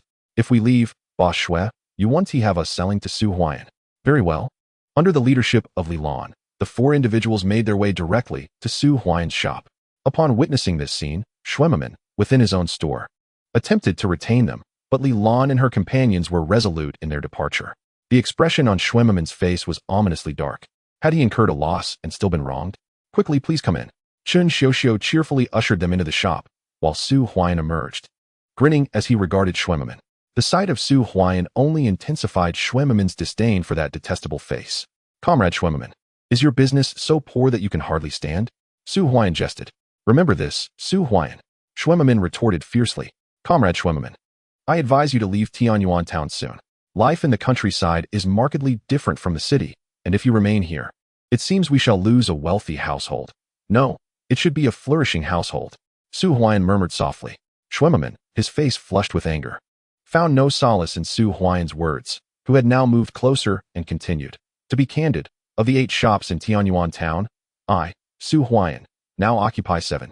Have the others all transferred their shops to you? Schwemmermann stared at Su Huaian, dumbfounded. In total, there were 8 shops in the free market of Tianyuan town, and now Su Huaian possessed 7. How would they conduct business? The other 6 shop owners seemed utterly inept. It had only been a few days in the free market, and they had already relinquished their establishments. However, upon reflection, had he also transferred his shop a few days earlier, he could have mitigated his losses by nearly 2,000. Comrade Schwemmermann, whenever you decide to transfer your shop, do come find me. Su Huaian patted Schwemmermann on the shoulder. I will not be transferring. Schwemmermann declared with indignation. Do not be angry, we are all in business here. Sooner or later, you will seek me out for this transaction. Su Huaian chuckled as he departed, leaving Schwemmermann seething at his retreating figure. Nearly 2,000. A sum equivalent to what he had earned at the municipal hospital over 2 to 3 years, had vanished just like that. I must hold out until the end of the month. Schwemmermann took a deep breath. Boss Xue, you've chased away all the customers. How do you expect to conduct business now? Indeed, the 4 individuals assisting with sales voiced their grievances towards Schwemmermann, whose anger flared once more at their words. He coldly commanded, remove all merchandise from the shelves. From now on, we shall only procure medicinal materials. And you 4, only 1 may remain. The other 3 can leave. With that, Schwemmermann retreated into his shop. Inside Su Huaian's store, Li Lan cheerfully inquired, Huaian, how did I perform? Auntie, you have worked hard. Su Huaian replied with a smile. This Schwemmermann won't last much longer. Su Fong commented. Even if he stubbornly persists until the end of the month. Once my processing factory is operational, It will be unnecessary for me to say anything. Schwemmerman will depart on his own, Su Huaiyan remarked nonchalantly. Chapter 120. The shocked Chen Guodong. Huaiyan, establishing the processing factory is no easy feat, Su Fong stated. One step at a time, Su Huaiyan responded with a calm demeanor. Some shops have begun their promotions, and with just a word from Su Huaiyan, it is certain that Su Kuan from the Lingnan Brigade will organize people to venture into the mountains to gather medicinal herbs. Coupled with Su Xingchuan's group heading into the mountains, this marks a promising beginning. Once everyone witnesses the profits, there will be no need for Su Huaiyan to say anything. An abundance of individuals will willingly venture into the mountains. In the afternoon, Su Huaiyan assisted in the store, and around 5 o'clock, he returned to the Mo commune. The snow on the roads had melted significantly, leaving less than 10 centimeters remaining. By the end of the month, any snow that remained would be minimal, and the temperature had risen considerably. At the Mo commune, at Director Chen's residence, Comrade Su Huaiyan. Upon seeing Su Huaiyan, Chen Guodong hurriedly welcomed him, with Chen Xueping standing behind him. Upon seeing Su Huaiyan, Chen Xueping obediently poured tea for him, though one of his hands was still bandaged. Comrade Chen Xueping, how is your wound healing? Su Huaiyan inquired with a smile. Thank you for your concern, Dr. Su. It has almost healed. Chen Xueping replied softly. Dr. Su, you have gained considerable fame this time. Look at this. Chen Guodong urged Su Huaiyan to sit down and handed him a newspaper. Upon glancing at it, Su Huaiyan recognized it as the second issue of the Cultural Report, which featured an article about the free market. The first report highlighted Su Huaiyan, accompanied by 2 large photographs. One depicted him weighing medicinal herbs, surrounded by smiling individuals delivering the herbs, and the other showed him settling accounts with a group of joyful faces. The headline read, The Successful Path to Wealth of Barefoot Dr. Su Huaiyan from Lingnan Commune. Below were smaller images capturing scenes from his home, a worn 8 immortals table for stools, and dark wooden beams. It must be said that Han Chung possesses a notable talent in this regard. The contrasting visuals effectively showcase the impact of the free market. This second issue of the Cultural Report prominently featured scenes from the free market, with Su Huaiyan's shop designated as a model establishment, making the front page. Additionally, during my recent trip to the county, the authorities expressed significant appreciation for our 4 communes in Tianyuan town, particularly highlighting the Mo commune. They mentioned that personnel would be sent to offer support during the end-of-month summary meeting. Comrade Su Huaiyan, prepare well. You will need to speak on behalf of the Mo commune at the summary meeting regarding the free market at the end of the month. Director Chen declared with enthusiasm. Since the inception of the free market, he has also enjoyed newfound prestige. Previously, the Mo commune was among the poorest in the entire Mo city, with many teams still receiving relief grain annually. Who would have thought that the free market would provide such a remarkable opportunity? Absolutely, Su Huaiyan replied with a smile. Comrade Chen Xueping, this is your share of the shop's profits. Seemingly recalling something, Su Huaiyan retrieved a thick bundle from his pocket, opening it to reveal stacks of large currency notes placed on the table, each stack consisting of 1,000 yuan, totaling 10 stacks. The lucrative momentum of the free market has waned. Thus far, Su Huaiyan has amassed nearly 100,000 yuan. According to Director Chen's 10% dividend, that amounts to 10,000 yuan. Chen Xueping was astounded. 10,000 yuan is a significant sum, marking him as a household of wealth. Moreover, this is merely Director Chen's share. The implication is that Su Huaiyan has indeed earned 100,000. Uncle, Chen Xueping swallowed hard, genuinely taken aback. In that moment, he comprehended why Chen Guodong had entrusted Su Huaiyan with the store rather than himself. Had he been given the opportunity, a profit of 1 or 2,000 yuan from this free market would have been commendable. Furthermore, with Schwemmerman involved, his earnings could have been even less. Leave. Chen Guodong grunted coldly. Oh. Chen Xueping quickly turned and exited, shutting the door securely behind him while standing vigil outside. He couldn't help but admire Su Huaiyan. Earning 100,000 yuan from a single free market venture was astonishing. Comrade Su Huaiyan, you must now be a household of wealth, Chen Guodong said, his voice lowered. The reality of becoming a household of wealth took Chen Guodong by surprise. He had anticipated that Su Huaiyan's shop would reach the level of a wealthy household, but attracting the attention of the Cultural Report and the county was beyond his expectations. Approximately, Su Huaiyan replied with a smile. Excellent, excellent. Chen Guodong appeared quite exhilarated and added, in the summary of this free market, I will personally highlight your achievements. I intend to reach out to the newly established Mo City TV station for an interview with you. Comrade Su Huaiyan, you are destined for greatness. Chen Guodong clapped Su Huaiyan on the shoulder.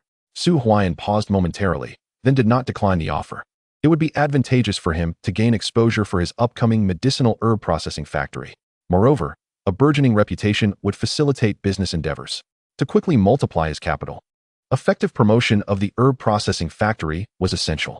If he could motivate the 4 large communes of Tianyuan town to venture into the mountains, the quantity of herbs harvested in a short time would be staggering. Multiplying his capital several times within 3 months posed no issue. With capital, he would have the confidence to venture into the city. Absolutely, Su Huaian replied cheerfully. Dr. Su, you have truly exceeded my expectations. Should you require any assistance, do not hesitate to ask. Not only our Mo commune, but the 4 communes of Tianyuan town will wholeheartedly support you, Director Chen assured him. To be candid, Director Chen, I do have a matter to discuss, Su Huaian said softly. Please, Comrade Su Huaian, go ahead, Director Chen urged promptly. It is my intention to establish a medicinal herb processing factory in Tianyuan town, Su Huaian declared. A medicinal herb processing factory? That sounds promising. Wait, what did you say? You wish to open a factory? Chen Guodong exclaimed, rising to his feet. Su Huaian's ambition to open a factory was unexpected. With the free market now in effect and most city designated as a pilot area encouraging factory establishments, Chen Guodong had not anticipated Su Huaian's boldness so soon after launching his shop. Tianyuan town, home to the 4 poorest communes under Mo City, was a challenging environment for such endeavors. In the town, there exists only one factory, the timber processing plant of the forest farm. However, this factory belongs to the armament corps and is unrelated to the idyllic town. If Su Huaian were to establish this factory, it would indeed be the first in the town, bringing substantial benefits to all 4 major communes within the region. Chapter 121. The Transfer Order from the Municipal Hospital. My surname is Sun. Director Chun, you are well aware that our idyllic town is situated at the foot of the Northern Ridge. The Northern Ridge is abundant in medicinal herbs. As soon as spring arrives, people from various teams can venture into the mountains to gather these herbs. However, during spring, the herbs tend to be moist and susceptible to mold and spoilage. The establishment of a processing factory would change everything. Su Huaian murmured. If there is no processing factory, most of the herbs would have to wait for favorable weather before being harvested, which would likely be around late summer or early autumn. But with a processing factory, we could harvest throughout the year. A pound of wet herbs costs only a few dimes. Yet it is entirely feasible for an individual to gather several pounds of herbs if luck is on their side. Even if one gathers just 2 or 3 pounds, that could equate to a daily earning of $1 or $2. Moreover, my herb processing factory will require workers, with wages starting at a minimum of $15 a month. With money in hand, people will naturally begin to spend, thus revitalizing the economy of the town.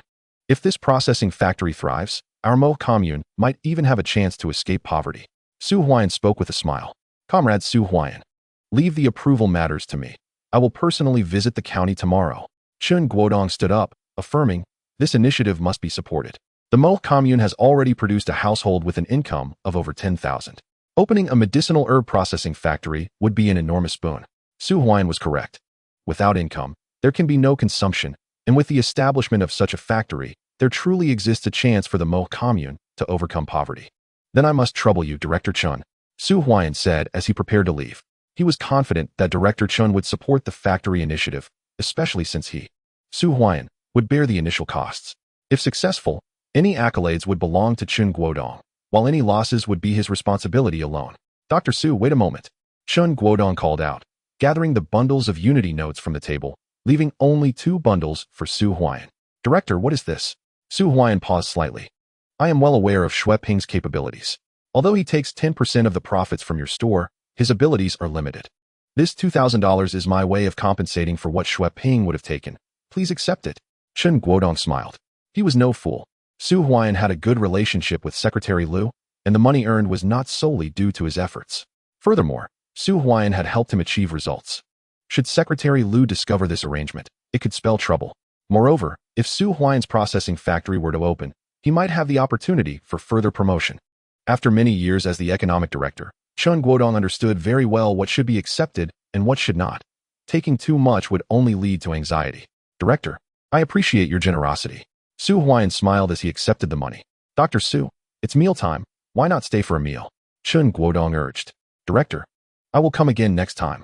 I shall certainly look forward to it. Chen Guodong escorted Su Huaian to the door, and after watching him leave, he beckoned to Chen Xueping and closed the door. Staring at the 2 stacks of money on the table, Chen Xueping was momentarily taken aback. Uncle, how much did Su Huaiyan give? He couldn't help but ask. Su Huaiyan offered 10,000. I only accepted 2,000. Of this 1,000, 800 should be sent to Director Tian, and the remaining 200 is to cover your nutritional expenses for the injuries you sustained, Chen Guodong replied. Uncle, didn't Su Huaiyan earn 100,000? Why did he only give 2,000? Chen Xueping questioned hastily. Fool, I take whatever he gives. Secretary Liu even personally dined at his home. I inquired with Director Qin, and it turns out that Han Xiaoxiao from the Commune Health Center is Secretary Liu's daughter, and she is currently dating Su Huaiyan. Chen Guodong replied coldly. Su Huaiyan is dating Secretary Liu's daughter? Chen Xueping gasped in surprise. Remember, not a word of this must leave these walls. Next month, you will be transferred to the economic department of the commune to work alongside me. Do not concern yourself with the supply and marketing cooperative any longer. Chen Guodong commanded. Uncle, didn't you previously advise against me following you? Chen Xueping asked promptly. That was due to your ignorance. Today, you handled yourself well with Su Huaiyan. Remember, cultivate a good relationship with him. Perhaps one day, you will become the head of the economic department of the Mo commune. Chen Guodong said. Uncle, Chen Xueping's eyes sparkled with enthusiasm. Su Huaiyan is about to establish a medicinal herb processing factory. When he does, visit his factory frequently. Assist him directly with any needs. It will only benefit you. Do not always think about money. Chen Guodong instructed. Understood. Chen Xueping nodded. After leaving Director Chen's home, Su Huaiyan returned directly home. For days passed once again. On the 28th day of the first lunar month, as the month drew to a close, the business at the shops in Tianyuan town noticeably declined.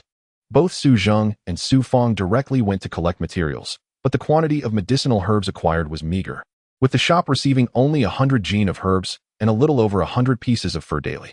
During this time, Zhuer came once more to collect a batch, but only sold a little over 10,000, bringing Su Huaiyan's capital to just over 130,000. Still a small distance from the desired 140,000.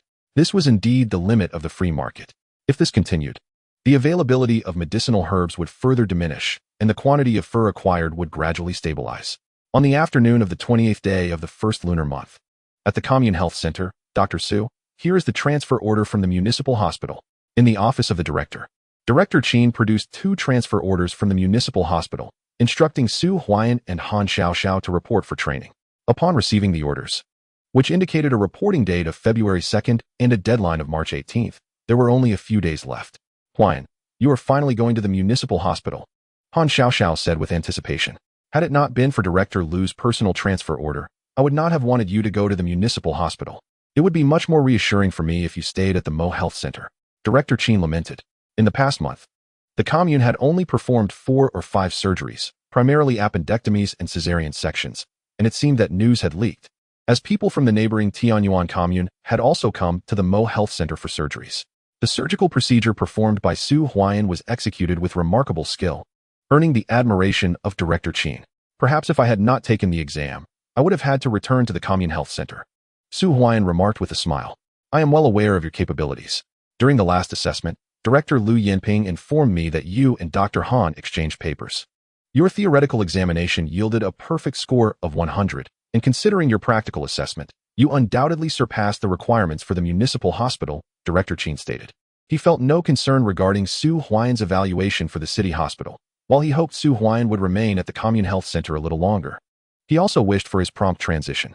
Thank you, Director Qin, Su Huaiyan replied as he rose from his seat. As the end of the month approaches, I will grant you and Dr. Han a few days off. However, should any matters arise at the Commune Health Center, I hope you, Dr. Su, will lend your assistance on my behalf. Certainly, Su Huaiyan assured him. Director Qin personally escorted Su Huaiyan out of the Commune Health Center. As Su Huaiyan glanced back at the facility, he sighed. Although he was still affiliated with the Mo Commune Health Center, Director Qin regarded him as belonging to the municipal hospital. Remarkably, it had only been a month since he had joined the Commune Health Center. The transformation from barefoot doctor to a position at the Commune Health Center, and now to the municipal hospital, within such a brief period was a feat likely achievable only by Su Huaiyan. He understood well that his true journey would commence at the city hospital. Let us head to the town for a look, Su Huaiyan suggested with a smile. All right. Su Huaiyan and Han Xiaoxiao departed on their bicycles. Youth is indeed a blessing. Director Qin Yuqing mused as he watched them leave. Just then, Lu Yining emerged and nearly collided with an elderly gentleman on a bicycle. The elderly man, appearing to be in his 70s, sported white hair and was dressed in a cotton coat, exuding vitality with a steel pin tucked into his chest. His bicycle carried a small basket filled with medicinal herbs. No worries. The old man halted his bicycle and cheerfully inquired, "Young lady, is this the Mo Commune Health Center?" "Yes, indeed. Do you require medical attention?" Lu Yining promptly asked. "I'm looking for someone." The elderly man replied quickly. "Who are you seeking?" Lu Yining pressed on. "I am searching for your director." He insisted. "I am Qin Yuqing, the director of the Mo Commune Health Center. What can I assist you with?" Qin Yuqing approached with eagerness. "You are Director Qin. I have heard about you from Lu Yanting's letter." The old man chuckled. "Lu Yanting? Director Lu?" Qin Yuqing's demeanor became instantly more enthusiastic. "By the way, is there a doctor named Su Huaian here?" The old man inquired again. "Are you here to see Dr. Su for medical treatment?" "I regret to inform you that he has already left the Commune Health Center for training at the city hospital and will likely remain there in the future." Qin Yuqing replied warmly. "I am not seeking him for treatment." The old man clarified. "Not for treatment?" Qin Yuqing was momentarily taken aback, then quickly asked, "May I ask your surname?" "I am surnamed Sun." Chapter 122. The first batch of wet medicinal materials is your surname Sun? I don't recall Su Huaian mentioning it. Qin Yuqing pondered for a moment. The elder had mentioned Lu Yanting, which certainly indicated familiarity with Director Lu. If he sought out Su Huaian, it could not simply be for a medical consultation. Yet, judging by his demeanor, it did not seem to be a matter of ill intent. "Old sir, may I inquire what brings you to Dr. Su?" Qin Yuqing asked with a smile. "Oh, it's nothing much. I merely passed by the Mo Commune Health Center and thought I would stop in," the elder replied before mounting his bicycle and riding away. "Director Qin, Dr. Su was just here." Lu Yining interjected hastily. "Ah, I forgot to mention that Dr. Su has gone to Tianyuan town," Qin Yuqing exclaimed, slapping his forehead. "It seems he was headed towards Tianyuan town." Lu Yining added, "Then it's no concern. When Dr. Su returns from Tianyuan town this afternoon, be sure to inform him that someone is looking for him," Qin Yuqing instructed. "Understood." Lu Yining nodded. After leaving the health center, Su Huaian and Han Xiaoxiao rode their bicycles directly to the shops in Tianyuan town, finally able to enjoy a few days of well-deserved rest. At the Huaian acquisition station in Tianyuan town, Chen Xiuxiu hurried out of the shop upon seeing Su Huaian. She was alone in the store, tending to a pot of dumplings on the stove, leftovers she had brought from home, as she had to remain at the shop for lunch. "Sister-in-law, please carry on with your work, I can manage," Su Huaian said with a smile. In recent days, business had dwindled even further. Su Huaian was aware that most households had already sent in their medicinal materials, resulting in only around 200 pounds collected over the past 3 days. Along with 300 to 400 pieces of fur, the quantity would only continue to decline. Su Feng and Su Zheng had gone to the larger teams to gather materials, leaving only Chen Xiuxiu at the shop. Nonetheless, even the materials collected by Su Feng's team were scarce, given the already limited supply. To gather more fur and medicinal materials, they would need to venture into the mountains, but with the snow just melted, few were inclined to do so. "Comrade Schwemmerman, how fares your business?" Su Huaian cheerfully greeted Schwemmerman, who stood at the entrance of the neighboring shop. "Humph." Schwemmerman's expression was less than pleasant. He had only one assistant left, having dismissed the rest. He remained at the shop, where the goods were now all taken off the shelves, focusing solely on purchasing medicinal materials, yet in recent days, he had only received a meager few dozen pounds. "Huaian." Just as Su Huaian was about to enter the shop, a familiar voice filled with excitement called out from behind. Turning around, he saw a familiar figure at the intersection, none other than Su Xingchuan, who rushed towards him. "Uncle Xingchuan, what brings you here?" Su Huaian promptly asked. "Huaian, I was just about to look for you, and lo and behold, here you are in the shop." Su Xingchuan replied with delight. "Uncle Xingchuan, is there something you need to discuss with me?" Su Huaian inquired. Following the establishment of the free market, Su Xingchuan had brought along around 20 or 30 individuals to gather medicinal materials. He had delivered multiple shipments in the interim. But as the fervor of the free market waned, the volume of collected furs and medicinal materials had also diminished, with these traders having not appeared for 3 days. "Huaian, we ventured into the mountains yesterday," Su Xingchuan exclaimed. "Oh." Upon hearing these words, Su Huaian's eyes sparkled with excitement. "Botzi, quickly bring the items over." Su Xingchuan called out to the intersection, and soon Botzi, accompanied by 3 others, arrived with their burdens. Within mere minutes, they stood before Su Huaian's shop, placing the items down and gazing at him expectantly. "Huaian, these are the wet herbs," Su Xingchuan exclaimed hastily. "Goodness, you truly ventured into the mountains this early." Su Huaian took a deep breath. Indeed, the boldness of those who once trafficked in such goods was remarkable. Despite the snow having melted considerably, the ground remained icy and treacherous, and the snow in the mountains took its time to thaw. What do you have? Shuaiman also looked curiously at Su Xingchuan and the others, yet he hesitated to approach Su Huaiyan's shop, merely peering in from his own doorway. We, brothers from the former hunting team, are quite familiar with the mountains. Remembering what you, Dr. Su, said about needing wet herbs, we decided to take a chance and venture in. To our surprise, we actually found some. Batsi exclaimed eagerly. Pour them out. Su Huaiyan commanded. All right, with their assistance. A moment later, a large heap of items was deposited onto the ground. Cortex philodendry, astragalus. The ground was strewn with several common medicinal herbs, collectively weighing over 200 pounds, with each of the four carrying approximately 50. Su Huaiyan, are you truly willing to accept these wet herbs? It's springtime now. If they are not handled properly, they will be no better than firewood. Shuaiman could not help but interject.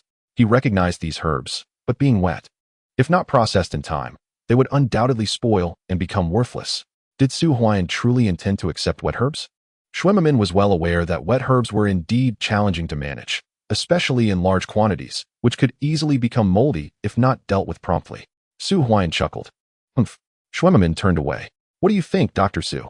The four looked at Su Huaiyan with anticipation, and Su Xingchuan's eyes held a glimmer of hope. They approached the mountains with a trial-and-error mentality. Previously, no one had any interest in such wet herbs. If Su Huaiyan truly desired them, an opportunity would present itself. Return immediately and gather people to venture into the mountains. These common herbs don't require deep forays. A stroll around the outskirts will yield plenty. Previously dismissed as firewood, they now hold monetary value. I'll take them, Su Huaiyan declared.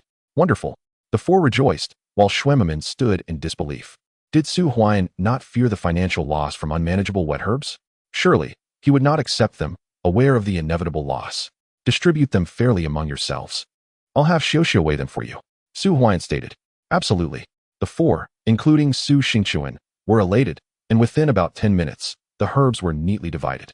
There were only 4 or 5 types of herbs, indicating that Batsi and the others had not ventured far into the mountains. What a pity for these herbs. At that moment, a voice echoed once more. Unbeknownst to anyone, a bicycle had come to a halt at the intersection, and an elderly gentleman dismounted and approached. His gaze fell upon the medicinal herbs scattered on the ground, a look of regret flickering in his eyes. Old man, what seems to be the matter? Su Xingchuan inquired hastily. These herbs are all wild and naturally grown from the mountains, yet those who harvest them possess no fundamental knowledge. Take this huangbai. Some of it has been peeled before it even reaches maturity. And this huangqi. The elder bent down, meticulously inspecting the herbs as he spoke. Old man, are you here to cause trouble? Herbs aren't that fussy, the scar-faced man retorted coldly. However, Su Huaiyan's eyes brightened. The elder appeared to be in his 70s, yet radiated vitality. His attire, though simple, was impeccably clean, and his knowledge of herbs suggested he was no ordinary individual. Chapter 123, Sun Yuming. Do not rush. Su Huaiyan patted the scar-faced man's shoulder. After about 4 or 5 minutes of examination, the elder stood and addressed Su Huaiyan. This procurement station must be the most prosperous one in Tiantian town, correct? Indeed. Su Huaiyan nodded affirmatively. The old man is taking advantage of the free market to gather herbs. However, after visiting 3 or 4 different groups, they all directed me to your station. Your business is truly thriving. The elder chuckled. Old man, why not just procure herbs directly from the groups? What brings you here? The scar-faced man asked coldly. Shuaiman, observing the unfolding drama, glanced at Su Huaiyan. He believed Su Huaiyan had lost his mind for seeking wet herbs, and now an individual from the groups was coming to trouble him. He relished the spectacle, considering how well Su Huaiyan's business was doing. I am not here to procure herbs. The elder shook his head. Then what is your purpose? The scar-faced man pressed, his tone icy. Currently, Su Huaiyan was seen as their benefactor. They had all earned money through him, and should any disturbance arise in his establishment, they would not simply stand by. I am here to purchase some herbs. The elder replied with a warm smile. Purchase herbs? Su Xingchuan and the others were taken aback. Su Huaiyan was in the business of procuring herbs, yet here was an old man seeking to buy herbs from him. Was this not a disturbance? Even Han Xiaoxiao furrowed her brow. Huaiyan, he is here to cause trouble, Han Xiaoxiao exclaimed. Su Huaiyan scrutinized the elder, and after a moment, recognition dawned upon him. A jolt of realization coursed through him as a figure from his memories coalesced with the one before him. Sun Yuming. Su Huaiyan inhaled deeply. He was one of the founding surgeons of the Black River Provincial Hospital, a pioneer among the first batch of surgical doctors during China's reform, and the deputy director of the Northern Military Hospital. In his previous life, when Su Huaian entered medical school and attended the military hospital. He had had the privilege of attending his lectures. 5 years prior, he had been dismissed from the provincial hospital due to his background and returned to his hometown of Mo City. However, in June 1980, he was reinstated as the deputy director of the Northern Military Hospital until he tragically passed away at his post a decade later. Su Huaian never expected to encounter such a prominent figure here, especially since Sun Yuming had yet to be reinstated. "What herbs do you require?" Su Huaian inquired eagerly. "I need a variety of common herbs, but not in excess. Just a few pounds of each will suffice," Sun Yuming replied. "Very well," Su Huaian readily agreed. Considering his age, Sun Yuming was in his 60s. He must have come to procure some medicinal herbs from Beilu Mountain in light of the economic liberalization. Therefore, he arrived at the pastoral town at the foot of the mountain. These damp herbs, if excavated in spring, would certainly not suffice. As in such weather they would mold within 3 days, and over time, they would deteriorate, losing much of their medicinal potency. "Thank you for the reminder." Su Huaian smiled. He then beckoned Qin Xiuxiu to lead Sun Yuming into the store. Coincidentally, the herbs that had arrived 3 days prior had yet to be dispatched, allowing Sun Yuming to personally select them. Upon hearing this, a broad smile instantly lit up his face. "Huaian, do you think this old man will cause any trouble?" Han Xiaoxiao inquired anxiously. "Don't worry." Su Huaian reassured her with a pat on the shoulder. What ill intentions could Sun Yuming harbor? Although he has returned to his hometown, he remains a top-notch surgeon. Even when he isn't performing surgeries, he is not idle. In this era, which doctor is not well-versed in traditional Chinese medicine? If we speak of others, take Su Huaian for instance. If he were to stay home, many would still come to seek medical attention at Mo Commune. And when they arrive, it would be impossible not to treat them. Given Sun Yuming's advanced age, he cannot venture into the mountains to dig for herbs. His personal visit to Mo Commune to procure medicinal materials signifies his awareness of the quality of mountain herbs, which is crucial for a physician, as the efficacy of treatment hinges on the quality of the herbs. If the brigade has not received their herbs, they can only come to Su Huaian's shop. "Huaian, regarding these herbs." Su Xingchuan glanced at Su Huaian with some embarrassment. Upon reflection, it seemed evident that Sun Yuming's earlier remarks were indeed truthful. Their herbs had been improperly handled during the harvesting process, as they lacked the necessary knowledge. "Uncle Xingchuan, the old gentleman is correct. Your herbs were indeed harvested incorrectly." The scarred-faced man quickly interjected. "Indeed." Su Huaian nodded, then continued with a smile. "Amateur harvesting will diminish the quality of the herbs, yet they still possess some efficacy. If I were to rate them, I would classify what you have brought as third-grade quality. Dr. Su, we will certainly be more careful in our harvesting next time." Su Xingchuan replied. "Carefulness alone is not the key. The crux lies in the proper techniques of harvesting. Here is a price list for damp medicinal herbs for your reference. The higher the grade of the same herb, the higher the price. For instance, the price for first-grade Guanwangbai is 0.8 yuan per pound, whereas third grade is only 0.4 yuan per pound, and second grade is 0.6 yuan per pound." Su Huaian explained. "Now I understand." The group nodded, albeit somewhat perplexed. "When you next venture into the mountains, consider bringing along a villager who has previously trained as a doctor to guide you on the proper harvesting and preservation methods. This will significantly enhance the quality of your yield," Su Huaian suggested. "Great." Su Xingchuan and the others' eyes brightened. "Today, since this is your first delivery, although it is third-grade quality, I will compensate you at the second-grade price. However, should your next delivery consist of third-grade herbs, they will only be compensated at the third-grade rate." Su Huaian smiled. "Dr. Su, you are too kind," they exclaimed in unison. The faces of Su Xingchuan and others brightened with joy. At 6 mao per jean, that's nearly 200 jean, which amounts to 120 yuan. This is significantly faster than their previous ventures in reselling for profit. If it's first-grade goods, they could earn an additional 40 yuan. After about 10 minutes, Su Huaian had finished weighing. Han Xiaoxiao assisted nearby, observing as Su Huaian settled the bill for the large batch. Schwemmerman could hardly contain himself. Could Su Huaian truly accept damp medicinal materials? Was he not concerned about mold and spoilage, risking a total loss? "Dr. Su, I will gather some people to venture into the mountains," exclaimed the scar-faced man excitedly. "Everyone must prioritize safety while entering the mountains. Moreover, remember to bring someone knowledgeable about medicinal materials. This will ensure higher quality, especially for premium items like ginseng, where better quality fetches a higher price." Su Huaian replied with a smile. The first batch of damp medicinal materials was successfully transacted, despite the modest weight of just over 200 jean. Once this news spreads, more individuals will flock to the mountains, and the volume of medicinal materials collected daily will rapidly increase. "No problem." Su Xingchuan and his companions departed, utterly satisfied. Now we just await Yongsan. Su Huaian mused internally, noting that only the machinery was missing. Director Chen personally went to the county, indicating that the approval for the processing plant was virtually assured. Once the equipment arrived, they could commence operations. Chapter 123. Visitors from Heijiang Machinery Factory Huaian. What shall we do with these medicinal materials while our processing plant is yet to be established? Han Xiaoxiao inquired urgently. Return them. Su Huaian responded solemnly. With no equipment available, the only recourse was to manually select and clean them, followed by drying on a large stove. This would suffice for the time being. While this method could work with a small quantity, it would not be feasible with larger amounts, and the quality would inevitably suffer. Indeed, this astragalus is excellent. And this deer antler is a fine product. Inside the shop, Sun Yuming meticulously selected the medicinal materials, his smile growing ever broader.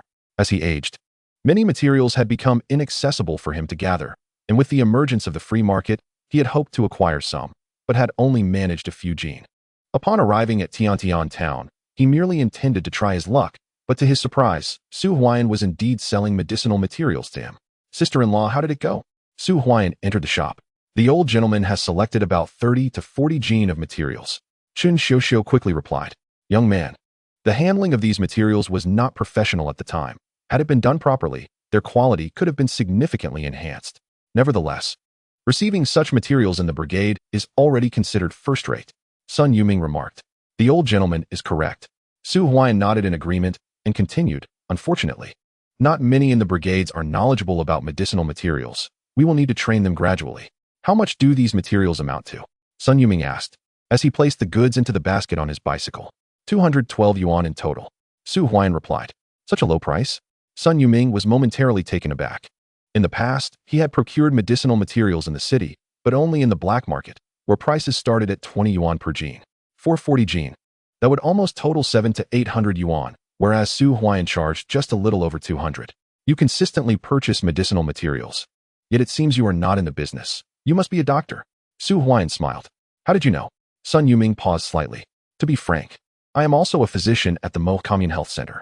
Given your seniority, I must address you as Teacher Sunday. Upon observing your fingers, I surmise that you are a surgeon, having performed numerous operations. Su Huaian chuckled. Good lad. Sun Yuming's eyes brightened. He indeed was a surgeon, though he had not operated for 3 years. Nonetheless, many procedures had become second nature to him, and he still bore calluses on his fingers from frequently using tissue forceps. Old man, you are a doctor as well? Han Xiaoxiao's eyes lit up. I studied for a few years outside, but now that I have aged, there is little use for that knowledge. I have to remain in the brigade. When someone in the brigade has a minor ailment, I cannot turn a blind eye. Thus, I bought some medicinal herbs, which should last a couple of years. Sun Yuming sighed. Wherever a physician may be, their purpose remains the same. Su Huaian replied with a smile. You speak sweetly, but who wishes to stay in the countryside? Who does not yearn for a large hospital? Sun Yuming chuckled at this, feeling uplifted by Su Huaian's words. Then, as if recalling something, he inquired again, Young man, which hospital are you affiliated with? I am with the Mo Commune Health Center. Su Huaian responded. So am I. Han Xiaoxiao chimed in eagerly. Young man, make sure to study diligently at the Commune Health Center. Sun Yuming advised. Certainly. Su Huaian nodded. Teacher's son, if you ever need medicinal herbs, just come to Tiantian town to find me. Su Huaian offered. Then I am grateful to you. Sun Yuming paid for the herbs and, upon exiting, mounted his bicycle. Turning back, he remarked, Young man, if one day you need to train at the city hospital, come find me. I reside in the Honghua Brigade under the Huangdiping Commune, and I will recommend a good teacher for you. Thank you, teacher's son. Su Huaian replied cheerfully. After a moment, Sun Yuming rode away. Huaian, is this Sun Yuming truly a doctor? I fail to see it. Moreover, you mentioned he is a surgeon. How could a surgeon remain in the countryside? At the very least, he should be at the Commune Health Center. Han Xiaoxiao exclaimed. Perhaps there will be another chance to meet. Su Huaian smiled. Before long, Sun Yuming would be reinstated as the deputy director of the Northern Army Hospital. If Su Huaian successfully entered the city hospital, the likelihood of their paths crossing again would be significant. On the road, Sun Yuming reflected, this young man seems quite decent. Alas, I forgot to ask his name. However, I did hear others call him Dr. Su. Next time I visit the city hospital, I will inquire with Yinping. She should know this lad, as she visited the Mo Commune Health Center recently. He patted his head and then departed. In Tiantian town, Shuemaman glared at Su Huaian, saying, if you dare accept damp medicinal herbs, just wait for the losses to come. Comrade Schwemmerman, then you can await my rise to becoming a millionaire. Su Huaiyan jested. A millionaire? You must be dreaming. Schwemmerman snorted, falling silent thereafter. A millionaire? There are none among the 4 major communes in Tian town. In Schwemmerman's eyes, it is utterly impossible for Su Huaiyan to achieve such wealth. Around 5 o'clock, Su Huaiyan and Chen Xiuxiu returned home together, while Han Xiaoxiao was still residing in the dormitory of the commune hospital. They also brought back over 200 caddies of medicinal herbs received that day. Huaiyan, are these herbs damp? At home, Su Feng and Su Zheng were present. They had spent the entire day gathering herbs from the brigade, but their efforts yielded only a few dozen caddies, which paled in comparison to the first day of the free market. Indeed, everyone, please assist in washing these herbs thoroughly. Then lay them out by the Kong to dry. Su Huaiyan instructed. Huaiyan, this isn't a viable solution. 200 caddies is manageable. But what if it's over 1,000? Su Zheng interjected urgently. For now, we have no other choice. Once the processing factory is established, it will be much easier. Su Huaiyan replied. Su Zheng and the others nodded in agreement. The following morning, at dawn, Su Zheng's voice called from outside. Huaiyan, San Yi has arrived. As Su Huaiyan had the rare opportunity to rest, he had slept until 10 in the morning, while Chen Xiuxiu had already gone to the town to tend to the shop. San Yi, Su Huaiyan exclaimed, scrambling out of bed. Dr. Su. A hearty voice resonated as San Yi stepped into the courtyard, followed by Jiu'er and a man in his 40s, whose clothing bore the inscription, Hejiang Machinery Factory. People from the machinery factory. Su Huaiyan's eyes sparkled. Indeed, Yang San had connections. This was a sure thing, as the Hejiang Machinery Factory was the earliest in the entire Hejiang province, manufacturing various machines. Dr. Su, this is Comrade Xiao Junghua from the Hejiang Machinery Factory. Yang San promptly introduced. Hello, Comrade Xiao Junghua. Hello, Dr. Su. The 2 men shook hands and entered the house, where Su Zheng hastily poured tea. Su Huaiyan invited them to sit down, and they immediately began discussing the equipment for the processing factory. The processing factory requires cleaning, crushing, stirring, boiling, and drying equipment. We can provide everything you need. Xiao Junghua stated. What about the price? Su Huaiyan inquired, glancing at Yang San. Rest assured, Dr. Su. Comrade Xiao Junghua's father was my classmate. He is the director of the Hejiang Machinery Factory, so you can trust both the price and quality. Yang San assured. Good. Su Huaiyan nodded. Regarding the equipment you require, we 1T supply the cleaning equipment. You can construct a large water tank for manual washing. And stirring can also be done by hand. For boiling, you can build a large stove and purchase a few large pots. The main focus is on the crushing and drying equipment. Our Hongqi crusher and dryer can be modified to meet your requirements. The total price for a complete set is 8,900 yuan. However, if your factory's output is substantial, I recommend purchasing more than 3 sets. Xiao Junghua explained. Can't we reduce the price? Su Huaiyan asked. Crushing and drying equipment isn't particularly large machinery, but in this era, machines are expensive. Over 8,000 for a set. If the factory expands, 3 sets will be insufficient, especially the dryer. Xiao Junghua replied. In terms of pricing, 8,600 yuan is the lowest we can offer. Xiao Junghua added. Comrade Xiao Junghua, when will the equipment arrive? Su Huaiyan inquired. It takes about 3 days to come from the provincial city. Xiao Junghua replied. All right. Su Huaiyan stood up directly. 3 days from now will be February 1st. He could arrange the processing factory before entering the city. Moreover, Su Huaiyan anticipated that there would be deliveries of wet medicinal materials in the next few days, and he needed to recruit workers for the processing factory, making the time frame quite pressing. Huaiyan, Director Chun and Director Tian from Tianyuan town have arrived. Secretary Su Kuan and others also followed, along with reporters from Mo television station. Just then, a voice was heard from outside. It was Aunt Li Lan, who excitedly rushed towards Su Huaiyan's home. Upon hearing this, Su Huaiyan quickly stood up, and they all walked outside. From the direction of the brigade office, dozens of people were heading towards Su Huaiyan's home in an imposing manner. Chapter 124. Going on television, why have Director Chen and the others come? Su Zheng quickly asked. They must be bringing good news. Su Huaiyan said with a smile. With such a grand arrival from Director Chen, there can only be one possibility. Su Huaiyan's application for the medicinal materials processing factory at the county level has been approved, which is excellent news for the entire Tianyuan town. Comrade Su Huaiyan, look over here. Han Cheng also arrived, waving as he ran towards Su Huaiyan, followed by 2 others. Han Cheng was not holding a camera, but rather a video recorder, pointing it directly at Su Huaiyan. This was one of the earliest video recorders in the country. Comrade Han Cheng, you came too? Su Huaiyan greeted him with a smile. I must thank you. The materials I brought back the last 2 times were accepted by the cultural report, and since Mo City is establishing its television station, I was transferred to serve as the editor-in-chief. Director Chen approached me yesterday, and I came personally today, Han Sheng exclaimed excitedly. Su Huaiyan had long since put on the watch he gifted him. Seeing Su Huaiyan again, Han Sheng felt less hostility towards him. His perception of this future brother-in-law from the countryside was changing. More importantly, the news of Su Huaiyan opening a processing factory was astonishing. The free market had only been open for a little over 10 days, and now not only was Su Huaiyan opening a store, but he was also establishing a processing factory, the first of its kind in Mo City. If it truly takes off, he would be known as Factory Director Su. Congratulations, Su Huaiyan said with a broad smile. Comrade Su Huaiyan, stand still for a moment. I will record a video of you first. When Director Chun and Director Tian arrive, make sure your smile is radiant. Just like that, Han Sheng recorded a segment. While the 2 staff members from Mo television station assisted eagerly, Su Huaiyan cooperated fully as they filmed a segment, emphasizing that the processing factory must expand and could not solely rely on the 4 communes under Tianyuan town. For Su Huaiyan, the more renowned he became, the better. Director Chun. A few minutes later, Director Chun and the others arrived, and Su Huaiyan and Su Zheng warmly welcomed them. Yang San and Xiao Junhua stood in awe behind them, realizing that even Mo City television station had sent personnel. Now, Su Huaiyan was to appear on television. This kid certainly knows how to make a scene. Yang San couldn't help but remark. Who would have imagined that the once clandestine Su Huaiyan, who stealthily delivered goods to the city in the dead of night, would now be on the verge of opening a processing plant? Although modest in scale, it is indeed a factory. Third Master, if we could secure all the medicinal materials from Su Huaiyan's processing plant, our apothecary in the provincial capital could swiftly establish a firm foothold. Luer remarked. That is indeed the case. Yang San replied with a faint smile. His eagerness to assist Su Huaiyan in sourcing equipment stemmed from the fact that his own apothecary had just commenced operations. While it had gained a stable presence in Mo City, it still lagged behind in Heilongjiang province.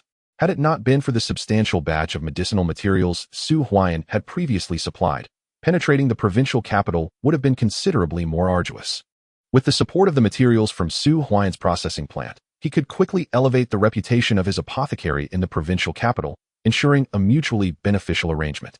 Dr. Su, Directors Chun and Tian appeared visibly excited, accompanied by a representative from the county, who enthusiastically shook hands with Su Huaiyan. The commotion drew quite a crowd, and Su Huaiyan's courtyard was soon surrounded by onlookers. Dear wife, please prepare some tea, Su Zheng hastily instructed. He then entered the house and brought out the old 8 immortals table, while Su Huaigua and Su Huaishui assisted in arranging the stools. The entire household buzzed with activity. Although uncertain about the purpose of Directors Chun and others' visit, Su Zheng speculated it was undoubtedly related to Su Huaiyan's establishment of the medicinal materials processing plant. Lu Chui, let me lend you a hand. Aunt Li Lan and second Aunt Chen Yinhua arrived. One helping to hold baby, Su Li, while the other assisted Lu Chui with the tea preparations. Curious onlookers observed the proceedings with interest. Just half a month prior, Directors Chun and others had visited, and now they returned. What good fortune awaited Su Huaiyan this time? Dr. Su, this is Mr. Chun Zhongming from the County Reform Committee, who has come personally to inquire about the medicinal materials processing plant we plan to establish in Tianyuan town. Director Chen introduced. Hello, Mr. Chun. Su Huaiyan promptly greeted. Comrade Su Huaiyan, it is a pleasure to meet you. Mr. Chen responded, shaking hands with Su Huaiyan and adding with a smile. Director Chun has informed me about your remarkable contributions to the free market during our pilot reform in Mo City. All credit goes to Director Chen's leadership. Su Huaiyan replied with a smile. Haha. Director Chen laughed heartily at this, while Director Tian could not help but feel a twinge of envy. If only Su Huaiyan were part of the Tianyuan commune, this moment would be considerably more illustrious for him. Fortunately, the processing plant's location in Tianyuan town would still bring benefits to their commune. Please, everyone, make yourselves comfortable. Su Huaiyan invited the guests to sit around the table. Lu Chui promptly poured tea, while Han Sheng seized the opportunity to record the moment, with Su Kuan trailing behind Directors Chun and the others. Dr. Su, should you require any assistance regarding the medicinal materials processing plant, do not hesitate to reach out to us through Director Chen. We will do our utmost to support you. Mr. Chen assured. Thank you for your concern, leaders. Su Huaiyan responded, his face radiating joy. A group of individuals gathered in Su Huaiyan's courtyard, sipping tea and discussing the matters concerning the processing factory. The members of the surrounding team finally grasped the situation. It turned out that Su Huaiyan was planning to establish a processing factory. Is it true? Huaian is opening a factory? Such establishments were previously exclusive to the city, and they would hire workers who received monthly salaries. Our team member, Su Huanxi, had previously worked at the fertilizer plant in the city. Huaian is truly making strides now. Everyone erupted with excitement. Su Huaian was to open a factory, officials from the county had arrived, and even the city television station came to conduct interviews. This news swiftly spread throughout the entire village. Comrade Su Huaian, when can we expect your medicinal material processing factory to commence operations? Inquired Clerk Chun. I have already ordered the equipment for the factory. It will arrive in Tiantian town in 3 days. Assembling the equipment will require some time.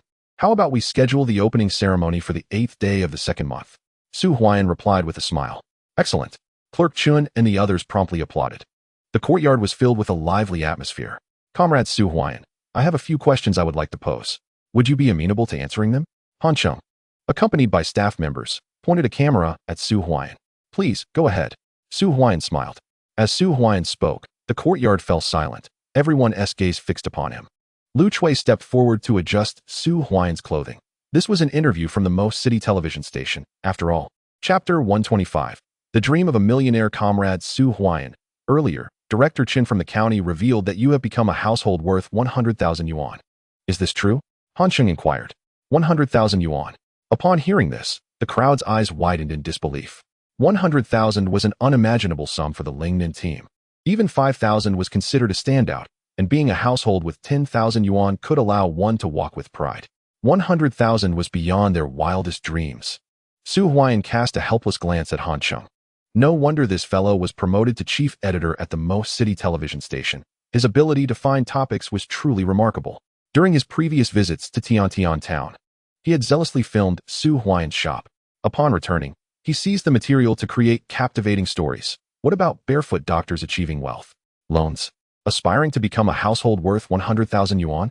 The impact of these topics was already substantial, and coupled with footage of his hometown, depicting a once impoverished family achieving wealth through the free market, the effect was undeniable. I owe a great deal to the free market and the support from the leaders of the commune, Su Huaiyan stated with a smile. He neither confirmed nor denied the claim, which only served to affirm its truth. The crowd erupted in astonishment. Huaiyan had indeed become a household worth 100,000 yuan. Establishing a factory would require several tens of thousands. It had to be true. My goodness, this is incredible. The atmosphere buzzed with excitement. Director Chun and Director Tian wore broad smiles, while Su Kuan and others gazed at Su Huaiyan in shock, realizing just how little they knew about him. The emergence of a household worth 100,000 yuan in their team had gone unnoticed, indicating a lack of concern for Su Huaiyan. Comrade Su Huaiyan, I would like to ask, what inspired you to open a medicinal material processing factory? Han Sheng inquired once more. Once again, silence enveloped the gathering. The notion of establishing a medicinal herb processing factory arose after I initiated a procurement station. I discovered that the quality and appearance of the herbs brought by the villagers from various teams were considerably subpar, primarily due to their lack of knowledge regarding proper handling. My processing facility will ensure that the herbs achieve their optimal quality and aesthetic appeal. Furthermore, once the factory is operational, members of each commune will have the opportunity to venture into the mountains to collect herbs, which we will purchase at a set price upon their delivery to our facility. Does the factory also accept fresh herbs? Inquired someone. Can we start harvesting them now? We should confirm when the factory will commence its procurement. Precisely. As Su Huaiyan spoke, many began to ponder the prospects. Harvesting herbs in the mountains is a task anyone can undertake, and the expanse surrounding the mountains is vast. As long as we do not venture too deep, it remains quite safe. I must clarify this matter with Su Huaiyan. Su Kuan felt increasingly restless. With Su Huaiyan establishing the processing factory, he, as the secretary of the Lingnan team, was determined to find a way to enlist Su Huaiyan's assistance for his team. Comrade Su Huaiyan, one final question. What are your aspirations for the future of this herb processing factory? Have you ever considered the possibility of becoming a millionaire through it? Han Sheng inquired with a smile. A millionaire? You jest. Su Huaiyan thought to himself. While the herb processing factory may be a pathway to prosperity, I cannot say whether it will make me a millionaire. However, I believe each of us should harbor such hopes and expectations. Su Huaiyan replied with a smile. Excellent. Han Sheng applauded, and the crowd joined in with applause. As noon approached, Director Chun and his colleagues took their leave, while Han Sheng departed with his group, remarking that he would return once the factory commenced operations. The members of the team gradually retreated, leaving the courtyard in tranquility. Huaiyan, at the table. Su Kuan and Su Ji stood, gazing at Su Huaian. The other team members had departed, but the two remained behind, and Su Huaian understood their intentions. Uncle Kuan, please wait a moment. Su Huaian called out, then approached Yang San. Dr. Su, you are basking in glory. Even I, Yang San, find myself somewhat envious of you. This herb processing factory is the first of its kind initiated as part of the economic pilot project in Mo City. Yang San jested. Do not mock me, Senyi. This modest processing factory pales in comparison to those in the city. Su Huaian replied with a chuckle. You rascal, Yang San smiled faintly. Comrade Su Huaian, what are your thoughts regarding the equipment? Xiao Junguo promptly asked. As you suggested, I will need 3 sets at the price of 8,600 each. Please ensure they are delivered to Tiantian town within 3 days. Su Huaian instructed. Understood. Here is the agreement. Xiao Junguo produced a contract detailing the equipment purchase. Su Huaian signed it and provided a 10,000 yuan deposit, which Xiao Junguo accepted before departing. You young man, I shall not disturb you further. Sen Yi remarked as he departed in his vehicle. Remember, Sen Yi, do come to support us on the 8th of February, and do not forget to bring the agreement. Su Huaian escorted Yang San out. Excellent. A smile blossomed on Yang San's face as he sat in the car. The diligence he displayed over the past 10 days was solely aimed at securing this agreement.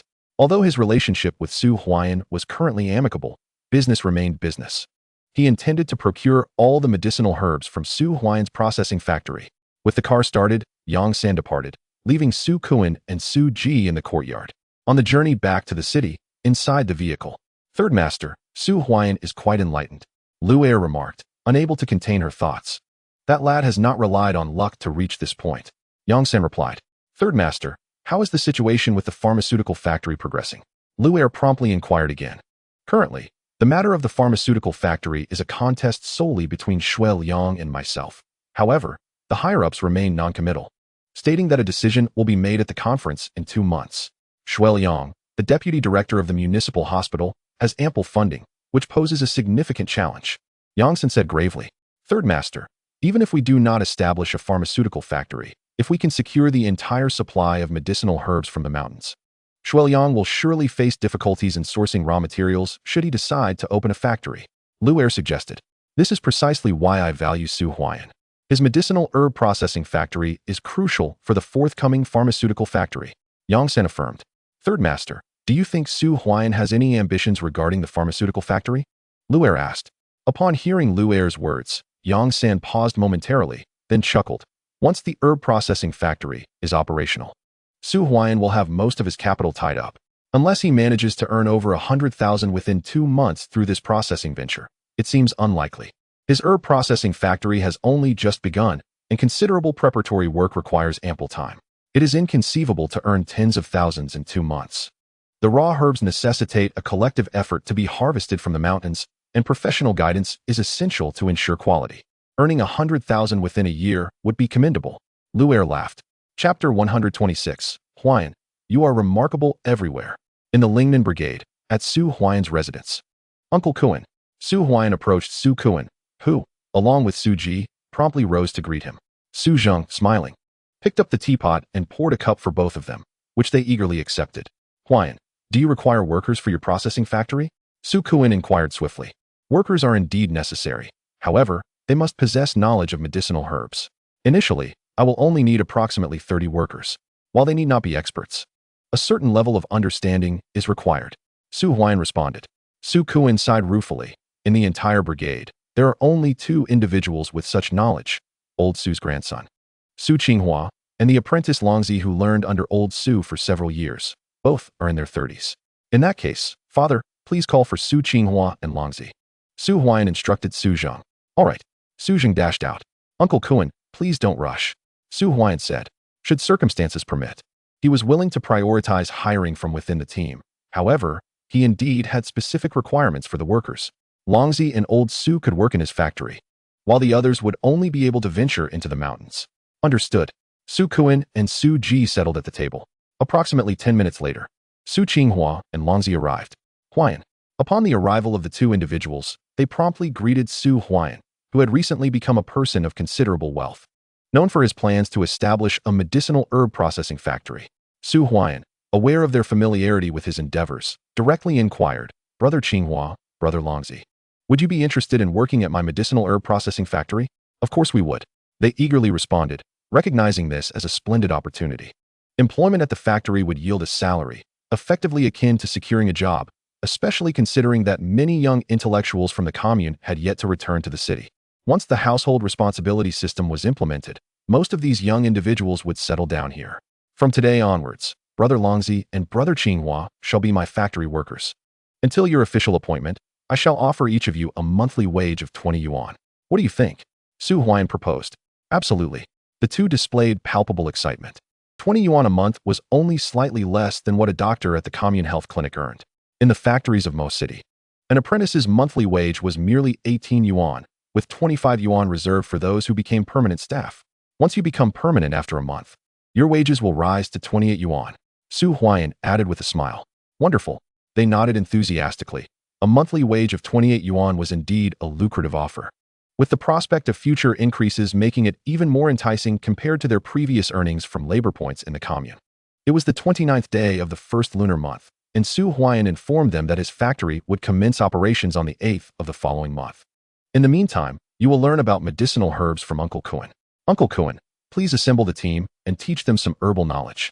Huaiyan, are you suggesting, Uncle Kuan? The heavy snow has nearly melted.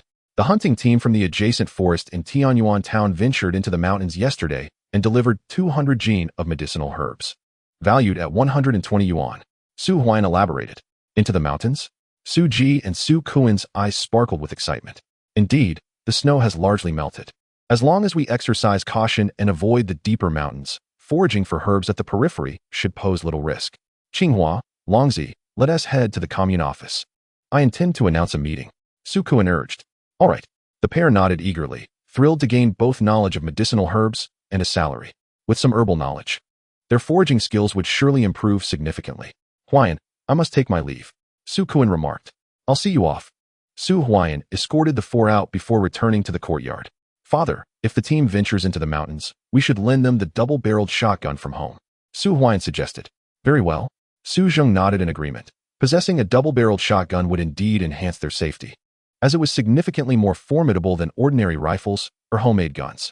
At noon, Su Huaiyan had his meal at home, and in the afternoon, he met up with Xiao Xiao and went to the shop.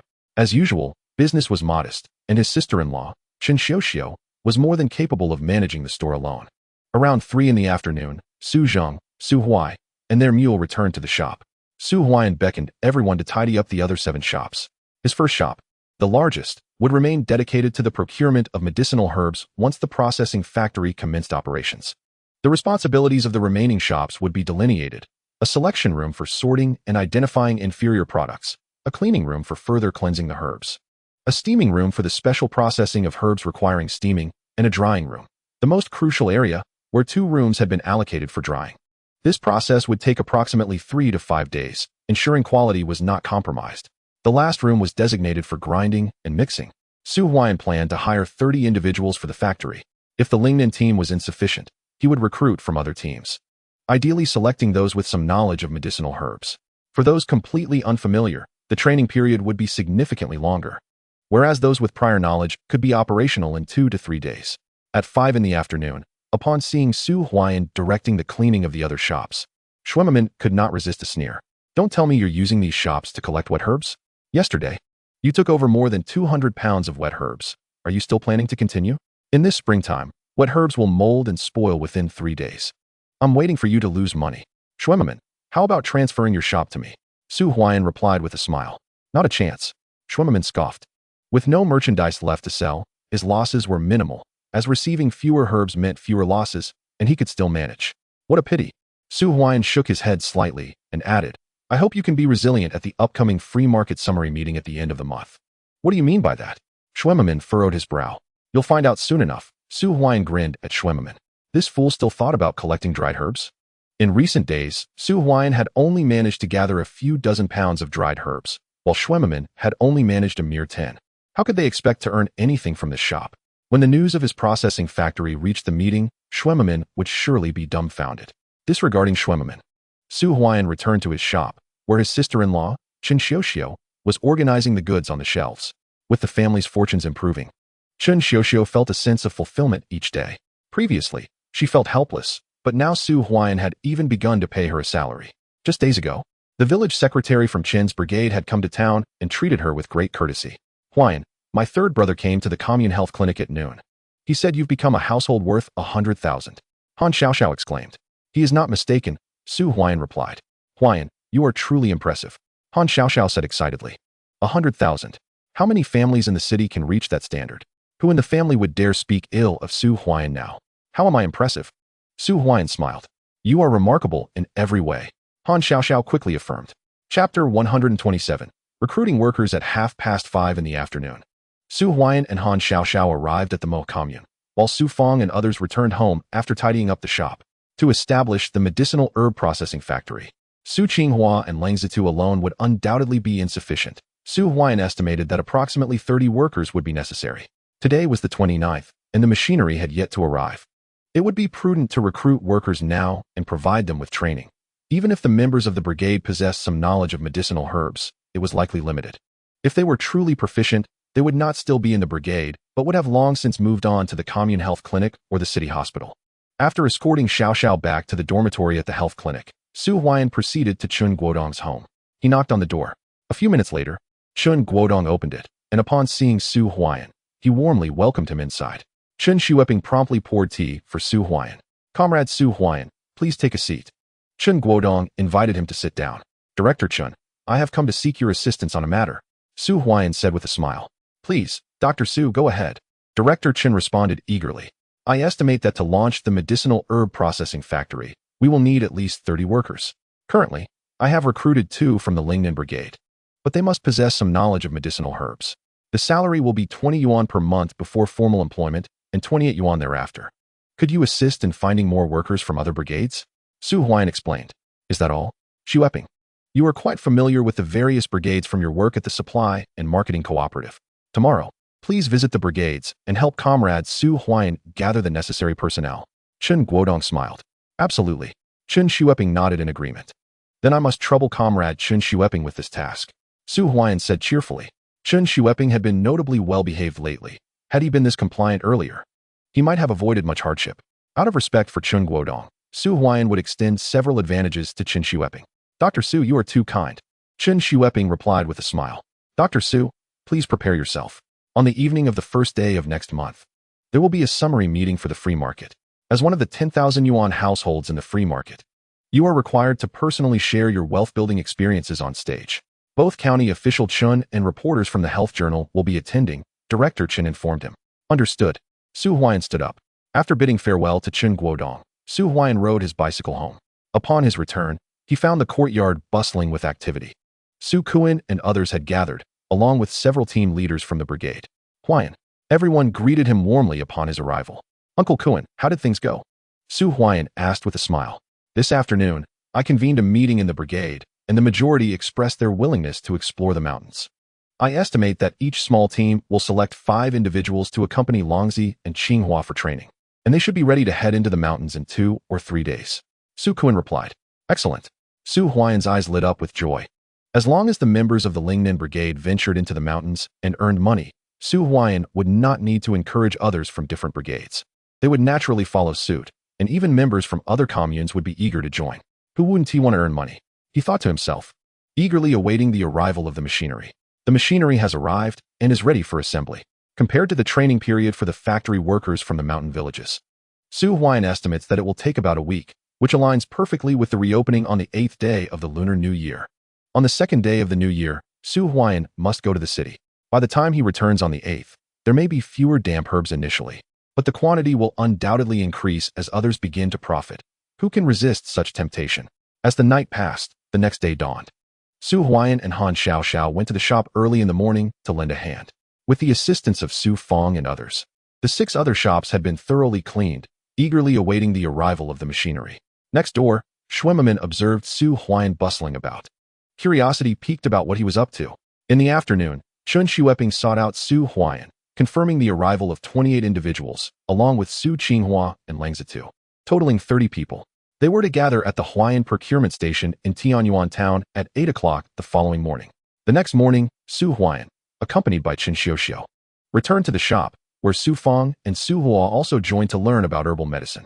With little to do, Acquiring more knowledge would only benefit them. Upon arrival, Su Huaiyan found that Chen Xueping had already been there, surrounded by a crowd of 29 people.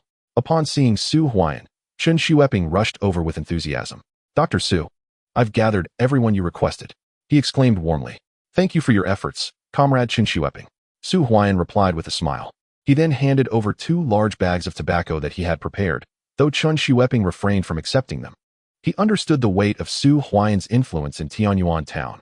Once the processing plant opened, all 4 communes would need to show him respect. Establishing a good relationship with Su Huaiyan would only benefit him in the future, and finding a few individuals was a trivial task. "Dr. Su, I'm doing this for the benefit of the commune," Chen Xueping said with a grin. "Then distribute it to the brothers," Su Huaiyan suggested. "All right." Chen Xueping accepted the bags and began to distribute them, while calling out, "This is Comrade Su Huaiyan. Today, everyone is here to enjoy some cigarettes. Once you arrive, do whatever Boss Su instructs. Let us all do our best to learn. Boss Su is too generous." They all cheered, excitement buzzing as they savored the opportunity to smoke before even starting work. Such tobacco was typically a luxury they could only admire from afar. What is Su Huaiyan planning with such a large assembly? At that moment, Schwimmerman arrived, startled to see the crowd gathered in front of Su Huaiyan.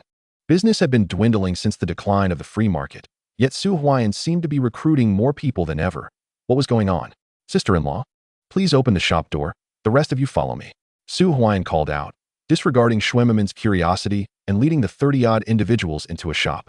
Inside, he had already prepared the herbs, some of which were still damp.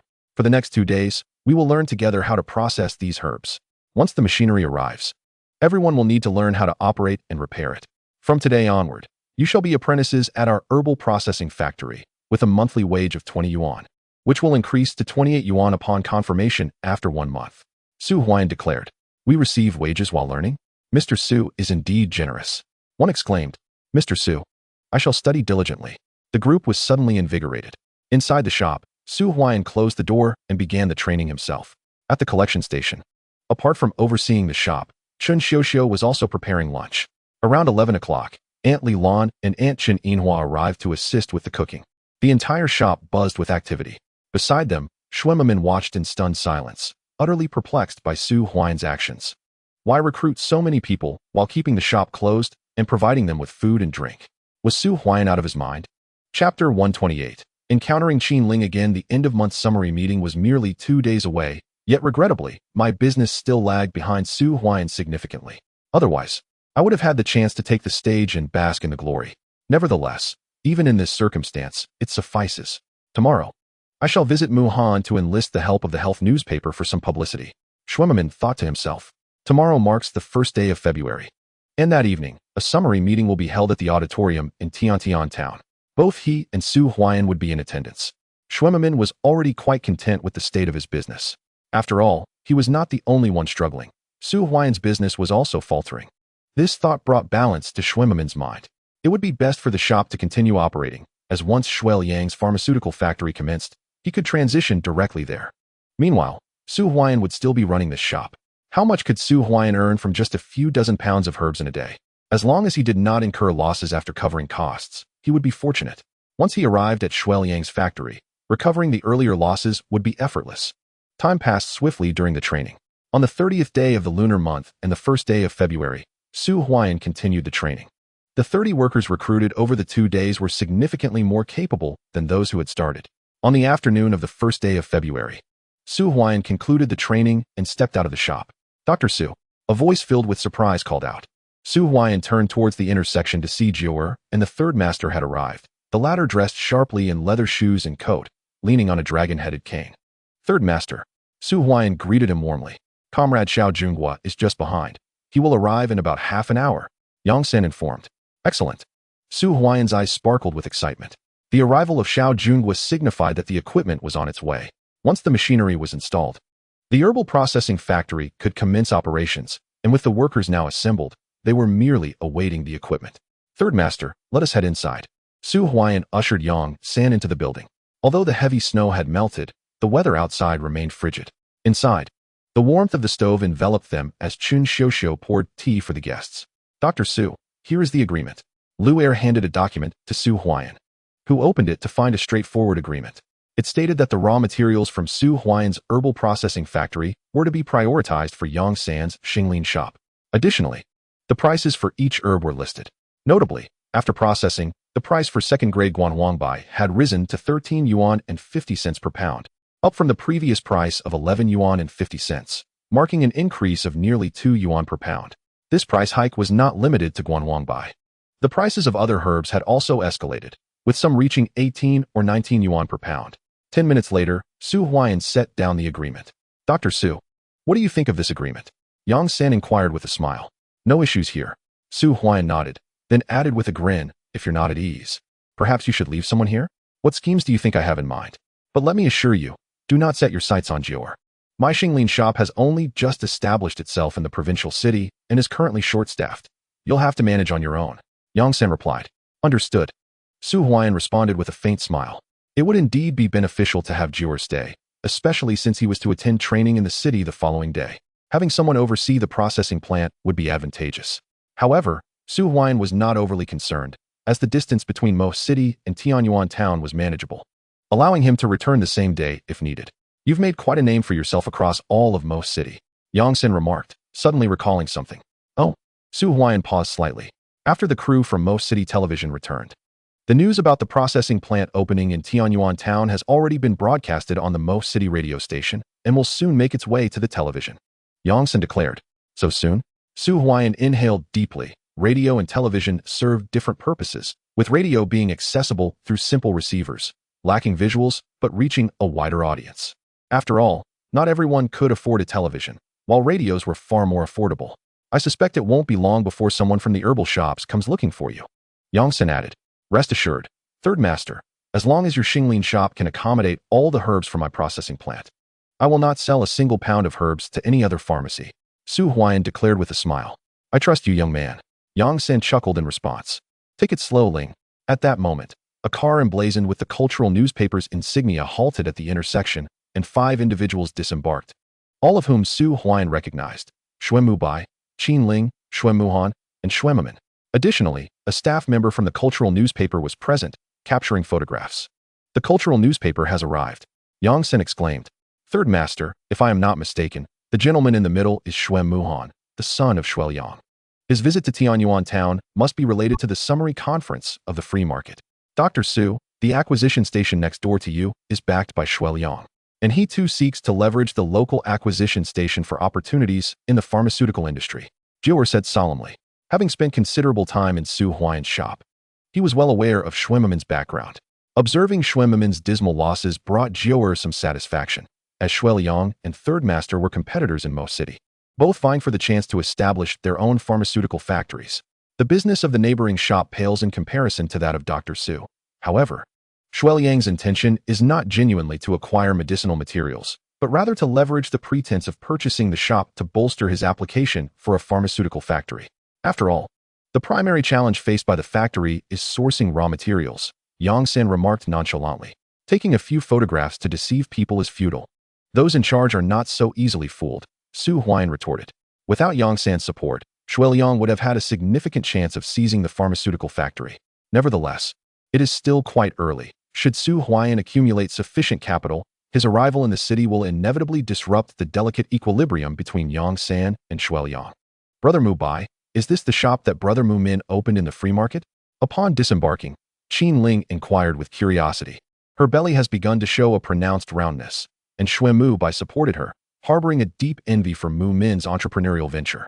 Despite the considerable estrangement between him and Xuanmu Han, both Xuanmu Min and Xuanmu Han share the same grandfather, making them distant relatives. At the municipal hospital, it is already quite commendable that Xueliang has managed to stay. Brother Mu Min's shop is undoubtedly the most successful establishment in the free market this time, Xuanmu Bai promptly asserted. Initially reluctant to visit due to the proximity of Tianyuan town to Mo commune, and the discomfort he felt at the thought of Su Huaian, he accompanied Qin Ling, who wished to take a stroll to relax, especially since he had a day off today. He hoped that in Tianyuan town, he would not encounter Su Huaian. Comrade Mu Min, is this your shop? A staff member from the health report began photographing Su Huaian's establishment, causing Xuanmu Min's expression to darken. This misunderstanding was not a first. It had occurred during the last opening of the free market as well. And here it was happening again. Chapter 129. The equipment arrives indeed. Su Huaiyan's shop was bustling with activity, as, in addition to Yang San and his associates, there were approximately 30 workers present. Li Lan, Su Huai, and Luo were also assisting in the shop, bringing the total to over 30, creating quite a lively atmosphere. Conversely, Xue Mumin's shop was manned by a single attendant, and not a single delivery of medicinal materials had arrived that afternoon, rendering it rather desolate. Not this one. It's over here. Xue Mumin called out urgently. Oh, the staff member followed, but could not resist capturing a few more shots of Su Huaiyan's shop. After all, last time, Han Sheng, having taken excellent footage, was promoted to chief editor at the television station, a feat envied by everyone in the cultural society. As the group proceeded towards Xue Mumin's shop, the staff member was taken aback by its emptiness. After glancing at Xue Muhan, he snapped a few photos, feeling obligated to document the visit since it had been personally extended by Xue Muhan. Brother Muhan, I heard that someone in Tianyuan town is planning to open a processing factory. Is that true? Xue Mubai seemed to recall something and asked. I have heard whispers of that as well. My father specifically mentioned it to me, saying someone in Tianyuan town intends to establish a medicinal materials processing factory. But he was unsure of the identity of the individual. He advised me to inquire further during my visit to Tianyuan town and to be courteous to the factory owner for potential future collaborations, Xue Muhan replied. Indeed, someone intends to establish a medicinal herb processing factory. Xue Mumin was momentarily taken aback. What purpose does a medicinal herb processing factory serve? How many herbs in the entire Tianyuan town require processing? Wouldn't this venture inevitably lead to substantial losses? Xue Mumin silently mused. Only a fool would choose to open such a factory. Not to mention, he was already aware of the struggles in the herbal business from his own experience operating a store in Tianyuan town. The news must be genuine, otherwise, the most city broadcasting station would not have aired it. Xue Muhan remarked, I will inquire further to uncover the identity of this unwitting investor. You have my gratitude. Brother Mumin, Xue Muhan replied with a cheerful smile. A group of individuals approached Xue Mumin's shop, and as they passed by Su Huaiyan's store, Qin Ling and Xue Mubai instinctively glanced inside. In the next moment, their expressions froze. Su Huaiyan, Xue Mubai exclaimed in surprise. Xue Muhan had not informed him of Su Huaiyan's new venture. Qin Ling stood there, dazed, observing Su Huaiyan, who was currently attending to Yang San. Upon noticing Qin Ling and Xue Mubai outside, Su Huaiyan furrowed his brow slightly. What brought these two to Tianyuan town from the city hospital? Huaiyan, Qin Ling is here, Han Xiaoxiao whispered, wrapping her arm affectionately around Su Huaiyan's. Outside, Xue Mubai and Qin Ling's faces darkened. Wasn't Su Huaiyan employed at the city hospital? Why was he here in Tianyuan town? What is going on? Xue Muhan asked, frowning. Brother Muhan, how is it that Su Huaiyan is here? Xue Mubai hurriedly inquired. This procurement station belongs to Su Huaiyan. What is odd about him being here? Xue Muhan replied impatiently. His discomfort grew as he witnessed Han Xiaoxiao clinging to Su Huaiyan's arm. He could not fathom why she was enamored with this barefoot doctor from the countryside. What was it about Su Huaiyan that made him so appealing? Last time, when he had visited wearing a watch, Han Xiaoxiao had barely acknowledged him. Is the procurement station truly Su Huaiyan's? Are you saying he opened a shop in Tianyuan town? Furthermore, you mentioned previously that a certain shop in Tianyuan was thriving and had even been recognized as a model store by Secretary Liu from the city. Could that be Su Huaiyan's establishment? Xue Mubai exclaimed, a look of disbelief in his eyes. How could this be? Su Huaiyan had once been impoverished, merely a barefoot doctor. What capital did he possess to start a business? What warranted his ability to establish a shop? Impossible. Qin Ling also struggled to accept this reality. The barefoot doctor she had once looked down upon had not only entered the commune health center, but had also opened a shop. To own a shop indicated he had become a standout figure.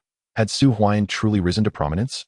In just a month and a half, he had transformed into a notable success? Why are you rambling on so? Xue Muhan coldly interjected, no longer wishing to hear any mention of Su Huaiyan. It cannot be. Absolutely impossible. Xue Mubai, trailing behind Xue Muhan, walked in a daze towards Xue Mumin's shop, where Su Huaiyan had risen to his feet. Comrade Xue Mubai. A gentle voice arose as Su Huaiyan took Han Xiaoxiao's hand and stepped outside. Han Xiaoxiao felt her cheeks flush as she was led by Su Huaiyan. Yet she did not resist. On the contrary, she held her head high and clasped his hand firmly, gazing at Qin Ling, asserting her claim. Su Huaiyan, how did you manage to open a store? Xue Mubai instinctively inquired. Upon seeing Su Huaiyan's arrival, Qin Ling subconsciously released her grip on Xue Mubai's hand, her eyes reflecting a complex mix of emotions as she watched Su Huaiyan.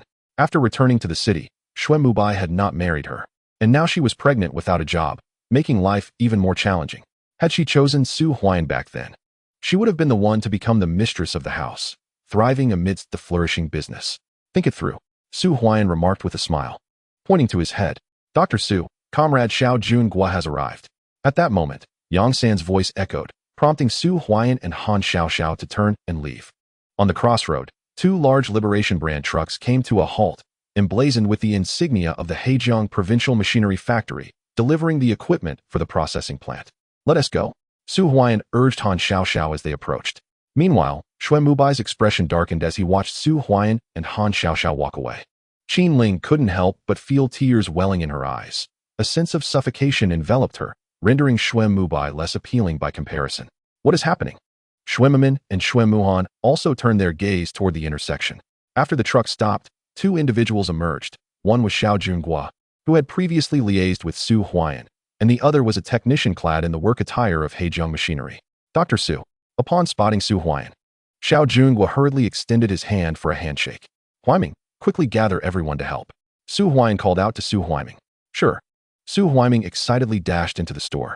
Moments later, over 30 people poured out, eagerly climbing onto the trucks to begin unloading the cargo, transforming the scene into a bustling hub of activity.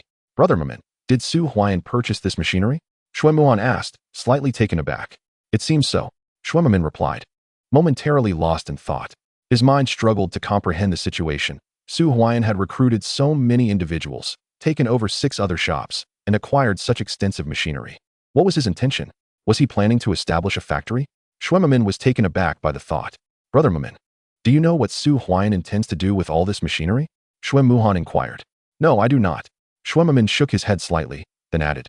Whatever his plans are, we will know in a few days. But with business declining in the town, the more Su Huaiyan stirs things up, the greater his losses will be. May he suffer greatly. Indeed, may he suffer greatly. Xue Mubai chimed in. Watching the industrious Su Huaiyan, Xue Mubai felt a surge of resentment. Why was it that Su Huaiyan could successfully establish his enterprise? Why does Su Huaiyan attract Han Xiaoxiao's affection, while he himself must bear the burden of a dependent? Contemplating this, Xue Mubai cast a glance at Qin Ling. Ever since Qin Ling returned to the city, he had not experienced a moment of ease. Qin Ling, with her head bowed, remained silent. During this period since her return, Xue Mubai had frequently scolded her, even resorting to physical reprimand on the first day of the Lunar New Year. With grievances swelling within her, she could only swallow her pride. Comrade Xiao Jun-Gua, please come inside. Su Huaiyan and Yang San welcomed Xiao Jun-Gua into the establishment. Su Feng and Su Zheng had gone to assist with unloading the cargo, and Jiu'er had joined them as well. With 3 sets of equipment requiring 2 full vehicles for transport. Place this large steamer here, and be careful not to damage it. The crusher goes over here. Han Xiaoxiao directed on site. In recent days, Su Huaiyan had brought Han Xiaoxiao along to the town, and she had been fully involved in the discussions regarding the layout of Su Huaiyan's 6 shops, which provided her with a profound sense of accomplishment. Dr. Su, these 3 sets of equipment can process around 3,000 pounds of medicinal materials in a single day, Xiao Jun-Gua remarked. That sounds about right. Su Huaiyan nodded. After processing 3,000 pounds of wet medicinal materials, approximately 1/3 would remain, equating to around 1,000 pounds. Delivering this to Yang San's pharmacy would yield at least several $1,000s in profit. Furthermore, as the processing factory was just beginning, the supply of wet medicinal materials was not yet abundant. If you truly managed to hit the production limit of this factory, you could amass a fortune. Processing 3,000 pounds of wet medicinal materials each day could generate 1 or 200,000 a month. Yang San chuckled. 1 or 200,000 a month. You jest. Yang San was skeptical that Su Huaiyan's medicinal processing factory could reach such a scale. Processing around 1,000 pounds of wet materials daily would already be commendable. In the few days since Su Huaiyan's arrival, he had only received a little over 200 pounds of wet materials brought by Su Xingchuan. Then let us hope for the best. Su Huaiyan grinned. While 3,000 pounds per day seemed excessive, he was confident in achieving 2,000 pounds. Especially if the Lingnan team and the hunting party led by Su Xingchuan generated income from their excursions into the mountains. As more individuals ventured into the mountains, the supply of medicinal materials would increase rapidly. Naturally, the earlier they entered, the more abundant the materials would be. Later on, the yield would decline and eventually stabilize. Influenced by seasonal factors, as certain materials could only be harvested during specific times of the year. In Su Huaiyan's strategy, this year's procurement of medicinal materials would be optimal, with a decrease anticipated next year. Dr. Su, As per our agreement, our technician will remain at your processing facility for 1 month. During this time, you will need to pay him a salary of $180. Should any issues arise, our technician will address them, Xiao Junghua informed Su Huaiyan. Absolutely. Su Huaiyan readily agreed, as this had been prearranged. At the inception of the pharmacy, any mechanical issues could significantly delay the processing of medicinal materials, risking spoilage within just a few days. The technician's presence for the first month was non-negotiable, a stipulation put forth by Su Huaiyan. As for the future, should the technician choose to stay, Su Huaiyan would ensure his salary of $180 remained consistent. This was not an expense he could afford to spare. Outside, the atmosphere buzzed with activity. 2 hours later, the machinery had been successfully unloaded, and Xiao Junghua stepped out to introduce the technician to Su Huaiyan. Boss Su, my surname is Long, and I am known as Long Jianxi. I am a skilled worker at the machinery factory in Heilongjiang province. I will personally oversee the assembly of the machinery and provide training to the operators. Long Jianxi, in his 40s, promptly removed his gloves and shook hands with Su Huaiyan. Thank you for your hard work, Master Long, Su Huaiyan said with a smile. It is my duty, Long Jianxi replied, beaming with delight. Given that our rural conditions are more challenging than those in the provincial capital, Comrade Xiao Junghua mentioned a monthly salary of 180 yuan. I will add a subsidy of 70 yuan per month for you. What do you think? Su Huaiyan proposed. Long Jianxi's eyes brightened with joy. His salary at the machinery factory was only 90 yuan a month. The rural assembly work naturally commanded a higher wage, nearly doubling his income. With the additional 70 yuan, his earnings would approach 3 times his previous salary. Thank you, Boss Su. Long Jianxi expressed his gratitude and promptly left to gather the 30 workers Su Huaiyan had brought in. He began assembling the machinery while training the new operators simultaneously. The equipment at this herbal processing plant was relatively simple and not difficult to operate. Comrade Xiao Junghua, here is the remaining money. Su Huaiyan handed the cash to Xiao Junghua, who accepted it eagerly. After a brief exchange of pleasantries, Xiao Junghua departed, leaving Long Jianxi in Su Huaiyan's shop. Uncle, please reach out to Director Tian of the Tianyuan Cooperative and inform him that I wish to rent some dormitories. Su Huaiyan instructed Su Fang. It was essential for Long Jianxi and the workers to avoid the lengthy commute from the brigade to Tianyuan town, which would take over an hour without a bicycle, resulting in a round trip of 2 to 3 hours. Understood, Su Fang replied, rushing out. The work was set to commence on the 8th day of the lunar month. Watching Long Jianxi and his team busily at work, Su Huaiyan felt a surge of anticipation. Once operations began on the 8th, the processing plant would achieve a preliminary scale, marking the North Lushan as a true treasure. This processing plant was the final step before Su Huaiyan ventured into the city. At 5 in the afternoon, all the workers finished their shifts and returned home. Su Huaiyan informed Long Jianxi that he would be away in the city for a while, leaving the upcoming training in Long Jianxi's capable hands. He assured him that he would return before operations commenced on the 8th. Around 5:30, Chen Xueping arrived in town and rushed to Su Huaiyan, reminding him that the summary meeting for the free economy would be held at 7 in the auditorium of the Tianyuan commune. Xuemimin and others from the adjacent shop had also stayed. Both Su Huaiyan and Xuemimin were representatives of Tianyuan town shops and were required to attend the meeting. Su Huaiyan was also expected to take the stage to share his journey to prosperity. Huaiyan, my third brother hasn't he come, and mother surely won't be attending either. Han Xiaoxiao whispered. Secretary Liu is quite busy. I will visit her in the city tomorrow. Su Huaiyan gently patted Han Xiaoxiao's head. Naturally, Han Xiaoxiao hoped Secretary Liu Yanting would attend. The last time she visited was due to Su Huaiyan opening his shop, but now that he had established a factory, the situation was entirely different. Su Huaiyan longed for her family to witness this splendid scene, as it represented a form of acknowledgement. Chapter 131. The mother-in-law's support. Once more, Dr. Su, my second uncle, mentioned he would arrive in town shortly. The summary meeting for the free market will commence at 7 this evening, and County Clerk Chun has also arrived. The cultural report has reached the rural commune. Chen Xueping hurriedly informed Su Huaiyan. All right. Su Huaiyan nodded in agreement. Inside the establishment, Chen Xiuxiu busied herself preparing dumplings. It was evident that returning home for dinner was not feasible, as there were no dining options available in town at this hour. They could return later. But Su Huaiyan needed to manage a meal before attending the free market.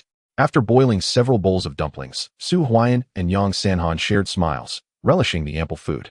In the interim, Su Fang returned, stating that the matter of renting a house would have to be discussed tomorrow. Su Huaiyan entrusted this task to Su Fang. As the town's accommodation had yet to be secured, Long Jianxi had originally planned to accompany Su Fang and the others back to the team. but he proposed instead to set up a makeshift bed at the factory. He had brought along daily necessities, including a cotton coat and quilt, and with a little cleaning of the floor and some grass to cushion it, he could manage. However, given the current temperature, it was still quite chilly compared to the warmth of a heated bed. Around 6:30, Chen Xiuxiu and the others departed, and soon, Director Chen arrived from a distance. Furthermore, representatives from the 4 major communes of Tianyuan town had also come. Yet, aside from Mo commune, the other communes seemed to attend merely to lend support to the gathering. Their shops had now been transferred to Su Huaian. Director Chen, we have been waiting for you. Before Su Huaian could step outside, Xuemamin eagerly greeted Director Chen, shaking his hand warmly. Director Chen smiled faintly at Xuemamin before approaching Su Huaian. Comrade Su Huaian, have you prepared your speech? County Clerk Chen inquired promptly. Yes, I have. Su Huaian replied hastily. After closing the shop, Director Chen led the way, and Su Huaian along with others proceeded to the auditorium of the rural commune. Upon arrival, they found Director Tian already waiting outside with his team. Comrade Su Huaian. Upon spotting her, Director Tian greeted her with enthusiasm. The auditorium was already bustling with people from various communes, adorned with banners proclaiming the summary meeting of the Tianyuan Town Free Market.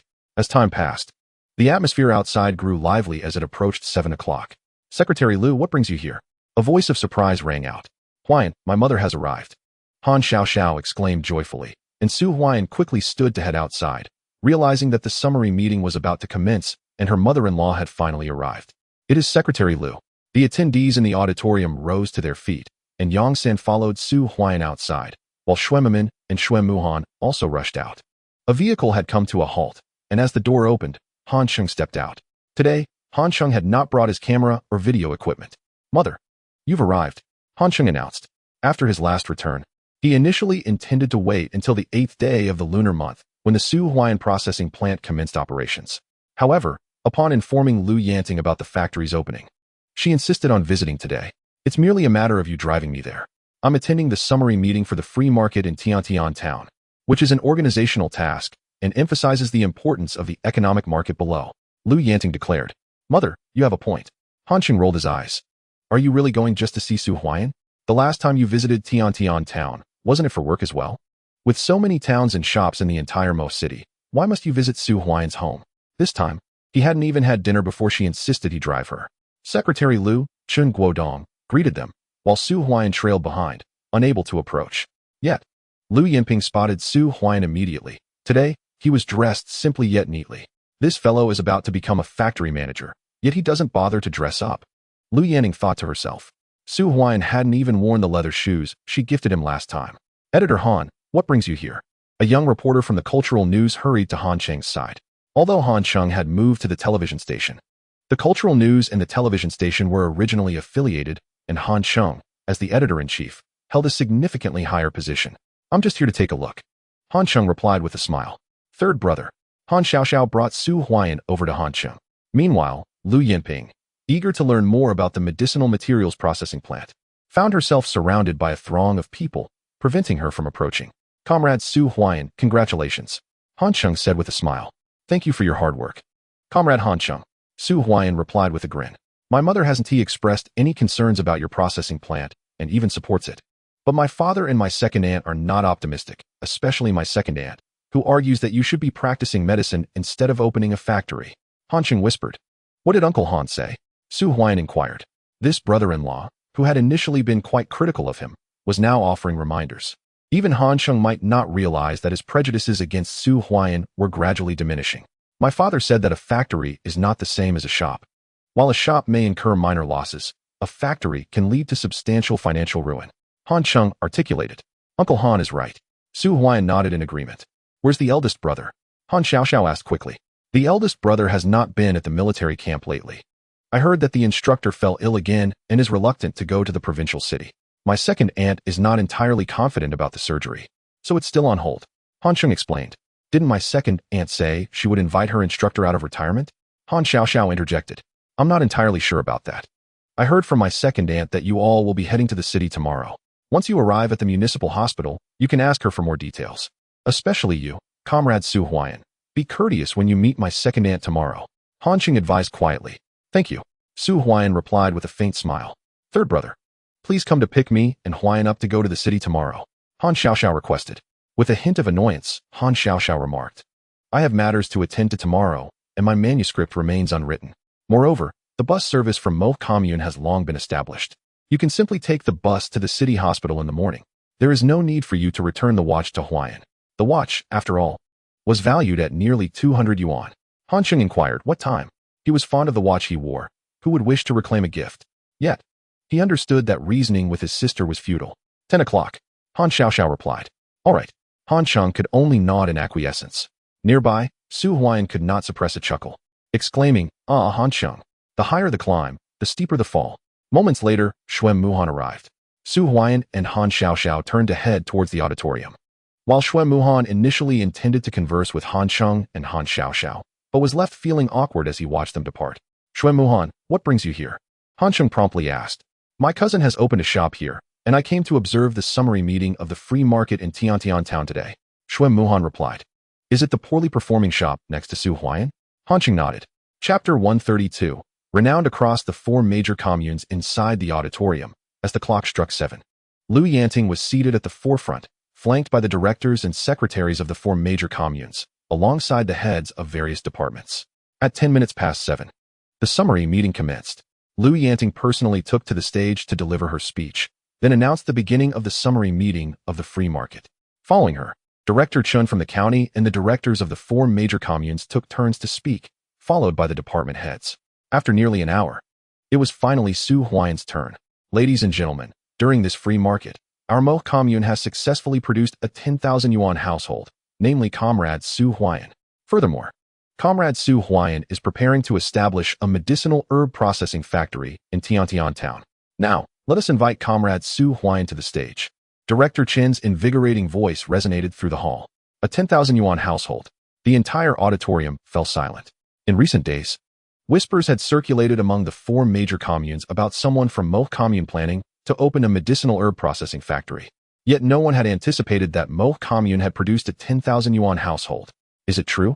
A 10,000 yuan household from Mo commune? And planning to open a processing factory. This must be substantial news. I know this Su Huaiyan. He is a doctor at the Mo Commune Health Center. It is said his surgical skills surpass even those of Director Qin, and he also operates a shop in Tiantian town called Huaian Purchasing Station. Is it the Huaian Purchasing Station that caused such a commotion the last time? The auditorium buzzed with excitement when Director Qin visited Su Huaiyan's home last time.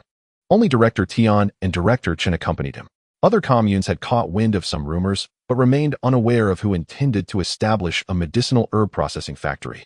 And more importantly, that Su Huaiyan had become a 10,000 yuan household. How is this possible? Xuemaman, seated beside Su Huaiyan, was taken aback by Director Chen's declaration. He glanced at Su Huaiyan, bewildered.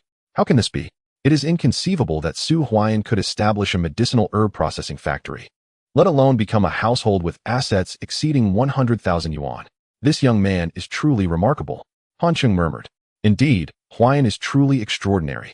Han Xiaoxiao's face radiated excitement. It was the first time she had heard Han Sheng praise Su Huaiyan, a sign of acknowledgement that even Lu Yanting could not tear her gaze away from Su Huaiyan. This rural son-in-law is genuinely impressive. I refuse to believe it. Xuan Muhan exclaimed incredulously. In the last row of the auditorium, Xuan Mubahai and Qin Ling were utterly dumbfounded. They had originally been unqualified to attend, but managed to sit at the back of the summary meeting due to Xuemaman's connections. Su Huaiyan had become a household with assets exceeding 100,000 yuan. Su Huaiyan intended to open a processing factory. This singular piece of information consumed their thoughts. Su Huaiyan, did the equipment you brought this afternoon all pertain to the processing factory? Xuemaman inquired eagerly. Indeed. Su Huaiyan replied with a faint smile before rising to his feet. Step by step, he ascended the stage. As he stood, every pair of eyes in the auditorium converged upon him. Dressed simply, his smile exuded warmth and approachability. Greetings, everyone. I am Su Huaiyan from Mo Commune. Su Huaiyan took the microphone and uttered his first words. Applause erupted in a fervent wave as the audience eagerly watched Su Huaiyan. A household with assets exceeding 100,000 yuan is indeed a legendary figure within the 4 major communes. How had he achieved this? Here, I would first like to express my gratitude for the support of the organization. Su Huaiyan began his speech, transforming his narrative of wealth into a letter of thanks. Much to the delight of the leaders present, especially Director Chun and the secretary of Mo Commune, who were visibly elated. After an eloquent 10 minutes, the speech came to a close. Excellent. Director Chen publicly applauded, and the audience promptly joined in, maintaining their applause for 3 to 4 minutes. Comrade Su Huaian, as the first household in our Tianyuan town to achieve assets over 100,000 yuan, is willing to contribute once more to the economic development of our town. This spirit is truly commendable. At this juncture, I would like to ask Comrade Su Huaian, when will your medicinal herb processing factory commence operations? Director Chen inquired. I have been preparing for the processing factory for a considerable time now. The machinery is currently being assembled, and the workers are undergoing training. We will officially commence operations on the 8th day of the Lunar New Year, in appreciation of everyone's support.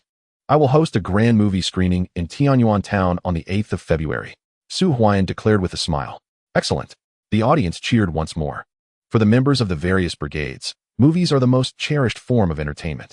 They are typically only screened during significant events or festive occasions, making personal screenings quite rare. Even the more distant brigades would likely travel to watch a movie if they caught wind of such news. Once the processing factory is operational, individuals from all communes can enter the mountains to gather medicinal herbs, whether fresh or dried. Our processing factory will require them. Of course, I urge everyone to pay close attention to safety while foraging in the mountains, Su Huaian said with a smile. Now it all makes sense. Schwimmerman finally came to his senses. He had previously mocked Su Huaian for collecting wet medicinal herbs, unaware that Su Huaian intended to establish a medicinal herb processing factory. This revelation was astonishing. Comrade Su Huaian, are wet medicinal herbs particularly inexpensive? Inquired a director from the commune. We have a pricing table for wet herbs, and they are indeed considerably cheaper than dry ones, as wet herbs contain moisture and require reprocessing. For instance, the third-grade Quan Huang Bai is priced at 40 cents per pound, the second grade at 60 cents, and the first grade at 80 cents. Su Huaian explained. When venturing into the mountains, it is advisable to form groups. Bringing someone knowledgeable about herbs will ensure that the quality of harvested herbs is superior and the price is higher. Quan Huang Bai is quite common. The last time I went to the mountains for firewood, I brought back quite a bit. This was good news, and the entire auditorium buzzed with excitement. Third Master, I feel I may have underestimated this young man. Luer couldn't help but exclaim, with Su Huaian promoting this at the summary meeting. Coupled with the news of the Lingnan Brigade profiting from their mountain ventures, the 4 major communes beneath Tiantian town would surely become fervent. The Daxing-Anling region is abundant in medicinal herbs. Upon returning, find a larger warehouse. The first batch of herbs from the mountains will be of excellent quality. Regardless of the circumstances, we must acquire all of them. Whatever quantity Su Huaian's factory produces, we will take, Yang San declared gravely. Good. Luer nodded in agreement. After approximately half an hour, Su Huaian descended, and a throng surrounded him, eagerly questioning him, their faces radiant with enthusiasm. In contrast, Schwemmerman stood alone. Comrade Schwemmerman, why don't you come up and say a few words? Director Chen approached Schwemmerman with a smile. Currently, only 2 out of the 8 shops in Tiantian town remained operational. Although Schwemmerman had no right to speak, the town offered him the opportunity to encourage the local free market. Schwemmerman felt his face flush with embarrassment. Speak on stage. This was not an honor, but a humiliation. Su Huaian had become a 10,000 yuan household through the free market and was now opening a medicinal herb processing factory. While he had lost several thousand yuan, barely managing to keep his shop afloat until today. Director Chen, I won't go up to speak. Schwemmerman stammered awkwardly. What could he possibly share? The story of how he transformed from a 10,000 yuan household into a struggling merchant? His methods of collecting a mere dozen pounds of herbs in a day? He had no words to offer. Very well. Chen Guodong nodded with a smile, not pressing further. With Su Huaian participating in this free market, his presence alone sufficed. The spectacle of a 10,000 yuan household opening a medicinal herb processing factory was already quite impressive. Comrade Su Huaian, have you recruited workers for your processing factory? A crowd had gathered around Su Huaian, and it was no surprise. The establishment of a medicinal herb processing factory in Tiantian town was a rare opportunity, and who wouldn't want to work there? Everyone. The workers have already been fully recruited. However, you may encourage members of your team to venture into the mountains to gather medicinal herbs. I will purchase any herbs sent to my Huaian collection station, regardless of whether they are fresh or dried. The better the quality, the higher the price. Su Huaian responded. After a little over 10 minutes, the director of the Tianyuan commune took the stage to announce the conclusion of the summary meeting, while a young reporter from the cultural newspaper snapped countless photos of Su Huaian. Mumin, why don't you go up and say a word? Xue Muhan couldn't help but ask. Muhan, wouldn't it be embarrassing for me to go up there? Besides, Su Huaian has already established his herb processing factory. What purpose does my collection station serve now? If I am not mistaken, Su Huaian's processing plant occupies the 6 shops next to mine. Once it opens, my shop will be completely surrounded, leaving me with no business prospects, Shuimamin lamented with a bitter smile. When Su Huaian and he first opened their stores, he felt a strong desire to compete with Su Huaian. But now that Su Huaian had launched the herb processing factory, he was entirely convinced. He felt utterly defeated. Had he known Su Huaian would open a processing plant, he would have transferred his shop to Su Huaian long ago, thus avoiding such losses. Moreover, with unresolved matters, returning to the city meant he might face scolding from Huaian. To lose money and endure reprimands. What a futile situation. Shuimuhan could not help but mutter a curse. And Shuimamin, hearing this, could only lower his head. He still had to follow Huaian, and he dared not retort when Shuimuhan scolded him. Pack your things. You will return to the city with me tonight, Shuimuhan said coldly. Shuimamin had not anticipated his shop would end up like this. Yet there was little he could do now. Keeping the shop meant someone had to guard it, which was a waste of both money and energy. What about the shop? Shuimamin inquired hastily. We will discuss that upon our return, Shuimuhan replied. Yes, yes. Shuimamin nodded helplessly. The summary meeting lasted over 2 hours. And with Su Huaian's announcement of becoming a wealthy individual and the establishment of the herb processing factory, he had emerged as a significant figure within the 4 major communes. After the meeting concluded, everyone gradually departed. At 10:30, as Su Huaian stepped out of the auditorium, darkness enveloped the surroundings. And Shuimamin and Shuimuhan had already left. A vehicle was parked on the road. It was the car of Hansheng from the Mo television station. Comrade Su Huaian. Over here, Hansheng called out as he spotted Su Huaian emerging. Aunt Lu. Su Huaian greeted Lu Yanting as he approached. Son.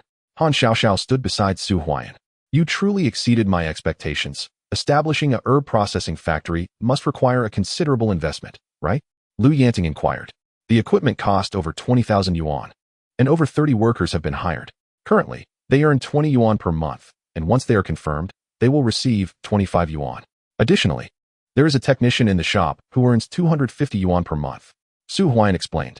Running a factory is not the same as operating a shop. A multitude of people awaits their meals. Lu Yanting remarked. I am aware. Su Huaian nodded. I heard your processing factory will commence operations on the 8th of the month? Lu Yanting asked again. Indeed. Su Huaian affirmed. In the pilot reform initiative in Mo City, your medicinal herb processing factory stands as the first of its kind. Director Chun has been tasked with preparing some materials to explore the possibility of applying for financial subsidies from the municipal government, Lu Yanting remarked. Thank you, Aunt Lu. Su Huaian promptly responded. When Director Chun visited last time, he mentioned that there were no subsidies available from the county. Lu Yanting's mention of this matter felt like a gesture of support for him at a time when he was particularly in need of capital. Every additional penny would bolster his resources once he ventured into the city. Aunt Lu, I wonder if you are free on the 8th? Su Huaian inquired again. Upon hearing this, Han Xiaoxiao eagerly looked at Lu Yanting, as Su Huaian's factory would commence operations on the 8th, and she hoped Lu Yanting could come to show her support. After all, Su Huaian would then be the factory manager. At what time? Lu Yanting asked. 10 o'clock. Su Huaian quickly replied. As someone who is about to become a factory manager, you should dress appropriately for the opening, Lu Yanting advised. No problem. Su Huaian's eyes brightened. The thought of his mother-in-law attending brought him joy. Let's go? Lu Yanting called out, and Han Sheng started the car, taking Lu Yanting away. As for Yang San, he had already departed, leaving Su Huaian and Han Xiaoxiao behind. We should head back as well, Han Xiaoxiao said, taking Su Huaian's hand. Home. The two rode off on their bicycle. Later that evening, when Su Huaian arrived home, it was already 11:30. He gathered everyone to relay the updates. The processing factory had been primarily focused on training over the past few days, and with Long Jianxi as the technician, Su Huaian felt assured. Furthermore, the herb procurement was underway. Su Kuan had begun assembling a team 3 days prior to venture into the mountains, and they were expected to head in soon. Once the first batch of herbs was harvested, if the initial participants profited, more would surely follow. It was time to venture into the city. In the dead of night, with the lights extinguished, Su Huaian gazed out into the enveloping darkness, filled with anticipation for the future. He had made thorough preparations. It was indeed time to enter the city. The following morning, as Su Huaian was attending to his morning routine, Su Kuan arrived to borrow a double-barreled shotgun, confirming Su Huaian's suspicion that the team he had assembled would be heading into the mountains that very day. Huaian, leave the housing arrangements to me. At the door, Su Fong and others awaited, with the accounting for the procurement station entrusted to his sister-in-law, Chen Xiuxiu. The matters of leasing and procurement were assigned to Su Fong and Su Zhong, while Su Huaihua and Huai Ming assisted. If anything arises, find me at the municipal hospital. And if you can't locate me, seek out Director Lu Yinping in the general surgery department. Su Huaiyan instructed. Understood. Everyone nodded in agreement. Brother, please be careful. Su Huaishui urged. Brother, remember to eat. Otherwise, your stomach will rumble. Su Huaigua added. All right. Su Huaiyan affectionately ruffled his younger sibling's hair. Huaigua and Huaishui had already started school, and Huaishui, due to her congenital heart defect, found it particularly challenging to attend the commune school, relying on Su Zhong for transportation. The next time he returned, he would take Huaishui to the municipal hospital for a checkup. Her heart condition must be treated. The car has arrived. The voice of Huai Ming resonated as Han Chung drove in from a distance. Lu Chui and her sister-in-law, Chen Xiuxiu, stood silently behind Su Huaiyan, clutching their packages. As the car came to a halt, Han Chung eagerly beckoned Su Huaiyan to enter. Inside the vehicle, Han Xiaoxiao greeted Su Zhong and the others. Let us go. Su Huaiyan waved his hand and turned to board the car, with Lu Chui and Chen Xiuxiu following closely, handing their packages to him. Though they exchanged no words, the concern in their eyes was unmistakable. With a rumble, the vehicle set off, vanishing from the courtyard. Chapter 2. Mo City Hospital. The car swayed as it made its way towards Mo City. Once I buy a car in the future, it will be much more convenient. Su Huaiyan remarked. Do you even know how much a car costs? 18,800. There are hardly any who can afford a car in the city. This one belongs to the unit. Han Chung interjected, unable to contain himself. Despite running a medicinal herb processing factory, Su Huaiyan was still far from affording a car. How much profit could his factory generate in a year? What was the total capital? Dreaming of purchasing a car seemed unrealistic. Why shouldn't Huaiyan be able to buy a car? He may not afford one now, but he surely will in the future. Han Xiaoxiao quickly countered. If he manages to buy a car, he can call on me for anything. Han Chung waved dismissively. Purchasing a car is utterly impractical. It is merely a consumable. Even if Su Huaiyan's factory earned 200,000, he wouldn't spend all his earnings on a car. One must have a net worth of at least $1 million to afford one. That is what you said. Su Huaiyan chuckled. The profits from the herb processing factory were indeed insufficient for Su Huaiyan to purchase a car. Even if he could afford it, he would refrain from doing so, as he needed to retain capital to compete in the industry. However, if he were to successfully establish the factory, the situation would change significantly. Within a year, he would be confident enough to buy a car.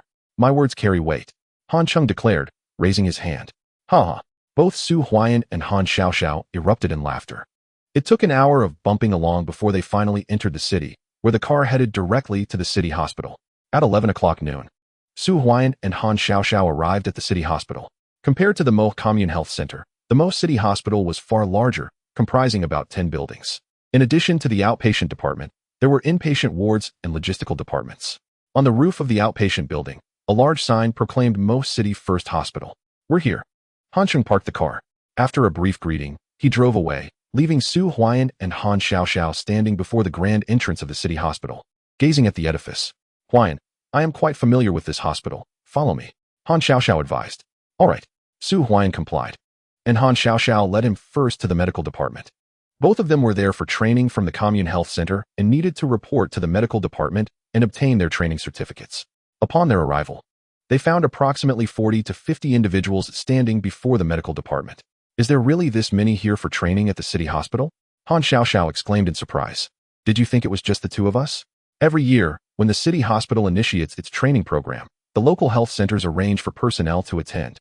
Those who successfully pass the assessments may remain at the city hospital, while those who do not still have the opportunity to enhance their skills.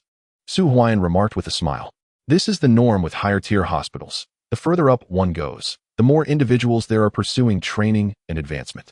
Which commune do you belong to, young man? A man in his 40s, standing beside Su Huaiyan, greeted him with a smile. Among the attendees, Su Huaiyan and Han Xiaoxiao were the youngest. Most others were in their 30s. This is hardly surprising, as it takes several years for barefoot doctors to enter health centers. Additionally, they must endure a few more years of experience at the Commune Health Center and perform well in assessments to qualify for training at the city hospital, generally reaching the age of 30, unless one has just graduated from a medical school or, like Han Xiaoxiao, has been studying under Lu Yinping for years. Possessing both strong abilities and the connections to directly enter the Commune Health Center or remain at the city hospital. Initially, Han Xiaoxiao could have stayed at the city hospital. I am from Mo Commune. My name is Su Huaiyan, and this is Dr. Han Xiaoxiao. Su Huaian introduced himself with a smile. I am from Huaian commune. My name is Sunny. The man quickly responded. Hello, Dr. Sun. Su Huaian greeted him with a smile. Huaian commune is in the same area as Sun Yuming. Young man, it's commendable that you are attending training at such a young age. I've heard the assessments at the city hospital are stringent, and the younger you are, the more opportunities you have. The more training sessions you attend, the greater your chances. Sun Yi remarked. Indeed, Su Huaian replied with a faint smile. The head of the medical department is surnamed Jiang, and her name is Jiang Changqing. When she arrives, be courteous. During training, you might be assigned to a good department, where you'll not only learn a lot, but also have less work. Sun Yi advised. Dr. Sun, which department is the best at the city hospital? Su Huaian inquired. Of course, it's the general surgery department. I've heard that Director Lu Yanping, who returned from the provincial hospital, is in charge. And the general surgery department is newly established and requires a significant number of talents. Training there offers the greatest chance of remaining at the city hospital. Sun Yi explained. The general surgery department indeed needs talent, but passing Director Lu Yanping's assessments is no easy feat. Han Xiaoxiao interjected. What Dr. Han said is correct. Director Lu Yanping is notorious for her strictness. It's said that those who do not study diligently during training are promptly reassigned to other departments. Sun Yi added. Is Director Lu really that severe? Su Huaian smiled faintly. Lu Yanping's strictness varies depending on the individual. Capable people are generally well-liked, regardless of where they are. And Lu Yanping is no exception. When Su Huaian first encountered her at the Mo Health Center, it was precisely this way. However, upon recognizing Su Huaian's abilities, her attitude underwent a complete transformation. Director Jiang has arrived. At that moment, there was a stir in the room as a woman in her 50s approached. She opened the door, entered, and called out, Everyone is almost here. Line up to collect your orders and report in. Hurry, form an orderly line. The line in front quickly formed, and due to their late arrival, Su Huaian and Han Xiaoxiao found themselves at the end of the queue, while others had already commenced their procedures in the medical office. The formalities proceeded swiftly, and it was nearly half an hour before it was Su Huaian's turn. With the clock edging close to noon, hurry up, came the urging voice from within. Sun Yi emerged, and Su Huaian and Han Xiaoxiao stepped inside. They both submitted their transfer orders. For them, visiting the medical department was merely a formality, after which they would seek out Lu Yanping. Han Xiaoxiao, previously trained in anesthesia at the Mo Commune Hospital, had been rated as Class A under the direct assessment of Director Lu Yanping. Director Zhang's voice echoed, and his stern demeanor transformed into warmth as he addressed Han Xiaoxiao once more. You should head to the general surgery department. There are many procedures to navigate, and your anesthetic skills can be further enhanced. Thank you. Han Xiaoxiao's eyes sparkled with delight. Director Zhang swiftly processed the paperwork and handed over the credentials to Han Xiaoxiao. A badge inscribed with resident physician Han Xiaoxiao, denoting her future role as a trainee physician. At that moment, however, Director Jiang furrowed his brow as he examined Su Huaian's transfer order. After casting a glance at Su Huaian, he remarked, Vice President Xue mentioned this morning that if Dr. Su Huaian from the Mo Commune Hospital comes for training, he would personally arrange it. Su Huaian's eyes narrowed slightly. He was already being scrutinized upon his arrival. Chapter 3. The First Encounter with Huaian. Director Jiang. Dr. Su is from the same Mo Commune Hospital as I am. Before the new year, Director Lu Yanping personally assessed him, and she mentioned that Dr. Su could join the general surgery training at the city hospital. Han Xiaoxiao interjected eagerly. Indeed, Director Lu Yanping had communicated this to me. However, Vice President Xue stated that outstanding members from various communes must be allocated judiciously. Among this cohort of trainees, only 2 achieved Class A and 4 attained Class B. If all were assigned to general surgery, where would the other departments recruit talent? For us physicians, the department serves merely as a contribution to the construction of the city hospital. It is all the same, regardless of the location. Director Jiang responded with a smile. Director Jiang. Han Xiaoxiao suddenly became anxious. Enough. Su Huaian retrieved his transfer order and gently patted Han Xiaoxiao's shoulder. Vice President Xue has spoken, and Director Jiang will certainly not assign me to general surgery. Besides, since Huaian wishes to see me, it would be an opportune moment for a meeting. Little did Su Huaian anticipate that their encounter would occur so swiftly. Dr. Su, Vice President Xue's office, is on the 2nd floor, room 202. Director Jiang smiled. Thank you. Su Huaian replied with a slight smile, leading Han Xiaoxiao out of the medical department. Huaian, I'm going to find my second aunt right now. Han Xiaoxiao exclaimed. Considering my second aunt is already troubled by my plans to open a medicinal herb processing factory, it's a wonder she won't be upset if you seek her out now. Come on, since Vice President Xue has summoned me, Let us pay him a visit. Su Huaiyan replied with a calm smile. The two individuals ascended to the second floor, room 202. Knock, knock, knock. Su Huaiyan gently tapped on the door. Come in. A voice called from within. Su Huaiyan pushed the door open to find two individuals seated in the office. One was Schwemmerman, while the other, a man in his 50s or 60s, donned a pair of glasses and wore a genial smile. Su Huaiyan. Upon seeing him, Schwemmerman exclaimed, only to have his expression darken immediately. This morning, he had endured a barrage of reprimands, all thanks to the very Su Huaiyan standing before him. What business did Su Huaiyan have at the municipal hospital? Was he not supposed to be establishing a medicinal materials processing factory? Vice Dean Xue, here is my transfer order. Director Jiang instructed me to present it to you for your arrangements, Su Huaiyan said, stepping forward to place the document on the desk. The order stated, Su Huaiyan from the Mo Commune Health Center, assessed by Director Liu Yanping of General Surgery, received a theoretical score of 80 points, a practical score of B, and an overall evaluation of B. Shueliang took the order, adjusting his glasses as he remarked, this young man scored so highly? Schwemmerman cast a surprised glance at Su Huaiyan. An assessment conducted personally by Liu Yanping left little room for doubt. She was renowned for her stringent standards, and such a score would ensure a place at the municipal hospital. After all, Schwemmerman's own assessment had barely passed, yet he had been brought in by Shueliang, despite not being a doctor but rather part of the logistics department. Given that Director Liu Yanping conducted your assessment, you should ideally be placed in general surgery. However, the department is currently quite well staffed, and it would not be prudent to confine all promising talent there. Thus, you will be assigned to the emergency department. Shueliang concluded with a smile. Vice Director Xue, how can you assign Su Huaiyan to the emergency department so soon after his arrival?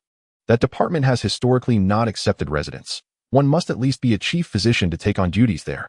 Han Xiaoxiao interjected hastily. That department is critical to the construction of the municipal hospital. Every position requires personnel, and while it is true that the emergency department has not previously accepted residents, Dr. Su Huaiyan's outstanding assessment places him on par with our hospital's physicians. It would be beneficial for him to gain some experience there, Shueliang asserted. I want to go too, Han Xiaoxiao declared, placing her credentials on the desk and standing defiantly beside Su Huaiyan. The emergency department was not only the most demanding section of the municipal hospital, but also the one where mishaps were most likely to occur. Those with connections typically avoided it. This is absurd. The organization's arrangement reflects its respect for you and recognition of your abilities. If you wish to change departments, do so. But what do you take the municipal hospital for? Shueliang retorted coldly. Xiao, you step outside, Su Huaiyan said, noticing the redness in Han Xiaoxiao's eyes as he gently ushered her out. The room was left with just Su Huaiyan and the two men. Taking a seat directly across from Shueliang, Su Huaiyan prepared for the ensuing conversation. Su Huaiyan. Schwemmerman rose. His face darkened as he fixed his gaze on Su Huaiyan. If my conjecture is correct, Vice Dean Xue was once a physician. Since you acknowledge that every position contributes to the municipal hospital, why not resign from your Vice Dean role and offer your service in the emergency department? Su Huaiyan remarked with a smile. You are exceedingly audacious. Vice Dean Xue retorted angrily. Such boldness. A mere intern dares to speak to the Vice Dean of the municipal hospital in this manner. Mumin. Shueliang waved his hand slightly, observing Su Huaiyan with no trace of anger in his eyes. After Xue Muhan returned last night, he had informed him about the situation in Tianyuan town. The first medicinal herb processing factory in Mo City is operated by none other than Su Huaiyan. If you cease the supply of medicinal herbs to Yongsan's Yaolin Pharmacy and sign a contract with our Min Pharmacy, I can not only facilitate your transition to the general surgery department, but also ensure your permanent position, Shueliang proposed. Indeed, Su Huaiyan rose to his feet, well aware of Shueliang's intentions, as it was evident that if Su Huaiyan were to be assigned to the emergency department, he would not need to seek him out. As vice dean of the municipal hospital, Shueliang's vision far surpasses that of Xue Mumin. Su Huaiyan had merely caused Xue Mumin a financial setback. This was inconsequential. His true desire was to forge a collaboration with Su Huaiyan rather than with Yongsan. With Su Huaiyan's support for Yongsan's pharmacy, it would be even more challenging to approve the establishment of a pharmaceutical factory. If Su Huaiyan cooperated with him, Yongsan would lose a significant bargaining chip. Both had opened pharmacies, with Su Huaiyan situated directly opposite Yongsan's, merely adjacent to it. The only aspect in which he lagged behind Yongsan was the quality of raw materials sourced from the mountains. Rather than being adversaries, it was far more advantageous to collaborate with Su Huaiyan. The contract price with Yongsan will not cost Min Pharmacy a penny more, and entering the municipal hospital will greatly benefit your processing factory. In the future, I could also arrange for you to join the administrative department of the municipal hospital. What do you think? Shuiliang smiled. However, should you proceed to the emergency department, it won't be long before the organization investigates you. At that point, not only will your internship at the municipal hospital be jeopardized, but even your qualifications as a rural doctor at the Mo Health Clinic could be revoked, potentially impacting your processing factory. Shuiliang reiterated, this time with a veiled threat. I apologize. Su Huaiyan stood up and looked out the window, smiling broadly. Vice Dean Shui, do you see what lies above the municipal hospital? What is it? Shuiliang furrowed his brow. Above the municipal hospital is the cerulean sky, a clear expanse that certainly does not include you. Su Huaiyan replied in a low voice. Chapter 4. Is an internship equivalent to being subservient? Su Huaiyan, you are exceedingly audacious. Shui Mumin exclaimed with indignation. No matter. Shuiliang waved his hand with a smile and then addressed Su Huaiyan. Dr. Su, in that case, you should head to the emergency department. I am confident that your abilities will allow you to gain invaluable experience there. Thank you, Su Huaiyan replied. Picking up his credentials and standing up, he departed directly, fully aware that Shuiliang's intentions were unmistakable. Besides compromising, he had no choice but to sever ties. Agreements had already been established with Yang San, making collaboration with Shuiliang impossible. Outside the door, Huaiyan. Upon seeing Su Huaiyan, Han Xiaoxiao hurried over. Let us go. Su Huaiyan smiled and replied. Huaiyan, I will speak with my second aunt and request her to transfer you to the general surgery department. This Shuiliang clearly has it in for you by sending you to the emergency department. It is fraught with risks, and should any mishap occur, it would spell disaster for you. Han Xiaoxiao urged. All right. Su Huaiyan did not decline. However, he first needed to report to the emergency department to avoid any further trouble from Shuiliang. In truth, it mattered little to Su Huaiyan which department he was assigned to. Comparatively, the general surgery department was merely a tad less strenuous than the emergency department. The two departed from the medical office. In the office of room 202, Schwimmerman seethed. This Su Huaiyan is exceedingly arrogant. It is a privilege for him that our pharmacy is willing to collaborate with his processing factory. I never anticipated he would not only refuse, but also speak so insolently. Shuiliang, reclining in a chair, also wore a grim expression. Upon learning that Su Huaiyan had established a processing factory, he had indeed wished to court him. Yet he was taken aback by Su Huaiyan's utter rejection. If you could open a medicinal herb processing factory in Tianyuan town, I would not be facing such troubles. Shuiliang remarked coldly. Uncle, Schwimmerman replied awkwardly. Opening a medicinal herb processing factory requires tens of thousands, even if I liquidated all my assets. I could not afford it, and it is evident that Shuiliang is unwilling to squander money on this venture. Return and transfer the shop in Tianyuan town. Upon your return, you shall oversee the Huaiman pharmacy. The patients who previously obtained medications from you have now shifted to Huaiman pharmacy, but keep a low profile. Shuiliang instructed. Understood. Schwimmerman quickly acquiesced, relieved to no longer have to venture to Tianyuan town. He had developed an aversion to it after incurring substantial losses over the past month and a half. Just the thought of it made him wince. Off you go. Shuiliang waved his hand impatiently. Moments later, Schwimmerman departed. Su Huaiyan, I shall see how long you can remain in the emergency department. While the municipal hospital may not be under my direct control, the shadows I cast are sufficient to keep you from rising. Shuiliang's gaze was devoid of warmth. At the municipal hospital, in the emergency department, Su Huaiyan and Han Xiaoxiao parted ways. Xiaoxiao headed to the general surgery department, located in the newly constructed No. 9 inpatient building, while Su Huaiyan's emergency department was adjacent to the outpatient building. The bold red letters proclaimed emergency department. Upon his arrival, the emergency hall was bustling with people, yet the number of doctors in the office was scant, only 6 in total, with 3 attending to patients outside, and just 3 remaining in the department. One of them was someone Su Huaiyan recognized well, Sunny, clad in a white coat. Sunny stood behind a man in his 40s, who sported thinning hair and glasses, and was currently processing Sun Yi's paperwork while berating him. This medical office has surely gone mad this year. They are sending these rural doctors from health clinics to our emergency department for training. Do they fear we have too few emergencies?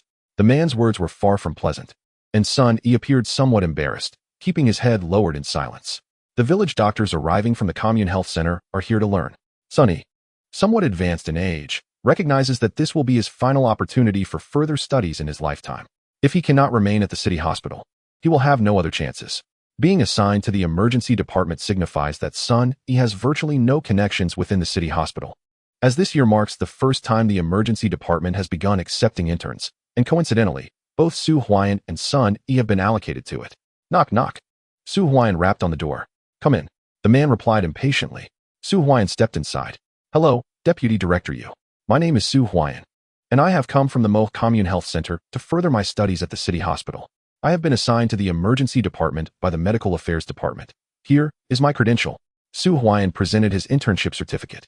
Another waste of space, the man exclaimed. Rising abruptly. Old Yu, why are you throwing a fit? Another doctor, preparing to remove his white coat for lunch, interjected. Does the medical affairs department think we have too little to do in the emergency department? We barely have time for teaching. Sending us another waste is one thing. But two, we not only have to attend to patients, but also babysit 2 dead weights. Yu Deping shouted in frustration. The emergency department is not only busy but also prone to incidents, and working here already requires one to be on high alert. The added burden of teaching naturally breeds resentment. Dr. Su, upon seeing Su Huaian, Sun Yi quickly greeted him, though he soon awkwardly smiled. Realizing their shared misfortune of being assigned to the emergency department and facing reprimands right away. Old Yu, since they've arrived, let us just accept it for now. Dr. Qin suggested. You'll follow Dr. Qin. You'll be with me. Dr. Yu instructed Sun Yi to accompany Dr. Qin, while Su Huaian stayed with him. Sun Yi felt a sense of relief knowing he was paired with Dr. Qin, who had a notably better temperament. Put your things in the department first. Then come with me for lunch. Dr. Qin stated. All right. Sun Yi removed his white coat, stashed his belongings in the department's cabinet, and hurried to catch up. Casting a sympathetic glance at Su Huaian as he left. He had already been reporting for over 10 minutes, and it was only Su Huaian's arrival that finally liberated Dr. Yu from his tirade. What is your name? Yu Deping asked impatiently. Su Huaian. Su Huaian replied calmly. Do I need to personally show you where to put your things? You've been in the department for quite a while now, without donning a white coat. You hardly look like a doctor. I'm on duty at noon, and if I'm not leaving, you must remain in the department. Yu Deping said coldly. Understood. Su Huaian nodded. It is only fitting for those here for further training to endure such treatment. Every medical student has traversed this path. In comparison to the interns, those in training truly possess no rights whatsoever. After setting down his belongings, Su Huaian donned his white coat. Dr. Yu, come quickly. We have a situation. At that moment, a commotion erupted from outside. Yu Deping sprang to his feet and dashed out, with Su Huaian following closely behind. Upon exiting, they found themselves in a hall crowded with numerous family members. Adjacent to it was an observation room housing a dozen or so patients. Chapter 5. Multiple Trauma Rescue. Extreme hemostasis. What happened? Yu Deping inquired hastily. In the hall, a patient was brought in on a stretcher, their face contorted in agony. Accompanying them was a man in his 30s, clad in a thin garment, perspiring profusely and exhibiting an air of excitement. Half an hour ago, I was riding my bicycle with Qianjinjin when we were struck by a vehicle from the logging yard. Qianjinjin has a fracture. The man exclaimed eagerly. Let me take a look. Yu Deping approached to examine the patient, while Su Huaian's gaze fell upon the man speaking. As the man spoke, Su Huaian noticed his hands and feet trembling slightly. Tibia fracture. Transfer to general surgery. Yu Deping declared. Wait. Su Huaian called out to Yu Deping, who frowned at him and retorted coldly. We cannot manage this type of fracture in the emergency department. It must be relocated and stabilized in general surgery. Dr. Yu, shouldn't we inquire about this patient's condition? Su Huaian suggested. I'm fine. The man interjected quickly. You were riding a bicycle with someone who was struck by a logging vehicle, and the person behind you has a fracture. How could you possibly be fine? Su Huaian pressed. The man hesitated momentarily. However, in the next instant, his complexion drained of color, and he collapsed to the ground, his limbs convulsing and blood pouring from his mouth. He attempted to speak, but fell into unconsciousness before uttering a word. Rescue. Quickly. Su Huaian rushed forward to assist, and Yu Deping along with several emergency nurses were momentarily taken aback. Meanwhile, the previously injured Qianjinjin, who had been on the stretcher, stood up in fright. What is happening?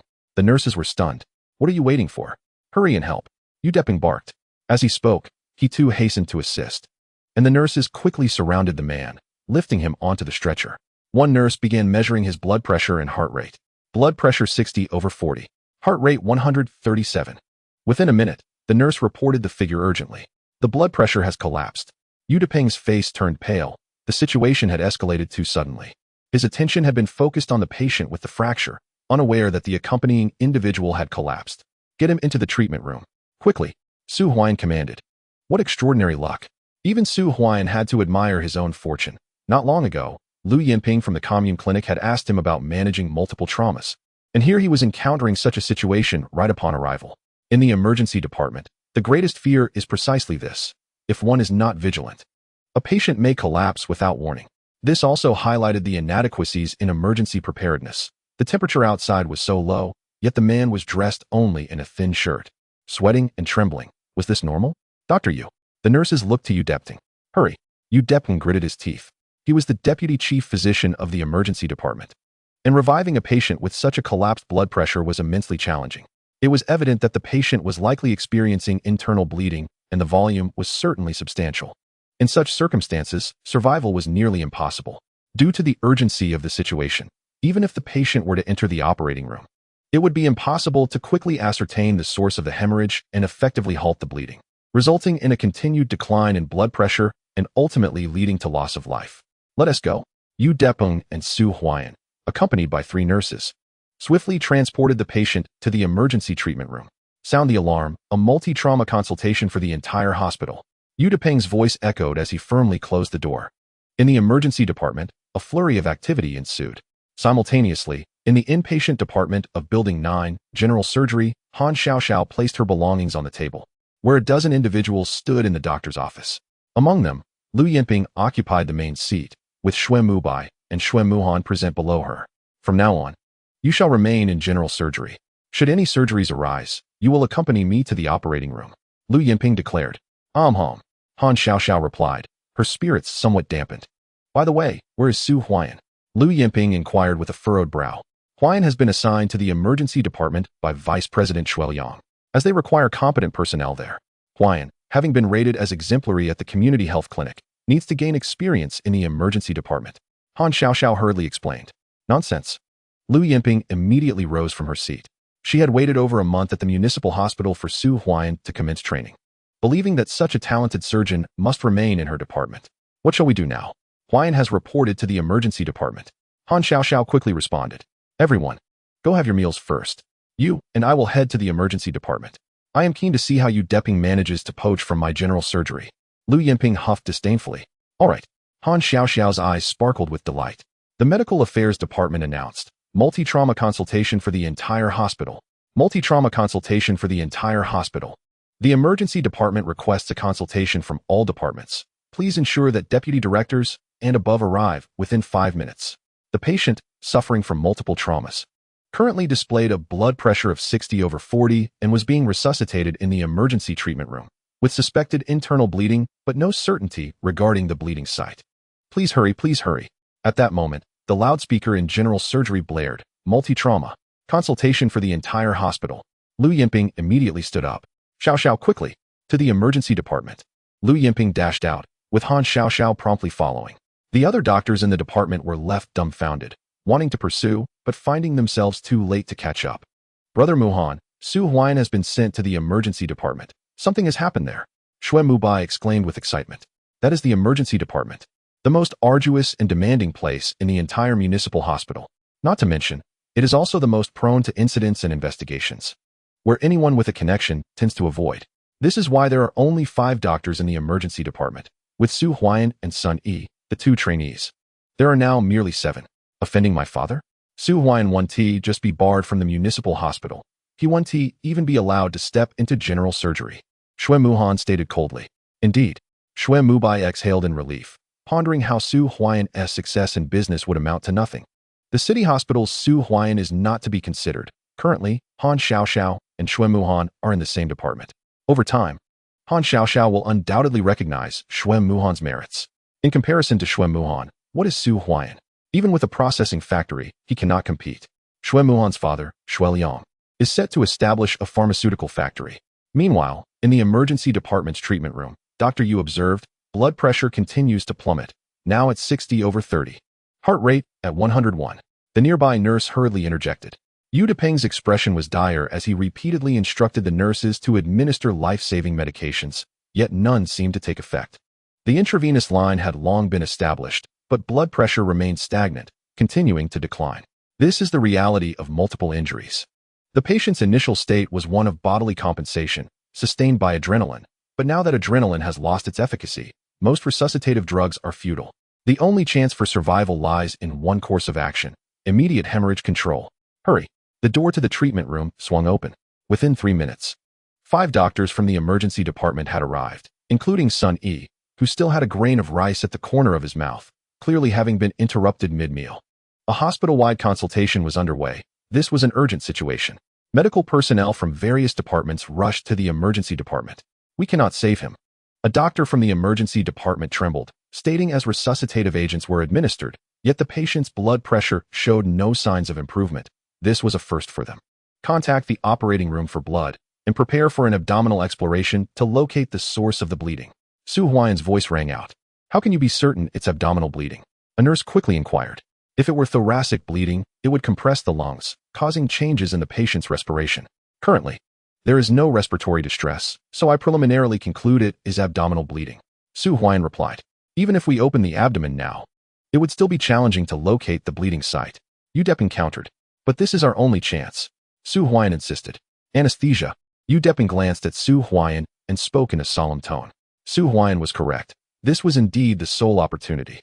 Other doctors hastily prepared for anesthesia. Surgical pack. Udeping swiftly donned sterile gloves. This treatment room was not equipped with sterile surgical gowns, as it was typically a place for minor wound care. However, given the exceptional circumstances, they must proceed with an abdominal incision here. Why such a major resuscitation effort upon arrival? Sun E stood a meter away, hesitant to approach. Udeping gripped the scalpel, ready to make the incision. "Wait, doctor, you here?" Huaian pointed to the upper right quadrant of the abdomen, where a distinct bruise was visible. The impact site from the car accident was located here, making it the most accessible point for the incision. "Good." Udeping glanced at Huaian in astonishment. Throughout the ordeal, Huaian remained more composed than the deputy director of the emergency department, and in this critical moment, he was able to notice such subtle details and propose the optimal course of action. "Gauze." As Udeping's voice resonated, Huaian immediately pressed a gauze pad against the incision made in the skin. The adjacent physician handed Udeping a tissue forceps, and he commenced the dissection. A minute later, with a resounding thud, the moment the abdominal cavity was opened revealed a torrent of blood surging forth, indicating significant internal hemorrhaging. Huaian's calculations were indeed accurate. The primary source of bleeding lay within the abdominal cavity. "Let us explore the hepatic region," Huaian urged hastily. Assisting by retracting, he observed Udeping without hesitation, revealing the area surrounding the liver. At that moment, a third of the liver appeared necrotic, fresh blood gushing forth. "Clamps for hemostasis." Huaian extended his hand. A nearby physician promptly obliged.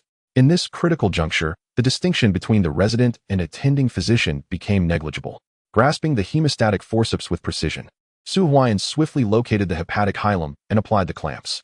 As the major blood vessels were occluded, a noticeable decrease in the volume of blood loss from the damaged liver was observed, eventually ceasing altogether. Administer a hypertonic saline solution followed by a dextrose infusion. At maximum flow rate. Huaian instructed urgently. "Understood." The nurse immediately adjusted the intravenous infusion to its maximum capacity. "Remarkable." Udeping, beads of perspiration dotting his forehead, couldn't he help but glance at Huaian. This resident physician was proving to be quite impressive. Chapter 6. Are you a resident? From the moment the patient collapsed to the successful achievement of hemostasis, no more than 10 minutes had elapsed, the true golden window for emergency intervention. "Dr. Yu, we must now clear the accumulated blood in the abdominal cavity and continue our exploration. There may be additional bleeding sites within, possibly multiple," Huaian asserted. "Agreed." Udeping nodded.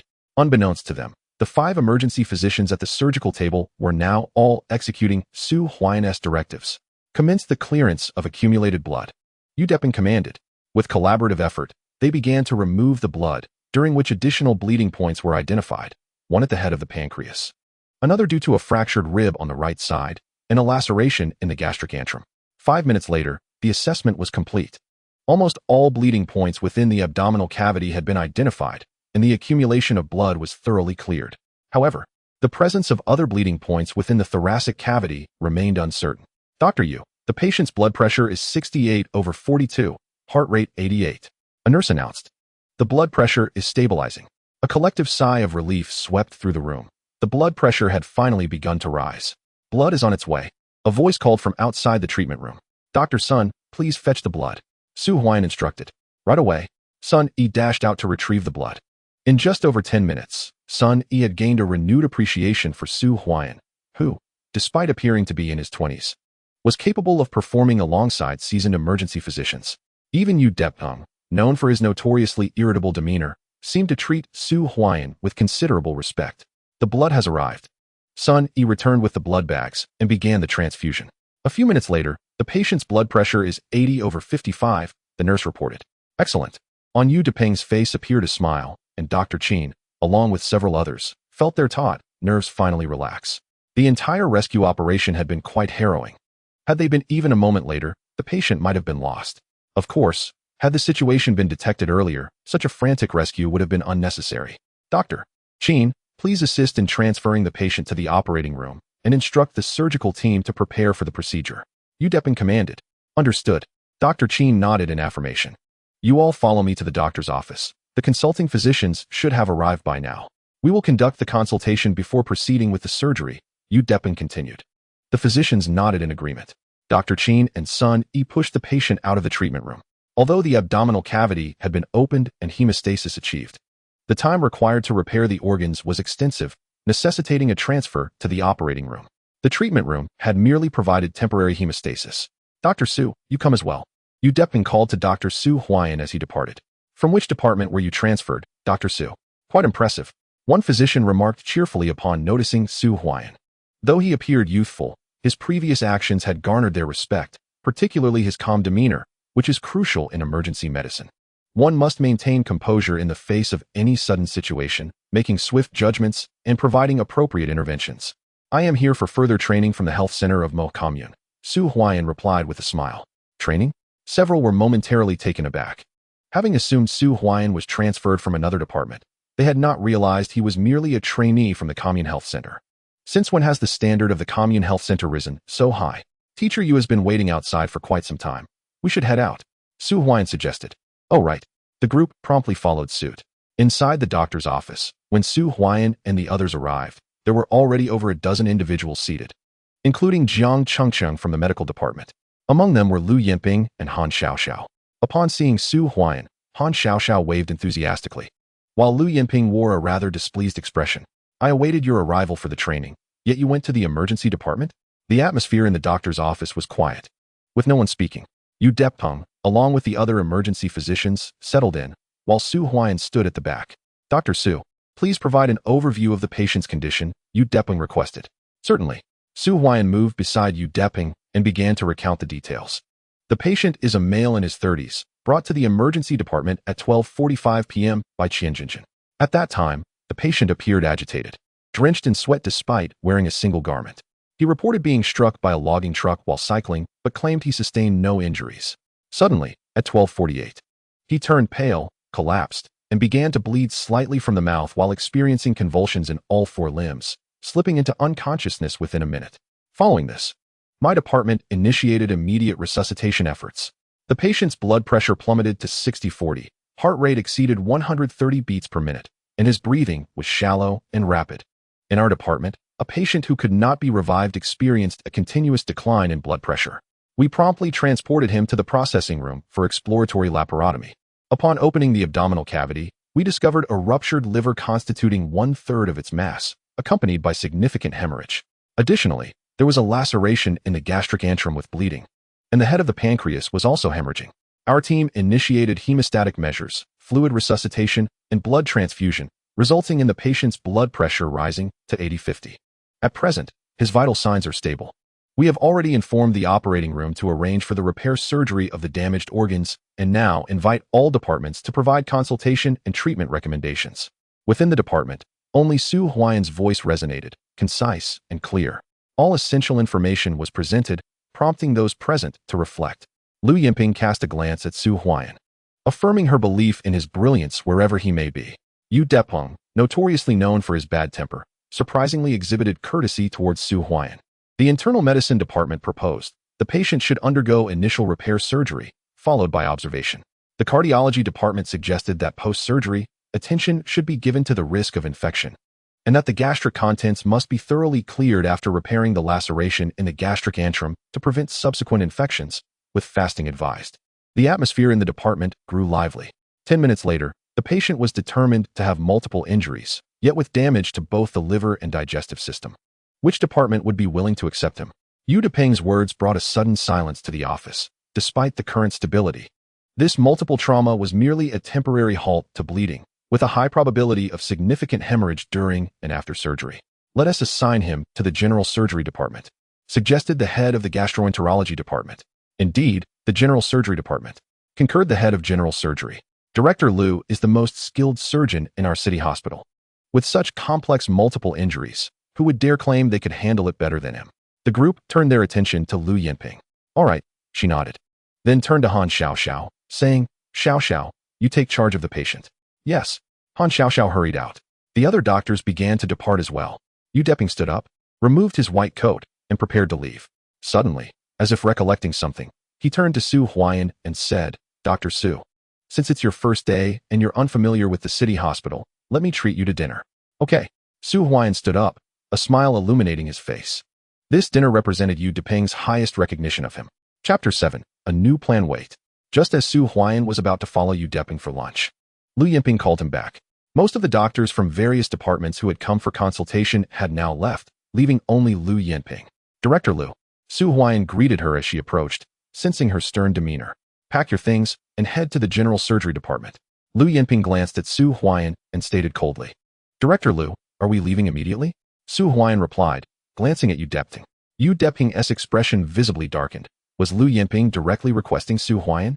Had Su Huaiyan reported prior, he would have welcomed the opportunity for him to join the general surgery department, given the emergency department's inherent busyness and lack of time for teaching. However, his position had now shifted. Su Huaiyan possesses remarkable abilities, surpassing many of his colleagues in the emergency department. How could they allow such a promising talent to be taken away by Lu Yinping? How much longer must one wait?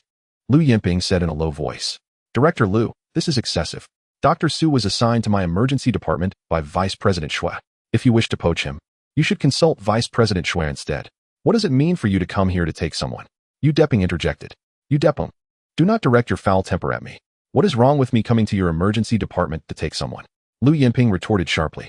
The other doctors in the emergency office watched in astonishment, with Sun Yi swallowing hard, astonished that on his very first day, Su Huaiyan had become the center of a conflict between the emergency and general surgery departments. Lu Yinping, if you want someone, then go to the medical department. Yu Deping's anger flared. If you wish to go to the medical department, then do so. Su Huaiyan, wait here in the emergency department until I return from the operating room. I want to see who dares to stop you from joining general surgery. And Yu Deping, next time there's an issue, do not blame me if general surgery does not give you face. If other departments refuse to take someone, we in general surgery will not either. You can perform the surgery yourself. Lu Yinping shot Su Huaiyan a glare and turned to leave, her urgency to attend to surgery evident. Otherwise, she would have dragged Su Huaiyan to the medical department herself to inquire with Shui Liang about when the general surgery department would be fully staffed. What did it mean for Shui Liang to assign Su Huaiyan to the emergency department? Lu Yinping, you are bullying others. Yu Deping nearly exploded with frustration. Lu Yinping had been transferred from the provincial hospital and was recognized as the top surgeon in the city hospital. Typically, she was the one who handled major surgeries that others shied away from, which had eased the burden on the emergency department. Offending Lu Yinping would spell trouble for them in the future, yet he was also keen to keep Su Huaiyan, who remained calm under pressure and could swiftly devise rescue plans. Old Yu, our department has taken on a hot potato. Dr. Qin could not help but exclaim. Everyone turned their attention to Su Huaiyan, who offered an awkward smile.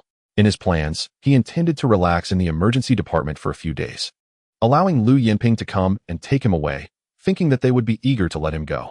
Who could have anticipated such a swift turn of events? Moreover, the proud director Lu was far too domineering, insisting on taking him without any negotiation. Dr. Su, you are truly fortunate. General surgery is the finest department in the entire city hospital. It is said that many doctors are clamoring to enter general surgery. Sun Yi whispered to Su Huaiyan. His eyes filled with envy. The disparity between them was stark. The head of general surgery personally coming to the emergency department to request someone was a privilege unmatched. Teacher Yu, Su Huaiyan greeted. Let us go eat. Yu Deping glanced at Su Huaiyan, feeling somewhat annoyed. He genuinely wanted to keep Su Huaiyan, but it was evident that today, Su Huaiyan would not be staying. All right, Su Huaiyan replied, following along. Upon arriving at the hospital cafeteria, I noticed that it was already sparsely populated, which is a typical scenario for the emergency department. To secure a meal in this setting, one must carefully time their visit. The emergency department requires personnel to remain vigilant, and during particularly hectic moments, There is scarcely an opportunity to eat. Dr. Su, are you acquainted with Director Liu? Asked Yu Depeng as he dined. I was personally evaluated by Director Liu when I was at the Mo Commune Health Center, Su Huaiyan replied. How did that go? Yu Depeng inquired with a hint of curiosity in his eyes. For Lu Yinping to personally seek someone out, what kind of assessment must Su Huaiyan have undergone? Though Liu had only recently joined the city hospital, Yu Depeng was well aware that if one lacked capability, Liu would hardly spare them a glance. I scored 80 on the theoretical exam, and both the practical and comprehensive evaluations were rated as B, Su Huaiyan stated. Not bad, Yu Depeng remarked casually. That score is certainly commendable, qualifying him for admission to the city hospital. However, each year, several candidates from most numerous commune health centers achieve ratings. Logically, with such comprehensive scores, it seemed improbable that Lu Yinping would personally pursue someone. When I took the practical assessment, Director Liu set the questions, focusing on multiple trauma, Su Huaiyan added once more. What? Yu Depeng nearly choked on his food, astonished that Lu Yinping would set such challenging questions at the commune health center. For rural doctors there, it was likely they would not even recognize what multiple trauma entailed. Teacher Yu, are you all right? Su Huaiyan quickly inquired. Cough, cough, I'm fine. Yu Depeng coughed lightly, sipping his soup to swallow his food. Lu Yinping was indeed formidable. Administering such assessments at the commune health center was no small feat. It was hardly surprising that, upon joining the emergency department today, Su Huaiyan encountered a case of multiple trauma. You're quite fortunate indeed. This is only the second time I've encountered multiple trauma since a similar incident 3 years ago. The first patient did not survive, succumbing to ineffective resuscitation. At that time, our emergency department had 13 doctors, 2 associate directors, and a director. Following the incident, the entire department was investigated, and all doctors received penalties. The director and the 2 associate directors left at the first opportunity, and now, hardly anyone is willing to join the emergency department. Yu Depeng elaborated. Su Huaiyan remained silent. He felt a deep sympathy for the plight of the emergency department, yet if given the chance to transition to general surgery, he would undoubtedly prefer to leave the emergency department, for it was overwhelmingly busy and not conducive to his professional growth. His aim in coming to the city hospital was not only to secure a permanent position through assessment, but also to undertake surgeries for congenital heart defects. His sister, Su Huaishui, had less than 2 years to live. He must successfully perform the congenital heart defect surgery within a year and provide her with the necessary treatment. Currently, no such surgeries had been conducted in the entire medical field of Huagua. For Su Huaiyan to carry out these surgeries, he first needed to become a doctor at the city hospital, followed by the acquisition of sufficient reputation and standing, objectives that he would have to strive for diligently. Opting for the general surgery department is undoubtedly the finest choice for Su Huaiyan. With the mentorship of Lu Yinping, securing a permanent position or attaining a respected status will be significantly easier than in the emergency department. However, he must also endure considerable pressure, as the unprecedented nature of the surgeries will inevitably attract numerous doubts, particularly from the hospital's higher-ups. For them, the primary concern is the hospital's stability. They remain indifferent to whether congenital heart surgeries are initiated. Their sole focus is on avoiding any incidents or negative repercussions during their tenure. Chapter 8. The impetuous second aunt Dr. Su. The emergency department is becoming increasingly challenging. If you choose to remain, I am confident that, given your capabilities, you will successfully pass the assessment and stay at the municipal hospital, Yu Depeng remarked, gazing at Su Huaiyan. Apologies, Su Huaiyan replied, his expression tinged with regret as he looked at Yu Depeng. Although you wished for him to stay, Su Huaiyan had made his decision. Never mind. A hint of disappointment flickered in Yu Depeng's eyes, yet he remained silent. If it weren't for Dr. Su today, our emergency department might have encountered significant issues. I apologize for my earlier harsh words, and I sincerely hope that once you join the general surgery department, you will ascend to great heights. He continued. Thank you. Su Huaiyan responded with a calm demeanor. After finishing their meal, Su Huaiyan and Yu Depeng returned to the emergency department, where the staff greeted Su Huaiyan with cheerful smiles. Sun Yi busied himself following Dr. Qin, while Yu Depeng paid no mind to Su Huaiyan's imminent departure and continued to assign him tasks. The afternoon swiftly passed.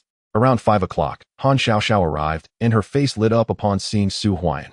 Huaiyan, my second aunt will be here shortly, she exclaimed. All right, Su Huaiyan replied, returning to his work. Moments later, Lu Yinping arrived, and the doctors in the emergency department promptly greeted her. Lu Yinping nodded in acknowledgement before entering the doctor's office. Upon seeing her, Yu Depeng scoffed quietly but refrained from speaking.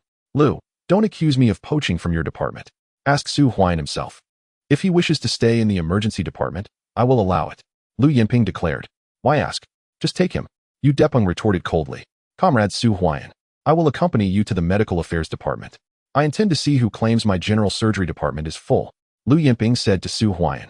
I'll go too. Han Xiaoxiao chimed in. Thank you, Director Lu. Su Huaian replied with a faint smile. Lu Yinping nodded and exited the doctor's office, with Han Xiaoxiao quickly following.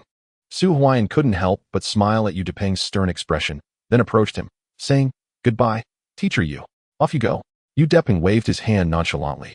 As Su Huaian left the doctor's office, Yu Depeng sighed, realizing he genuinely wished to keep such a promising talent.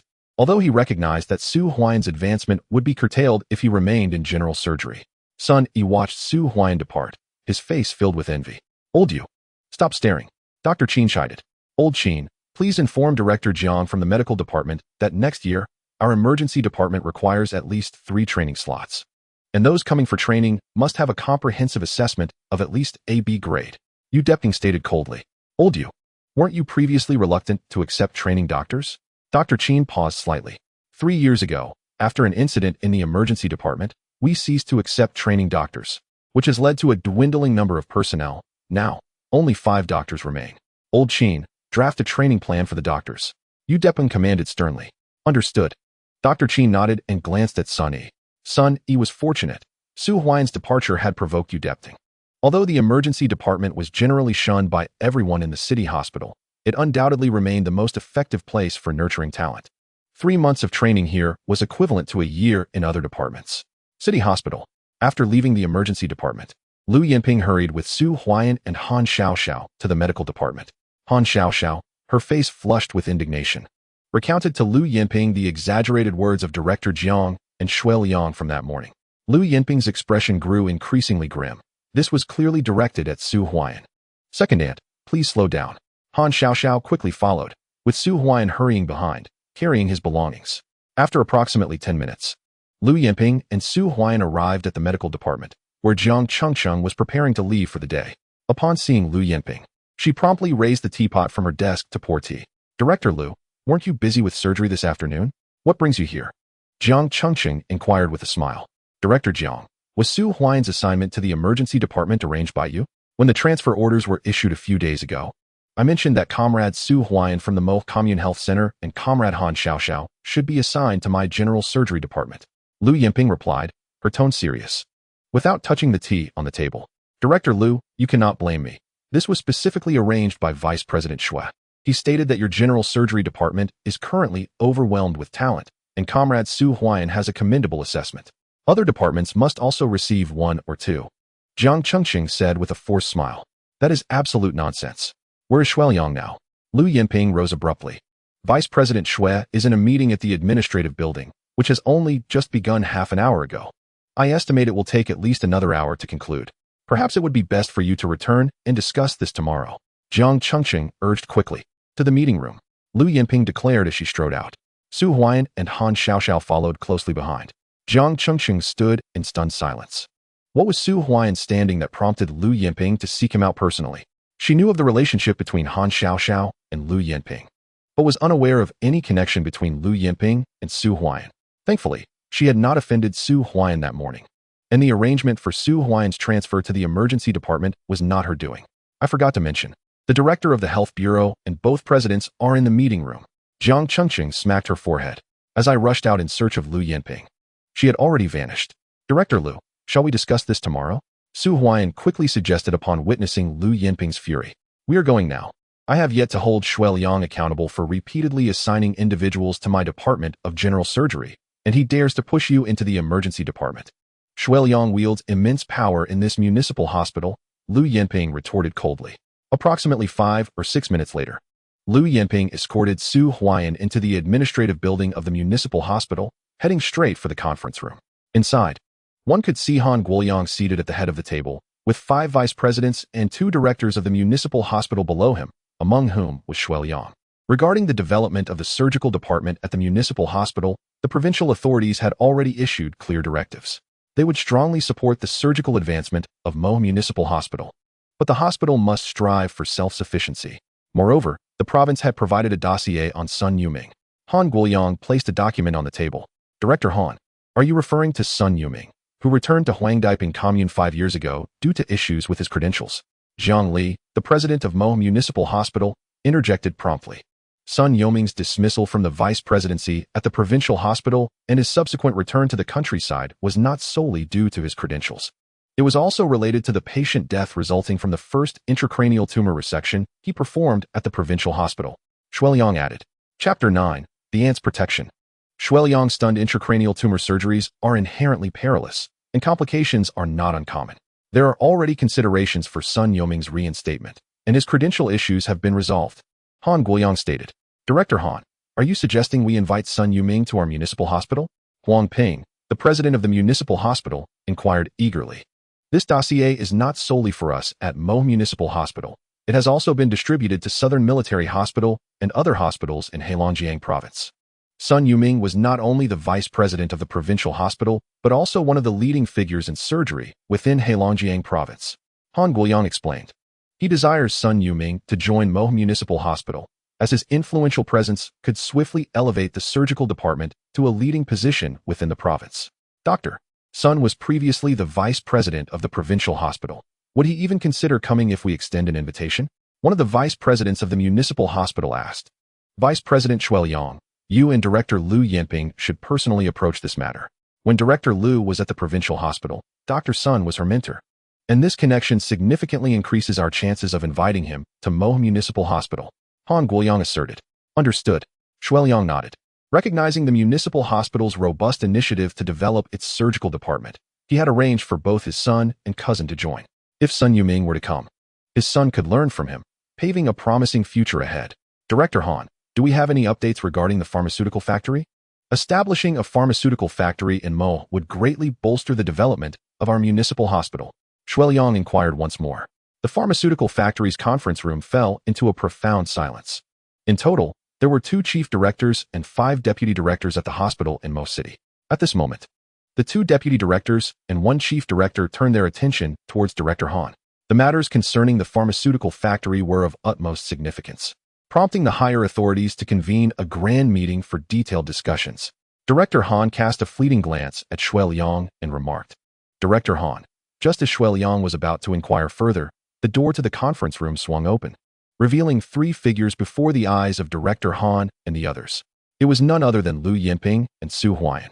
Brother-in-law? Father-in-law. Su Huaian and the others were momentarily taken aback. What luck that they encountered their father-in-law just as they arrived, and moreover, they had inadvertently interrupted his meeting. Director Lu, what brings you here? Dean Huang promptly inquired.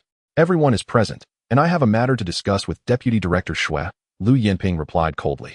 As she glanced at the presiding Director Han, her demeanor softened slightly. She held a certain trepidation towards this brother-in-law. Furthermore, the interruption caused by Su Huaian and the others had visibly displeased Director Han. You may address your concerns after the meeting concludes, Director Han stated in a low tone. Director Han, this pertains to the development of our general surgery department. If you deem this matter trivial, then I shall no longer concern myself with the affairs of the department, Lu Yinping asserted gravely. Director Lu, what is it that you wish to discuss with me? Xueliang inquired hastily. Xueliang, may I ask why you have been assigning unsuitable personnel to our general surgery department? Lu Yinping's voice was icy. Assigning unsuitable personnel? Xueliang was momentarily taken aback. The others exchanged bewildered glances, pondering what Xueliang could have possibly done to provoke Lu Yinping's ire. Director Lu, you cannot make baseless accusations. Xueliang retorted seriously. He cast a glance at Su Huaian, suspecting that this matter was indeed linked to him. And he had not anticipated that Lu Yinping would barge into the conference room on Su Huaian's behalf. In Xueliang's view, even if Lu Yinping recognized Su Huaian's capabilities, it would be unlikely for her to offend him over this matter, especially since Su Huaian had already been assigned to the emergency department. It seemed complicated for Lu Yinping to intervene. Yet, she had indeed come forth. Instead of initially discussing Su Huaian, she bluntly accused him of assigning unsuitable personnel, leaving Xueliang at a loss for words. Had she mentioned Su Huaian, he would have had a plethora of arguments to counter her claims. But the subject of unsuitable assignments left him speechless, for he had indeed assigned 2 individuals to the general surgery department, Xuan Mubai and Xuan Muhan. I ask you, why is Xuan Mubai, who barely passed the assessment at the municipal hospital, now being placed in my general surgery department when, by all rights, he should have been dispatched to a rural health clinic or even a village health station? Lu Yinping inquired further. Shuiliang found himself momentarily speechless. Lu Yinping was not adhering to the norm. It had been nearly 2 months since he made the arrangements for personnel in the general surgery department. And now she was confronting him. Dr. Shui has been working at the municipal hospital for 3 years, and his assessments have been quite satisfactory each year. Shuiliang quickly defended. Bah! Every year, merely passing the assessment is considered commendable? If I am not mistaken, Shui Mubai is your nephew. And you deliberately placed him in my general surgery department. Is my department a dumping ground? Furthermore, what about your son, Shui Muan? He returns from the provincial hospital without even needing to undergo an assessment, directly entering general surgery? Who granted you such authority? With your actions, does my department even need to develop? Vice President Shuiliang, perhaps I should hand over general surgery to you and return to the provincial hospital? This is a matter of strict adherence to protocol. Lu Yinping unleashed a torrent of criticism toward Shuiliang. Stunned, Shuiliang responded, Why are you bringing up Su Huaian? Why are you pursuing my son and nephew? Impressive. Su Huaian quietly applauded his second aunt. Despite Lu Yinping's usual arrogance, her intellectual agility as the department head was remarkable. Today, Shuiliang's placement of Su Huaian in the emergency department had yet to breach decorum. If she had directly questioned this matter, he would have reprimanded her. However, fixating on Shui Mubai and Shui Muhan was an entirely different scenario. Vice President Shuiliang, is this true? Han Liang feigned ignorance as he inquired. The deans and vice deans present fell silent at this moment. Director Han, this is all a misunderstanding. Shui Mubai entered general surgery to gain practical experience. And my son Shui Muhan is here to learn from general surgery. His future placement in the department will depend on his capabilities. Shuiliang hastily clarified. On the first day of the Lunar New Year, both Shui Muhan and Shui Mubai personally visited Lu Yinping to pay their respects. And Shuiliang did not believe that Han Liang was unaware of this. However, without Han Liang's acknowledgement, he dared not expose it. Vice President Shuiliang, I will ensure a thorough assessment. Lu Yinping asserted. I greatly admire Director Lu's meticulousness. I will also express my joy on behalf of Shui Mubai and Shui Muhan. Shuiliang managed to force a smile. Vice President Shuiliang, I must ask you again. You arranged for Comrade Su Huaian to study in the emergency department today? But why have you not addressed his accommodation issue? Had it not been for my personal evaluation of Dr. Su at the Mo Commune Health Center, he might have found himself homeless today. Our municipal hospital does not treat doctors undergoing training so harshly. Lu Yinping reiterated. I apologize, this was my oversight. I will have Director Jiang make arrangements immediately. Shuiliang quickly responded. Director Jiang has already left for the day. I have resolved Dr. Su's accommodation issue on his behalf. And I have spoken with you Deplong from the emergency department regarding Dr. Su's future transition to my general surgery. Do you have any objections? Lu Yinping stated. No objections. Shuiliang glanced at Su Huaian, then at Han Liang, before murmuring. This has taken a while to reach the crux of the matter. Chapter 10. The situation at the municipal hospital. Director Lu, is this why you have come? Dean Huang quickly inquired. Is this matter trivial? If I allow you to place people indiscriminately in my general surgery, soon there will be more doctors than patients. And I will have to manage the influx of individuals you send instead of attending to the patients. Lu Yinping retorted mockingly. Cough cough. Dean Huang chuckled awkwardly. The general surgery department has only just been established, and with the municipal hospital's push for surgical development, many within the institution have been tempted to place individuals within its ranks. Now, let us proceed with the meeting. Han Liang declared solemnly. Everyone returned to their respective places. Shuiliang cast a glance at Su Huaian, who he initially thought could be easily managed by placing him in the emergency department. To his surprise, within just a day, Su Huaian had been transferred to the general surgery department. Instead, he found himself publicly reprimanded by Lu Yinping, which left him feeling quite embarrassed. Everyone is busy, so I shall take my leave. Lu Yinping announced as she prepared to depart. Director Lu, now that you're here, do sit down and join us. Today's meeting is primarily about the guidance on the surgical development of the municipal hospital. We intended to invite you, but Director Jiang from the medical office mentioned you were in the operating room. Han Guoyang interjected. Very well. Lu Yinping turned to find a seat, also beckoning Su Huaian and Han Xiaoxiao to join her. Typically, Su Huaian and Han Xiaoxiao would not qualify to attend a meeting regarding the construction of the general surgery department, yet they remained due to Lu Yinping's presence. Dr. Su, allow me to introduce you. This is Director Han from the Municipal Health Bureau. Lu Yinping stood and gestured towards Su Huaian. Hello, Director Han. I am Su Huaian from the Health Center of Mo Commune. Newly arrived at the municipal hospital for training, Su Huaian promptly greeted. Lu Yinping, introducing a rural doctor in training to Director Han, left the two hospital directors and 5 vice directors momentarily stunned. Huaian's expression darkened. Yet no one dared to speak. Lu Yinping held a unique position within the municipal hospital, being pivotal to the surgical development of Mo City Hospital. Indeed, young comrades should focus their thoughts on learning. Han Guoyang nodded, having heard about Su Huaian's ventures into opening a shop and factory, which he did not support. To him, Su Huaian's entry into the municipal hospital was of utmost importance. How many could truly manage such a large undertaking? I will study diligently and strive to pass the municipal hospital's assessments, Su Huaian declared. Excellent. A smile graced Han Guoyang's features.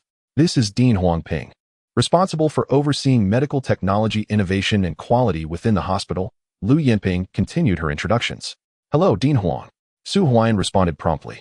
Young man, do well in general surgery and contribute to our hospital's medical technology and quality. Dean Huang smiled. I will not disappoint your expectations, Dean Huang. Su Huaian replied with a grin. This is Dean Jiangli, in charge of medical safety and logistics. Lu Yinping introduced once more. Hello, Dean Jiang. Su Huaian greeted. Jiangli nodded indifferently. This is Dean Shuiliang, who manages logistics. Lu Yinping introduced, completing the introductions. Throughout the process, Su Huaian noticed that Huangping treated him with warmth, while Jiang Li's demeanor was somewhat aloof. Among the vice deans, 2 exhibited enthusiasm, while 3, including Shuiliang, remained expressionless. All right, let us continue the meeting, Han Guoyang said as he observed Su Huaian returning to his seat. Han Guoyang did not intervene when Lu Yinping took the initiative to introduce Su Huaian to the higher-ups of the municipal hospital, and Su Huaian's performance was commendable. He displayed confidence and a positive attitude, leaving a favorable impression. Young man, if you wish to make your mark at the municipal hospital, you will eventually need to build relationships with these individuals, Lu Yinping whispered. Thank you, Auntie. Su Huaian replied softly. Study hard, Lu Yinping encouraged. Su Huaian nodded in agreement. Lu Yinping truly takes care of herself. Su Huaian is now familiarizing himself with these high-ranking individuals, which will facilitate his dealings at the municipal hospital. Moreover, today, Lu Yinping personally introduced him, and these individuals will inevitably regard Lu Yinping with a degree of respect in the future. This second aunt has put in considerable effort. We previously discussed the development of the general surgery department. Do any of you have opinions on inviting Dr. Sun Yuming to our municipal hospital? Han Guoyang initiated the conversation. The municipal hospital intends to invite Sun Yuming. Su Huaian's heart stirred. He recalled that Sun Yuming was not supposed to arrive at the Northern Military Hospital until the latter half of the year. However, the municipal hospital is now ahead of schedule in inviting him, implying that he would come to Mo Municipal Hospital before departing elsewhere. The circumstances of his departure remain uncertain. Sun Yuming's reputation is formidable. His return would undoubtedly draw considerable attention. If Mo Municipal Hospital can retain Sun Yuming, it will undoubtedly be at the forefront of the surgical field within the province. I have no objections to this matter. I merely wonder if Director Lu Yinping would be willing to approach him. Shuiliang remarked. You mean for me to invite Teacher Sun? Lu Yinping furrowed her brow. Not just you. You and Shuiliang should go together. You will represent the general surgery department of the municipal hospital, while Shuiliang will embody our hospital's sincerity. If the two of you cannot persuade Sun Yuming to come, then no one else will be able to, Huangping asserted. Some time ago, I wrote a letter to Teacher Sun, inviting him to visit the municipal hospital, but he did not respond. Lu Yinping stated. In a few days, you should go in person, Han Guoyang suggested. Agreed. Lu Yinping did not decline. If Sun Yuming is willing to come to the municipal hospital, it would be a boon. Although she came from the provincial hospital, her reputation pales in comparison to Sun Yuming's. Had it not been for Sun Yuming's prior dismissal, Mo Municipal Hospital would not have had the opportunity to invite him. Thus, the matter is settled. Vice President Shuiliang, you and Director Lu should discuss the itinerary in detail. Besides that, we must address the new surgical procedures for the general surgery department. Director Lu Yinping has applied for early curative surgeries for lung and liver cancer. I invite everyone to share their suggestions. Han Guoyang urged. Director Han, I believe our municipal hospital's surgical department should focus on developing education and nurturing new surgical talent for the time being. We should hold off on undertaking major surgeries, as they inherently carry certain risks, Shuiliang remarked. I concur. The two vice presidents nodded in agreement. What do you mean by holding off? Director Lu Yinping is here in our municipal hospital, and yet we dare not perform even a liver cancer curative surgery? What face will we have as Mo Municipal Hospital? Huangping retorted. Director Huang, based on my assessment of the surgical field at the municipal hospital, I think we should wait until Dr. Sun arrives before we proceed with these major surgeries. Jiangli added. I agree. Shuiliang quickly replied. The meeting room became lively, and Su Huaiyan observed Huang Ping and Jiang Li standing up to argue, followed by several vice presidents voicing their support, making for quite an engaging scene. Chapter 11. We are all the same. Are you implying that Director Liu Yinping lacks the ability to perform major surgeries? If we are so fearful, what purpose does it serve to develop the surgical department? Why invite Director Liu and Dr. Sun? Huang Ping's voice was cold. In the context of major surgeries, we can refer patients to the provincial hospital, remarked Jiang Li. How many individuals from the Xiagu commune in Mo can afford to seek treatment at the provincial hospital? Huang Ping countered. After observing the heated discussion among the crowd for several minutes, Han Guoliang waved his hand, noting that this topic had been deliberated upon for quite some time. The two hospital directors represented opposing factions. Huang Ping focused on medical technology and quality, naturally advocating for the expansion of surgical procedures, while Jiang Li prioritized medical safety and logistics, advocating for stability. One was conservative, the other sought development. Moreover, among the 5 vice presidents, 2 stood behind Huang Ping, while 3 supported Jiang Li. Director Liu, what is your perspective on this matter? Han Guoliang inquired of Liu Yinping. I have submitted a comprehensive surgical plan regarding the radical treatment of liver and lung cancer. If it is not approved within the hospital, I see no reason to have invited Professor Sun. Let Director Jiang take the stage himself. If he wishes to proceed with certain surgeries, then let him do so, Liu Yinping asserted. Jiang Li's expression darkened, while a smile crept onto Huang Ping's face. Su Huaiyan and Han Xiaoxiao remained silent, pondering the challenges of implementing surgeries for liver and lung cancer that had already been successfully conducted at the provincial hospital, let alone those for congenital heart disease. Should a congenital heart surgery fail, it would result in a loss of life, and Su Huaiyan would face even greater resistance, not only from the upper echelons of the city hospital, but also from societal skepticism. Safety and quality in surgery are paramount. Here is the plan. You may first attempt to perform a radical surgery for lung and liver cancer. If the surgery meets safety and quality standards, the general surgery department may then directly promote related procedures. Han Guoliang proposed. Agreed. Liu Yinping nodded. Jiang Li wished to voice his concerns, but refrained, aware that the repeated rejections of the surgical approvals had escalated the issue to the Health Bureau, prompting Han Guoliang to personally mediate. Otherwise, he would have shown little interest in the internal affairs of the city hospital. The meeting continued. By approximately 6:30, the conference finally concluded. Su Huaiyan and Han Xiaoxiao stepped outside, savoring the fresh air. Unable to contain herself, Han Xiaoxiao remarked, Huaiyan, do you think they are out of their minds? If my aunt has come to the city hospital and they refuse to perform major surgeries, then what purpose does her visit serve? Do you think the city hospital can simply carry out any surgery it desires? Su Huaiyan gently patted Han Xiaoxiao's head, smiling. Her innocence shone through. Any surgical procedure within the city hospital involved numerous stakeholders, with various interests entangled like a spider's web. Any disruption to one party's interests would be met with resistance. Dr. Su. At that moment, Shuiliang emerged. Vice President Shui. Su Huaiyan greeted him with a smile. To an unacquainted observer, it might seem as if Su Huaiyan and Shuiliang shared a close rapport. Han Xiaoxiao glanced at Shuiliang before turning towards Liu Yinping. Vice President Shui. The city hospital is ultimately not under your control, Su Huaiyan remarked with a smile. Humph, Shuiliang scoffed, then added, without my signature, you cannot enter the city hospital. Don't assume that with Liu Yinping's support, you can act recklessly. Let me remind you, this is Mo City Hospital, not the provincial hospital. With that, Shuiliang turned and walked towards Jiang Li. As Su Liang departed, Su Huaiyan narrowed his eyes slightly. Young man, focus on your studies. Huang Ping also emerged, offering a word of encouragement to Su Huaiyan, while the 2 vice deans behind him smiled in his direction before taking their leave. Huaiyan. Han Xiaoxiao arrived, pulling along Liu Yinping, while Han Guoliang directly descended the stairs. Let us go, Liu Yinping called out. Where to? Su Huaiyan inquired hastily, realizing he had yet to arrange for accommodation. Where else could you go? At this hour, I have no means to find you a dormitory. For now, you can stay at my home for the night. We will discuss your lodging tomorrow, Liu Yinping replied. Thank you, Director Liu. Su Huaiyan responded promptly. Still calling me Director Liu? Liu Yinping scoffed lightly. Thank you, Aunt Liu. Su Huaiyan quickly amended his words. Huaiyan. Han Xiaoxiao's cheeks flushed, while a smile graced Liu Yinping's face. This young man truly possessed remarkable composure, displaying no hint of trepidation in front of the 7 senior officials from the municipal hospital, facing them with poise throughout. Such psychological fortitude is a natural trait for a surgeon. Let us go. Liu Yinping beckoned, and Su Huaiyan promptly took Han Xiaoxiao's hand to follow her. Upon reaching the ground floor, they spotted a vehicle from the health bureau parked below, with Han Guoyang seated inside. Brother-in-law, father. Lu Yinping and Han Xiaoxiao greeted him eagerly. Han Guoyang nodded, his stern demeanor softening. Yet the next moment his gaze fell upon Su Huaian. Uncle Han. Su Huaian greeted him promptly. Why are you at the municipal hospital when you've opened a processing factory? Han Guoyang inquired in a deep voice. Father. Han Xiaoxiao's expression shifted. For Xiaoxiao. And for my sister Huaishui, I must do this. Su Huaian replied directly. He understood his father-in-law's ire.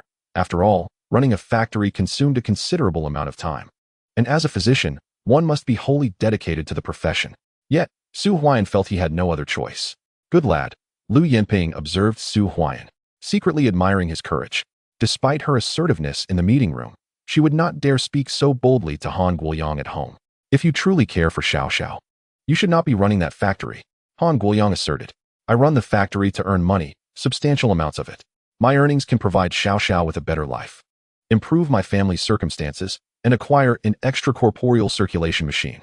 Su Huaian stated firmly. He felt no guilt for his choices. What do you need an extracorporeal circulation machine for? Han Guoyang frowned. Huaiyan's sister, Huaishui, suffered from tetralogy of Fallot, a congenital heart defect. She could either undergo surgery abroad or have it performed domestically. But to conduct such operations, an extracorporeal circulation machine was essential. One of those machines would cost at least $300,000. Lu Yinping whispered. $300,000. Han Xiaoxiao gazed at Su Huaian in shock. She had never considered the purpose behind his factory until now. To earn money, to amass wealth, and to facilitate life-saving heart surgeries in the country for her sister, Huaishui. I do not wish to dishearten you. But even if you possess the financial means to acquire an extracorporeal circulation machine, or if you have devised a comprehensive and feasible surgical plan, it does not necessarily guarantee the implementation of congenital heart disease surgeries at the municipal hospital. However, the tone softened. It surely can. Su Huaian asserted with conviction. Why? Lu Yinping inquired. If neither of us takes action, how can we possibly advance the treatment of congenital heart disease? For instance, if today Director Lu intends to perform radical surgeries for liver and lung tumors, without applying for such significant procedures, the municipal hospital will never be able to undertake them. We are in the same predicament. Su Huaian spoke somberly. Silence ensued. After a few minutes, Han Guoyang's voice broke through. Let us get in the car. Chapter 12. Brother Han Xiong is returning. Thank you. A smile graced Su Huaian's face. The undertaking of surgeries for congenital heart disease is challenging, yet he is not alone. This esteemed father-in-law and his second aunt shall be his greatest allies in the future. Inside the car, the individual responsible for procuring imported oncology medications is Jiang Li. Now I understand. Su Huaian realized. The opposition from Jiang Li and Shui Liang regarding the radical surgeries stems from the fact that for cancer patients, when surgery is not an option, pharmaceutical treatment becomes the final lifeline. Moreover, a majority of oncology medications are imported and thus exorbitantly priced, with those in charge of procurement enjoying substantial profits. I am aware. Lu Yinping responded. We may proceed with the surgeries, but let us avoid causing any complications at the municipal hospital. Han Guoyang replied, a hint of resignation in his voice. All right. Lu Yinping nodded. Yinping, you should not have returned from the provincial hospital. Han Guoyang reiterated. Most city is impoverished. It is precisely this poverty that renders it a pilot location. The need for change here will be all the more arduous, and poverty exists for a reason. This is where he and I embarked on our journey. When I followed him to become a battlefield medic, he once told me that upon growing old, we would return to Most City Hospital to contribute to this place. Lu Yinping's eyes suddenly glistened with unshed tears. 20 years prior, she too was youthful, and like Han Xiaoxiao, she was captivated by that radiant smile of a young man. They graduated from medical university, yet he resolutely joined the military hospital as a battlefield doctor immediately after graduation. She followed suit. Ultimately, she returned alone. Yet she has never regretted her decision. When the province sought personnel to establish surgical departments at Most City Hospital, she was the first to volunteer. For this is his hometown, and she desires to dedicate the remainder of her life here. Second aunt. Han Xiaoxiao grasped Lu Yinping's hand. I apologize. Han Guoyang drove on. After about 10 minutes, they arrived at the residential complex where Han Guoyang lived. As they parked, Su Huaian and Han Xiaoxiao disembarked, with Han Xiaoxiao assisting in carrying Su Huaian's belongings as they made their way to Han Guoyang's home. Upon opening the door, Lu Yiting and Han Cheng were already inside. Comrade Su Huaian.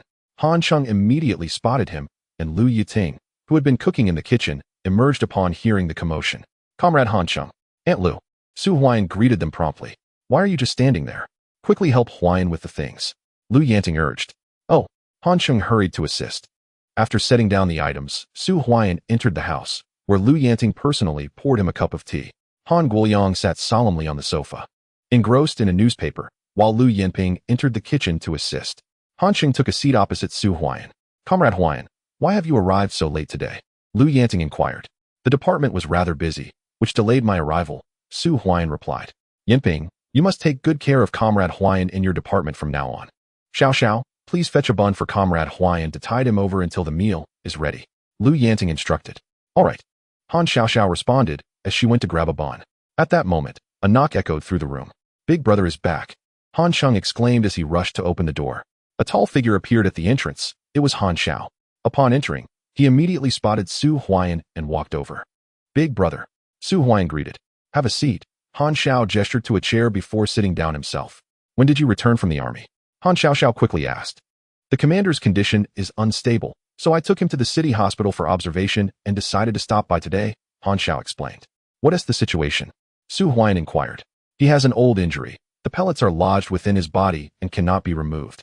He has been to both the provincial hospital and the Northern Military Region Hospital, but they feared that surgery could be fatal, so they postponed it. Now that he is older, the commander refuses to go to the provincial hospital and prefers conservative treatment at the city hospital, Han Xiao elaborated. Was it the commander in the car last time? Indeed, Han Xiao confirmed, recalling that their first encounter had been while transporting the commander to the city hospital. Otherwise, he might have thoroughly inspected all of Su Huaiyan's belongings. Unless Teacher Sun comes, I can't guarantee much, Lu Yinping remarked. Auntie, isn't Teacher Sun supposed to come to the city hospital? Han Xiao interjected. We'll discuss it when Teacher Sun arrives, Lu Yinping replied. What is the location of the injury? Su Huaiyan asked. The heart.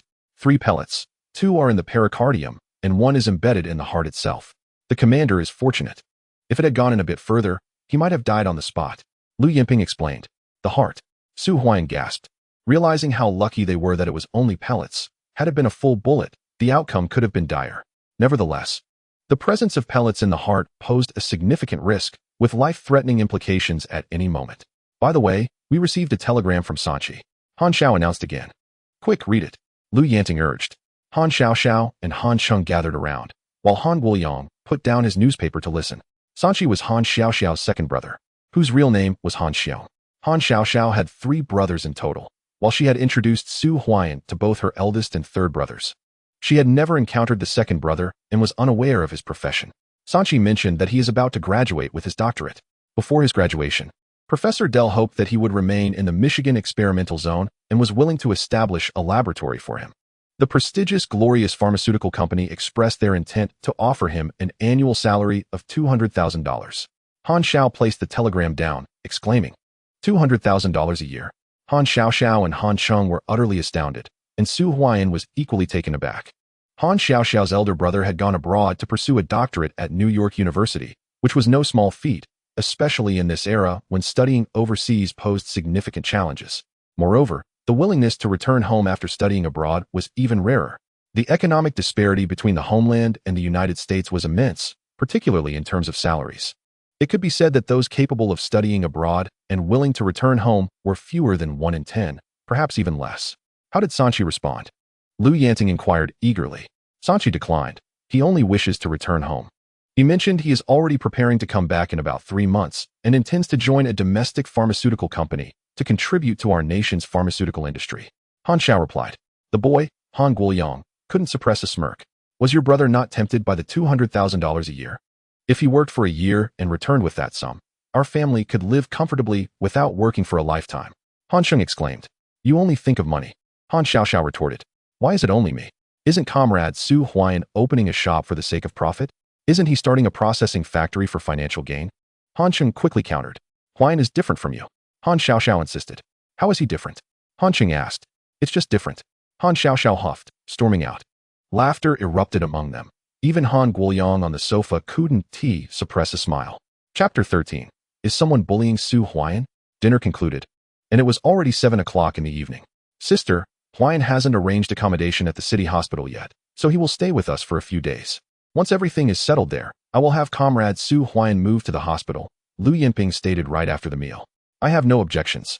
Han Xiaoxiao quickly replied. I oppose. Han Chung interjected. Do you dare to oppose? Han Xiaoxiao glared fiercely at Han Chung, who quickly lowered his raised hand. Our home doesn't have enough space. Han Chung muttered. Until Sanchi returns, let Comrade Su Huaiyan temporarily stay in Sanchi's room. Han Xiao suggested. My brother said before leaving that no one is to enter his room, and he will be back soon. If he finds out that someone else has occupied his room, he will surely be upset. Han Chung argued.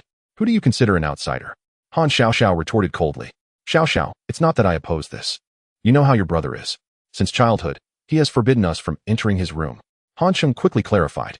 Enough. Lu Yanting waved her hand slightly and continued. Comrade Su Huaiyan will temporarily stay in Sanchi's room, and once Sanchi returns, he will move to the city hospital. Thank you, mother. Han Xiaoxiao beamed with a smile. Indeed. The room is filled with numerous high school textbooks, which would be perfect for Comrade Su Huaiyan to peruse. This year's college entrance examination presents a splendid opportunity for both you and Xiaoxiao. Gaining admission to a medical university will undoubtedly facilitate further studies and career advancement, remarked Lu Yanting. Thank you, Aunt Lu. Su Huaiyan responded promptly. On the sofa, Liang from Korea remained silent. Upon Lu Yanting mentioning the university entrance examination, he subtly nodded. With the reinstatement of the college entrance examination, the advantages of attending university are substantial. After dinner, elder brother Han Xiao returned to the army. Su Huaiyan carried his belongings into Han Xiong's room, revealing a bedroom of approximately 10 square meters. A neatly made bed adorned with a cotton quilt occupied the space. At the head of the bed stood a small bookshelf brimming with various volumes. Setting down his belongings, Su Huaiyan sat on the bed, contemplating the path ahead. Over the next 3 months, he would remain in the Department of General Surgery, and upon passing the assessment after that period, he could secure a permanent position. At that point, his father-in-law's family would also accept his relationship with Han Xiaoxiao. Additionally, the processing factory must develop swiftly. However, Su Huaiyan had already laid the groundwork. Even if he were to monitor the factory daily, it wouldn't yield immediate results, as it necessitates time. Returning to work on the 8th day would provide a preliminary glimpse into the factory's forthcoming business prospects. Upon arriving at the city hospital, Su Huaiyan truly felt the weight of pressure. Today, Lu Yinping introduced him to the upper management of the hospital, subtly conveying the hospital's current situation. To initiate surgery for congenital heart disease, he first had to confront Jiang Li and Shui Liang, both of whom would undoubtedly oppose the endeavor. Furthermore, there was the matter of the extracorporeal circulation machine.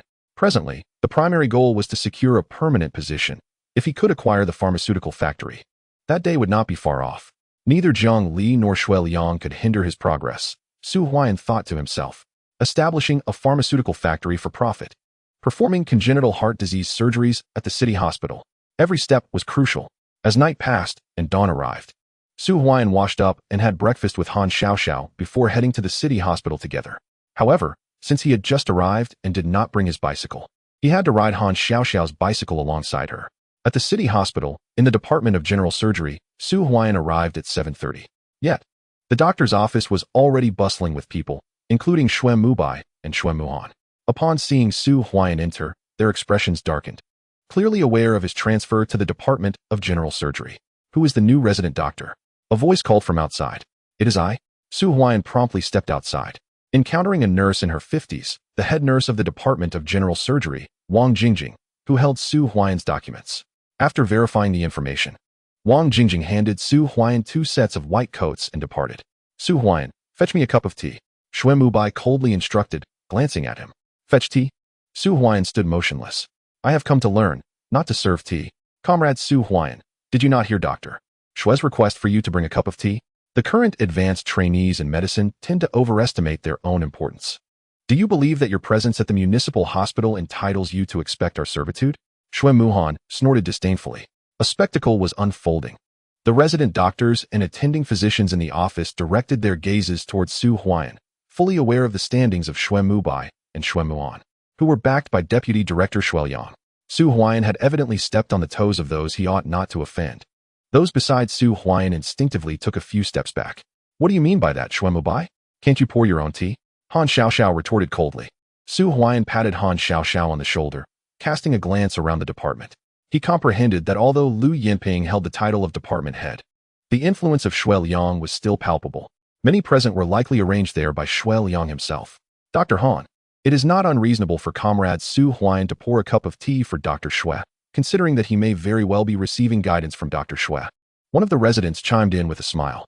Indeed, if Dr. Shui were to mentor him, wouldn't it be customary to serve tea to one's teacher? Another added. The atmosphere in the doctor's office became lively as a crowd, initially waiting for Lu Yinping to arrive for the shift change, now observed Su Huaiyan's plight with amusement. This was the stark reality for advanced and intern doctors who occupied the lowest rung within the hospital hierarchy. Even the dogs of the hospital could bark at them. Witnessing the confrontation between Xue Muhan and Xue Mubai against Su Huaiyan, the group could not help but join in. You are bullying him, Han Xiaoxiao exclaimed, visibly upset. Dr. Xue, I sincerely apologize. I shall fetch the tea right away. At that moment, Su Huaiyan seemingly acquiesced. Approaching Xue Mubai's side to take the cup from his desk to pour tea at the front desk. Xue Mubai was momentarily taken aback. Was Su Huaiyan really going to pour the tea? He had only intended to remind Su Huaiyan of his position at the municipal hospital, knowing that even with Lu Yinping's protection, Su Huaiyan needed to be aware of his place. Dr. Xue, here is your tea, Su Huaiyan said as he handed it over to Xue Mubai. A smile crept upon Xue Mubai's face, relishing the sight of the respectful Su Huaiyan before him. No matter how one looked at it, Su Huaiyan was merely an advanced trainee, incomparable to him. Xue Muhan also looked on with amusement, thinking, is this it? I expected Su Huaiyan to possess some backbone, yet he has capitulated so easily. Others shook their heads, sensing that the show had come to an end. Suddenly, Su Huaiyan's hand slipped. The cup and the scalding water came crashing down onto Xue Mubai's face. The hot liquid drenched him, and the cup struck him squarely on the bridge of the nose, causing him to instinctively clutch his face as blood began to flow forth. Su Huaiyan, do you dare to strike me? Xue Mubai rose to his feet, fury evident in his eyes. The others stood in stunned silence, aghast at the scene. The cup and hot water had struck Xue Mubai deliberately. Su Huaiyan's action was unmistakable. Xue Muhan also stood up, both men glaring menacingly at Su Huaiyan. What is happening here? At that moment, Lu Yinping arrived, accompanied by 3 individuals. As she stepped in, Lu Yinping immediately noticed Xue Mubai and Xue Muhan attempting to bully Su Huaiyan. Chapter 14. I choose my second aunt, Director Lu. Upon seeing Lu Yinping, everyone in the doctor's office rose to their feet, hastily greeting her. What are you two doing? Lu Yinping asked coldly. Earlier that morning, she had left with Han Xiaoxiao and Su Huaiyan, but due to Su Huaiyan's brisk pace, he and Han Xiaoxiao had already reached the city hospital. While she arrived a little later, only to witness Xue Mubai and Xue Muhan attempting to assault Su Huaiyan. The individuals behind Lu Yinping furrowed their brows. Indeed, Xue Mubai appeared to be in a rather unfortunate state. Blood trickled from his nose, and hot water cascaded down his face, leaving it flushed, while remnants of tea leaves clung to him, a picture of disarray. Director Lu, this Su Huaiyan is utterly unruly. He struck me with a teacup. Xue Mubai exclaimed in indignation. Director Lu, you must uphold justice for Dr. Xue Mubai. The current resident doctors are simply uncontrollable, engaging in violence upon their arrival.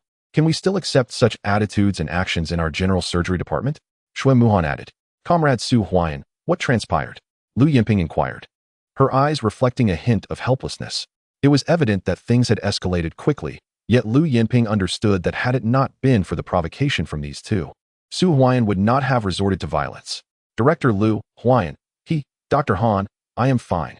Su Huaiyan promptly interrupted Han Xiaoxiao, who had just regained her composure. It was Xue Mubai who had commanded Su Huaiyan to pour tea, and in retaliation, Su Huaiyan had flung the cup, splashing water on Xue Mubai's face. Director Lu, I take full responsibility for today, Su Huaiyan declared. Did you truly do that? Lu Yinping frowned. Director Lu, I did not intend to cause harm. Today, as a newcomer to the general surgery department, I was unaware of the customs. I should have known that a new resident is expected to serve 3 cups of tea to Dr. Xue Mubai. I erred. I should have inquired about these customs beforehand and waited to present the tea to Dr. Xue Mubai upon his arrival in the office. Su Huaiyan explained. Customs of the general surgery department? Serving 3 cups of tea upon arrival? The group looked utterly bewildered. Xue Mubai, clutching his nose, seemed ready to protest. But the pain from his injury made him grimace. Xue Muhan, gazing at Su Huaiyan, found himself at a loss for words. Is it now a requirement for newcomers to serve 3 cups of tea just because you were asked to fetch a cup? Lu Yinping's expression darkened. Director, I assure you, I did not. Xue Mubai insisted anxiously. Comrade Xue Mubai, I sincerely apologize. I, Su Huaiyan, have not had the opportunity to learn the etiquette of tea serving in my previous roles, and I was unaware of how to properly present tea to you, which led to the unfortunate incident. Please grant me another chance. I will serve you tea daily, and I implore you not to speak ill of me to your uncle, Deputy Director Huaian, and have me expelled from the city hospital. I have worked diligently for 20 years for this opportunity, and I truly cherish it. Please allow me a chance, and I, Su Huaian, will diligently adhere to the customs of the General Surgery Department henceforth. Su Huaian spoke earnestly. Shuemubai. The entire department fell silent, each person gazing at Su Huaian with disbelief as his lips twitched uncontrollably. They had never encountered someone so brazenly shameless, hurling accusations after causing harm. In their eyes, Su Huaian had transformed into an untouchable figure. Playing games with me? Su Huaian cast a derisive glance at Shuemubai. You want me to pour tea? Do you dare to drink it? Director Liu, this isn't how it appears. Shuemubai was nearly in tears from frustration. Did you not order Comrade Su Huaian to pour you tea? Lu Yinping's voice was cold as ice. I did. Shuemubai lowered his head. His face flushed crimson with humiliation. He harbored intense resentment towards Su Huaian. Since when has there been a custom of serving tea in our general surgery department? Moreover, why did you ask Comrade Su Huaian to serve you? Are you incapable of doing it yourself? Or is this a new rule you established for the department? Lu Yinping continued her icy interrogation. Director Liu, Shuemubai found himself at a loss for words. Apologize to Comrade Su Huaian. Lu Yinping commanded. Do I really have to apologize? Shuemubai felt despair wash over him, questioning why he had chosen to show off in front of Su Huaian. Just then, a jovial man in his 50s stepped forward from behind Liu, saying, Why make a fuss over such trivial matters?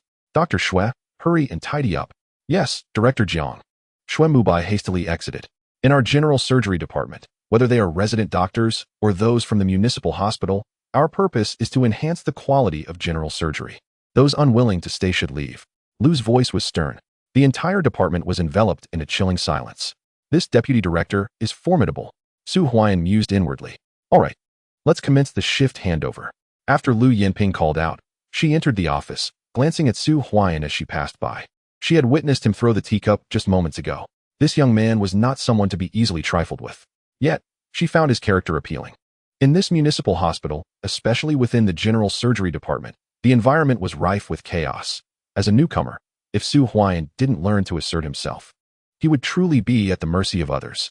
The handover began. Everyone in the doctor's office stood up, and the nurses from the station joined them, causing the office to become crowded as over 30 doctors gathered, including Su Huaian and Han Xiaoxiao, along with 2 other residents. One of the latter was following Shuemubai. At 8:30, the handover concluded. The focus was primarily on critical and special patients, while ordinary cases could be addressed swiftly. The attending physician had spent nearly 10 minutes discussing a multi-trauma patient admitted the previous day, highlighting the severity of the case. Director Liu, Comrade Su Huaian is today's resident doctor. Whom do you wish to assign him to? Nurse Chief Wang Jingjing inquired as the handover wrapped up. At this, a group of people turned their attention to Su Huaian, acknowledging that this resident doctor was not to be underestimated. Assign him to me. Jiang Han chimed in cheerfully. Director Jiang wants to take on a student too? Lu Yinping remarked. Liu, preoccupied with the development of the general surgery department, hardly had time to mentor students. Yet Comrade Su Huaian was personally transferred from the emergency department, suggesting he possessed commendable qualities across the board. Jiang Han noted. Huaian. This Jiang Han was arranged by Jiang Li to enter the department of general surgery. Han Xiaoxiao whispered. Jiang Li's person? Su Huaian's eyes narrowed slightly. Jiang Li and Shui Liang belonged to the same faction. Jiang Han, being one of his own, would mentor him, which made Su Huaian hesitant. Comrade Su Huaian. To whom do you wish to follow? Lu Yinping inquired. Auntie, I wish to follow you. Su Huaian replied. Buzz. The entire department fell into a chilling silence. Auntie. Everyone turned to look at Su Huaian. Even Jiang Han was taken aback, while Han Xiaoxiao stared at Su Huaian in disbelief, and Lu Yinping's lips twitched. You ought to at least avoid suspicion. This is the Department of General Surgery. Chapter 15. The municipal hospital is terrible. Very well. Lu Yinping spoke softly. A foolish grin adorned Su Huaian's face. This reference to Auntie would spare him much trouble, as anyone with common sense in the department would refrain from provoking him further. Comrade Su Huaian, just follow me. Lu Yinping stated. Oh, the head nurse, Wang Jingjing, snapped back to reality and hurriedly nodded. Within the department, everyone regarded Lu Yinping with curiosity. They all knew the relationship between Han Xiaoxiao and Lu Yinping. Yet it was surprising that Lu Yinping was personally guiding Su Huaian instead. Ward rounds. Lu Yinping felt somewhat uncomfortable under their gaze, snorting softly as she exited the office. Dr. Su Huaian, I am Li Lanlan, You may call me Dr. Li. As soon as she spoke, enthusiasm bubbled up among everyone. Xuan Mubai and Xuan Muhan showed discontent, particularly Xuan Mubai, who had just returned from a wash, his nose swollen. How could Su Huaiyan call Lu Yinping Annie? Xuan Mubai questioned. Isn't Su Huaiyan merely a barefoot doctor from the Lingnan Brigade? How could a mere barefoot doctor have any connection with Lu Yinping? Yet, upon reflection, Lu Yinping had indeed shown considerable care towards Su Huaiyan throughout their journey. Could it be true that they were relatives? You fool. Why did you ask Su Huaiyan to pour tea? This kid has plenty of tricks up his sleeve. Xuan Muhan remarked. How was I to know he had the audacity to throw the cup in my face, especially in front of the entire department? Xuan Mubai lamented. He intended to assert his dominance over Su Huaiyan, but instead, he suffered a considerable loss. Let us go, we need to do the rounds. Xuan Muhan snorted and followed suit, with Xuan Mubai hastily trailing behind. Lu Yinping led the entire department of doctors on ward rounds, concluding them by 10 o'clock. Upon returning to the doctor's office, Lu Yinping provided treatment guidance for patients requiring special attention. By the time they finished, it was already 11 o'clock. Huaian, in total, there are 2 directors, 3 associate directors, 7 attending physicians, 10 resident doctors, and with us 2 fellows, there are 4 in total in the Department of General Surgery. Han Xiaoxiao directed towards Su Huaiyan. There are quite a number of people. Su Huaiyan remarked. Indeed, compared to the Mo Health Center, our Department of General Surgery has more than double the personnel, and currently, the department is still in its initial phase of establishment, lacking sufficient doctors. In other major departments, which one doesn't he have over 100 staff? Han Xiaoxiao replied. What about the backgrounds of the 3 associate directors? Su Huaiyan inquired. 3 deputy directors have been appointed, 2 of whom were brought by Director Jiang Han, both former deputy chief physicians from the municipal hospital. The other one, introduced by my second aunt from the provincial hospital, is named Xiao Yi, Han Xiaoxiao remarked. As she spoke, Han Xiaoxiao glanced at a man beside Lu Yinping, who appeared to be in his 30s with a serious expression, currently engrossed in a discussion about a medical record with Lu Yinping. Let us go take a look, Su Huaiyan said as he approached. Dr. Su, do take a seat. Lu Yinping welcomed him. Thank you, Teacher Lu, Su Huaiyan replied. Teacher, Lu Yinping paused slightly, then quietly added, given your surgical skills, it is only a matter of time before you enter the municipal hospital. You need not call me teacher, just refer to me as Director Lu. Oh. Su Huaiyan was momentarily taken aback. Was there any special significance in addressing her as teacher? Isn't it permissible for me to call you that? Dr. Su. This is Deputy Director Xiao, from the Respiratory Surgery Department of the Provincial Hospital. He has been assigned here to support the development of our surgical department. So you should learn from him, Lu Yinping introduced with a smile. Hello, Deputy Director Xiao. Su Huaiyan responded promptly. Xiao Yi glanced at Su Huaiyan and nodded indifferently. This medical record was sent by the Respiratory Department this morning. The patient is 38 years old, diagnosed with pulmonary nodules for a year, and 3 days ago underwent a biopsy that confirmed early-stage lung cancer. In my opinion, we should proceed with the radical lung cancer surgery as soon as possible. For any patient with early-stage lung cancer, earlier surgery is always better, Xiao Yi stated. Radical lung cancer surgery. Su Huaiyan felt a stir of excitement. The meeting yesterday had swiftly led to today's medical record being delivered. His second aunt certainly worked efficiently. For patients with malignant tumors, surgical treatment is indeed the best option provided there is no metastasis. Among surgical treatments, radical surgery is the only method currently capable of completely curing malignant tumors. Go and bring the patient in, and also prepare the family for what's to come. This afternoon, I will hold a pre-operative discussion regarding the lung cancer surgery. Aiming to conduct the operation within 3 days, Lu Yinping instructed. Upon her arrival at the municipal hospital, she often felt helpless. The inability to perform various major surgeries made it exceedingly difficult for the general surgery department to develop fully. Understood, Xiao Yi nodded.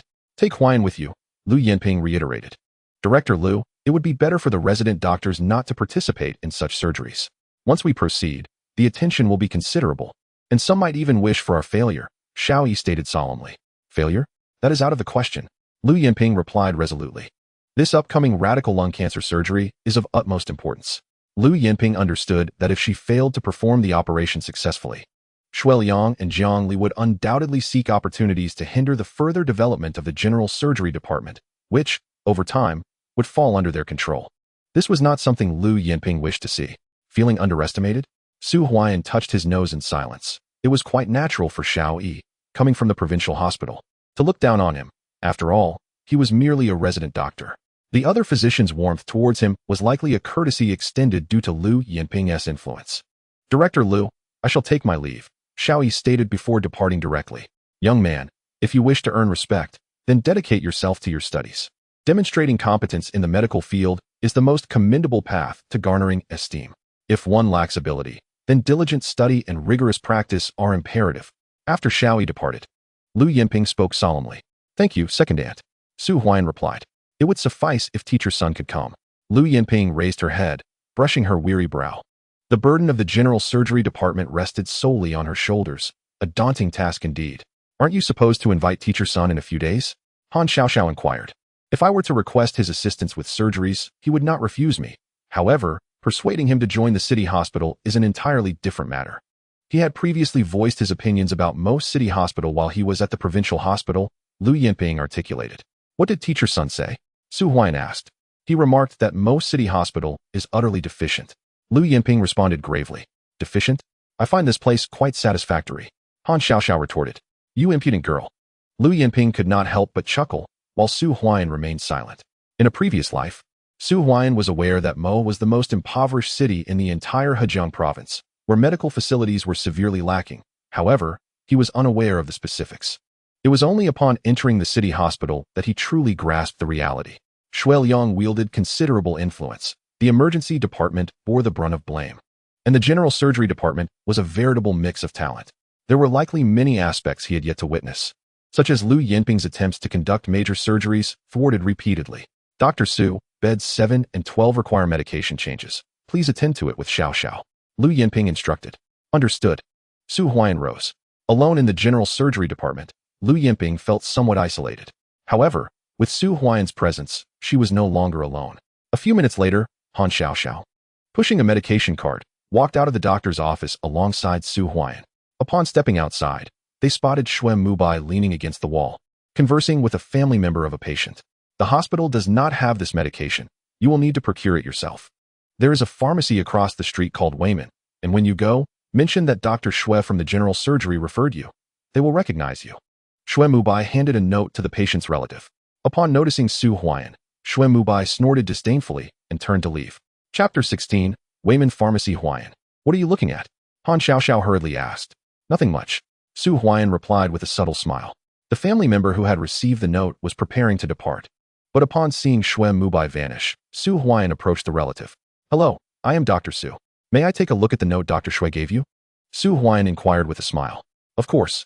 The man, seeing Su Huaiyan in his white coat, was quite courteous and handed the note to him. Su Huaiyan glanced at it. Propranolol, a medication for cardiovascular diseases. Huaiyan, is there an issue? Han Xiaoxiao asked. No issue at all. Su Huaiyan returned the note to the man with a smile, saying, Dr. Shui was in a hurry and asked me to confirm that the medication is correct.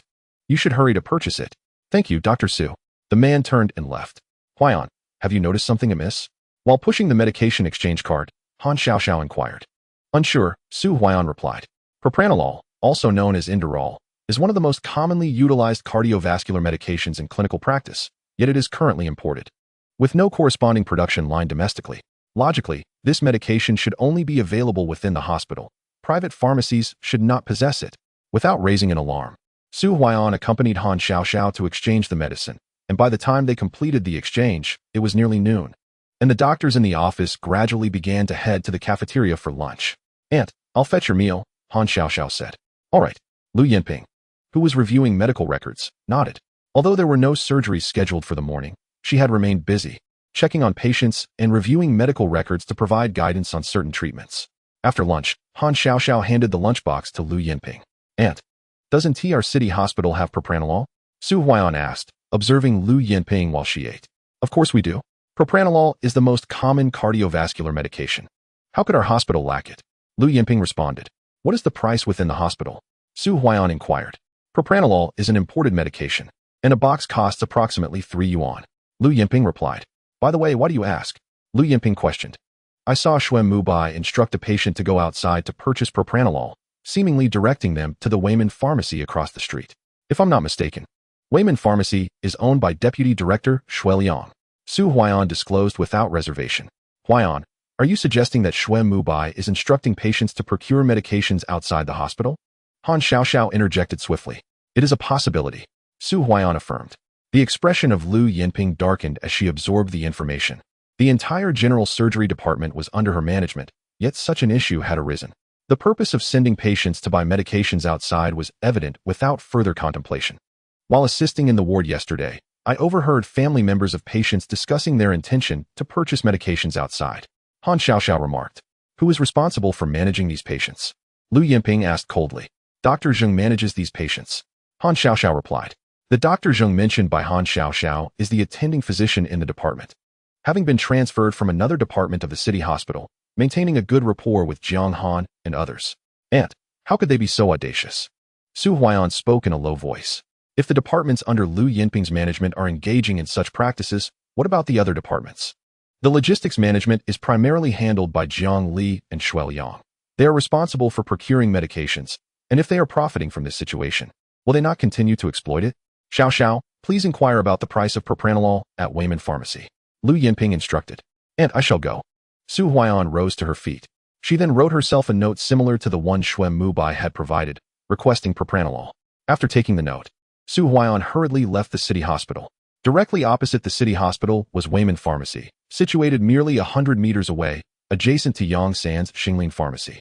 When Su Huaian arrived, he first passed by the Xinglin Pharmacy, which had mediocre business, but next door, the Huaian Pharmacy was bustling with customers, with a queue forming outside. Inside the Xinglin Pharmacy, Lu Er, who was attending to customers, spotted Su Huaian and hurriedly rushed out. Dr. Su, you've come too? Lu Er exclaimed. Let us chat later. Su Huaian waved his hand at Lu Er and then joined the queue at Huaian Pharmacy. A few minutes later, he reached the front. As he glanced inside, a familiar figure appeared. Shuaiman.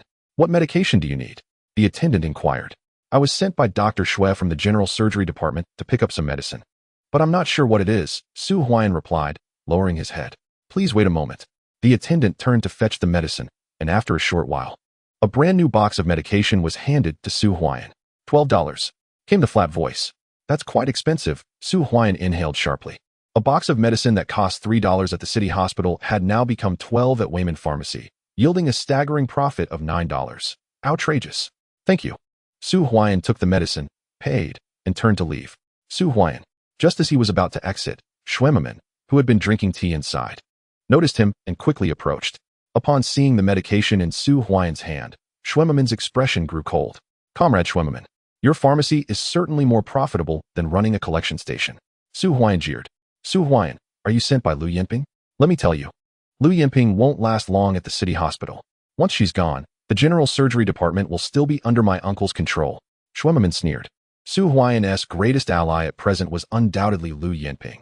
But could he truly expect to overturn the situation at the city hospital relying solely on her? It wouldn't be long before Lu Yinping also had to leave, not to mention Su Huaian himself. Shuaiman, do you understand that if this matter is investigated, you may never see the light of day again? Su Huaian said solemnly. Shuaiman was audacious, emboldened by his position. Investigated? Who will investigate?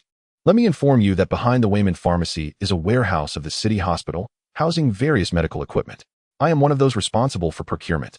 Shuaiman boasted arrogantly. What does your little collection station amount to? Without cooperation from my uncle, when he establishes a pharmaceutical factory, your processing plant will also crumble, as no one will come to Mo City to purchase your medicinal materials. Shuaiman continued. Finally, he felt a surge of relief. During his time in Tiantian town, he had been severely suppressed by Su Huaian, but now at the city hospital, it was his territory. Shuai Yang, it seems I truly underestimated you. Su Huaian's demeanor remained indifferent. He had indeed underestimated Shuai Yang and the immense profits tied to the pharmaceutical factory. If that factory fell under Shuaiman's control, healthcare in Mo City would be completely monopolized. Chapter 17. Aunt, are you leaving? Su Huaian, just obediently follow my uncle. And the medicinal materials processing plant will partner with him. My uncle will surely have a share of the spoils. And you won't be able to step foot in the city hospital otherwise. Shuaiman declared. Do you believe that Lu Yinping can assist you? You are overestimating her capabilities. The municipal hospital does not permit her to perform major surgeries, and thus her department cannot thrive. Furthermore, how many in the general surgery department are actually aligned with Lu Yinping? Can one individual possibly uphold the entire department? Shuaiman reiterated. Be silent. Su Huaian retorted coldly. Turning to leave. Outside, a gentle rain began to fall. Su Huaian took a deep breath. The plight of the general surgery department was far more challenging than he had anticipated. At the municipal hospital, Shuai Yang and Jiang Li held absolute power. Perhaps the general surgery department was the only untainted realm. This was also the reason for Lu Yinping's evident fatigue. She had come with high hopes to develop the department, only to realize that while she was willing to contribute, others were not necessarily inclined to let her lead. "Dr. Su, it's raining. Come inside and take an umbrella," Luer exclaimed, quickly pulling Su Huaian in and beckoning a colleague to provide him with an umbrella. Su Huaian looked at the umbrella in his hand and exhaled a heavy sigh. "Where's Third Master?" Su Huaian inquired. "Third Master went to the commercial bureau early this morning.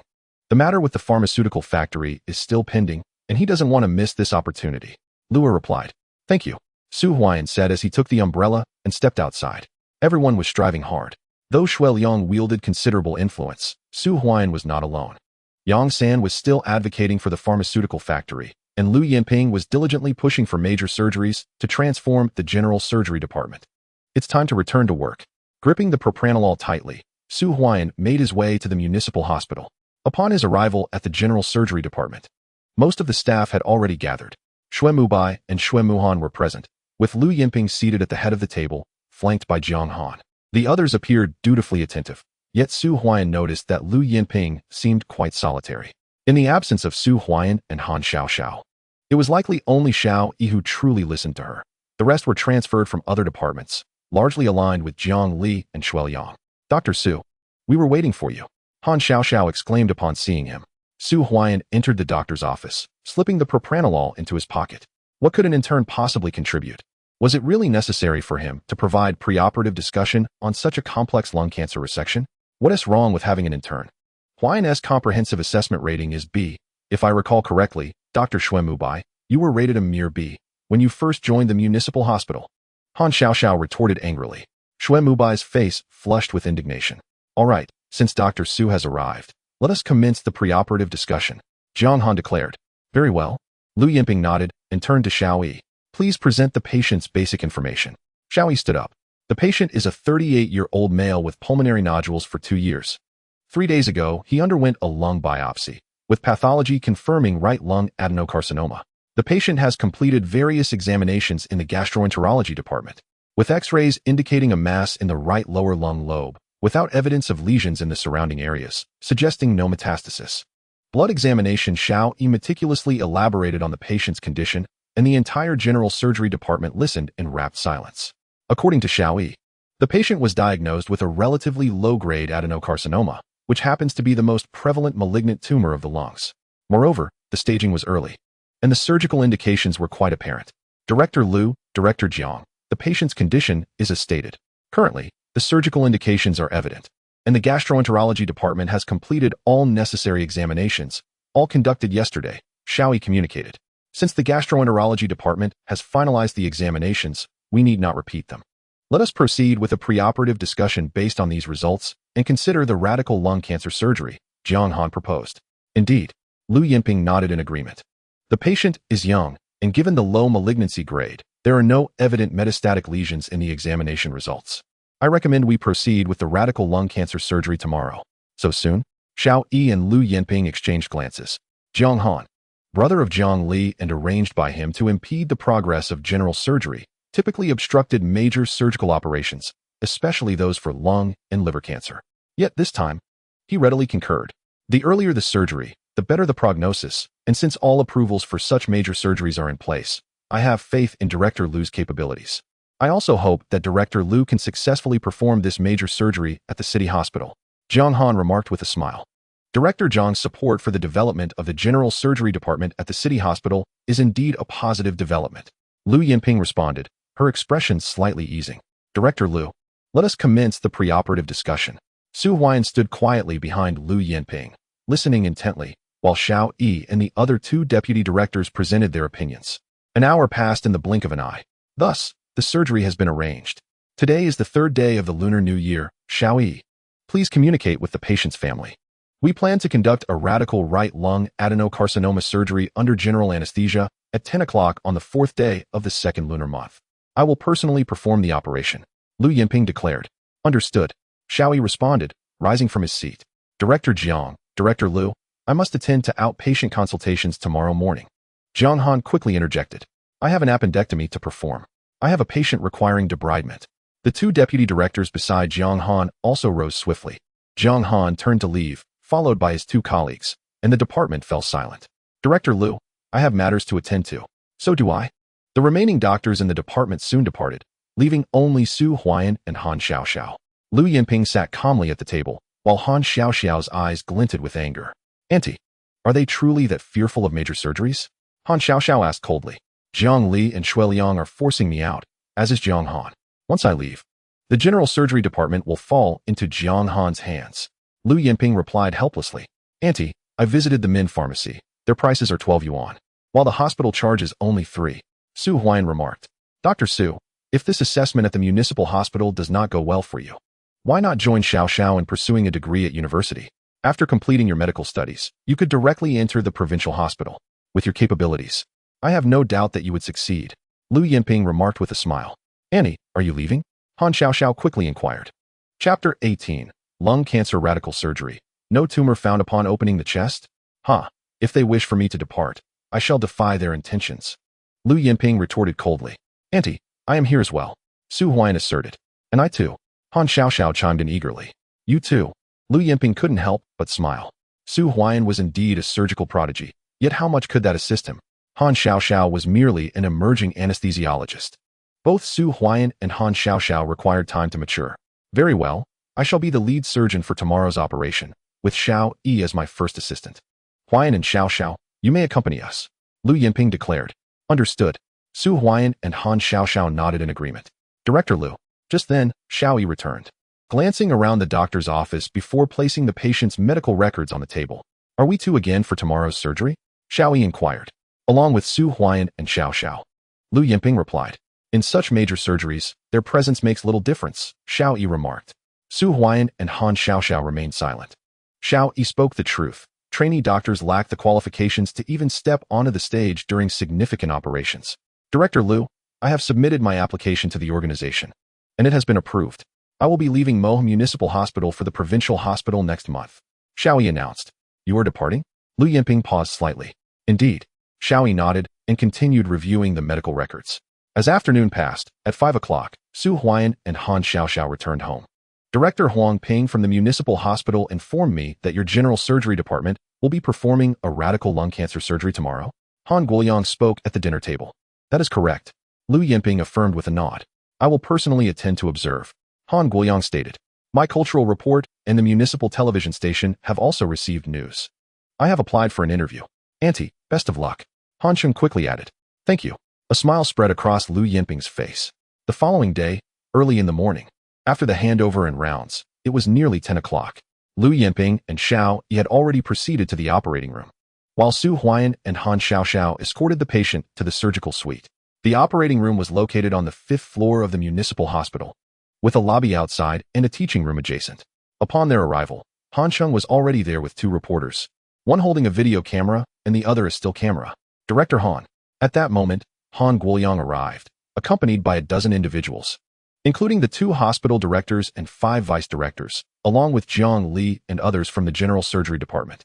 Director Han, what are your thoughts on today's radical lung cancer surgery at the municipal hospital? Han Cheng eagerly approached for an interview. In regard to the establishment of pulmonary cancer radical surgery within the general surgery department of the municipal hospital, we extend our utmost commendation and encourage the hospital to undertake more surgical procedures in this field, remarked Mr. Liang from South Korea with a smile. Director Jiang, do you have any comments? Asked Han Cheng. For this pulmonary cancer radical surgery, we cannot afford to fail. Thus, I have invited representatives from various departments within the hospital to observe and learn in the teaching room. Director Jiang expressed with conviction. Behind him, numerous figures entered the teaching room, revealing a television connected to a video recorder in the operating room via a signal cable, allowing a preliminary view of the situation. Albeit with mediocre resolution, something felt amiss. Su Huaian furrowed his brow, pondering how such a significant number of people could be drawn to a pulmonary cancer surgery. It could be said that if this operation were to fail, Lu Yinping would almost certainly be forced to leave the municipal hospital. The presence of not only the general surgery personnel, but also individuals from other departments was perplexing. Su Huaian even spotted Dr. Qin from the emergency department. How busy they must be, yet Dr. Qin had been invited. Creak. The operating room door swung open, and Lu Yinping along with Xiao Yi personally came to receive the patient. Director Lu, do you feel confident about this pulmonary cancer radical surgery? Han Sheng seized the opportunity to inquire as he approached the operating room door. I shall do my utmost, Lu Yinping replied, observing the scene outside. Lu Yinping's brow slightly furrowed.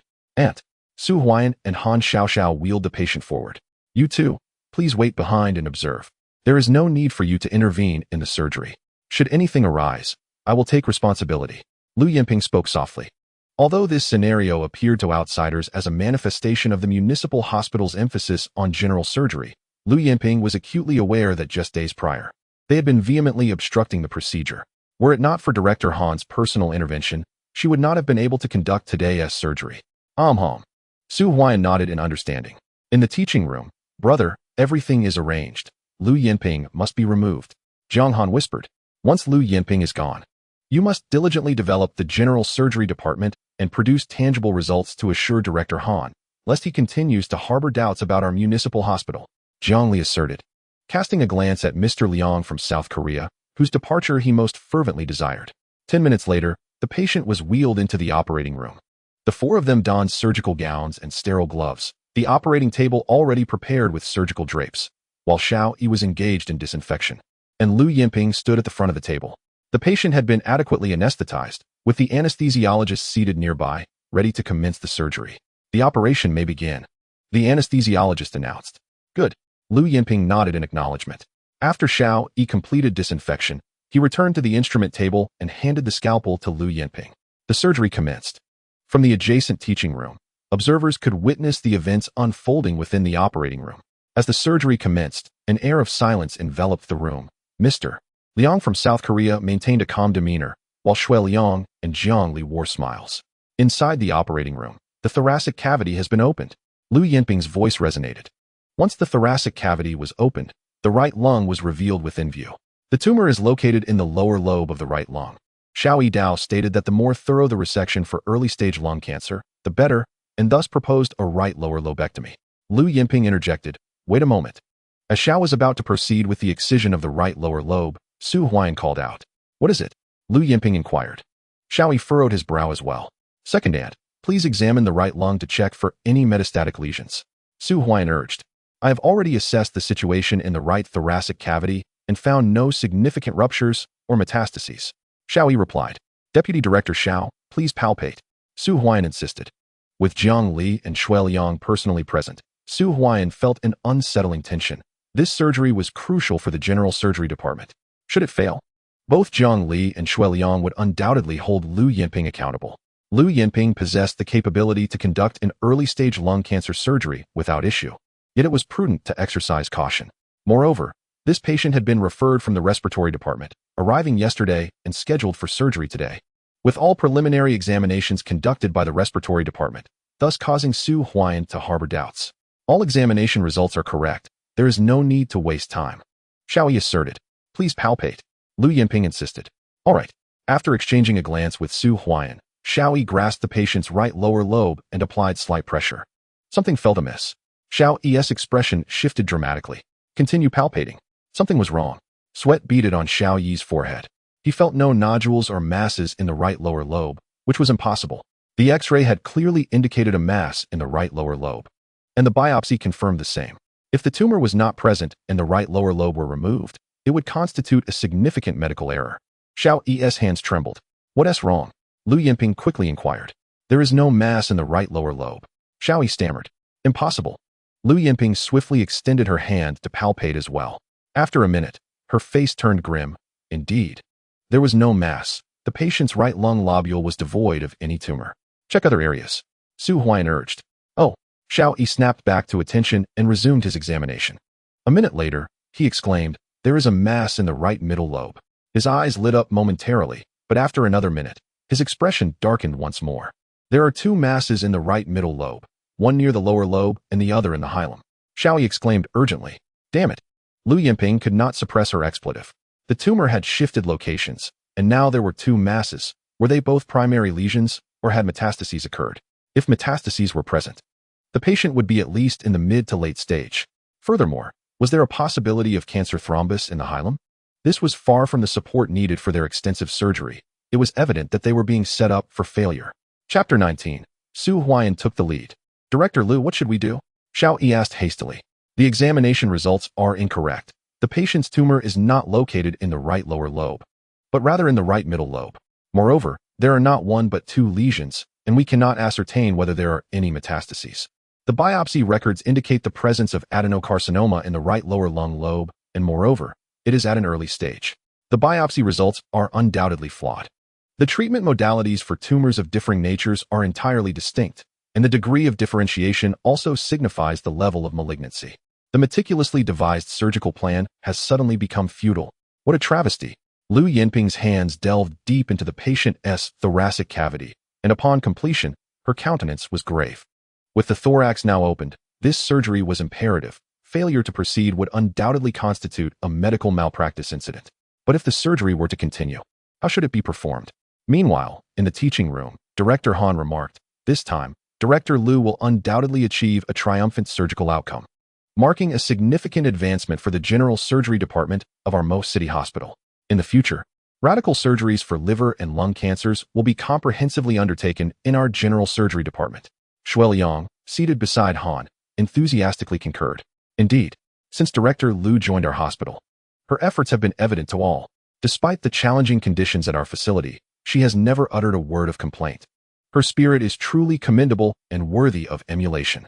Jiang Li added, "Director Lu's surgery is bound to succeed." Jiang Han also chimed in. In the teaching room, the atmosphere was filled with accolades for Lu Yinping, while Han's expression remained impassive. The department personnel echoed the sentiments, seemingly anticipating Lu Yinping's surgical success. What is happening? Why has Director Lu halted? At that moment, Xue Mubai's voice broke the tension. Everyone turned their gaze to the screen, witnessing Lu Yinping and Xiao Yi both pausing, their faces fraught with concern. Upon seeing this, Xue Liang and Jiang Li exchanged glances and then smiled knowingly. Have they realized something amiss? But even if they have, what difference does it make? To halt the surgery now would constitute grave medical malpractice, sufficient to jeopardize Lu Yinping's career. Even if Han wished to retain Lu Yinping, he would be powerless. An investigation from above would undoubtedly lead to her being reprimanded. As for continuing with the surgery, how could they proceed? Without a detailed examination of the patient, how could Lu Yinping ascertain the extent of resection? Moreover, this patient is in the advanced stages of lung cancer, presenting a considerable challenge for the operation. Everyone need not worry. Perhaps Director Lu is merely encountering minor difficulties during the procedure. We trust that she can overcome these challenges and successfully complete the surgery. Jiang Li reassured. The teaching room fell silent once more as Han observed the halted Lu Yinping and Xiao Yi at the operating table, his brow furrowing. He had faith in Lu Yinping's capabilities. A radical surgery for early-stage lung cancer should be well within her competence. Perhaps they were faced with an unusual circumstance. In the operating room, Han Xiaoxiao anxiously inquired, "Annie, should we stop the surgery?" "We cannot halt," Xiao Yi replied, his eyes reddened. If they stop now, his career would be in jeopardy. Entering the operating room without a clear understanding of the patient's condition would lead to a stringent investigation. If that occurred, he would not only be barred from returning to the provincial hospital, but also from continuing at Mo City Hospital. Indeed, we cannot stop. Su Huaiyan's voice resonated. "Huaiyan, share your perspective." Lu Yinping intoned. "Xiao, go pull the signal line from next door." Su Huaiyan instructed. "Oh, right." Han Xiao nodded and hurried to the side of the camera, swiftly disconnecting it.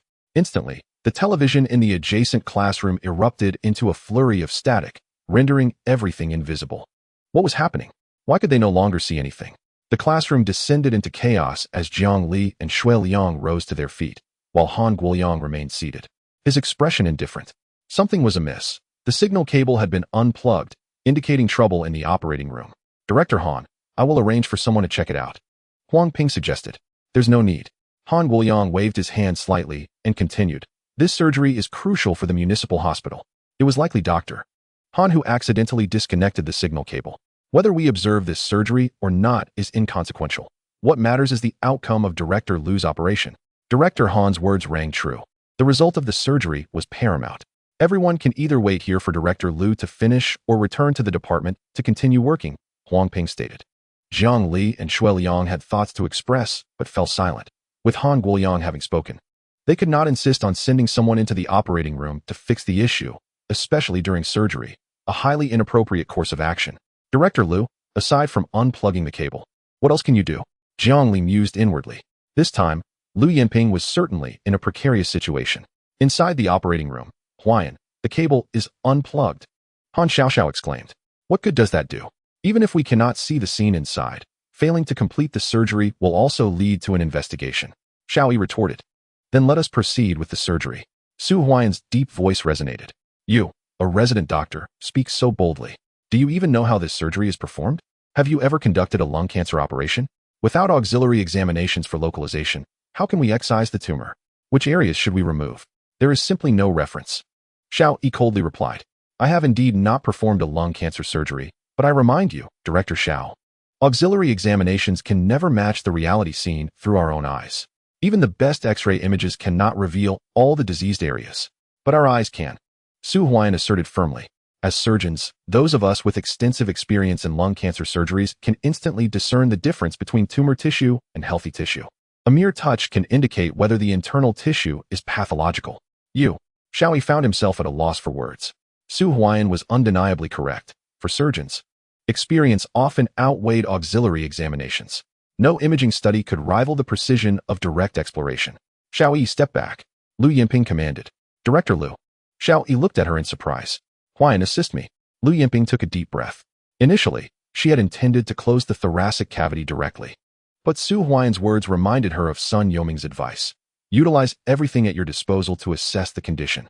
During Sun Yoming's time as a battlefield doctor, there were few auxiliary examinations. Success relied on experience and skilled hands. Auxiliary examinations were merely supplementary, not definitive diagnoses. Very well. Xiao Yi retreated, his expression darkening. Su Huaiyan approached Xiao Yi's position, while Xiao Yi took his place at the instrument table, now assuming the role of the surgical physician, with Su Huaiyan serving as the assistant surgeon for this operation. Chapter 20. Continuing the surgery. Xiao, come and lend a hand. Su Huaiyan called out. Han Xiaoxiao stepped beside Su Huaiyan, taking hold of the retractor, which unveiled the chest cavity, allowing a clear view of the patient's pulmonary structure. Has Teacher Sun instructed you on this? Lu Yinping inquired.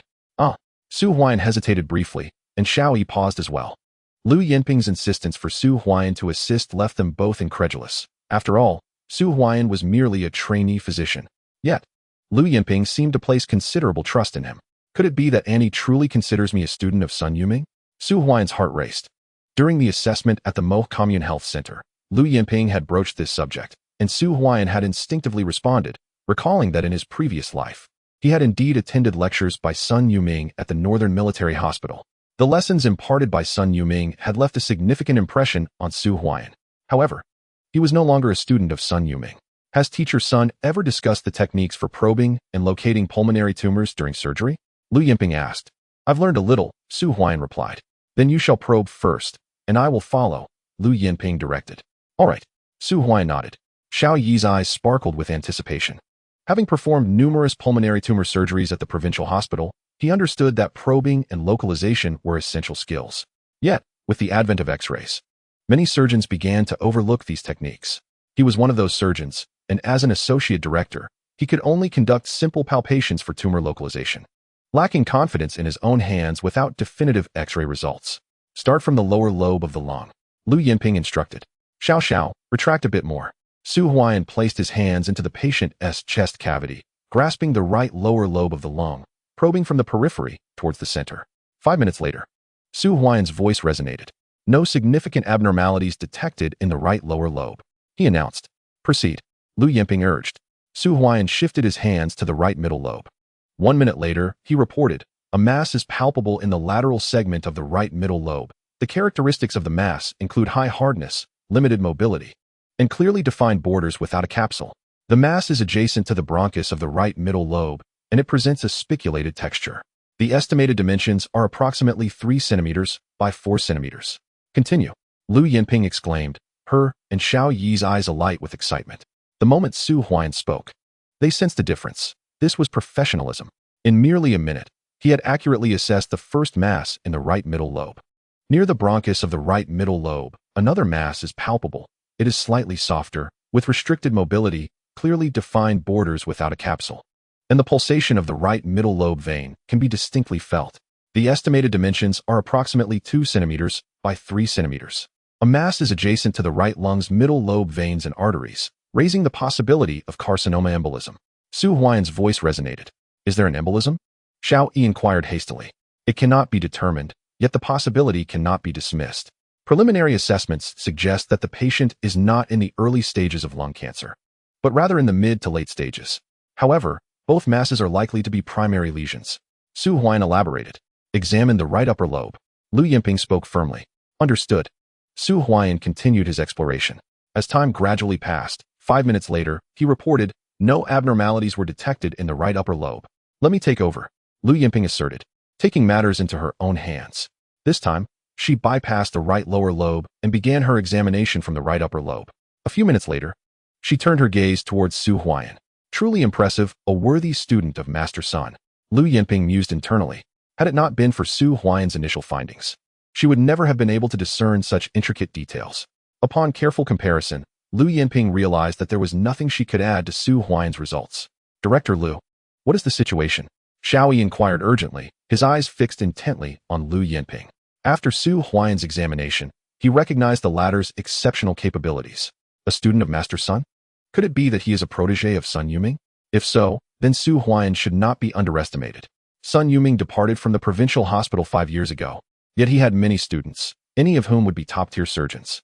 Lu Yinping was one of them, comparable to Dr. Su. Lu Yinping took a deep breath and stated, remarkable. Xiaoyi marveled inwardly, his gaze towards Su Huaian transformed. The patient's condition is essentially understood. Deputy Director Xiao, you have seen it. This surgery is directed at me. Today's complications are my fault, but there is no turning back now, Lu Yinping declared. Our only opportunity now is to proceed with the surgery. Xiaoyi replied solemnly.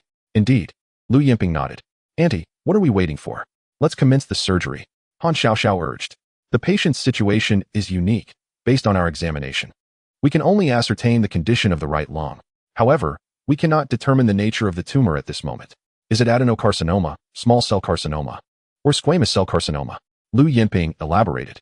Director Lu, the tumor's borders are well defined and situated at the lower segment of the bronchus, likely indicating adenocarcinoma.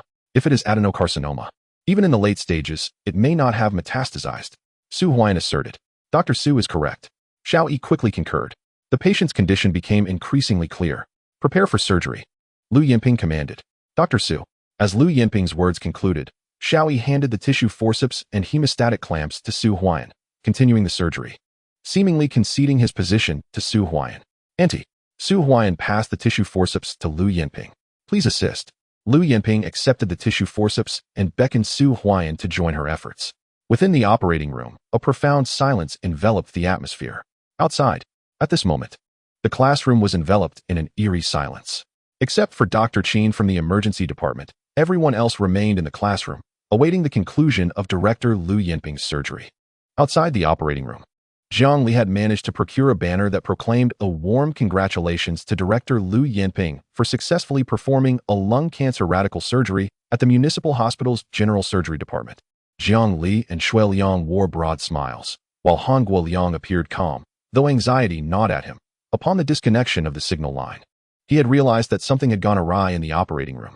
Director Huang, please provide me with the patient's records. Han Guoliang spoke in a low voice. Understood. Huang Ping replied, stepping out. A few minutes later, Huang Ping returned with a medical record, which Han Guoliang scrutinized intently. The case had been referred from the respiratory department, and all examinations had been completed a day in advance.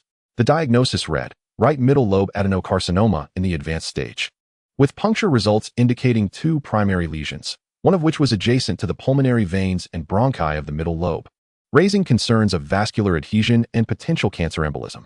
Han Guoliang's expression darkened as he absorbed the unsettling details of the medical record. Where did you obtain this medical record? Han Guoliang inquired sharply.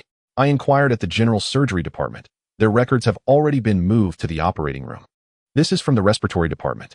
The patient was transferred to general surgery yesterday, and various tests were completed the day before. Yet the results had not been communicated to the family.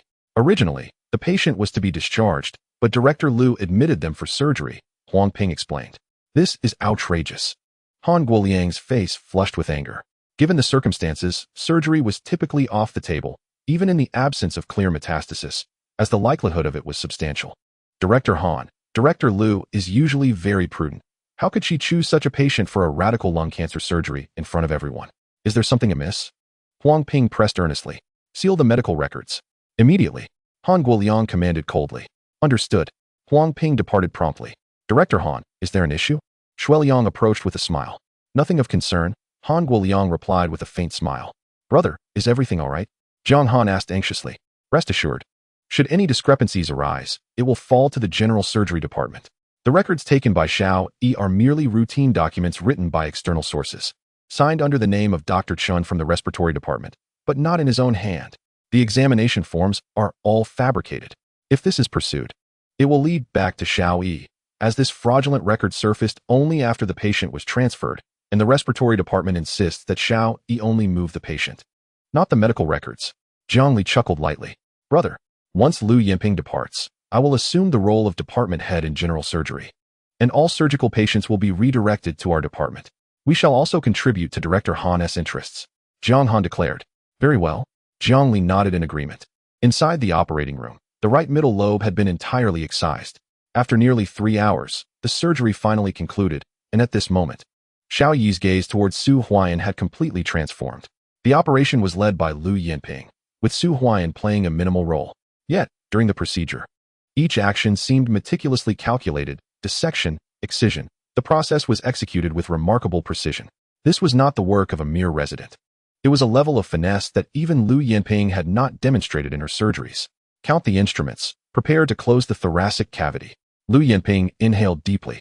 The patient's excised right lung lobe lay on the tray before them. Good. Xiao Yi nodded and began to tally the instruments. As time passed, half an hour later, the surgery came to a close. Deputy Director Xiao, please transfer the patient to the general surgery department, Lu Yinping instructed. Yes, Xiao Yi replied, nodding. By the way, Deputy Director Xiao, hand me the medical record. You need not take this one back, Su Huaian said with a smile. Dr. Su, I still need to confront Director Jiang from the Medical Affairs Department regarding this record. If it weren't for your and Director Lu's assistance today, I would surely be under investigation, Xiao Yi said, his eyes reddening. Deputy Director Xiao, do you truly believe anyone will acknowledge this medical record if you present it now? It is evidently fabricated. If you trust me, then hand it over, and I assure you I will provide an answer one day, Su Huaian replied. To delve into today's events would only lead to Xiao Yi bearing the brunt of the blame, as he was the one who accepted the patient. Xiao Yi wiped his eyes and said, Dr. Su, I believe in you, and I also trust Director Lu. Thank you. Su Huaian accepted the medical record. After changing out of his surgical scrubs, Xiao Yi pushed the patient out, followed closely by Han Xiao. Inside the operating room, Su Huaian and Lu Yinping approached the sink outside to wash their hands. These despicable people, Lu Yinping's eyes glistened with unshed tears, today had nearly culminated in disaster. Auntie, let Director Han handle this matter. You have completed the surgery and should rightfully receive this honor. I believe that when you announce the successful resection of the patient's lung lobe adenocarcinoma, there will be others who are more incensed than you, Su Huaian said. Huaian. Thank you, Lu Yinping replied. Let us go. Su Huaian smiled faintly and walked towards the operating room's exit. Lu Yinping composed herself, her expression regaining its usual haughtiness, and quickly caught up with Su Huaian and the others. Outside the operating room, it has been 4 hours. Why are they still not out? Xuemubai could not help but exclaim. Radical lung cancer surgery is classified as a major operation. 3 to 4 hours is quite normal, especially given the need to clear the lymphatic system, which can extend the duration. Let us wait a bit longer, a general surgeon remarked. Could the surgery have failed? Another doctor asked. Surgery failure? The expressions of those present shifted to a complex mix of concern. If the procedure had indeed failed, the repercussions would be significant for the general surgery department. Han Guoliang's demeanor turned icy. Father. Han Cheng's hand, gripping the video camera, trembled with anxiety. Could it be that his aunt was truly in danger? Creak. Just then, the door to the operating room swung open, revealing 4 individuals before the gathered crowd. The first is Lu Yinping, who at this moment wears an expression of indifference. Behind her stands Xiao Yi, while Su Huaian and Han Xiao are pushing the patient, whose medical records are held by Su Huaian. They've emerged. Shueliang and Jiang Li both stood up, and Han Guoliang and others surrounded them. Hurry, Han Qing called out, as 2 reporters rushed forward. Director Yin Lu, what is the outcome? Han Guoliang inquired eagerly. Director Han, the surgery was a resounding success. Lu Yinping replied with a smile. Excellent. Upon witnessing the smile on Lu Yinping's face, Han Guoliang let out a sigh of relief. All was well. Director Han, it is an honor for our city's hospital's general surgery department to have you here today to witness this surgery. I would like to invite you to announce the results of this operation, Lu Yinping said with a smile. No problem. Han Guoliang responded quickly. Something seems amiss. Jiang Li and Shui Liang exchanged glances with Lu Yinping, sensing something was off. How could this surgery possibly be successful?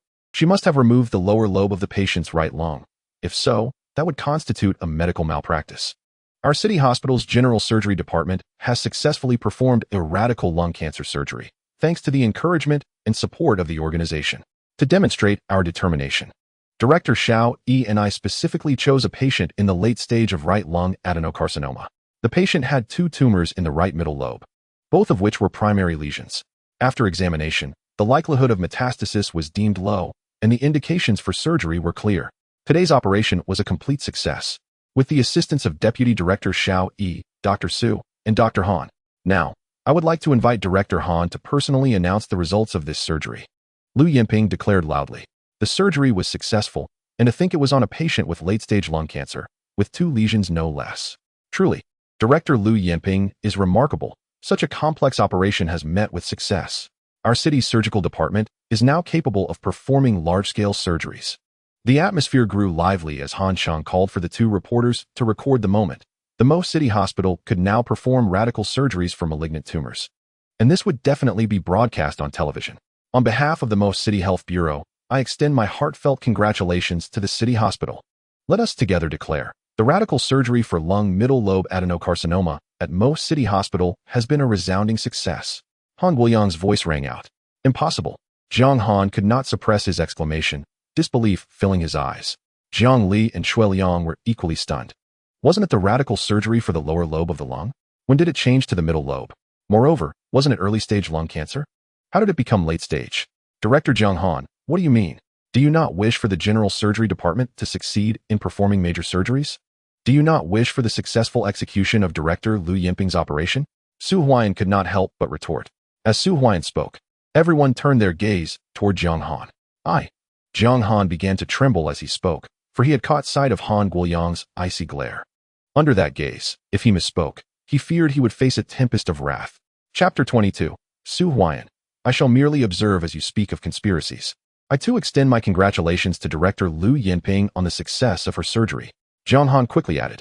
The construction of the surgical department at the municipal hospital is a directive from the provincial health department. Should anyone have matters to discuss, they may approach me directly.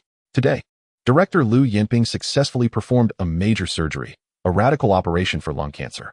Consequently, all oncology patients will now be transferred to the surgical department for treatment. Those indicated for surgery may undergo procedures at the municipal hospital without the need to transfer to the provincial hospital, remarked Director Liang with a cold tone. Are all oncology patients being transferred to the general surgery department? Both Shui Liang and Jiang Li's expressions darkened. They had anticipated that Director Lu Yinping would fail in her surgery and be ousted from the municipal hospital. To their surprise, she was successful, leaving them perplexed about what had transpired. What exactly happened in the operating room after the signal line was severed? Director Han, oncology patients constitute nearly 1/3 of our inpatient population at the municipal hospital. If they all transition to the general surgery department, it may be overwhelmed, Jiang Li stated solemnly. Initially, he aimed to remove Lu Yinping to have Jiang Han take over the general surgery department. However, not only did his plan fail, but Lu Yinping's standing at the municipal hospital had also risen. If all oncology patients genuinely moved to the general surgery department, it would pose significant complications. Previously, oncology patients at the municipal hospital received no surgical treatment, as procedures necessitated a trip to the provincial hospital. Among the various teams under the jurisdiction of Mo City, how many individuals can afford the expenses for surgery at the provincial hospital? Most could only opt for conservative treatments or procure medications for home use, which are exorbitantly priced. What is the objective behind the establishment of the surgical department at Mo City Hospital? Director Jiang Li. If the municipal hospital can now perform tumor resections but lacks sufficient staff for widespread implementation, do you not bear some responsibility? Director Han remarked coldly. Jiang Li's countenance darkened, leaving him speechless. Director Han, I propose that, given the current staff shortage in the general surgery department, a complete transfer of patients to Director Lu Yinping would be unmanageable. It would be more prudent to gradually transfer a portion of those indicated for surgery, Shui Liang quickly suggested. Agreed. Director Han nodded and turned to Huang Ping behind him, saying, Director Huang, this matter is entrusted to you for handling. Understood. Huang Ping promptly acknowledged. Director Lu Yinping, may I take a look at the patient's medical records? Jiang Li stepped forward to inquire. Medical records? A cold glint appeared in Lu Yinping's eyes, while Xiao Yi and Han Xiaoxiao glared angrily at Zhang Han. Why did he request the medical records at this juncture? During the preoperative discussions, he had not mentioned the need for them. Moreover, he had directly stated that the patient's examinations had been completed and did not require repetition, clearly indicating that this matter was related to Zhang Han. Director Zhang Han, do you genuinely wish to see them? Su Huaian offered the medical records to Zhang Han. Upon hearing this, Zhang Han's expression momentarily stiffened. He felt reluctant, as he knew that the medical records of the patient sent to the operating room would undoubtedly differ from Lu Yinping's account. I will review them back in the department. Zhang Han replied, taking a deep breath.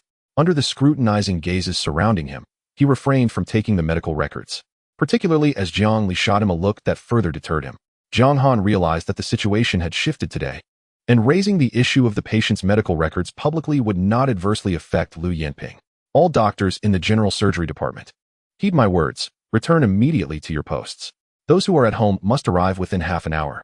I will hold a meeting personally, and those who fail to attend may as well not come back.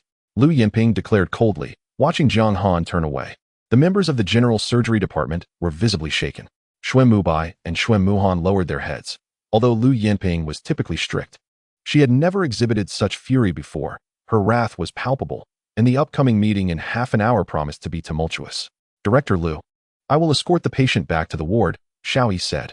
Very well, Lu Yinping replied with a nod. I will assist you. Han Xiaoxiao quickly offered her help, and Su Huaian followed suit. However, the ever-determined Han Guoyang stepped forward and approached Su Huaian, saying, please wait for me in the stairwell. All right, Su Huaian nodded in agreement. Director Lu, do you have any comments regarding the success of today's surgery?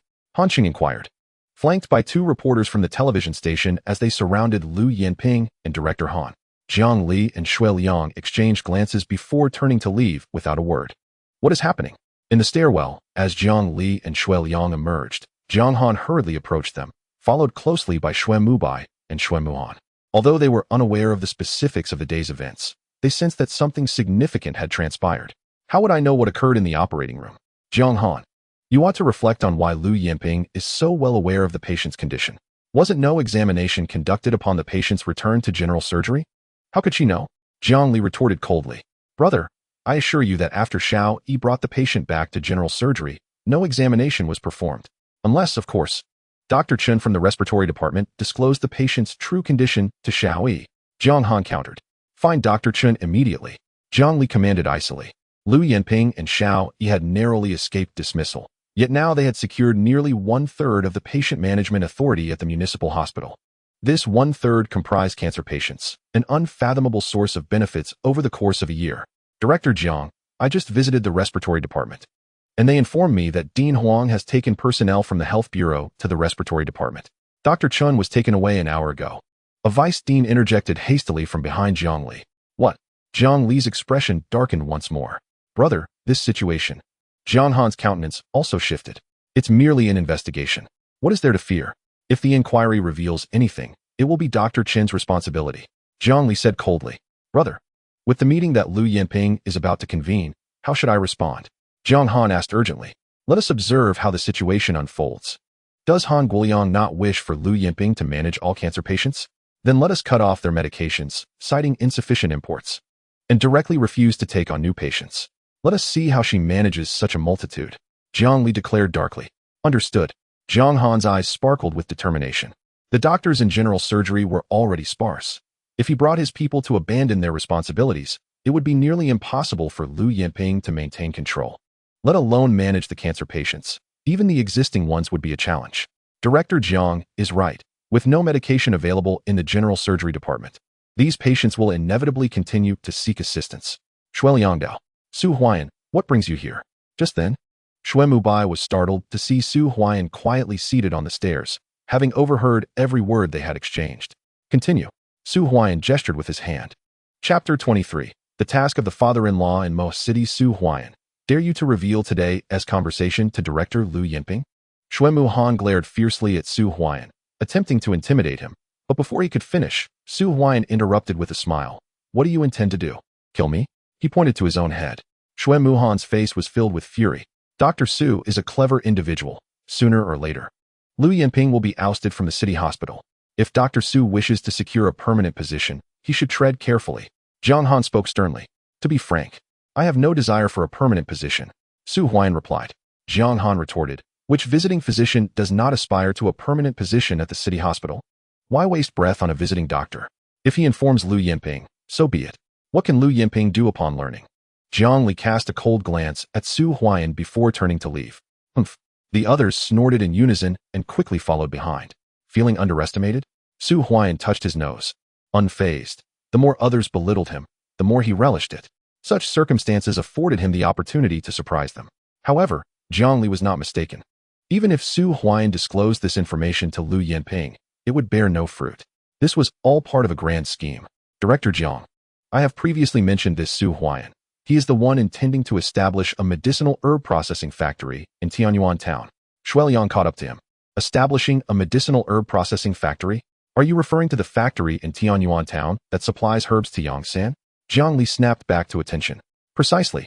It is because Yongsan has received support from his processing factory that he has managed to maintain equilibrium with us, as the higher-ups have neither approved our factory nor Yongsan's. Huaian reiterated. Is it truly the case that a mere visiting physician can obstruct the factory's approval? Jiang Li's expression darkened.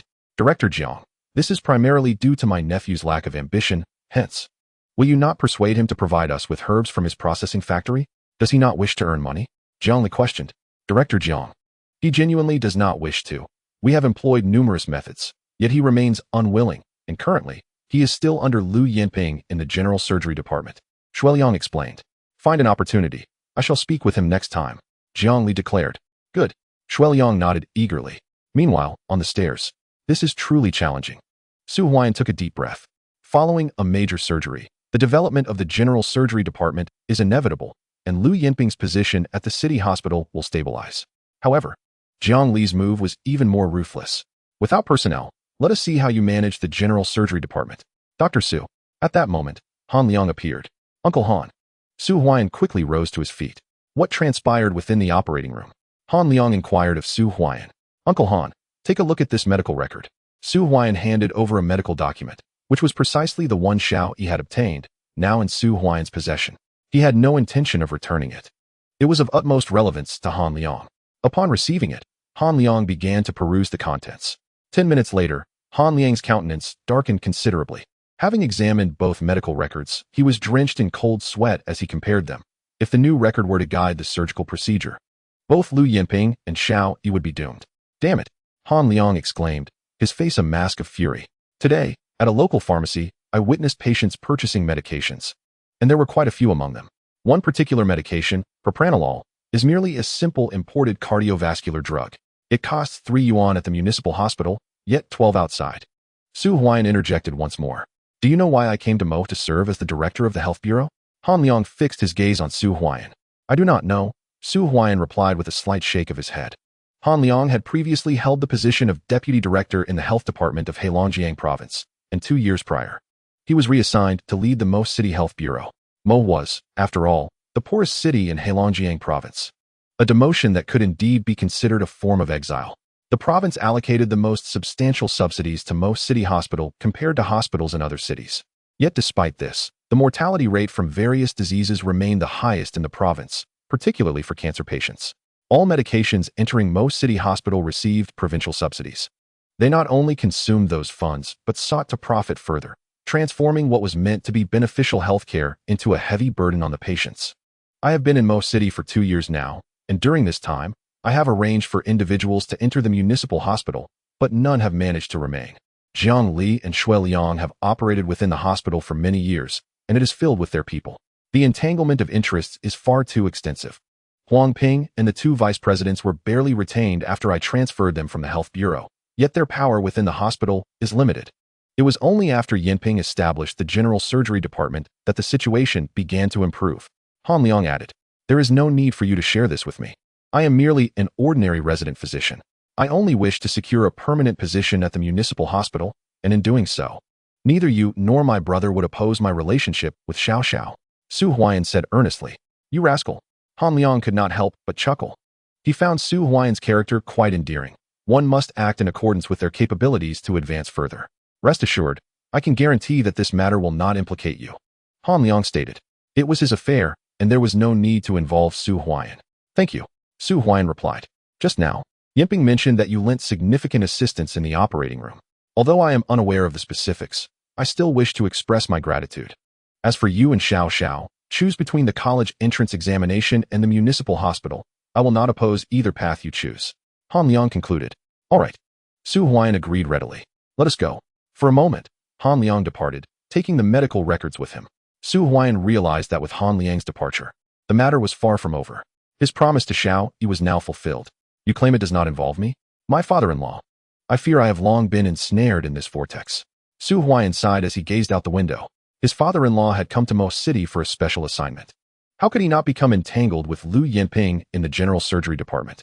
Of course, even without this involvement, Su Huaiyan could not escape. The competition for his own herbal processing factory and the future pharmaceutical factory would inevitably intertwine with the interests of Jiang Li and Shuai Yang. It was only a matter of time before their paths crossed. In a way, the present moment was somewhat better. After all, amidst the clash between Jiang Li and Shuai Yang, he had Lu Yinping and Han Liang backing him, which afforded him a degree of safety. Su Huaiyan could proceed with greater freedom. He turned and returned to the general surgery department. Half an hour later, Lu Yinping was to hold a meeting, and this time, the dynamics of the general surgery department were set to change. Chapter 24. Auntie, I have a plan. In the general surgery department, when Su Huaiyan arrived, nearly everyone was already present, including resident doctors who had come from home to attend and those on training. The doctors from the municipal hospital were generally nearby, making it easy for them to return to their departments. Huaiyan. Upon seeing Su Huaiyan, Han Xiaoxiao quickly pulled him to sit beside Xiao Yi. Upon seeing Su Huaiyan again, Xiao Yi greeted him warmly before they continued to wait for Lu Yinping.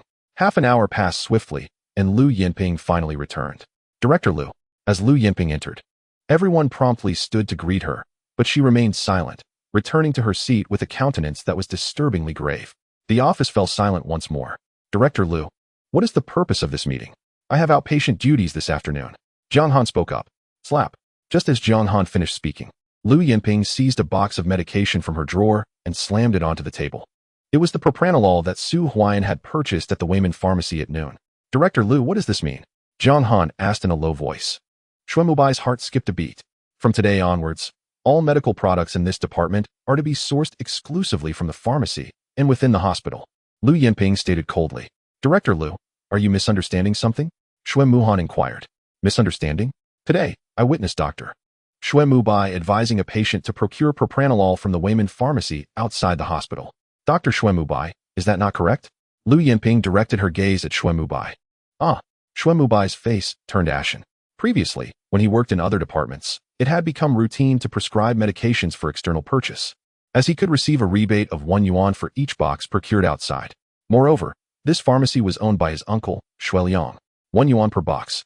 If he prescribed 2 or 3 boxes a day, that would amount to 60 to 90 yuan a month, which was significantly more than their salaries. Resident doctors at the municipal hospital earned only 42 yuan a month, while attending physicians made a mere 60 yuan. The deputy director earns 90 yuan, while the director receives 150 yuan per month. Naturally, the director's salary varies by rank. Lu Yinping, for instance, earns 500 yuan at the municipal hospital, far surpassing the average director. Xuemubai, however, is merely an intern, earning a paltry 42 yuan a month. Lu director, this is absolutely unfounded. Su Huaiyan must be framing me. I did not prescribe medication for patients to purchase outside. This is a deliberate trap set by Su Huaiyan. Xuemubai exclaimed hastily. Xuemubai, I never mentioned who saw you. How do you know it was Su Huaiyan? Lu Yinping responded. Xuemubai was nearly brought to tears. Lu director, the back of the Huaian pharmacy is the hospital's warehouse. Perhaps the patient couldn't obtain their medication from the hospital pharmacy and hurriedly went to the warehouse instead. There is no need for you to interrogate Dr. Xuemubai. Jiang Han interjected. Jiang director, I did not ask you. Lu Yinping retorted. Humph. Jiang Han's expression darkened. Lu Yinping, who usually treated him with courtesy, was clearly ready to confront him today. Indeed, the patient stated that there was no propranolol available in the hospital, so I instructed them to retrieve it from the warehouse. I even wrote a note for warehouse manager Xuemumin to see. The patient has already obtained their medication. Xuemubai insisted. From today onwards, no one in the general surgery department is permitted to issue any notes for purchasing or retrieving medication from outside. Anyone who violates this will be reported directly to the Health Bureau, and I will request an investigation. Lu Yinping's cold voice rang out. Inside the department, Silence enveloped the room. Jiang Han's expression was grim. Despite being a fellow director, Lu Yinping had completely disregarded him today. Secondly, our general surgery department will be undertaking major surgeries, and all tumor patients from the hospital will be transferred to our department. Everyone must be prepared for this transition. Lu Yinping continued. I have something to say regarding the management of these tumor patients. Jiang Han interjected. Speak. Lu Yinping replied. Lu Director, as you are aware, we have all been transferred from other departments within the hospital. For instance, I was previously the director of the gastroenterology department, and now I am assigned to general surgery. Regarding these tumor patients, I personally feel that my clinical experience is inadequate, and therefore, I refuse to accept them. Jiang Han declared. Refusing. Su Huaiyan caught Jiang Han's gaze, and he exchanged a glance with Su Huaiyan. As they stood in the corridor, Su Huaiyan overheard their entire conversation. But what of it? Informing Lu Yinping would be futile. How would Lu Yinping respond? Upon hearing this, Lu Yinping's expression also soured. Refusal? This was clearly an attempt to pressure her into retreat. The situation in the general surgery department had only just begun to improve. There was no way Lu Yinping would let go. Lu Director, Jiang Han is right. Our experience with tumor patients is insufficient, so I too refuse to accept them. One of the vice directors stood up. I refuse as well. Another added. Lu Director, if Jiang Han lacks experience, then I surely am even less qualified. I believe I need further training and development. These tumor patients are incredibly risky post-surgery. I cannot accept them. Xue Muhan stated. I am in agreement. Xue Mubai added. The atmosphere in the entire department was tense. One by one, they stood up. Except for Xiao Yi and Su Huaiyan, everyone else rose to their feet. Lu Yinping, seated at the head, wore an exceedingly grim expression, while Xiao Yi remained silent. Director Lu, in my opinion, the development of our general surgery department requires a process. It would be prudent to refrain from undertaking major surgeries for the time being. Jiang Han stated. Indeed. The two vice presidents below him quickly concurred. I shall personally report Director Zhang's words to the organization. Lu Yinping replied in a low voice. Feel free to report. Jiang Han retorted, striding out of the room, discarding the pretense of cordiality. Director Lu, I have matters to attend to. I shall take my leave. I too must depart. Shadows hurriedly exited one after another. In a moment, only Su Huaiyan and the three others remained. Director Lu, I will temporarily oversee the incoming tumor patients, Xiao Yi suggested. Thank you. Lu Yinping replied. Auntie, this situation cannot persist. Su Huaiyan remarked. What else can we do? Lu Yinping responded. With Jiangli backing them, these individuals dare to act this way. Lu Yinping, lacking a foundation at the city hospital, is utterly helpless in the face of this predicament. Auntie, I have a plan, Su Huaiyan declared. Oh, Lu Yinping and the others turned their attention to Huaiyan. In my view, these individuals lack the necessary temperament. It would be best to send them to the emergency department for some rigorous training. Su Huaiyan said with a smile. How would we send them? Han Xiaoxiao quickly interjected. The emergency department is the most despised place for doctors from all departments in the city hospital. Even if we wanted to send them, they would be unwilling. Auntie, go speak with Director Huang Ping and inform him that the general surgery department is in urgent need of personnel. Request a merger between the emergency department and general surgery, and then schedule shifts together. You can assign them to the emergency department. Su Huaiyan suggested cheerfully. As for the doctors in the emergency department, I believe they would be more than willing to join general surgery. Upon hearing Su Huaiyan's proposal, Lu Yinping and Xiao Yi exchanged contemplative glances. Huaiyan, what if they refuse to go? Han Xiaoxiao asked hastily. Xiaoxiao, consider this. Their refusal to accept patients within our general surgery department is merely an internal conflict. However, if the emergency department is left unattended, chaos will ensue within a day, prompting Director Huang to personally intervene. Su Huaiyan explained. With Director Jiang Han present, would he dare to refuse? If he does, he would be out of the city hospital by tomorrow. Even Jiangli could not protect him. Su Huaiyan continued. Brilliant. Xiao Yi could not help but exclaim. If the emergency department and general surgery merge, then Lu Yinping would have to arrange personnel for the emergency department. Who would dare refuse her orders? Emergency patients are already in urgent need. They are waiting. Should they neglect their duties and something goes awry, they would be facing an investigation. Moreover, the emergency department is already looked down upon, so they would welcome the merger. Chapter 25. Yu Depong. I must return to my hometown to see if the ancestral graves are smoking. Huaiyan, this idea is excellent. Han Xiaoxiao exclaimed with excitement. Su Huaiyan is correct. After all, Lu Yinping is the department head. Assigning them to accept patients in general surgery allows Jiang Han to find all sorts of excuses to avoid it. But what if they are assigned to the emergency department? He would not dare to refuse. If he does, he can expect to be dismissed. The emergency department may not be particularly favored at the municipal hospital, yet it remains the most crucial department. It is essential that there are always personnel present, regardless of the workload. Wait a moment, I shall seek out Dean Huangping, exclaimed Lu Yinping. By the way, if any new oncology patients arrive, Xiao Yi, you will be the one to attend to them. Lu Yinping added once more. Understood. Xiao Yi nodded in affirmation. Huaian, you are to go to the emergency department and inform Yu Depling that all emergency department doctors should gather for a handover with my general surgery team tomorrow morning. I will rearrange the duty roster for the emergency department then, Lu Yinping instructed. All right. Su Huaian stood up in response. Lu Yinping proceeded to find Dean Huangping, while Su Huaian made his way to the emergency department. Upon arriving at the emergency department, Dr. Su was greeted by Sun Yi, who was quick to acknowledge his presence. Not only Sun Yi, but Yu Depong, who had just finished attending to a patient, also approached Su Huaian, inquiring, Dr. Su, is there a matter you wish to discuss in the emergency department? There is something. Let us converse inside, Su Huaian replied. Very well. Yu Deping nodded. The two then entered the doctor's office.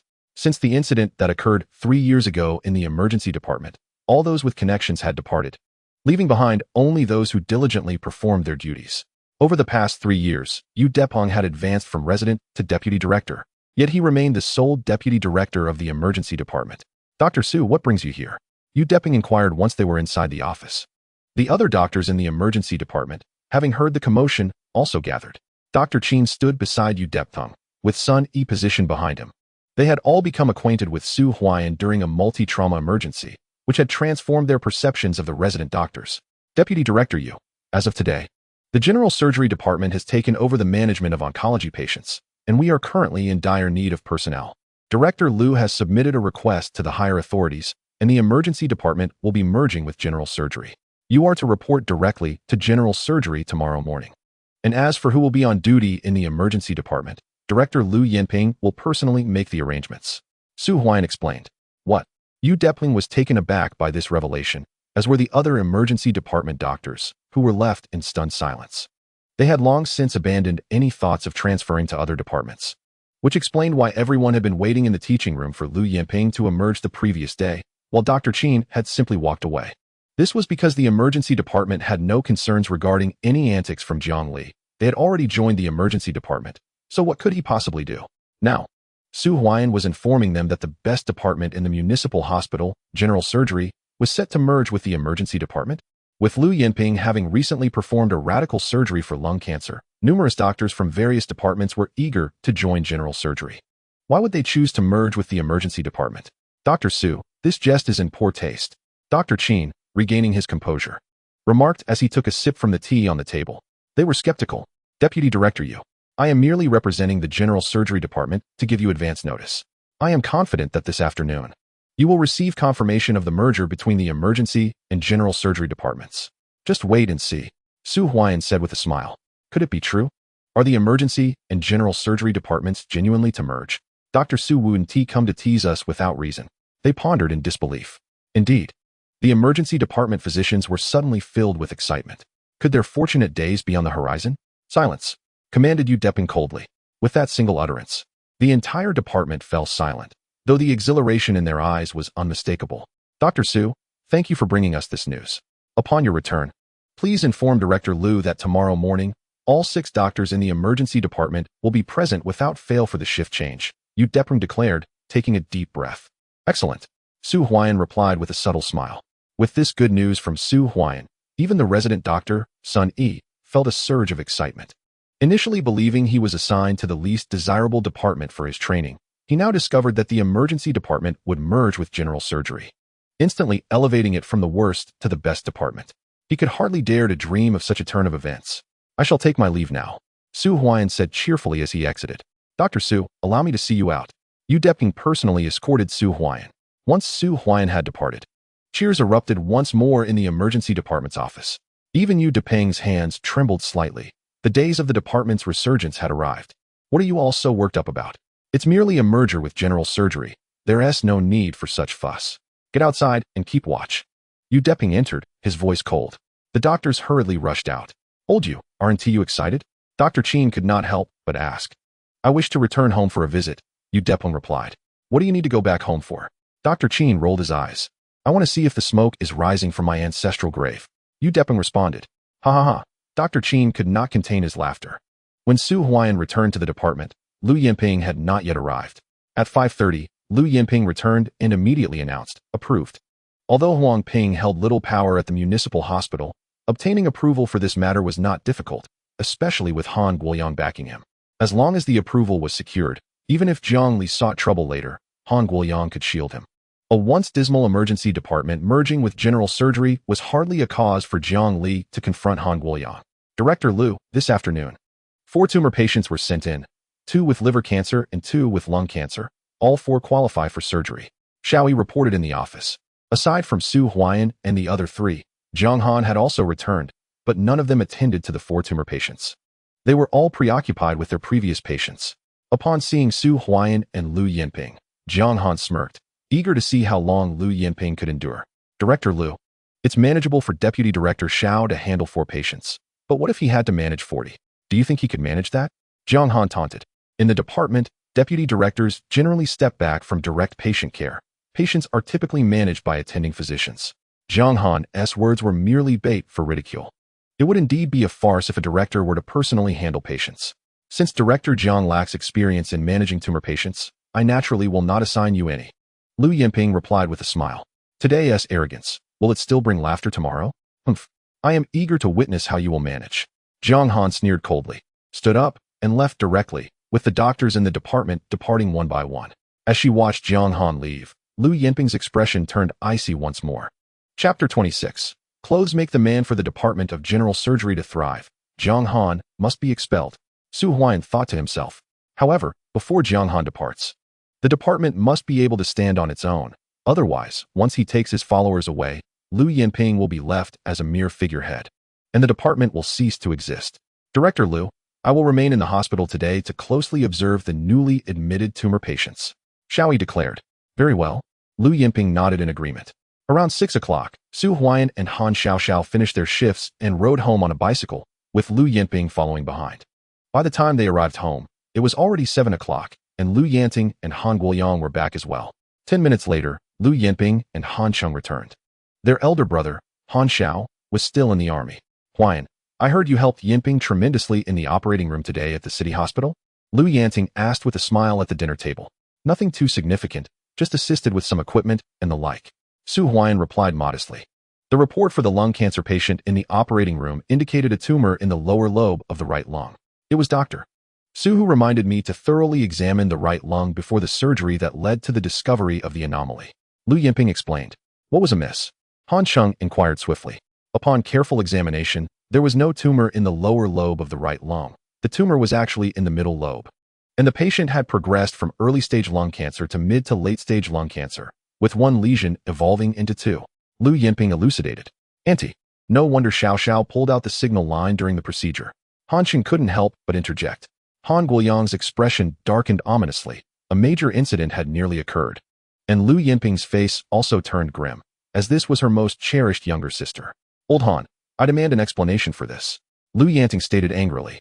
I have already taken Dr. Chun from the respiratory department away for investigation, and I have arranged for people to track down the author of the false medical records. We shall ensure that this individual, along with their accomplices, cannot evade justice. Han Guoyang replied solemnly. Uncle Han, you need not conduct a covert investigation. Simply spread the word to Jiang Li and Shui Liang that you are seeking the writer of these medical records, and then have someone watch over them. You might just yield some valuable information. Su Huaiyan suggested. A brilliant idea. Han Guoyang's eyes sparkled with interest. If the news of the investigation were to leak, Jiang Li and Shui Liang would undoubtedly become anxious, possibly prompting them to warn the individual responsible for the medical records, thereby revealing their hand. Thanks to today's successful surgery, we must extend our gratitude to Dr. Su. Lu Yinping placed a chicken leg in Su Huaiyan's bowl. Thank you, Auntie. Su Huaiyan said promptly. By the way, Huaiyan, is your processing plant about to commence operations? Lu Yanting inquired. According to the plan, operations will begin on the 8th day of the lunar month. Su Huaiyan replied. As individuals poised to assume the role of factory director, your current attire leaves much to be desired. Xiao Xiao, please accompany Huaiyan to the department store tomorrow and assist him in selecting a few respectable outfits. Han Cheng. Kindly arrange to borrow a vehicle from the television station for Huaian to use on the 8th. Lu Yanting instructed. Of course. Han Xiao responded promptly. Mother, our television station has only 2 vehicles, and on the 8th, I have to conduct an interview in Tianyuan town. Moreover, I need to take you along. How can we manage without a car? Han Cheng interjected hastily. I don't require your assistance. Lu Yanting replied. Old Han can drive me in the Health Bureau's vehicle. She reiterated. Han Liang was momentarily taken aback. He hadn't expressed any intention to go. While he had neither opposed nor endorsed Su Huaiyan's venture into the medicinal material processing industry, he recognized that Su's arrival at the municipal hospital was a positive development. He certainly did not wish to encourage Huaiyan to pursue the processing plant further. I have numerous matters to attend to within the bureau. I fear I cannot leave. I shall arrange for someone to escort you, Han Liang declared. What? Are you suggesting our paths no longer align? The last time you drove Secretary Huang home. It was quite convenient, wasn't it? Lu Yinping remarked coolly. Han Liang paused with his chopsticks, then quickly replied, I will coordinate matters at the bureau tomorrow, on the 8th. I will visit Tianyuan town. Humph. Lu Yinping scoffed. Dr. Su, I shall grant you and Xiao a day off tomorrow, Lu Yinping announced. Thank you, Auntie. Han Xiao exclaimed joyfully. Excellent. Su Huaiyan replied with a slight smile. How considerate of his mother-in-law. Recognizing that the processing plant would commence operations on the 8th and making arrangements accordingly, even involving the father-in-law. The anticipation for the 8th was palpable. Su Huaiyan mused inwardly. The commencement of the processing factory would allow for further capital accumulation. This endeavor was a critical step in Su Huaiyan's quest to secure a foothold in the pharmaceutical industry. If memory serves, Dr. Sun resides in Huang Dipping Commune, not far from Mo Commune. Yin Ping, please arrange to meet with Dr. Sun at your earliest convenience, should other hospitals discover him first. Our municipal hospital may lose its advantage, Han Liang advised. Understood. Lu Yinping nodded in agreement. As their meal concluded, the following day arrived. Early in the morning, Su Huaiyan and Han Xiao departed their home. With the day off, they headed directly to the department store. Upon entering, Han Xiao's excitement was palpable as she eagerly led Huaiyan through the aisles. Although Su Huaiyan had visited Mo City numerous times, this would be his inaugural experience shopping. Huaiyan, come quickly. In one of the stores, an elderly tailor was beckoned by Han Xiao. The tailor's shop displayed an array of fine garments, checkered double-breasted suits, casual blazers, luxurious lamb's wool overcoats, and leather jackets, all of exquisite quality. Su Huaiyan stepped inside. Try on this suit. Han Xiao handed him a casual blazer. As he removed his outerwear and donned the jacket, a noticeable transformation occurred. His demeanor brightened. Standing over 6 feet tall, Su Huaiyan's sturdy physique complemented the suit impeccably. Do I look good? Su Huaiyan inquired with a smile. Absolutely. Han Xiao was momentarily taken aback, and it was only upon hearing Su Huaiyan's voice that she regained her composure, her lovely face flushed with a deep crimson. Dressed to impress, Su Huaiyan appeared even more dashing and masculine. Let us try this ensemble. In the store, Su Huaiyan continued to try on one outfit after another. After more than an hour and trying on over 10 outfits, he also encouraged Xiao to try on several, from which she selected 2. While he settled on just one, a simple yet stylish casual suit. As for the leather shoes, he had a pair gifted by his mother-in-law that he had yet to wear, making for a perfect match. How much do I owe you? Su Huaiyan inquired. Sir, your taste is indeed commendable. This casual suit is made from premium fabric. If you were to buy it in the provincial capital, it would easily cost 300 to 500. Here, however, it's only 280. The shopkeeper chuckled. As for the 2 women's outfits, each is priced at 210. With the economic reforms in Mo City, this shop was newly opened. The owner, previously engaged in the black market like Yang San, was among the first to venture into legitimate business as the economy began to flourish. Honestly, we're just a couple of villagers from the commune, here to buy a suit for a wedding to maintain appearances. Even at this price, I would have to sell everything at home to afford it. Su Huaiyan replied with a smile. Beside him, Han Xiao lowered her head, her cheeks still flushed. Chapter 27, The Daughter of Jiangli Huaiyan. I think I'll pass on these 2 outfits. Han Xiao murmured softly. How can that be? On the wedding day? It would be quite embarrassing if I'm dressed well while you're in shabby cotton clothes. Perhaps we should both forego the purchase. That seems fairer, Su Huaiyan suggested. Listen, young man, the men's suit is 180. That's the best I can do. And for this young lady, it's 120. The shopkeeper quickly interjected. Let us just forget it. Han Xiao insisted quietly. Apologies, but at this price, I genuinely cannot afford it, Su Huaiyan said as he reluctantly turned to leave the store. Casual suits typically range from 80 to 100. and the price for Xiao Xiao's selections was around 60 each. The market was now open, and there were many shops selling clothing. Men's suits for 100. Women's for 80. Men's for 80. Women's for 60 each. Young man, you want to find better prices elsewhere? I'm giving you a special deal because of your wedding. The shopkeeper exclaimed as Su Huaian and Han Xiaoxiao continued to walk out. All right then. Su Huaian and Han Xiaoxiao both halted. Let us seal the deal. Huaian, you're quite impressive. The price dropped significantly. Last time, when Han Chung bought a suit, it cost over 200, and the fabric and style were quite similar to yours. Han Xiaoxiao remarked. Let us go. Su Huaian said as he picked up the items and led Han Xiaoxiao out. Help someone. Just then, a shout echoed through the air. Su Huaian and Han Xiaoxiao gazed towards the entrance of the department store, where they beheld a woman in her 30s cradling a small girl. Surrounding them lay scattered belongings. And the little girl, appearing to be around 4 or 5 years old, had lips tinged a deep shade of purple. What has happened? The child's face has turned purple. It seems she may have been contaminated by something unclean. We should keep our distance. A crowd had gathered at the entrance of the market, yet no one dared to approach. Su Huaian and Han Xiaoxiao hurried over. The woman, clad in long boots and a leather outfit, held the child, whose face was entirely discolored. Someone save me. The woman cried, tears streaming down her face. Huaian, she is severely hypoxic. Han Xiaoxiao exclaimed. Help her. Su Huaian handed his belongings to Han Xiaoxiao and pushed through to the front. Addressing the woman, he said, I am Su Huaian from the General Surgery Department of Mo Municipal Hospital. Let me take a look. The woman quickly handed the child over. Lift her chin. Ensure the airway is clear. He checked for a pulse. The absence of a heartbeat made his expression change. Cardiac arrest was far more serious than mere hypoxia. Initially, he had presumed the child was simply choking, a common occurrence, yet cardiac arrest indicated a grave situation. Doctor, how is Mimi? The woman implored. Xiao, perform CPR. Su Huaian instructed, ignoring the woman's pleas. Understood. Han Xiaoxiao quickly set down her belongings as Su Huaian commenced resuscitation, while she examined the child's mouth and nostrils for obstructions and elevated the girl's chin. What happened just now? Su Huaian inquired as he continued the life-saving measures. I don't know. I brought her out of the mall, and suddenly, she was like this. The woman sobbed. By the way, my husband is also a doctor. He mentioned that Mimi has a congenital heart defect, something called tetralogy of Fallot.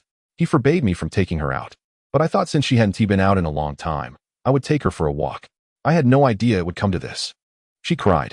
Tetralogy of Fallot. Su Huaian took a deep breath. Just then, they noticed the little girl's mouth slightly open, and she began to breathe on her own. Huaian, her heart rate has returned. Han Xiaoxiao exclaimed, delighted. Lay her flat and loosen her clothing. Su Huaian urged. Yes. Han Xiaoxiao complied. Minutes later, the purple hue on the child's face began to fade, and she opened her eyes. Su Huaian quietly sighed with relief. The timely resuscitation had saved her from cardiac arrest caused by her congenital heart condition. The little girl's breathing was still somewhat rapid, and her lips retained a slight bluish tint, but she had improved significantly. Mother, Mimi, they embraced each other. It's miraculous.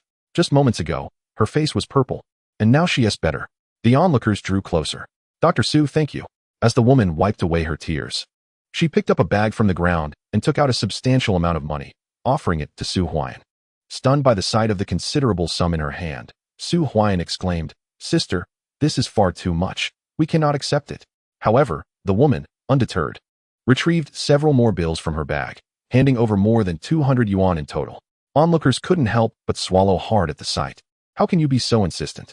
Huaian does not want your money. Han Xiaoxiao interjected. Apologetically, the woman blushed and responded, My name is Jiangxi. Thank you for saving my daughter. There's no need for thanks. Su Huaian replied, rising to leave. Mimi, don't you want to thank your uncle and aunt? Jiangxi urged. Thank you, uncle. Thank you, aunt. The little girl, Mimi, responded obediently. Such a good girl. Han Xiaoxiao affectionately patted Mimi's head. Since your husband is a doctor, he must be aware of the severity of tetralogy of Fallot. It would be best not to take her out. She should rest at home and avoid exertion, Su Huaian advised.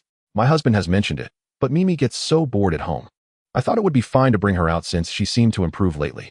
Had I known this would happen, I would have stayed in. Jiangxi lamented, choking back tears.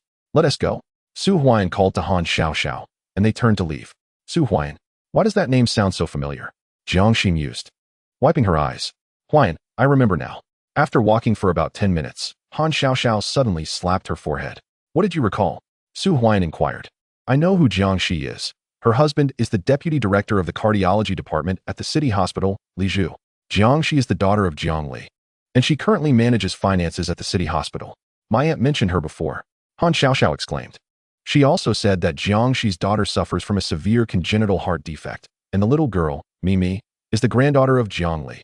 Jiang Li's daughter? What a coincidence. But it doesn't matter who she is. Su Huaiyan shook her head. He is a doctor, and saving lives is his duty. Even if Jiang Li were holding his granddaughter, Su Huaiyan would still rescue them. As for Jiang Li, should the opportunity arise, Su Huaiyan would not hesitate to ensure he faced justice, restoring order to the city hospital. Chapter 28. The Northern Military Hospital is sending personnel. When Su Huaiyan and Han Xiaoxiao returned home, it was already 5 in the afternoon. They had spent the day joyfully out and about. At Han Xiaoxiao's home, she emerged from her room wearing a stylish outfit that Su Huaiyan had purchased, a double-breasted wool coat paired with knee-high marten boots, cinched at the waist to perfectly accentuate her figure. This ensemble was among the most fashionable of the moment. Not bad, Lu Yinping praised. I have another outfit. Han Xiaoxiao quickly dashed back to change into the second ensemble, while Han Sheng watched from a distance, enviously. He had very few high-end clothes himself, as acquiring a single piece required saving for several months, something he found difficult to justify. Xiaoxiao, you mustn't let Huaiyan foot the bill, Lu Yanting cautioned. Aunt Lu, how much does a set of clothes cost? Su Huaiyan inquired hastily. These 2 outfits amount to over 100, and with the addition of marten boots, it would surely exceed 200. If Xiaoxiao were to marry you, it would be a different matter altogether. However, without that bond, you cannot use your funds. As per the rules, Lu Yanting responded. Mother, I will give the money to Huaiyan. Han Xiaoxiao quickly interjected, having changed into a new outfit. Aunt Lu, I am still living at your home and have not paid for meals. Su Huaiyan chuckled ruefully. What do you think meals cost? Last time, you even gifted 2 watches. This time, I intend to let Xiaoxiao take you out to buy clothes, which I consider a way to repay you. Today's clothing expenses will be on me. Lu Yinping stated with a smile. This. Su Huaiyan was at a loss for words. Comrade Huaiyan, you must treat Xiaoxiao well. You will have plenty of opportunities in the future, Lu Yinping said. She was well aware of her sister's character. If they were to marry, it would be a different story. However, since Su Huaiyan and Han Xiaoxiao were not yet officially together, she would not allow him to spend excessively. Every time she accepted a gift from Su Huaiyan, she felt obliged to return the favor, ensuring he did not incur any loss. How about this? Let today's clothing expenses be considered my accommodation and living expenses for staying at Aunt Lu's house, Su Huaiyan proposed. Living expenses and accommodation do not amount to this much, Lu Yanting remarked. Aunt Lu, are you trying to chase me away? Su Huaiyan replied. You rascal. Lu Yanting laughed. And even Han Guoyang, who was reading the newspaper on the sofa, could not help but smile. Mother, I will give the money to Huaiyan. Han Xiaoxiao quickly reassured Lu Yanting. The new outfit consisted of flared wide-leg trousers paired with a long-sleeved off-the-shoulder top, accentuating her figure. She adored both sets of clothing. But more importantly, they were chosen by Su Huaiyan. Lu Yanting nodded in agreement. Elder brother has returned. At that moment, Han Cheng's voice resonated as he stood up to open the door. Han Xiao entered, removed his coat, and took a seat opposite Su Huaiyan. Elder brother. Su Huaiyan and Han Xiaoxiao greeted him in unison. Moments later, dinner was served. At the dining table, Second Aunt, how was the situation in the department today? Han Xiaoxiao inquired curiously. Yesterday, the emergency department and the general surgery department suddenly merged. How do you think Yu Depeng felt when he went to hand over his shift in general surgery? What about Jiang Hanhui being assigned to the emergency department? Wouldn't he be furious? Initially, Jiang Han opposed it, but in the end, he went to the emergency department. Lu Yinping explained. Isn't Jiang Han quite assertive? Han Xiaoxiao remarked, unable to contain herself. What is going on? Han Guoyang, who had been quietly eating, asked. It's like this. Han Xiaoxiao promptly recounted the entire story to Han Guoyang, who, upon hearing it, glanced at Su Huaiyan and said, Jiang Han's refusal to accept tumor patients is a blatant strategy, and yours is too. If he truly does not comply, I will initiate an investigation to have him expelled from the municipal hospital. In truth, the merger with the emergency department is merely a stopgap measure for the general surgery department's development. Su Huaiyan interjected. Huaiyan, do you have any new thoughts on this? Lu Yinping asked eagerly. Let Jiang Han be expelled from the general surgery department. Not just him, but all those appointed by Jiang Li and Shui Liang must be removed. Only then will the department truly fall under the control of the second aunt. From then on, whatever surgeries the second aunt wishes to undertake will receive the necessary cooperation from her subordinates, Su Huaiyan stated. Expel everyone? Lu Yinping and Han Guoyang fell silent. fully aware that this was indeed the most effective solution. Yet, even with the assistance of the emergency department, it is impractical to dismiss Jiang Han and his team, as the general surgery department is desperately short-staffed. Huaian, this is an unrealistic proposition. Without Jiang Han and his colleagues, sustaining the general surgery department will be exceedingly difficult. Not to mention the newly admitted cancer patients. Managing the existing patients is already quite challenging. Han Xiaoxiao remarked. Then let us reconstruct the general surgery department. Su Huaian declared. How do we go about this reconstruction? Han Guoyang inquired. The entire table turned their attention to Su Huaian. Teacher Sun. Su Huaian uttered 3 words. Sun Yuming. Han Guoyang and Lu Yanping exchanged glances, then shook their heads. If Sun Yuming were to join the municipal hospital, reconstructing the general surgery department would indeed be feasible. With his influence, there would be no need to transfer personnel from other departments. Doctors from the provincial hospital would readily come on board.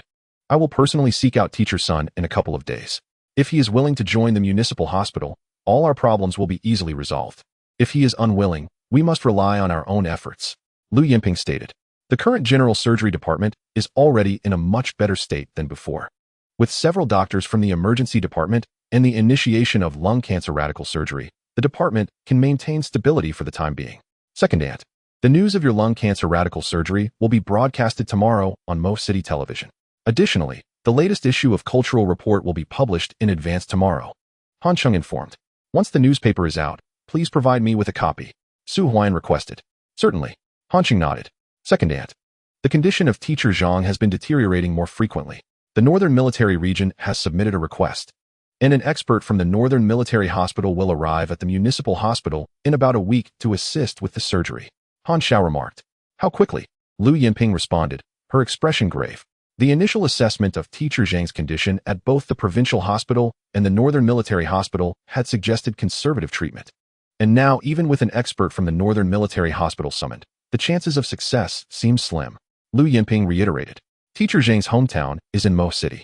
Though he is willing to undergo surgery now, he refuses to go to the provincial hospital or the Northern Military Hospital, citing the distance as a concern. If the surgery does not succeed, he prefers to return to his roots. Han Xiao stated. What about inviting Teacher Sun? Su Huaian suggested. Teacher Sun is one of the founders of the surgical department at the provincial hospital.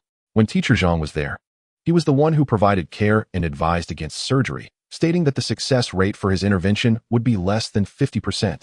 Lu Yinping replied. This is indeed a difficult situation. If surgery is not performed, I fear Teacher Zhang will not last much longer. Han Xiao noted. Please communicate with the Northern Military Region. I am prepared to receive the patient at Mo City Hospital at any time. Lu Yinping affirmed. All right. Han Xiao nodded. Chapter 29. Jiang Han's deep misery after finishing a meal. Su Huaian returned to his bedroom, lying on the bed and gazing at the pristine white ceiling. The general surgery department at the municipal hospital had stabilized, and now the focus must shift to further development. Congenital heart disease surgeries needed to commence here, but the current status of the department was far from sufficient. Even a single tumor resection could be obstructed, let alone a procedure that had never been performed before for congenital heart disease. If Sun Yuming stayed, there would indeed be hope for initiating these surgeries. Su Huaian mused quietly. In his previous life, Sun Yuming had entered the Northern Military Hospital, but this time, Su Huaian intended to temporarily retain him at the municipal hospital. With Sun Yuming's influence, the general surgery department could rapidly advance, laying the groundwork for Su Huaian to perform congenital heart disease surgeries. Outside, the night was enveloped in darkness. Yet Su Huaian's heart brimmed with hope. The surgeries for congenital heart disease had to be realized, for his sister Huai Shui must not face any peril in this life. As the night deepened, Su Huaian drifted into a heavy slumber. Meanwhile, at Jiang Li's home, Father, I must take Mimi abroad for surgery. I have to go. Zhuzi stated today that Mimi can only last another 6 months at most.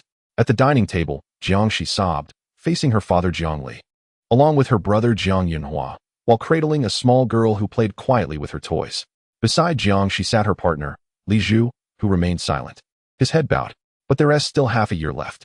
Father is currently striving for subsidies from the pharmaceutical company. How can there be time to apply for you to go abroad? Moreover, given our family's background, it's unlikely that you will receive approval to take Mimi abroad for treatment. Jiang Yunhua interjected. Isn T Zhuzi in the cardiovascular department? Let him increase the medication to sustain her for a few more years. Jiang Shi's sister-in-law chimed in.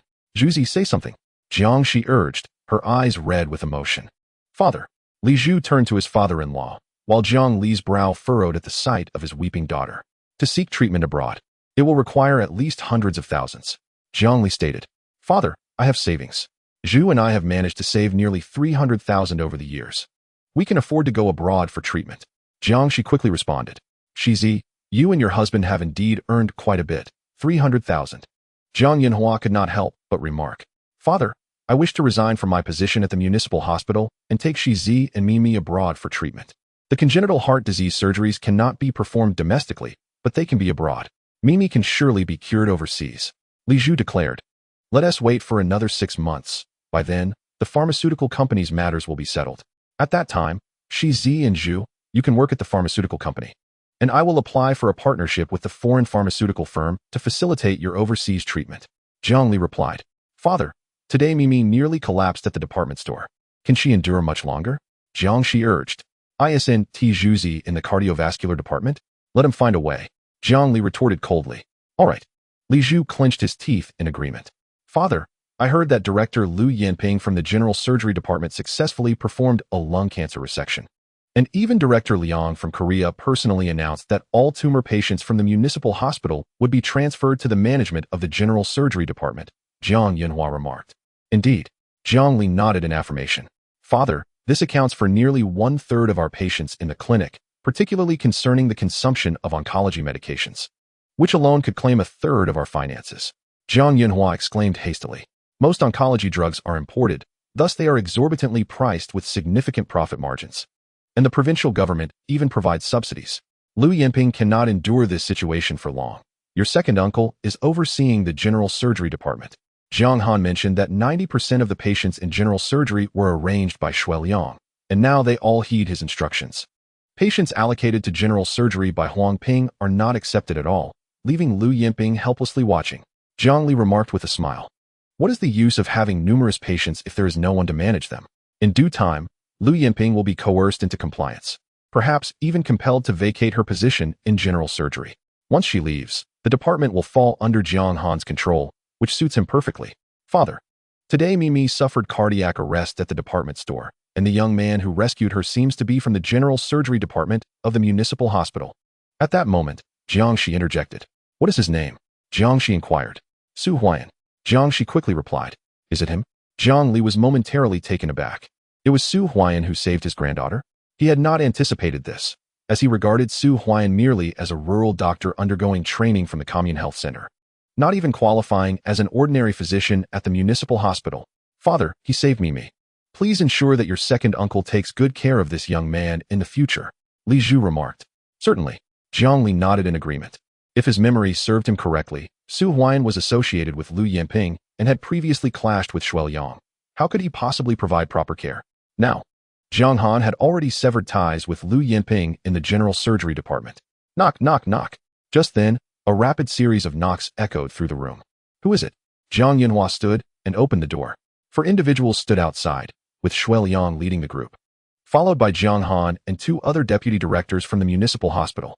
Upon seeing them, a broad smile instantly adorned Jiang Yinhua's face. Uncle Shui, second uncle, what brings you here? Please, come in and take a seat. Jiang Yinhua welcomed them eagerly. Where is Director Jiang? Huaian inquired promptly. My father is at home. Jiang Yinhua replied. Director Jiang, we have a situation. Huaian entered the room and, upon spotting Jiang Li, promptly stated. Deputy Director Shui, please, have a seat. Jiang Li invited. Brother, what are we sitting for? Yesterday afternoon, Huang Ping concealed from us the merger of the emergency department with the general surgery department. This morning, Yu Depleng from the emergency department arrived with his team for the handover, and I was utterly bewildered. After the handover, Lu Yanping personally organized the emergency department's duty roster, assigning both me and the other 2 deputy directors to the emergency department. Jiang Han rushed to explain. What is going on? Jiang Li's brow furrowed in concern. The emergency department and general surgery merged? When did this happen? Brother, I did not wish to go to the emergency department, but Lu Yanping directly threatened me, stating that if I refused, I would be dismissed. She even summoned Director Huang Ping, who insisted that if I did not comply, he would report the matter to the health bureau immediately. With no other option, I had to go to the emergency department. I have been so busy today that I haven't even had dinner yet. Jiang Han lamented. Even so, It cannot be this hectic, can it? Jiang Li replied solemnly. The merger of the emergency department with the general surgery department occurred without notifying the dean. This tactic is more ruthless than theirs. It is akin to a cunning exchange, directly trading individuals like Jiang Han for physicians in the emergency department. Lu Yinping has only assigned myself and 2 deputy directors to the emergency department, and we have not had a moment to rest or even sip water throughout the entire day. Jiang Han exclaimed. The emergency department was already bustling, and redistributing the workload of 5 individuals among just 3 has made it even more hectic. Typically, Yu Deping and his colleagues stagger their meal times, so the 3 of us might as well forego meals altogether. Brother, Lu Yinping is exceedingly overbearing. On what grounds does she assign me to the emergency department? Moreover, the schedule is set for an entire month. I am to be stationed there for a month. Jiang Han expressed his frustration once more. Chapter 30. A surge of energy. Father, this is too harsh. Jiang Yunhua could not restrain himself. The assignment of a month-long shift in the emergency department is clearly an act of targeting Jiang Han and the 2 deputy directors, and they seem powerless to counter it. I will confront Huang Ping tomorrow, Jiang Li declared. Father, confronting Huang Ping will be futile. Jiang Yunhua replied. Am I truly to be assigned to the emergency department for my shift? Jiang Han said, unwilling to accept the situation. What is the big deal about going to the emergency department? It's merely a month. Why the fuss? Jiang Li retorted coldly. Jiang Han, tomorrow you are to bring your team from general surgery to the emergency department. Additionally, Director Shui, arrange for all tumor patients in the hospital to be transferred to general surgery by tomorrow. Yinhua, notify each department that there is a critical shortage of tumor medications requiring a 3-month procurement period. Jiang Li commanded solemnly. Brother, am I really going to the emergency department? Jiang Han asked hastily. What does it matter if you go to the emergency department? With everyone transferred, can Lu Yinping sustain her operation with just those few individuals? Eventually, she will have to personally invite you back, and then you can negotiate terms. Moreover, without these tumor medications, won't the tumor patients create trouble? Jiang Li spoke coldly.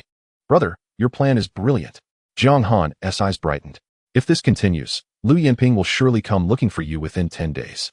Shuiliang asserted. Indeed. The others nodded in agreement. The emergency department comprises only a handful of personnel. Relying on them to manage a third of the hospitalized patients in the municipal hospital is an arduous task. Vice President Shui, do you require my assistance? Jiang Li inquired, looking towards Shuiliang. Director Jiang, it's like this. We have discovered that Han Guoliang has arranged for someone to investigate the matter of falsified medical records. I suspect the false records of the lung cancer surgery patient from yesterday in the general surgery department have reached Han Guoliang. Shuiliang hurriedly explained. Who was responsible for arranging the falsified medical records? Jiang Li questioned. Director Jiang, it was I who personally arranged it. A vice president stepped forward. Vice President Wang. Jiang Li nodded. This Vice President Wang had previously been promoted by him and was known for his reliability. Director Jiang, is there a possibility that Han Guoliang will uncover anything? I inquired. And it seems he has dispatched individuals not only within the hospital, but also around its perimeter to conduct inquiries. Vice President Wang expressed his concerns. This was arranged by you personally. Why not simply reassign the individual who wrote the medical records? As the people around the municipal hospital have dispersed, is it possible for Liang from Korea to locate them? Jiang Li Dao responded affirmatively, feeling a sense of relief. He remained apprehensive about the situation, for Liang's actions had stirred considerable commotion among the departments. The vicinity of the municipal hospital had been organized for household visits, and should they be found, it would spell disaster for him. Rest assured, Lu Yinping cannot withstand 10 days. Jiang Lida declared coldly. Indeed, Director Jiang speaks wisely. The others quickly echoed. The following day, early in the morning, Su Huaian and Han Xiaoxiao made their way to the municipal hospital. Su Huaian initially intended to purchase another bicycle, but Han Xiaoxiao had opposed this notion the previous day at the department store, insisting they should save money for their future wedding. Thus he refrained from buying it. Naturally, Han Xiaoxiao relished the daily experience of riding behind Su Huaian, watching him pedal the bicycle. In the general surgery department, upon their arrival, Yu Depeng, accompanied by 5 emergency doctors, had already been present. Spotting Su Huaian, they greeted him enthusiastically, brimming with energy. Deputy Director Yu, how does it feel to be in general surgery? Su Huaian inquired with a smile. The comfort of general surgery far surpasses that of our emergency department. In all my years of service, this is the first time I have arrived at the cafeteria punctually. Previously, I would only make it there just before closing. Yu Depeng expressed with a sigh. With this remark, a cold snort followed, as Jiang Han and his team entered. Yu Deping felt this comment resonated deeply with him, having experienced it firsthand just the day before. Director Jiang, Yu Deping awkwardly greeted. When Lu Yinping arrives, inform her that we shall not participate in the handover for general surgery. We are on duty in the emergency department, so what purpose does our presence serve here? Moreover, the emergency department is short-staffed. I have taken everyone with me. Jiang Han stated curtly before leading the group away. Even the resident doctors followed suit. Deputy Director Xiao, why did they all leave? Yu Deping asked hastily. Xiao Yi maintained a calm demeanor.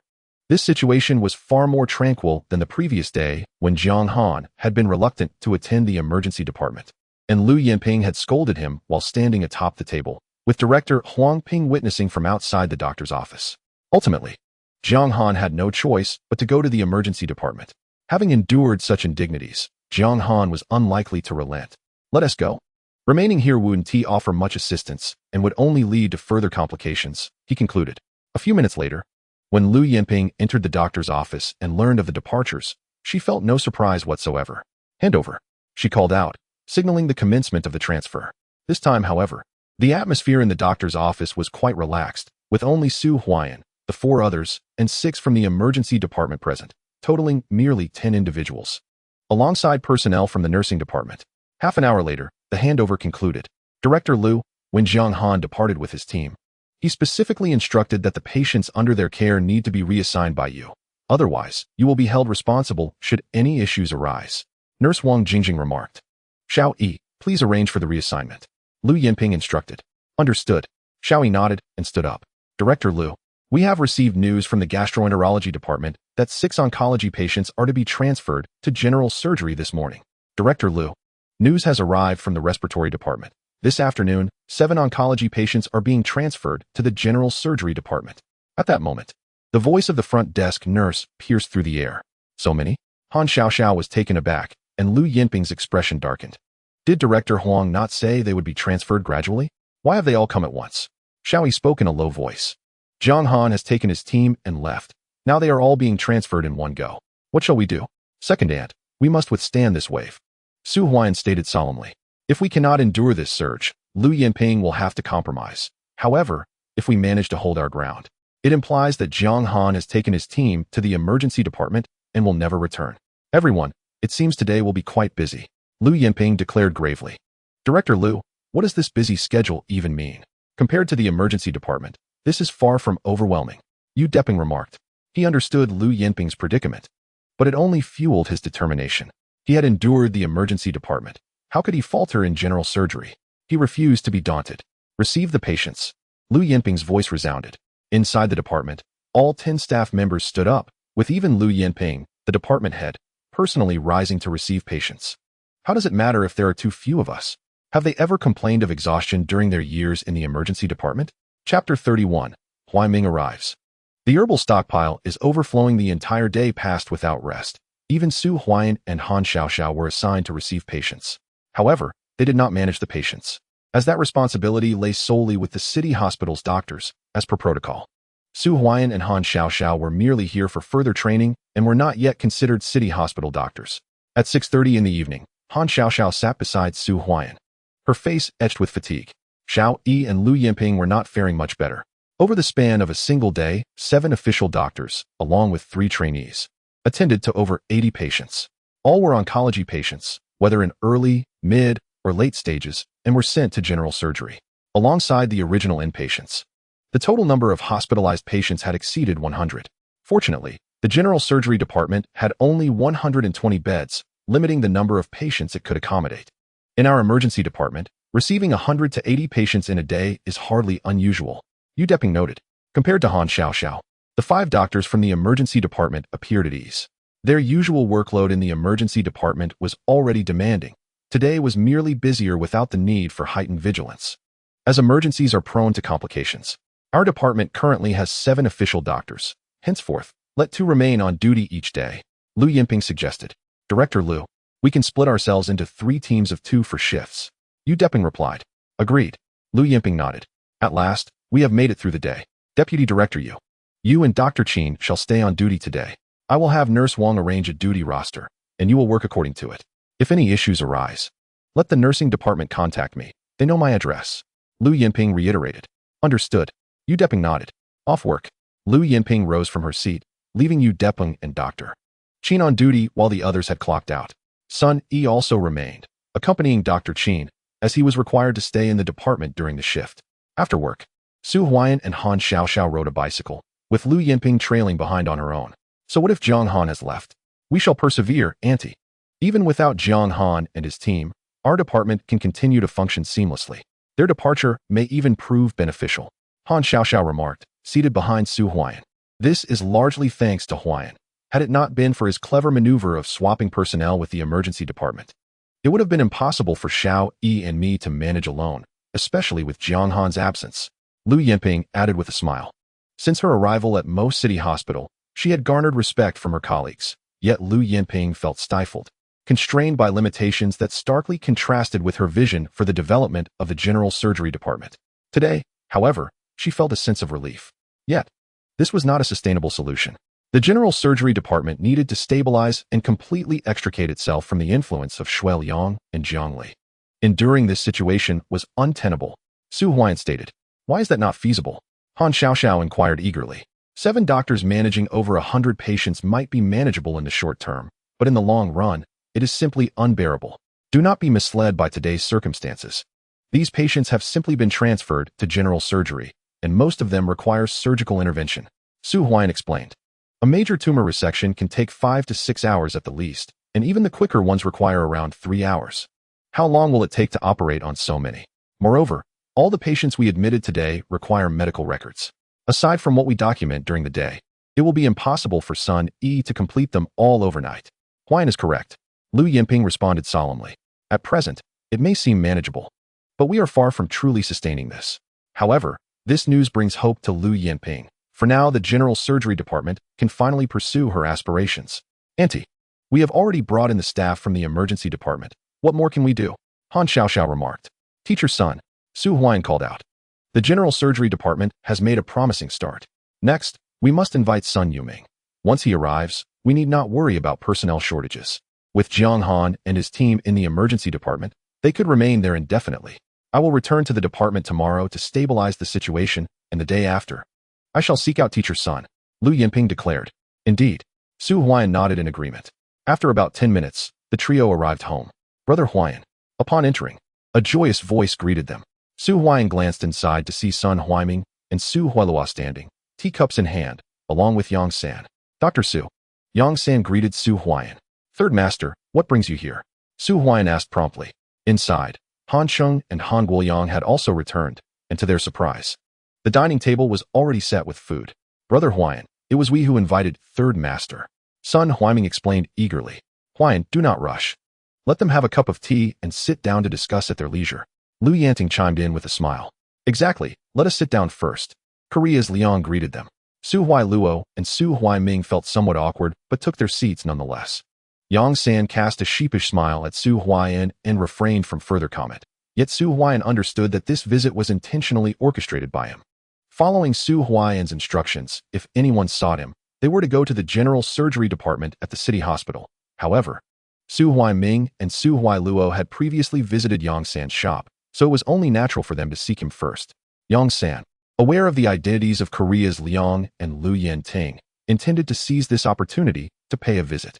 As for Yang San's motives, Su Huaiyan was undoubtedly cognizant. They pertained to matters concerning the pharmaceutical factory. Nonetheless, it seemed that Yang San's visit would likely be in vain. Although their time together had been brief, Su Huaiyan was well aware of Korea's Liang's character. What is rightfully yours will come to you, and what is not will serve no purpose in your pursuit. Huai Ming, Huai Luo, allow me to introduce you.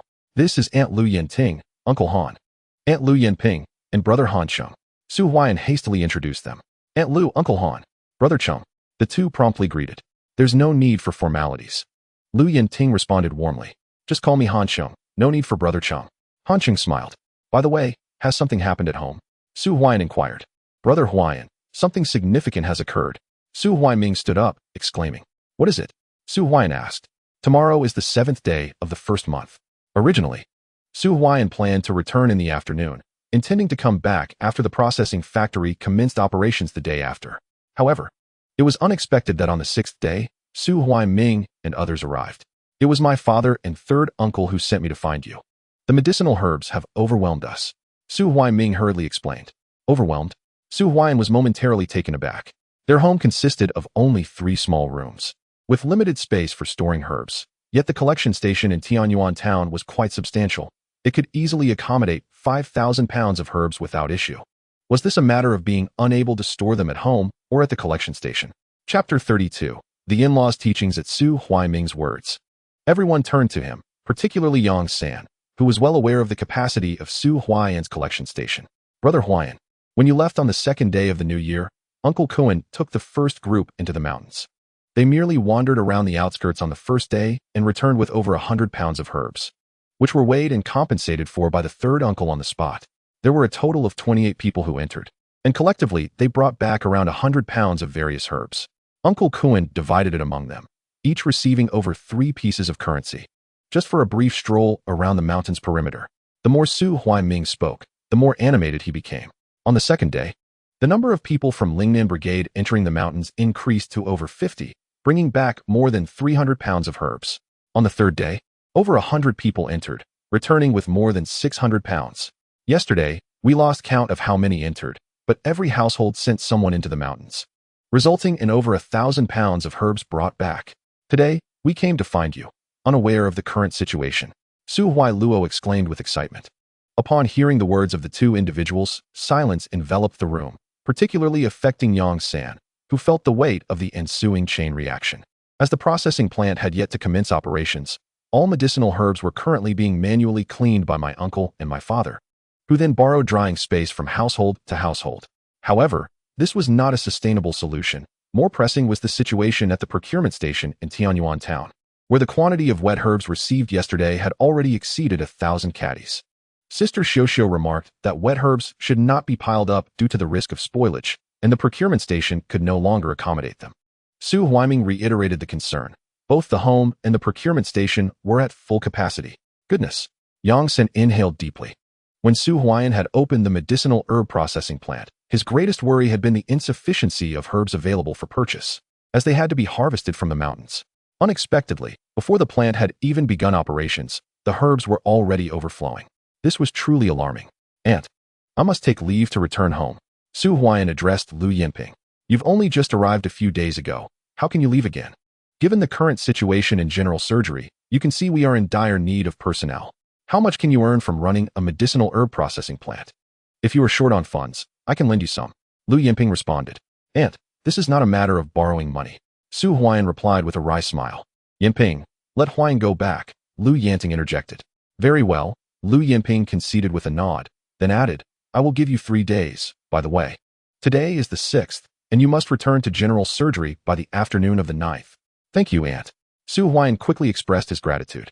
If only you dedicated as much thought to your work, securing your position would be a breeze. Lu Yinping remarked. Aunt Lu, Uncle Han, I must leave at once. Su Huaiyan rose to his feet. At least stay for dinner first. Lu Yinping urged. No, if I return home now, it will be close to midnight. I will undoubtedly need to manage some matters regarding the processing plant this evening, aiming to commence operations normally by the 8th. Su Huaiyan stated. That is acceptable. Lu Yanting stood up. Xiao, please pack some food for Huaiyan and the others for their journey. Lu Yinping instructed. Of course. Han Xiao promptly went to make arrangements. Han Sheng, have you borrowed the television station's vehicle? Lu Yanting inquired. I borrowed it this morning. It's parked outside. Han Sheng replied eagerly. Wait a moment. You will accompany Huaiyan to Tianyuan town. For the next few days, you will assist him there, and as for your television station staff, I will help you transport them on the 8th. Lu Yanting declared. All right. Han Sheng nodded in agreement. Aunt, there's no need for such trouble. Su Huaiyan quickly interjected. Trouble? I had initially planned for Han Sheng to borrow a vehicle tomorrow, but this way, you can travel together today, since you are returning a day early. Han Sheng can stay an extra day in Tianyuan town, Lu Yanting said with a smile. Thank you, Aunt Lu. Su Huaiyan expressed his heartfelt appreciation. Aunt, if you visit teacher's son the day after tomorrow, do take some time to drop by Tianyuan town, Su Huaiyan suggested to Lu Yinping. Certainly. Lu Yinping nodded in agreement. She was opposed to Su Huaiyan's establishment of a medicinal herb processing factory, yet now everyone seemed to support him. Even the previously dissenting Han Liang had fallen silent. What more could she say? Dr. Su, I will arrange for Jior to drive with you. Perhaps she could be of assistance. Yang Sen said. Thank you. Su Huaiyan replied with a faint smile, not declining the offer. Drive carefully on the way. Remember to take all of Huaian's belongings. And the clothes bought should be worn when the factory opens. Also, bring back some high school textbooks to review. Don't forget to study at home. Xiao Xiao. Eat more meat to gain some weight. Lu Yanting personally organized everything while observing the bustling Han Xiao Xiao and her mother-in-law. Su Huaiyan felt deeply touched. Pondering her fortune in encountering such a family, this bond was truly irreplaceable. In about 10 minutes, the family arrived with various bags to send Su Huaiyan off. The meal on the table had barely been touched, yet half of it was packed away. Despite her attempts to stop them, Su Huaiyan ultimately had to allow Han Xiao Xiao and Lu Yanting to assist in the packing. Outside the house, bags were loaded onto the car. Han Sheng had already started the vehicle, and Su Huaiyan, along with Su Huiming and Yang San, got in as they bid farewell to Lu Yanting and the others. Huaiyan, I will come on the morning of the 8th. Han Xiao Xiao exclaimed eagerly. She wished to accompany them, but Lu Yinping had disapproved. Although Su Huaiyan and Han Xiao Xiao were not formally licensed surgeons, their capabilities mirrored those of licensed doctors, and the general surgery department was already quite busy. The departure of two would only increase the workload. All right, Su Huaiyan nodded. When you arrive, you shall be the factory director, and I will be the deputy director. Who wants to be the director? Han Xiao Xiao's face flushed instantly. Ha ha. Lu Yanting and the others could not help but laugh. Running a factory is quite different from managing a shop. If a shop incurs losses, some capital may remain, but if a factory fails, it may struggle to even pay its workers. Every step in the process of the medicinal herb factory must be undertaken with utmost caution, Han Liang remarked. Indeed. Su Huaiyan nodded. Yang San is quite capable. Learn as much as you can from him. However, do not trust anyone completely. In the business world, there are no friends, only interests. Always leave yourself an exit strategy, Han Liang advised. Su Huaiyan quietly absorbed his father-in-law's counsel. Remember, money can be earned, but one must have principles. Otherwise, I will personally investigate you. Do not think I will assist you merely because of Xiao Xiao, Han Liang warned. Uncle Han, I will keep your words in mind. Su Huaiyan assured him. This was sound advice. Though Han Liang was usually reserved, today he spoke extensively, indicating his approval. Moreover, Su Huaiyan understood Han Liang's intentions were for his own benefit. If you incur losses, come to Annie for a loan. Lu Yinping added. Thank you. Su Huaiyan couldn't help but smile. Lu Yinping was concerned that he might become preoccupied with the factory and neglect his work, which was undeniably true. Chapter 33. Yang San. He might break even in a month. After bidding farewell, Su Huaiyan got into the car, and Han Cheng drove away directly. Was it not folly to let this young man run a processing factory? With his innate talent in the surgical field, he is destined to become a leading surgeon in the future. What prospects does opening a medicinal herb processing factory hold? Lu Yinping spoke coldly. Aunt, just a moment ago you were willing to lend money to Huaiyan to open the factory, Han Xiao Xiao remarked. I was merely concerned that he might become disheartened and discouraged if he were to face losses, which could adversely affect his career, Lu Yinping replied. Huaiyan will not suffer losses. He will earn a substantial profit, Han Xiao Xiao asserted. If Shuiliang were to establish a pharmaceutical factory, Huaiyan's herb processing factory would inevitably falter. For Shuiliang would not allow Huaiyan to earn such significant profits, nor would he permit the raw materials of the factory to fall under anyone else's control. Han Guoyang interjected. If Shuiliang does not open the factory, then it must be Yang San, Lu Yinping stated. Yang San is currently collaborating well with Huaiyan precisely because he also aspires to run a pharmaceutical factory. Huaiyan's processing factory has provided him with leverage. However, once it is truly operational, that could change. Han Guoyang responded. Father, so who would be suitable to open the pharmaceutical factory? Han Xiao Xiao quickly inquired. He himself, Han Guoyang declared before turning to enter the house. Could Huaiyan really open a pharmaceutical factory? It seemed utterly implausible. If Huaiyan were to embark on this venture, Han Guoyang would undoubtedly support him, but he would require capital. A subsidy of 100,000 from above would still necessitate at least 200,000 to 300,000 in investment. Where would Huaiyan procure such funds? It would take years to recoup that amount from the herb processing factory, and the approval for the pharmaceutical factory was only a little over 2 months away. Unless Huaiyan could earn 300,000 within 2 months, hope would be lost. Huaiyan opening a pharmaceutical factory? Han Xiao Xiao was momentarily taken aback. But that is a pharmaceutical factory. It is exceedingly challenging. Lu Yanting shook her head. If Huaiyan opened a pharmaceutical factory alongside the herb processing factory, it would create a complete production line. Yet, this is nearly an impossible feat. It is not that I lack faith in Huaiyan, but the difficulty is immense. The vehicle departed from Han Guoyang's residence and arrived in front of Yang San's shop. After stopping, Huaian alighted from the car, and both Lu Er and Zhou Er emerged from within the shop. Yang San welcomed Huaian inside, while Lu Er promptly poured him a cup of tea. "Third master, how is business?" Huaian inquired with a smile. "Not bad," Yang San replied. "In most city, our pharmacy is performing significantly better than others. Yet it pales in comparison to the Huaian pharmacy, which has the backing of the deputy director of the municipal hospital. We cannot compete with them." Lu Er added. "What about the pharmaceutical factory?" Huaian asked. "There has been no progress from above. I have exhausted all my ideas. Yet they only stated that the organization will discuss and decide in 2 months. They neither mentioned approval for me nor for Huaian. Furthermore, I discovered that Huaian is not alone. He has connections with Director Jiang Li of the municipal hospital and several local leaders." Yang San spoke solemnly. "Huaian approached me and threatened me to collaborate with him." Huaian lifted the teacup from the table and took a sip. "What was your response?" Yang San inquired hastily. "The herbs from Huaian's processing factory are crucial for his application for the pharmaceutical factory, and they are also vital for establishing his pharmacy in Hejiang province. If Huaian were to side with Huaian, his situation would become even more precarious. I have already signed the contract with Third Master. How could I possibly betray him? In business, integrity is paramount." Su Huaian chuckled.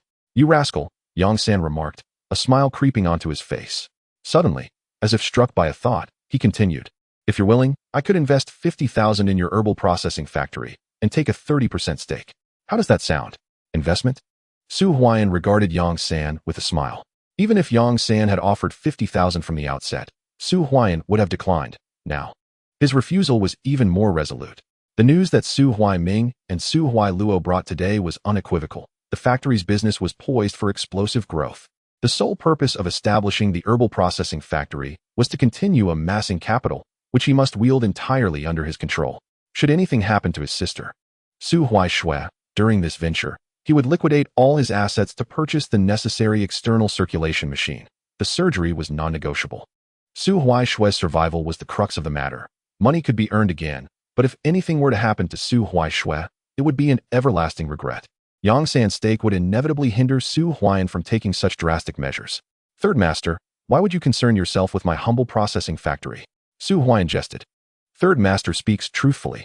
Lu Er interjected hastily. "Dr. Su, please forgive the jest. It was merely a light-hearted comment." Yang San interjected with a laugh. "Third Master, my herbal processing factory will commence operations on the 8th of the month. If you have the time, your presence would be most welcome." Su Huaian declared as he rose. "I will personally attend," Yang San replied.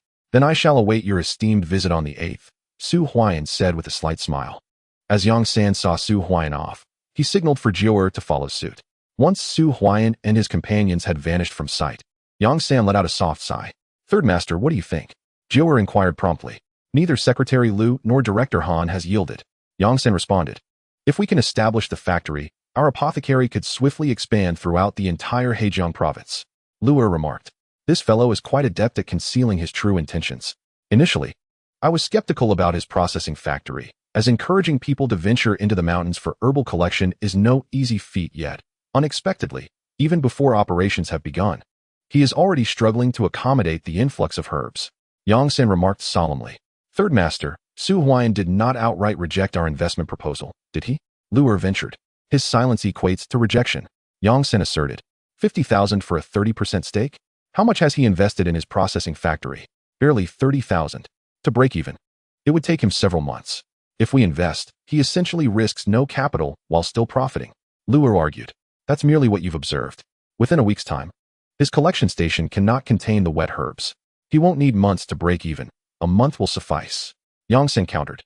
As Su Huaian continued to grow, Yang San perceived something different about him. Previously, he thought Su Huaian was merely bold and meticulous, but now, he felt a sense of unease. It seemed as if Su Huaian was orchestrating a grand game of chess, from the very first delivery to himself, to opening a shop. And now to this medicinal herb processing factory, Su Huaian has grown remarkably swiftly, as if every step he takes has been meticulously calculated, with himself being an integral part of the equation. So soon? Lu Er was momentarily taken aback. A month to break even? This is a factory. Who could accomplish such a feat? Make arrangements. We shall visit Tianyuan town on the 8th. When the time comes, you will see for yourself," Third Master remarked. "All right." Lu Er nodded, eager to witness Su Huaian's medicinal herb processing factory.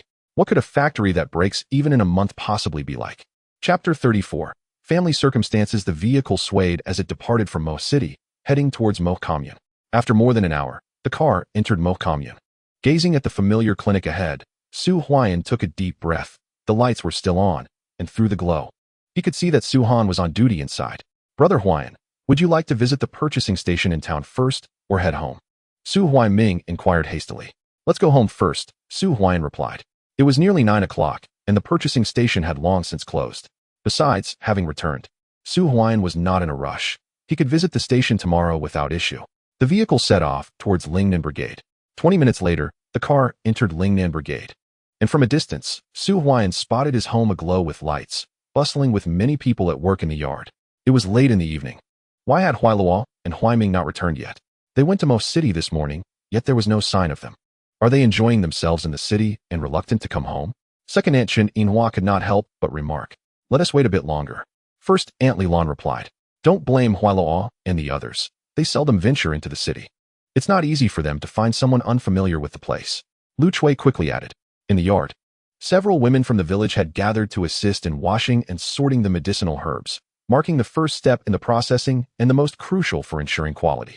They're back. They're back. Just then, the joyful voices of Su Huaishui and Su Huaiguo rang out. Everyone turned towards the direction of the brigade, where two vehicles were approaching Su Huaiyan's home, and from afar, they could hear Su Huaiming's voice. Quick, go greet them, Lu Chui exclaimed with delight. Little Chen Xiuxiu also emerged from the house, and the ants helping in the yard laid down their tasks, watching the two swaying vehicles on the road. The vehicles came to a halt in front of Su Huaiyan's yard. Su Huoluo and Su Huaiming quickly jumped down, with Su Huaiyan following closely behind. Huaishui and Huaiguo rushed towards Su Huaiyan, who affectionately patted his younger siblings' heads as they entered the yard, with Zhou and Han Cheng trailing behind. Huaiyan, you finally returned. Upon seeing Su Huaiyan, Su Feng quickly exclaimed. Su Ji, standing nearby, wore a beaming smile. Father, uncle, please come in, Su Huaiyan said. Very well. The two nodded in agreement. In the courtyard, a dozen women diligently engaged in the cleaning and selection of medicinal herbs greeted Su Huaiyan, who responded with a smile. Though his heart was secretly alarmed by the sheer volume of herbs, which amounted to over 1,000 pounds. Huaiyan, have a sip of water. Chen Xiuxiu, cradling a child in one arm, extended a bowl of water to Su Huaiyan. He promptly took the teapot to pour for himself, as well as for Han Cheng and Zhou, and they all gathered around the table. Huaiyan, if you don't return soon, these herbs will spoil, Chen Xiuxiu remarked. Sister-in-law, what happened? Su Huaiyan inquired urgently. Since you went to the city on the second day of the lunar month, Su Xingchuan delivered several hundred pounds of herbs that very afternoon. I noticed the supply dwindling, so I asked uncle and father to bring some back for processing. However, they continued to arrive the next day, and in even greater quantities. In the following days, the deliveries increased daily, with over 1,000 pounds arriving today. The herbs are still piled up at the acquisition station, Chen Xiuxiu explained. Such a vast quantity. Su Huaiyan was taken aback. After Su Xingchuan and others had experienced the benefits of foraging in the mountains, they must have spread the word and organized teams to venture in. Otherwise, there wouldn't be such an influx. Yet, this was also a blessing. The more wet herbs there were, the more profit his processing plant would reap. Over the past few days, the acquisition station has received a total of 3,517 pounds of herbs. More than 1,200 pounds have been processed at home, and around 2,000 pounds are currently displayed in the shop. Chen Xiuxiu continued. Not to worry. The processing plant will commence operations the day after tomorrow. Once we start, these herbs can be processed immediately, Su Huaiyan reassured. Huaiyan, our brigade now collects over 1,000 pounds of herbs daily. Moreover, today Su Kuan informed me that he intends to organize a team to delve deeper into the mountains, encouraging everyone to gather herbs.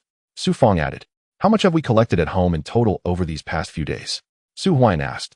The total collection at home amounts to over 3,200 pounds. Aside from today, 1,137 pounds. All the other herbs have been processed, including the more than 1,200 pounds returned from the acquisition station. Su Zheng replied. Thank you all for your hard work. Su Huaiyan expressed his gratitude. If it weren't for Su Feng and his sister-in-law's assistance, managing the processing plant alone would have been overwhelming. In just a few days away, the accumulated herbs would total 6,000 or 7,000 pounds. Huaiyan, we are all family. You need not be so formal. Auntie Air entered with a cheerful demeanor. Indeed, we are family, Su Huaiyan replied with a gentle smile. To facilitate the processing of these herbs, I took the liberty of asking your aunt to summon a dozen women from the team to assist. Their wages remain the same as before, at 2 yuan a day. Su Fang stated, "Uncle, you have made the right decision. If we let the herbs spoil, that would be a significant loss." Su Huaian affirmed. Hearing this, Su Jing's face brightened. The daily wage of 2 yuan was already quite substantial. Calculated over a month, it amounted to 60 yuan, whereas factory workers in the city earned barely 30 yuan a month. "Uncle, please arrange for the herbs at home to be sent to the acquisition station tomorrow. As for transportation, coordinate with Su Weiman. His tractor can temporarily assist us, and we will cover the freight costs." Su Huaian instructed. Understood. Su Fang nodded. Huaian, what about those who assist with the work? Aunt Chenin Hua inquired hastily. We indeed require laborers, as the medicinal herbs received must be preliminarily cleaned of soil before being transported to the processing station. Nevertheless, the wages are calculated monthly, amounting to 20 yuan, akin to factory salaries, and we only need 5 individuals, replied Su Huaian. Excellent. A radiant smile instantly adorned Chun Yinhua's face. For one among those 5 would certainly be her. Huaian, given the current trend of harvesting medicinal herbs from the mountains, I foresee that in less than 3 months, the surrounding areas will be thoroughly depleted. Today, I specifically ventured into the mountains and observed that nearly all the medicinal herbs have been excavated. Suddenly, Uncle Su Fang interjected. Inform Secretary Su Kuan that any new seedlings found while harvesting should be left undisturbed, and we should avoid depleting the mountains entirely, leaving some behind to ensure future yields. Suggested Su Huaian. The mountains are abundant with medicinal herbs, yet they cannot withstand such relentless foraging. As long as not everyone exhausts the resources, the herbs will continue to flourish. Sister-in-law, when Su Xingchuan and the others deliver the herbs, please discuss this matter with them. Su Huaian directed at Chun Xiuxiu. Certainly. Chun Xiuxiu nodded in agreement. Chapter 35. All is prepared, awaiting the favorable winds. There is another matter. As if recalling something, Su Huaian turned his gaze towards Su Fang. Huaian, speak on. Su Fang urged promptly. How is the land in our team progressing? Su Huaian inquired. Secretary Su Kuan and the commune personnel are measuring daily. I estimate that within a month, we will have clarity regarding the land allocation, especially since spring plowing is approaching, responded Su Zhang. Uncle, once the farmland is allocated to households this year, please negotiate with Su Kuan to allow some team members to rent their fields to us for cultivating medicinal herbs. Su Huaian proposed. What? Cultivating medicinal herbs? The entire family stared at Su Huaian in astonishment, including Han Sheng. Had Su Huaian just established a medicinal herb processing factory and now intended to develop a cultivation base? If so, it would create a complete production line. Indeed, cultivating medicinal herbs. Su Huaian took a sip of water. Previously, he would not have considered such a venture, but Su Fang's words had illuminated the necessity. The limited supply of wild medicinal herbs would not suffice for sustainable growth, but having a cultivation base would make a significant difference. It has been a struggle to obtain the farmland this year, and everyone is fully committed. How could they possibly consider renting it out? Su Zheng remarked. We do not need to rent all their land. Only a portion will suffice.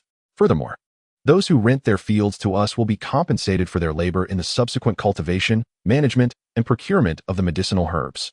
In other words, those who rent their land will not only receive rental income, but also earn wages for their work. Su Huaian explained. Huaian, where is the merit in such an arrangement? Su Fang could not help but exclaim. Paying rent and offering employment without them bearing any responsibility for the herbs? How much is paid per acre? Su Zheng inquired. 80 yuan per acre. Su Huaian replied. The price has been calculated by Su Huaian. For each acre planted with spring wheat, approximately 400 pounds can be harvested, with each pound valued at around 17 cents. Calculating at 20 yuan for 100 pounds, it amounts to 80 yuan per acre. It's akin to earning a year's worth of wheat while sitting at home. Huaian, this price seems excessively high. What about 50 yuan per acre? Su Fang suggested. First, discuss it with Secretary Su Kuan. I don't require much. Let us start with around 300 acres, Su Huaian replied. Understood. Su Fang inhaled deeply. At this price, not only 300 acres, but if Su Huaian desired all the land in the commune, the farmers would be eager to lease it to him. Meanwhile, Su Huaian harbored his own thoughts. The first year would serve as a demonstration for everyone. Once the medicinal herbs proved profitable, the villagers would willingly cultivate them the following year. At that point, Su Huaian could oversee comprehensive management and provide cultivation techniques, leading to an increase in herb cultivation. Comrade Su Huaian, your ideas are truly remarkable. Han Sheng couldn't help but exclaim. Once the medicinal processing plant opens, the need for herb cultivation will be apparent. With the current abundance of herbs in the mountains, they will undoubtedly diminish, But if we cultivate them, we needn't worry. Jiur, please take Comrade Han Cheng to the health center dormitory for a while. Su Huaiyan instructed Jiur. No problem. Jiur nodded in agreement. By around 10 o'clock that evening, the herbs had been processed, and after making arrangements, Su Huaiyan sent Han Cheng with Jiur to the health center to rest for the night. Lying in bed, Su Huaiyan reflected. Huaiyan, how are things at the municipal hospital? Su Zheng inquired. Quite well. Director Liu has been very considerate. Su Huaiyan responded. Be cautious out there. Su Zheng advised. Understood. Su Huaiyan nodded. Su Zheng was typically reserved, yet his concern for Su Huaiyan was palpable. During their impoverished days, he had often been the most selfless, ensuring his siblings received more food during meals.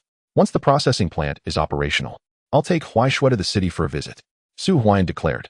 I'd like to join. Su Zheng replied. I'll handle it. You can stay behind. Su Huaiyan reassured him. Very well, Su Zheng nodded. A moment later, Su Zheng's soft snoring filled the room. Listening to this familiar sound, a smile crept onto Su Huaiyan's face. Ever since he decided to return to the city with Qin Ling, Su Zheng had been restless at night, unable to sleep. Now, he could finally relax. With the medicinal processing plant yet to commence operations, Su Huaiyan anticipated an increase in business. Once the four major communes observed the financial success of the Lingnan Brigade and Su Xingchuan, more individuals would venture into the mountains. Filled with expectation for the upcoming processing plant, Su Huaiyan embraced the dawn of a new day. The next morning, Su Huaiyan, along with Chun Xiuxiu and the others, set off for Tiantian town. Su Feng had gone to find Su Weiman, bringing the tractor over, while Su Hui and Huai Ming remained at home to assist in packing the herbs. At the collection station in Tiantian town, the owner exclaimed, Boss Su, you have finally returned. When Su Huaiyan arrived, Master Long had already been there. Originally, Master Long resided in the factory, but Su Feng arranged for Director Tian of the Tianyuan Shun to rent a house, and now the workers all live in Tianyuan town. Boss Su, Boss Su. Upon seeing Su Huaiyan, the 30 workers hurriedly greeted him. Su Huaiyan nodded and approached Master Long, inquiring, how is the equipment installation progressing, Master Long? Just in time, boss. The equipment was completed yesterday, and we plan to conduct the trial run this morning. I've ensured that everyone you assigned is well acquainted with all the procedures. Operating the equipment poses no issues. Master Long replied. Thank you for your hard work. Su Huaiyan said with a smile. Boss Su, please come inside and take a look. One of the workers could not help but exclaim. Indeed, let us have a look. This is the first time we've seen such a large drying oven. The crowd chimed in enthusiastically. Master Long, please lead the way. Su Huaiyan said with a smile. Master Long guided the way, with Su Huaiyan following closely, and a group of workers trailing behind. Su Huaiyan inspected each shop from the first to the last, nodding in satisfaction upon completion. No wonder he is a master from the provincial capital. The labor costs are well justified. Boss, we have constructed 3 large drying ovens. Each oven can dry approximately 1,000 pounds of herbs in a day and night. With all 3 ovens combined, we can process up to 3,000 pounds daily. And if the supply is plentiful, we could manage 4,000 to 5,000 pounds at a stretch. Master Long explained. Excellent. Su Huaiyan nodded. This is the steaming equipment, capable of steaming 300 pounds at once, and we can steam over 8 times a day. This is for chopping, he continued. At 10 o'clock, Su Huaiyan exited the factory. All is ready. We are merely awaiting the favorable winds. Dr. Su. At that moment, a familiar voice called from the intersection. Su Huaiyan stepped out to find Chun Guodong and Chun Xueping approaching with joy. Director Chun, please come inside. Su Huaiyan invited, pulling Director Chun into the purchasing station, where Chun Xiuxiu promptly served tea. Dr. Su, aren't you going to give your shop a name? Chun Xueping asked with a smile. Now, with the bandages removed and the stitches out, Chun Xueping was exceedingly warm towards Su Huaiyan, having finally gained insight after years of following Chun Guodong. Let's call it the Tianyuan Town Herbal Processing Factory, Su Huaiyan proposed. That's a splendid name. Chun Guodong agreed. Director Chun, is there something you wish to discuss? Su Huaiyan inquired.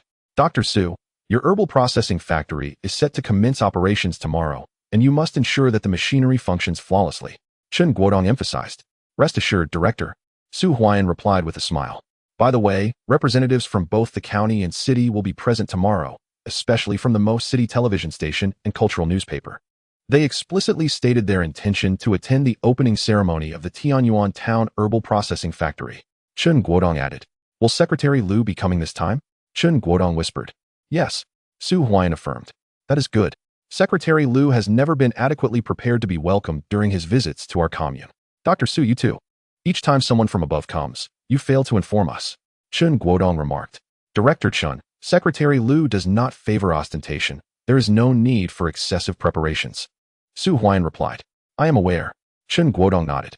He placed great importance on the commencement of Su Huaiyan's medicinal herb processing factory, particularly emphasizing the necessity for it to operate smoothly tomorrow, as the leadership's visit would undoubtedly mark a momentous occasion for the Mo commune. After Dr. Su bid farewell to Chen Guodong, Director Lin arrived, but he merely exchanged greetings with Su Huaiyan before departing, mentioning that the Mo commune police station would come to Tianyuan town to maintain order the following day. Su Huaiyan expressed his gratitude. At noon, Su Huaiyan and Chen Xiuxiu shared a meal at the procurement station, while Han Cheng and Zhou assisted in transporting herbs from their home to the procurement station in Tianyuan town, eagerly awaiting the commencement of operations the next day. In the afternoon, Su Xingchuan arrived with a group bearing over 1,000 pounds of medicinal herbs, accompanied by a mule. Furthermore, Su Xingchuan informed Su Huaiyan that more and more people were venturing into the mountains, and the quantity of herbs would continue to rise. Su Huaiyan also conveyed that new shoots would not be procured, meaning that not all medicinal herbs could be harvested cleanly from the mountains. A portion must be left to ensure sustainable development. While he was uncertain whether his words would be effective, he believed that if only a few adhered to this principle, the herbs in the mountains would persistently flourish. That evening, at the procurement station, the original sign had been removed and replaced with a new one that read Tianyuan Town Medicinal Herb Processing Factory, covered with a red cloth. Master Long and 30 workers had returned for rest after testing the machinery twice during the day, eagerly anticipating the start of operations the next day. Su Huaiyan noted that the procurement station currently housed 9,317 pounds of medicinal herbs, with a small portion already half-dried, while the untreated bulk comprised the majority. Chen Xiuxiu handed the accounts to Su Huaiyan. Inside, everyone gathered around the stove, although the temperature had risen. The night remained quite cold. Uncle, go buy some firecrackers. Father, prepare some candies and other treats. Su Huaiyan instructed. Tomorrow's commencement will be quite lively. All right. Both nodded in agreement. They eagerly awaited the next day. Su Huaiyan took a deep breath. At 8 o'clock that night, everyone returned home in Han Cheng and Zhou's vehicle.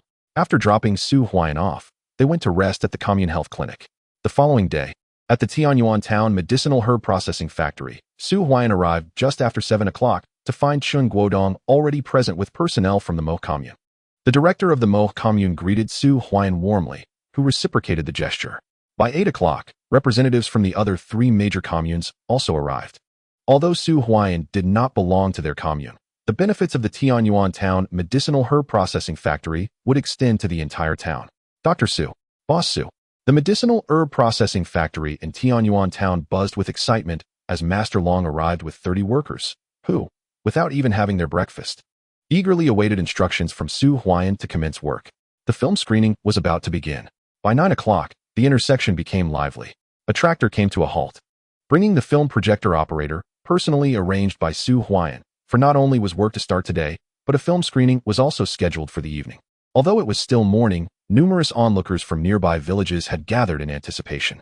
Upon seeing the projectionist's arrival, cheers erupted, and the crowd promised to swell in the afternoon. Around 20 minutes past 9, county officials arrived, notably Secretary Chun, who offered words of encouragement to Su Huaiyan on site. By 9:30, a further wave of excitement surged as 2 vehicles pulled into Tianyuan town and stopped at the crossroads. The first to disembark were 2 reporters from the television station, accompanied by a journalist from the cultural newspaper. The trio quickly prepared their equipment for filming and recording. Secretary Liu, the directors of the 4 communes gathered around eagerly, with the director of Mo commune personally grasping Su Huaiyan's hand to welcome him in front of the vehicle, creating a vibrant atmosphere.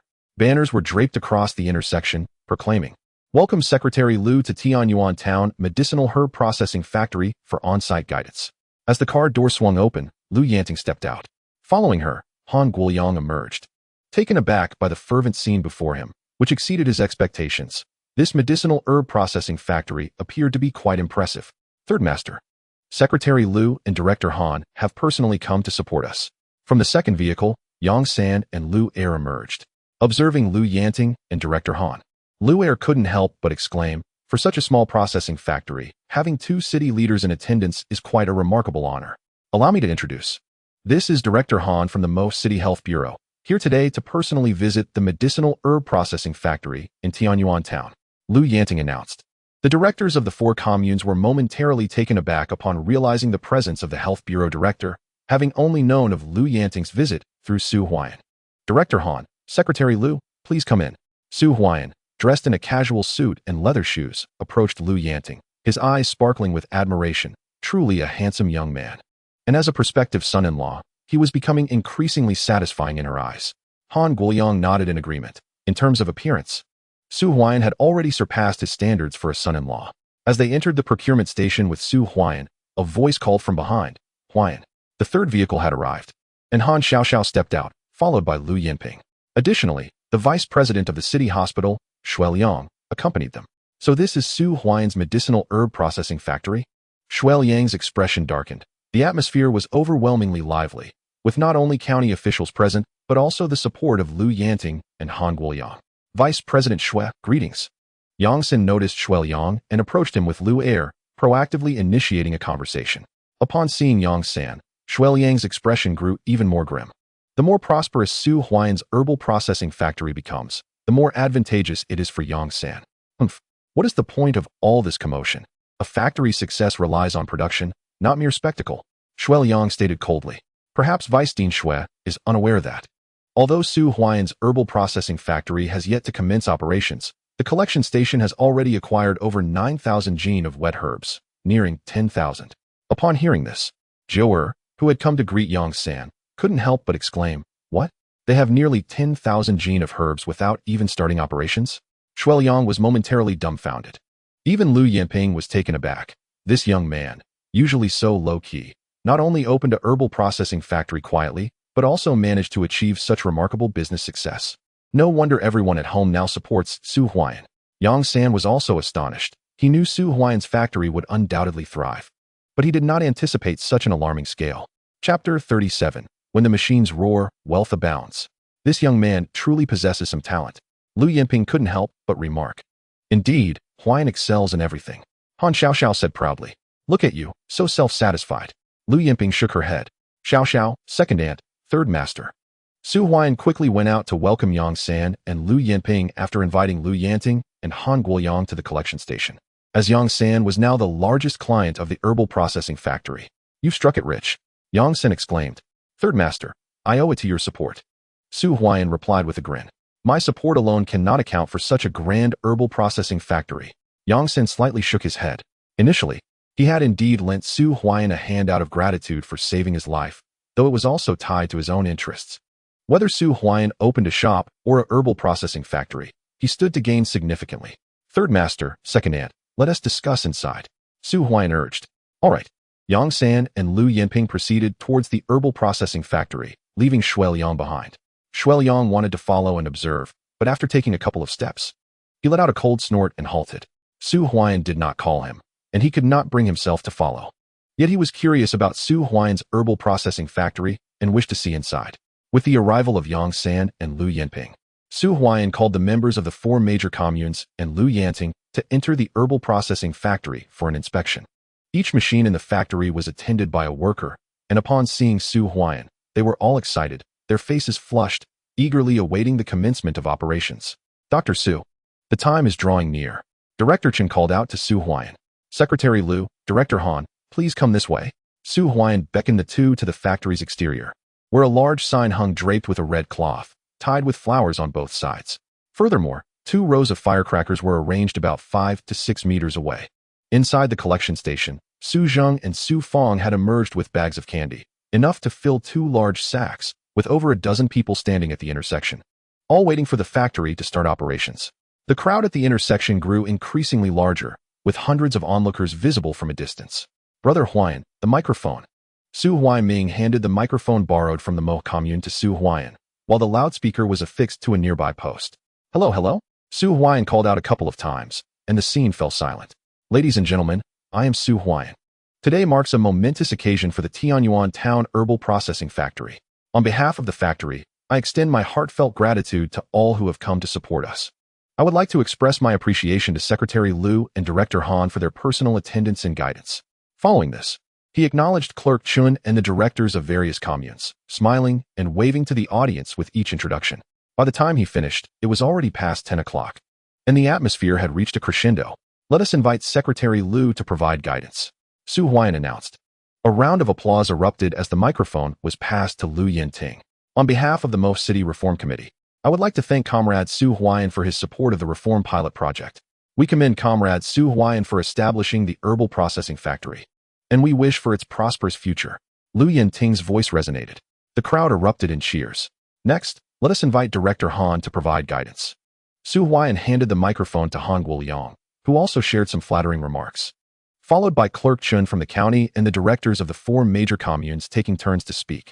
Chun Guodong, the economic director of the Mo office, was also invited to address the gathering.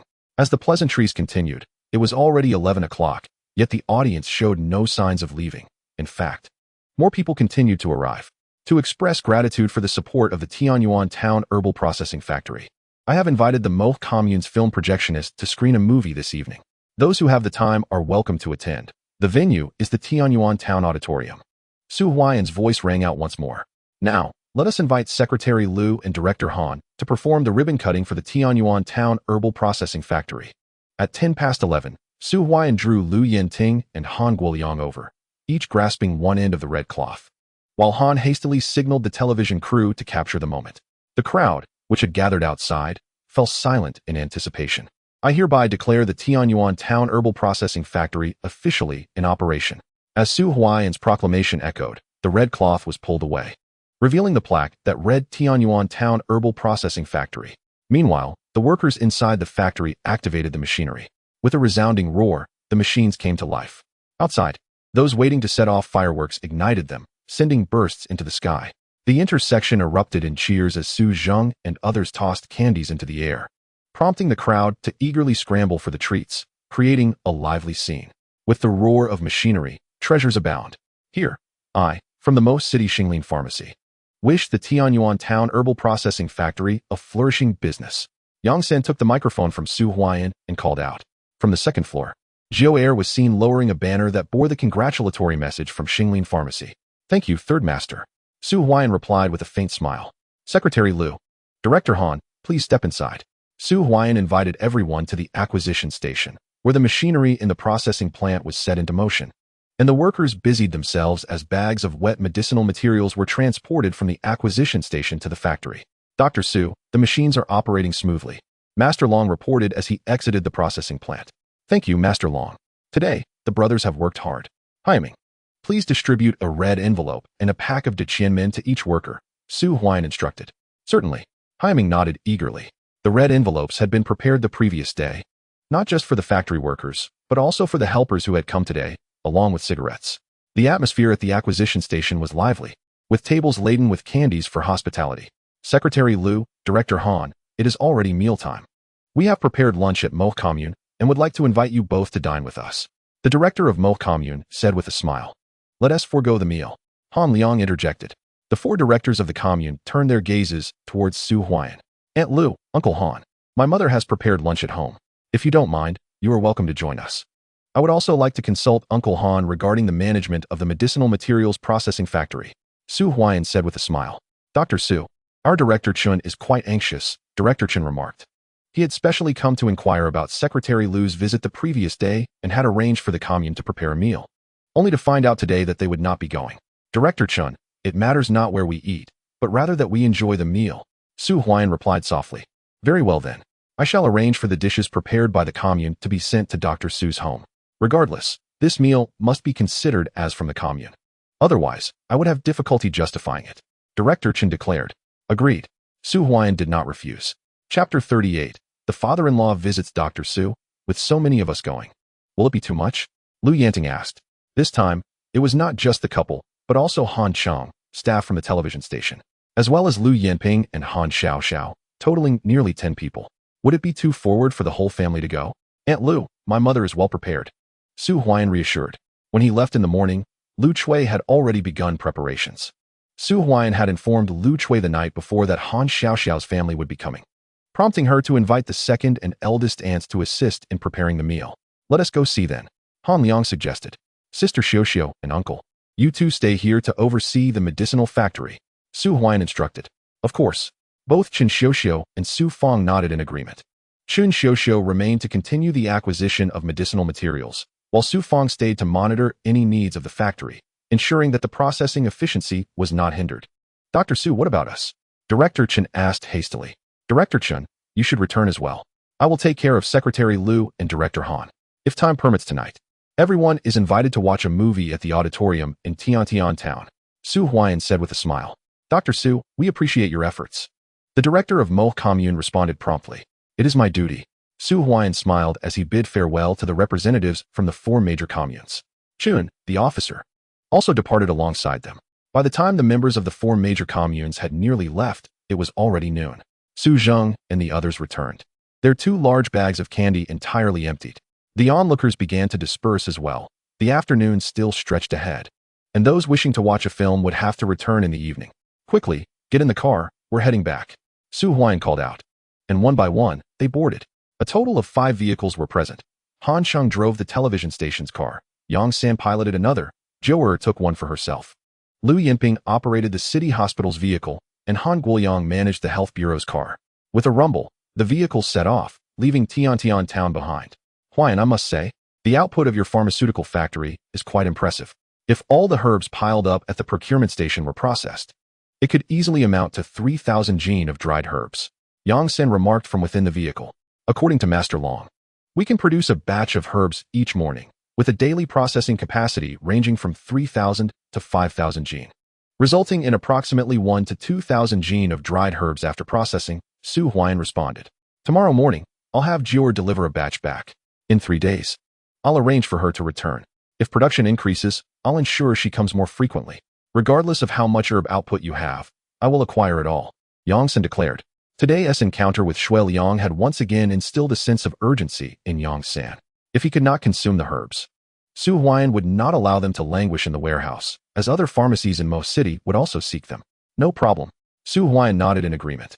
1,000 jin of dried herbs is roughly processed from 3,000 jin of wet herbs. The cost of 1 jin of wet herbs ranges from 6 to 8 jiao, translating to material costs between 1,800 and 2,400.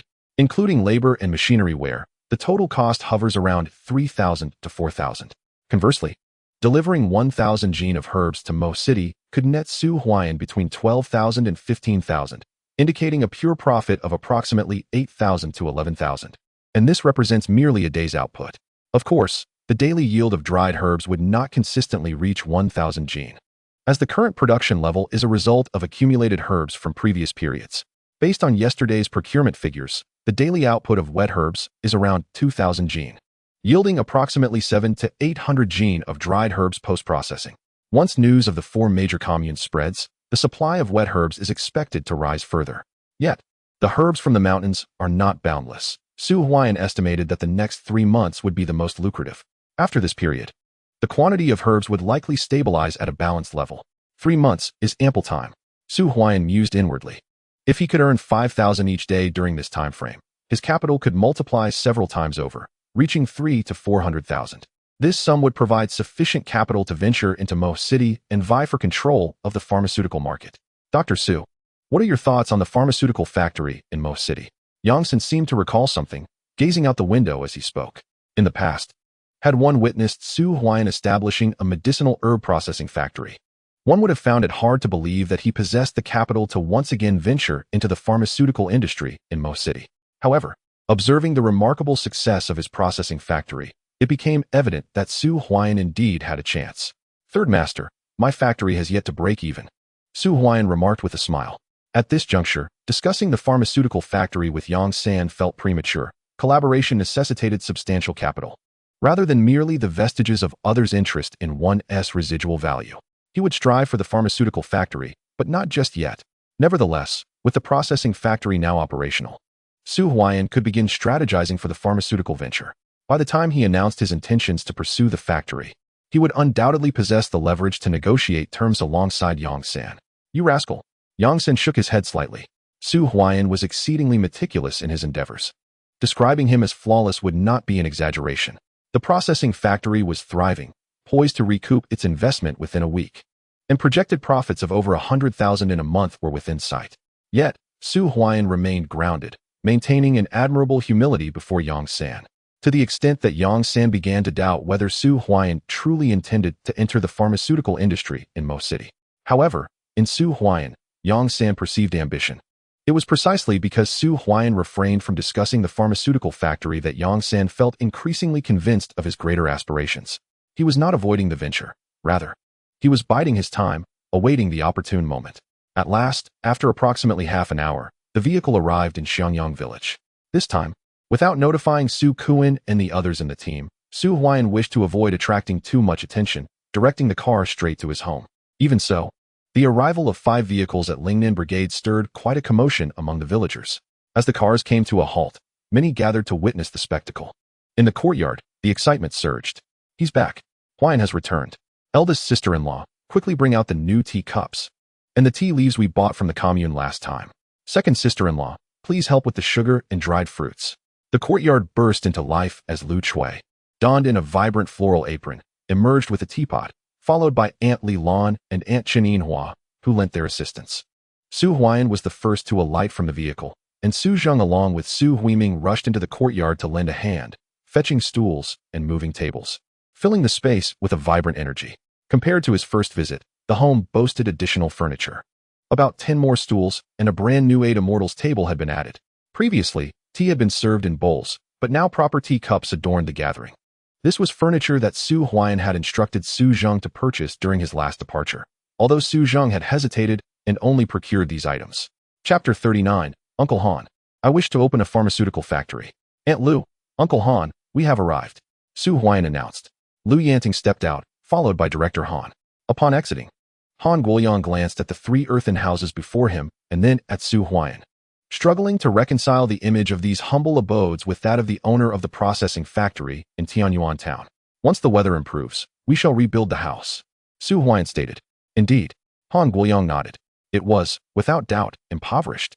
The last time Han Cheng had returned, he had mentioned this to him, but he had not paid it much mind. As long as Su Huaiyan was willing to work hard, their modest circumstances would gradually improve. Director Han, please come inside. Su Zheng pulled out a pack of Dakiaman cigarettes and offered them to Han Guoyang, who accepted them with a smile and soon engaged in a pleasant conversation. The scene, a rural elder conversing with a director from Mo City, was unexpectedly harmonious. Witnessing this, Han Xiaoxiao secretly sighed in relief. Her mother had come, and her father was present as well. Her greatest concern was Han Guoyang's satisfaction, for it was certain that she would follow Su Huaiyan for the rest of her life.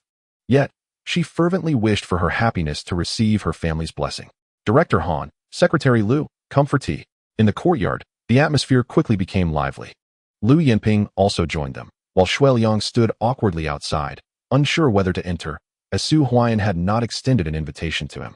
Fellow villager, when will the land be allocated? Director Han inquired with a smile. Our village chief has stated that it should be ready in about a month. Su Zheng replied.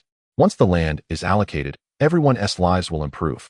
Families can raise more chickens and ducks, and perhaps even a few more pigs, significantly enhancing their quality of life. Lu Yanting added. Indeed, our entire brigade unanimously agrees on the land allocation. Lu Chui chimed in. The conversation flowed smoothly, with Han Guoyang displaying no airs. He not only inquired about Su Huaiyan's family situation, but also about the conditions in the brigade. As it approached 1 o'clock, preparations for lunch began. The meal was abundant.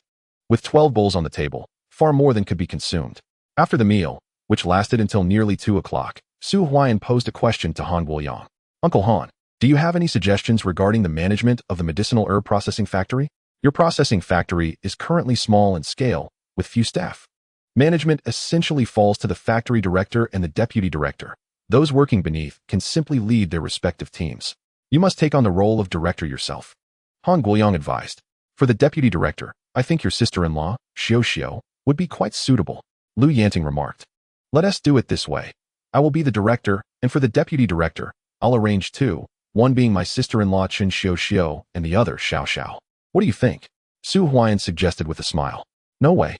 The words were echoed by 3 voices, Han Xiao, Lu Yanting, and Han Guoyang. Nonsense. Xiao is deputy director? What does she know about medicinal herb processing? Han Guoyang scoffed. Uncle Han, it doesn't matter if Xiao lacks knowledge. Holding the title of deputy director would allow her to come to the factory in the future. Besides, who says that deputy directors must always be hands-on? Su Huaiyan countered with a smile. Huaiyan, I can't do it. Han Xiao exclaimed, her face flushed.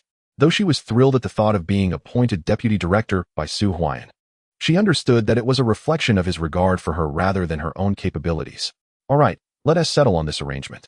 For the team leaders, I will appoint two, my uncle Su Fong and my father, Huaian declared.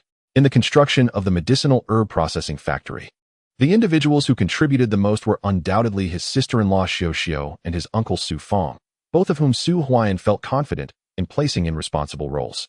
That works. Su Zheng nodded in agreement. Huaian, you're too indulgent with Xiao. Lu Yanting couldn't help but interject. In South Korea, Liang wished to express something.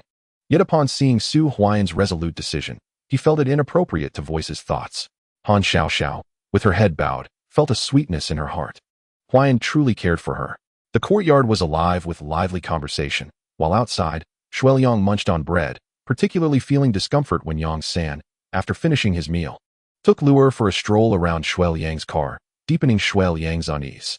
After all, he was the deputy director of the municipal hospital, yet Huaian entirely disregarded him throughout. Huaian, today my aunt and I visited teacher Sun's home, Han Xiao whispered as she sat beside Huaian. Huaian glanced at Lu Yinping, noting her subdued demeanor. Her smile upon seeing him seemed forced, which only reinforced Huaian's suspicions. What was the outcome? He inquired. Teacher Sun stated he would not be joining the Mo Municipal Hospital. Han Xiao replied. What else did he say? Huaian pressed.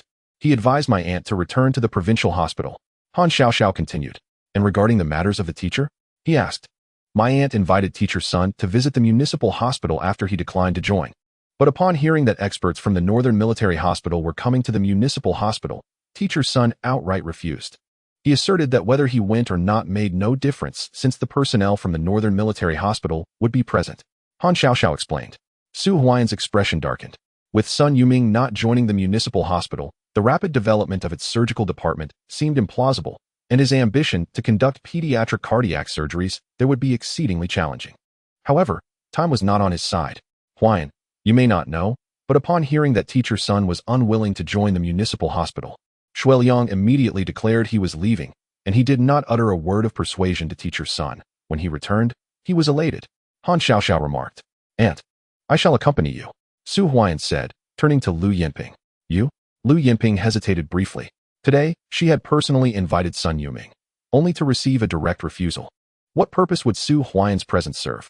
Let us give it another try, Huaian said earnestly, gazing at Lu Yinping. Very well. Lu Yinping felt a flicker of hope reignite within her. If Sun Yuming remained unwilling to join the municipal hospital, the progress she had painstakingly achieved in the general surgery department would find itself in a precarious stalemate, and she was unwilling to accept that fate. I will accompany you shortly, Huaian declared. Lu Yinping nodded in agreement. Huaian, we shall take our leave for now. At 3 o'clock, Yang Sen bid farewell to Huaian as he departed, yet he left Jier behind, who would deliver the first batch of medicinal materials from the processing factory to Yang San's pharmacy the following morning. In the courtyard, the conversation continued. Are you still planning to establish a medicinal herb cultivation base? That is a splendid idea. After all, the wild medicinal herbs in the mountains are limited. Now that the fields have just been cleared, should you plant the first batch of herbs, there will surely be others who follow suit next year. As the discussion shifted to Huaian's plans for herb cultivation, Han Guoyang could not help but express his admiration. Huaian possesses foresight. This is a venture for long-term development. Uncle Han, what is the status of the Mo City pharmaceutical factory? Huaian inquired. Currently, Shuiliang and Yang San are vying for control over the factory, each with a considerable number of supporters, yet a decision from above has yet to be reached. By the way, have you inquired about the pharmaceutical factory? Uncle Liang, I aspire to establish a pharmaceutical factory, Huaian stated earnestly as he looked at Han Guoyang. The potential of a medicinal material processing plant was becoming increasingly evident. Within 2 months, Huaian could amass capital amounting to 300,000 to 400,000. If he had uttered such words in the past, it would have been regarded as a mere jest, and Han Guoyang would have deemed him overambitious. However, now, Huaian genuinely possessed the means to pursue this venture. With only a little over 2 months remaining for the pharmaceutical factory's approval, Huaian understood the necessity of early preparation, and Han Guoyang alongside Lu Yanting were his greatest allies. In their presence, he felt no need to conceal his ambitions. Chapter 40. Support from the father-in-law establish a pharmaceutical factory? A sudden silence enveloped the courtyard, with all eyes fixated on Huaian, Han Guoyang appearing particularly astonished. Did Su Huaiyan really intend to open a pharmaceutical factory? Had he lost his senses? Do you comprehend what you are saying? Han Guoyang inquired in a low tone. This young man harbored grand ambitions. As Lu Yanping and others regained their composure, they gazed at Su Huaiyan in disbelief. A pharmaceutical factory would employ hundreds, if not thousands, of workers, unlike Su Huaiyan's medicinal material processing plant, which only had a handful. The capital required to establish a pharmaceutical factory was no less than 300,000 to 400,000. I am fully aware of what I am saying. I intend to open a pharmaceutical factory in Mo City. Su Huaiyan reiterated with conviction. The initial capital required is at least 300,000, and that is merely the startup fund. To truly establish it, I estimate I would need to double that amount. Are you suggesting I am being reckless? Lu Yanting interjected. Su Zheng and Lu Chui were rendered speechless. It seemed exceedingly rash for Su Huaiyan to contemplate opening a pharmaceutical factory in the city so soon after starting his medicinal material processing plant. Han Xiaoxiao, seated beside Su Huaiyan, looked at him with sparkling excitement. You have witnessed the potential of my medicinal material processing plant, Uncle Han. Just one day in, I have received over 2,000 pounds of fresh medicinal materials, and after processing, I can earn between 5,000 to 8,000. Within a month, I could earn around 200,000. Su Huaiyan declared confidently. With capital comes the power to express one's ambitions, and this time, rather than reprimanding him, Han Guoyang recognized the potential of Su Huaiyan's processing plant. Upon hearing Su Huaiyan's words, both Han Guoyang and Lu Yanting fell into contemplation, and the atmosphere in the courtyard grew tense. I currently have approximately 100,000 left in capital. With the earnings from the medicinal material processing plant, I will have nearly 300,000, which is sufficient to venture into Mo City. Moreover, Uncle Han, I believe you would not want Shui Liang and his team to seize this opportunity. Su Huaiyan asserted once more. Han Guoyang remained silent, but the way he regarded Su Huaiyan shifted. Over the numerous encounters they had shared, Su Huaiyan had seldom broached the subject of a pharmaceutical factory, and his contributions to discussions on the matter were minimal. Yet today, he revealed his intention to penetrate the Mo City market. Have you been planning this all along? Han Guoyang inquired in a low voice. If that were the case, then Su Huaiyan was indeed remarkable. Each step, from the shop to the medicinal material processing plant, and now to the pharmaceutical factory, was seamlessly interconnected, appearing as though it had been meticulously calculated from the outset. Upon reflection, it seems utterly implausible. When Su Huaiyan first visited my home, the shop had yet to open. At that time, he was clad in a cotton coat and wore old shoes, presenting himself as nothing more than a rustic young man. Had he already commenced plans for a pharmaceutical factory back then? Indeed, Su Huaiyan did not conceal his intentions. My purpose in opening the shop was to generate initial capital. Establishing a medicinal herb processing factory is merely a step towards further accumulation of funds. My ultimate ambition is the pharmaceutical factory in Mo City. Ever since I heard about the factory from Uncle Han, I have meticulously devised my plan upon returning home. Su Huaiyan declared. Astonishing. Han Guoyang and Lu Yanping exchanged glances. The seemingly modest Su Huaiyan harbored such grand ambitions, contemplating a pharmaceutical factory even before launching his shop. Why do you wish to establish a pharmaceutical factory? Han Guoyang inquired. To earn money, to amass greater wealth. I confided in Uncle Han that my sister, Huai Shui, suffers from congenital heart disease, specifically a severe case of tetralogy of Fallot. She struggles to catch her breath after just a few steps. As her brother, it is my duty to ensure she receives proper treatment. Su Huaiyan responded earnestly. The treatment for congenital heart disease necessitates either overseas intervention or domestic procedures, both of which pose significant challenges. Seeking treatment abroad would require hundreds of thousands, particularly for tetralogy of Fallot, which demands an even greater sum. In contrast, domestic surgeries necessitate the import of an extracorporeal circulation machine, costing over $300,000. Lu Yanping remarked. Thus, I must earn money, a substantial amount. Su Huaiyan reiterated. Huaiyan. Su Zheng and Lu Chui's eyes brimmed with tears. The revelation that Su Huaiyan intended to establish a factory in Mo City to fund Huai Shui's treatment struck them profoundly. Hundreds of thousands of dollars, a sum that felt astronomical to them. Huaiyan, I support you. Han Xiaoxiao declared. Brother, I'm fine. I'm doing well. Su Huai Shui chimed in, leaning against Su Huaiyan affectionately. Lu Yanting gazed at Su Huai Shui, unable to contain her emotions. Would tetralogy of Fallot ever improve? Severely affected individuals seldom live beyond 5 years. The fact that Huai Shui had survived this long was already remarkable. Without surgical intervention, the outcome would remain grim. Misfortune seems to seek out the most afflicted souls. Thank you. Su Huaiyan grasped Han Xiaoxiao's hand tightly. while his other hand gently stroked Huaishue's head. In the past, his elder brother Su Huaiping had been the pillar of their family. Now that he was gone, it was up to Su Huaian to support them. To establish a pharmaceutical factory, one must first accumulate over 300,000 in capital and subsequently submit an application to the Economic Bureau of Mo City. However, prior to submission, a capital verification is required. Currently, only 2 individuals in Mo City have applied for such verification, Yang San and Shuai Yang. Both have set their verification standard at 500,000. Han Guoyang informed. When is the deadline for capital verification? Su Huaian asked. By mid-next month. I can negotiate some time for you, but it will not extend beyond the 20th of next month, as all departments will convene to discuss pharmaceutical factory matters thereafter. Han Guoyang replied. The 20th of next month? Su Huaian nodded. Today is the 8th of February, meaning he must secure at least 300,000 in funds before the 20th of March to qualify for capital verification. If you can successfully establish a pharmaceutical factory, I wholeheartedly support you. However, do not force it if your application is unsuccessful. Your medicinal herb processing plant is quite profitable as it stands. Earn some money, and I will do my utmost to assist you in obtaining medical treatment abroad. Director Liang of Korea reiterated. Thank you. Su Huaian promptly responded. Huaian. Su Zheng and Lu Chui exchanged glances, speechless. They were acutely aware that they could not offer any assistance in Huaian's endeavor to start a pharmaceutical factory. Comrade Su Huaian, you are truly remarkable. Han Chung could not contain his admiration. Previously, he had looked down upon Su Huaian, but now he found himself compelled to respect him. Starting a pharmaceutical factory is a bold venture. If it becomes a reality, he would bask in its glory as well. The director of the factory would be his brother-in-law. Su Huaian, Han Chung, do not publish anything about Huaian's plans for the pharmaceutical factory in the cultural report. You must not leak a word of this information, lest Yang San and Shuai Liang discover it and target Huaian. Lu Yanting said coldly. Rest assured, mother. Han Chung replied quickly. Comrades Su Zheng and Lu Chui, it is time for us to take our leave.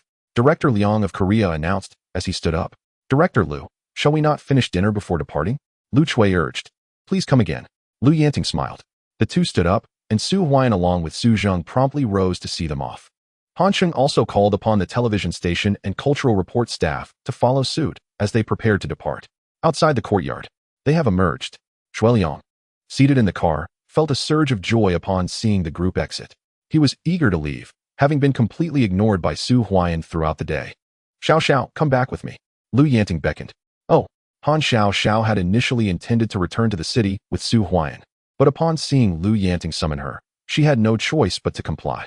Han Chung and the others also boarded the vehicle, informing Su Huaian that today's recording would be aired in 2 days. Goodbye. They waved farewell as the 2 cars departed.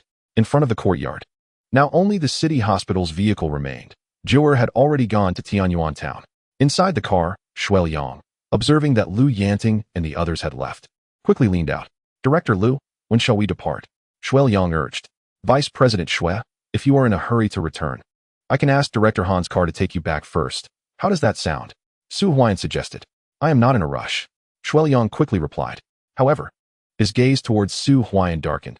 He genuinely wished to return, but today's outing represented the city hospital's sincere invitation to Sun Yuming.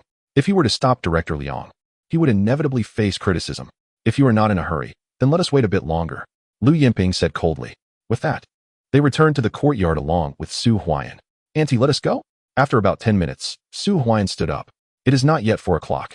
A trip to Huangdiping commune will take approximately half an hour. Lu Yinping can escort Su Huaian back, and it will not be dark yet. Timing will be just right. All right. Lu Yinping agreed as she stood up. In the car, Director Lu, it seems you have quite a few matters to attend to in the general surgery department. If any issues arise while you've been away for a day, it would not be favorable, Shuai Liang remarked. Get in the car. Lu Yinping disregarded Shuai Liang's comment and called out to Su Huaian.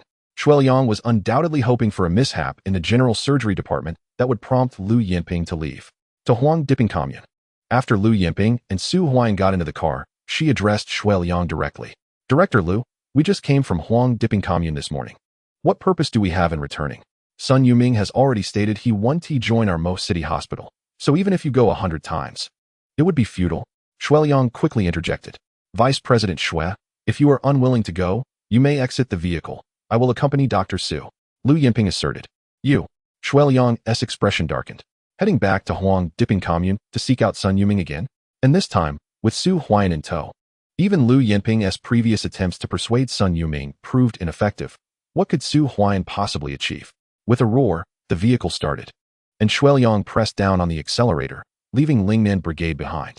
Though he was reluctant to visit Huang Dipping Commune, he understood that Lu Yinping would not relent until he complied. Furthermore, he harbored doubts that Su Huaiyan would be of any assistance. If even you were rejected by Sun Yuming, what could this young man possibly hope to accomplish? Xueliang retorted coldly. Enough with the idle chatter, drive. Lu Yinping commanded. Su Huaiyan ignored Xueliang and gazed out the window, contemplating the commencement of the medicinal herb processing factory. He had already confided in Han Guo about his intention to establish a pharmaceutical factory. The next step involved general surgery, with Sun Yuming being the key to its success. Soon, Su Huaiyan thought to himself, once the pharmaceutical factory was operational and Sun Yuming joined general surgery, stability would be achieved. With Sun Yuming's reputation, the department could flourish rapidly. At that point, Su Huaiyan would have the opportunity to perform surgeries for congenital heart defects. The vehicle rumbled along the bumpy road toward Huang Dipping Commune. Despite his dissatisfaction, Xueliang drove to the bustling Red Fire Brigade of Huang Dipping Commune, halting the car in front of a red brick house. Outside the door, an elderly man was sifting through the medicinal herbs laid out to dry. It was Sun Yuming. We've arrived.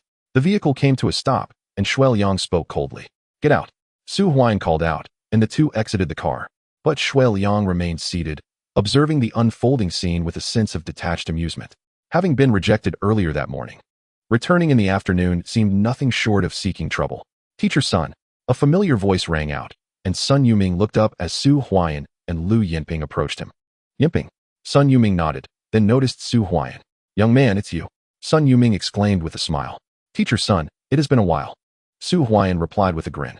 Come inside. Sun Yuming seemed genuinely pleased to see Su Huaiyan and ushered him into the house, offering both Su Huaiyan and Lu Yinping a cup of tea. Lu Yinping's eyes brightened at this gesture. It was evident that Sun Yuming treated Su Huaiyan differently. The medicinal herbs you collected last time were quite good. I've heard that you're planning to open a medicinal herb processing factory in Tiantian town. That is excellent news. Once the factory is operational, the herbs from these mountains can finally be distributed. Sun Yuming began. Teacher's son, I have come to see you today. I know that you wish to study at the municipal hospital, don't you? Sun Yuming said. Study at the municipal hospital? Lu Yinping and Su Huaiyan were taken aback. Yinping. The general surgery department at the municipal hospital is in urgent need of talent. This young man is quite remarkable. If he wishes to learn there, please accept him and provide proper guidance. If he passes the assessment, he can remain at the municipal hospital. Sun Yuming addressed Lu Yinping. Teacher's son, are you suggesting that I take on a student? Lu Yinping asked, bewildered. What is the matter? Do you not think highly of him? Sun Yuming inquired. Not at all. Lu Yinping quickly refuted. How could she not appreciate him? Not only is Su Huaiyan truly exceptional, but even if he were ordinary, being recommended by his teacher certainly indicated his remarkable qualities. Teacher's son, I came here with Director Lu. Su Huaiyan smiled. Came together? Sun Yuming paused for a moment, his expression darkening. I have already begun my studies at the municipal hospital and am currently learning under Director Lu. I have come today primarily to invite Teacher's son to assist in the development of the general surgery department there. Su Huaiyan stated. I have already made my position clear. I shall not go. Sun Yuming replied coldly. Teacher's son. Lu Yinping attempted to say something, but Su Huaiyan gently waved his hand and gave her a knowing glance. Lu Yinping turned and exited, leaving Su Huaiyan and Sun Yuming alone in the room. Failed. In the car, watching Lu Yinping leave, Xueliang scoffed. If Sun Yuming is unwilling to go, it's futile for anyone to try. Inside the room, Sun Yuming remarked, Young man, even with Yinping's invitation, I will not go. Your words are of no consequence. If I am not mistaken, both the provincial hospital and the northern military hospital have also sought out Teacher's son. Su Huaiyan replied with a smile. How do you know this? Sun Yuming paused slightly. Indeed, prior to the visit to the municipal hospital, representatives from both the provincial hospital and the northern military hospital had come, along with several top hospitals from Heilongjiang province. Chapter 42. Trouble for my sister. Which hospital do you plan to go to, Teacher's son? You have just returned from the provincial hospital. It is certain that you will not return there. So that only leaves the northern military hospital. Su Huaiyan asserted. Young man, you are quite perceptive. I have accepted the invitation from the northern military hospital. Thus, no conditions from the municipal hospital will entice me. Sun Yuming declared. Teacher's son, I implore you to save my sister. Su Huaiyan stood and suddenly bowed deeply to Sun Yuming. What do you mean by this? Quickly stand up. Sun Yuming hurriedly helped Su Huaiyan to his feet. He held a very favorable impression of him. Su Huaiyan had opened a shop to acquire medicinal materials, but was willing to transfer them to him at the acquisition price. As a doctor, how could he be unaware of the market price of medicinal materials? Su Huaiyan's actions certainly indicated his integrity. This was why he had previously mentioned that if Su Huaiyan wished to study at the municipal hospital, he could seek him out. To Sun Yuming, a doctor's qualifications are not solely based on ability, but also character. A healer must not be driven solely by profit. Please, teacher Sun, save my sister. Su Huaiyan implored again. What has happened to your sister? Sun Yuming inquired. My sister suffers from congenital heart disease, specifically tetralogy of Fallot. If surgery cannot be performed, I fear she may not survive beyond a year or two. Su Huaiyan lamented. Congenital heart disease? Sun Yuming's expression darkened. I heard from Director Liu that during your tenure at the provincial hospital, you were preparing to initiate research on congenital heart disease surgeries, but due to certain circumstances, you were reassigned, and consequently, the research was delayed. Su Huaiyan continued earnestly. Indeed, Sun Yuming replied, gazing out the window, his eyes glistening with unshed tears. 5 years ago, my granddaughter, Sun Mei, was diagnosed with tetralogy of Fallot. At just 1 year old, she struggled immensely to draw a breath. As you may know, there is currently no surgical treatment available for congenital heart disease in our country. The only hope lies abroad. However, at that time, I was the deputy director of the provincial hospital, and our family was unable to apply for overseas treatment. He spoke softly. Su Huaiyan fell silent. A leader in the surgical field and a hospital director, yet he was powerless to save his own granddaughter. I dedicated my efforts to establish a research center for congenital heart disease at the provincial hospital and sought connections to procure an extracorporeal circulation machine from abroad. Yet, before the machine arrived in the country, I was transferred and the research center was handed over to someone else. 6 months later, Mei passed away. Sun Yuming recounted somberly. Teacher Sun, you did your utmost. Su Huaiyan consoled. Young man, I cannot assist you.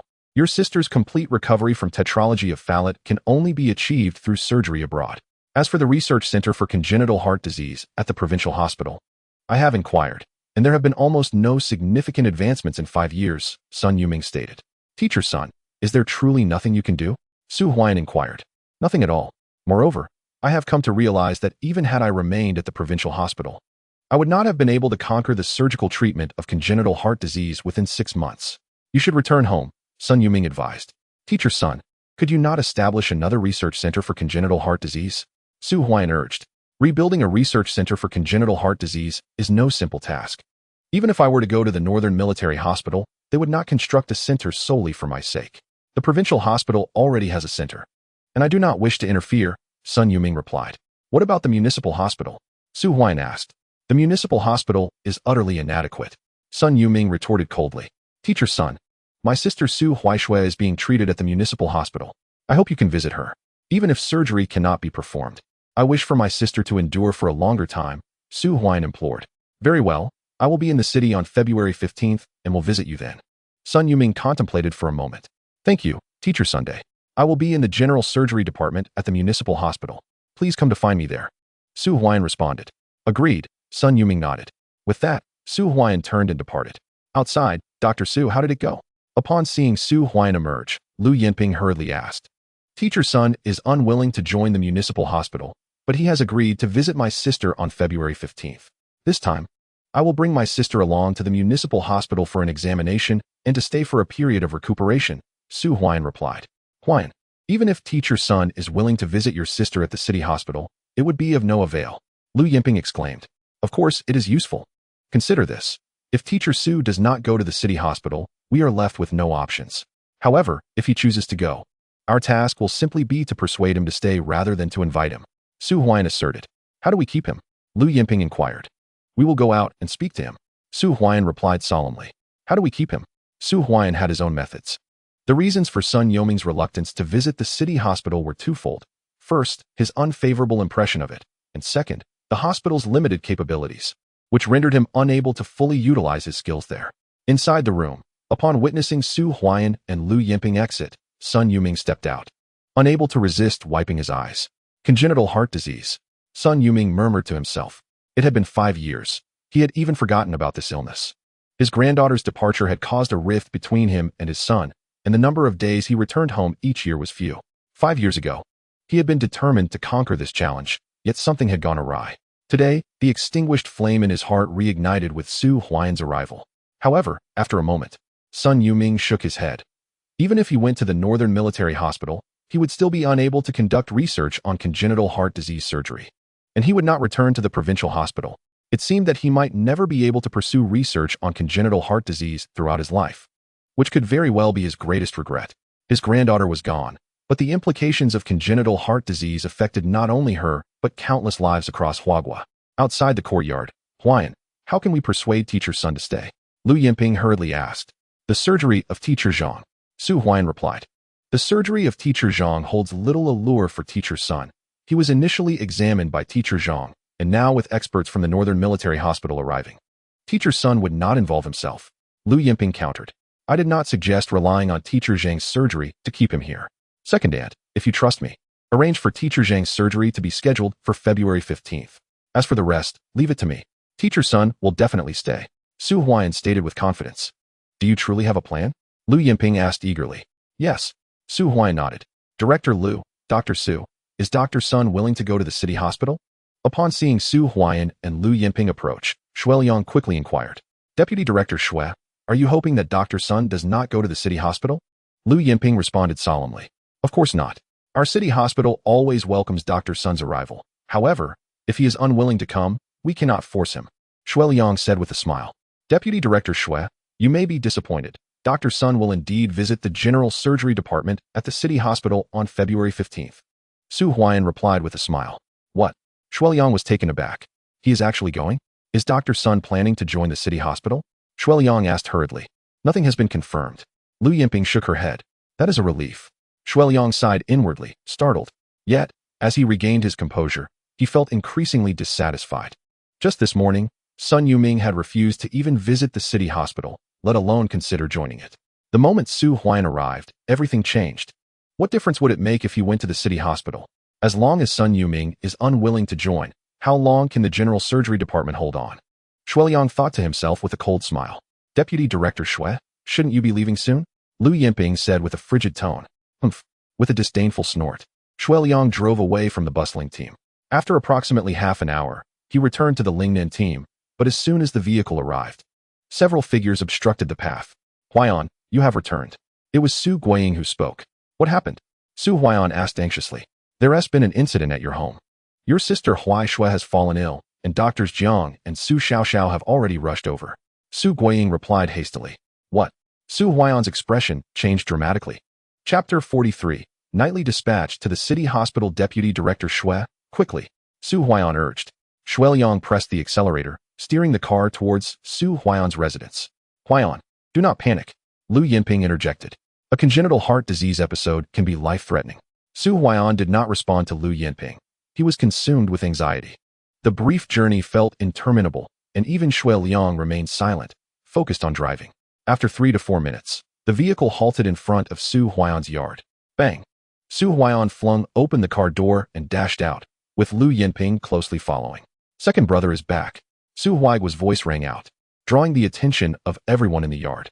Even Secretary Su Kuan had arrived. The yard was surrounded by over 100 individuals, all of whom had returned from the mountains after gathering medicinal herbs to deliver to Su Huaiyan's home. Make way. Su Huaiyan pushed through the crowd and entered his house. Dr. Su, Su Xiaoxiao and Jiang Yulin quickly rose to their feet, revealing Su Huai Shui lying on the bed. Lu Chui and Su Zheng had red-rimmed eyes. While Aunt Li Lan cradled her nephew Su Li, Su Huaiyan approached to examine her. On the bed, Su Huai Shui's complexion was ashen, her breathing alarmingly rapid. Stethoscope. Su Huaiyan called out, and Jiang Yulin promptly handed over his stethoscope. Su Huaiyan lifted Su Huai Shui's chin and placed the instrument on her chest, with Lu Yinping following him into the room. In less than a minute, Su Huaiyan released his hold. How is she? Lu Yinping inquired urgently. Respiratory distress caused by pulmonary hypertension, along with tachycardia and premature contractions. Su Huaiyan responded. Dr. Su, the Brigade Health Clinic lacks medication for arrhythmias. Jiang Yulin stated. Not just the Brigade Health Clinic. Even the Commune Health Center is severely deficient in such medications, and they may not have any at all. Lu Yinping added. Let us head to the Commune Health Center. Su Huaiyan declared solemnly. As he spoke, he picked up Su Huai Shui from the bed, with Lu Yinping hastily following. I am coming too, Su Xiaoxiao insisted, trailing behind them. In the car, Director Liu, what is happening? Shuiliang asked promptly. No time for idle talk. Drive us to the Mo Commune Health Center. Su Huaian replied coldly. Kid, do you think of me as your personal chauffeur? Shuiliang retorted with irritation. Auntie, I kindly ask you to drive. Su Huaian addressed Lu Yinping. Humph. Upon hearing this, Shuiliang let out a cold snort, but nonetheless pressed down on the accelerator. Driving away. In the courtyard, Su Zheng and Lu Chui watched the departing vehicle, unable to suppress their tears, silently praying for safety. Uncle Su, everything will be fine. Jiang Yulin quickly reassured. Huaian personally took her to the hospital. She will surely be all right. Aunt Chui, please don't worry. The others in the courtyard joined in to comfort Lu Chui and Su Zheng. Approximately 20 minutes later, the vehicle arrived at Mo Commune. Inside, Su Huaian instructed Huai Shui to lie back, loosening her upper clothing. As time passed, Huai Shui's complexion improved slightly, yet she still suffered from severe hypoxia. Drowsily clutching Huaian's hand. We have arrived, Shuiliang announced. Su Huaian and Su Xiaoxiao hurriedly disembarked. And upon seeing Su Huaian carrying Huai Shui into the Mo Commune Health Center, the doctors quickly surrounded them. Dr. Su, what happened? Director Liu also arrived. And Dean Qin was alarmed, rushing out as well. Medication. For arrhythmia. Su Huaian exclaimed urgently. Dr. Su, we only have digoxin and lidocaine. Qin Yuqing replied promptly. Digoxin, a common medication for arrhythmia, is largely imported in the present day, with only a few being generic versions, and this digoxin is indeed a generic drug. Administer lidocaine. Su Huaian instructed. Qin Yuqing hurried to the pharmacy and returned moments later with a box of lidocaine. Su Huaian took it upon himself to prepare the intravenous administration with saline, while the health center's doctors observed his procedure intently. Once completed, he declared, Auntie, we need to go to the city hospital. This lidocaine can only provide temporary relief. Huai Shui's condition is too perilous. We must head to the city hospital, where they have a more adequate supply of arrhythmia medications. Originally, I planned to go to the city tomorrow or the day after, but we must leave now. Understood. Lu Yinping nodded. Miss, please return and inform my mother that Shui is fine. I am taking her to the city hospital for treatment. After some time, I will have Jiu send them news back home. Su Huaian instructed Su Xiaoxiao. Huaian, you go ahead. Su Xiaoxiao urged. Thank you, Dean Qin. After bidding farewell to Qin Yuqing, Su Huaian exited the health center while holding Huai Shui and got into the vehicle.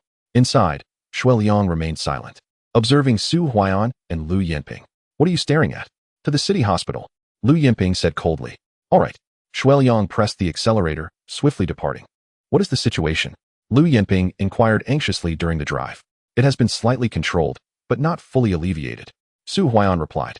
We will discuss further at the city hospital, Lu Yinping asserted. Indeed. Su Huaian nodded.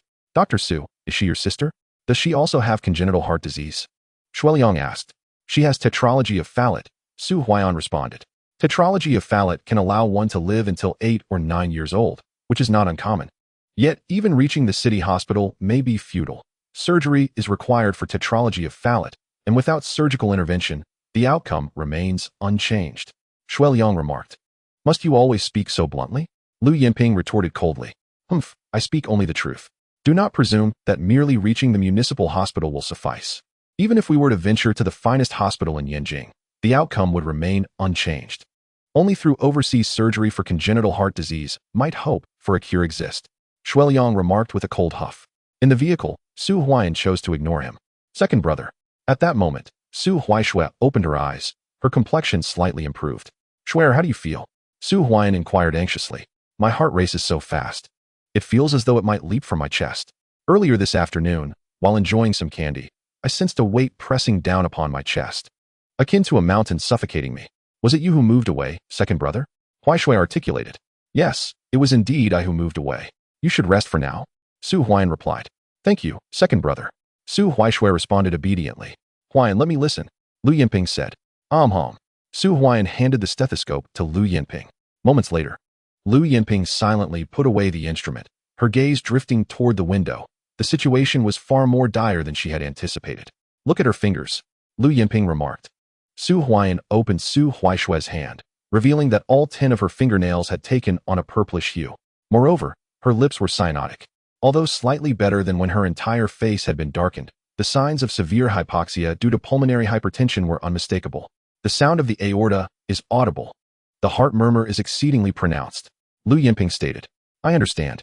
Su Huaian's voice was low, recalling how much better her condition had been during the previous examination. This time, however, the severity had escalated significantly. He surmised that the recent busyness at home had left little attention for Huaishui. Chapter 44. Imitation medicine from the Bear Country. We must first admit her to the municipal hospital for treatment. Even with medication, I fear.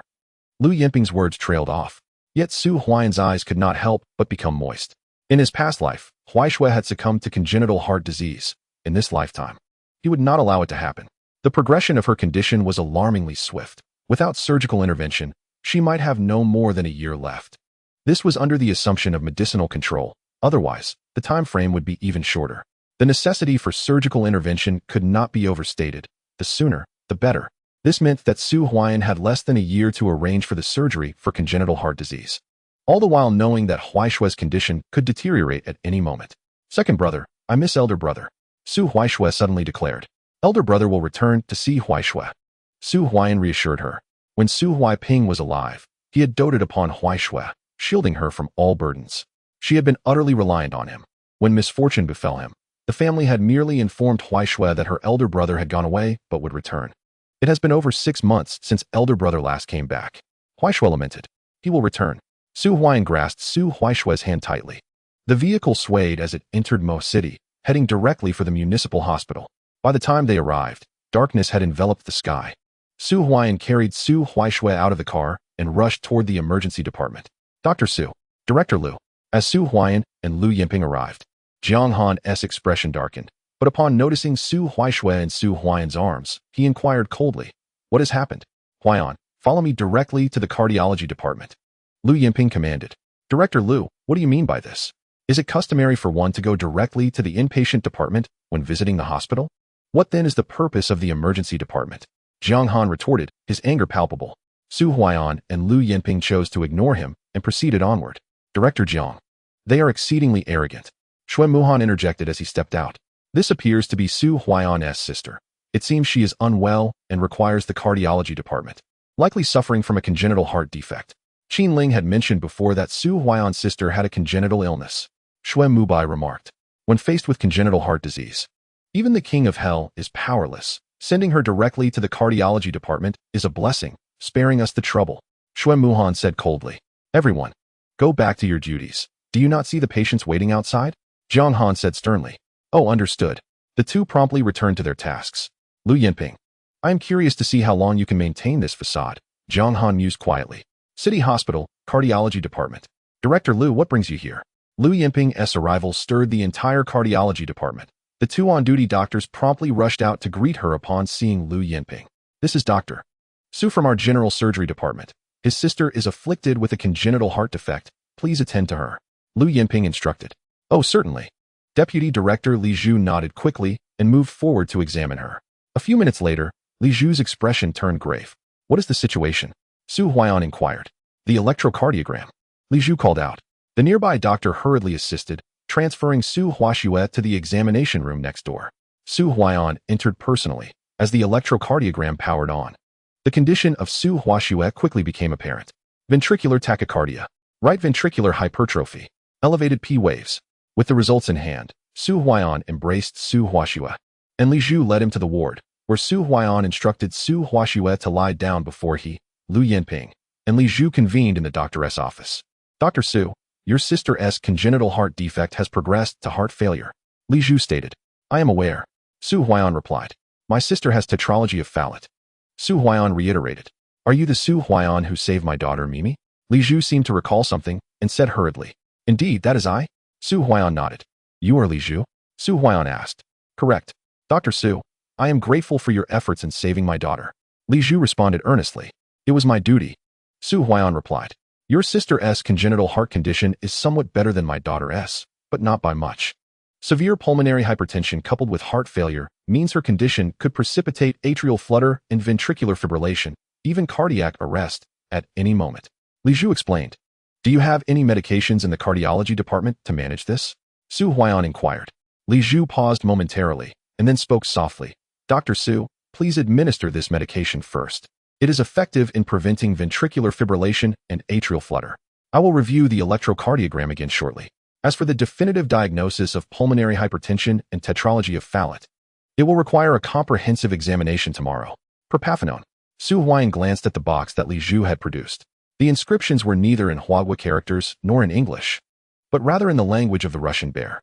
In his previous life, Su Huaiyan had perused numerous medical texts from this country during his university days, acquiring a basic understanding of the language, though not mastering it. "Thank you," he expressed, taking the medication into the ward to administer it to Su Huaishui. Approximately half an hour later, as Su Huaiyan listened to her heart, he could distinctly sense that Huaishui's heart rhythm had stabilized. Moreover, the cyanosis of her lips had significantly alleviated. Second brother, Huaishui's spirits had improved considerably. "It's stable," Lu Yinping remarked with a sigh of relief after her examination. "Auntie, thank you so much for today," Su Huaiyan responded promptly. "It's no trouble at all," Lu Yinping replied with a smile. "Auntie, it's getting late. You should head home. I will stay in the hospital tonight to accompany Huaishui," Su Huaiyan said. "If anything arises, please have the general surgery department notify me," Lu Yinping instructed. "All right," Su Huaiyan nodded. Moments later, Lu Yinping departed. After another half an hour, Shuai's condition had stabilized entirely. Yet Li Zhu arrived with two visitors, Jiang Shi and her daughter, Mimi. "Dr. Su, it truly is you.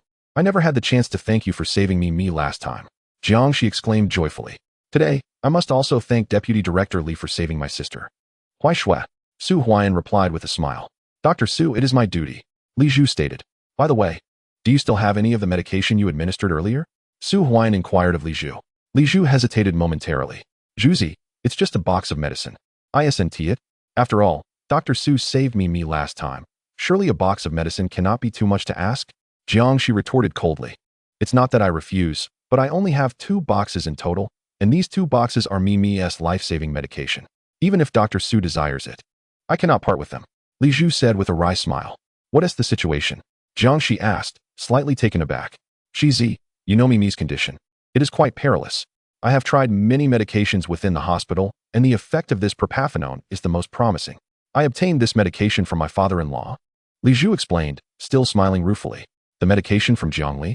Su Huaiyan furrowed his brow. Perpaphenone was a drug that had been launched in the beautiful country during the 1970s, renowned for treating ventricular tachycardia and preventing ventricular fibrillation, remaining a staple even into the 21st century, if memory served him correctly. This medication had not yet been imported into Huagua when he entered the military hospital in his previous life. The box bore inscriptions in the language of the Russian bear, making it unlikely to have been imported from the beautiful country. Given the currently strained relations between Russia and the beautiful country, it was improbable for such a newly released drug to have been co-produced swiftly. Thus, only one possibility remained.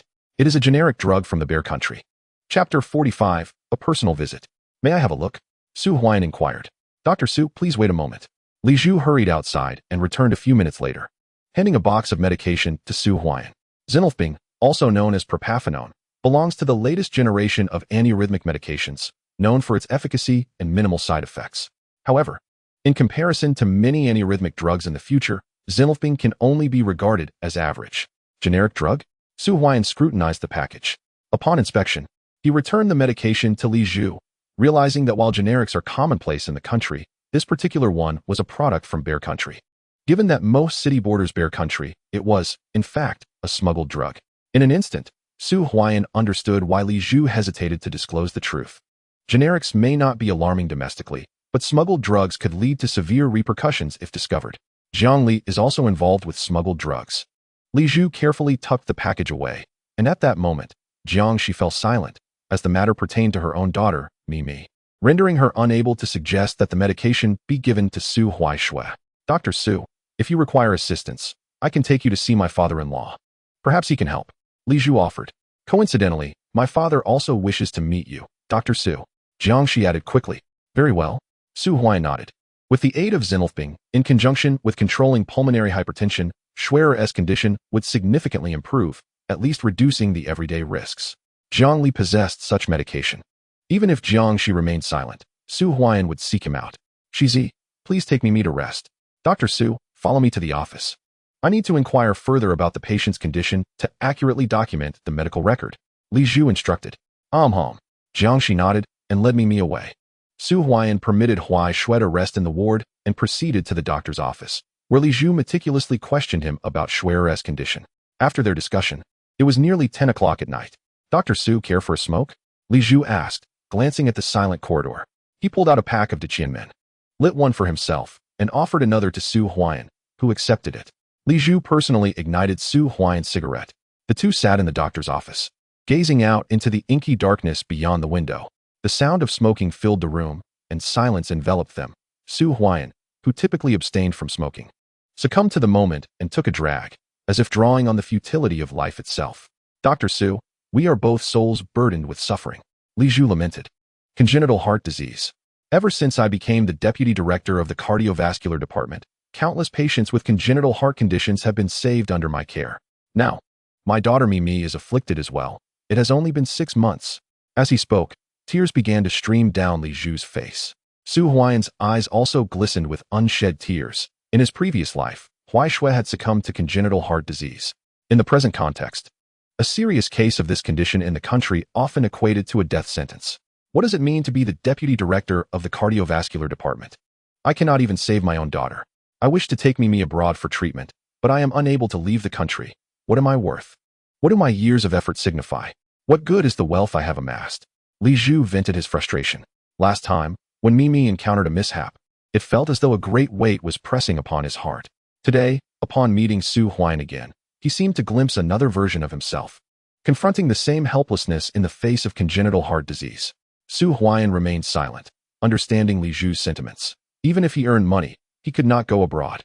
As for conducting surgeries for congenital heart disease domestically, Li Zhu was still far from having the capability. Thus, he could only watch helplessly. Dr. Su, I have embarrassed you. Li Zhu finally expressed after half an hour of attempting to alleviate his mood. Please prescribe some medication for Huaishui. Certainly. Su Huaian agreed, and Li Zhu nodded, scribbling a prescription before handing it to him.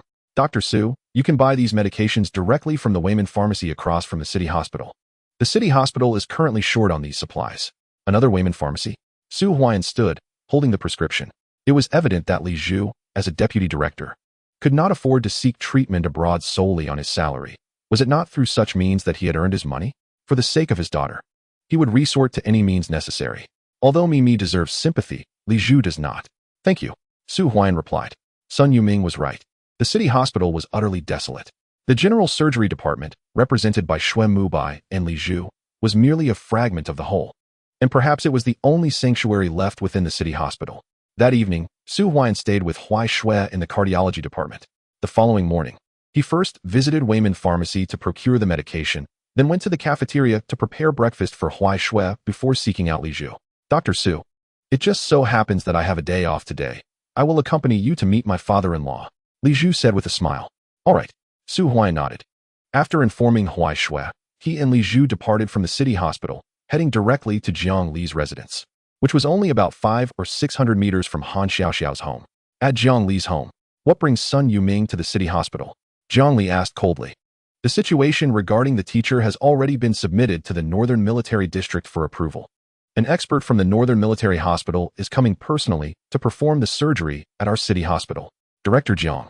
Originally, Sun Yuming was not supposed to come to the city hospital, but for some unknown reason, after Su Huaian arrived, he insisted on coming. Moreover, yesterday marked the opening day of Su Huaian's medicinal processing factory, and the scene was quite lively. Shueliang interjected hastily. Not him again. Jiang Li's brow furrowed. Director Jiang, did you not see Yang San's smug demeanor at that time? I estimate that Su Huaian's medicinal processing factory can produce over 1,000 caddies of dried medicinal materials in a day. Shueliang added. Over 1,000 caddies of dried medicinal materials produced daily? Is Su Huaian's factory truly that prosperous? Jiang Li remarked solemnly. Seated opposite him were Shueliang and Jiang Han. After returning from his visit the previous day, Shueliang had arrived early that morning to relay everything about Su Huaian's factory to Jiang Li. Upon hearing this, Jiang Li was taken aback. Over 1,000? That is truly alarming. Shueliang, regardless of the circumstances, we must establish a collaboration with Su Huaian's medicinal processing factory. Director Jiang, I cannot assist with that. This lad is quite obstinate. Shueliang replied. Yesterday, it seemed that this young man brought his sister to the municipal hospital for a medical consultation. She, too, suffers from congenital heart disease, as Jiang Han remarked. I am aware of this. Su Huaian's sister indeed has congenital heart disease, and yesterday, when she was unwell, I was the one who took them back to the hospital alongside Lu Yinping, Shueliang added. Congenital heart disease is akin to a death sentence, Jiang Han retorted coldly. At that moment, A knock echoed through the room. Who is it? Jiang Li stood up. Father, it is I who has returned. I have brought Dr. Su Huaian from the general surgery department to visit, came the voice of Li Zhu. Dr. Su Huaian has come personally? The three were momentarily taken aback. Chapter 46. Confronting Jiang Li. Why has this young man come in person? Huaian quickly urged, go open the door. Despite his discontent towards Su Huaian, Jiang Han rose to answer it. Outside stood two individuals, Li Zhu and Su Huaian. Uncle Han. Li Zhu greeted eagerly. Director Jiang is here as well. Su Huaian added with a smile. Please come in. Jiang Han gestured for them to enter, and as Su Huaian followed Li Zhu into the room, he noticed two individuals seated at the table, Huaian and Jiang Li, who both turned their attention towards Su Huaian. Father, Dr. Su has come to pay you a visit, Li Zhu said with a smile. Director Jiang. Su Huaian approached the table directly. Upon seeing him, Huaiyan's expression soured. He believed that Yang San's ability to contend with him in the pharmaceutical industry was largely due to the presence of Su Huaian. Ah, it is Dr. Su. Please take a seat. Jiang Li greeted warmly, pouring a cup of tea for Su Huaian, who accepted it, took a sip, and then set it down once more. What brings you here, Dr. Su? Jiang Li inquired. I seek Zinfangping. Su Huaian stated plainly. Zinfangping? Both Jiang Han and Huaiyan exchanged puzzled glances. They had never heard of such a medication. Su Huaian, observing their expressions, became more certain that Zinfangping was a contraband substance. As the fewer individuals who were aware of it, the better. Vice President Shui, Jiang Han, you may leave now, Jiang Li instructed. Very well. They both stood. Their curiosity piqued, yet they exited the room. From where did Dr. Su obtain information about Zinfangping? Jiang Li's tone grew serious as he cast a glance at Li Zhu. For this was a medication he had procured for the province. Indeed, the first batch. Previously, during the strict regulatory period in Mo City, it was nearly impossible to acquire. But this year marked a new beginning. Li Zhu promptly lowered his head. Do not blame Vice Director Li Zhu, his daughter, Mimi, and my sister, Huaishua. Both suffer from congenital heart disease. This medication, which can regulate rapid heart rhythms and prevent ventricular fibrillation, is indeed valuable for congenital heart disease, particularly in severe cases. Su Huaian explained. I do not possess this medication. The 2 boxes Li Zhu has were brought back by a friend from abroad, and they are already gone. Jiang Li stated. Name your price. Su Huaian reiterated. Dr. Su is quite forthright. Jiang Li's face brightened at this remark, as he had anticipated such a response from Su Huaian. If it were anyone else requesting medication, he would have dismissed them outright. For the implications of this drug were too significant for him to dare sell it at the municipal hospital. I, representing the municipal hospital, wish to collaborate with Dr. Su's herbal processing factory in Tiantian town. Whatever herbs your factory produces, our hospital will procure them all. As for the price, I shall ensure you retain a profit. Jiang Li spoke softly. What profit are we discussing? Su Huaian inquired. The market price for the herbs our hospital procures is approximately 15 yuan. I can offer you an average price of 10 yuan, which should not be significantly lower than what Yang San is offering. Jiang Li replied. 10 yuan? Su Huaian shook his head slightly. This price is considerably lower than Yang San's, nearly a third less. Of course, I understand that the municipal hospital's interests are far more complex than those involved with Yang San. I have already signed a contract with Yang San. Unless he is unable to procure herbs from my processing factory, he will not sell them elsewhere. Su Huaian asserted. Then why does Dr. Su even bother to inquire with me? The herbs I possess were brought back by a friend. Do you think anyone can simply ask my friend to assist in procuring them? Jiang Li's voice turned cold. Director Jiang, if that is the case, I shall take my leave. Su Huaian rose abruptly. Su Huaian, as long as you agree, I assure you that your herbal processing factory will prosper considerably in the future. Moreover, I can facilitate your entry into the upper echelons of the municipal hospital and even arrange for you to travel abroad with your sister for medical treatment. Jiang Li insisted once more. Director Jiang, perhaps you should focus on your granddaughter instead. Su Huaian replied with a cold laugh. Jiang Li's expression darkened, while Li Zhu appeared despondent, unable to meet Jiang Li's gaze. His granddaughter was currently unable to seek medical treatment abroad, yet he was contemplating promises to Su Huaian. Director Jiang, the city of Mo is not vast, and I am confident that if I report this information to Director Han, he will find it intriguing. At that point, your friend who assists in procuring herbs may truly find it impossible to continue. Su Huaian declared before turning to leave. Wait. Jiang Li stood abruptly, his eyes fixed intently on Su Huaian. What else do you know? He demanded coldly. The distance from Mo City to Maoxiong is not great, and there exists a port that directly connects to Maoxiong. Although this port is currently closed, there are still means to transmit certain items through it. Su Huaian replied. Dr. Su, Do not attempt to label me unjustly. Jiang Li's face darkened. Whether or not to label is not my decision. Farewell. Su Huaiyan turned to leave. With Su Huaiyan's departure, Jiang Li swept everything off the table in fury. How dare a mere doctor from the municipal hospital threaten him? Surely, Su Huaiyan must have uncovered something. What did you discuss with Su Huaiyan? Jiang Li shouted in anger. Father, I didn't say anything to him. Li Zhu quickly responded. Then how does he know so much? You must immediately instruct Yuan Hua to cease all contact with the lower levels. Otherwise, he too shall find himself unable to escape. Jiang Li commanded vehemently. Yes, yes. Li Zhu quickly agreed. Why are you still here? If anything happens to Yuan Hua, you shall be expelled from the municipal hospital. Jiang Li roared. Li Zhu turned and hastily departed. Outside, as Su Huaiyan stepped out, he encountered Shui Liang and Jiang Han, who were waiting by the door. Upon seeing Su Huaiyan emerge, their expressions turned cold. Though unaware of the exact events that had transpired within, the angry voice of Jiang Li could be distinctly heard. Su Huaiyan cast a fleeting glance at the two before turning away. His intention for visiting Jiang Li today was indeed to procure medicine. Yet he had never anticipated acquiring it directly from him. Su Huaiyan merely sought to ascertain whether the medication would circulate in Mo City. He was now certain that Zinlifeng would not be available at the city hospital and would likely need to be sent elsewhere. While he could secure the medicine by agreeing to Jiang Li's terms, Su Huaiyan recognized that he was at a disadvantage, much like Li Zhu, who would ultimately be powerless to prevent any mishap involving Huai Shui. This was a scenario Su Huaiyan was determined to avoid. He resolved to seek assistance from Third Master and Uncle Han. He silently acknowledged that smuggling medicine could not be conducted openly. Jiang Li was not so naive. Enlisting Yang San to inquire would be the most prudent course, as Yang San had established himself in the underground market of Mo City and possessed the requisite skills. Chapter 47. A Warm Visit Morning. Upon returning to the cardiology department, Su Huaiyan was approached by Yang San, who had come on his own, accompanied by Jior, waiting in Huai Shui's hospital room for Su Huaiyan's arrival. As soon as Su Huaiyan returned, they eagerly greeted him. Dr. Su, how is your sister? Yang San inquired promptly. Her condition has stabilized. Thank you for your concern, Third Master. Su Huaiyan replied with a smile. Brother, Grandpa Yang sent over some fruit. Huai Shui exclaimed upon seeing Su Huaiyan. Quickly, thank Grandpa Yang. Su Huaiyan urged. Thank you, Grandpa Yang. Huai Shui replied obediently. Such a good girl. Yang San chuckled. Dr. Su, here is today's shipment list for your review, Jior said, stepping forward to hand Su Huaiyan a document detailing the quantities of various medicinal materials, totaling over 1,300 pounds.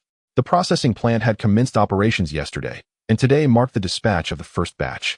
Due to a significant backlog of materials, today's shipment was larger than usual. The total amounts to 16,738 yuan. Chun Xiuxiu prepared 3 copies of the shipment list, one for me, one to remain at the processing plant as a receipt, and one for you. Jior explained. The quantities are correct. Su Huaiyan nodded. Dr. Su, here is the payment for today. Since I know you work at the city hospital, I've converted it into a savings book. Each time, I will exchange the payment for you and deliver it in this form. When you need cash, you can simply withdraw it from the credit cooperative. Jior added quickly. Thank you. Su Huaiyan accepted the book with a smile.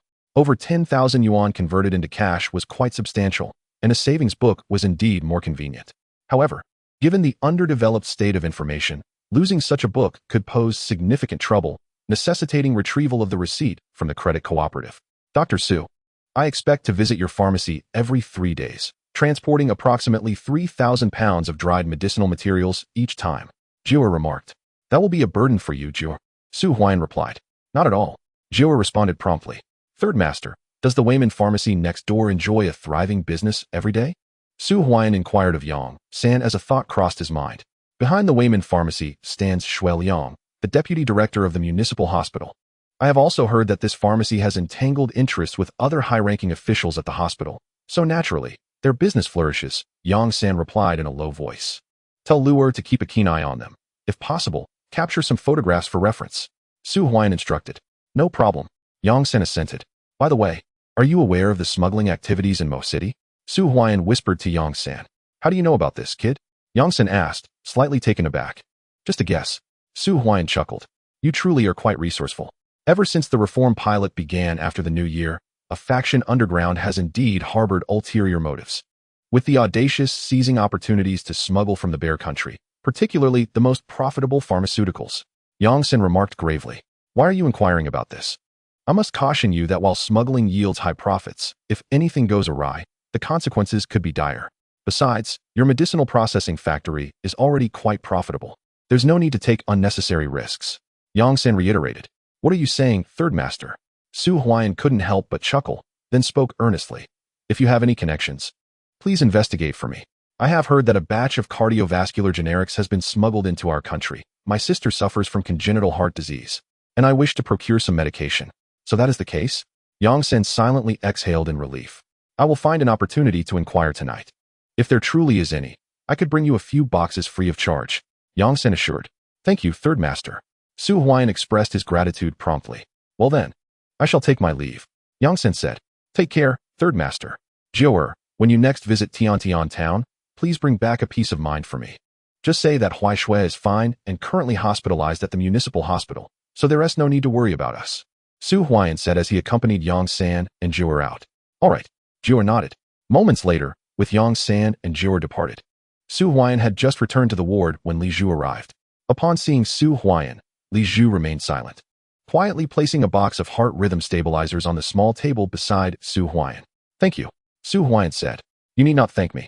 Initially, I believe my father-in-law had truly brought back the medication through a friend, and there were only 2 boxes in total, which is why I did not give them to you yesterday. Since he still has medication, he will definitely provide for me once his supply is replenished. And if it comes at the cost of a scolding for me, so be it. I will certainly help you for saving me. Li Zhu replied. In the afternoon, I will transfer Huai Shui to the general surgery department. Su Huaiyan stated. If you wish to transfer, I will not oppose you. In the realm of surgery, I am indeed no match for Director Liu, but in cardiovascular care, there are few at the entire municipal hospital who can surpass me. Li Zhu asserted. Then let us remain here for the time being. Su Huaiyan smiled faintly. Both Li Zhu and Jiang Shi are not at fault in their own pursuits, much like myself. I am desperately earning money for Shui's heart condition. I possess a medicinal processing factory, yet what do Li Zhu and Jiang Shi have? They can only rely on Jiang Li to make their fortunes. Huaiyan. At that moment, a cheerful voice echoed from outside the hospital room as Han Xiaoxiao entered, followed by several others, including the Liu sisters, Lu Yinping, Han Cheng, and Han Guoyang. Uncle Han, Auntie Air, Aunt Lu. Su Huaiyan quickly rose to his feet. Upon seeing the newcomers, Li Zhu retreated. How is Huaiyu doing?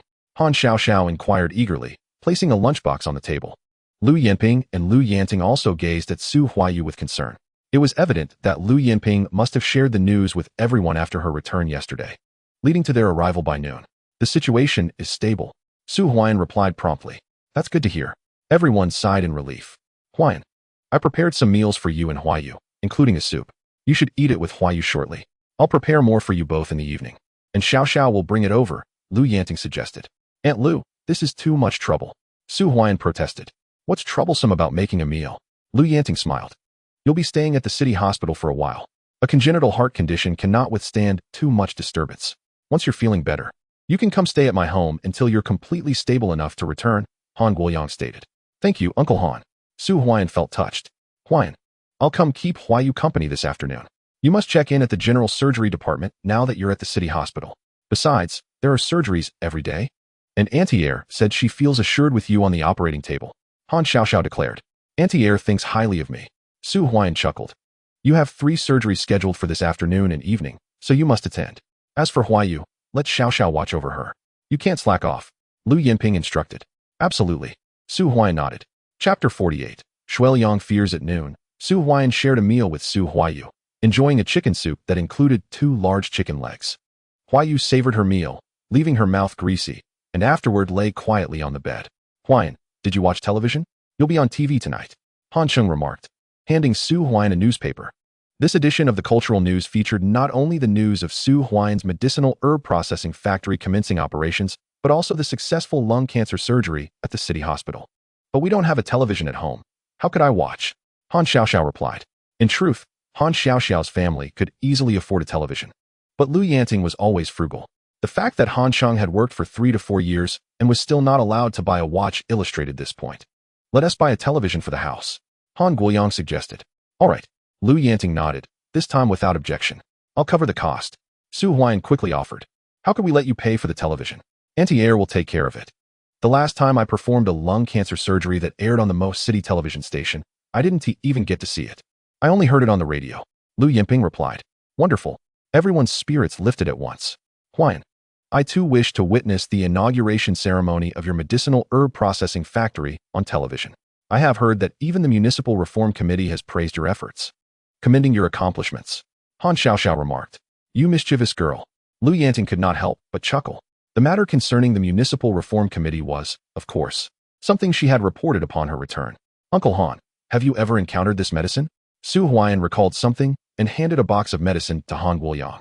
Upon receiving it, Han Guoyang examined it, and after a moment, his expression darkened. He was not observing the medicine itself, but rather the inscription upon it, which was written in the script of the Maoxiong. This is Zinlfeng, obtained from Jiangli. Su Huaiyan explained. He did not mention Li Zhu, for he understood that any investigation into this medicine would undoubtedly implicate others. If Li Zhu were to encounter trouble, the fate of his daughter Mimi would be dire. Jiang Li is involved in smuggling counterfeit drugs, Lu Yanting stated solemnly. What audacity, Lu Yinping added. Zinlfeng is one of the finest medications for treating tachycardia and ventricular fibrillation. This medicine is not only effective for patients with congenital heart disease, but also for those suffering from heart failure. Su Huaiyan asserted. I will investigate. Han Guoyang replied coldly. Uncle Han, may I express a thought? Su Huaiyan took a deep breath. Speak. Han Guoyang's expression softened slightly. I hope that after your investigation, you can sever the ties of those profiting from this medicine at the top, while allowing the smuggling at the grassroots level to persist. Otherwise, our nation will be devoid of such medication. Su Huaiyan stated. He was uncertain where Jiang Li's supply of this medication would end up, but he was confident that the potential profits were staggering. Otherwise, Jiang Li would not dare to take such risks. What do you imply by that? Han Guoyang's expression turned cold. Patients with congenital heart disease in our nation have no access to surgical treatments. While the entry of this counterfeit medicine may not be through the correct channels, it is indeed beneficial for those patients. Su Huaiyan contended. Are you suggesting we condone such smuggling? Han Guoyang replied coldly. Has Uncle Han never contemplated allowing the official entities in Mo City to oversee this smuggling? Once the local pharmaceutical factory is operational, perhaps we could even legitimize these counterfeit drugs? Su Huaiyan proposed. Official smuggling? Everyone was momentarily taken aback. Could it truly be approached in this manner? Wouldn't that simply be termed as importing? However, importing counterfeit drugs from other nations would amount to collusion and wrongdoing, adversely affecting our nation's international image. Yet, if it were framed as official smuggling, it seemed more plausible. That is certainly unacceptable. Han Guoyang interjected. It is feasible, provided there is willingness. Su Huaiyan countered. Zinlfeng must be exported to our country. The price will undoubtedly be exorbitant, and it may not even be directed towards you. As Zinlfeng has only been available for a few years, and there is currently no shortage of sales. However, if Han Guoyang intervenes and targets those profiting exorbitantly from the smuggling of this medication, it could stabilize its pricing, ensuring it remains within a reasonable range. The law is unyielding. Han Guoyang replied coldly. Enough. Lu Yinping hastily interjected to mediate, for how could Han Guoyang, representing the official stance, possibly support the smuggling of drugs? However, Lu Yinping was well aware of Su Huaiyan's intentions. This medication was indeed beneficial for the patients. By the way, the investigation into the false medical records has yielded results. At that moment, Han Liang spoke again. Who is it? Lu Yanting inquired coldly. The previous incident had almost brought calamity upon Lu Yinping, and her heart now brimmed with pent-up fury. Dr. Chun from the respiratory department had intentionally retained the patient's original medical records while allowing a fabricated version to be taken by Deputy Director Xiao Yi from the general surgery department, specifically stating that all examinations had been completed prior to the patient's transfer. Han Liang remarked. Was it solely Dr. Chun who bore the blame? Su Huaiyan questioned. His voice grave. Certainly not. He is merely a scapegoat. The true orchestrator behind this is Vice President Chun Yu of the city hospital, who has already been apprehended. We are still investigating whether there are others involved. Han Liang responded. Vice President Chun Yu? Lu Yinping remained silent. This Chun Yu had close ties with Shuai Liang and had been promoted by Jiang Li himself. Su Huaiyan was well aware of the mastermind behind the false medical records incident. It was indeed Jiang Li. Yet, the current apprehension was not directed at him. Nevertheless, this was still a significant development. We must give thanks to Comrade Su Huaiyan for his advice last time. Had I not deliberately instructed the investigation team to conduct interviews at the city hospital and its vicinity, Chun Yu might have evaded capture. And the responsibility for the false medical records incident could have fallen solely upon Dr. Chun from the respiratory department. Han Liang glanced at Su Huaiyan. It was the least I could do. Su Huaiyan replied. Dr. Su, I heard from Yinping that Sun Yuming was initially reluctant to come to the city hospital. It was only because of your presence that he agreed to visit. If you can persuade Sun Yuming to stay, I can grant you a condition. Han Liang proposed. Oh. Su Huaiyan's eyes sparkled with interest. It's a deal, he declared with confidence. If Sun Yuming came, he would undoubtedly remain. Meanwhile, at Jiang Li's residence, at the dining table. Father, what on earth is happening? Why have I been summoned back for a perfectly good batch of medication? This is a substantial shipment. Sending it to the Provincial Center for Congenital Heart Disease Research could yield at least 100,000. Jiang Yunhua exclaimed eagerly. Fool. Jiang Li snorted disdainfully, casting a glance at Li Zhu, who remained silent. Jiang Shi held me, while Jiang Yunhua's gaze also fell upon Li Zhu, his expression darkening. Zhuzi, did you leak the information? Jiang Yunhua asked coldly. Li Zhu remained mute. Yunhua, how can you accuse your brother-in-law like that? This situation cannot solely be attributed to Zhuzi. Why is the anti-hypertensive medication not being utilized at the city hospital? Besides, even if the information got out, what of it? Su Huaiyan is merely a resident physician at the city hospital. Jiang Shi interjected hastily. Enough. For safety's sake, Yunhua. Sever all connections with the people below for the time being. Once the commotion has passed, we will send this batch out. Remember, during this period, do not involve yourself with this shipment. Jiang Li commanded with a stern voice. Understood.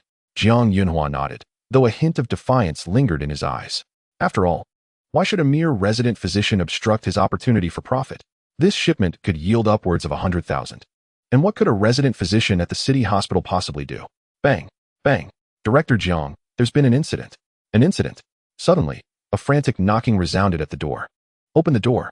Jiang Li ordered promptly. Li Zhu silently rose to open the door.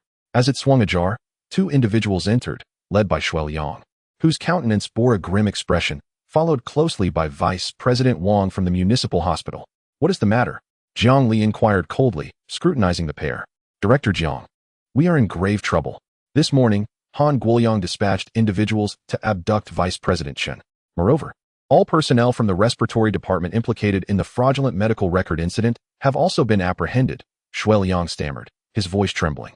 Chapter 49. The furious Jiang Li. What did you say? Jiang Li sprang to his feet, his expression darkening. Chen Yu was someone he had personally promoted and trusted deeply within the municipal hospital. Previously, Chen Yu had been responsible for procuring imported pharmaceuticals from the provincial capital. Jiang Li could hardly fathom that Han Guoyang's actions had been so swift, managing to locate individuals in just a few days. Director Jiang, you must devise a plan swiftly. If Chen Yu is taken for investigation by Han Guoyang, it could implicate us as well, considering it was you who instructed Chen Yu to draft the medical records. Shuai Yang pressed urgently. Silence. Jiang Li retorted with a cold snort, taking his seat again, his demeanor exceedingly grim. Shuai Yang and Wang exchanged fearful glances, their hands trembling. They were genuinely apprehensive, as Chen Yu's abduction could very well ensnare them. Father, Han Guoyang is leaving us no escape, Jiang Yunhua exclaimed, unable to contain his distress. I will find a way to assist Chen Yu, but even if he remains silent, he will not disclose any of our dealings. His son is still the head of the respiratory department at the municipal hospital. Should he speak recklessly, his son would also face dire consequences. Jiang Li stated solemnly. Shuai Yang, you and Vice President Wang must immediately seek out Huang Ping. With Chen Yu's abduction, Huang Ping will undoubtedly seize this opportunity to meddle in the procurement of pharmaceuticals. Jiang Li commanded. Understood. Shuai Yang and Wang promptly agreed. Within the municipal hospital, Jiang Li oversaw finance and logistics, with financial matters currently in Jiang Shi's hands, while Chen Yu managed the procurement of imported medications. Jiang Li held immense trust in Chen Yu, and now that trouble had befallen him, the responsibility for pharmaceutical procurement could likely fall into Huang Ping's hands. Why are you still hesitating? Go, Shuai Yang urged. Yes. The two turned to leave. Father, with Chen Yu in Han Guoyang's grasp, it may be exceedingly difficult to extricate him. Even Dr. Chen himself may not return. Jiang Yunhua lamented. Chen Yu may be expendable, but we must control the procurement of pharmaceuticals. If the invoices left behind by Chen Yu are exposed, it would not only tarnish his reputation, Jiang Li asserted. Then who shall oversee it moving forward? Jiang Yunhua inquired hastily. Shuai Yang. Jiang Li replied firmly. Jiang Shi and Li Zhu remained silent at the table, feeling that they were unable to interject in such significant hospital affairs. Moreover, Jiang Li was currently incensed, and they did not wish to provoke his ire. By the way, inform Uncle Han that should he be called to investigate, he should firmly assert ignorance regarding the matter to avoid being implicated. Jiang Li added once more. Understood. Jiang Yunhua nodded. Shizi, please take a moment to comfort Chen Baohua and advise him to refrain from making reckless remarks. If anything were to happen to Chen Yu, I would promote him to a higher position in 2 years. Chen Yu's position would be his. Jiang Liqiao instructed Jiang Shi. Understood. Jiang Shi nodded in agreement. Father, why have there been so many incidents at the city hospital recently? Han Guoyang has been in most city for 2 years without causing any disturbances. Yet in the past half-month, so much has transpired. Zhang Yinhua could not help but remark. Could it be that there are influential figures advising Han Guoyang? Jiang Shi speculated. Han Guoyang has been residing in the family quarters of the city hospital for 2 years, and recently, he has been quite reclusive. If someone new has indeed joined his household, it would be a resident doctor at the hospital named Su Huaian. I've heard that Han Guoyang holds him in high regard, Jiang Li asserted. Father, Han Guoyang has taken action against our people. Are we to simply stand by and watch? Zhang Yinhua asked in a low voice. What do you propose we do? I must warn you. You should avoid any confrontation with Han Guoyang and his family. If anything were to happen to them, the Northern Military District could intervene in most city. Jiang Li replied coldly. Father, I am not that foolish. Zhang Yinhua quickly responded. Indeed, we cannot touch Han Guoyang and his family. However, the matter concerning Su Huaian is different. This young man has rendered our nearly 100,000 worth of pharmaceuticals unable to be delivered. If we do not show him the consequences, he might truly believe we are easy to bully. Zhang Yinhua sneered. Father, Su Huaian saved me. Jiang Shi interjected hastily. Father, that is unacceptable. Li Zhu also raised his head to object. What is unacceptable? He is merely a resident doctor at a city hospital. If we do not take action, Han Guoyang will only grow more audacious. What does it matter that he saved me? With Fallet's tetralogy. How much longer can she survive? Zhang Yinhua argued. Yinhua, how can you say such things? Jiang Shi and Li Zhu's eyes glistened with tears. They worked tirelessly to earn money, striving to save their daughter, only to find that in Jiang Yinhua's eyes, Mimi was so inconsequential. Enough. Jiang Li impatiently cast a glance at the two. You both go about your business. I will handle this matter. He declared. Father. Jiang Shi looked at Jiang Li. But Jiang Li turned his face away.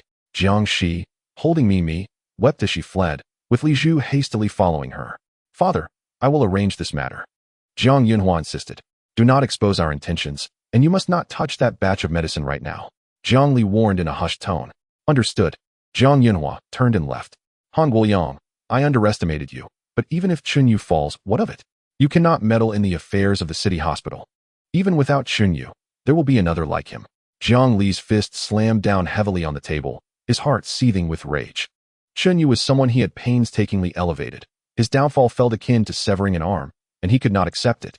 Around 2 in the afternoon, Han Guoyang, Lu Yanting, and the others departed. Han Xiaoxiao stayed behind in the ward to care for Huai Shui, who also took a liking to her and greeted her warmly. Su Huaian and Lu Yinping proceeded to the general surgery department. Aunt, how is the situation in general surgery currently? Su Huaian inquired with a smile. The general surgery department currently accommodates 118 patients, with beds nearly at full capacity. Among them, 1/3 are ordinary surgical patients, 1/3 are patients with advanced tumors. And only 1/3 of the early-stage tumor patients meet the surgical criteria, as stated by Lu Yinping. It is noteworthy that a single tumor surgery can take anywhere from 3 to 6 hours, allowing for only 3 to 4 surgeries per day. This means that nearly 40 patients qualify for surgery, and it will take at least 10 days, if not longer, to complete all procedures. During this time, additional tumor patients with surgical indications are likely to be admitted. How is everyone holding up? Asked Su Huaian. The deputy director and his colleagues, all from the emergency department, have been accustomed to high work intensity, and they are managing well, especially with the assistance of Xiao Yi and others in writing medical records and addressing minor issues. Lu Yinping remarked with a smile. Compared to the past, the current general surgery department has improved significantly. Chapter 50. Conquering general surgery. Although the number of personnel in the general surgery department has diminished considerably, the efficiency of work has markedly increased. This is attributed to the doctor's adherence to Lu Yinping's directives, allowing for immediate execution of tasks without procrastination. In the long run, the department will need to increase its medical staff by at least double, Su Huaian noted. Indeed, having more medical staff allows for more meticulous patient observation, and various surgeries can be arranged at any time. However, finding new personnel for general surgery is nearly impossible unless Teacher Sun is willing to assist, Lu Yinping commented. When will Teacher Sun arrive at the municipal hospital? Inquired Su Huaian. This morning, Han Xiao visited me. They are preparing to send Teacher Sun over. He can be admitted to the general surgery department on February 12th, and the personnel from the Northern Military Hospital will arrive on the 14th, Lu Yinping replied. Teacher Sun will arrive on the 15th. Su Huaiyan added. I have no confidence in retaining Teacher Sun, Lu Yinping said with a wry smile. She was curious to see how Su Huaiyan planned to keep Sun Yuming, as she believed all possible strategies had been considered. Yet Sun Yuming seemed disinclined to join the municipal hospital, only visiting to see Su Huaishui. Just wait and see, Andy. Su Huaiyan replied with a faint smile. Sun Yuming will undoubtedly stay. You young man, Lu Yinping said, shaking her head and smiling. Su Huaiyan's confidence lifted her spirits. Although she remained skeptical about his ability to retain Sun Yuming, a glimmer of hope emerged. Perhaps he truly could succeed. After 5 or 6 minutes, they arrived at the general surgery department. Dr. Su has returned. As Su Huaiyan re-entered, everyone eagerly greeted him. Compared to Sun Yi, the warmth of their welcome for Su Huaiyan was palpable. They had fully accepted him as part of the municipal hospital staff. Dr. Su, you're finally back. I've written so many medical records my hand is sore. Sun Yi whispered. Sun Yi, continue with the records. This afternoon, Dr. Su will join us in the operating room. Dr. Qin's voice resonated. Sun Yi, he had intended to express that with Su Huaiyan's return, he could finally breathe a sigh of relief, for Su Huaiyan, being a fellow resident, could assist in drafting medical records. However, before he could finish his thought, Su Huaiyan was promptly assigned to the operating room. The disparity between them, both being residents, was stark. What are you staring at? Once the medical records are completed, you two may accompany us into the operating room, provided you possess Su Doctor's capabilities. Otherwise, I shall remain here to document while you undertake the surgery. Dr. Qin stated coldly. Dr. Qin, I shall write. Sun Yi quickly replied. Su Huaiyan's proficiency was acknowledged by all, and Sun Yi was acutely aware of the gap between his abilities and those of Su Huaiyan. Writing medical records was a far more favorable task compared to the emergency department, where one could scarcely find time for a meal. Dr. Su, here is the patient's medical record. Please familiarize yourself. This is the surgical plan. Xiao Yi handed a medical record to Su Huaiyan. Pertaining to the first surgery of the afternoon, a case involving an early-stage liver cancer patient who required partial hepatectomy, with all preoperative examinations duly completed. Good. Su Huaiyan accepted the record, scrutinizing it meticulously. After 10 minutes, a preoperative discussion commenced, leading to modifications and enhancements of the surgical plan, particularly with Su Huaiyan's contributions, which prompted a shift in the perception of those present. Dr. Su is a student of Teacher Sun. What is so perplexing about that?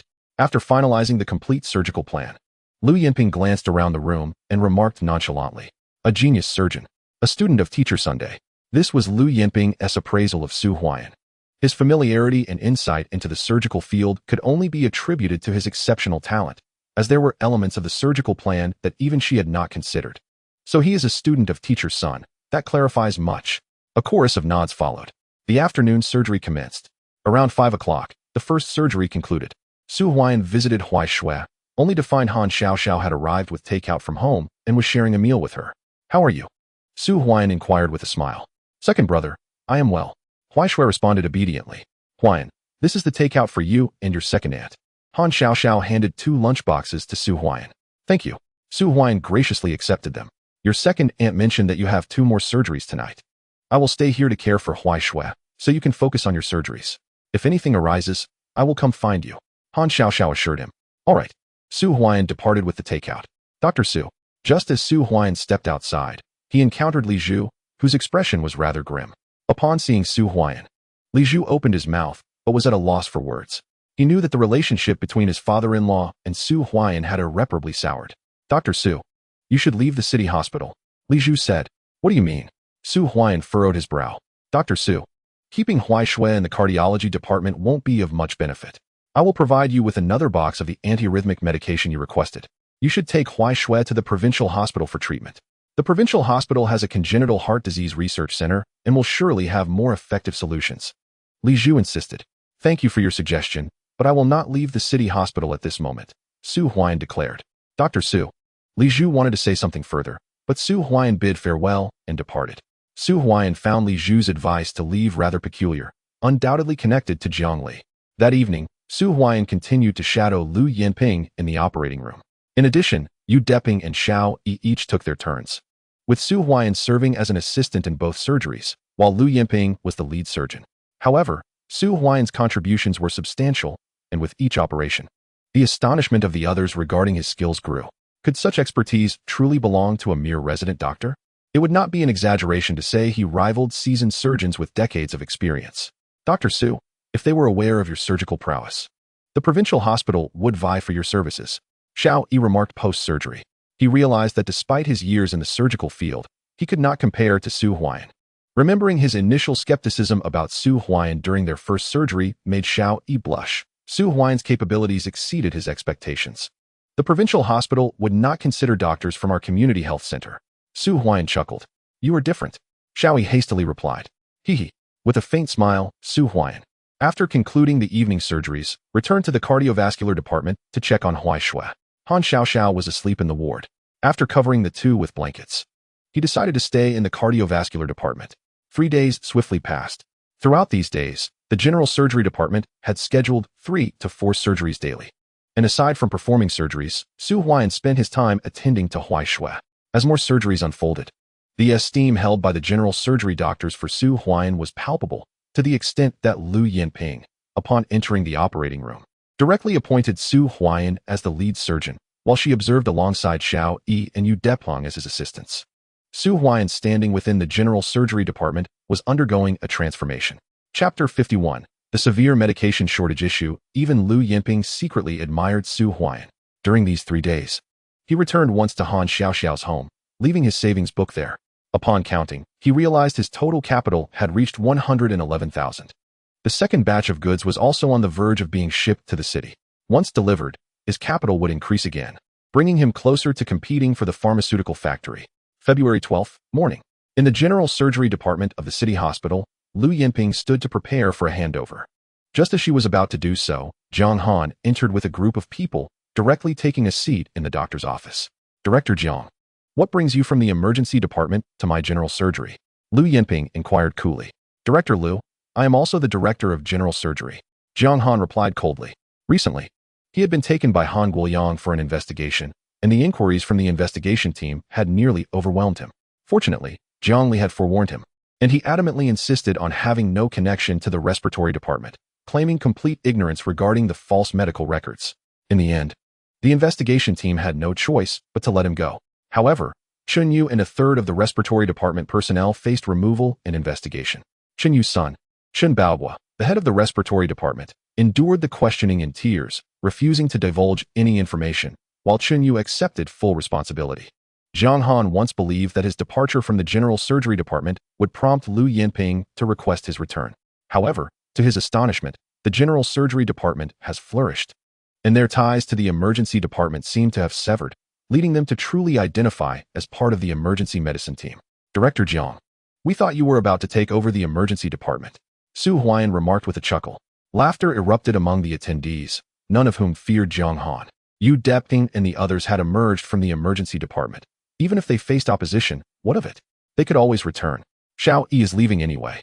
Why should I be afraid of you? Lu Yinping dismissed the notion. What do you mean by that, Su Huaian? Director Jiang is also the head of general surgery. And you, a mere resident, speak so casually in front of him? Do you not wish to stay at the municipal hospital? Xue Mubai retorted coldly. Precisely. Xue Muhan quickly added. 2 barking dogs. What business is it of yours how I converse with Director Jiang? Su Huaian replied with an amused smile. What do you mean by barking dogs? Xue Mubai frowned. Woof woof. Su Huaian imitated playfully. Are you calling us dogs? Xue Mubai and his companions' expressions darkened, their eyes seething with anger as they glared at Su Huaian, wishing to pounce on him. Laughter continued to fill the room. Even the doctors accompanying Jiang Han struggled to suppress their amusement. You said it, not me. Su Huaian grinned. Do not be too arrogant, Su Huaian. Do you think managing the patients of general surgery is sufficient? Without your imported cancer medications, it won't be long before you crumble. Xue Mubai shot back coldly. What do you mean by that? Lu Yinping interjected. Fool. Jiang Han shot a glance at Xue Mubai, who promptly fell silent, realizing he had misspoken. Director Lu, I must inform you that a notice regarding a shortage of cancer medications was issued a week ago, and many patients in our department are running out of their prescriptions.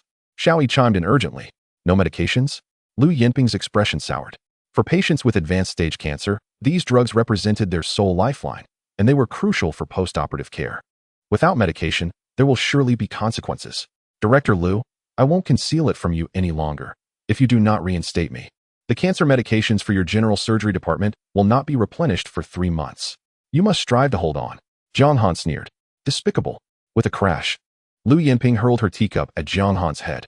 The cup shattered, and blood trickled down Jiang Han's face, rendering his countenance terrifying from a distance. Director Lu, how dare you strike me? Jiang Han seethed, his hand brushing against the blood, making him appear even more menacing. Get out, Lu Yinping commanded furiously. Director Jiang, we should leave quickly. This woman has lost her mind. Shuai Muhan urged. I am eager to see just how capable your general surgery department truly is. Jiang Han replied coldly. He had been in the emergency department for a week, anticipating Lu Yinping's plea for his return, but instead, he received news of the general surgery department's continued prosperity. Today, in the Department of General Surgery, he merely came to assess the situation. Little did he know that Shuai Mubai had leaked information, prompting Jiang Han to abandon any pretense and confess outright. He yearned to witness Lu Yinping's flustered demeanor, and indeed, he was not disappointed. However, he also bore the brunt of a blow. The teacup was no lightweight, yet he found himself powerless against Lu Yinping. Even if he reported her, it would only lead to a few admonishments, with Han Liang at the helm. Such trivial matters would not warrant any serious repercussions for Lu Yinping. Let's go, Jiang Han declared, leading his entourage away. The Department of General Surgery fell silent. As Lu Yinping took a seat, her expression grim. Auntie, Su Huaian called out.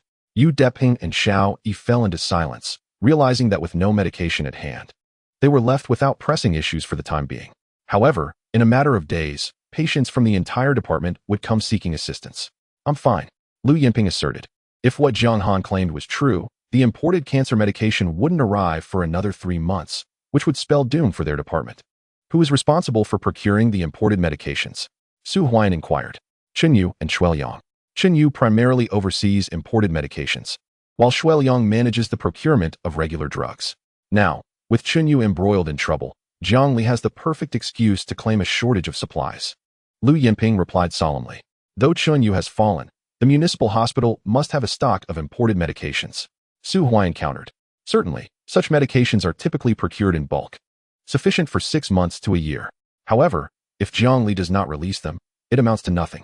Even if Director Han personally comes from the provincial capital, the various approval processes will take considerable time, Lu Yinping remarked. They have us cornered. Su Huaian's brow furrowed. This tactic is indeed ruthless. If we cannot resolve the medication issue, our only option is to acquiesce to Jiangli, Xiao Yi stated. By the way, at that moment, Su Huaian seemed to recall something, his eyes brightening. Huaian, do you have a plan? Lu Yinping hurriedly asked, as the others turned their gaze towards Su Huaian. The last time Jiang Han and his group departed, it was Su Huaian's clever ruse that had brought in personnel from the emergency department, thereby sustaining the general surgery department. How much longer can the department hold out? Su Huaian questioned. Yesterday, someone approached me about the medication shortage. If we pacify them, we can last at most a week. As many patients need to take medications home upon discharge, otherwise, they will be left to wait for their demise. Xiao Yi responded. I must speak with Uncle Han. Su Huaian declared. No medication? He was willing to cause a scene, to ensure that Shueliang and Jiang Li felt the sting of their actions. Chapter 52. The examination results of Huaishui. Even if Director Han came, it would be futile. The quantity of medications in the hospital is ultimately dictated by Jiang Li and his associates. Lu Yinping remarked. If Han Guoliang could assist, she would have sought him out long ago. The procurement of medications at the municipal hospital has always been tightly controlled by Jiang Li. Even though Han Guoliang arranged for Huang Ping to enter the municipal hospital, he could not intervene. That may not be the case. Su Huaian smiled faintly. If Han Guoliang were to come directly, it would indeed be ineffective, as Jiang Li and his cohorts would concoct various excuses. But what if Han Guoliang were investigating Chenyu's conduct? What if Chenyu were also involved in the underground smuggling case? Just wait and see the spectacle. Su Huaian remarked once more. Dr. Su, why the suspense? Yu Deping interjected hastily. Su Huaian remained silent. The complexities surrounding the underground smuggling were far too numerous for him to divulge at that moment.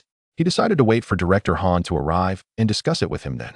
Director Han will be here shortly, Lu Yinping announced. Let's proceed with the handover. Su Huaian instructed. Continue with the handover. Lu Yinping's voice resonated as Wang Jingjing, along with a dozen nurses, arrived at the nurse station. The handover commenced. Due to the influence of Jiang Han, the number of personnel at the nurse station had diminished slightly, yet it was still far superior to the doctors, with more than a dozen remaining. Half an hour later, the handover concluded. At the municipal hospital, in the emergency department. You fool. How could you have said that out loud?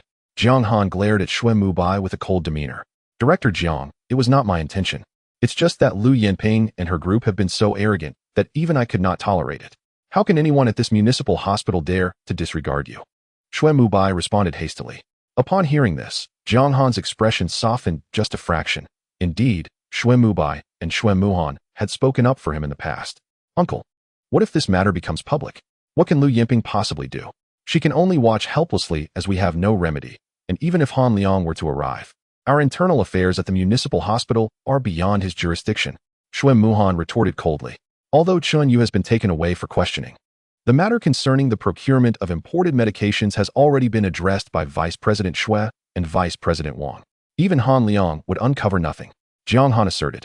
Exactly. We shall await Lu Yinping's plea for assistance, Xue Mubai added. Humph. Jiang Han snorted disdainfully as he entered the doctor's office in the emergency department. Sitting there, he felt an overwhelming sense of frustration. The municipal hospital was a place no one wished to be, yet here he was, stuck in this predicament. After the handover in the general surgery department was completed, Lu Yinping led Su Huaian and the others on their rounds, which concluded around 9:30. Huaian. The test results for Huai Xue have come in. Just after finishing the rounds, Xiao Xiao approached, holding several film sheets which she handed to Su Huaian. The diagnostic equipment at the municipal hospital was quite rudimentary, equipped only with X-ray and ultrasound capabilities, while advanced machines like MRI were yet to be introduced. What are the results? Su Huaian inquired as he accepted the films. The ultrasound reveals significant pulmonary artery stenosis and right ventricular hypertrophy, with a visible ventricular septal defect measuring 8 millimeters. The aorta appears to be oversized, with blood flow exhibiting characteristic changes, Xiao Xiao reported. As Su Huaian examined the films, a heavy weight settled in his heart. The situation was grave. It was not merely the heart's impact, but also the vascular repercussions on the body that were considerable. Although Huai Xue was 9 years old, she was still shorter than Huai Gua, a direct consequence of her congenital heart disease. The aortic oversize was excessive, necessitating an internal tunnel procedure, and the septal defect was too large, leaving little chance for natural recovery. Lu Yinping, having approached quietly from behind, whispered, "How is Huai Xue faring today?" Su Huaian folded the films and turned to inquire of Xiao Xiao. It appears quite satisfactory. Should one engage in more physical activity, cyanosis may manifest. However, if one lies quietly, the phenomenon dissipates. Deputy Director Li has also advised against unnecessary movement, emphasizing the importance of rest, remarked Han Xiao Xiao. Thank you for taking care of Huai Xue, expressed Su Huaian. Huaian, it is no trouble at all, Han Xiao Xiao quickly replied. In such circumstances, even with pharmacological intervention, it would only manage the condition for a year at most. Moreover, the longer the duration, the more severe Huai Xue's cardiac compensation becomes, leading to exacerbated ventricular hypertrophy. Su Huaian contemplated inwardly. Time is of the essence. By the way, Huai Xue wishes to be discharged, Han Xiao Xiao stated. Please reassure Huai Xue to remain hospitalized for a while longer until she is completely stable before discharge, Su Huaian suggested. Understood, Han Xiao Xiao nodded. After a brief moment, Han Xiao Xiao departed. Su Huaian returned to the doctor's office, gazing out the window as the melting snow revealed the emergence of verdant grass, heralding the revival of spring's vibrant life. Huaian, do not worry excessively. Your aunt will assist you, whispered Lu Yinping. Lu Yinping was acutely aware of the prognosis for patients with congenital heart disease, particularly those with tetralogy of Fallot, who seemed to have signed a pact with death. Their departure imminent. Thank you, Su Huaian replied with a faint smile. His eyes rekindled with determination. The general surgery department had stabilized, Huai Xue's condition was under control, and the herbal processing factory had commenced operations, generating income daily. The day of initiating surgery for congenital heart disease drew ever closer. Director Huang Ping has arrived. At that moment, the voice of Yu Deping resonated. Below the general surgery department, a group was making their way upstairs, led by Han Guoyang, followed by Huang Ping, Jiang Li, and several vice directors from the hospital. The upper echelons of the municipal hospital had arrived. Dr. Su, please accompany me to greet them, Lu Yinping instructed. She had anticipated Han Guoyang's visit since there were no surgeries scheduled for the morning. All right. Su Huaian stood up. The two descended to welcome the guests, while the other doctors remained in the department to continue their work. Within 3 to 5 minutes, they reached the ground floor and encountered Han Guoyang and his entourage directly. Director Han, welcome to the general surgery department to provide your guidance, Lu Yinping greeted with a smile. Director Lu is too kind. By the way, the military district's chief instructor intends to visit the municipal hospital today, Has the general surgery department prepared for the reception? Han Guoyang inquired. Our general surgery department has long since arranged the beds and is ready to receive guests at any time, Lu Yinping assured. That's excellent. Han Guoyang nodded, and Huang Ping also exchanged a smile with Su Huaian and Lu Yinping. Only Jiang Li and Shui Liang bore expressions of discontent, maintaining somber faces throughout. Unable to find joy in the situation, as Qinyu had been taken away due to the general surgery department's affairs. Director Han, let us proceed upstairs, Su Huaiyan suggested. Very well. Han Guoyang nodded, leading the group upstairs. Upon reaching the doctor's office, Sun Yi promptly brought over chairs, and the atmosphere grew lively as everyone settled in. Director Lu, the general surgery department is indeed bustling, Jiang Li remarked. As we journeyed along, each ward was filled to capacity. Regarding the room of the esteemed teacher Zhang, it was the diligent Lu Yinping who arranged for the nurses' station to convert the doctor's lounge into a temporary ward for teacher Zhang's accommodation.